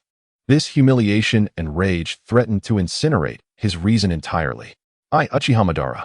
He suddenly thrust his staff, repelling Naruto and launching himself skyward like a cannonball, creating a safe distance between them. Suspended in midair, he gasped for breath, his violet Rinnegan fixed intently on the two figures below him, now also floating. The divine arrogance that once characterized his gaze had vanished. How can this be? How can I be defeated by you children? He seemed to realize that overcoming these two seamlessly coordinated monsters with conventional means was no longer a possibility. Naruto's Six Paths Yang power countered all his regenerative capabilities, while Sasuke's Six Paths Yin power penetrated all his attack strategies. The combined presence of these two individuals represented an insurmountable deadlock for him. Thus, since I cannot attain this world, a sinister and frenzied smile crept upon the visage of Uchiha Obito. Why not simply obliterate it entirely, along with you two wretched souls, to be eternally sealed within this void? It seemed he had resolved upon some ultimate decision. Witnessing this scene, the hearts of all present in the venue surged into their throats. What was he planning? That expression was unsettling. Did he possess some hidden trump card unknown to us? Tension etched itself onto every face. They understood that one driven to the brink often resorts to the most maddening and terrifying actions. In the heavens above, Uchiha Obito revealed their answer. Slowly, he extended his arms, as if to embrace the entire sky. Then, with a sudden force, he brought his hands together at his chest. Shinra Tensei. This technique, once wielded by Nagato to annihilate Konoha and employed by the Sage of Six Paths to seal Kaguya and create the moon, echoed anew from Obito's lips. However, this time was starkly different from any previous occasion. Behind him, not just one or two, but a multitude of dark gravitational cores, dense and innumerable like stars, manifested before him. They silently floated in the sky, each radiating a terrifying gravitational force capable of distorting light and consuming all. 1, 10, 100, 1,000, beyond counting. The spectacle was akin to someone tearing the very fabric of night itself and molding it into countless black stars, each symbolizing death and finality. The third Hokage, Sarutobi Hiruzen, seated at the dais, was utterly rendered speechless. His lips trembled violently, his face a canvas of unprecedented terror. He had witnessed Nagato's Shinra Tensei firsthand and understood the cataclysmic power it wielded. A single one could lay Konoha to waste. Yet now, the number in the sky exceeded hundreds, even thousands. This transcended ninjutsu. It was the creation of worlds. No, it was the annihilation of worlds. He intended to seal the entire ninja realm as his burial shroud. A complete lunatic. Even the usually unflappable Fourth Raikage, bore an expression of sheer horror. This had transcended the very realm of combat he could comprehend. Should these entities descend, it would not merely be Konoha that faced obliteration. I fear that the entire land of fire, and indeed the whole continent, may cease to exist. Within the venue, all present were utterly petrified by the terrifying spectacle before them, reminiscent of the apocalypse. They gaped in astonishment, their mouths agape, staring vacantly at the heavens, feeling their very souls tremble and quiver before the myriad black gravitational cores. How insignificant they were. For the first time, they acutely sensed the vast chasm that separated them from the divine, a gulf akin to a bottomless abyss. Before the absolute, world-destroying power, what distinguished these so-called ninjas from the ants scurrying below? In the sky above, confronted by this despair-inducing vision of doom, Naruto and Sasuke wore expressions of unprecedented gravity. They too felt the terrifying gravitational force capable of consuming all, and comprehended the mad intent of Kagaya Tsutsuki to bring about mutual destruction. How indecisive, Sasuke remarked coldly, narrowing his Rinnegan eyes. Even in the face of death, does he still wish to drag the entire world down with him? Pathetic. Naruto remained silent, raising his head in quiet resolve. Within his golden cross-shaped pupils burned an unquenchable flame, a flame of battle that would never extinguish. It was the fire he must bear as the savior, a flame of protection. Sasuke, he suddenly cried out. Sasuke replied calmly, without further exchange or complex tactical arrangements. Yet, the fateful bond that had transcended millennia between them resonated in an unprecedented harmony at that moment. In the next instant, they moved in unison. Naruto erupted with a brilliant golden light, unleashing the full might of all the tailed beast chakra within him. Roar! The silhouette of a golden nine tails materialized on the battlefield, representing the ultimate form of a perfect Jinchuriki, tailed beast transformation. However, this golden nine tails was unlike any ordinary beast. A terrifying aura, exponentially more powerful than before, emanated from him. But this was far from the conclusion. As Naruto completed his final transformation, Sasuke's purple Rinnegan suddenly flared open. Susanoo. Boom. A colossal, deep purple, complete Susanoo rose from the ground, wielding a gigantic chakra longbow and arrows, exuding a terrifying sharpness capable of severing all things in existence. Witnessing this scene, the spectators were left utterly numb. The tailed beast transformation of the Nine Tails, the complete form of Susanoo. In legend, these two entities possess the ultimate power capable of effortlessly annihilating a nation. Remarkably, they have manifested simultaneously on the same battlefield. This is no mere divine skirmish. It is akin to two primordial deities clashing. Yet, before they could fully comprehend the magnitude of this dual shock, the heavens unveiled a scene that sent shivers down their spines. Behold, the violet Susanoo, in its complete form, gradually lifted its foot and stepped into the golden, three-headed, six-armed body of the Nine Tails. A crisp sound akin to metallic interlocking resonated through the air. The purple armor of Susanoo seamlessly enveloped the golden body of the Nine Tails, merging them into a singular, formidable weapon. The golden, three-headed, six-armed physique now donned a layer of violet Susanoo armor, complete with bows and arrows. The aesthetic, the aura, the sheer force it emanated was dazzlingly magnificent and overwhelmingly powerful. Armor-clad Susanoo, Itachi murmured, entranced. His visage bore an indescribable shock. As a fellow practitioner of Susanoo from the Uchiha clan, he fully grasped the implications of this armored form. It represented an ultimate fusion of Susanoo's absolute defense and the immense chakra of a tailed beast, a transcendent combination of ninjutsu. Its power was far from a simple sum of 1 plus 1. It surged exponentially. In days of yore, Uchiha Madara effortlessly subdued the first Hokage with this very technique. Yet now, the Susanoo manifested by Naruto and Sasuke was not only greater in scale, but also in grandeur, surpassing Madara's by countless degrees. This was no ordinary armored Susanoo. It was a divine incarnation of ultimate Susanoo. In the heavens, the magnificent battle weapon, adorned in gold and purple, initiated its movements post-fusion. 6 colossal arms stirred simultaneously. 3 spiraling shuriken blades ablaze with golden flames, and 3 chakra arrows entwined with black Amaterasu flames emerged in its grasp. Then, it raised its head. The 3 colossal golden heads of the Nine Tails simultaneously opened their gaping maws. 3 orbs of tailed beast chakra, imbued with the power of yin and yang, began to coalesce with fervor. Witnessing this spectacle, the once unstoppable Uchiha Madara revealed, for the first time, an expression of fear on his frenzied visage as he beheld the ultimate monstrosity before him. A palpable, lethal aura, potent enough to genuinely threaten his life, enveloped him. Regret consumed him. He should not have driven these 2 monstrosities to the brink of despair. Yet, he found himself without a path of retreat. With a fervent roar, he unleashed his fury. In the sky, countless black gravitational cores seemed to respond to a silent command. In an instant, they activated. The earth trembled violently beneath the onslaught. Countless mountains, rivers, forests, and colossal boulders were mercilessly torn from the ground by the dreadful, indiscriminate force of gravity. They converged towards the black gravitational cores, transforming into massive, meteor-like spheres of rock that obscured the sun. The apocalypse had arrived. On the ground, the ultimate weapon, adorned in hues of gold and purple, finally completed its final charge. It raised its head, revealing enormous violet eyes, formed of Susanoo, gazing into the heavens where countless meteors loomed. Then, 6 arms swung simultaneously. 3 long blades, 3 arrows, and 3-tailed beast orbs soared forth, wielding an unparalleled divine might capable of rending the sky and severing fate. With unwavering resolve, they met the cataclysmic meteor shower head-on. Boom! In that moment, the entire firmament was engulfed by an overwhelming explosion of light. Before everyone, a blinding white consumed their vision, rendering them incapable of seeing or hearing anything further. It was as if the entire world had met its ultimate demise beneath this singular strike. Chapter 118, Black Absolute's Betrayal. Kaguya descends a blinding, pure white.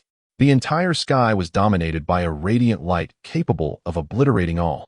Within the venue, all present instinctively closed their eyes or shielded their faces with their arms. The air reverberated with a continuous roar, reminiscent of a world collapsing. The very ground beneath them trembled violently under the weight of this terrifying energy shockwave, as if the space they occupied was being shaken by a battle yet to unfold. No one knew how long this celestial clash persisted, nor could anyone foresee the final outcome. They could only silently pray for the 2 young souls bearing the weight of the world's hope. At last, after an indeterminate passage of time, the blinding white light began to slowly dissipate. The thunderous roar gradually subsided. The tremors within the venue ceased. Everyone cautiously lowered their arms, their hearts heavy with trepidation as they cast their gaze back to the heavens. Upon witnessing the scene displayed before them, every breath was suspended in that fleeting moment. The battlefield could no longer be deemed a battlefield. It was as though the entire world had been formatted anew. The sky is shrouded in a murky gray. The earth has transformed into an unfathomable, circular basin. Previously, the mountains, rivers, and forests, drawn in by the cataclysmic fall of the celestial bodies, have vanished without a trace. Only the purest forms of death and silence remain. At the heart of this desolate basin, 2 figures gradually emerge from the swirling dust, Naruto and Sasuke. They have dispelled the formidable Susanoo, which had the power to annihilate the world, and reverted to their respective Sage of 6 Paths forms. Their complexions are somewhat pallid, and the chakra-infused garments they wear have dimmed. A trace of crimson blood lingers at the corners of their mouths, a testament to the immense toll taken by their recent confrontation with the world-shattering meteor storm. Yet, they stand. They steadfastly remain upon this altered land, their silhouettes resembling 2 indomitable monuments. Did we win? A voice trembles, breaking the silence. In that moment, every heart leaps into their throats as they anxiously scan the scene for another figure, Obito, the orchestrator of this entire calamity. Where is he? Soon, they find him, lying pitifully at the feet of Naruto and Sasuke. The once mighty scourge of the ninja world now lies in a vast pit, his white garb, transformed from the truth-seeking balls, long gone. His body is marred with grotesque wounds inflicted by spiraling shurikens, Amaterasu, and tailed beast bombs, revealing even fragments of bone in places. He is on the brink of death. The eyes that once looked down upon the world, regarding all life as mere insects, now lack their former brilliance. He has been defeated, utterly vanquished, before the newly ascendant duo of divine beings, whose ultimate combination technique bordered on the absurd. His final, desperate bid for mutual destruction has ultimately become nothing more than a laughable illusion. We won. We won. Upon realizing this truth, the venue first descends into an eerie silence. Then, it erupts into a fervent cheer, more passionate than ever before. They have triumphed. Naruto and Sasuke have prevailed. They have vanquished Uchiha Madara. They have saved the world. Elation surges through the crowd as they leap and weep in joy. The heavy stone of despair, long suppressed in their hearts, is finally lifted in this moment. They can feel the terrifying power emanating from Obito, a force capable of making the entire ninja world tremble. And the mad will bent on dragging everything into annihilation. They once thought this world was truly on the brink of destruction. However, now Naruto and Sasuke, with their increasingly unreasonable and formidable powers, conveyed to everyone that evil can never triumph over righteousness. The immense joy and sense of security brought forth by victory filled the hearts of all present, allowing them to experience a profound sense of relief and exhilaration. Well done, Naruto. Sasuke. Kakashi's face also broke into an expression of immense satisfaction. He gazed at the two students on the screen, who, though slightly fatigued, stood tall and unwavering. His heart swelled with boundless pride. These are his students, the future heroes who have inherited the will of Team 7. In the heavens above, Naruto and Sasuke gradually descended from the sky, approaching the nearly lifeless figure of Six Paths Madara. They did not immediately deliver the final blow, but instead prepared to perform the most potent sealing technique imparted to them by the Sage of Six Paths. The Six Paths, Heavenly Star. Only through this technique could they completely seal away the immortal body of Six Paths Madara, thus eliminating any future threat. Witnessing this scene, everyone believed that the story would conclude with a perfect resolution, the villain defeated, the heroes saving the world, and all rejoicing. However, they were mistaken. A minor detail mentioned by the Sage of Six Paths in the past, one that had been overlooked by nearly everyone, would soon lead to an unforeseen and dramatic twist. In the footage, just as Naruto and Sasuke were about to extend their hands to initiate the sealing technique, a dark entity suddenly burst forth from Madara's chest. Its speed was unfathomable, and its emergence was entirely unexpected, catching even Naruto, who possessed the power of the Six Paths, and Sasuke, who wielded the Rinnegan, completely off guard. What was that? Everyone was startled by this sudden turn of events, their gazes fixated on the ominous, shadowy figure. Before long, they recognized it. Wasn't this the creature that had emerged when Minato was channeling chakra to Naruto, stealing the Nine-Tails essence? How could it possibly emerge from Uchiha Madara's body? What was the connection between them? As the crowd remained in a state of bewilderment, the entity known as Kagaya made a terrifying move that sent shivers down everyone's spines. Its dark, mud-like hand transformed into an incredibly sharp claw and mercilessly pierced through Madara's heart from behind. Madara's body trembled violently as he slowly lowered his head. In disbelief, he gazed at the dark hand emerging from his chest. His face was etched with confusion and bewilderment. Kurizetsu. He struggled to turn his head towards the creation he had always regarded as an extension of his will. His voice was hoarse and dry. How could you? He could not comprehend it. He was utterly at a loss. Why? Why had Kurizetsu betrayed him? A sharp, piercing laugh erupted from Kurizetsu, echoing with a sense of triumphant malice. You still do not understand?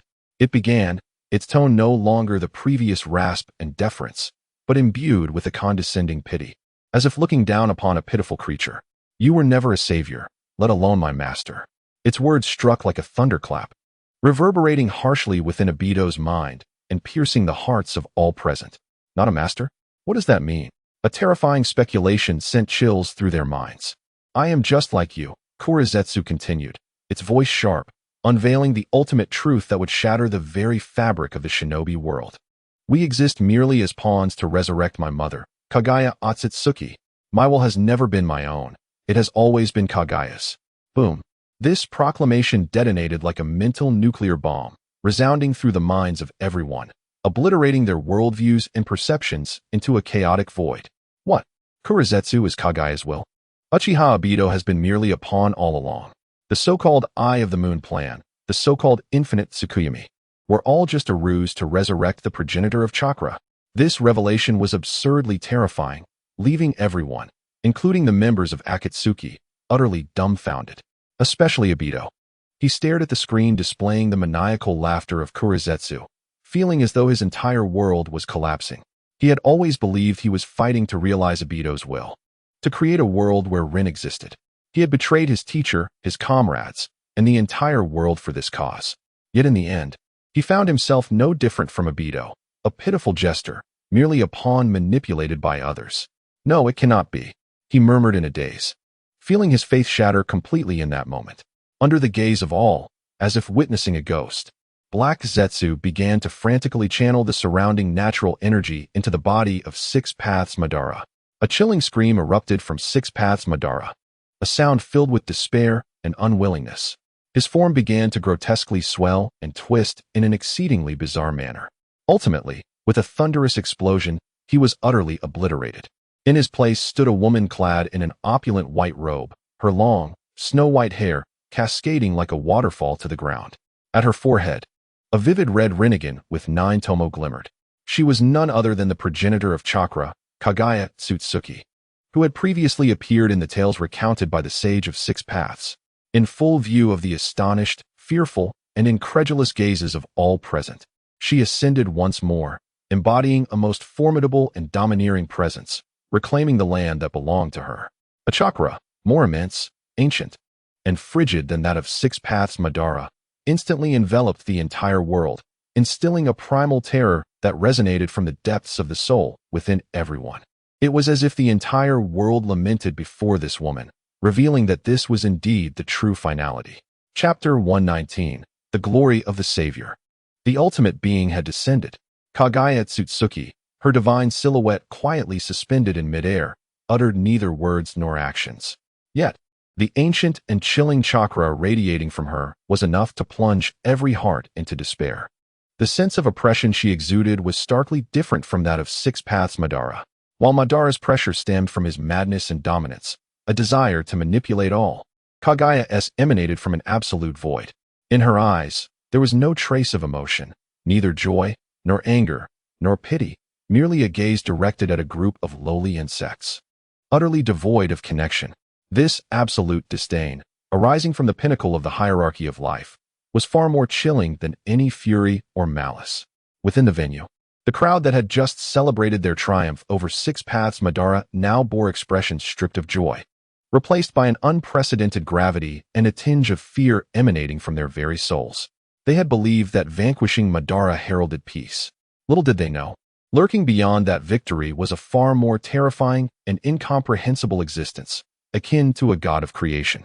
The sensation was reminiscent of novice players in a village who, after arduous efforts and tactical maneuvering, had finally defeated what appeared to be the ultimate demon king. From the remains of the Dark Lord, a fully equipped and max-level sovereign suddenly emerged. He revealed that everything that had transpired was merely a novice tutorial. Now, the game was truly beginning. This overwhelming sense of despair could easily compel one to delete their account and abandon the game altogether. What an absurd jest. A ninja stood there, dazed, murmuring to himself, his voice laden with profound exhaustion. How are we to fight now? Indeed, how? Even the seemingly invincible Kagaya was but a pawn in her resurrection. How formidable, then, must she truly be? Above them, the tense atmosphere, which seemed poised to cleave the world asunder, persisted. Naruto and Sasuke stood side by side, their faces etched with unprecedented gravity. They too could sense the terrifying chakra emanating from Kagaya, a force that made them tremble. Yet in their eyes, there was no hint of retreat, only a blazing, intensified battle spirit. The stronger the adversary, the more exhilarated they became. Perhaps this was the fated legacy of Indra and Ashura, inscribed deep within their bones. Hey, Sasuke, Naruto slowly broke the silence. It seems our opponent this time is quite the formidable giant. Sasuke remained silent, but the flicker of his purple rinnegan intensified, clearly analyzing the formidable, unknown enemy before them. The ultimate battle that would determine the fate of the world seemed poised to erupt at any moment. However, just at this pinnacle of tension, the screen above suddenly froze, capturing the moment where Naruto and Sasuke faced the final incarnation of Kagaya Otsutsuki. The golden sun and the purple moon, alongside that indescribable creator deity, formed an eerie balance. The scene was imbued with an epic sense of destiny, drawing the attention of all present into its depths. Then, the screen gradually dimmed, as if drawing the curtain on a grand era. Witnessing this, everyone instinctively held their breath, aware that the review of 2 had reached its conclusion. What was to follow would be the ultimate evaluation of these two newly risen saviors. The venue fell once more into an absolute silence. All eyes fixated on the inky black screen, hearts brimming with boundless anticipation. They yearned to discover what commendation the heavens would bestow upon these two young men who had saved the world and stood against the divine. Finally, under the gaze of the multitude, 3 resplendent characters, seemingly crafted from shards of sunlight, gradually materialized in the air. The supreme rating, without a shadow of a doubt. Upon witnessing these 3 characters, a profound sense of inevitability surged within the hearts of all present. Indeed, if the heroic saviors who defied certain death and united to confront the divine, bearing the future of the world upon their shoulders, were not deserving of such an exalted rating, then the very essence of this ranking would be rendered meaningless. This accolade is rightfully theirs, truly merited. Subsequently, beneath the dazzling inscription of the supreme rating, a series of grand, epic remarks emerged, as if inscribed by the hand of history itself, accompanied by stirring, soul-igniting background music. They returned from the abyss of death, bringing forth the divine power to end fate. The moment these words appeared, the images of Naruto and Sasuke, on the brink of death, encountering the Sage of Six Paths, flashed before everyone's eyes once more, leading to the triumphant return, steeped in mythic legend. They saved a hero who burned with the fire of life. They bore the weight of millennia of karma. Their arrival heralded the end of an old era. Their solidarity ignited the future of a new world. These phrases encapsulated the epic-defining significance of their deeds. Indeed, from the moment they acquired the power of the Six Paths and joined forces against the formidable Madara, this world transformed irrevocably. The fragile balance maintained by the major ninja villages and the great nations was utterly shattered. A new era would be forged by these two youths, endowed with divine power. And finally, the most crucial and decisive remark emerged, akin to the finishing touch on a masterpiece. They are the sun and moon of the ninja realm. They are the deities of the mortal realm. They are the ultimate saviors of this age. As the resplendent word saviors solidified at the center of the screen, the entire venue erupted into an overwhelming frenzy. In that moment, the emotions of all present were ignited in a blaze of fervor. Saviors.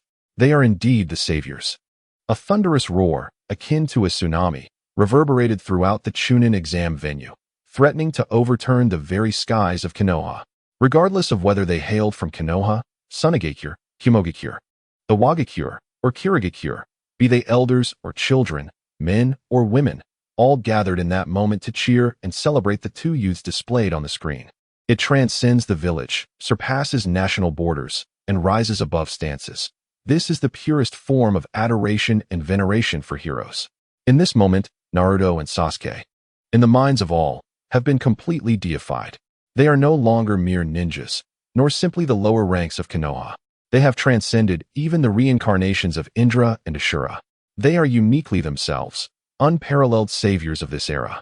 Under the fervent gaze of the masses, the celestial tapestry shifts once more. The ultimate reward designated for the saviors is finally about to be bestowed. Everyone holds their breath, equally curious about the bounteous reward that the heavens will grant these two world saviors. Will it be a divine artifact, a forbidden technique, or something else entirely? Beyond their wildest imaginations, a new line of text gradually materializes: reward distribution. As the awardees are two individuals, their achievements and significance are inseparable. Joint reward. Resonance Stone of the Six Paths. What is this Resonance Stone of the Six Paths? The name alone suggests immense power. The curiosity of the crowd reaches its zenith, and the celestial tapestry swiftly provides an explanation. This stone is neither a weapon nor an item. Rather, it is a seed of spirit. It will assist the two in their future cultivation and battles, enabling them to more swiftly comprehend and harmonize the dual forces of yin and yang, transforming their bond from forced collaboration to genuine understanding and resonance. This explanation leaves most present in a haze of confusion. What is a seed of spirit? What does understanding and resonance entail? What kind of reward is this? It seems overly ethereal. However, among the few true powerhouses present, such as the Third Hokage, Kakashi, and Orochimaru, expressions of profound shock emerge upon reading the annotation. They understand. They truly grasp the terrifying implications of this reward. This reward does not merely enhance the individual strength of Naruto and Sasuke. It elevates the potential of their partnership. Most crucially, it seeks to transform the fundamental relationship between them, from forced collaboration to genuine resonance. This subtle distinction carries an immeasurable significance. It is as if the heavens are employing a nearly coercive method to dissolve the millennia-long rift between these two adversaries, reconciling their fundamentally opposing ideologies. This is no mere reward. It is the most potent red thread from the will of the world itself. So it is. Kakashi's face revealed an expression of immeasurable satisfaction. The heavens, too, hoped that these two individuals would thrive. He could finally relinquish the last vestige of worry that had lingered in his heart. As everyone's thoughts diverged, a stone resembling a taijutsu, half as dark as ink and half as pure as jade, slowly emerged in the sky. It then split in two, transforming into streams of light that soared towards the center of the venue, where Naruto and Sasuke stood. These lights gently settled in their hands. Chapter 120. The future of the ninja world rests upon their shoulders. The rewards of the Resonance Stone of the Six Paths have been fully distributed, and the tally of 2 has come to a definitive close. Yet, the tempest it stirred within the hearts of all was merely beginning to ferment. Within the venue, the fervent cheers gradually subsided, replaced by an unprecedented and complex tranquility. Everyone, be it the leaders of the great ninja villages, ordinary genin, or the ambitious figures lurking in the shadows, silently digested the immense information that could potentially alter the entire world's landscape. Their gazes converged upon the center of the venue, where the two boys, equally enveloped in profound silence, stood, Naruto and Sasuke. At this moment, they were undoubtedly the focal point of the entire world. Every decision and choice they made would profoundly influence the future of the entire ninja realm. On the podium, the third Hokage, Hiruzen Sarutobi, slowly lifted his pipe once more. He inhaled deeply before exhaling a long plume of white smoke. Within his murky eyes sparkled an unprecedented sense of relief and contentment. Minato and Kushina. He lifted his gaze as if he were conversing with the two heroes who had long since departed through the dome of the venue. Can you see? Your child has grown into a remarkable savior, one who commands the world's attention. His voice carried a hint of heartfelt relief. Since the sacrifice of Minato and Kushina, the matter of Naruto's upbringing had weighed heavily on his mind. Due to various reasons, he had been unable to fulfill his promise of providing Naruto with a happy childhood. This guilt had loomed over him like a colossal stone, robbing him of sleep. But now, he could finally set aside that burden. For he knew Naruto no longer required anyone's protection. He possessed the strength to safeguard himself and the power to protect the entire world, coupled with a heart that was gentler than any force. Old man, I can finally entrust this position of Hokage with peace of mind. The third Hokage gazed upon his somewhat stooped frame, a genuine smile of relief gracing his features. He understood that the era that belonged to him had irrevocably come to an end. A new epic, grander and imbued with hope, was destined to be forged by the hands of Naruto and Sasuke, two promising youths. Beside him, the fourth Raikage, A, and the third Tsuchikage, Inoki, were similarly ensnared in their own contemplations. As figures who had thrived in the bygone age, their thoughts, perspectives, and powers undeniably lagged behind in this new age of celestial conflict. They observed on the screen the two young boys, already possessing the formidable strength to either annihilate or salvage the world, their gazes laden with complexity, tinged with both wariness and envy, yet predominantly filled with a profound sense of resignation towards the formidable newcomers. Humph! He let out a disgruntled snort, yet his rugged visage bore an unbidden hint of amusement. The Leaf Village had indeed struck an extraordinary stroke of luck to simultaneously produce two such exceptional prodigies. It was infuriating. Nevertheless, despite his outward expressions, a long sigh of relief escaped his heart. With these two monstrosities in existence, the so-called Fourth Great Ninja War and the Moon's Eye Plan would pose no issues. The future of the ninja world seemed secure, and these old-timers could finally liberate themselves from the heavy burden of safeguarding the world.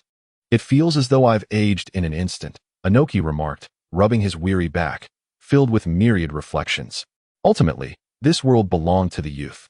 In that moment, the shadows of the old era seemed to reach an unspoken understanding, to quietly recede into the background, bequeathing this new stage, brimming with infinite possibilities, entirely to these newly emerged saviors. In stark contrast to the relief felt by the elders, the younger generation present, contemporaries of Naruto and Sasuke, were engulfed by emotions far more intricate and intense. Gaara sat quietly to the side, observing Naruto, who held the resonant stone of the six paths with resolute determination. The once bloodthirsty and hate-filled pale blue eyes now radiated pure respect. Naruto Uzumaki, he softly uttered, "You are the goal I shall pursue for a lifetime." Nearby, Neji was also engulfed in profound silence, his heart a tumult of conflicting feelings. He slowly closed his eyes, concealing the azure curse mark on his forehead, which symbolized a caged bird. Perhaps you were right. Destiny can indeed be altered by one's own hands. After the initial shock, Shikamaru began to swiftly analyze, with his extraordinarily keen intellect, the implications of these events for the future. It was evident that with Naruto and Sasuke, both akin to game-changing entities, the impending war would be significantly less formidable. In fact, even Kaguya, the ultimate adversary, might not prove to be their match. The future of the ninja world appeared to be radiant. This should have been a cause for celebration. However, for reasons unknown, a faint unease lingered in Shikamaru's heart. His gaze instinctively fell upon Sasuke. Though the youth had also received the resonance stone of the six paths, his cold visage betrayed no hint of elation, only a deeper chill and a profound, concealed struggle. Troublesome, indeed, Shikamaru sighed inwardly. He understood that the true threat might not lie with the exalted goddess, but rather in the irreconcilable ideological conflict between these two fated youths. The heavens, in a manner bordering on coercion, had temporarily bound them together. Yet, once Kaguya was vanquished, would they not revert to their former selves, akin to Hashirama and Madara, engaging in a climactic confrontation at the Valley of the End that would determine the world's destiny? The mere thought of this made Shikamaru's head throb. He seemed to foresee the burden of worry he would bear for these two troublesome individuals. Alas, all he desired was to live a simple life as a ninja, earning a modest income, marrying an ordinary woman, neither beautiful nor ugly, and raising two children, a daughter first, followed by a son. He envisioned retiring from the ninja life once his daughter was wed and his son capable of standing on his own. Thereafter, he dreamt of a leisurely existence, indulging in shogi or go, and departing this world before his wife. In silence, he pondered his humble yet grand aspirations, feeling as though they were slipping further from his grasp. Amidst the complex emotions of those around him, one person stood out, his feelings undoubtedly the most conflicted and intriguing. This was Orochimaru, disguised as the fourth Hokage. He gazed at the two godlike youths on the screen and reflected on his own, stillborn plan for the collapse of Konoha, which had yet to even begin. For the first time, he found himself deeply questioning his life's ambitions. He had always regarded Konoha as his rightful possession, viewed the third Hokage as a mountain he must surpass, and considered Sasuke's body as the ultimate stepping stone to his own immortality. Yet now, all of his ambitions and schemes felt precariously unstable. Before the impending cataclysm, the cosmic clash of divine beings rendered all else insignificant, juvenile, and absurd. The notion of the Leaf Village's collapse? He chuckled to himself with self-mockery. With these two formidable entities present, the idea of destruction seemed laughable.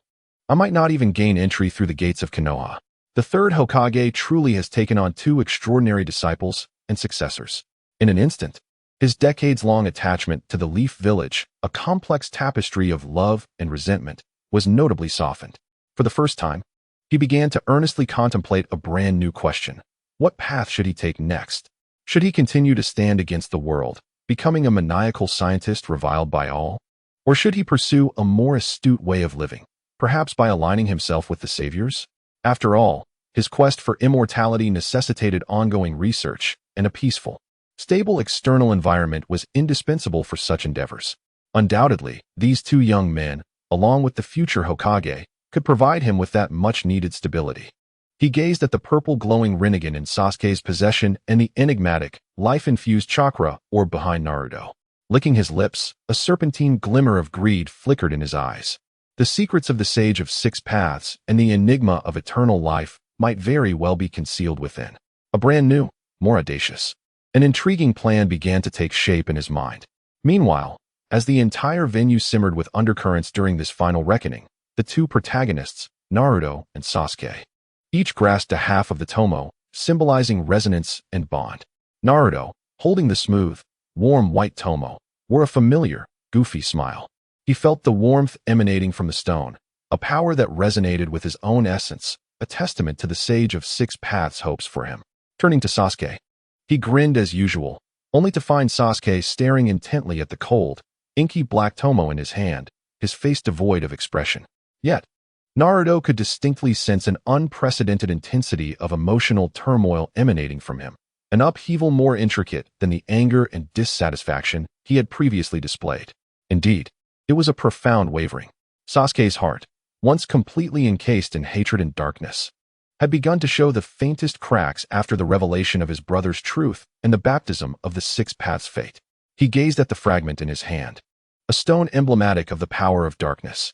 His eyes then fell upon the counterpart in Naruto's grasp, a stone symbolizing the power of light. It was a question he had long sought to evade, yet it surged uncontrollably from the depths of his heart once more. Are power and bonds truly irreconcilable opposites? In his mind, fleeting images of his brother Itachi's final moments surfaced, alongside the tender smiles of his parents and the raucous, albeit brief, daily life of Team 7. Could it be that all these were merely trivial constraints hindering his progress? He was uncertain. For the first time, he harbored profound doubts about his path as a ninja. Just then, the last rays of light belonging to two faded completely from the sky, plunging the venue back into its original dimness. Yet, everyone understood this was not the end, but rather the prelude to another, grander storm that was about to unfold. For the next and final tally of one was about to commence. Chapter 121. The final tally, a revelation of the future. The venue for the Chuunin Exams fell into an unprecedented silence. All were still enraptured by the cataclysmic battle they had just witnessed and the divine presence exhibited by Naruto and Sasuke. The magnitude of their prowess was etched in the minds of all present, an indelible mark that would linger. Eyes gravitated instinctively towards the two youths. One, the son of Konoha's hero, a future son.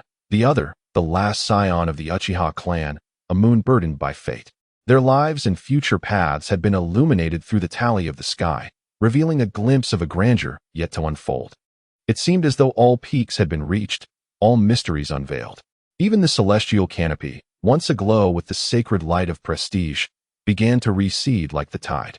The brilliance softened, the harsh glare dissipated, giving way to a profound darkness that seemed capable of engulfing all. Is it coming to an end? A genin murmured, breaking the silence. His words echoed the sentiments of everyone present. The tally of the top 10 pivotal moments had reached the second position, and the final one was next. The crowd lifted their gazes towards the sky, which had transformed from a vibrant blue into an endless abyss of black. This was no ordinary night. It was a pure, unblemished darkness reminiscent of the cosmos at the dawn of creation. Gradually, pinpricks of starlight began to emerge upon this canvas of obscurity, not just one or two, but billions. They sparkled from the farthest reaches, encapsulating the mysteries of the universe. How beautiful, Ino instinctively exclaimed. Even a formidable woman like Tomari gazes at the vast expanse of the starry sky, her eyes softening considerably. Beneath this celestial tapestry, the might of individuals, the disputes of villages, and even the entire history of the ninja world seem insignificant.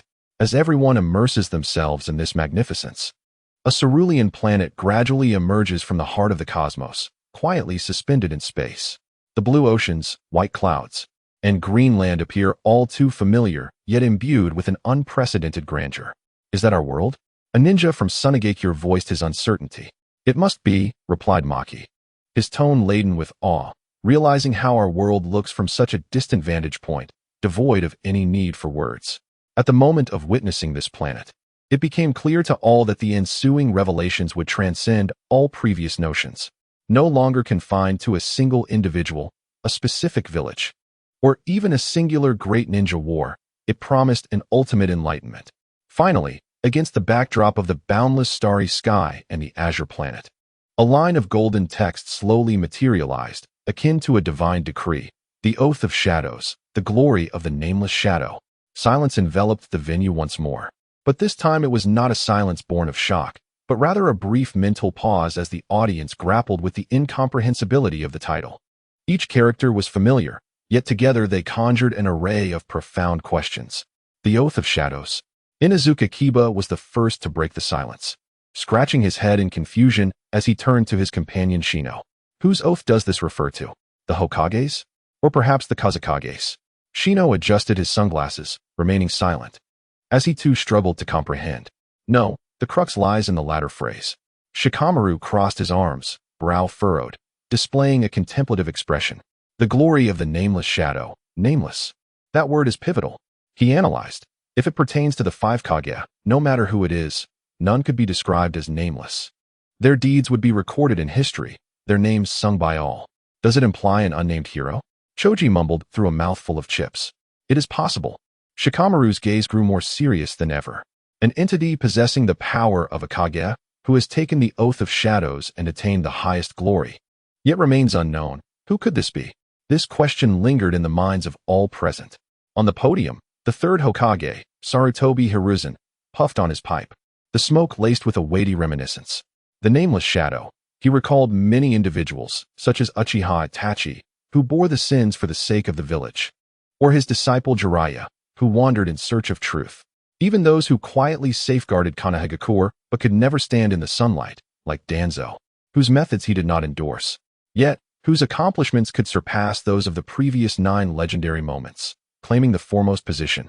Disguised as the 4th Hokage, Orochimaru's golden serpentine eyes shimmered with excitement.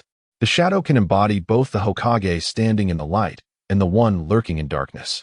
A playful smirk curled at the corners of his mouth, for he found the latter far more intriguing than the former. In the maternal seat of Sunagakure, Gaara softly uttered 2 words, reminiscing about his mother, Karura. She had become the vessel for the Shikaku to protect the village and transformed into an impenetrable defense of sand for his sake. To the entirety of Sunagakure, she was undeniably an unsung hero. Yet, could this truly be the ultimate answer? He remained uncertain. Within the secret base of the Akatsuki, Nagato, through Pain's eyes, gazed upon the title with indifference. Unsung? To him, all heroes ought to be nameless, for when true peace arrives, the era of ninjas shall conclude.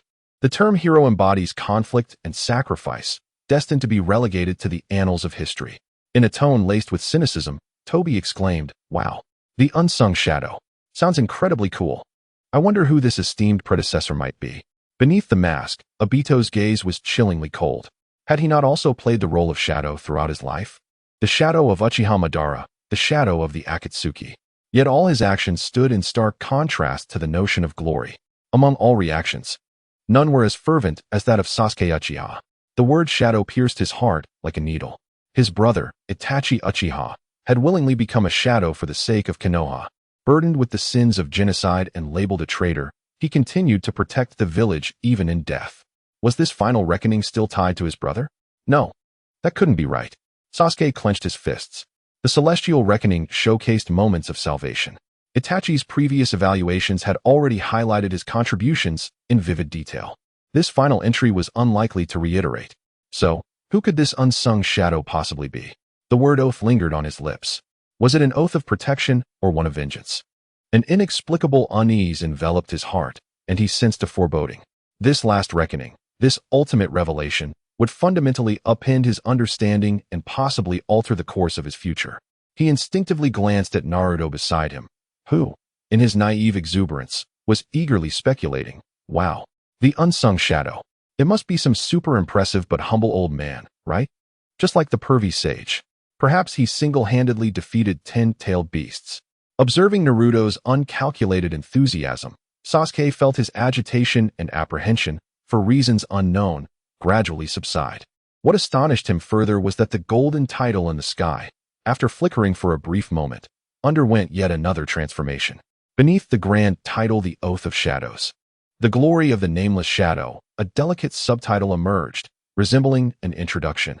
This inventory will transcend the barriers of time, unveiling a new era of ninjas. The word future ignited an unprecedented wave of fervor among the crowd. The prospect of witnessing a new epic unfold before them was met with incredulity. Was it truly possible?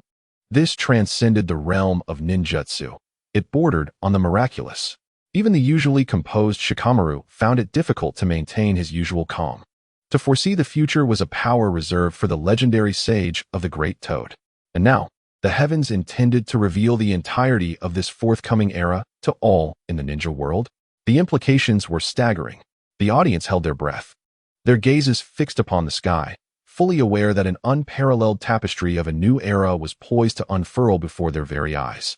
They would all bear witness to this monumental chapter in history. Chapter 122, Rebirth Amidst Ruins, the reconstruction of Konoha in progress.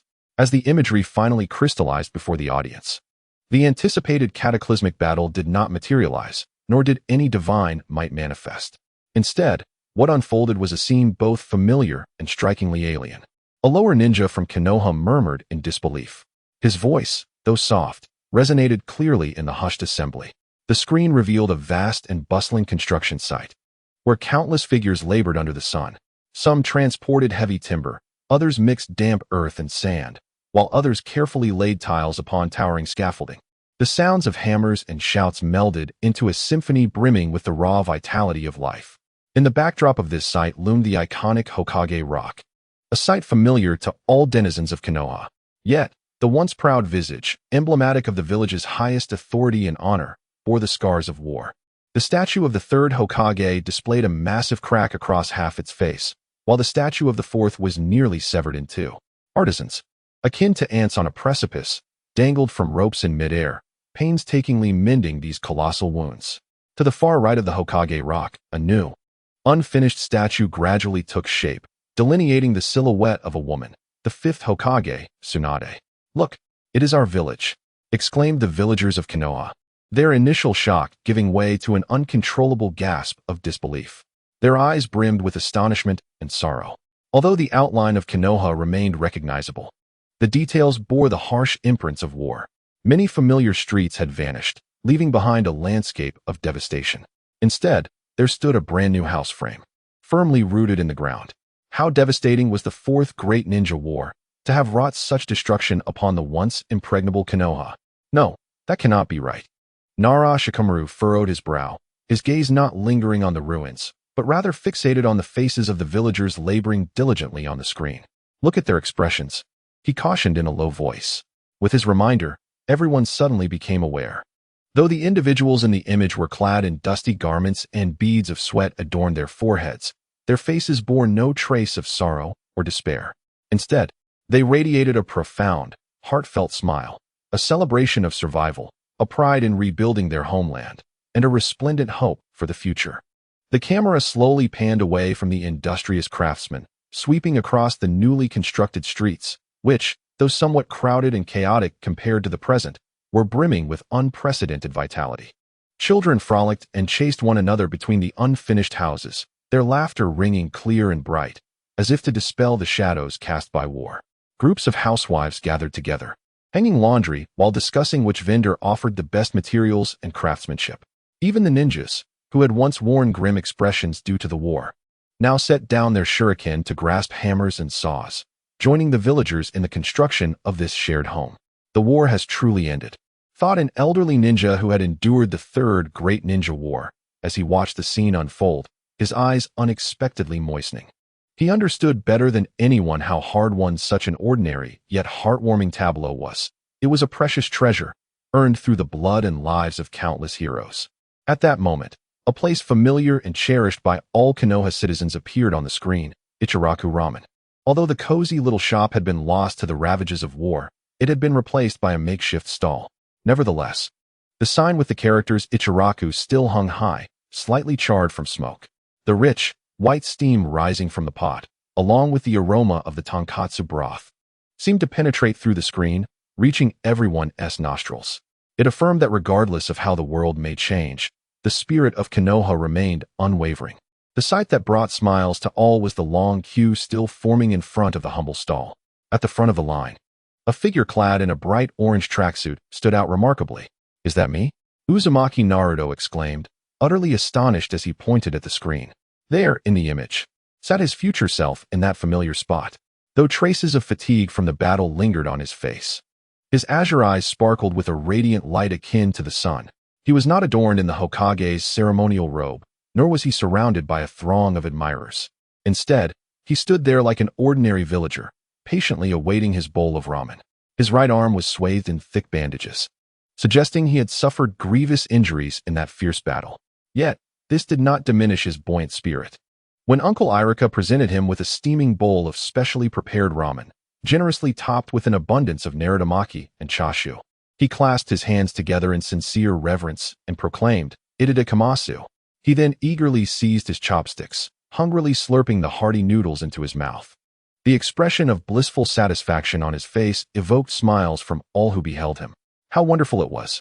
Teacher Irika watched this scene, his eyes glistening with unshed tears.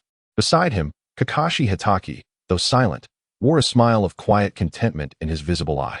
The boy who had once been ostracized by the entire village, resorting to pranks to garner attention, and who had to meticulously budget even for a bowl of ramen, had finally transformed into a hero cherished and respected by all. He could now indulge without reservation in his favorite food, relishing the peace he had fought so hard to protect. What could be a more beautiful conclusion? Naruto Uzumaki's jubilant figure, grinning like a fool, captured Gar's attention.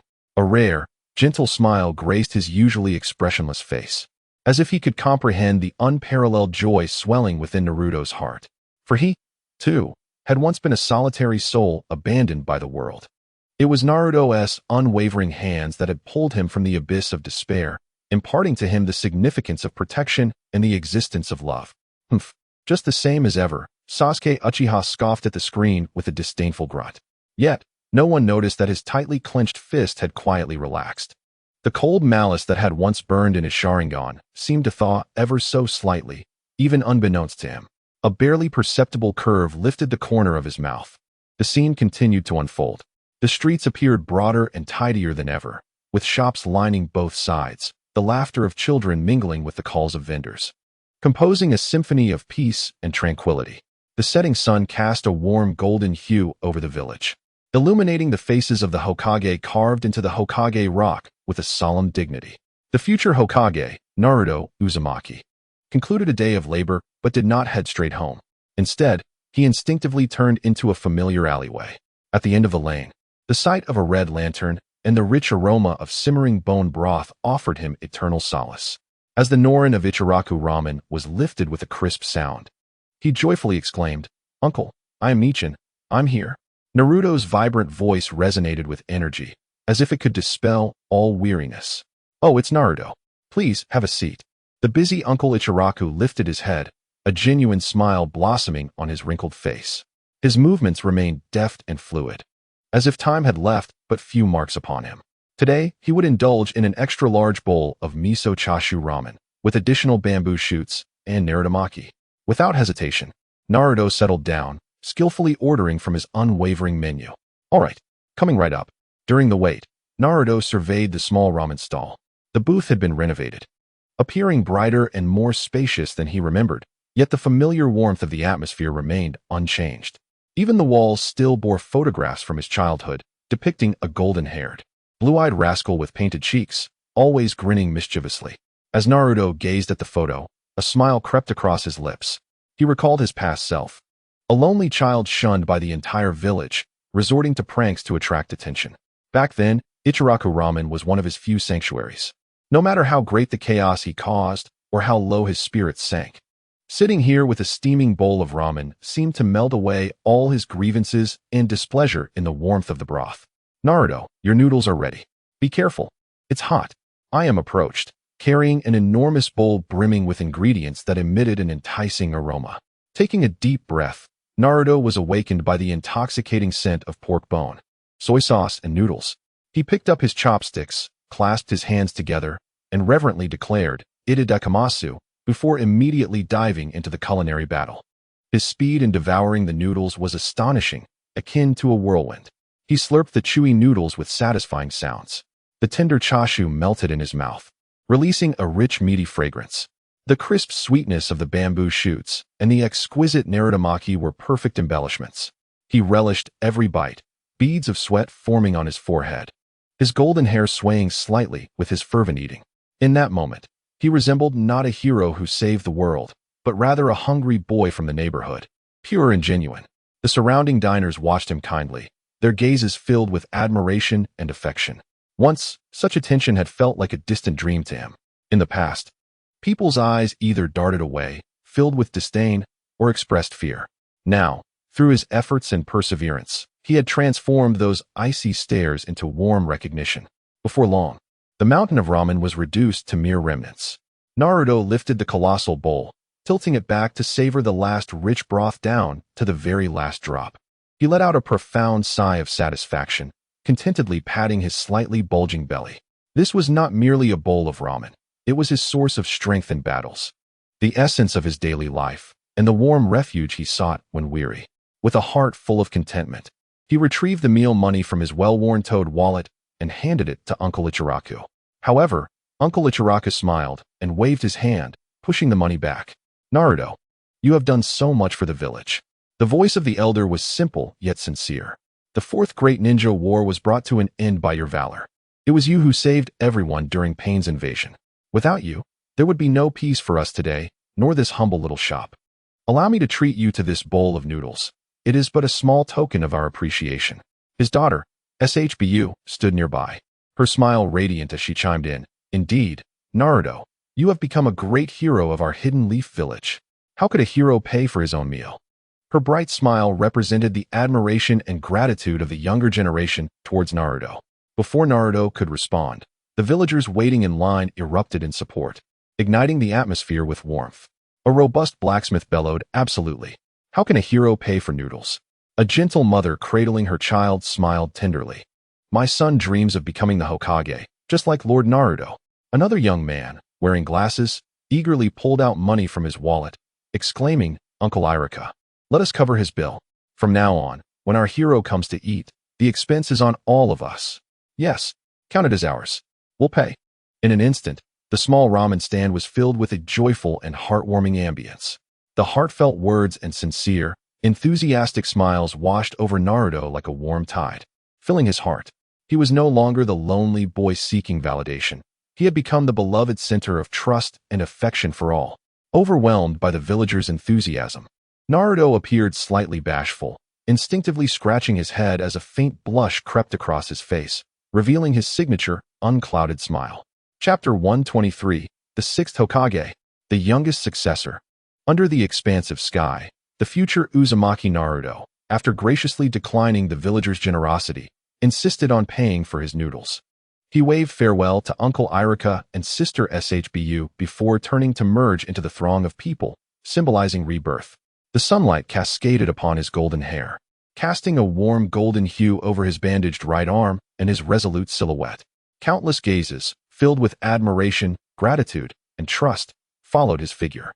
He had undeniably become the new son of this village and the entire ninja world. Witnessing this scene, everyone who knew Naruto at the Chuunin Exams were genuine, heartfelt smiles. Even those villagers who had once harbored prejudice and disdain for him now felt nothing but boundless pride and joy. How wonderful! That guy Naruto has finally gained the recognition of everyone. Inuzuka Kiba mused, affectionately ruffling the fur on Akamaru's head. Beside him, Aburame Shino adjusted his sunglasses, and for once, a hint of satisfaction flickered in his usually stoic gaze. Why? Because he had never relinquished his ninja way. What an arrogant fellow, Uchiha Sasuke remarked, observing the image of the revered figure on the screen. On his frigid countenance, a complex expression emerged, one that even he himself had failed to recognize, tinged with resentment, laced with jealousy, yet predominantly marked by a subtle sense of despondency, as if overshadowed by something far greater. Once upon a time, he was the one admired by all as a prodigy, while Uzumaki Naruto merely trailed behind him, a perennial underachiever. Yet now, that underachiever seemed to have surged far ahead of him. This stark disparity filled Uchiha Sasuke's heart with a tumult of emotions. However, just as everyone anticipated that the final act would unfold into a grand epic centered around the heroic figure of Naruto, the narrative took an unexpected turn. The camera shifted away from Naruto, ascending gradually to glide over the newly rebuilt rooftops and the towering walls under repair, ultimately fixing its gaze upon the most powerful edifice in the entire Hidden Leaf Village, the Hokage building. Yet, the scars of war rendered this structure somewhat dilapidated. The once resplendent Hokage emblem bore a chipped corner. Nevertheless, its majesty remained unblemished. At that moment, the camera began to advance towards the window of the Hokage's office, a symbol of the village's supreme authority. Why is the camera directing itself over there? Could it be that the future Naruto is currently at work in the Hokage's office? No, that couldn't be right. Wasn't he just downstairs relishing a bowl of ramen? The audience expressed their bewilderment, unable to comprehend why the lens focused on an empty office, until a figure emerged within the frame, accompanied by an overwhelming mountain of paperwork. The instant they recognized the silhouette, countless spectators at the Chuunin exam venue inadvertently spewed their drinks. Haruno Sakura dramatically covered her mouth, her striking emerald eyes brimming with incredulous shock. Kakashi-sensei. Indeed, the individual inhabiting the future Hokage's office was none other than the man forever adorned with disheveled silver hair, a dark mask obscuring his visage, and an orange book perpetually in hand. Kakashi Hitaki, embodying a nonchalant demeanor at all times. Yet, at this instant, he was clad not in his familiar green vest, but in the ceremonial garb of the Hokage, a white robe edged in crimson, accompanied by a solemn hat inscribed with the emblem of fire. His face, typically bearing an air of perpetual drowsiness, now displayed two prominent dark circles under his eyes. In his hand, no longer rested the cherished tome, Paradise of Intimacy, but instead a pen that seemed eternally burdened with an unending cascade of documents. Before him loomed a monstrous mountain of paperwork, comprised of various post-war reconstruction reports, diplomatic correspondence, material requisition forms, and ninja dispatch orders. Amidst the scene, the future Kakashi Hatake let forth a long, despair-laden sigh, heavy with exhaustion. His voice bore a hint of hoarseness. "Spare me," he lamented, covering his face with the hand that was not grasping the pen.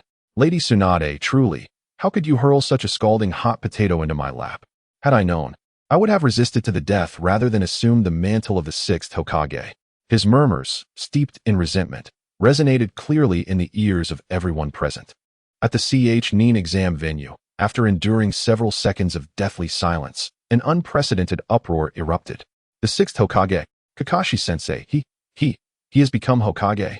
Naruto Uzumaki stammered, pointing at the sky, unable to articulate a complete thought. His usually vibrant face was now etched with an expression of incredulity, one that surpassed even the astonishment of encountering the Sage of Six Paths. In his heart, he acknowledged that while Kakashi-sensei was undeniably strong and dependable, he was also notoriously laid-back and irreverent. The sacred and solemn title of Hokage could hardly be associated with someone who would miss a meeting due to indulging in inappropriate literature. Surely this is a jest. Sakura Haruno found herself similarly ensnared in a profound upheaval of her worldview. Beside her, Kiba Inuzuka, Shino Aburame, and Hinata Hyuga, along with all of Team 7's contemporaries, stood dumbfounded, as if witnessing the sun rise in the west. As the focal point of the gathering, Kakashi himself bore an expression that was nothing short of extraordinary. His lips twitching uncontrollably, his typically half-lidded, dead fish eyes widened in rare astonishment. He gazed at the future version of himself, tormented by the relentless pile of documents, and an overwhelming wave of despair enveloped him. "No, this is not the future I envisioned," he cried silently within, filled with immense sorrow and indignation. His aspirations for life had been to merely read books, play with nindogs, and guide his inept students, all while leading a quiet and unremarkable existence. Hokage? That was a role filled with relentless toil, devoid of holidays. Whoever wished to bear that burden could do so.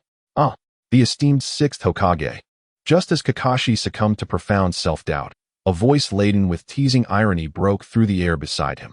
Before him stood Asuma Sarutobi, a cigarette dangling from his lips, his expression teasing as he regarded Kakashi. "From now on, I look forward to your guidance." Beside him, Kurenai Yuhi stifled a laugh, covering her mouth.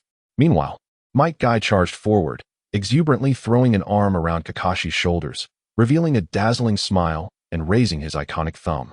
"Truly, you are my eternal rival, Kakashi. You dare to challenge even the weighty mantle of Hokage. This is the essence of youthful fervor. Come now, to celebrate your ascension to Hokage, let us embark on a new youthful challenge of running 100 laps around Konoha." Amidst the unabashed teasing and congratulations from his friends, Kakashi felt a throbbing at his temples. The future loomed dark and uncertain, in stark contrast to the youthful exuberance surrounding him. The elder statesman present regarded Kakashi's ascension to the sixth Hokage with a mixture of surprise and, more prominently, a sense of inevitable acceptance.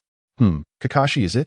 The third Hokage, Hiruzen Sarutobi, exhaled a cloud of smoke, a glimmer of approval flickering in his murky yet wise eyes.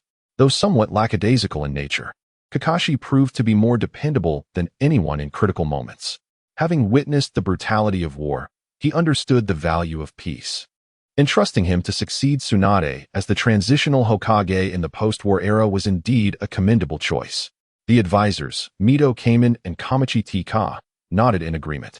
Kakashi Hatake, a disciple of the fourth Hokage, Minato Namikaze, was the embodiment of a hero's student. His prowess had long since reached the level of a Kage. More significantly, he had earned notable accolades during the Fourth Great Ninja War. In terms of qualifications, strength, and accomplishments, he possessed the unequivocal right to occupy that esteemed position. As Kakashi lamented his dismal fate beneath the vast sky, a knock reverberated at the office door. A familiar figure entered. The future Shikamaru Nara had shed his youthful naivety. A distinctive goatee, reminiscent of his father's, adorned his chin, and his gaze had grown more composed and sharp. Yet, the one constant remained his perpetually nonchalant expression, as if he found everything a bother. "Sixth Hokage," he stated coolly, placing a stack of documents, thicker than the previous ones, onto Kakashi's desk. His businesslike demeanor only served to deepen the pallor of Kakashi's face. This is the agreement regarding post-war material assistance from the Land of Wind. Your personal review is required. Additionally, at 3 o'clock this afternoon, you are scheduled to inspect the reconstruction efforts of the orphanage. At 4 o'clock, a meeting with the leader of the Hyuga clan was scheduled. By 5, listening to Shikamaru's emotionless report on the itinerary, the future Kakashi felt as though the flame of his existence was rapidly extinguishing at a visibly alarming rate. In agony, he buried his face in a pile of cold documents, utterly surrendering to despair. Witnessing this scene, Nara Shikamaru, present at the Chuunin exam venue, wore an expression of profound disillusionment. Is this some kind of joke? He mused, gazing at the image of his future self, increasingly resembling his father, while also noting the role he seemed to have assumed as the Hokage's assistant. A sense of darkness enveloped his thoughts regarding his own future. His life plan had been so simple: to become a casual ninja, earn a modest income, marry a woman of average beauty, and have 2 children, a daughter first, followed by a son. Why has it devolved into being the Hokage's assistant? He lamented, as the mere thought of such a burdensome role filled him with dread. Chapter 124. The One-Armed Hero, a revered figure. The somber scene within the Hokage's office gradually faded from the sky above. The future 6th Hokage, Kakashi, along with his equally despondent assistant, Nara Shikamaru, vanished from the gaze of the crowd. Yet, the impact they left on the Chuunin exam venue lingered, shrouding the atmosphere in a peculiar mix of shock, mockery, and sympathy.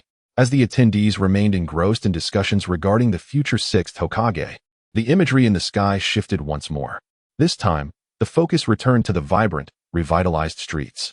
Honing in on the golden figure that countless individuals held dear, the hero of the ninja world, Naruto Uzumaki. Having just finished a bowl of ramen, he strolled through the newly bustling streets, a warm and radiant smile gracing his face like the sun. His innate charm drew attention wherever he wandered, making him a living beacon of warmth. Brother Naruto, over here. A group of children, around 5 or 6 years old, erupted in excited shouts upon spotting him, rushing towards him like swallows returning to their nest, encircling him in a joyful throng. Their cherubic faces radiated unabashed admiration and adoration, as if they were gazing upon a legendary hero destined to save the world. Future Naruto, undeterred by the crowd, knelt to meet the children at eye level. With his warm, unblemished hands, he gently patted each child's head, his touch imbued with tenderness and affection. Brother Naruto. Brother Naruto. A small boy with a spiky ponytail mustered the courage to call out loudly. Did you truly defeat that villain who descended from the moon all by yourself? Beside him, a young girl with braided horns gazed at Naruto with equal anticipation. Moreover, is it true that the legendary and formidable leader of the Akatsuki organization was also vanquished by you, Naruto? I have even heard from my father that you managed to tame the fabled 9 tails. The children chattered excitedly, recounting tales they had gleaned from their parents or the whispers that circulated in the streets, all about Naruto's heroic exploits. Their eyes sparkled with a radiant admiration. Witnessing this scene within the Chuunin exam venue, Naruto Uzumaki found himself utterly astonished. His mind was a blank slate. He stared blankly at the sky, where countless children revered, admired, and surrounded the future version of himself as if he were a hero. An unprecedented torrent of happiness surged within him, overwhelming all the barriers in his heart. Unbeknownst to him, tears had begun to fill his cerulean eyes. I am embraced by everyone, he choked out, his lips moving but unable to form a complete sentence. Memories of his childhood flooded back to him, the malicious whispers that had taunted him from behind, the lonely days spent ostracized by his peers, regarded as a monster. Once, his greatest dream had been to gain the acceptance of others, to become a hero respected and cherished by the entire village, much like the 4th Hokage. And now, that future self glimmered above him, having truly achieved that dream. He had not only become a hero but also the most brilliant light in the hearts of the children. Irika-sensei observed the trembling shoulders of Naruto and gently placed a hand upon his head. His own eyes glistened with unshed tears. An indescribable sense of immense comfort and pride filled his chest. No one understood better than he the effort and sweat this child had invested to reach this point. No one knew better than he how remarkable it was for this child to maintain a heart as warm and pure as the sun, despite having endured so much darkness and injustice. You have done exceptionally well, Irika's voice was slightly hoarse. "You are my finest student." Above, after interacting warmly with the children, the future Naruto graciously declined their enthusiastic offers to protect and escort him home. He waved with a smile and turned to walk in another direction towards the village. That path led him to the Konoha hospital. The scene followed his footsteps as he encountered many familiar faces along the way. The future Kiba Inuzuka and the now towering Akamaru were chatting up a beautiful kunoichi by the roadside. Meanwhile, the future Shino Aburame had become a teacher at the Ninja Academy, leading a group of young students in basic shuriken throwing practice. In the future, Ding Ci continued to indulge in a bag of potato chips with sheer delight. Upon spotting Naruto, they instinctively paused their activities, their faces lighting up with genuine, radiant smiles. With a tone that was both amiable and tinged with respect, they greeted him. "Hey, Naruto, have you returned from your mission, hero?" Naruto reciprocated their smiles, devoid of any airs of heroism, as he playfully linked arms with them, teasing one another. Their demeanor was reminiscent of the days spent together in the Ninja Academy, where they learned and caused mischief as comrades. This unaltered, pure friendship evoked knowing smiles from all the Konoha Chuunin present in the venue. Yet, amidst this warm atmosphere, an unsettling detail, filled with suspense, quietly surfaced in everyone's minds. "Hey, have you noticed that it seems we're missing someone?" A perceptive Konoha Chuunin murmured softly. His words were like a stone cast into a tranquil lake, instantly stirring ripples of concern.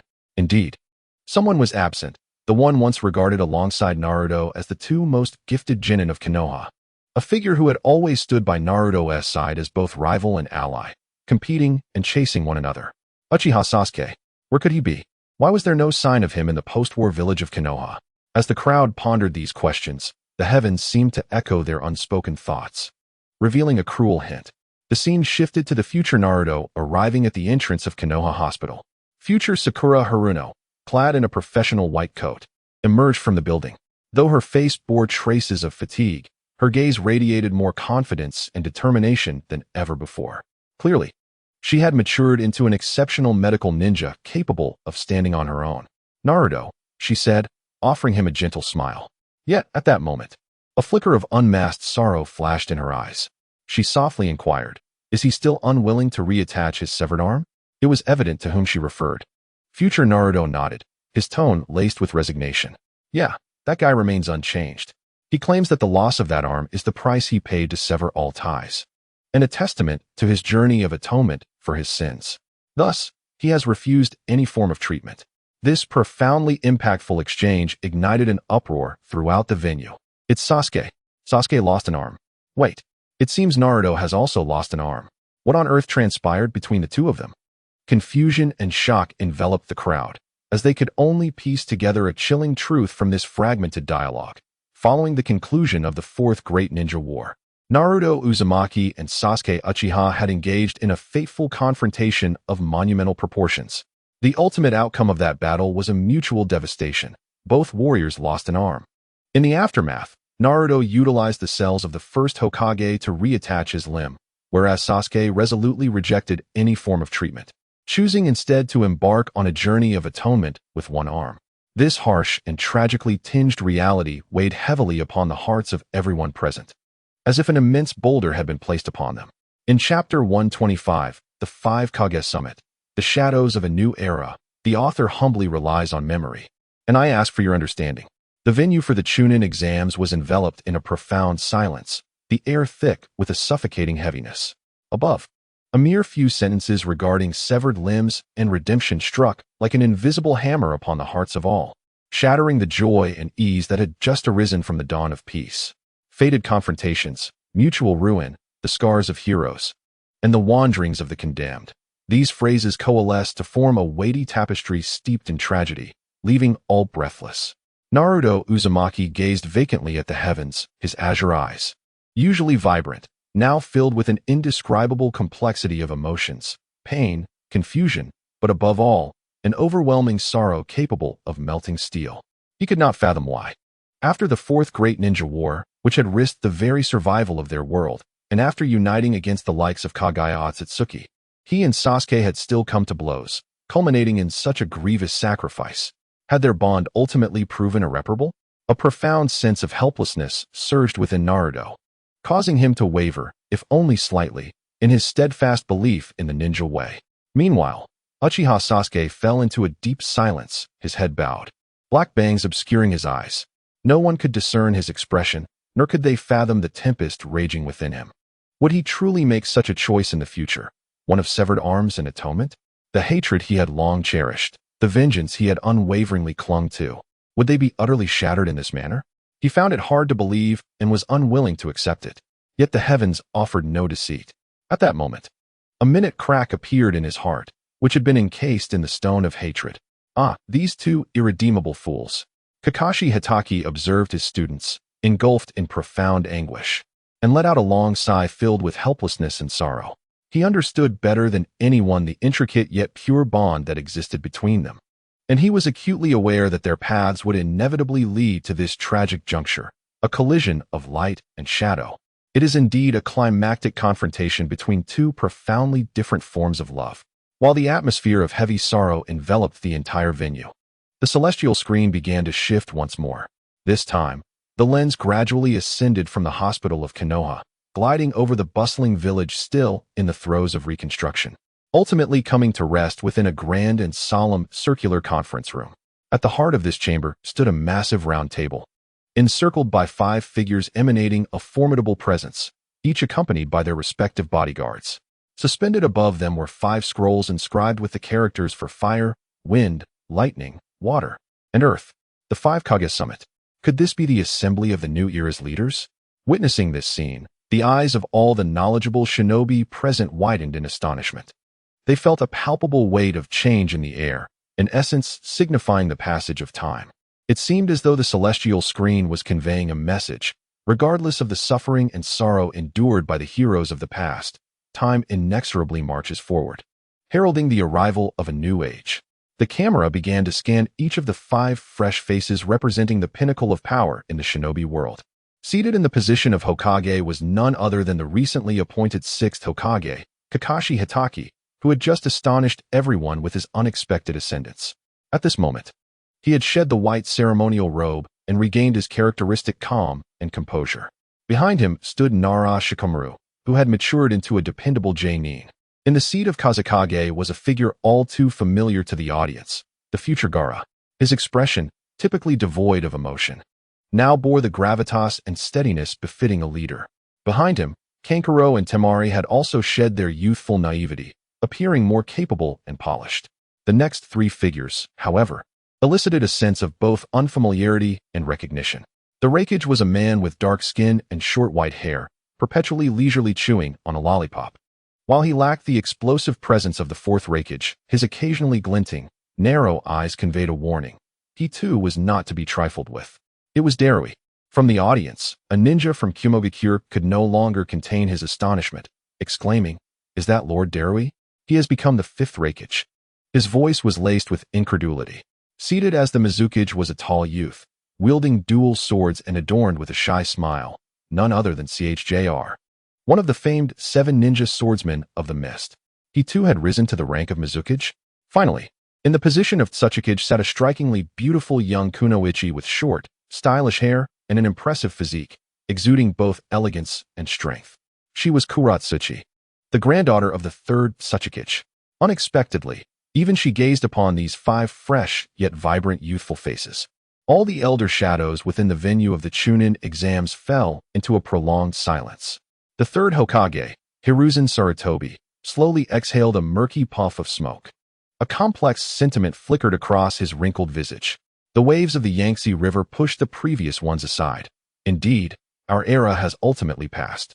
Though his voice bore a trace of melancholic nostalgia for a fading heroism, it was predominantly imbued with heartfelt solace. Witnessing these young individuals, brimming with boundless potential, step forward to shoulder their burdens and lead the ninja world towards a novel future, was perhaps the most gratifying conclusion for those old-timers. In stark contrast to the elder generation's reflections, the young ninjas present felt an intense blaze of desire ignited within their hearts upon beholding these future leaders. Akin to their own age. How remarkable! They had all ascended to become the leaders of their respective villages. We shall not falter. Above them, the summit of the new era's 5 Kage conference commenced. However, The atmosphere of the discussions was not as harmonious as many had envisioned. Although the victory in the Fourth Great Ninja War had forged an unprecedented unity among the 5 great nations, establishing a solid peace alliance, the advent of peace did not equate to the complete dissolution of conflicts. On the contrary, as the common external threat of war dissipated, the underlying conflicts of interest among the nations began to resurface beneath the veneer of tranquility. Regarding the ownership of the 8 Tails, the newly appointed Raikage, Darui, initiated the discussion with his customary languid tone. He lightly tapped the table, letting his gaze sweep across the assembly. Our position in the Cloud Village is that the 8 Tails should remain with us. After all, there is no doubt that Lord Killer Bee is the perfect Jinchuriki. No sooner had he finished speaking than that Tsuchikage, Onoki, scoffed derisively. Darui, your words are rather selfish, aren't they? She retorted without reservation. The tailed beasts are strategic resources belonging to the entire ninja world. Why should they be monopolized by your Cloud Village alone? Our Rock Village suffered tremendously in this war. I believe we are entitled to appropriate compensation. All right, let us temper our words. The Mizukage, CHJR, hastily interjected, attempting to mediate. A look of helplessness adorned his usually bashful face. The most critical matter at hand is not to debate these issues, but rather to address the remnants of those malevolent organizations and to guard against those lurking in the shadows, coveting our hard-won peace. His words plunged the assembly into a momentary silence. Ultimately, it was the 6th Hokage, Kakashi Hatake, as the host, who spoke. His emotionless black eyes slowly traversed each shadow present. His voice, tranquil yet imbued with undeniable authority, resonated. Esteemed colleagues, I comprehend the difficulties faced by everyone and empathize with their aspirations for the welfare of their respective villages. However, let us not forget the reason we are gathered here today, convening this rather cumbersome yet peaceful assembly. It is due to the countless ninjas who sacrificed their lives to safeguard the land beneath our feet. If we were to instigate discord over trivial gains, how shall we confront the spirits of those who have fallen? His words struck like a heavy hammer, resonating profoundly within the hearts of every shadow present, as well as the audience at the Chuunin Exams venue. Indeed, peace is a delicate and precious concept. In Chapter 126, The Journey to Redemption, a solitary figure, Kakashi Hatake's resonant declarations echoed throughout the solemn meeting room, reverberating clearly in the ears of all present at the Chuunin Exams. The atmosphere, which had previously been tense due to disputes over resource allocation, immediately softened. The newly appointed Raikage, Darui, retracted his languid demeanor, removing the lollipop from his mouth and adopting an unprecedented seriousness. The Tsuchikage, Onoki, relinquished her youthful arrogance and pride, her face betraying a hint of barely perceptible guilt. Even the usually taciturn Kazekage, Gaara, nodded slowly, his eyes reflecting profound agreement with Kakashi's sentiments. Indeed, peace, this once extravagant notion during wartime, now rests firmly in their grasp. Yet, it is precisely for this reason that they must strive with all their might to protect it, rather than allowing fleeting greed and selfishness to squander the invaluable tranquility that countless heroes have earned with their blood and lives. Such an act would be the utmost desecration to the deceased and a grave irresponsibility towards the future. Under the vast sky, the new generation of Kage, after a brief silence, finally reached a consensus. They began to approach the thorny issues of post-war reconstruction with a more rational and overarching perspective. Although debates would still ensue, the previous atmosphere of hostility was replaced by a spirit of collaboration for a common goal. Witnessing this scene, all those who cherished peace within the Chuunin Exams venue wore expressions of relief and satisfaction. The third Hokage, Hiruzen Sarutobi, exhaled a long plume of smoke, feeling a weight lift from his shoulders.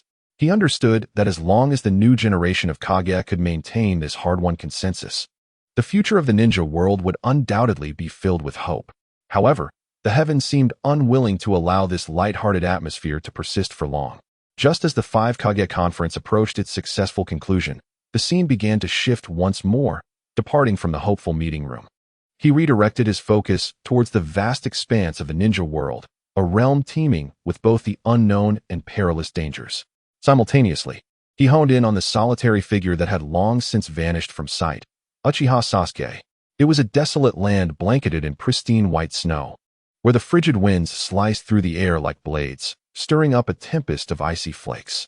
The entire world seemed to be suspended in an endless, pale stillness. Amidst this desolate whiteness, a dark silhouette trudged forward against the harsh elements. Draped in a tattered black cloak, it bore the weight of freshly fallen snow, rendering him akin to a walking ebony statue. His hood was drawn low, obscuring most of his face, revealing only a sharply defined chin, cold and hard as ice. He walked alone, step by step, leaving behind a solitary, straight trail upon the vast snowy expanse, as if destined to traverse to the very end of this world. It was Sasuke.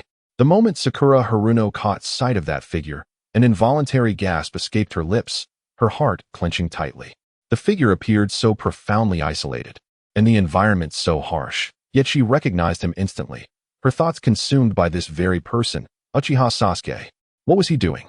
Naruto Uzumaki also identified Sasuke, his brow furrowing in distress. An indescribable pain and anger surged within him as he beheld the disheveled state of Sasuke, whose cloak was in tatters, and whose face bore the marks of the biting cold. Most strikingly, his empty left sleeve fluttered helplessly in the wind, a stark and poignant sight. Why did this fool choose to suffer alone in such a desolate place? Why would he not return to the village? Why would he refuse Tsunade's healing? Did he truly believe that atonement required such self-torment? Above in the heavens, as the future Sasuke continued his arduous trek across the snowfield, a cacophony of galloping hooves and shouts shattered the tranquility of the land. Not far off, a band of approximately a dozen marauders brandished their blades, ruthlessly pillaging a small, remote village, clearly devoid of any ninja protection. Faced with these ruthless brigands, the villagers could only emit cries of despair and helplessness. Witnessing this scene, the righteous ninjas gathered at the Chuunin exam venue displayed expressions of indignation. How dare these vile bandits commit such heinous acts in broad daylight? Meanwhile, the future Sasuke also took note of the tragic spectacle nearby. He came to a halt, slowly lifting his gaze. Beneath the shadows of his hood, a pair of obsidian eyes gazed upon the village shrouded in the chaos of war and the cries of anguish. His expression was remarkably serene, as tranquil as a millennia-old glacier, devoid of any emotional fluctuations. He lingered in silence for several moments before turning away, striding towards a direction starkly opposite to that of the beleaguered village, as if the human tragedy unfolding nearby bore no relation to him whatsoever. What? Witnessing this scene, the crowd erupted in disbelief. Sasuke, he would abandon those in peril? How could this be? Was he not on a journey of atonement? Why would he turn a blind eye to the plight of these innocent villagers? The faces of all present were etched with incredulity and disappointment. Even Naruto was momentarily speechless. He could not fathom how the future Sasuke could have become so callous. Had his heart truly been consumed by darkness? Yet, just as despair settled over the crowd regarding Sasuke, an unexpected twist occurred. The band of marauders wreaking havoc in the village suddenly froze as if ensnared by a binding jutsu. All were immobilized in an instant, their faces frozen in grotesque, avaricious grins, yet their bodies remained utterly still. Then, in their eyes filled with terror and confusion, that shadowy figure, which should have receded into the distance, materialized silently behind them like a specter. The future Sasuke slowly raised his remaining right hand, and with a soft clang, the long-familiar Kusanagi sword was unsheathed in an instant. A frigid flash of white light surged forth like a bolt of lightning, swift, too swift for any to discern his movements. When they regained their senses, Sasuke had already sheathed his sword, while the dozen or so fearsome bandits remained frozen in place. 1 second, 2 seconds, 3 seconds, suddenly, a delicate line of crimson emerged from their necks simultaneously. In the next breath, a dozen heads, still bearing expressions of sheer terror, soared into the air. Warm blood erupted like a fountain, staining the pristine white snow beneath. An instantaneous obliteration, clean, decisive, devoid of any lingering traces of battle. Witnessing this scene, the entire venue of the Chuunin exams was enveloped in an eerie silence. A chill ran down the spines of all present. He was powerful, terrifyingly so.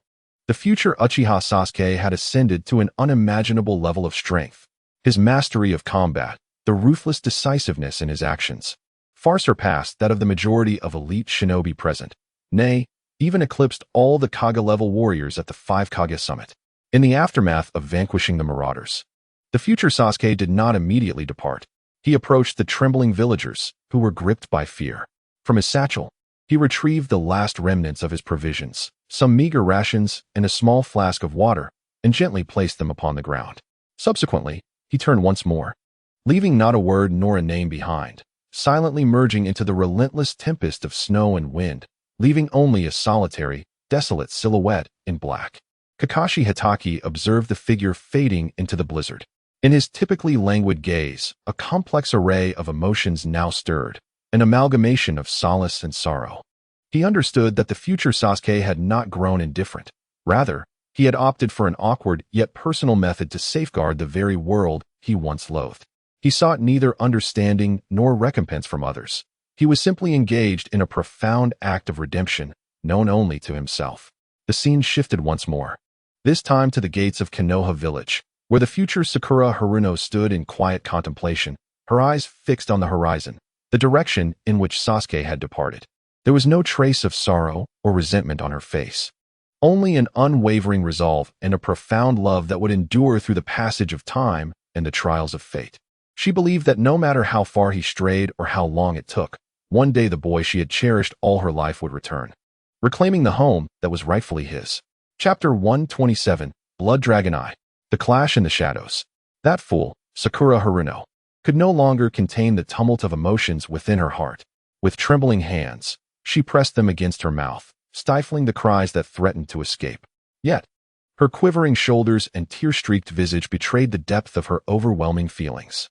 The future version of herself was astonishingly tenacious, and the future him had transformed into someone remarkably gentle. Though his tenderness was clumsy and his protection shrouded in secrecy, she could sense that the future Uchiha Sasuke's heart had thawed from its once unyielding, icy fortress. That alone was enough for her. Oof, what a reticent fellow. Naruto Uzumaki regarded his tearful companion beside him, a brilliant smile illuminating his face brighter than the sun, even as tears glistened in the corners of his eyes. His heart brimmed with frustration and empathy for Sasuke's choice of a lonely path.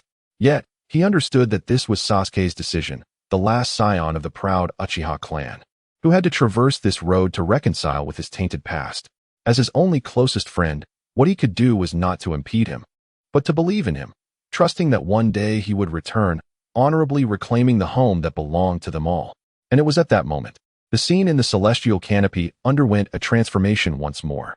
This time, the imagery was devoid of the poetic emotional buildup, instead plunging into a surreal and perilous undercurrent. This revelation allowed everyone to witness the future of Uchiha Sasuke, as he embarked on a treacherous path of guarding the light amidst darkness. Before him lay a seemingly prosperous town, its architectural style starkly contrasting with that of Konoha, imbued with exotic charm. Clearly, this place had drifted far beyond the borders of the Land of Fire. Yet at this moment, what should have been a locale filled with laughter and joy was shrouded entirely by a cloud of panic. The streets were deserted, all shops firmly shuttered, and every household had its windows tightly boarded up, as if evading a horrifying plague. Is this the land of hot water? A seasoned Leaf Jonin recognized the geographical location of the town. It was peculiar. The land of hot water had always been an ally of the land of fire, renowned for its hot springs and tourism, a place that should have exuded peace. What could have transpired to render it thus?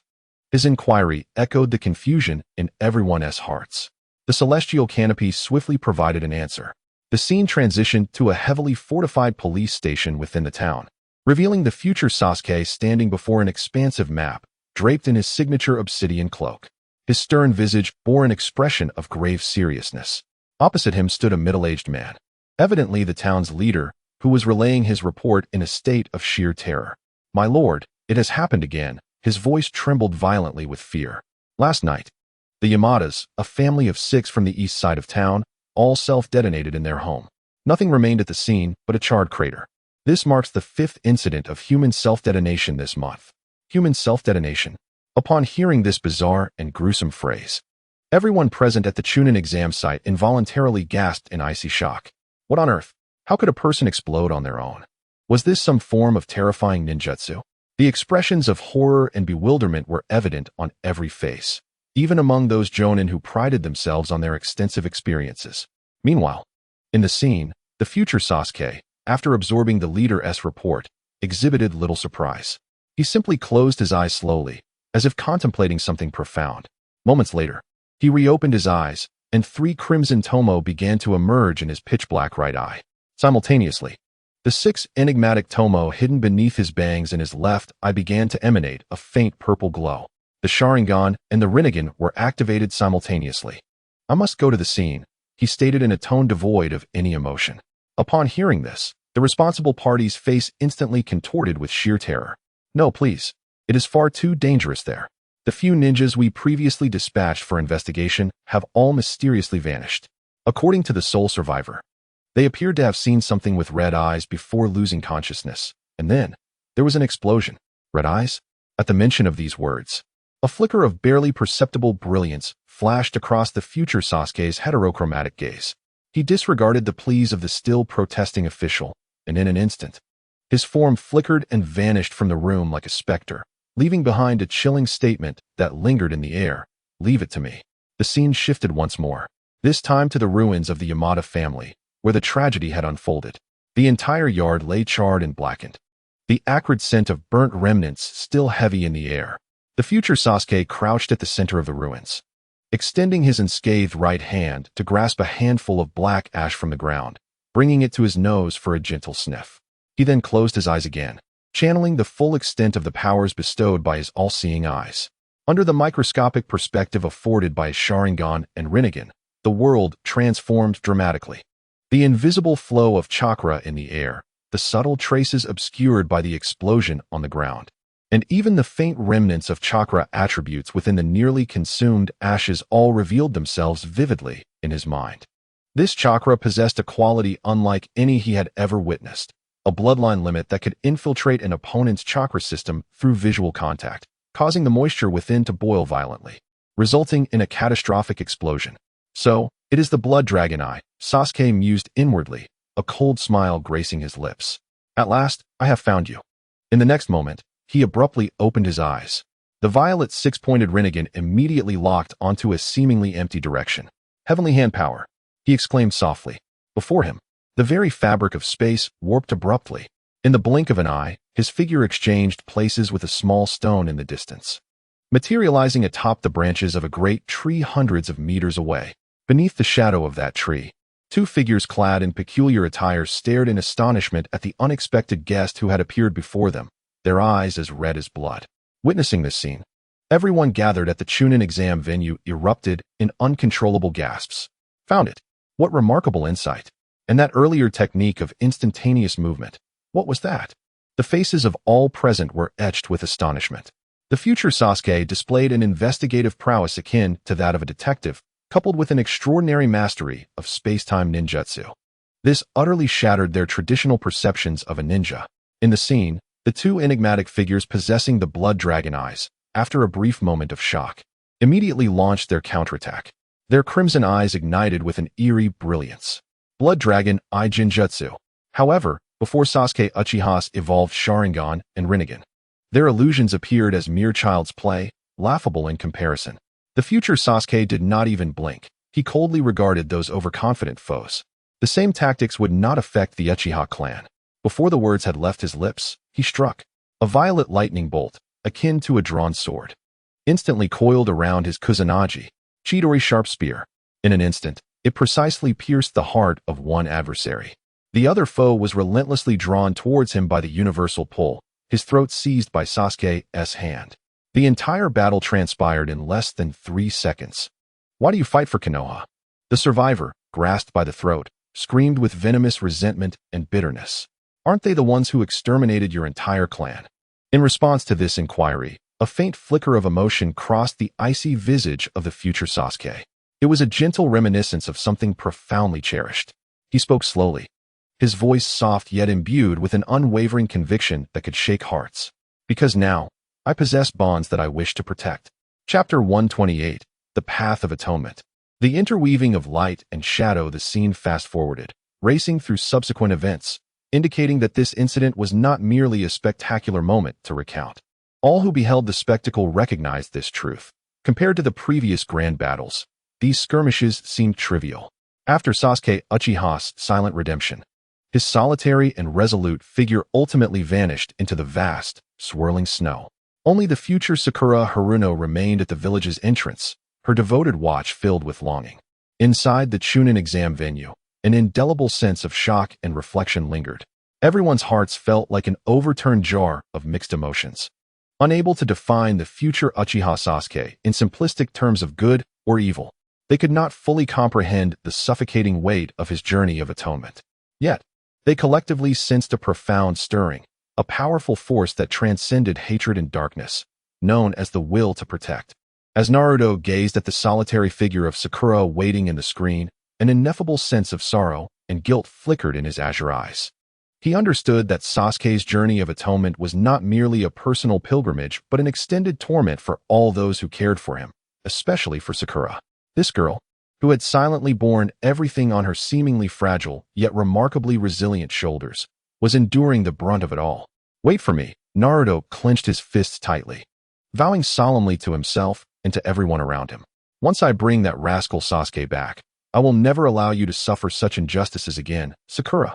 Though his voice still carried the youthful timbre of adolescence, the heartfelt promise resonated deeply enough to move anyone who heard it.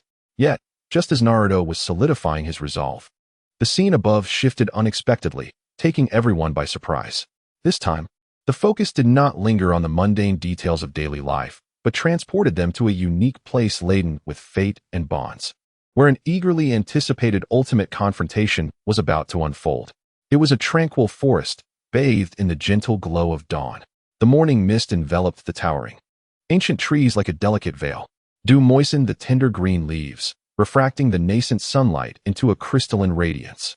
The air was suffused with the fragrant essence of earth and grass, creating an ambience of profound serenity and peace. Deep within that forest, a golden figure leaned quietly against the trunk of a massive tree. His hands were tucked into his pockets, and his gaze was calmly fixed ahead, as though he had been waiting there for an eternity. It was none other than Naruto Uzumaki, the future hero of the ninja world. In that moment, the exuberance he typically displayed in the presence of his comrades had vanished, replaced by a steadiness and composure befitting a hero. His azure eyes sparkled with wisdom, clearly indicating he was not merely strolling but awaiting someone significant. Is he waiting for someone? The audience collectively pondered, a bold yet reasonable speculation arising in their minds. The heavens did not keep them waiting long. Almost as soon as that thought emerged, a gentle breeze rustled Naruto's golden hair and stirred the dense foliage behind him. Within the swaying leaves, a dark figure emerged silently, like a specter materializing from the shadows. He stood there, quietly cloaked in the shade of the tree, forming a striking contrast with Naruto, who basked in the sunlight. One embodied light, the other shadow, none other than the one-armed man on his journey of atonement, Sasuke Uchiha.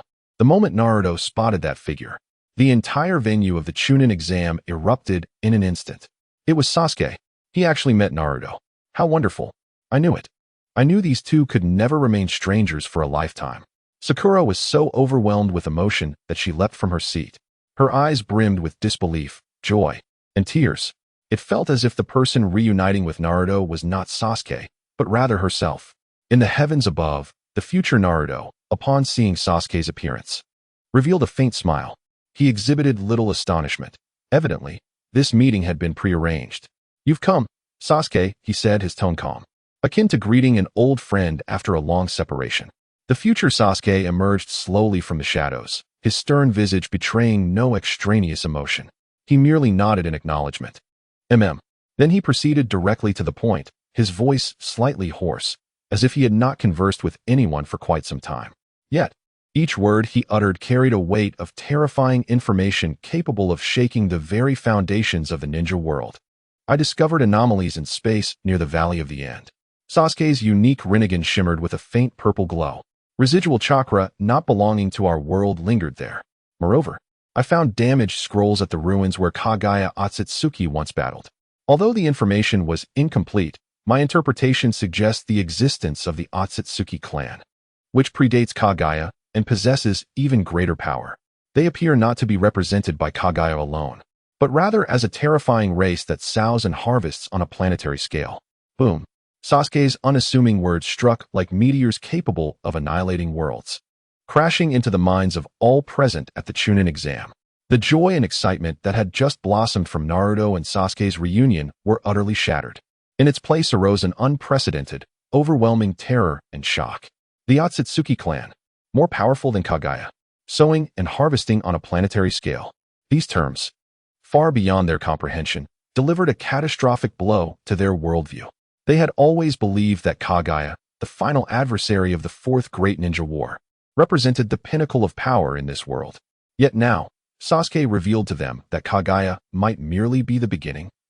Behind her lurked an even more terrifying and colossal enemy. This brutal truth sent a chilling wave down the spines of all present. Is this information credible? The third Hokage, Hiruzen Sarutobi, abruptly rose from his seat. His usually impassive face was now etched with unmistakable horror. If all that the future Sasuke has proclaimed is indeed true, then even if they triumph in the Fourth Great Ninja War, the entire ninja world shall remain shrouded in an even greater and more terrifying shadow, teetering on the brink of annihilation. In the heavens above, the future Naruto, upon absorbing Sasuke's astonishing revelations, wore an expression of grave seriousness. Yet, he exhibited no trace of panic. Rather, his azure eyes ignited with an intensified fervor for battle. I understand, he nodded solemnly. Thank you, Sasuke. I always burden you with facing these perilous foes alone. His voice brimmed with heartfelt concern and gratitude for his dear friend.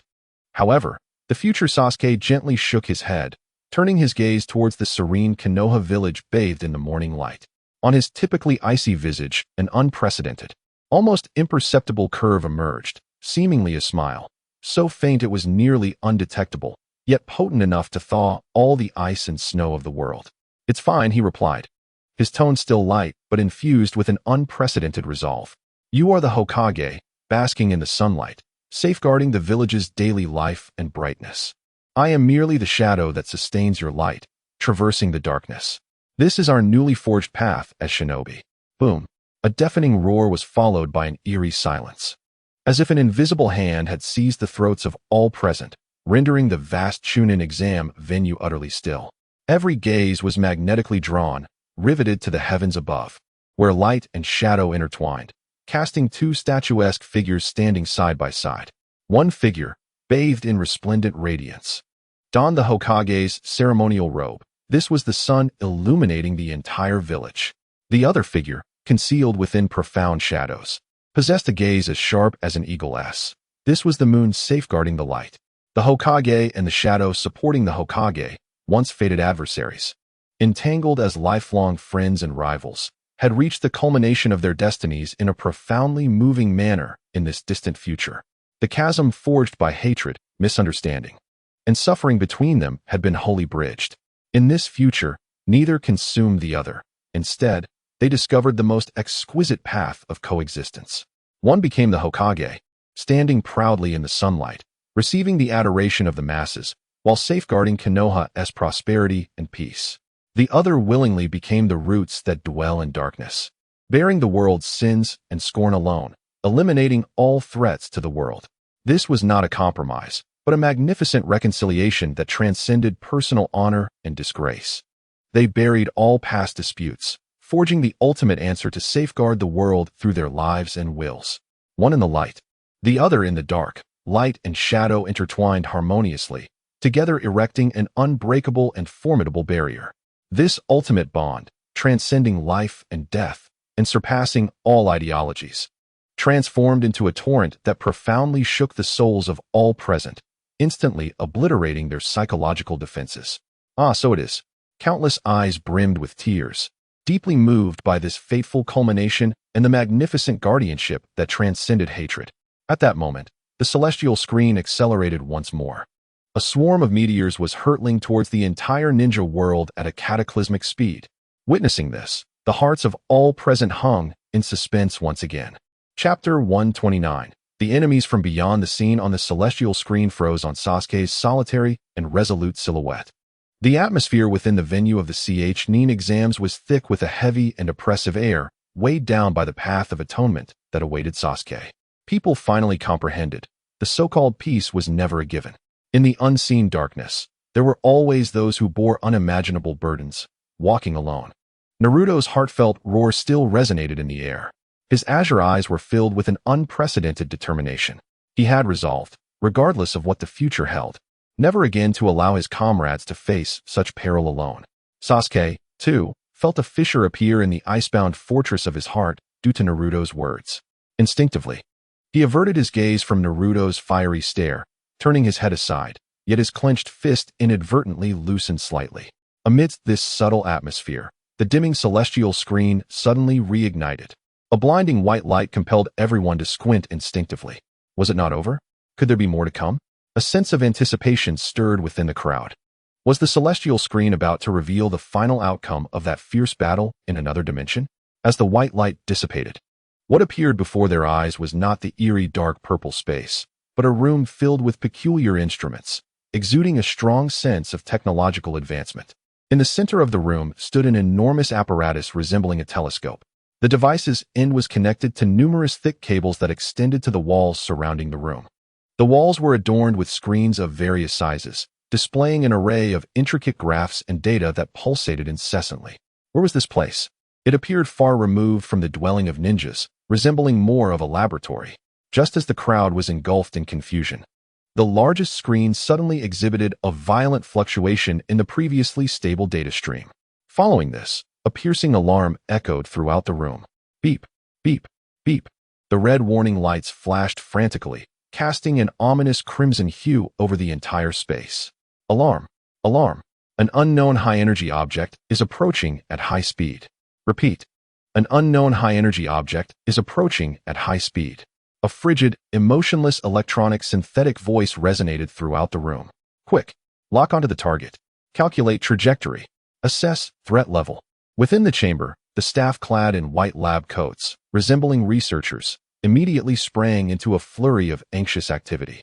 Their fingers danced rapidly across the glowing keyboards, inputting a continuous stream of intricate commands. Soon, the central screen transformed, displaying a vast cosmic expanse, replacing the previous data stream. Against the backdrop of this profound starry sky, a colossal, fiery rock, trailing a long, flaming tail, hurtled towards the screen like a harbinger of doom. Target locked. Volume calculation in progress. Calculation result.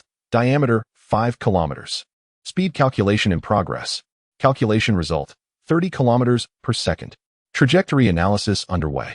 Predicted impact point. Within the borders of the land of fire, Konoha. Threat level, critical. Estimated time to impact, 30 minutes. As this chilling and despairing barrage of data was conveyed in a stark electronic tone to every ear present, the venue for the Chuunin Exams was instantly engulfed in an absolute silence. Every face bore the same expression of shock, as if their very capacity for thought had been stripped away. A meteor? A collision? Konoha? All present were ninjas. They could comprehend the devastating power of ninjutsu. The might of the tailed beasts, and even the godlike foes from other dimensions, such as Kaguya Otsutsuki. Yet a meteor? This primal, savage disaster descending from the depths of the cosmos? It exceeded the boundaries of their understanding entirely. 5 kilometers in diameter. A genin muttered in a daze, his face devoid of color. What does that even mean? No one answered him, for none had the knowledge. In their imaginations, a mountain was already a grand sight. What would it be like for a massive rock, 5 kilometers wide, to plummet from the sky? Destruction. Aside from this term, they could conjure no other descriptor. Wait.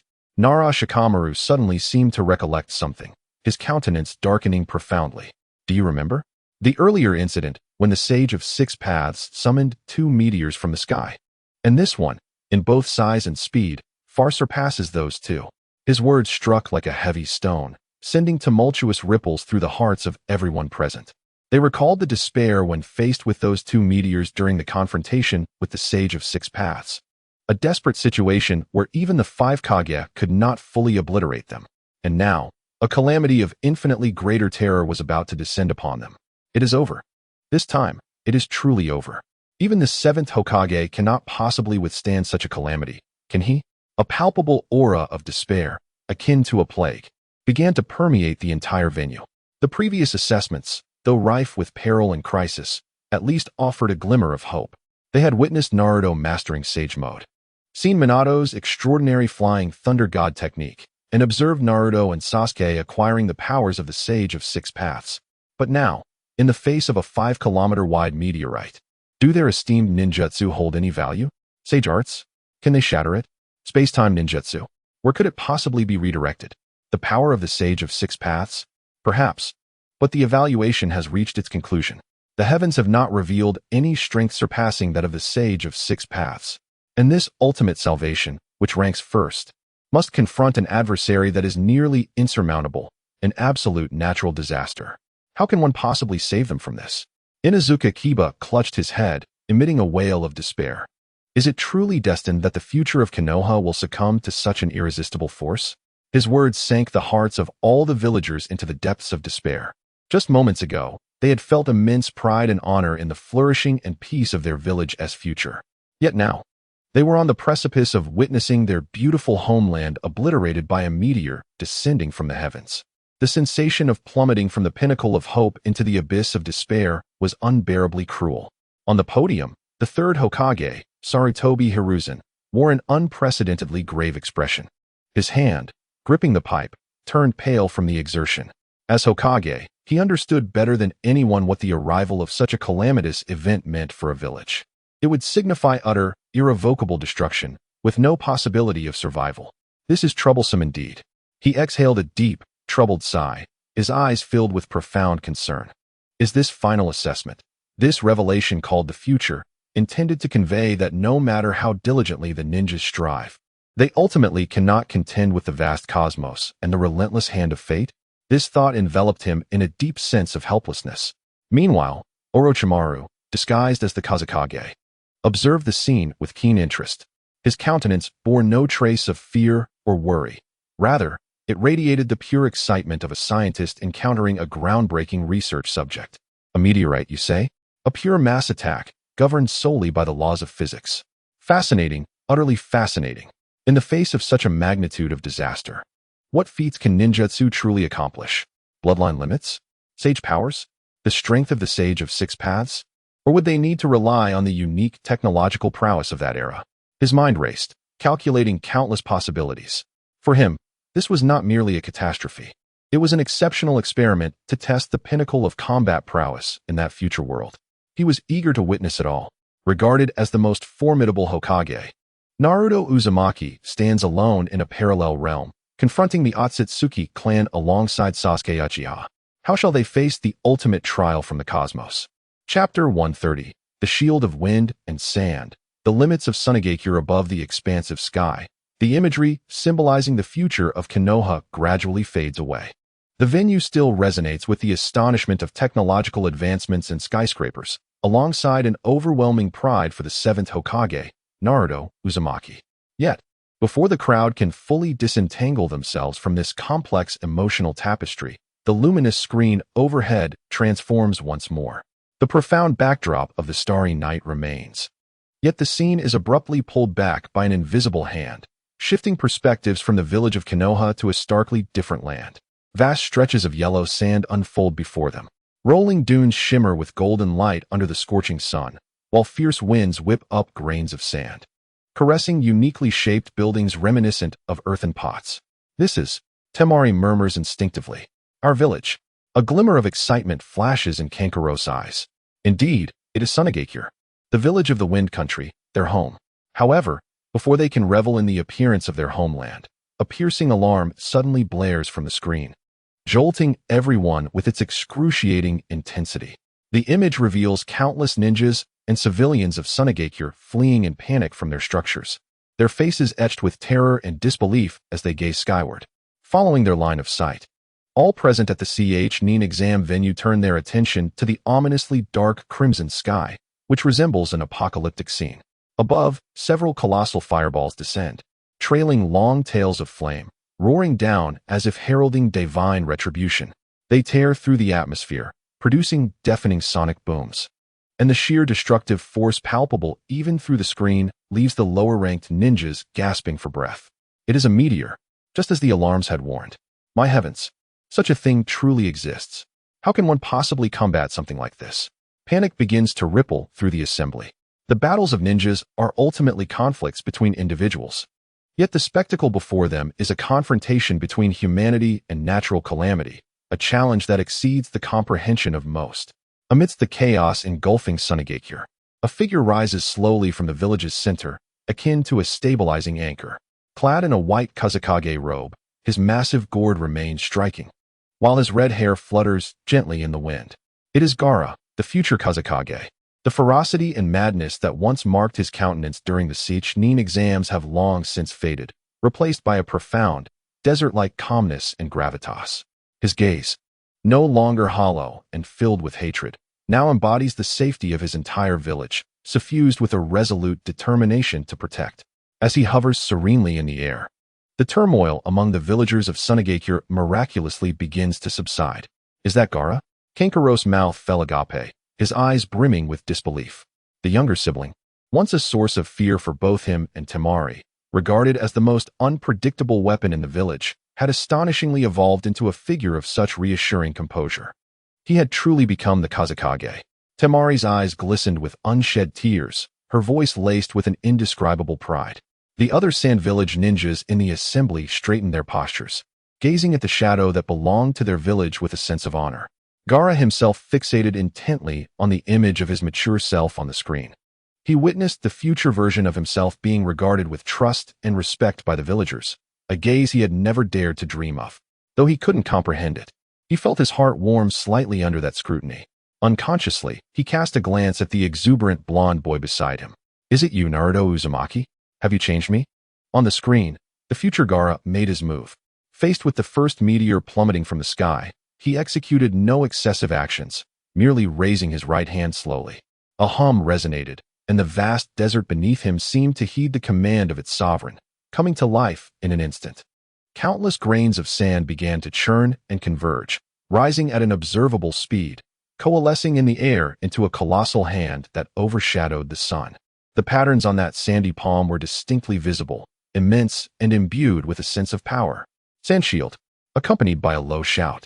That enormous sandy hand precisely met the oncoming fiery meteor. There was no cataclysmic explosion, only a profoundly muffled boom. It was as though the entire sky had been struck with a mighty fist. The meteor, capable of flattening half of Sunagakure, was firmly caught in the palm of the hand. The tremendous impact caused the sky to tremble, the resultant shockwave causing Gaara's ceremonial robe to billow. Yet he remained utterly still. Oh my! After several seconds of stunned silence, the venue erupted with a cacophony of astonished gasps and cheers. He blocked it. He truly blocked it. He deflected the meteor that had fallen from the heavens with sand. What kind of sorcery is this? Is this the true power of a Kage? Is this what it means to stand at the pinnacle of a ninja village? Countless ninjas, especially the proud young generation, were profoundly shaken by this spectacle.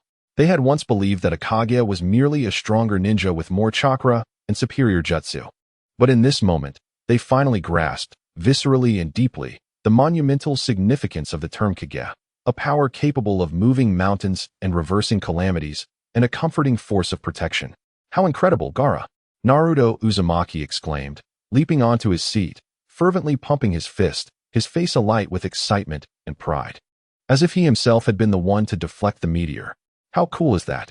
On the podium, the third Hokage, Hiruzen Sarutobi, took a deep drag from his pipe, slowly releasing a cloud of thick smoke that curled around him, his gaze laden with an unprecedented gravity. The mastery of sand exhibited by Gaara had likely surpassed that of all previous wind shadows. Moreover, the defensive capabilities of the sand, masquerading as the fourth wind shadow, Raza, drew forth a glimmer of greed and astonishment in Orochimaru's golden serpent eyes.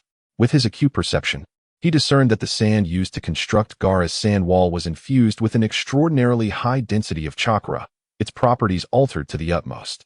As the sand rose from below, it instantaneously mingled with the hard minerals from the depths of the earth. Its hardness and resilience had surely exceeded that of ordinary steel.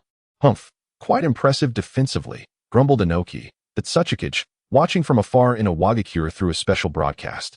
Yet, the shrewdness in his eyes turned grave. He had to concede that this young ninja from Sunagakure had grown beyond his expectations.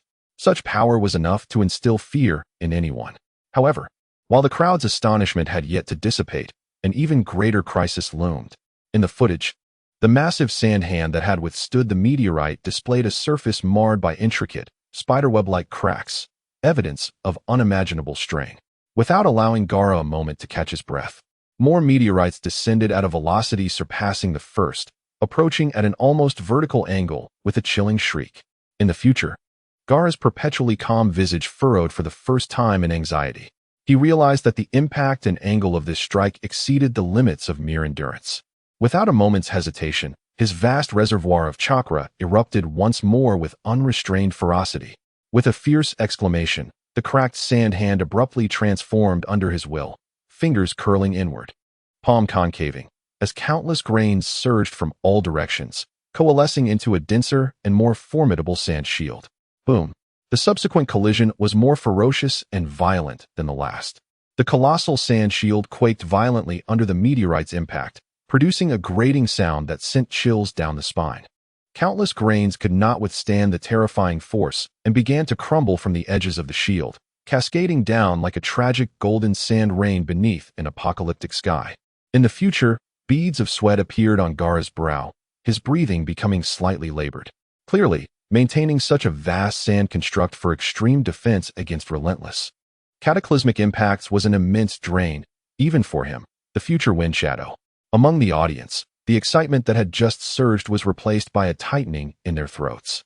The shield was barely holding together, on the verge of shattering. Gaara appears to be nearing his limit. Kankuro and Temari, more than anyone else, understand that Gaara's formidable strength relies on Shikaka's chakra. However, the magnitude of this technique consumes not merely the power of the tailed beast, but also his own spirit and will. They can perceive that their younger brother is currently enduring unimaginable pressure. Gaara himself fixates on the screen, seemingly feeling the rapid depletion of chakra within his body. Sensing the heavy burden brought by the impact, he watches himself, striving with all his might to protect the village. Observing the sweat on his forehead and the slight tremor of his body from excessive chakra consumption. In this moment, he suddenly comprehends that love is not merely the protective obsession left in his sand by his mother, Karura. Rather, it is the unwavering will to fight, to protect those cherished individuals behind him, and to safeguard the land that nurtured him at any cost, burning everything within himself. This is the true essence of absolute defense, a barrier formed by one's own body to protect all. It is an emotion he has never experienced, yet it is the very thing his parched heart longs for the most. He casts another glance at Naruto. This underdog, always shouting and making a fuss, seems to embody a strength he once could not comprehend but now fervently yearns for. Even the shadows, in the face of such catastrophic calamity, have they reached their limit? Below the podium, Kakashi Hitaki's gaze turns exceptionally grave. The power Gaara has displayed is undoubtedly at the level of a Kage, even surpassing the conventional standards of a Kage in certain aspects. Yet, even so, he has only barely managed to deflect fragments of 2 meteors with all his strength. What, then, lies ahead when confronted with the dense swarm of hundreds, perhaps thousands, of meteors above, and the true body of a meteor yet to reveal itself? Does the ninja world truly have a future? An unprecedented sense of helplessness begins to spread through everyone's hearts, like cold seawater. The ninjutsu they take pride in, the strength they have painstakingly cultivated, feels so minuscule in the face of this true celestial might. Just as despair sinks into the depths of their hearts, the scene shifts above the sky. The perspective transitions from the dust-laden sky of the wind country to a realm surrounded by a vast, azure ocean. Here, mist lingers, islands abound, and the scenery is picturesque. Yet, this beautiful landscape is also shrouded in the shadow of doom. Several blazing meteors carve through the humid sky, hurtling towards the beautiful village built upon the water below. The crisis of the Mist Village has also arrived. Chapter 131, Melting Release and Water Dragon. The duet of the Mist Village. The scene flows. The sky of the wind country, enveloped in sand and dust, gradually recedes, replaced by an endless expanse of azure sea. The surface of the sea shimmered with light, adorned by several exquisite islands, while the swirling mist imparted an air of mystery and ethereal beauty to this land. This is the land of water, the village hidden in the mist, someone whispered, in stark contrast to the rugged and wild aesthetic of the village hidden in the sand. The scene in the Mist Village was undoubtedly far more delicate and graceful. However, this tranquil beauty was mercilessly shattered by calamities descending from the heavens. A cataclysm akin to that which befell the village hidden in the sand loomed over this territory as well. Several blazing meteors, trailing long tails of fire, pierced through the obscuring mist, howling with the foreboding of death, and plunged directly toward the Mist Village and the surrounding seas. Within the village, a wailing alarm echoed, and countless ninjas rushed out of their homes, their faces mirroring the same horror and helplessness as the villagers of the sand. Amidst this palpable anxiety, a tall and mature figure appeared at the edge of the village's coastline.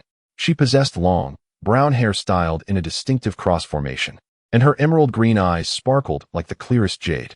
Clad in a flowing blue gown that accentuated her mature curves, she exuded a captivating elegance.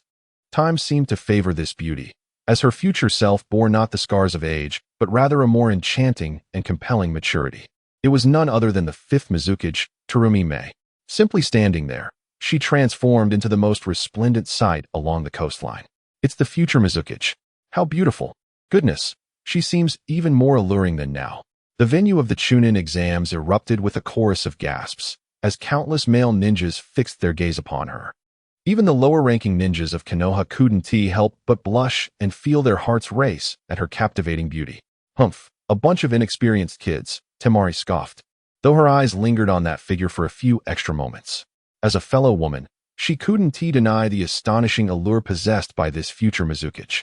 In a corner, the ever-spirited Jiraiya, having stealthily emerged, scribbled fervently in his notepad, nearly bleeding from his nose as he muttered to himself. Far away in the village hidden in the mist, the real Terumi Mei, watching through a special channel, smiled contentedly as she observed her enchanting self on the screen, playfully tucking a strand of hair behind her ear. She turned to her bodyguards, Ao and Chujuru, and half-jokingly remarked, "It seems that in the future, I still haven't gotten married. Otherwise, I wouldn't have the time to enjoy this sea breeze." Ao rolled his eyes, while Chujuru, drenched in sweat, appeared uncertain on how to respond. On the screen, the future Terumi Mei faced the descending disaster with not a hint of panic. She merely lifted her beautiful face, her emerald eyes reflecting the burning fireballs, and a confident smile graced her lips. Slowly, she raised her slender finger to her lips and gently blew. Her demeanor was not that of someone confronting a calamity capable of obliterating a village, but rather, it resembled a graceful game with a lover. Water release, water dragon bullet technique. Accompanied by a crisp, melodious cry, the vast ocean behind her seemed to boil with excitement. A deafening roar of a dragon echoed through the sky. A colossal blue dragon, magnified several dozen times compared to the water dragon summoned by Zabuza during his battle with Kakashi, surged forth from the depths of the sea. Its immense form stirred up towering waves, and its vividly lifelike head bore two eyes constructed of high-density water, glimmering with a chilling light. Every ninja present was awestruck by the sheer magnitude of its chakra. What an enormous water dragon! Its scale was akin to that of a summoned beast. Is this the power of a Mizukage? Kakashi, who had previously witnessed Zabuza's water dragon technique, felt a significant stir within him. He sensed that Terumi Mei's water dragon technique, both in terms of chakra density and scale, vastly surpassed Zabuza's, representing a completely different echelon of ninjutsu. The gigantic water dragon, under Terumi Mei's command, roared skyward, charging forth with indomitable ferocity, and crashed into the first falling meteorite. Boom! The ultimate clash of water and fire. The massive water dragon erupted upon contact with the meteorite, transforming into millions of tons of seawater, which explosively detonated the burning meteorite in midair. The shockwave of the explosion formed a visible ring of white airwaves, radiating outward. The meteorite disintegrated into countless tiny fragments amidst the billowing vapor, losing all semblance of threat. Clean and precise. A decisive strike. Absolutely striking. Both beautiful and powerful. This is what it means to be a Kage. The venue erupted once more, as the crowd was captivated by Terumi Mei's magnificent and formidable blow.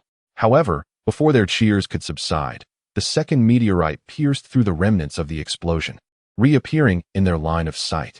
In the scene, Terumi Mei retained her confident smile, as if everything were under her control. She took a deep breath, her chest slightly rising and falling, then puffed out her cheeks. Lava release, lava monster technique. This time, what emerged from her mouth was not the torrential seawater, but a viscous and scalding acidic lava, akin to a volcanic eruption. The lava rapidly expanded in the air, forming a vast net that enveloped the second meteorite. The sizzling sound of corrosion echoed through the sky. The indestructible meteorite, upon contact with the lava, melted away rapidly as if doused with concentrated sulfuric acid, disintegrating before their eyes. It didn't even have the chance to explode, being entirely corroded in midair, leaving only pungent white smoke in its wake. Bloodline limit. And two at that. In this moment, the expressions of all the elite shinobi in the venue turned gravely serious. The fifth Mizukage possessed both the boil release and lava release bloodline limits simultaneously. The third Hokage, Hiruzen Sarutobi, spoke with astonishment. Orochimaru's eyes glimmered with intense interest. The bloodline limit is a power that transcends ordinary elemental techniques. It is a legacy of one's lineage, the very essence of a ninja village's core strength. In the presence of Terumi Mei, one finds the embodiment of duality, a testament to her remarkable talent and prowess. The bloodline limits of the Hidden Mist Village are hardly noteworthy. From a distance, within the Akatsuki's base, Obito, concealed beneath his mask, emitted a disdainful scoff. He could not forget how he had once manipulated the fourth Mizukage, Yagura, transforming that beautiful village into a realm of trepidation and mutual slaughter, shrouded in blood mist. To him, these so-called bloodline limits were utterly inconsequential in the face of his power. Yet, just as everyone believed the threat had been vanquished, an unexpected turn of events unfolded. The third meteor, hurtling forth with a terrifying velocity, far surpassing its predecessors, pierced through the lingering water vapor and remnants of lava, as if it were teleporting. Its speed was astonishingly swift, so rapid that Terumi Mei, even with her keen senses, had no time to react. Her confident smile froze in an instant, her emerald pupils narrowing in alarm. She attempted to form hand seals once more, but as her fingers lifted, the meteor had already flashed past her line of sight. Panic erupted throughout the venue, as everyone gasped in horror. Boom! A deafening roar resonated. The uncontrollable meteor grazed the outskirts of the Hidden Mist Village, crashing into the distant sea with tremendous force. In an instant, the ocean surface was rent asunder, creating a vast void, followed by monstrous waves soaring hundreds of meters high, akin to an ancient beast awakening, roaring towards the coastline of the Hidden Mist Village. Though the village itself narrowly escaped devastation, the apocalyptic sight left every heart plummeting into despair. Terumi Mei, far removed in the Hidden Mist Village, wore a troubled expression. Was it still insufficient? She lamented bitterly. Despite exerting her utmost effort, there remained a gap in her defense. This realization struck her profoundly, revealing the vast chasm that lay between her, the future of the village, and the true calamities that awaited. Within the Chuunin exam venue, the atmosphere, once vibrant with admiration for Terumi Mei's strength, swiftly turned somber. If Gaara's strained efforts had conveyed a sense of struggle, then Terumi Mei's failure delivered a palpable message of despair to all present. If even the Mizukage, wielding dual formidable bloodline limits, could not fully intercept the threat, what hope remained of halting this calamity sweeping across the entire ninja world? A heavy shroud of gloom enveloped the hearts of all. Above, the screen shifted once more, this time focusing on the land of Earth, a bastion of resilience and strength, home to Awagakure, nestled amidst towering mountains. The tumultuous scenes of the land of water faded. Like a watercolor painting washed away, gone were the rugged sands of Sunagakure and the mist-laden enigma of Kirigakure. In this embrace of colossal mountains, a village constructed entirely of rock lay quietly, akin to the heart of the mountain itself. The houses are constructed against the mountains, and the streets are paved with massive stones, where towering fortifications blend seamlessly with the terrain, creating a harmonious landscape. Here, there is no lush vitality of the hidden leaf, nor the boundless expanse of the hidden sand. What remains is the stubborn and proud silence that belongs solely to the rocks. In the land of Earth, there lies the Hidden Stone Village, a settlement that upholds the tenacity of stone as its creed, nurturing countless resolute ninjas. Yet, the judgment of the apocalypse is impartial. It does not favor any will. Like the other four great ninja villages, the overwhelming despair that can consume all has also descended upon this steadfast land. The sky has been torn asunder, not by ninjutsu, but by pure violence emanating from the depths of the cosmos. A colossal meteor, engulfed in hellish flames and trailing a long, fiery tail that seems intent on incinerating the heavens, has shredded the thick clouds. The shadow it casts resembles the cloak of death, swiftly enveloping the entire village. Within the village, an instant of silence falls, soon to be detonated by immense panic. Countless stone ninjas, whether on patrol, training, or resting at home, now gaze up at the sky in horror. Their expressions shift from bewilderment to shock, ultimately crystallizing into profound despair. They are the children of stone, masters of earth ninjutsu, adept at constructing the most formidable defenses. Techniques such as earth release, earth flow wall, earth release, multiple earth flow walls, and earth release, hardening are their pride, capable of creating an impenetrable barrier against foes of equal caliber. Yet, the adversary before them is neither a ninja nor a tailed beast. It is an unimaginable, unreasonable force of absolute violence descending from the sky. The enormous meteor does not even need to make contact. The terrifying wind pressure it generates during its fall is already causing some buildings in the village to groan under the unbearable strain. Despair spreads through the crowd like a plague, just as the collective mental fortitude of the villagers teeters on the brink of collapse. A diminutive figure rises slowly and resolutely from the center of the village, like a rock flowing against the current, under the gaze of tens of thousands of stone ninjas. His appearance is more aged than what the spectators witnessed during the Chuunin Exams. His grizzled beard and hair seem to merge, cascading down to his chest, while wrinkles etched upon his face resemble the annals of time carved into ancient stones, chronicling the village's rise and fall. His back appears to have become even more stooped. A young female ninja with neatly tied twin ponytails, her face etched with concern, carefully supports him, as if handling a precious, fragile porcelain artifact. It is the third Hokage, Noki of the Two Tails, alongside his granddaughter, Kuratsuchi. Kuratsuchi is assisting Noki. It is Lord Hokage. A voice rises from the crowd, a desperate shout breaking the tension. The Hokage has made his move. We are saved. The Hokage has arrived. As if a single drop of Martian fire had descended upon the arid prairie. The flames of hope rekindled in the eyes of all the ninjas of Awagakure upon witnessing that diminutive, yet seemingly celestial figure. He stood as a steadfast anchor for the village, a living totem. As long as he soared through the heavens, the will of Awagakure would remain unshaken. In the distant office of the Hokage, a heavy atmosphere enveloped the room. Through the synchronized recounting of the celestial events by the intelligence ninjas, Inoki sat upright, his demeanor grave as he intently listened to the unfolding battle. When he beheld a future version of himself, aged yet resolute as he ascended into the sky with the support of his granddaughter, his once stooped back involuntarily straightened a fraction. An indescribable swell of pride surged within him. Did you see that? Even at this age, the village ultimately relies on this old man to safeguard it. You youngsters still have a long way to go. The robust figure of the earthy-toned man chuckled warmly, his silence speaking volumes of his respect and trust for his father. Meanwhile, Akatsuchi, munching on his favorite snacks, mumbled in agreement, "Yes, yes, yes, old man. You are the greatest, the hero of Awagakure." Simultaneously, within the venue of the Chuunin Exams in Konoha, the hearts of all present rose to their throats as that figure ascended. The tension in the air was palpable, even more intense than during the crises faced by Gaara and Mei Terumi. Is it finally time for this legendary Hokage to take action? A ninja from Kumogakure remarked, his tone laden with gravity. Inoki, the towering figure who had traversed the shinobi world for decades, wielded the unparalleled power of dust release, a force that transcended the limits of bloodline limits. There was uncertainty whether they could withstand such a cataclysmic force. All held their breath, afraid to even exhale.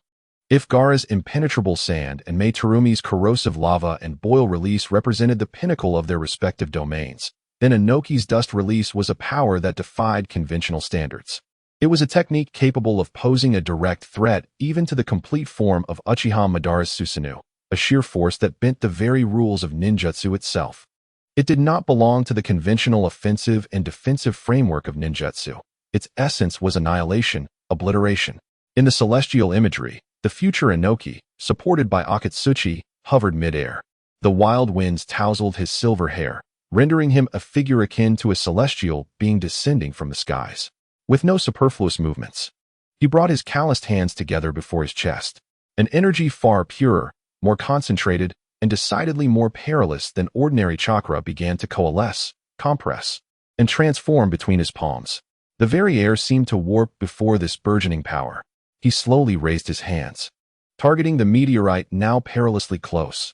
Dust release, terminal separation technique. There were no earth-shattering sound or light effects, no cataclysmic roars. Even the slightest excess of energy did not leak outward. A translucent cube-shaped barrier, composed entirely of pure chakra, materialized out of thin air in the high altitude. Its dimensions were meticulously calculated, resembling a cage custom-made for a colossal beast, and in the final moment before the meteorite struck the village, it instantaneously enveloped the massive rock completely. The next moment, a dazzling, exceptionally pure white light flickered at the center of the cube. This radiance was more intense than the sun, swifter than lightning, yet it was contained to the utmost, illuminating nothing beyond the confines of that small cube. Subsequently, there was nothing. No explosion, no shockwave, no deafening roar, no debris scattered about. It was disintegrated at the atomic level, vanishing into thin air as if it had never existed. Clean, swift, efficient, it possessed a chilling elegance that resonated deep within the soul. Within the Chuunin exam venue, an eerie silence fell. The sound of a pin dropping could be heard. Everyone gaped, their eyes wide as saucers, staring blankly at the empty expanse of sky above. Their minds a complete void. Time seemed to freeze at that moment. They could hardly comprehend what they had just witnessed. Vanished? After an indeterminate duration. A young genin stammered in a quavering voice, "It just disappeared?" Another seasoned Nin could not conceal the horror in his tone. What kind of jutsu was that? Can it even be classified as a jutsu? It was as if a deity had erased a misstep, a miracle. Even the third Hokage, Sarutobi Hiruzen, who was known as the professor of ninjutsu, gasped deeply in shock. His pipe slipped from his lips, falling to the ground unnoticed. His face was etched with unprecedented astonishment and profound apprehension. "Is this what surpasses the limits of bloodlines?" He murmured, a hint of reverence in his voice. The fusion of wind, fire, and earth chakra in perfect proportion birthed a power of creation and annihilation, capable of reducing targets to their most fundamental atomic state, truly a terrifying technique. Beside him, Orochimaru, disguised as the fourth Kazekage, exhibited an unprecedented greed and fervor in his golden snake-like eyes. A perfect technique, truly a flawless technique. His tongue uncontrollably flicked out, reminiscent of a serpent, swiftly moistening his parched lips, his gaze filled with an insatiable desire and obsession for such ultimate power. Disintegration, annihilation. This is not mere destruction.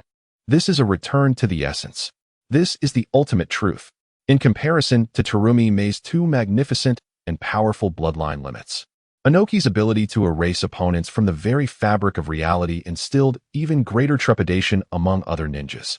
Far away in a Wagakure, Inoki himself was proudly standing with his hands on his hips, his grizzled beard nearly curling skyward in delight. As he listened to the stark silence relayed by the intelligence ninja, a wave of exhilaration surged within him. He cast a glance at the fourth Raikage, who was equally ensnared by shock, his muscles taut. With a tone of ostentation, he remarked, "What do you think, young Raikage? Do you see it? This is the true power of Inoki, the Tsuchikage of the two sides."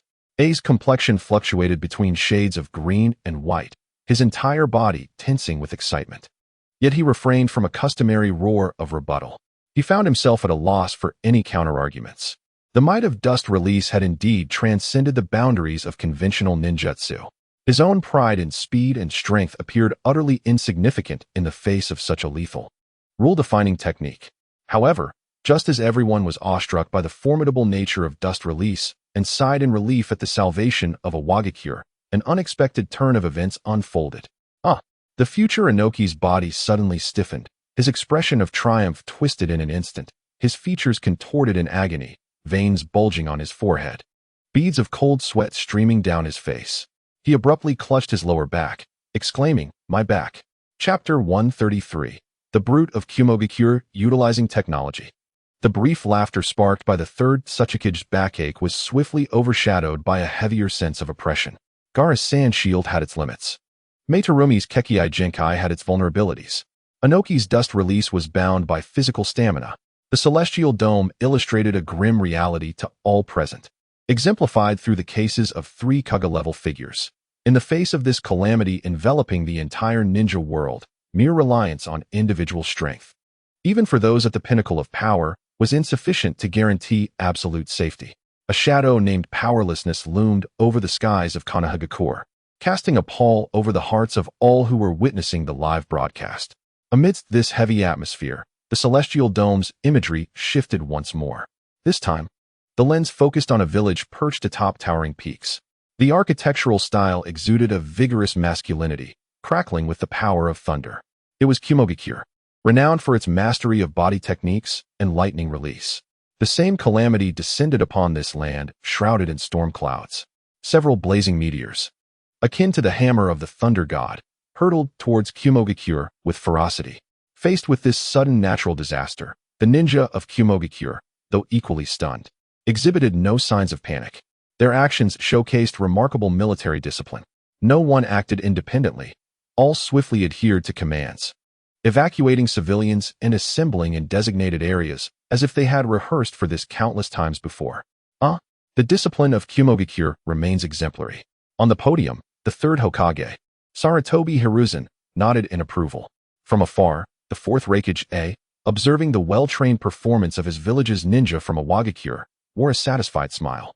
He crossed his arms and cast a sidelong glance at the disgruntled Inoki, who was still reeling from the back incident, and provocatively remarked, "Did you see that, you little squirt? This is the true visage of elite ninjas, which cannot be compared to your brand of heroism." Noki, seething with indignation, found himself momentarily at a loss for words. However, what truly astonished the assembly was not merely the discipline of the ninjas from the Hidden Cloud Village, but rather their method of confronting calamity. Faced with the impending meteor shower, they neither erected impenetrable defenses like Gaara nor unleashed dazzling bloodline limits akin to Meitarumi. Even their future Raikage, the languid Darui, refrained from intervening directly.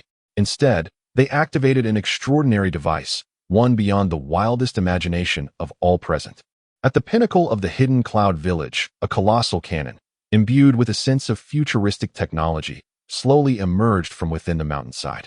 Its barrel, forged from an unknown metal, gleamed with a cold silver light, intricately inscribed with a multitude of runes, while thick cables coiled around it like serpents.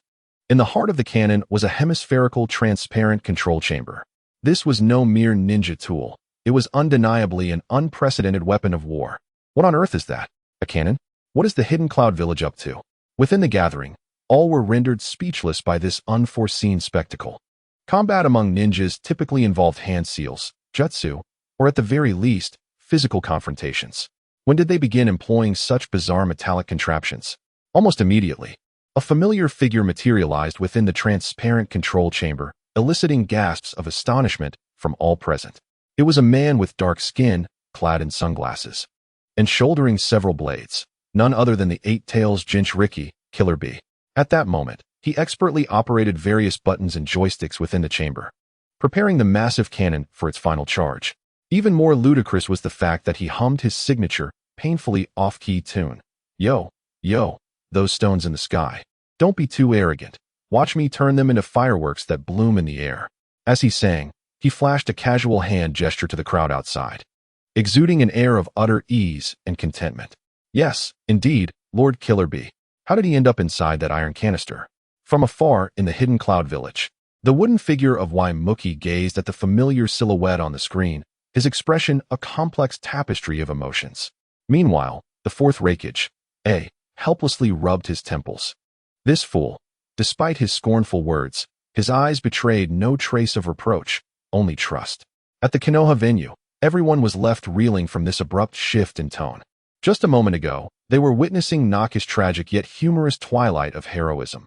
In the next breath, they were thrust into Killer Bee's whimsical, hip-hop-infused sci-fi spectacle. The juxtaposition was truly overwhelming. However, following the brief astonishment came an even deeper sense of shock. For they could clearly see, as Killer Bee manipulated the controls, that the cannon's muzzle began to gather a heart-stopping, ferociously volatile lightning chakra. The sheer intensity of that chakra caused the surrounding air to warp and emit a crackling sound. As the chakra surged, Kakashi's gaze sharpened with unparalleled intensity. This feat could not solely be attributed to the efforts of Killer Bee. This artillery must possess the capability to amplify and store chakra. Nara Shikaku, Shikamaru's father, discerned the underlying truth.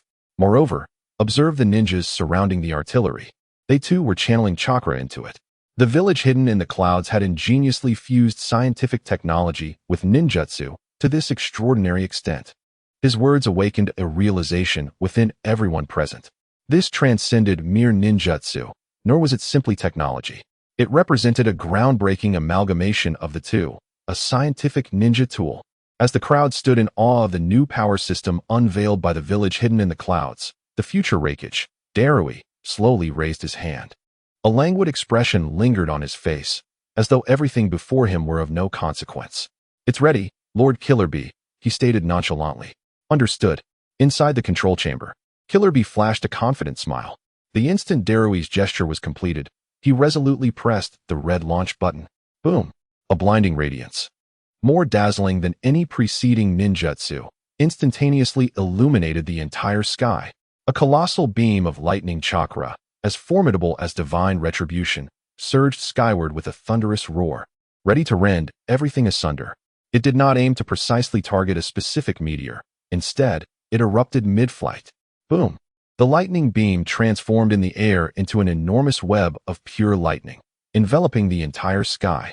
This electric net ensnared every meteor hurtling toward the village hidden in the clouds, regardless of size or angle. Crackle!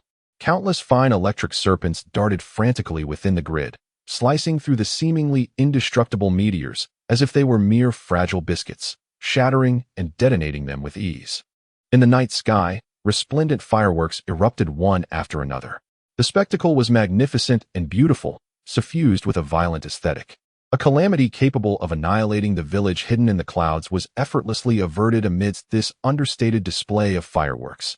The venue once again fell into a profound silence. All present were rendered speechless by the extraordinary scene before them. If Naki's dust release epitomized the pinnacle of individual prowess, then the chakra cannon of the village hidden in the clouds represented the zenith of collective power and technological ingenuity. The strength of these two forces may be impossible to quantify. However, it was undeniably clear that the village hidden in the clouds had embarked upon a wholly unique path of development, distinct from all other ninja villages. Observing this spectacle from afar in the village hidden in the rocks, Naki's expression grew exceedingly complex. His pride in the dust release was now constrained by his physical limitations. In contrast, the village hidden in the clouds had harnessed collective strength to unleash a power rivaling that of bloodline limits. For the first time, he found himself wavering in his long-held belief in individual heroism. The fourth Raikage, A, stood proudly, his chest puffed out. This was the fruit of his relentless reforms. It was evident that his path had been the correct one. Yet, just as everyone believed that the hidden cloud village had resolved this crisis in an almost flawless manner, bringing a glimmer of hope to the ninja world, an aberration occurred once more. The scene shifted to the astronomical observatory of the hidden cloud village, which suddenly blared a more piercing and urgent alarm than ever before. A ninja in charge of the observations, his voice trembling with fear and despair, shouted into the communicator, "Report. Report. At 6 o'clock, we have detected an ultramassive meteor. Its size is several times that of all previous meteors combined. The target is heading towards the hidden leaf village in the Land of Fire." This statement fell like a bucket of icy water over the heads of all the leaf ninjas present. The camera angle abruptly shifted from the sky above the hidden cloud village, still warm with the remnants of fireworks, to the sky above the hidden leaf. There, the azure expanse was completely overshadowed by an enormous, indescribable shadow. A final meteor, larger than all previous ones combined, resembling a small moon, descended slowly yet inexorably, engulfed in flames that threatened to consume all, towards the hidden leaf, a home so familiar to all. Despair. An unprecedented, suffocating despair seized the throats of every leaf inhabitant. On the celestial screen, the glory symbolizing the triumph of mortals shone for barely 10 seconds, while everyone remained entranced by Rock Lee's vibrant performance. The perspective of the screen cruelly pulled back. The victory that had once filled hearts with joy now tasted bitter. The colossal meteor, split in two, did not shatter into harmless fragments as hoped. Instead, they remained as two burning fortresses, like mountains unleashed, freed from the constraints of their original structure. They burned even more fiercely, resembling two suns enraged by mortals, racing downwards with long tails of flame towards the two most prosperous districts of the Hidden Leaf Village. One, a densely populated residential area. The other, the ninja academy that bore the future of the village. This was no longer a matter of choice, but a grim necessity. Whichever segment fell would deliver a catastrophic blow to the Hidden Leaf. Inside the venue of the Chuunin Exams, the recently erupted cheers, akin to a thunderous tsunami, were abruptly choked into silence by an unseen hand.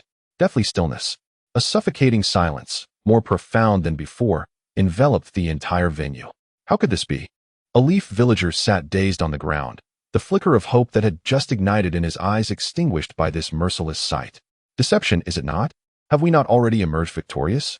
Despair spreads like a plague, engulfing the hearts of many.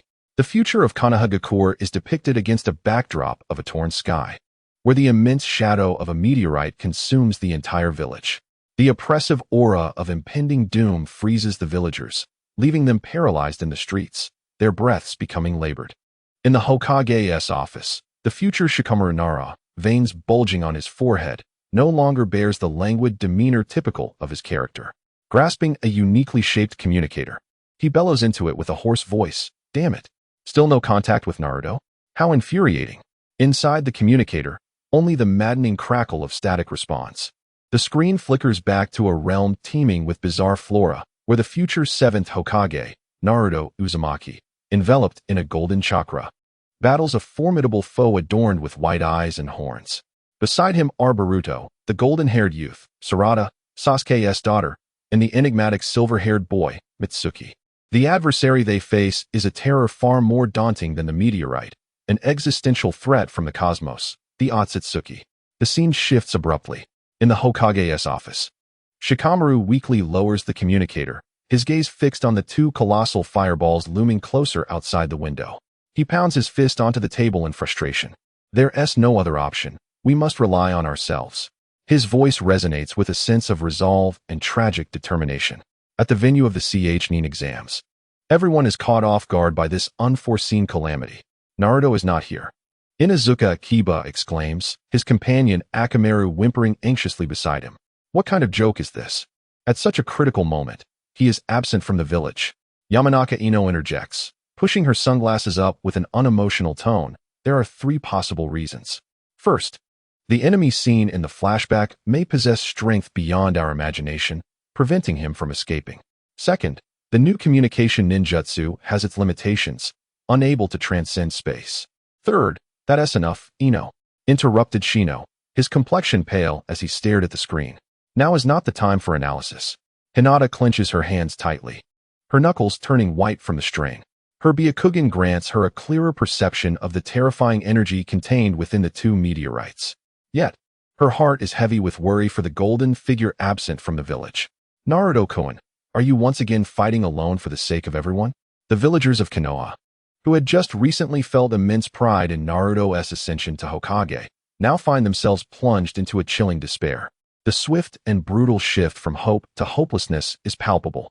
The 7th Hokage is not here. What shall we do? Panic begins to spread once more. Even more intensely than before, for this time, they are deprived of their solitary pillar of strength. At the podium, the 3rd Hokage, Hiruzen Sarutobi, took a deep drag from his pipe, exhaling a cloud of smoke imbued with a heavy aroma. So, the Tsutsuki had indeed arrived. A foe even the sage of 6 paths regarded with trepidation. He gazed at the image of the composed and mature Shikamaru, his expression laden with complexity. Without Naruto, that child, what immense burden would he have to bear? Humph. Beside him, Danzo, his Sharingan concealed beneath bandages, stirred slightly. This was the consequence of placing all hope upon a single individual. Once that person was gone, the village would become like a beast stripped of its fangs, utterly defenseless. His words, though chilling, articulated a harsh truth. The advisors, Kurai and Mito, wore grave expressions, silent in their contemplation. The position of Tsunagakure weighed heavily upon them. The smiles on Temari and Kankaro's faces had long since faded. Are you joking? How can we defend against such a thing? Kankaro's voice trembled as he stared at the colossal meteorites. Temari's countenance was grim. Splitting it in 2 only expanded the range of the attack, making it even more difficult to defend. That boy named Shikamaru would surely be overwhelmed. Gaara remained silent, observing the faces of the leaf villagers, each one a portrait of despair, devoid of any malicious glee. He recalled his own past, a time when he was regarded as a monster, wished dead by all. Now he saw a village that had placed its hopes on a single person, and upon their absence, collectively succumbed to despair. The similarity between these 2 extremes was striking. Naruto, he whispered the name. The weight you bear is far heavier than I could have imagined. Meanwhile, disguised as the Kazekage, Orochimaru's eyes sparkled with intrigue. How fascinating. Truly fascinating. With the strongest protector absent, What remains of this village? Allow me to savor your despair. Far away, atop a tower in the Rain Village, the members of the Akatsuki witnessed this shocking scene unfold. Indeed, this so-called peace is merely an illusion built upon the strength of individuals, pain, or Nagato. Observed coldly through the eyes of his Deva path.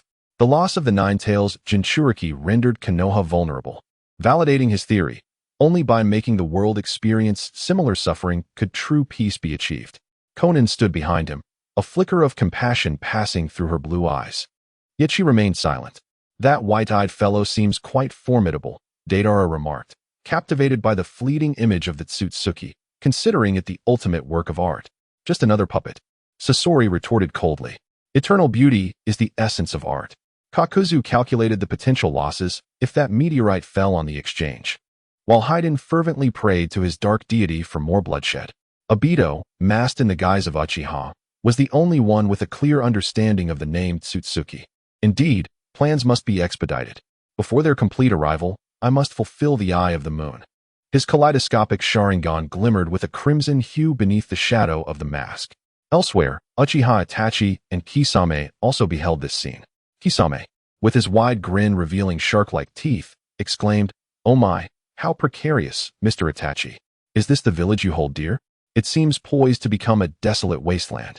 Itachi remained silent, gazing intently at the screen. He observed the panicked villagers, the desperate Shikamaru striving to contact Naruto, and the statue of the fourth Hokage upon Hokage Rock. His gaze was profound as an ancient well, inscrutable to any who dared to fathom its depths. Yet, the fists concealed beneath the shadow of his hat gradually clenched. Unbeknownst to him, at the venue for the Chuunin Exams, Nara Shikaku watched his son, who would one day become the indispensable right hand of the Hokage, filled with a mix of pride and heartache. He understood his son's character all too well. Though he spoke of trouble, his sense of responsibility surpassed that of anyone else. In this moment, he could almost perceive the future Shikamaru's mind racing at a terrifying pace, devising strategies to break the impasse. Such a monumental dilemma has emerged, Naruto. Yamanka Inoichi and Akimichi Choza also placed reassuring hands upon Shikaku's shoulder, their eyes conveying unspoken trust and encouragement. Amidst the crowd, the still somewhat innocent Nara Shikamaru gazed upward at the sky, instinctively murmuring to himself. However, this time, his demeanor lacked the usual languor. Instead, an unprecedented gravity took its place. He envisioned himself in the role of his future self. Countless tactics and strategies flashed through his mind, each one rapidly evaluated and subsequently dismissed. No, this will not suffice. In the face of such a cataclysmic disaster, all intricate strategies appeared woefully inadequate. This was no longer a matter solvable by wit. It was a sheer display of overwhelming power. For the first time, beads of cold sweat emerged upon Shikamaru's brow. He experienced, for the first time, the despair known as helplessness. Would the future of Konoha truly be doomed? Chapter 135. The command of the 6th Hokage in the future Konoha village. Countless villagers fled in panic along the streets, their cries and screams echoing in a cacophony. Young ninjas attempted to restore order, yet fear was etched upon their faces as well. The two burning meteors obscuring the sky descended like divine retribution, exuding an unrivaled sense of oppression. In the face of such absolute calamity, individual strength appeared utterly insignificant. The 7th Hokage is absent. This statement, uttered by the Hokage's advisor, spread through the airwaves to every ear, becoming the final straw that broke the camel's back. Hope seemed to be entirely stripped away. It's over. Naruto is gone. What shall we do? Run. In the venue of the Chuunin exam, many villagers of Konoha found themselves overwhelmed by the psychological strain, clutching their heads and emitting pained groans. They helplessly watched as their homeland was destined to turn into a sea of flames, a most cruel form of torment. Just at that moment, when everyone believed that the fate of Konoha was sealed, a figure abruptly appeared on the Hokage rock in the sky. Beside Naruto's statue stood a figure not particularly tall, even somewhat slender. His silver hair fluttered slightly in the heat generated by the burning meteorites, although time had etched some marks on his face. The languid yet sharp gaze of his eyes, the mask covering half of his face, and an air of composure that seemed impervious to any calamity rendered him unique throughout the ninja world. In the Chuunin exam venue, Naruto's eyes widened in astonishment. That familiar silhouette instantly liberated him from despair. It was Kakashi-sensei. he exclaimed, filled with excitement. Not just him. Sakura from Team 7 burst into tears upon seeing that figure. But this time, it was not from fear, rather from a sense of reassurance. It was as if, with that man present, hope still lingered. Even the usually stoic Sasuke Uchiha felt his black pupils slightly constrict as his gaze fixated on that man. The other members of Team 6 also recognized their teacher. Kakashi-sensei had actually become the Hokage. Ino gasped, covering her mouth in disbelief. So cool. Choji mumbled through a mouthful of chips. Meanwhile, Shikamaru's mind raced upon seeing that figure. No, at this point in time, Naruto is the 7th Hokage. Kakashi-sensei is here, and everyone seems to accept it. Could it be? A startling conclusion dawned upon him. Kakashi-sensei is the 6th Hokage. His words resonated like a stone cast into a tranquil lake, causing an uproar in the venue. What? The copy ninja has become the 6th Hokage. So that's it. With the 7th Hokage absent, it is only natural for the previous Hokage to command. All gazes involuntarily converged upon the judge's seat, where a man leaning against the wall appeared to be still waking up. Kakashi Hatake himself bore a look of astonishment. He scratched his silver hair, his visible eye filled with resignation. Me? I actually became Hokage? What a burdensome task. He uttered these words. Yet his eyes remained fixed on the version of himself displayed in the sky, watching the solitary figure standing at the pinnacle of the village, ready to shoulder all responsibilities as the apocalypse loomed. A sense of duty quietly began to take root in his heart. The future of Konoha.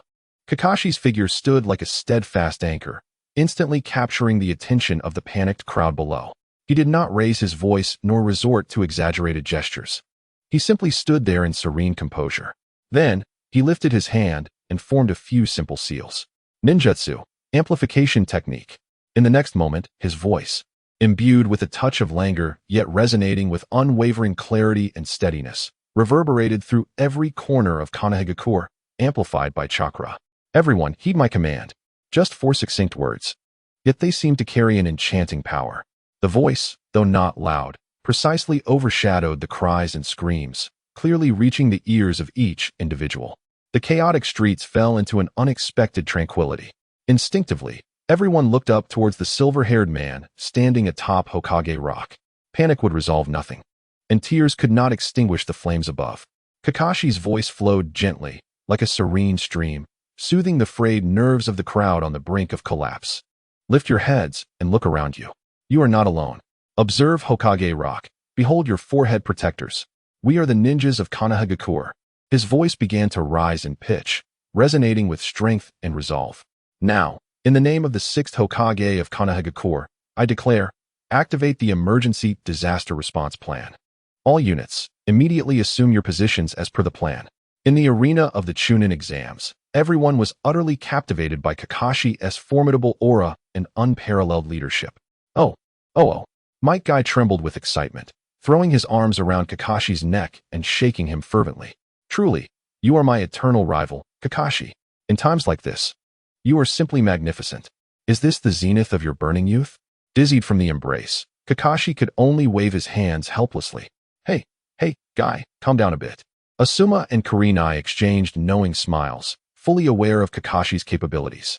This man, who often appeared lackadaisical and disinterested, transformed into a figure of unwavering reliability in moments of true need. On the podium, the 3rd Hokage, Hiruzen Sarutobi, looked on with pride at Kakashi against the backdrop of the sky. In his murky eyes, a glimmer of pride shone through. Well done, Kakashi. You have not disappointed Minato's expectations, nor mine. You have truly grown into a Hokage capable of standing on your own. Danzo snorted quietly, remaining silent, yet his eyes, hidden beneath bandages, scrutinized Kakashi intently. He was assessing, evaluating what weight this boy, who once emerged from the roots, now carried. This calm commandability. This innate charisma that could rally hearts in an instant. Even he had to concede, it was remarkable. In the future of Konoha, under Kakashi's orders, the village moved like a finely tuned machine, springing into action. Perception unit. Immediately lock onto the core structure and trajectory of the 2 meteorites. Data will be shared in real time with the attacking forces.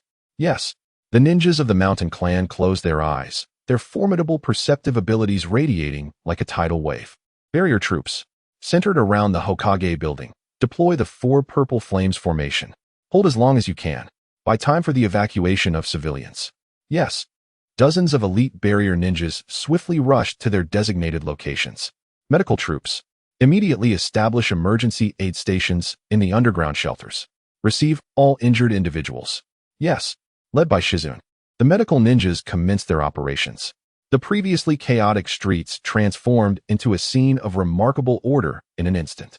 Combat ninjas surged to the front lines, while logistical ninjas assisted in the evacuation of civilians. Panic still lingered, yet that fear had metamorphosed into a resolute determination to withstand the disaster together. This is the power of the shadow. This embodies the will of Konoha. At the Chuunin exam venue, ninjas from other villages were left in awe. Sunagakure. Temari's mouth fell agape. Incredible. With just a few words, he reorganized a village on the brink of collapse. Kankuro wore a look of disbelief. Who exactly is that man named Kakashi? Such commandability alone is enough to secure a place in history. Disguised as the Kazekage. Orochimaru's serpent-like eyes glimmered with a peculiar light. Is he the son of Hatake Kakashi and Hatake Tsukumo? Ha ha ha, truly remarkable. It seems I must reassess the risks of my plan to collapse Konoha. For the first time, he felt a flicker of doubt regarding his scheme. Not due to Naruto's potential, nor because of the Third Hokage's strength, but because he perceived the unfathomable depth of this village. Even with the absence of a 7th Hokage, a 6th Hokage of equal caliber rises to the occasion. Such a reserve of talent and cohesion is terrifying. Kirigakure. In the distance, Mei Terumi observed through a special ninjutsu, her beautiful eyes shimmering with brilliance. Oh my, Konoha truly harbors hidden talents. That silver-haired man appears quite reliable. I wonder if he is married? Next to her, CHJ are trembled in fear. Kimogakure. Raikage crossed his arms and let out a muffled grunt. Humph, though his speed may not match that of the yellow flash. His intellect seems to be more adept. To receive such praise is indeed high commendation. Iwagakure. Anoki stroked his chin, his expression serious. To unify the entire village with just one person's strength certainly warrants the title of Shadow. Konoha is truly a formidable adversary. In this moment, all the shadows of the villages regarded Konoha, a village seemingly in decline due to various events, with unprecedented trepidation. 1, 2, 3. How many more monsters like Kakashi does this village conceal? Above the firmament, Kakashi's orders continued to resonate. His voice reverberated throughout the village, reaching the ears of every individual and echoing within the hearts of all spectators at the Chuunin exam venue. The figure standing atop Hokage Rock appeared at that moment to outshine even the colossal meteor plummeting from the heavens. Chapter 136. The Formation of Crane Wings. The Roar of Youth. The future of Konohagakure, under the leadership of the 6th Hokage, Kakashi Hatake, began to awaken like a slumbering giant. Though panic still lingered, it was no longer the prevailing sentiment. In its stead rose a fervent will to protect, igniting within the hearts of all. Data from the sensory unit converged upon the command center like falling snowflakes. The barrier unit's light screens ascended, appearing fragile in the face of the 2 blazing meteors. Yet they steadfastly defended the homeland below.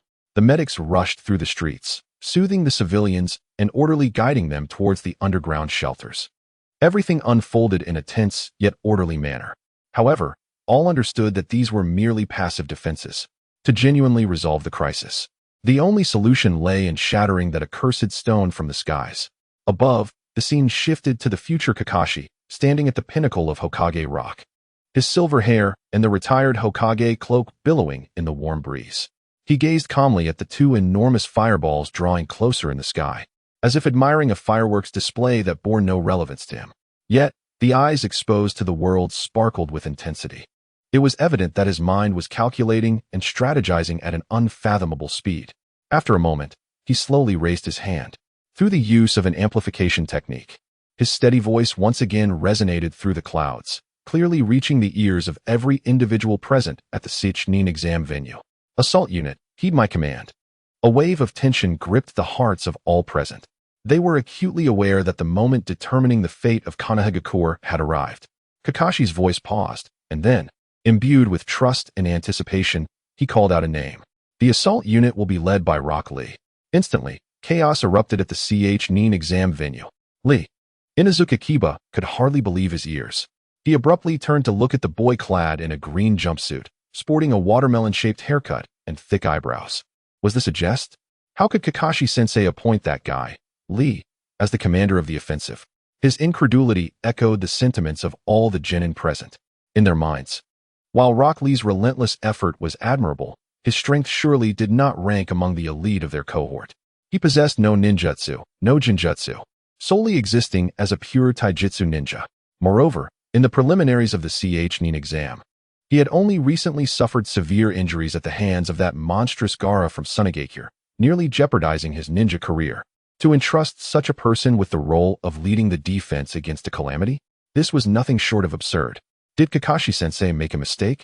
Choji paused his chewing, his face a canvas of confusion. Even the typically composed Shino adjusted his sunglasses and quietly remarked, "This decision indeed warrants further deliberation."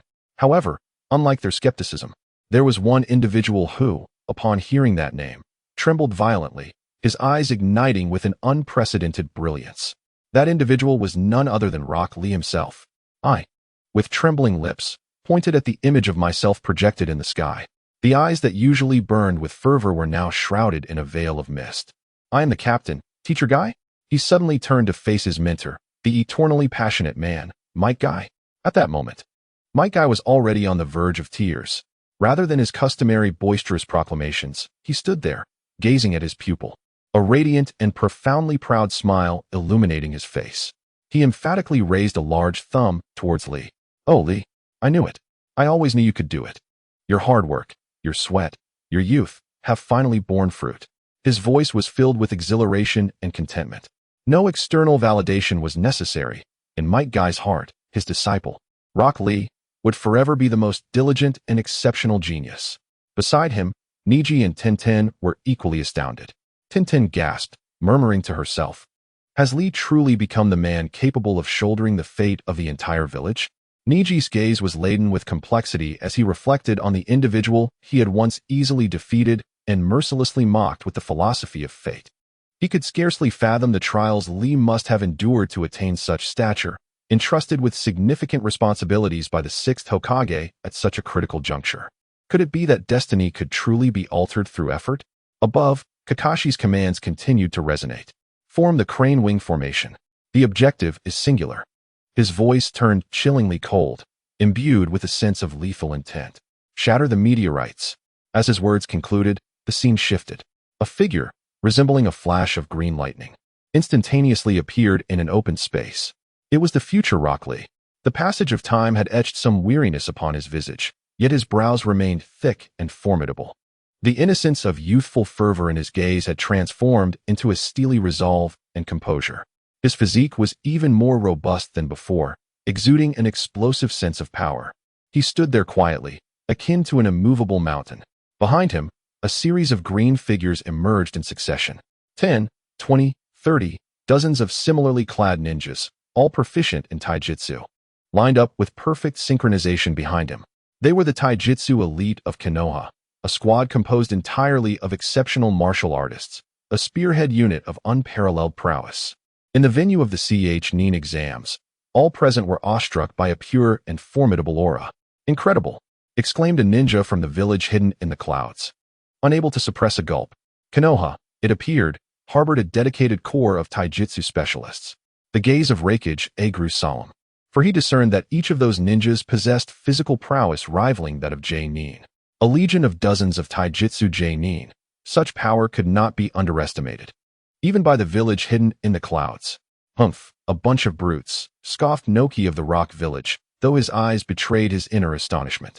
He understood all too well that when physical training reaches its zenith, the destructive force unleashed can surpass that of most ninjutsu, especially when wielded by a well-organized taijutsu battalion. Above the arena, the future Rock Lee gradually turned to face his comrades behind him. His gaze swept across each resolute face, all radiating the same unwavering determination. Taking a deep breath, he summoned all his strength and unleashed a roar akin to that of a wild beast. "Everyone, I know that many among us, once like me, lack the elegance of ninjutsu and the intricacies of jinjutsu. What we possess is a body forged through relentless trials and an indomitable spirit." His voice resonated with fervor, igniting the passion within every ninja behind him. "Many look down upon us, claiming that taijutsu has its limits, that we are the dregs of the ninja community. But today, he abruptly raised his hand, pointing toward the blazing meteor in the sky. We shall proclaim to the world with our fists and feet the true boundaries of taijutsu. We will carve a path to tomorrow for our village and our families with our very bodies. Now, his voice reached a crescendo, embodying the essence of youth ablaze. Oh!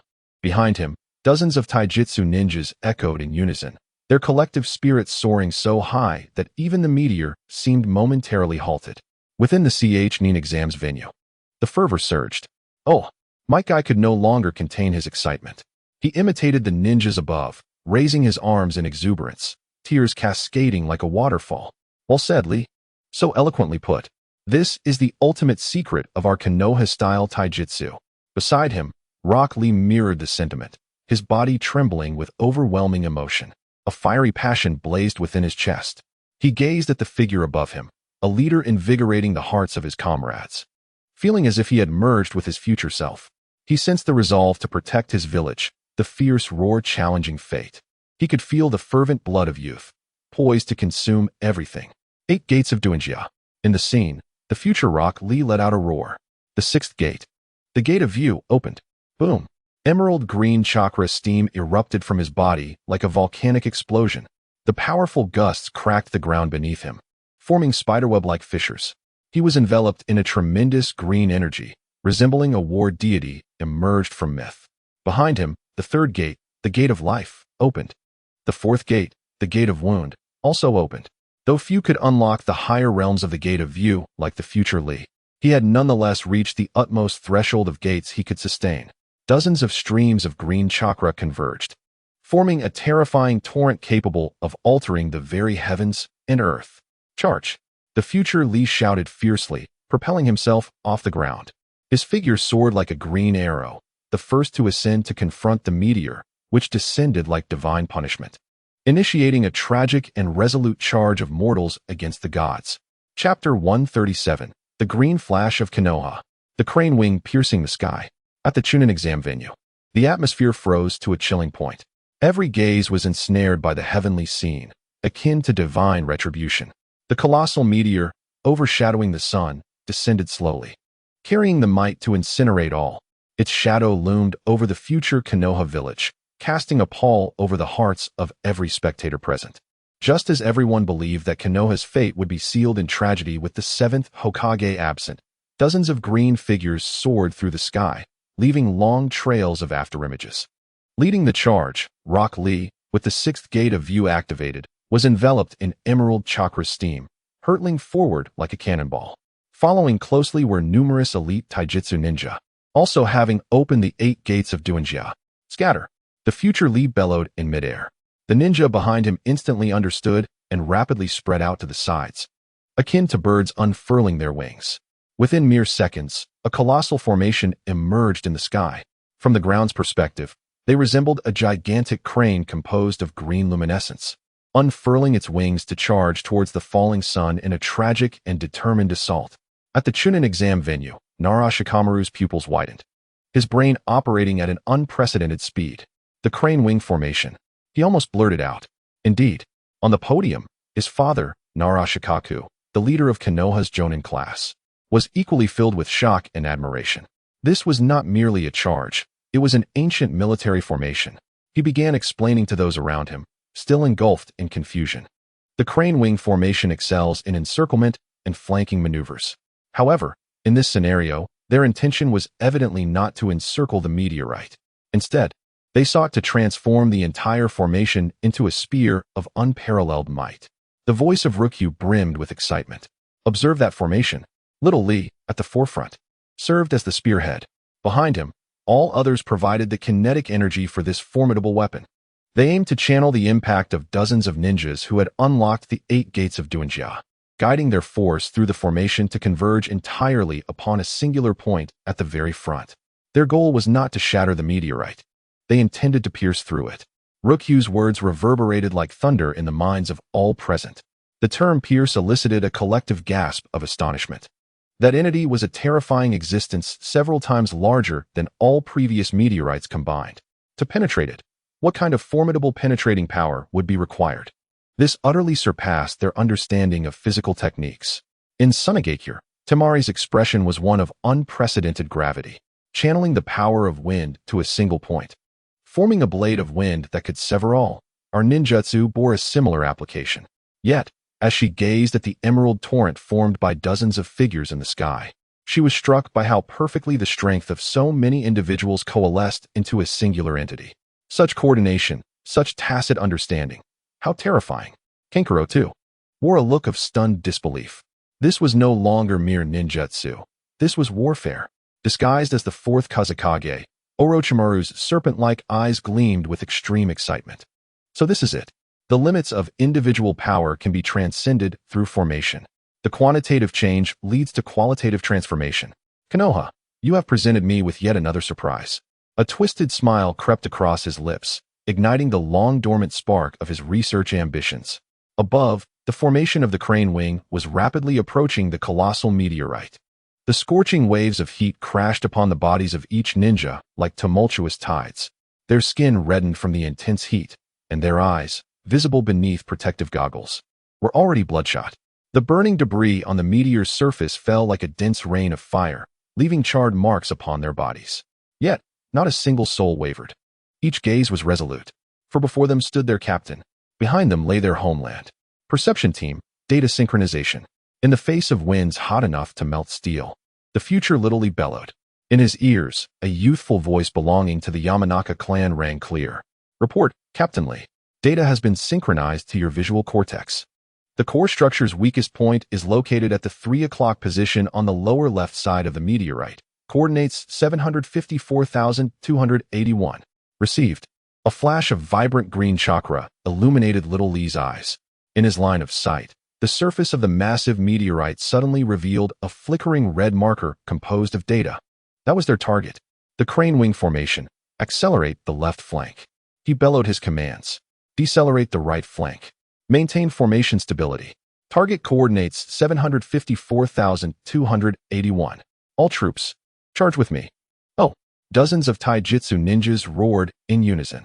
The entire crane wing formation traced a graceful arc in the sky, akin to a nimble bird, precisely hurtling toward the designated vulnerability.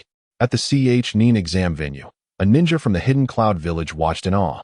The coordination of the sensory and taijutsu units, achieving such precise synchronization of intelligence and tactical execution in such a short span, was astonishing.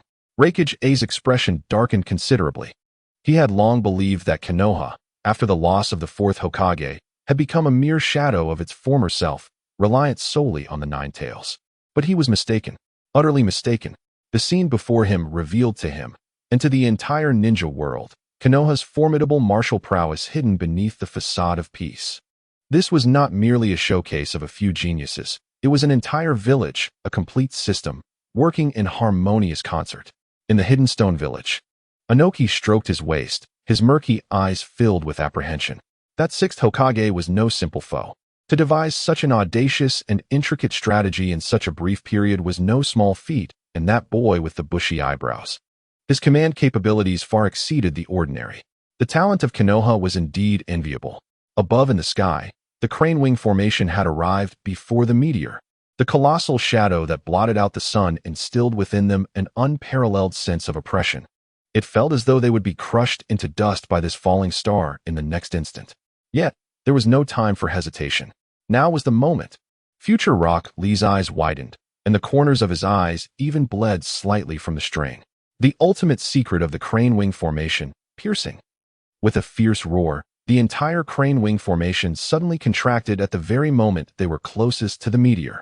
The previously extended wings folded in an instant. Buzz.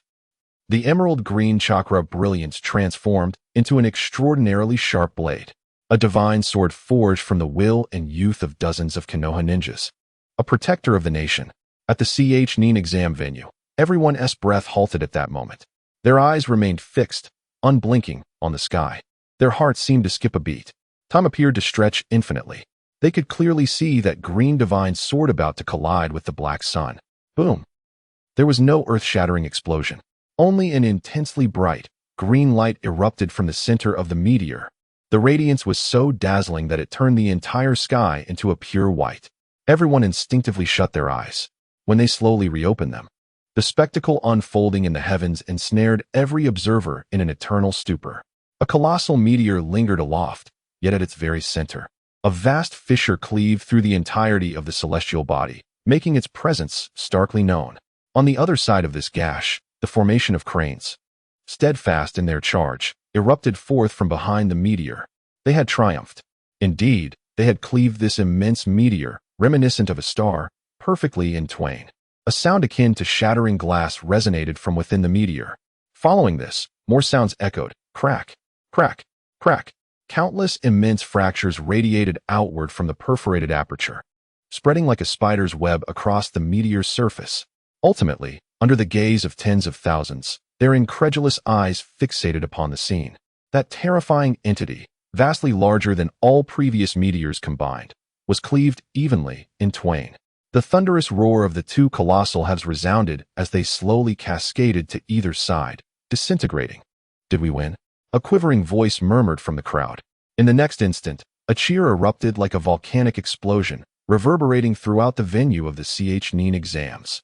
Oh, we won. We truly triumphed. How astonishing. Lee, long live Konoha. Countless individuals embraced, weeping tears of joy. Multitudes raised their arms in exultation. They bore witness to a miracle wrought by mere mortals. Inuzuka Kiba stood agape, staring blankly at the sky, rendered speechless. Choji's snacks lay scattered about him, unnoticed in his days. Niji, in that moment, perceived the first, clear fissure in the chains of fate that had bound him. He gazed at the individual he once deemed a mere underdog, now realizing that he had indeed shattered the very concept of destiny with his own fists. Chapter 138, The Fiery Dawn of the Peacock. The venue of the Chuunin Exams had transformed into a jubilant sea of elation. The villagers of Konoha embraced each other, tears flowing freely. The youthful genin raised their arms in fervent celebration. Even ninjas from other villages were swept up in the joy of survival, their faces exhibiting genuine admiration and awe. They had borne witness to an almost impossible miracle, an epic confrontation between mortals and the wrath of nature. The name Rock Lee was indelibly etched into the hearts of all present. He was no longer merely the underdog known for his physical prowess. He had become the hero who saved Konoha. Yet, amidst the celestial victory just attained, the heroes did not relent. The formation of cranes, having fulfilled its mission by piercing the meteor, found its members, ninjutsu practitioners, overwhelmed by exhaustion and the force of impact, beginning to descend slowly from the skies. Below, their comrades stood ready to catch them. However, their captain, the future Rock Lee, remained suspended in the air. The emerald steam enveloping him burned more fervently than ever before. This overwhelming chakra caused the very air around him to warp and blur. But this was not the end. He gazed upon the meteor, now cleaved in two yet still possessing a terrifying mass and volume, and emitted a thunderous roar. The spectators at the Chuunin exam venue, who had just been basking in joy, were abruptly yanked back to reality by Lee's fierce cry. Indeed, the meteor had merely been divided, yet it continued its descent. A ninja exclaimed in disbelief. Everyone's hearts raced to their throats. They finally realized that the crisis had not been entirely averted as they had hoped. The severed meteorites remained two mobile mountains capable of effortlessly obliterating several city blocks. Although the level of threat had significantly diminished, it was still lethal. Damn it! Did those fiends intend to continue fighting? Inuzuka Kiba stared at the lone green figure hovering in the sky, his face etched with incredulity. Hadn't activating the 8 gates and executing such an assault already pushed his body to its limits? His words echoed the thoughts of all. In their understanding, the 8 gates was a forbidden technique that exacted a toll on one's life in exchange for a momentary surge of power. Its side effects were devastating. Yet the future little Lee not only opened the 6th gate, but also bore the brunt of the most fearsome impact of the entire crane wing formation. Logically, he should have been at his last gasp, but he still wished to continue fighting. At the dais, the third Hokage, Hiruzen Sarutobi, wore an expression of grave concern. He understood better than anyone the terrifying nature of the 8 gates. Once the 6th gate, the gate of view, was opened, every cell in the body would begin to burn due to the super speed flow of chakra. Each second of delay would exponentially increase the burden on the body. Was that child truly willing to sacrifice his life for the ultimate victory of the village? Beside him, Danzo, unusually silent, did not utter any sarcastic remarks. He simply fixed his gaze on Lee in the sky. A spark of curiosity flickered in his eyes, hidden beneath the bandages. He wanted to see the limits of this disciple, trained by that impassioned fool, Yagai. This pure taijutsu ninja, where exactly were his limits? Here it comes. Suddenly, Yagai released a shout filled with excitement and pride. His entire being shook with fervor. Beneath his thick brows, his eyes were locked onto the sky, unblinking. His eye sockets were already damp with tears, yet he smiled brighter than ever before. Ladies and gentlemen, he abruptly turned, his penetrating voice ringing out to the entire venue, announcing loudly, "Open your eyes wide. Witness this. This, indeed, is the pinnacle of our Konoha fluid technique. This is the profound essence of the Chuunin. Behold my most esteemed disciple, Rock Lee, whose youth burns with unparalleled fervor." As Yagai's words resonated above the heavens, the future Rock Lee stirred. He did not form any intricate seals. Rather, he slowly raised his arms, adopting an utterly unremarkable fighting stance. Then, he directed his fist towards the immense meteor in the sky. The sixth gate of the Eight Gates, the essence of Chuunin, ch. Calm. Kaku. Boom. His first punch was unleashed. There was no earth-shattering sound, yet the air before his fist ignited instantly due to the extreme velocity of friction. A colossal fireball materialized from thin air. This fireball transformed in the sky into the majestic form of a soaring phoenix of flames. With a piercing cry, its resounding call seemed to echo through the clouds. The fiery phoenix, trailing a magnificent tail of flames, struck the gigantic meteor with an inconceivable speed. Boom! The surface of the meteor was instantly shattered, creating a massive crater. However, this was merely the beginning. The future little Lee continued his movements without a moment's pause. His arms became mere blurred shadows. The second punch, the third punch, the 10th punch. A ninja who relies solely on effort rather than lineage deserves a grander portrayal. He began to unleash his fists at a velocity that transcended human limits. A frenzy of strikes directed towards the sky. In that moment, the entire sky seemed to ignite. Countless fiery phoenixes were birthed from beneath his fists. They converged into a terrifying torrent of flames. In the air, they formed an incredibly magnificent and spectacular display reminiscent of a peacock's tail. It was a grand and resplendent meteor shower of flames. Yet this time, the meteor shower was reversed. They were the final judgment of mortals upon the divine. Boom, boom, boom, boom, boom. The cacophony of explosions resonated like the most fervent war drums, echoing throughout the realm. That massive meteor, comparable to a mountain, was completely cloaked in this splendid feast of violent aesthetics, crafted solely from pure physical prowess. It was ruthlessly bombarded, gradually shattered into oblivion. In the Chuunin exam arena, all present were left in a state of awe. Their mouths gaped wide enough to accommodate an egg. Their eyes mirrored the vibrant sky adorned by the fiery phoenixes. Their minds were blank, stripped of the capacity for thought. What was that? Inuzuka Akiba's voice quivered as he pointed towards the sky, at the man who wielded flames like a deity. Was that truly physical prowess? To strike forth flames with one's fists? Shino adjusted his sunglasses, and the eyes beneath the lenses were filled with astonishment. No, he spoke in a tone reminiscent of a dream. He was not merely igniting flames. He was setting the very air ablaze. Through an extraordinary speed of punching, he created intense friction between his fists and the atmosphere, generating heat that ignited the very air itself. Theoretically, such a feat is possible. Yet, he refrained from elaborating further, for he understood that the velocity required transcended the limits of his comprehension. That was the realm of the divine.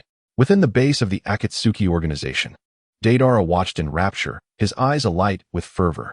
To create explosions with one's fists, this was an unparalleled form of art. Huh, he exclaimed, his excitement palpable. Pain. With his emotionless Rinnegan, experienced for the first time a sense of recognition towards pure physical prowess. He had previously regarded martial arts as trivial, but now he grasped that any path, when pursued to its utmost, possessed the power to obliterate the very heavens. Laughter erupted from Yagai, echoing through the venue. With tears in his eyes, he proudly proclaimed to all, "Do you see? This is the 8th gate of the heavenly." Upon opening the 6th gate, one's physical capabilities are maximized to their limits, achieving extraordinary speed beyond human comprehension. The 8th gate is the ultimate technique that transforms this speed into destructive power. Each punch possesses the force of 1,000. And my disciple Li? In an instant, he unleashed hundreds of punches. Ha! Go, Li. Let them witness the pinnacle of our Leaf Village's fluid martial arts. This is the most splendid expression of youth. His laughter brimmed with pride, yet his tears flowed even more fervently, for he understood the tremendous price that the child must pay for such brilliance.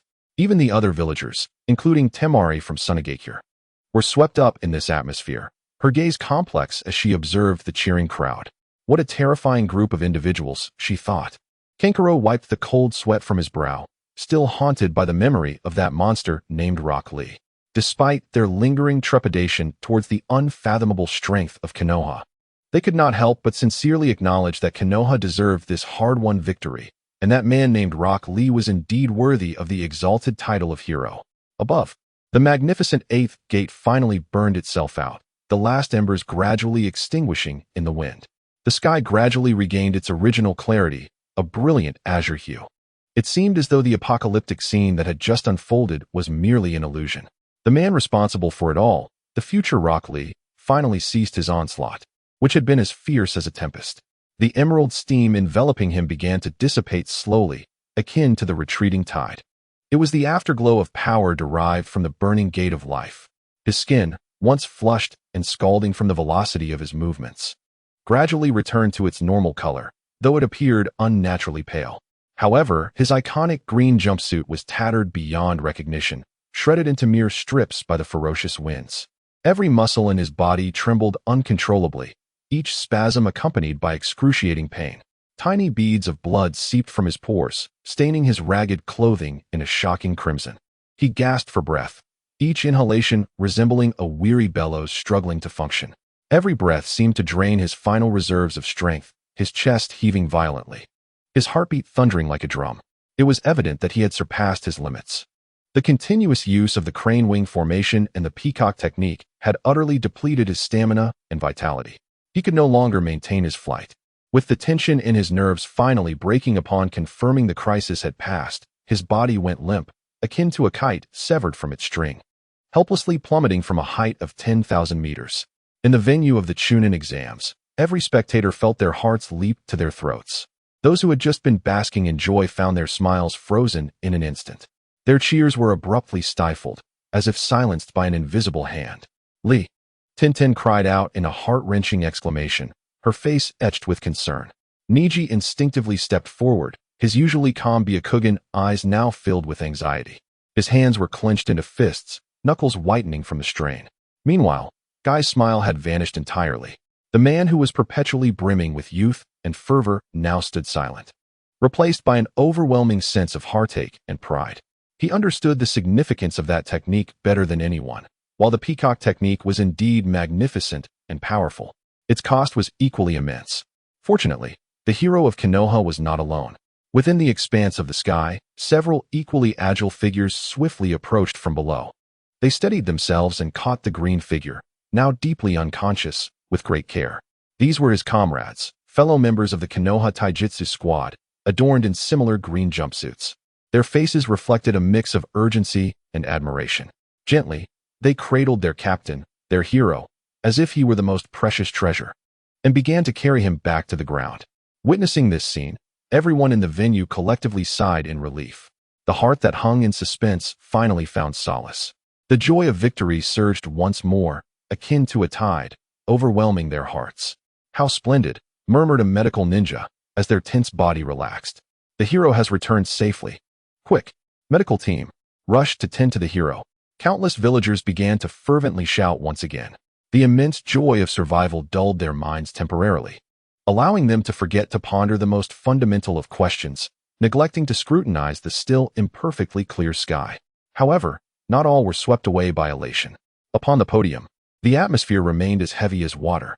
The third Hokage, Sarutobi Hiruzen, bore an unprecedentedly grave expression. His murky eyes did not gaze upon the successfully rescued Rock Lee, but instead slowly lifted his head, as if piercing through the celestial canopy. He directed his attention to another corner of the sky. There, Kakashi, the future sixth Hokage, mirrored his sentiment. In this moment, he felt no relief. His gaze was profoundly complex, filled with pride and solace, yet overshadowed by a deep sense of helplessness and anguish. He gently closed his eyes, as if unable to bear witnessing the unfolding scene any further. Lee, his voice was but a whisper, almost inaudible. And the disciples of Guy, you have done enough. Not everyone in the venue was enraptured by jubilation. Nara Shikamaru, the perpetually trouble-averse youth, furrowed his brow. He noted the unusual expressions of the dignitaries on the podium. His heart sank. Something was amiss, far too amiss. He abruptly raised his head, eyes fixed on the heavens. His pupils constricted to the size of pinpricks. There's still half of it. His voice thundered through the raucous venue, resonating like a clap of thunder. This exclamation seemed to carry an enchantment. Halting all cheers abruptly, the ecstatic smiles on every face froze instantly. The venue was once again enveloped in a profound silence. They followed Shikamaru's gaze, slowly and mechanically lifting their heads to behold another part of the sky. There, the shadows had not dissipated. There, the flames continued to burn. That was the remaining half of the meteorite. It remained unscathed beneath the resplendent brilliance of the peacock's glow. Lee's attack had precisely obliterated one half, yet had left the other half utterly unscathed. It still resembled a black sun descending from the heavens, trailing a lengthy infernal tail ignited by atmospheric friction, imbued with an unparalleled aura of destruction. With unwavering determination and an unstoppable presence, it plummeted straight towards the most prosperous district of Konoha village. The entire Chuunin exam venue fell into a deathly silence, the once jubilant crowd now hushed. At this moment, as if ensnared by a spell of paralysis, they stood frozen in place. Their faces still bore the remnants of ecstatic smiles, yet in this moment, those smiles appeared profoundly ironic. In their eyes, the unfathomable depths of despair, symbolizing the final judgment, were starkly reflected. How could it be? Inuzuka Kiba's mouth gaped wide, his voice altered in pitch. His companion, Akamaru, emitted a sound of fear. How could I have forgotten? Yes, everyone had forgotten. They were all intoxicated by that grand victory, their minds clouded. The brilliance of the peacock's light was blinding, obscuring the vision of all. The joy of triumph was intoxicating, numbing the nerves of everyone, leading them to subconsciously overlook the lurking darkness hidden behind the radiance. What a jest! Shikamaru's voice trembled, and the potato chips in his hand scattered across the ground. He gazed at the sky, where the meteor, resembling a mountain, continued its descent. He felt the suffocating pressure emanating through the screen. His mind was a blank slate. It's over. This time, it is truly over. In the venue, a young mother from Konoha looked up at the sky, emitting a cry of despair. She recognized it more than anyone else. The direction in which the meteor was falling was precisely where her home lay. It was a small house, purchased with the hard-earned savings of her and her husband over a lifetime. It was the place where her child played joyfully in the yard every day. There resided all her hopes for the future, all that she cherished. And now, everything was about to be engulfed in flames in the next instant. Her wail acted as a switch, a signal, instantly igniting the deep-seated fears of all the villagers of Konoha. No, please. Who will come to save us? They began to shout once more, their voices filled with desperate cries. Sixth Hokage! Lord Hokage! They screamed hoarsely, pleading fervently. Yet, no one could respond to their cries. In the sky, the future Kakashi stood quietly atop Hokage Rock. He gazed at the heavens, watching the sun plummet. For the first time, the laziness in his eyes revealed a hint of helplessness. He had played all his cards. Rock Lee and his taijutsu team were his last and strongest trump card. But now, that ace had fallen, exhausted, while the enemy remained unscathed, hovering ominously above. What mere mortals can achieve, what they can strive for, has reached its limit. Has it truly come to this? In the venue, Might Guy slowly lowered the arm he had kept raised in a show of defiance. He looked at the screen, at his most proud disciple, who was now falling, utterly spent. Once more, he gazed upon the relentless descent of the meteor. His eyes brimmed with anguish and resentment. He understood, more than anyone else, the gravity of the situation. If only the future self were present there, the one capable of unlocking the gates of death, perhaps there would still be the strength for one last battle. Yet now, there are no ifs. For the future self is confined to a wheelchair. It is over. Everything has come to an end. That fallen black sun has morphed into the ultimate judgment looming over the village of Konoha. Chapter 140. Kakashi, the Eye of Death. Quickly recall the major password. The sky was utterly torn asunder. One half was alight with the splendid fireworks left in the wake of the peacock's demise. akin to a festive celebration, recounting the extraordinary feats recently achieved by mortal heroes. The other half, however, plunged into a deeper, suffocating darkness.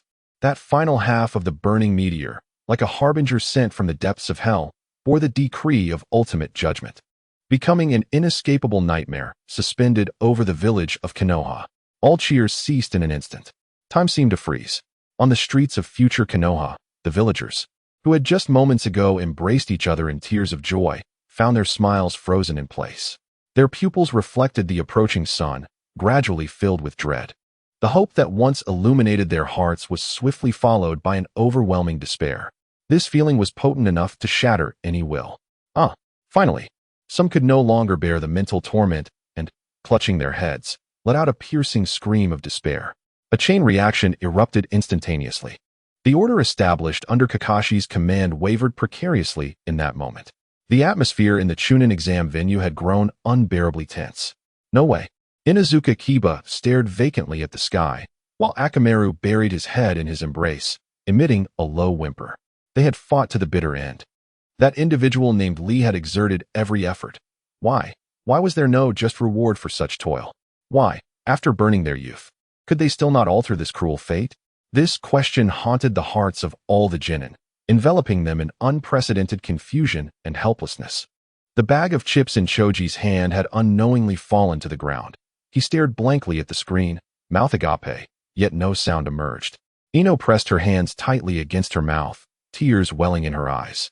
Even the usually composed Shino fell silent, for he understood that any verbal analysis was rendered utterly impotent in the face of this absolute apocalypse. Had they truly reached their limit? Yagai looked at the heavens, where the future little Lee, cradled by his comrades, had succumbed to unconsciousness, his eyes filled with pain and indignation. His disciple had achieved the pinnacle of what a mortal could attain, even surpassing it. Yet, they were confronted with a calamity, a divine retribution beyond human capability. In the future, Kakashi Hatake stands silently. Beneath his feet lies a village engulfed in chaos. Above him looms impending destruction, all of which he perceives with acute clarity. His typically languid eyes now gleam with a tumult of emotions, pain, struggle, and profound remorse. As a commander, he issued the order for Rock Lee and others to launch a desperate charge. His subordinates executed his tactics flawlessly, even exceeding expectations. Yet, the conclusion remains the same. Fury wells up within him, his fists clenching tightly within his sleeves. Images flash uncontrollably in his mind. The Kanabi Bridge, the boy who was perpetually late, often speaking of his comrades, now trapped beneath a boulder, half his body pinned down in an effort to save him. Kakashi had entrusted the protection of Rin to the battlefield of the Mist Village. The girl who always smiled, radiating warmth like the sun, had thrown herself into his lightning-charged right hand to avoid being a burden to the village. Obito, I'm coming. The faces of those he failed to protect, the promises he could not keep, intertwine in his mind like a haunting nightmare, superimposed upon the imminent ruin of the village before him. Must history repeat itself? His breath quickens. He, Kakashi Hatake, disciple of the Fourth Hokage, son of the Konoha White Fang, a prodigy who has mastered thousands of jutsu. The Sixth Hokage, bearing such lofty titles and receiving countless accolades. Yet, in the end, is he truly unable to safeguard anything? No, absolutely not. An unprecedented determination surges from the depths of his heart, even if it costs him his life, amidst the anxious, despairing, and expectant gazes of all present.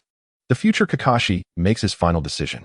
He suddenly raises his left hand, sweeping aside the Konoha forehead protector that has rested askew upon his brow since his youth. In the Chuunin exam venue, hearts skip a beat. Is it happening? Kakashi-sensei, Naruto exclaims, rising in excitement, his eyes fixed on the heavens. It's coming. That iconic motion. Everyone knows that when this man lifts his forehead protector from his left eye, it signifies that he is about to get serious. It's the Sharingan. Asuma's voice trembles with anticipation. Indeed. Is he about to? Yagai Kurenai interjects, her eyes alight with hope. In that moment, the hopes of all Konoha ninjas are reignited. Of course, how could they have forgotten? They still possess their ultimate trump card. They have a sixth Hokage who once commanded the respect of the entire ninja world under the name of the Manjiki Sharingan. No matter how colossal the meteor, he can simply shift it to another dimension with Kamui. Instantly, the The atmosphere in the venue shifts from a chilling despair to a boiling fervor once more. Everyone held their breath, awaiting the miracle to unfold. Even the third Hokage on the podium, along with the ever-silent Danzo, sat upright, their gazes intensely fixed upon the heavens. The future of Konoha. Kakashi's left eye was fully exposed to the air. The scar that traversed his entire eye socket appeared grotesque, as if narrating the heavy past concealed behind that eye. "Please, Obito," he silently called out the name of his dearest friend in his heart. "Once more, lend me your power." Enormous chakra surged wildly toward his left eye. His expression grew fiercely sharp, akin to a blade unsheathed. The overwhelming chakra waves caused the air around him to begin to warp ever so slightly. Everyone felt it. It was a force potent enough to alter the tide of battle, a cataclysmic power. Yet, the next moment, the future Kakashi stood frozen in place. His surging momentum, akin to a balloon pierced and deflated, dissipated in an instant. His face bore a look of bewilderment, confusion, disappointment, and pain. He slowly raised his hand to touch the scar beneath his left eye. Everything felt so familiar, yet so alien. For within his left eye, the familiar three-blade kaleidoscopic pattern, which he had summoned countless times and which had long been etched into his soul, did not manifest. That eye, a gift from his closest friend, Uchiha Madara, bestowed upon him moments before his demise. That eye, which had accompanied him for the greater part of his life, granting him immense power and making him a revered figure in the ninja world, enabling him to become the sixth Hokage's Sharingan. In this moment, it was merely an ordinary black pupil, devoid of all brilliance. This sensation was akin to being unable to recall a crucial password, leaving one feeling utterly powerless. At the Chuunin exam venue, the once boisterous atmosphere collapsed into an eerie silence. Everyone's faces still bore expressions of excitement and anticipation, yet their eyes had turned vacant and hollow. A profound sense of loss washed over each individual like a chilling tide. How could this be? Ino stared blankly at the sky, murmuring to herself, "The Sharingan has vanished? Why has Kakashi-sensei's Sharingan disappeared?" This question remained unanswered. Only a select few could fathom the most brutal possibility. In a distant locale, Obito, adorned with his spiral mask, trembled violently. He saw it. He saw it all too clearly. The future Kakashi had lost his eye. Although he was uncertain why the Sharingan had reverted to an ordinary eye, there could only be one explanation behind it. The true owner of that eye had completely vanished from this world. Along with the chakra he had entrusted to Kakashi, it all vanished into thin air. He remained silent, gazing quietly at the sky. Beneath his mask, no one could fathom the emotions coursing through him at this moment. In the venue of the Chuunin Exams, Kakashi instinctively covered his left eye. An unprecedented sense of emptiness surged within his heart. Although this eye did not belong to him, it had long since become an inseparable part of his existence. He could scarcely imagine what he would be like without the Sharingan, or what he could accomplish without the title of Copy Ninja. The loss of a final gift from a dear friend, the despair and helplessness transmitted from the heavens above, resonated deeply within him. Despair, this time, it was absolute and profound. Even the last trump card, the sixth Hokage, found himself powerless.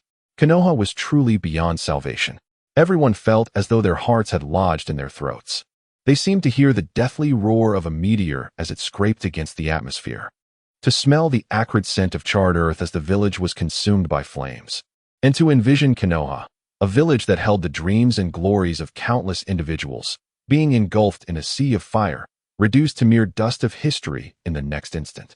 Chapter 141, Chidori, the lightning that tears through despair. Time appeared to stretch infinitely. Above, the burning half of a meteor descended slowly and resolutely. Akin to the scythe of death, its shadow utterly engulfed the last flicker of light in Konoha. The searing heat wave had swept across the entire village. On the streets, the once sturdy stone pavement began to crack, and the tiles of houses warped and deformed under the relentless heat. The air was thick with a noxious blend of sulfur and charred remnants. People could vividly see the surface of the meteor, where lava rolled violently due to the intense flames, and hear the roar akin to that of infernal demons. It was over.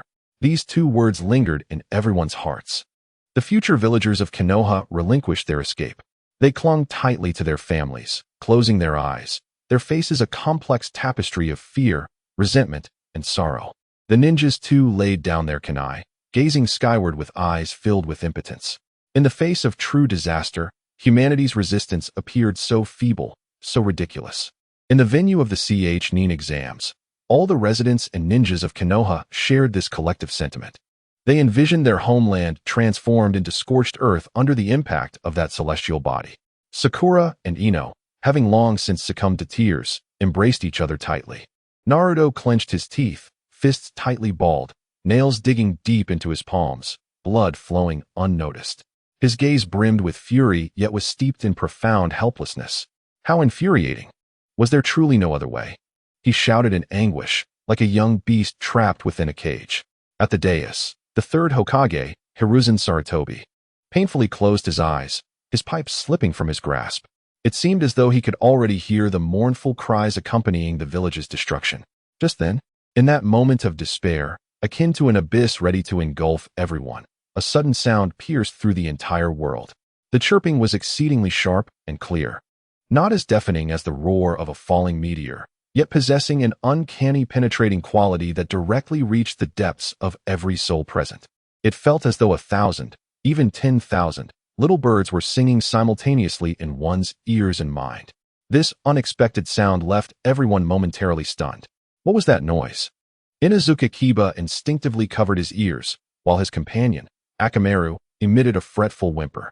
In the future Hidden Leaf Village, that crisp sound of birdsong resonated throughout the heavens and the earth. All the villagers, who had closed their eyes in resignation, opened them in confusion. Even Kakashi Hitaki, the silver-haired man on Hokage Rock, who had prepared himself to accept fate, suddenly lifted his head. His dark pupils contracted sharply, for he beheld, at the edge of their sight, on the distant horizon, a ray of light. A slender, violet bolt of lightning that seemed capable of tearing through space itself. That light approached with a velocity surpassing human visual limits. It appeared so abruptly, so inconceivably.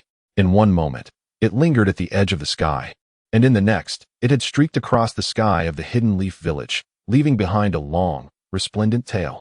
Its target was not the ground, nor the village, but that sun, about to bring forth annihilation as it descended. At the Chuunin exam venue, everyone was rendered speechless by this sudden upheaval. What was that? Naruto Uzumaki pointed at the sky, stammering in disbelief. No one could answer him, for none could discern the true essence of that light. They could only perceive an extreme shade of purple, akin to a divine spear of retribution, soaring upward. Fast. Too fast. So fast that thought itself could not grasp it. Even Niji Hyuga, with his Byakugan, could only perceive a blurred afterimage. In the Hidden Cloud Village, Raikage, a man renowned for his speed, leapt to his feet upon witnessing that bolt of lightning. Goosebumps rose on his bronze skin. His secretary, Mabui, and his guard, Karui, wore expressions of astonishment. Raikage's voice trembled slightly. That speed. He did not utter another word, merely fixating on the lightning with an unprecedented gravity and a hint of incredulous shock in his gaze. As the ultimate user of lightning release chakra mode, he understood better than anyone the terrifying level of activation required to achieve such velocity. Such speed surpassed even the full force state of the lightning release chakra mode. How is this possible? In this world, aside from that yellow flash of a monster, how could anyone possess a velocity that transcends my own? Above the heavens, the purple lightning collided with the blazing meteorite at last. There was no earth-shattering explosion, nor did it emit the slightest sound. The lightning cut through with effortless precision, akin to a heated knife slicing through butter. With a soft sound, it struck the very core of the immense meteorite, piercing through it completely. In that moment, time seemed to freeze, as if a divine being had pressed the pause button. The entire world fell into an eerie silence. The colossal meteorite hung motionless in midair, while the purple lightning vanished into the horizon, as if all that had transpired was merely an illusion. At the Chuunin exam venue, had it ended? Dingji instinctively inquired. It appeared as though nothing had occurred. Ino blinked in confusion. Yet, in the next heartbeat, on the screen above, the still meteorite began to reveal a delicate, web-like purple fissure at the point where it had been struck by the lightning. Then came the second, third, 10th, and 100th fissures. In an instant, countless purple cracks spread wildly across the surface of the meteorite like frenzied vines. From within those cracks emanated blinding purple lightning, as if something horrifying was about to be birthed within. Crack, crack, crack, crack. The sound of shattering began, starting softly, growing dense, and culminating in a deafening roar. Finally, with a thunderous explosion that could render the entire world deaf, the meteorite shattered. It had the power to obliterate the entirety of Konoha and even a significant portion of the Land of Fire. In the air, under the gaze of all, it burst apart with a resounding crash. Countless fragments were disintegrated, dissolved, and vaporized by the furious lightning-released chakra, transforming into a dazzling display of purple fireworks, becoming harmless. Drifting dust. At the Chuunin exam venue, silence reigned. A deathly stillness enveloped the crowd. Everyone's mouths hung agape, frozen in place, staring blankly at the grand spectacle of lightning fireworks that seemed almost surreal. Their minds had come to a complete halt. What had just transpired? The meteorite, which had left even the sixth Hokage at a loss, and which the entire combined forces of the shinobi could only barely split in two, had been obliterated by a single beam of light. Gulp. Someone struggled to swallow, breaking the oppressive silence. Then, like a chain reaction, the entire venue erupted. What did I just witness? A single strike, merely one strike. What kind of ninjutsu was that? Is it divine? Just now. Was it indeed a divine intervention?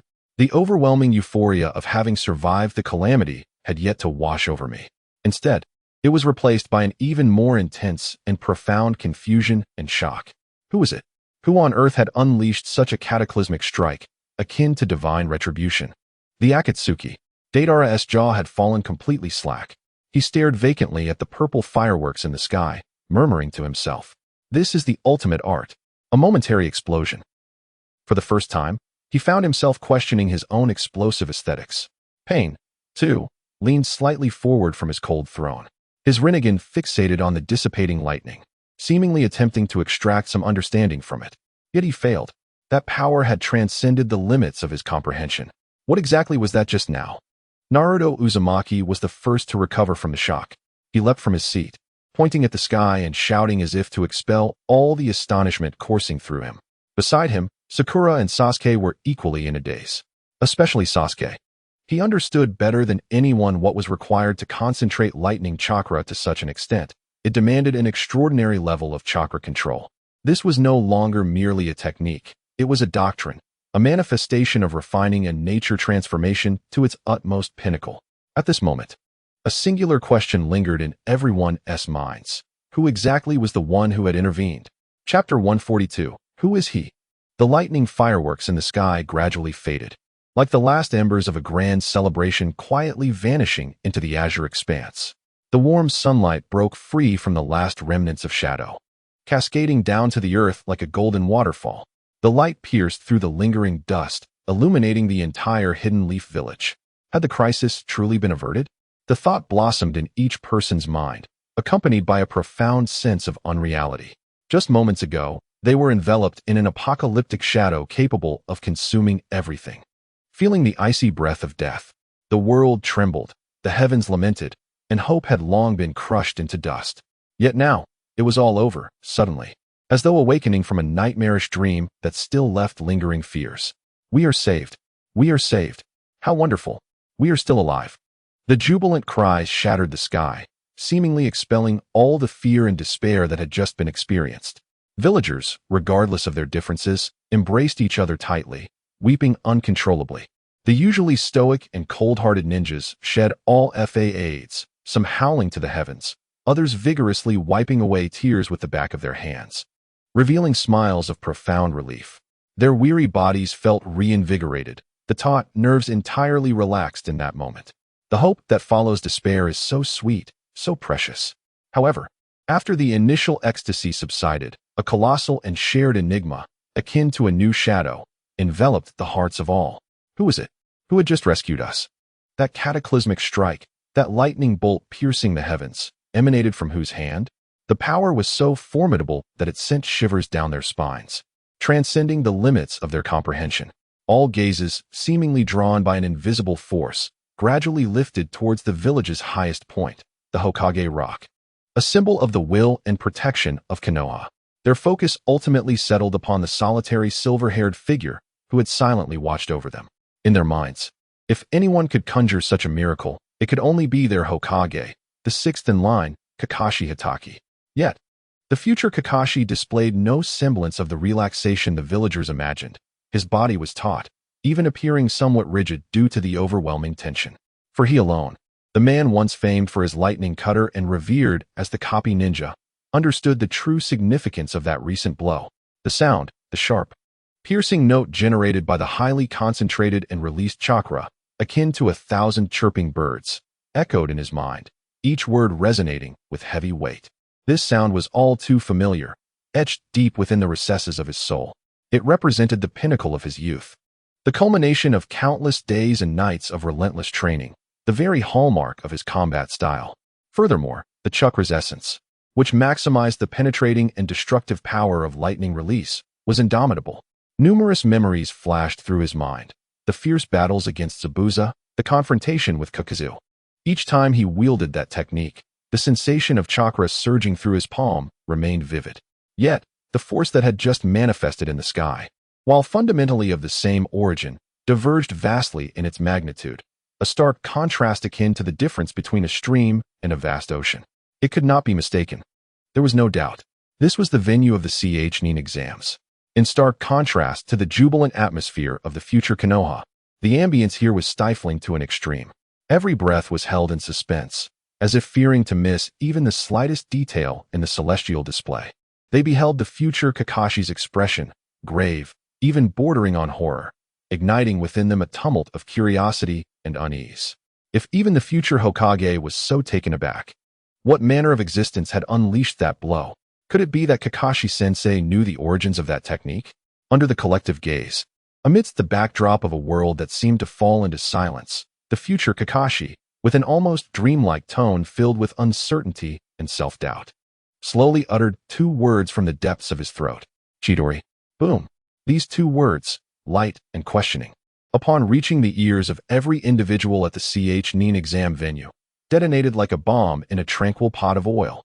The entire venue, after a brief moment of stagnation, erupted instantaneously. Chidori. It is indeed Chidori. I knew it. That iconic sound. It can only be Chidori.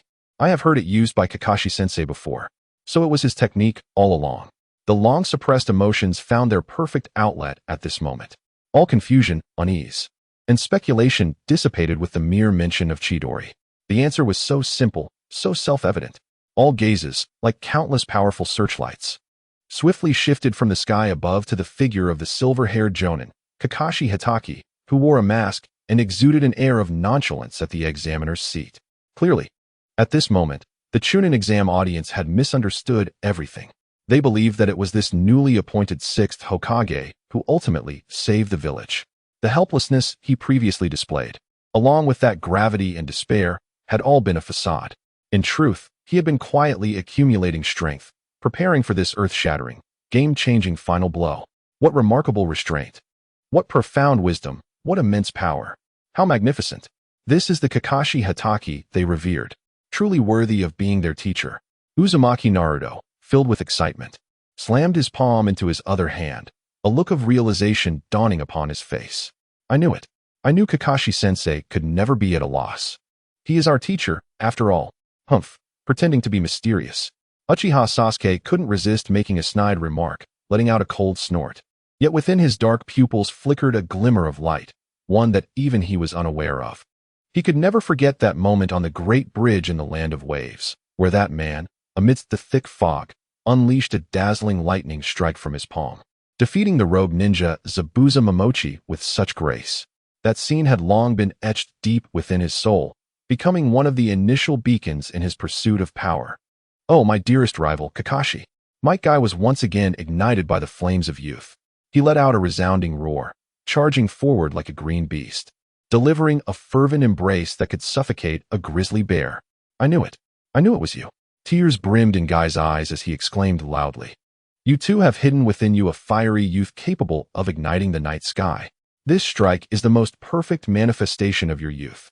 Under the fervent gazes of the crowd, which could almost melt him, and embraced by Guy's terrifying strength that could strangle a bull, Kakashi Hitaki found himself utterly perplexed. His mind filled with question marks. Wait, Guy, let me go, I can't breathe. And why are all of you looking at me like that?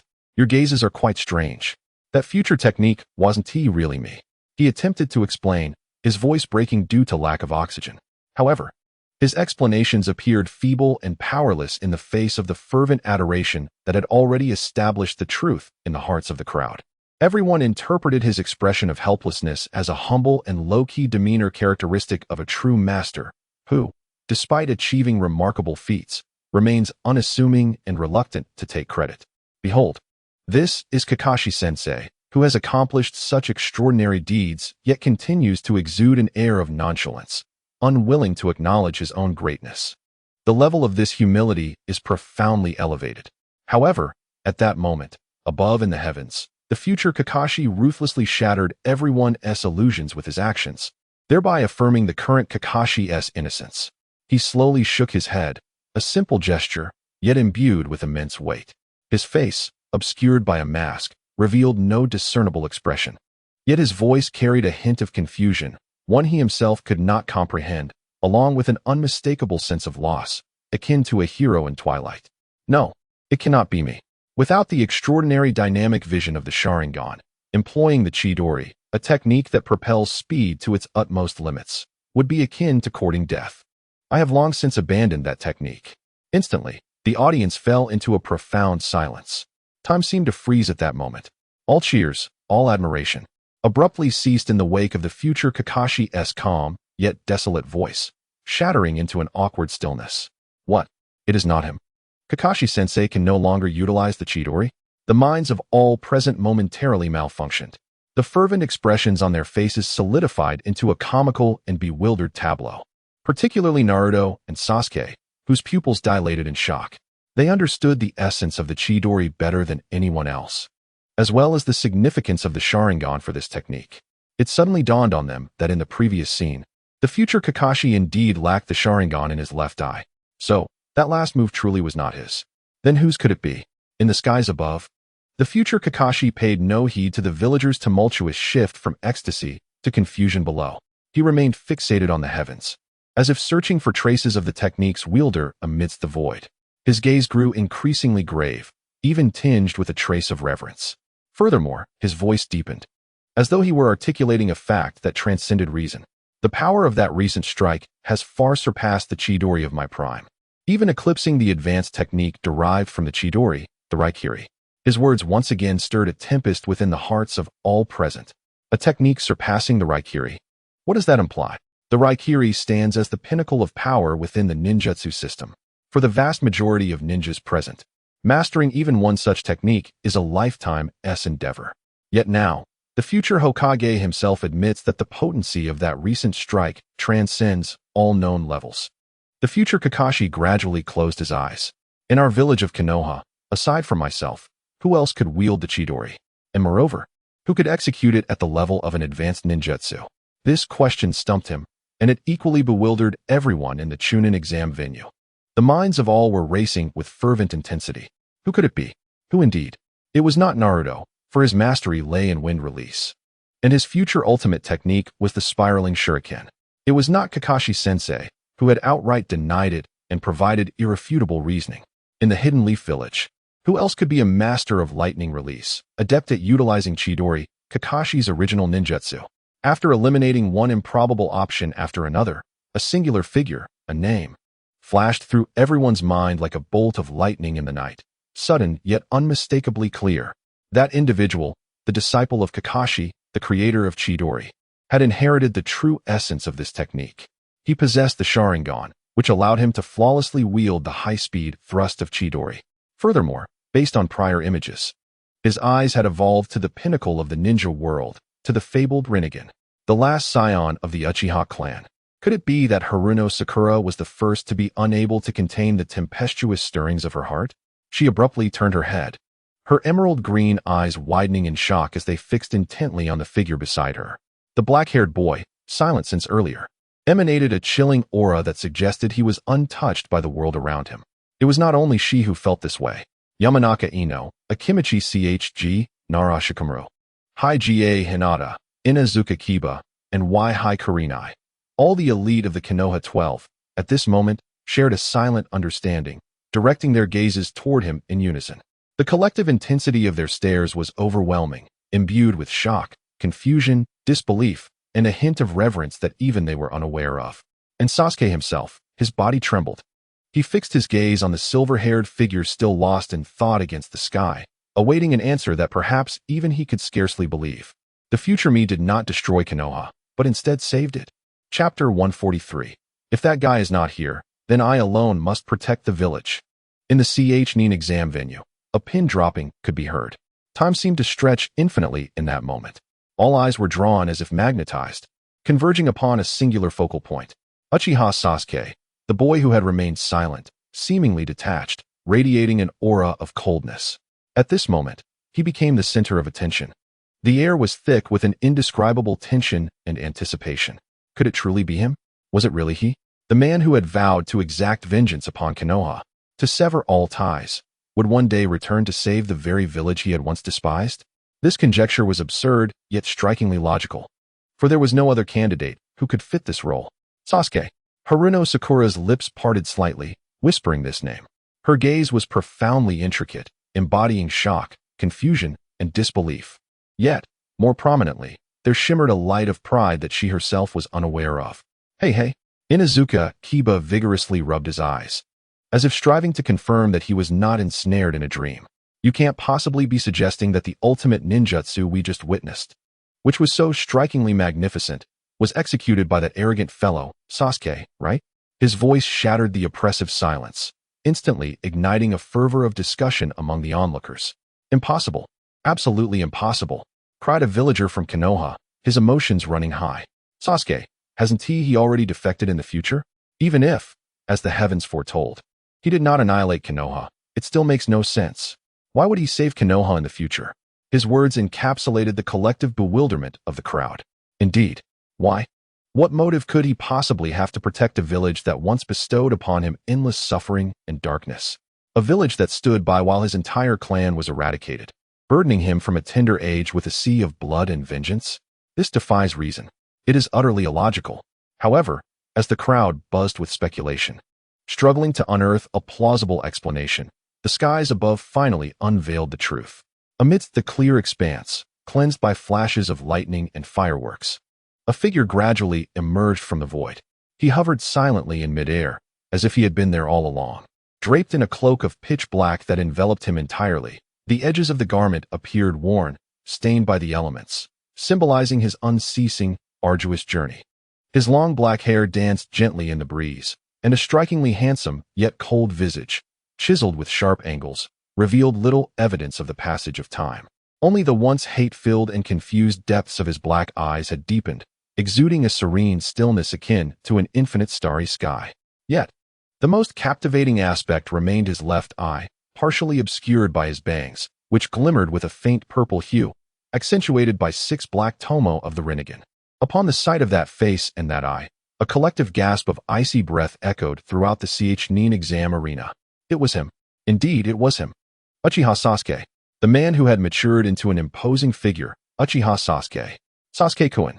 Uzumaki Naruto was utterly dumbfounded.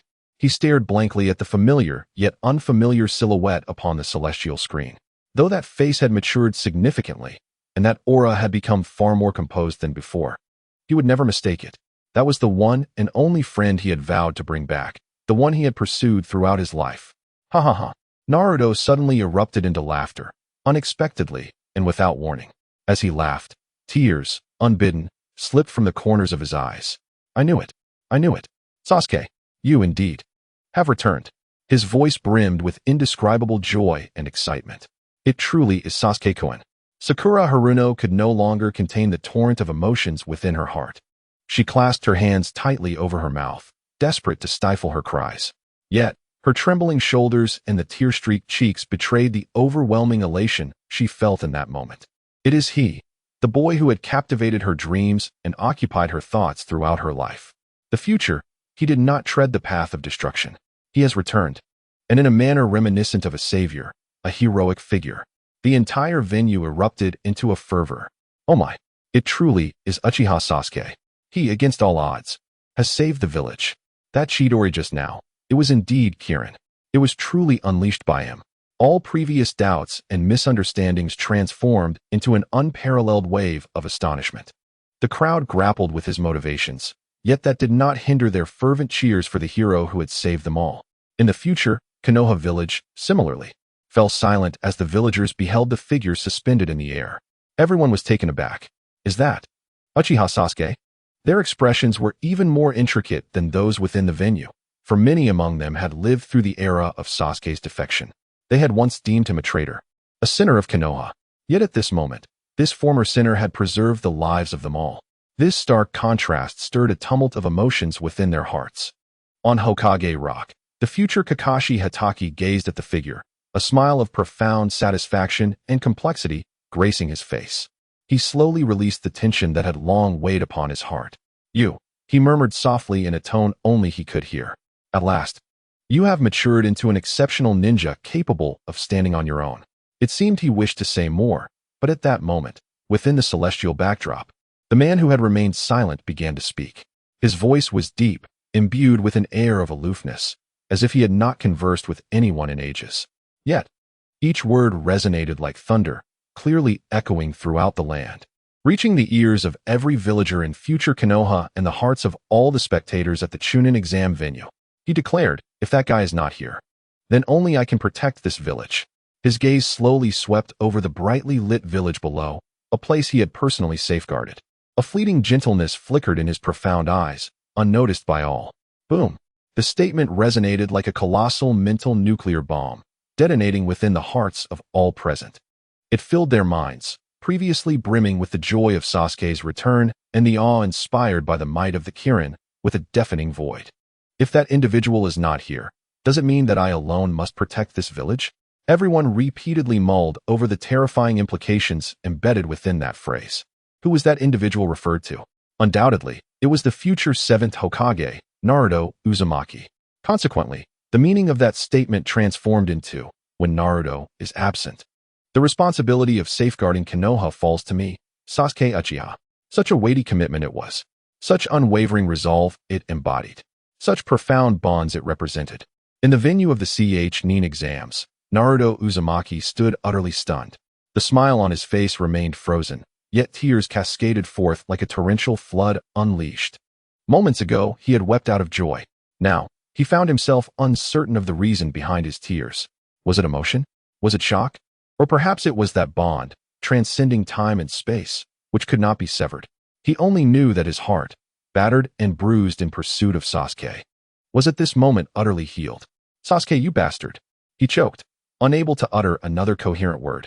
Sasuke Uchiha himself was equally struck, as if by lightning.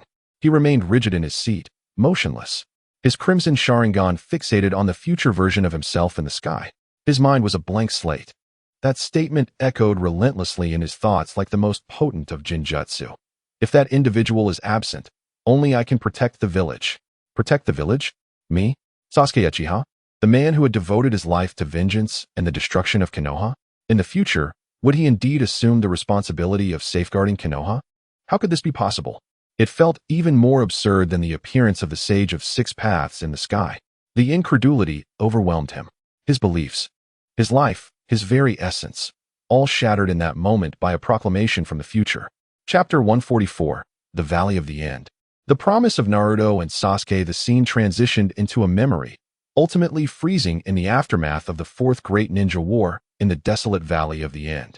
Beneath the shattered statues of the first Hokage and Uchiha Madara, two equally broken figures lay quietly. Both had lost an arm, their blood staining the earth below. Yet their expressions bore no trace of hatred, only the weariness and relief that follow a great battle. Sasuke, in the frame. The armless Naruto gazed at the similarly immobile Sasuke, offering a frail yet radiant smile. You have finally conceded your defeat. The future Sasuke, unusually silent, did not retaliate. He simply gazed at the sky, his eyes betraying a hint of confusion. I do not know, he murmured softly. Seeing you strive so desperately to halt my progress reminds me of my brother. The complexity of Sasuke's gaze deepened. To me, you have long been akin to an indispensable companion. He hesitated, seemingly in search of the appropriate words. The latter part of his statement, though uttered in a whisper, resounded like thunder in the ears of all present. In the Chuunin Exam venue, Naruto Uzumaki stood frozen, momentarily stunned by those words. The traces of tears upon his face had yet to dry. At that moment, his pupils constricted violently in response. Companion, he murmured to himself. The term felt foreign yet profoundly warm. He had never imagined that he held such significance in Sasuke's heart. It became evident that in the lifelong pursuit he had embarked upon, he was not merely chasing after a companion. He was also pursuing a bond that needed guidance and salvation. This realization enveloped Naruto's heart with a warm, fulfilling emotion. Sasuke, observing his steadfast friend, who remained rigid in posture, found his lips involuntarily curling into a radiant smile. So, this is how you truly feel, he reflected. In the audience, Kakashi Hatake sighed deeply as he watched the scene unfold at the Valley of the End. His visible eye formed a beautiful crescent shape. Was the conclusion of bonds not about severance, but rather mutual understanding and acknowledgement? Naruto, Sasuke, you both have truly evolved into remarkable ninjas.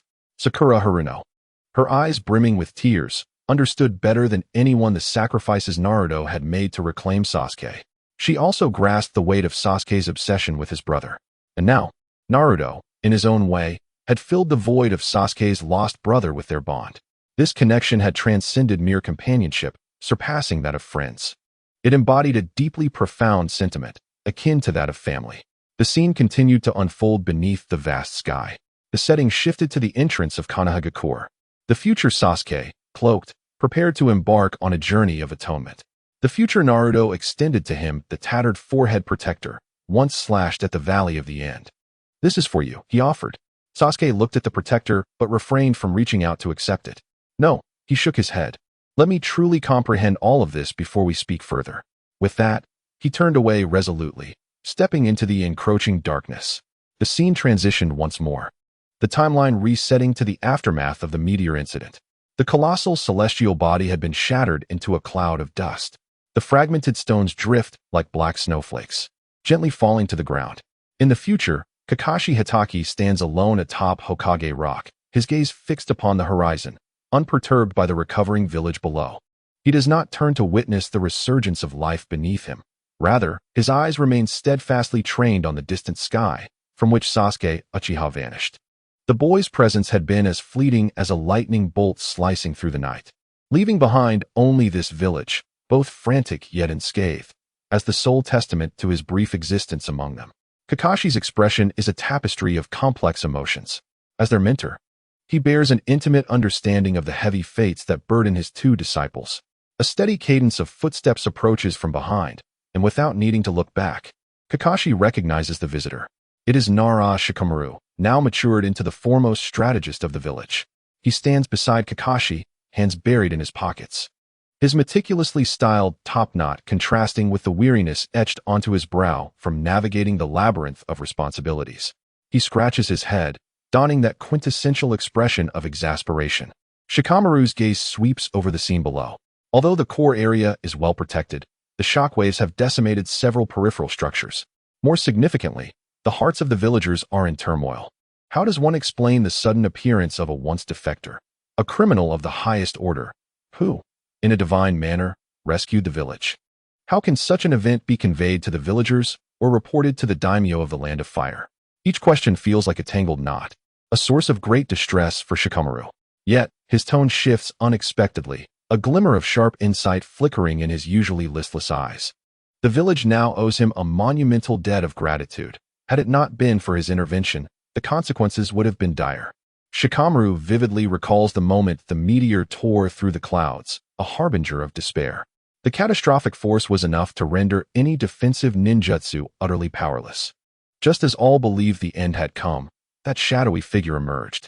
In a single strike, a bolt of lightning cleaved through the heavens, obliterating the meteor entirely.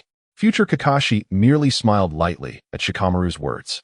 He finally turned, no longer gazing into the abyss from which Sasuke had departed, but instead directing his attention toward the land he vowed to protect with his very life. Sunlight pierced the swirling dust, casting a golden glow over the entire village. People began to clear the debris, offering one another solace. The cries of children gradually faded, supplanted by the calm directives of adults. The work of reconstruction commenced with admirable organization.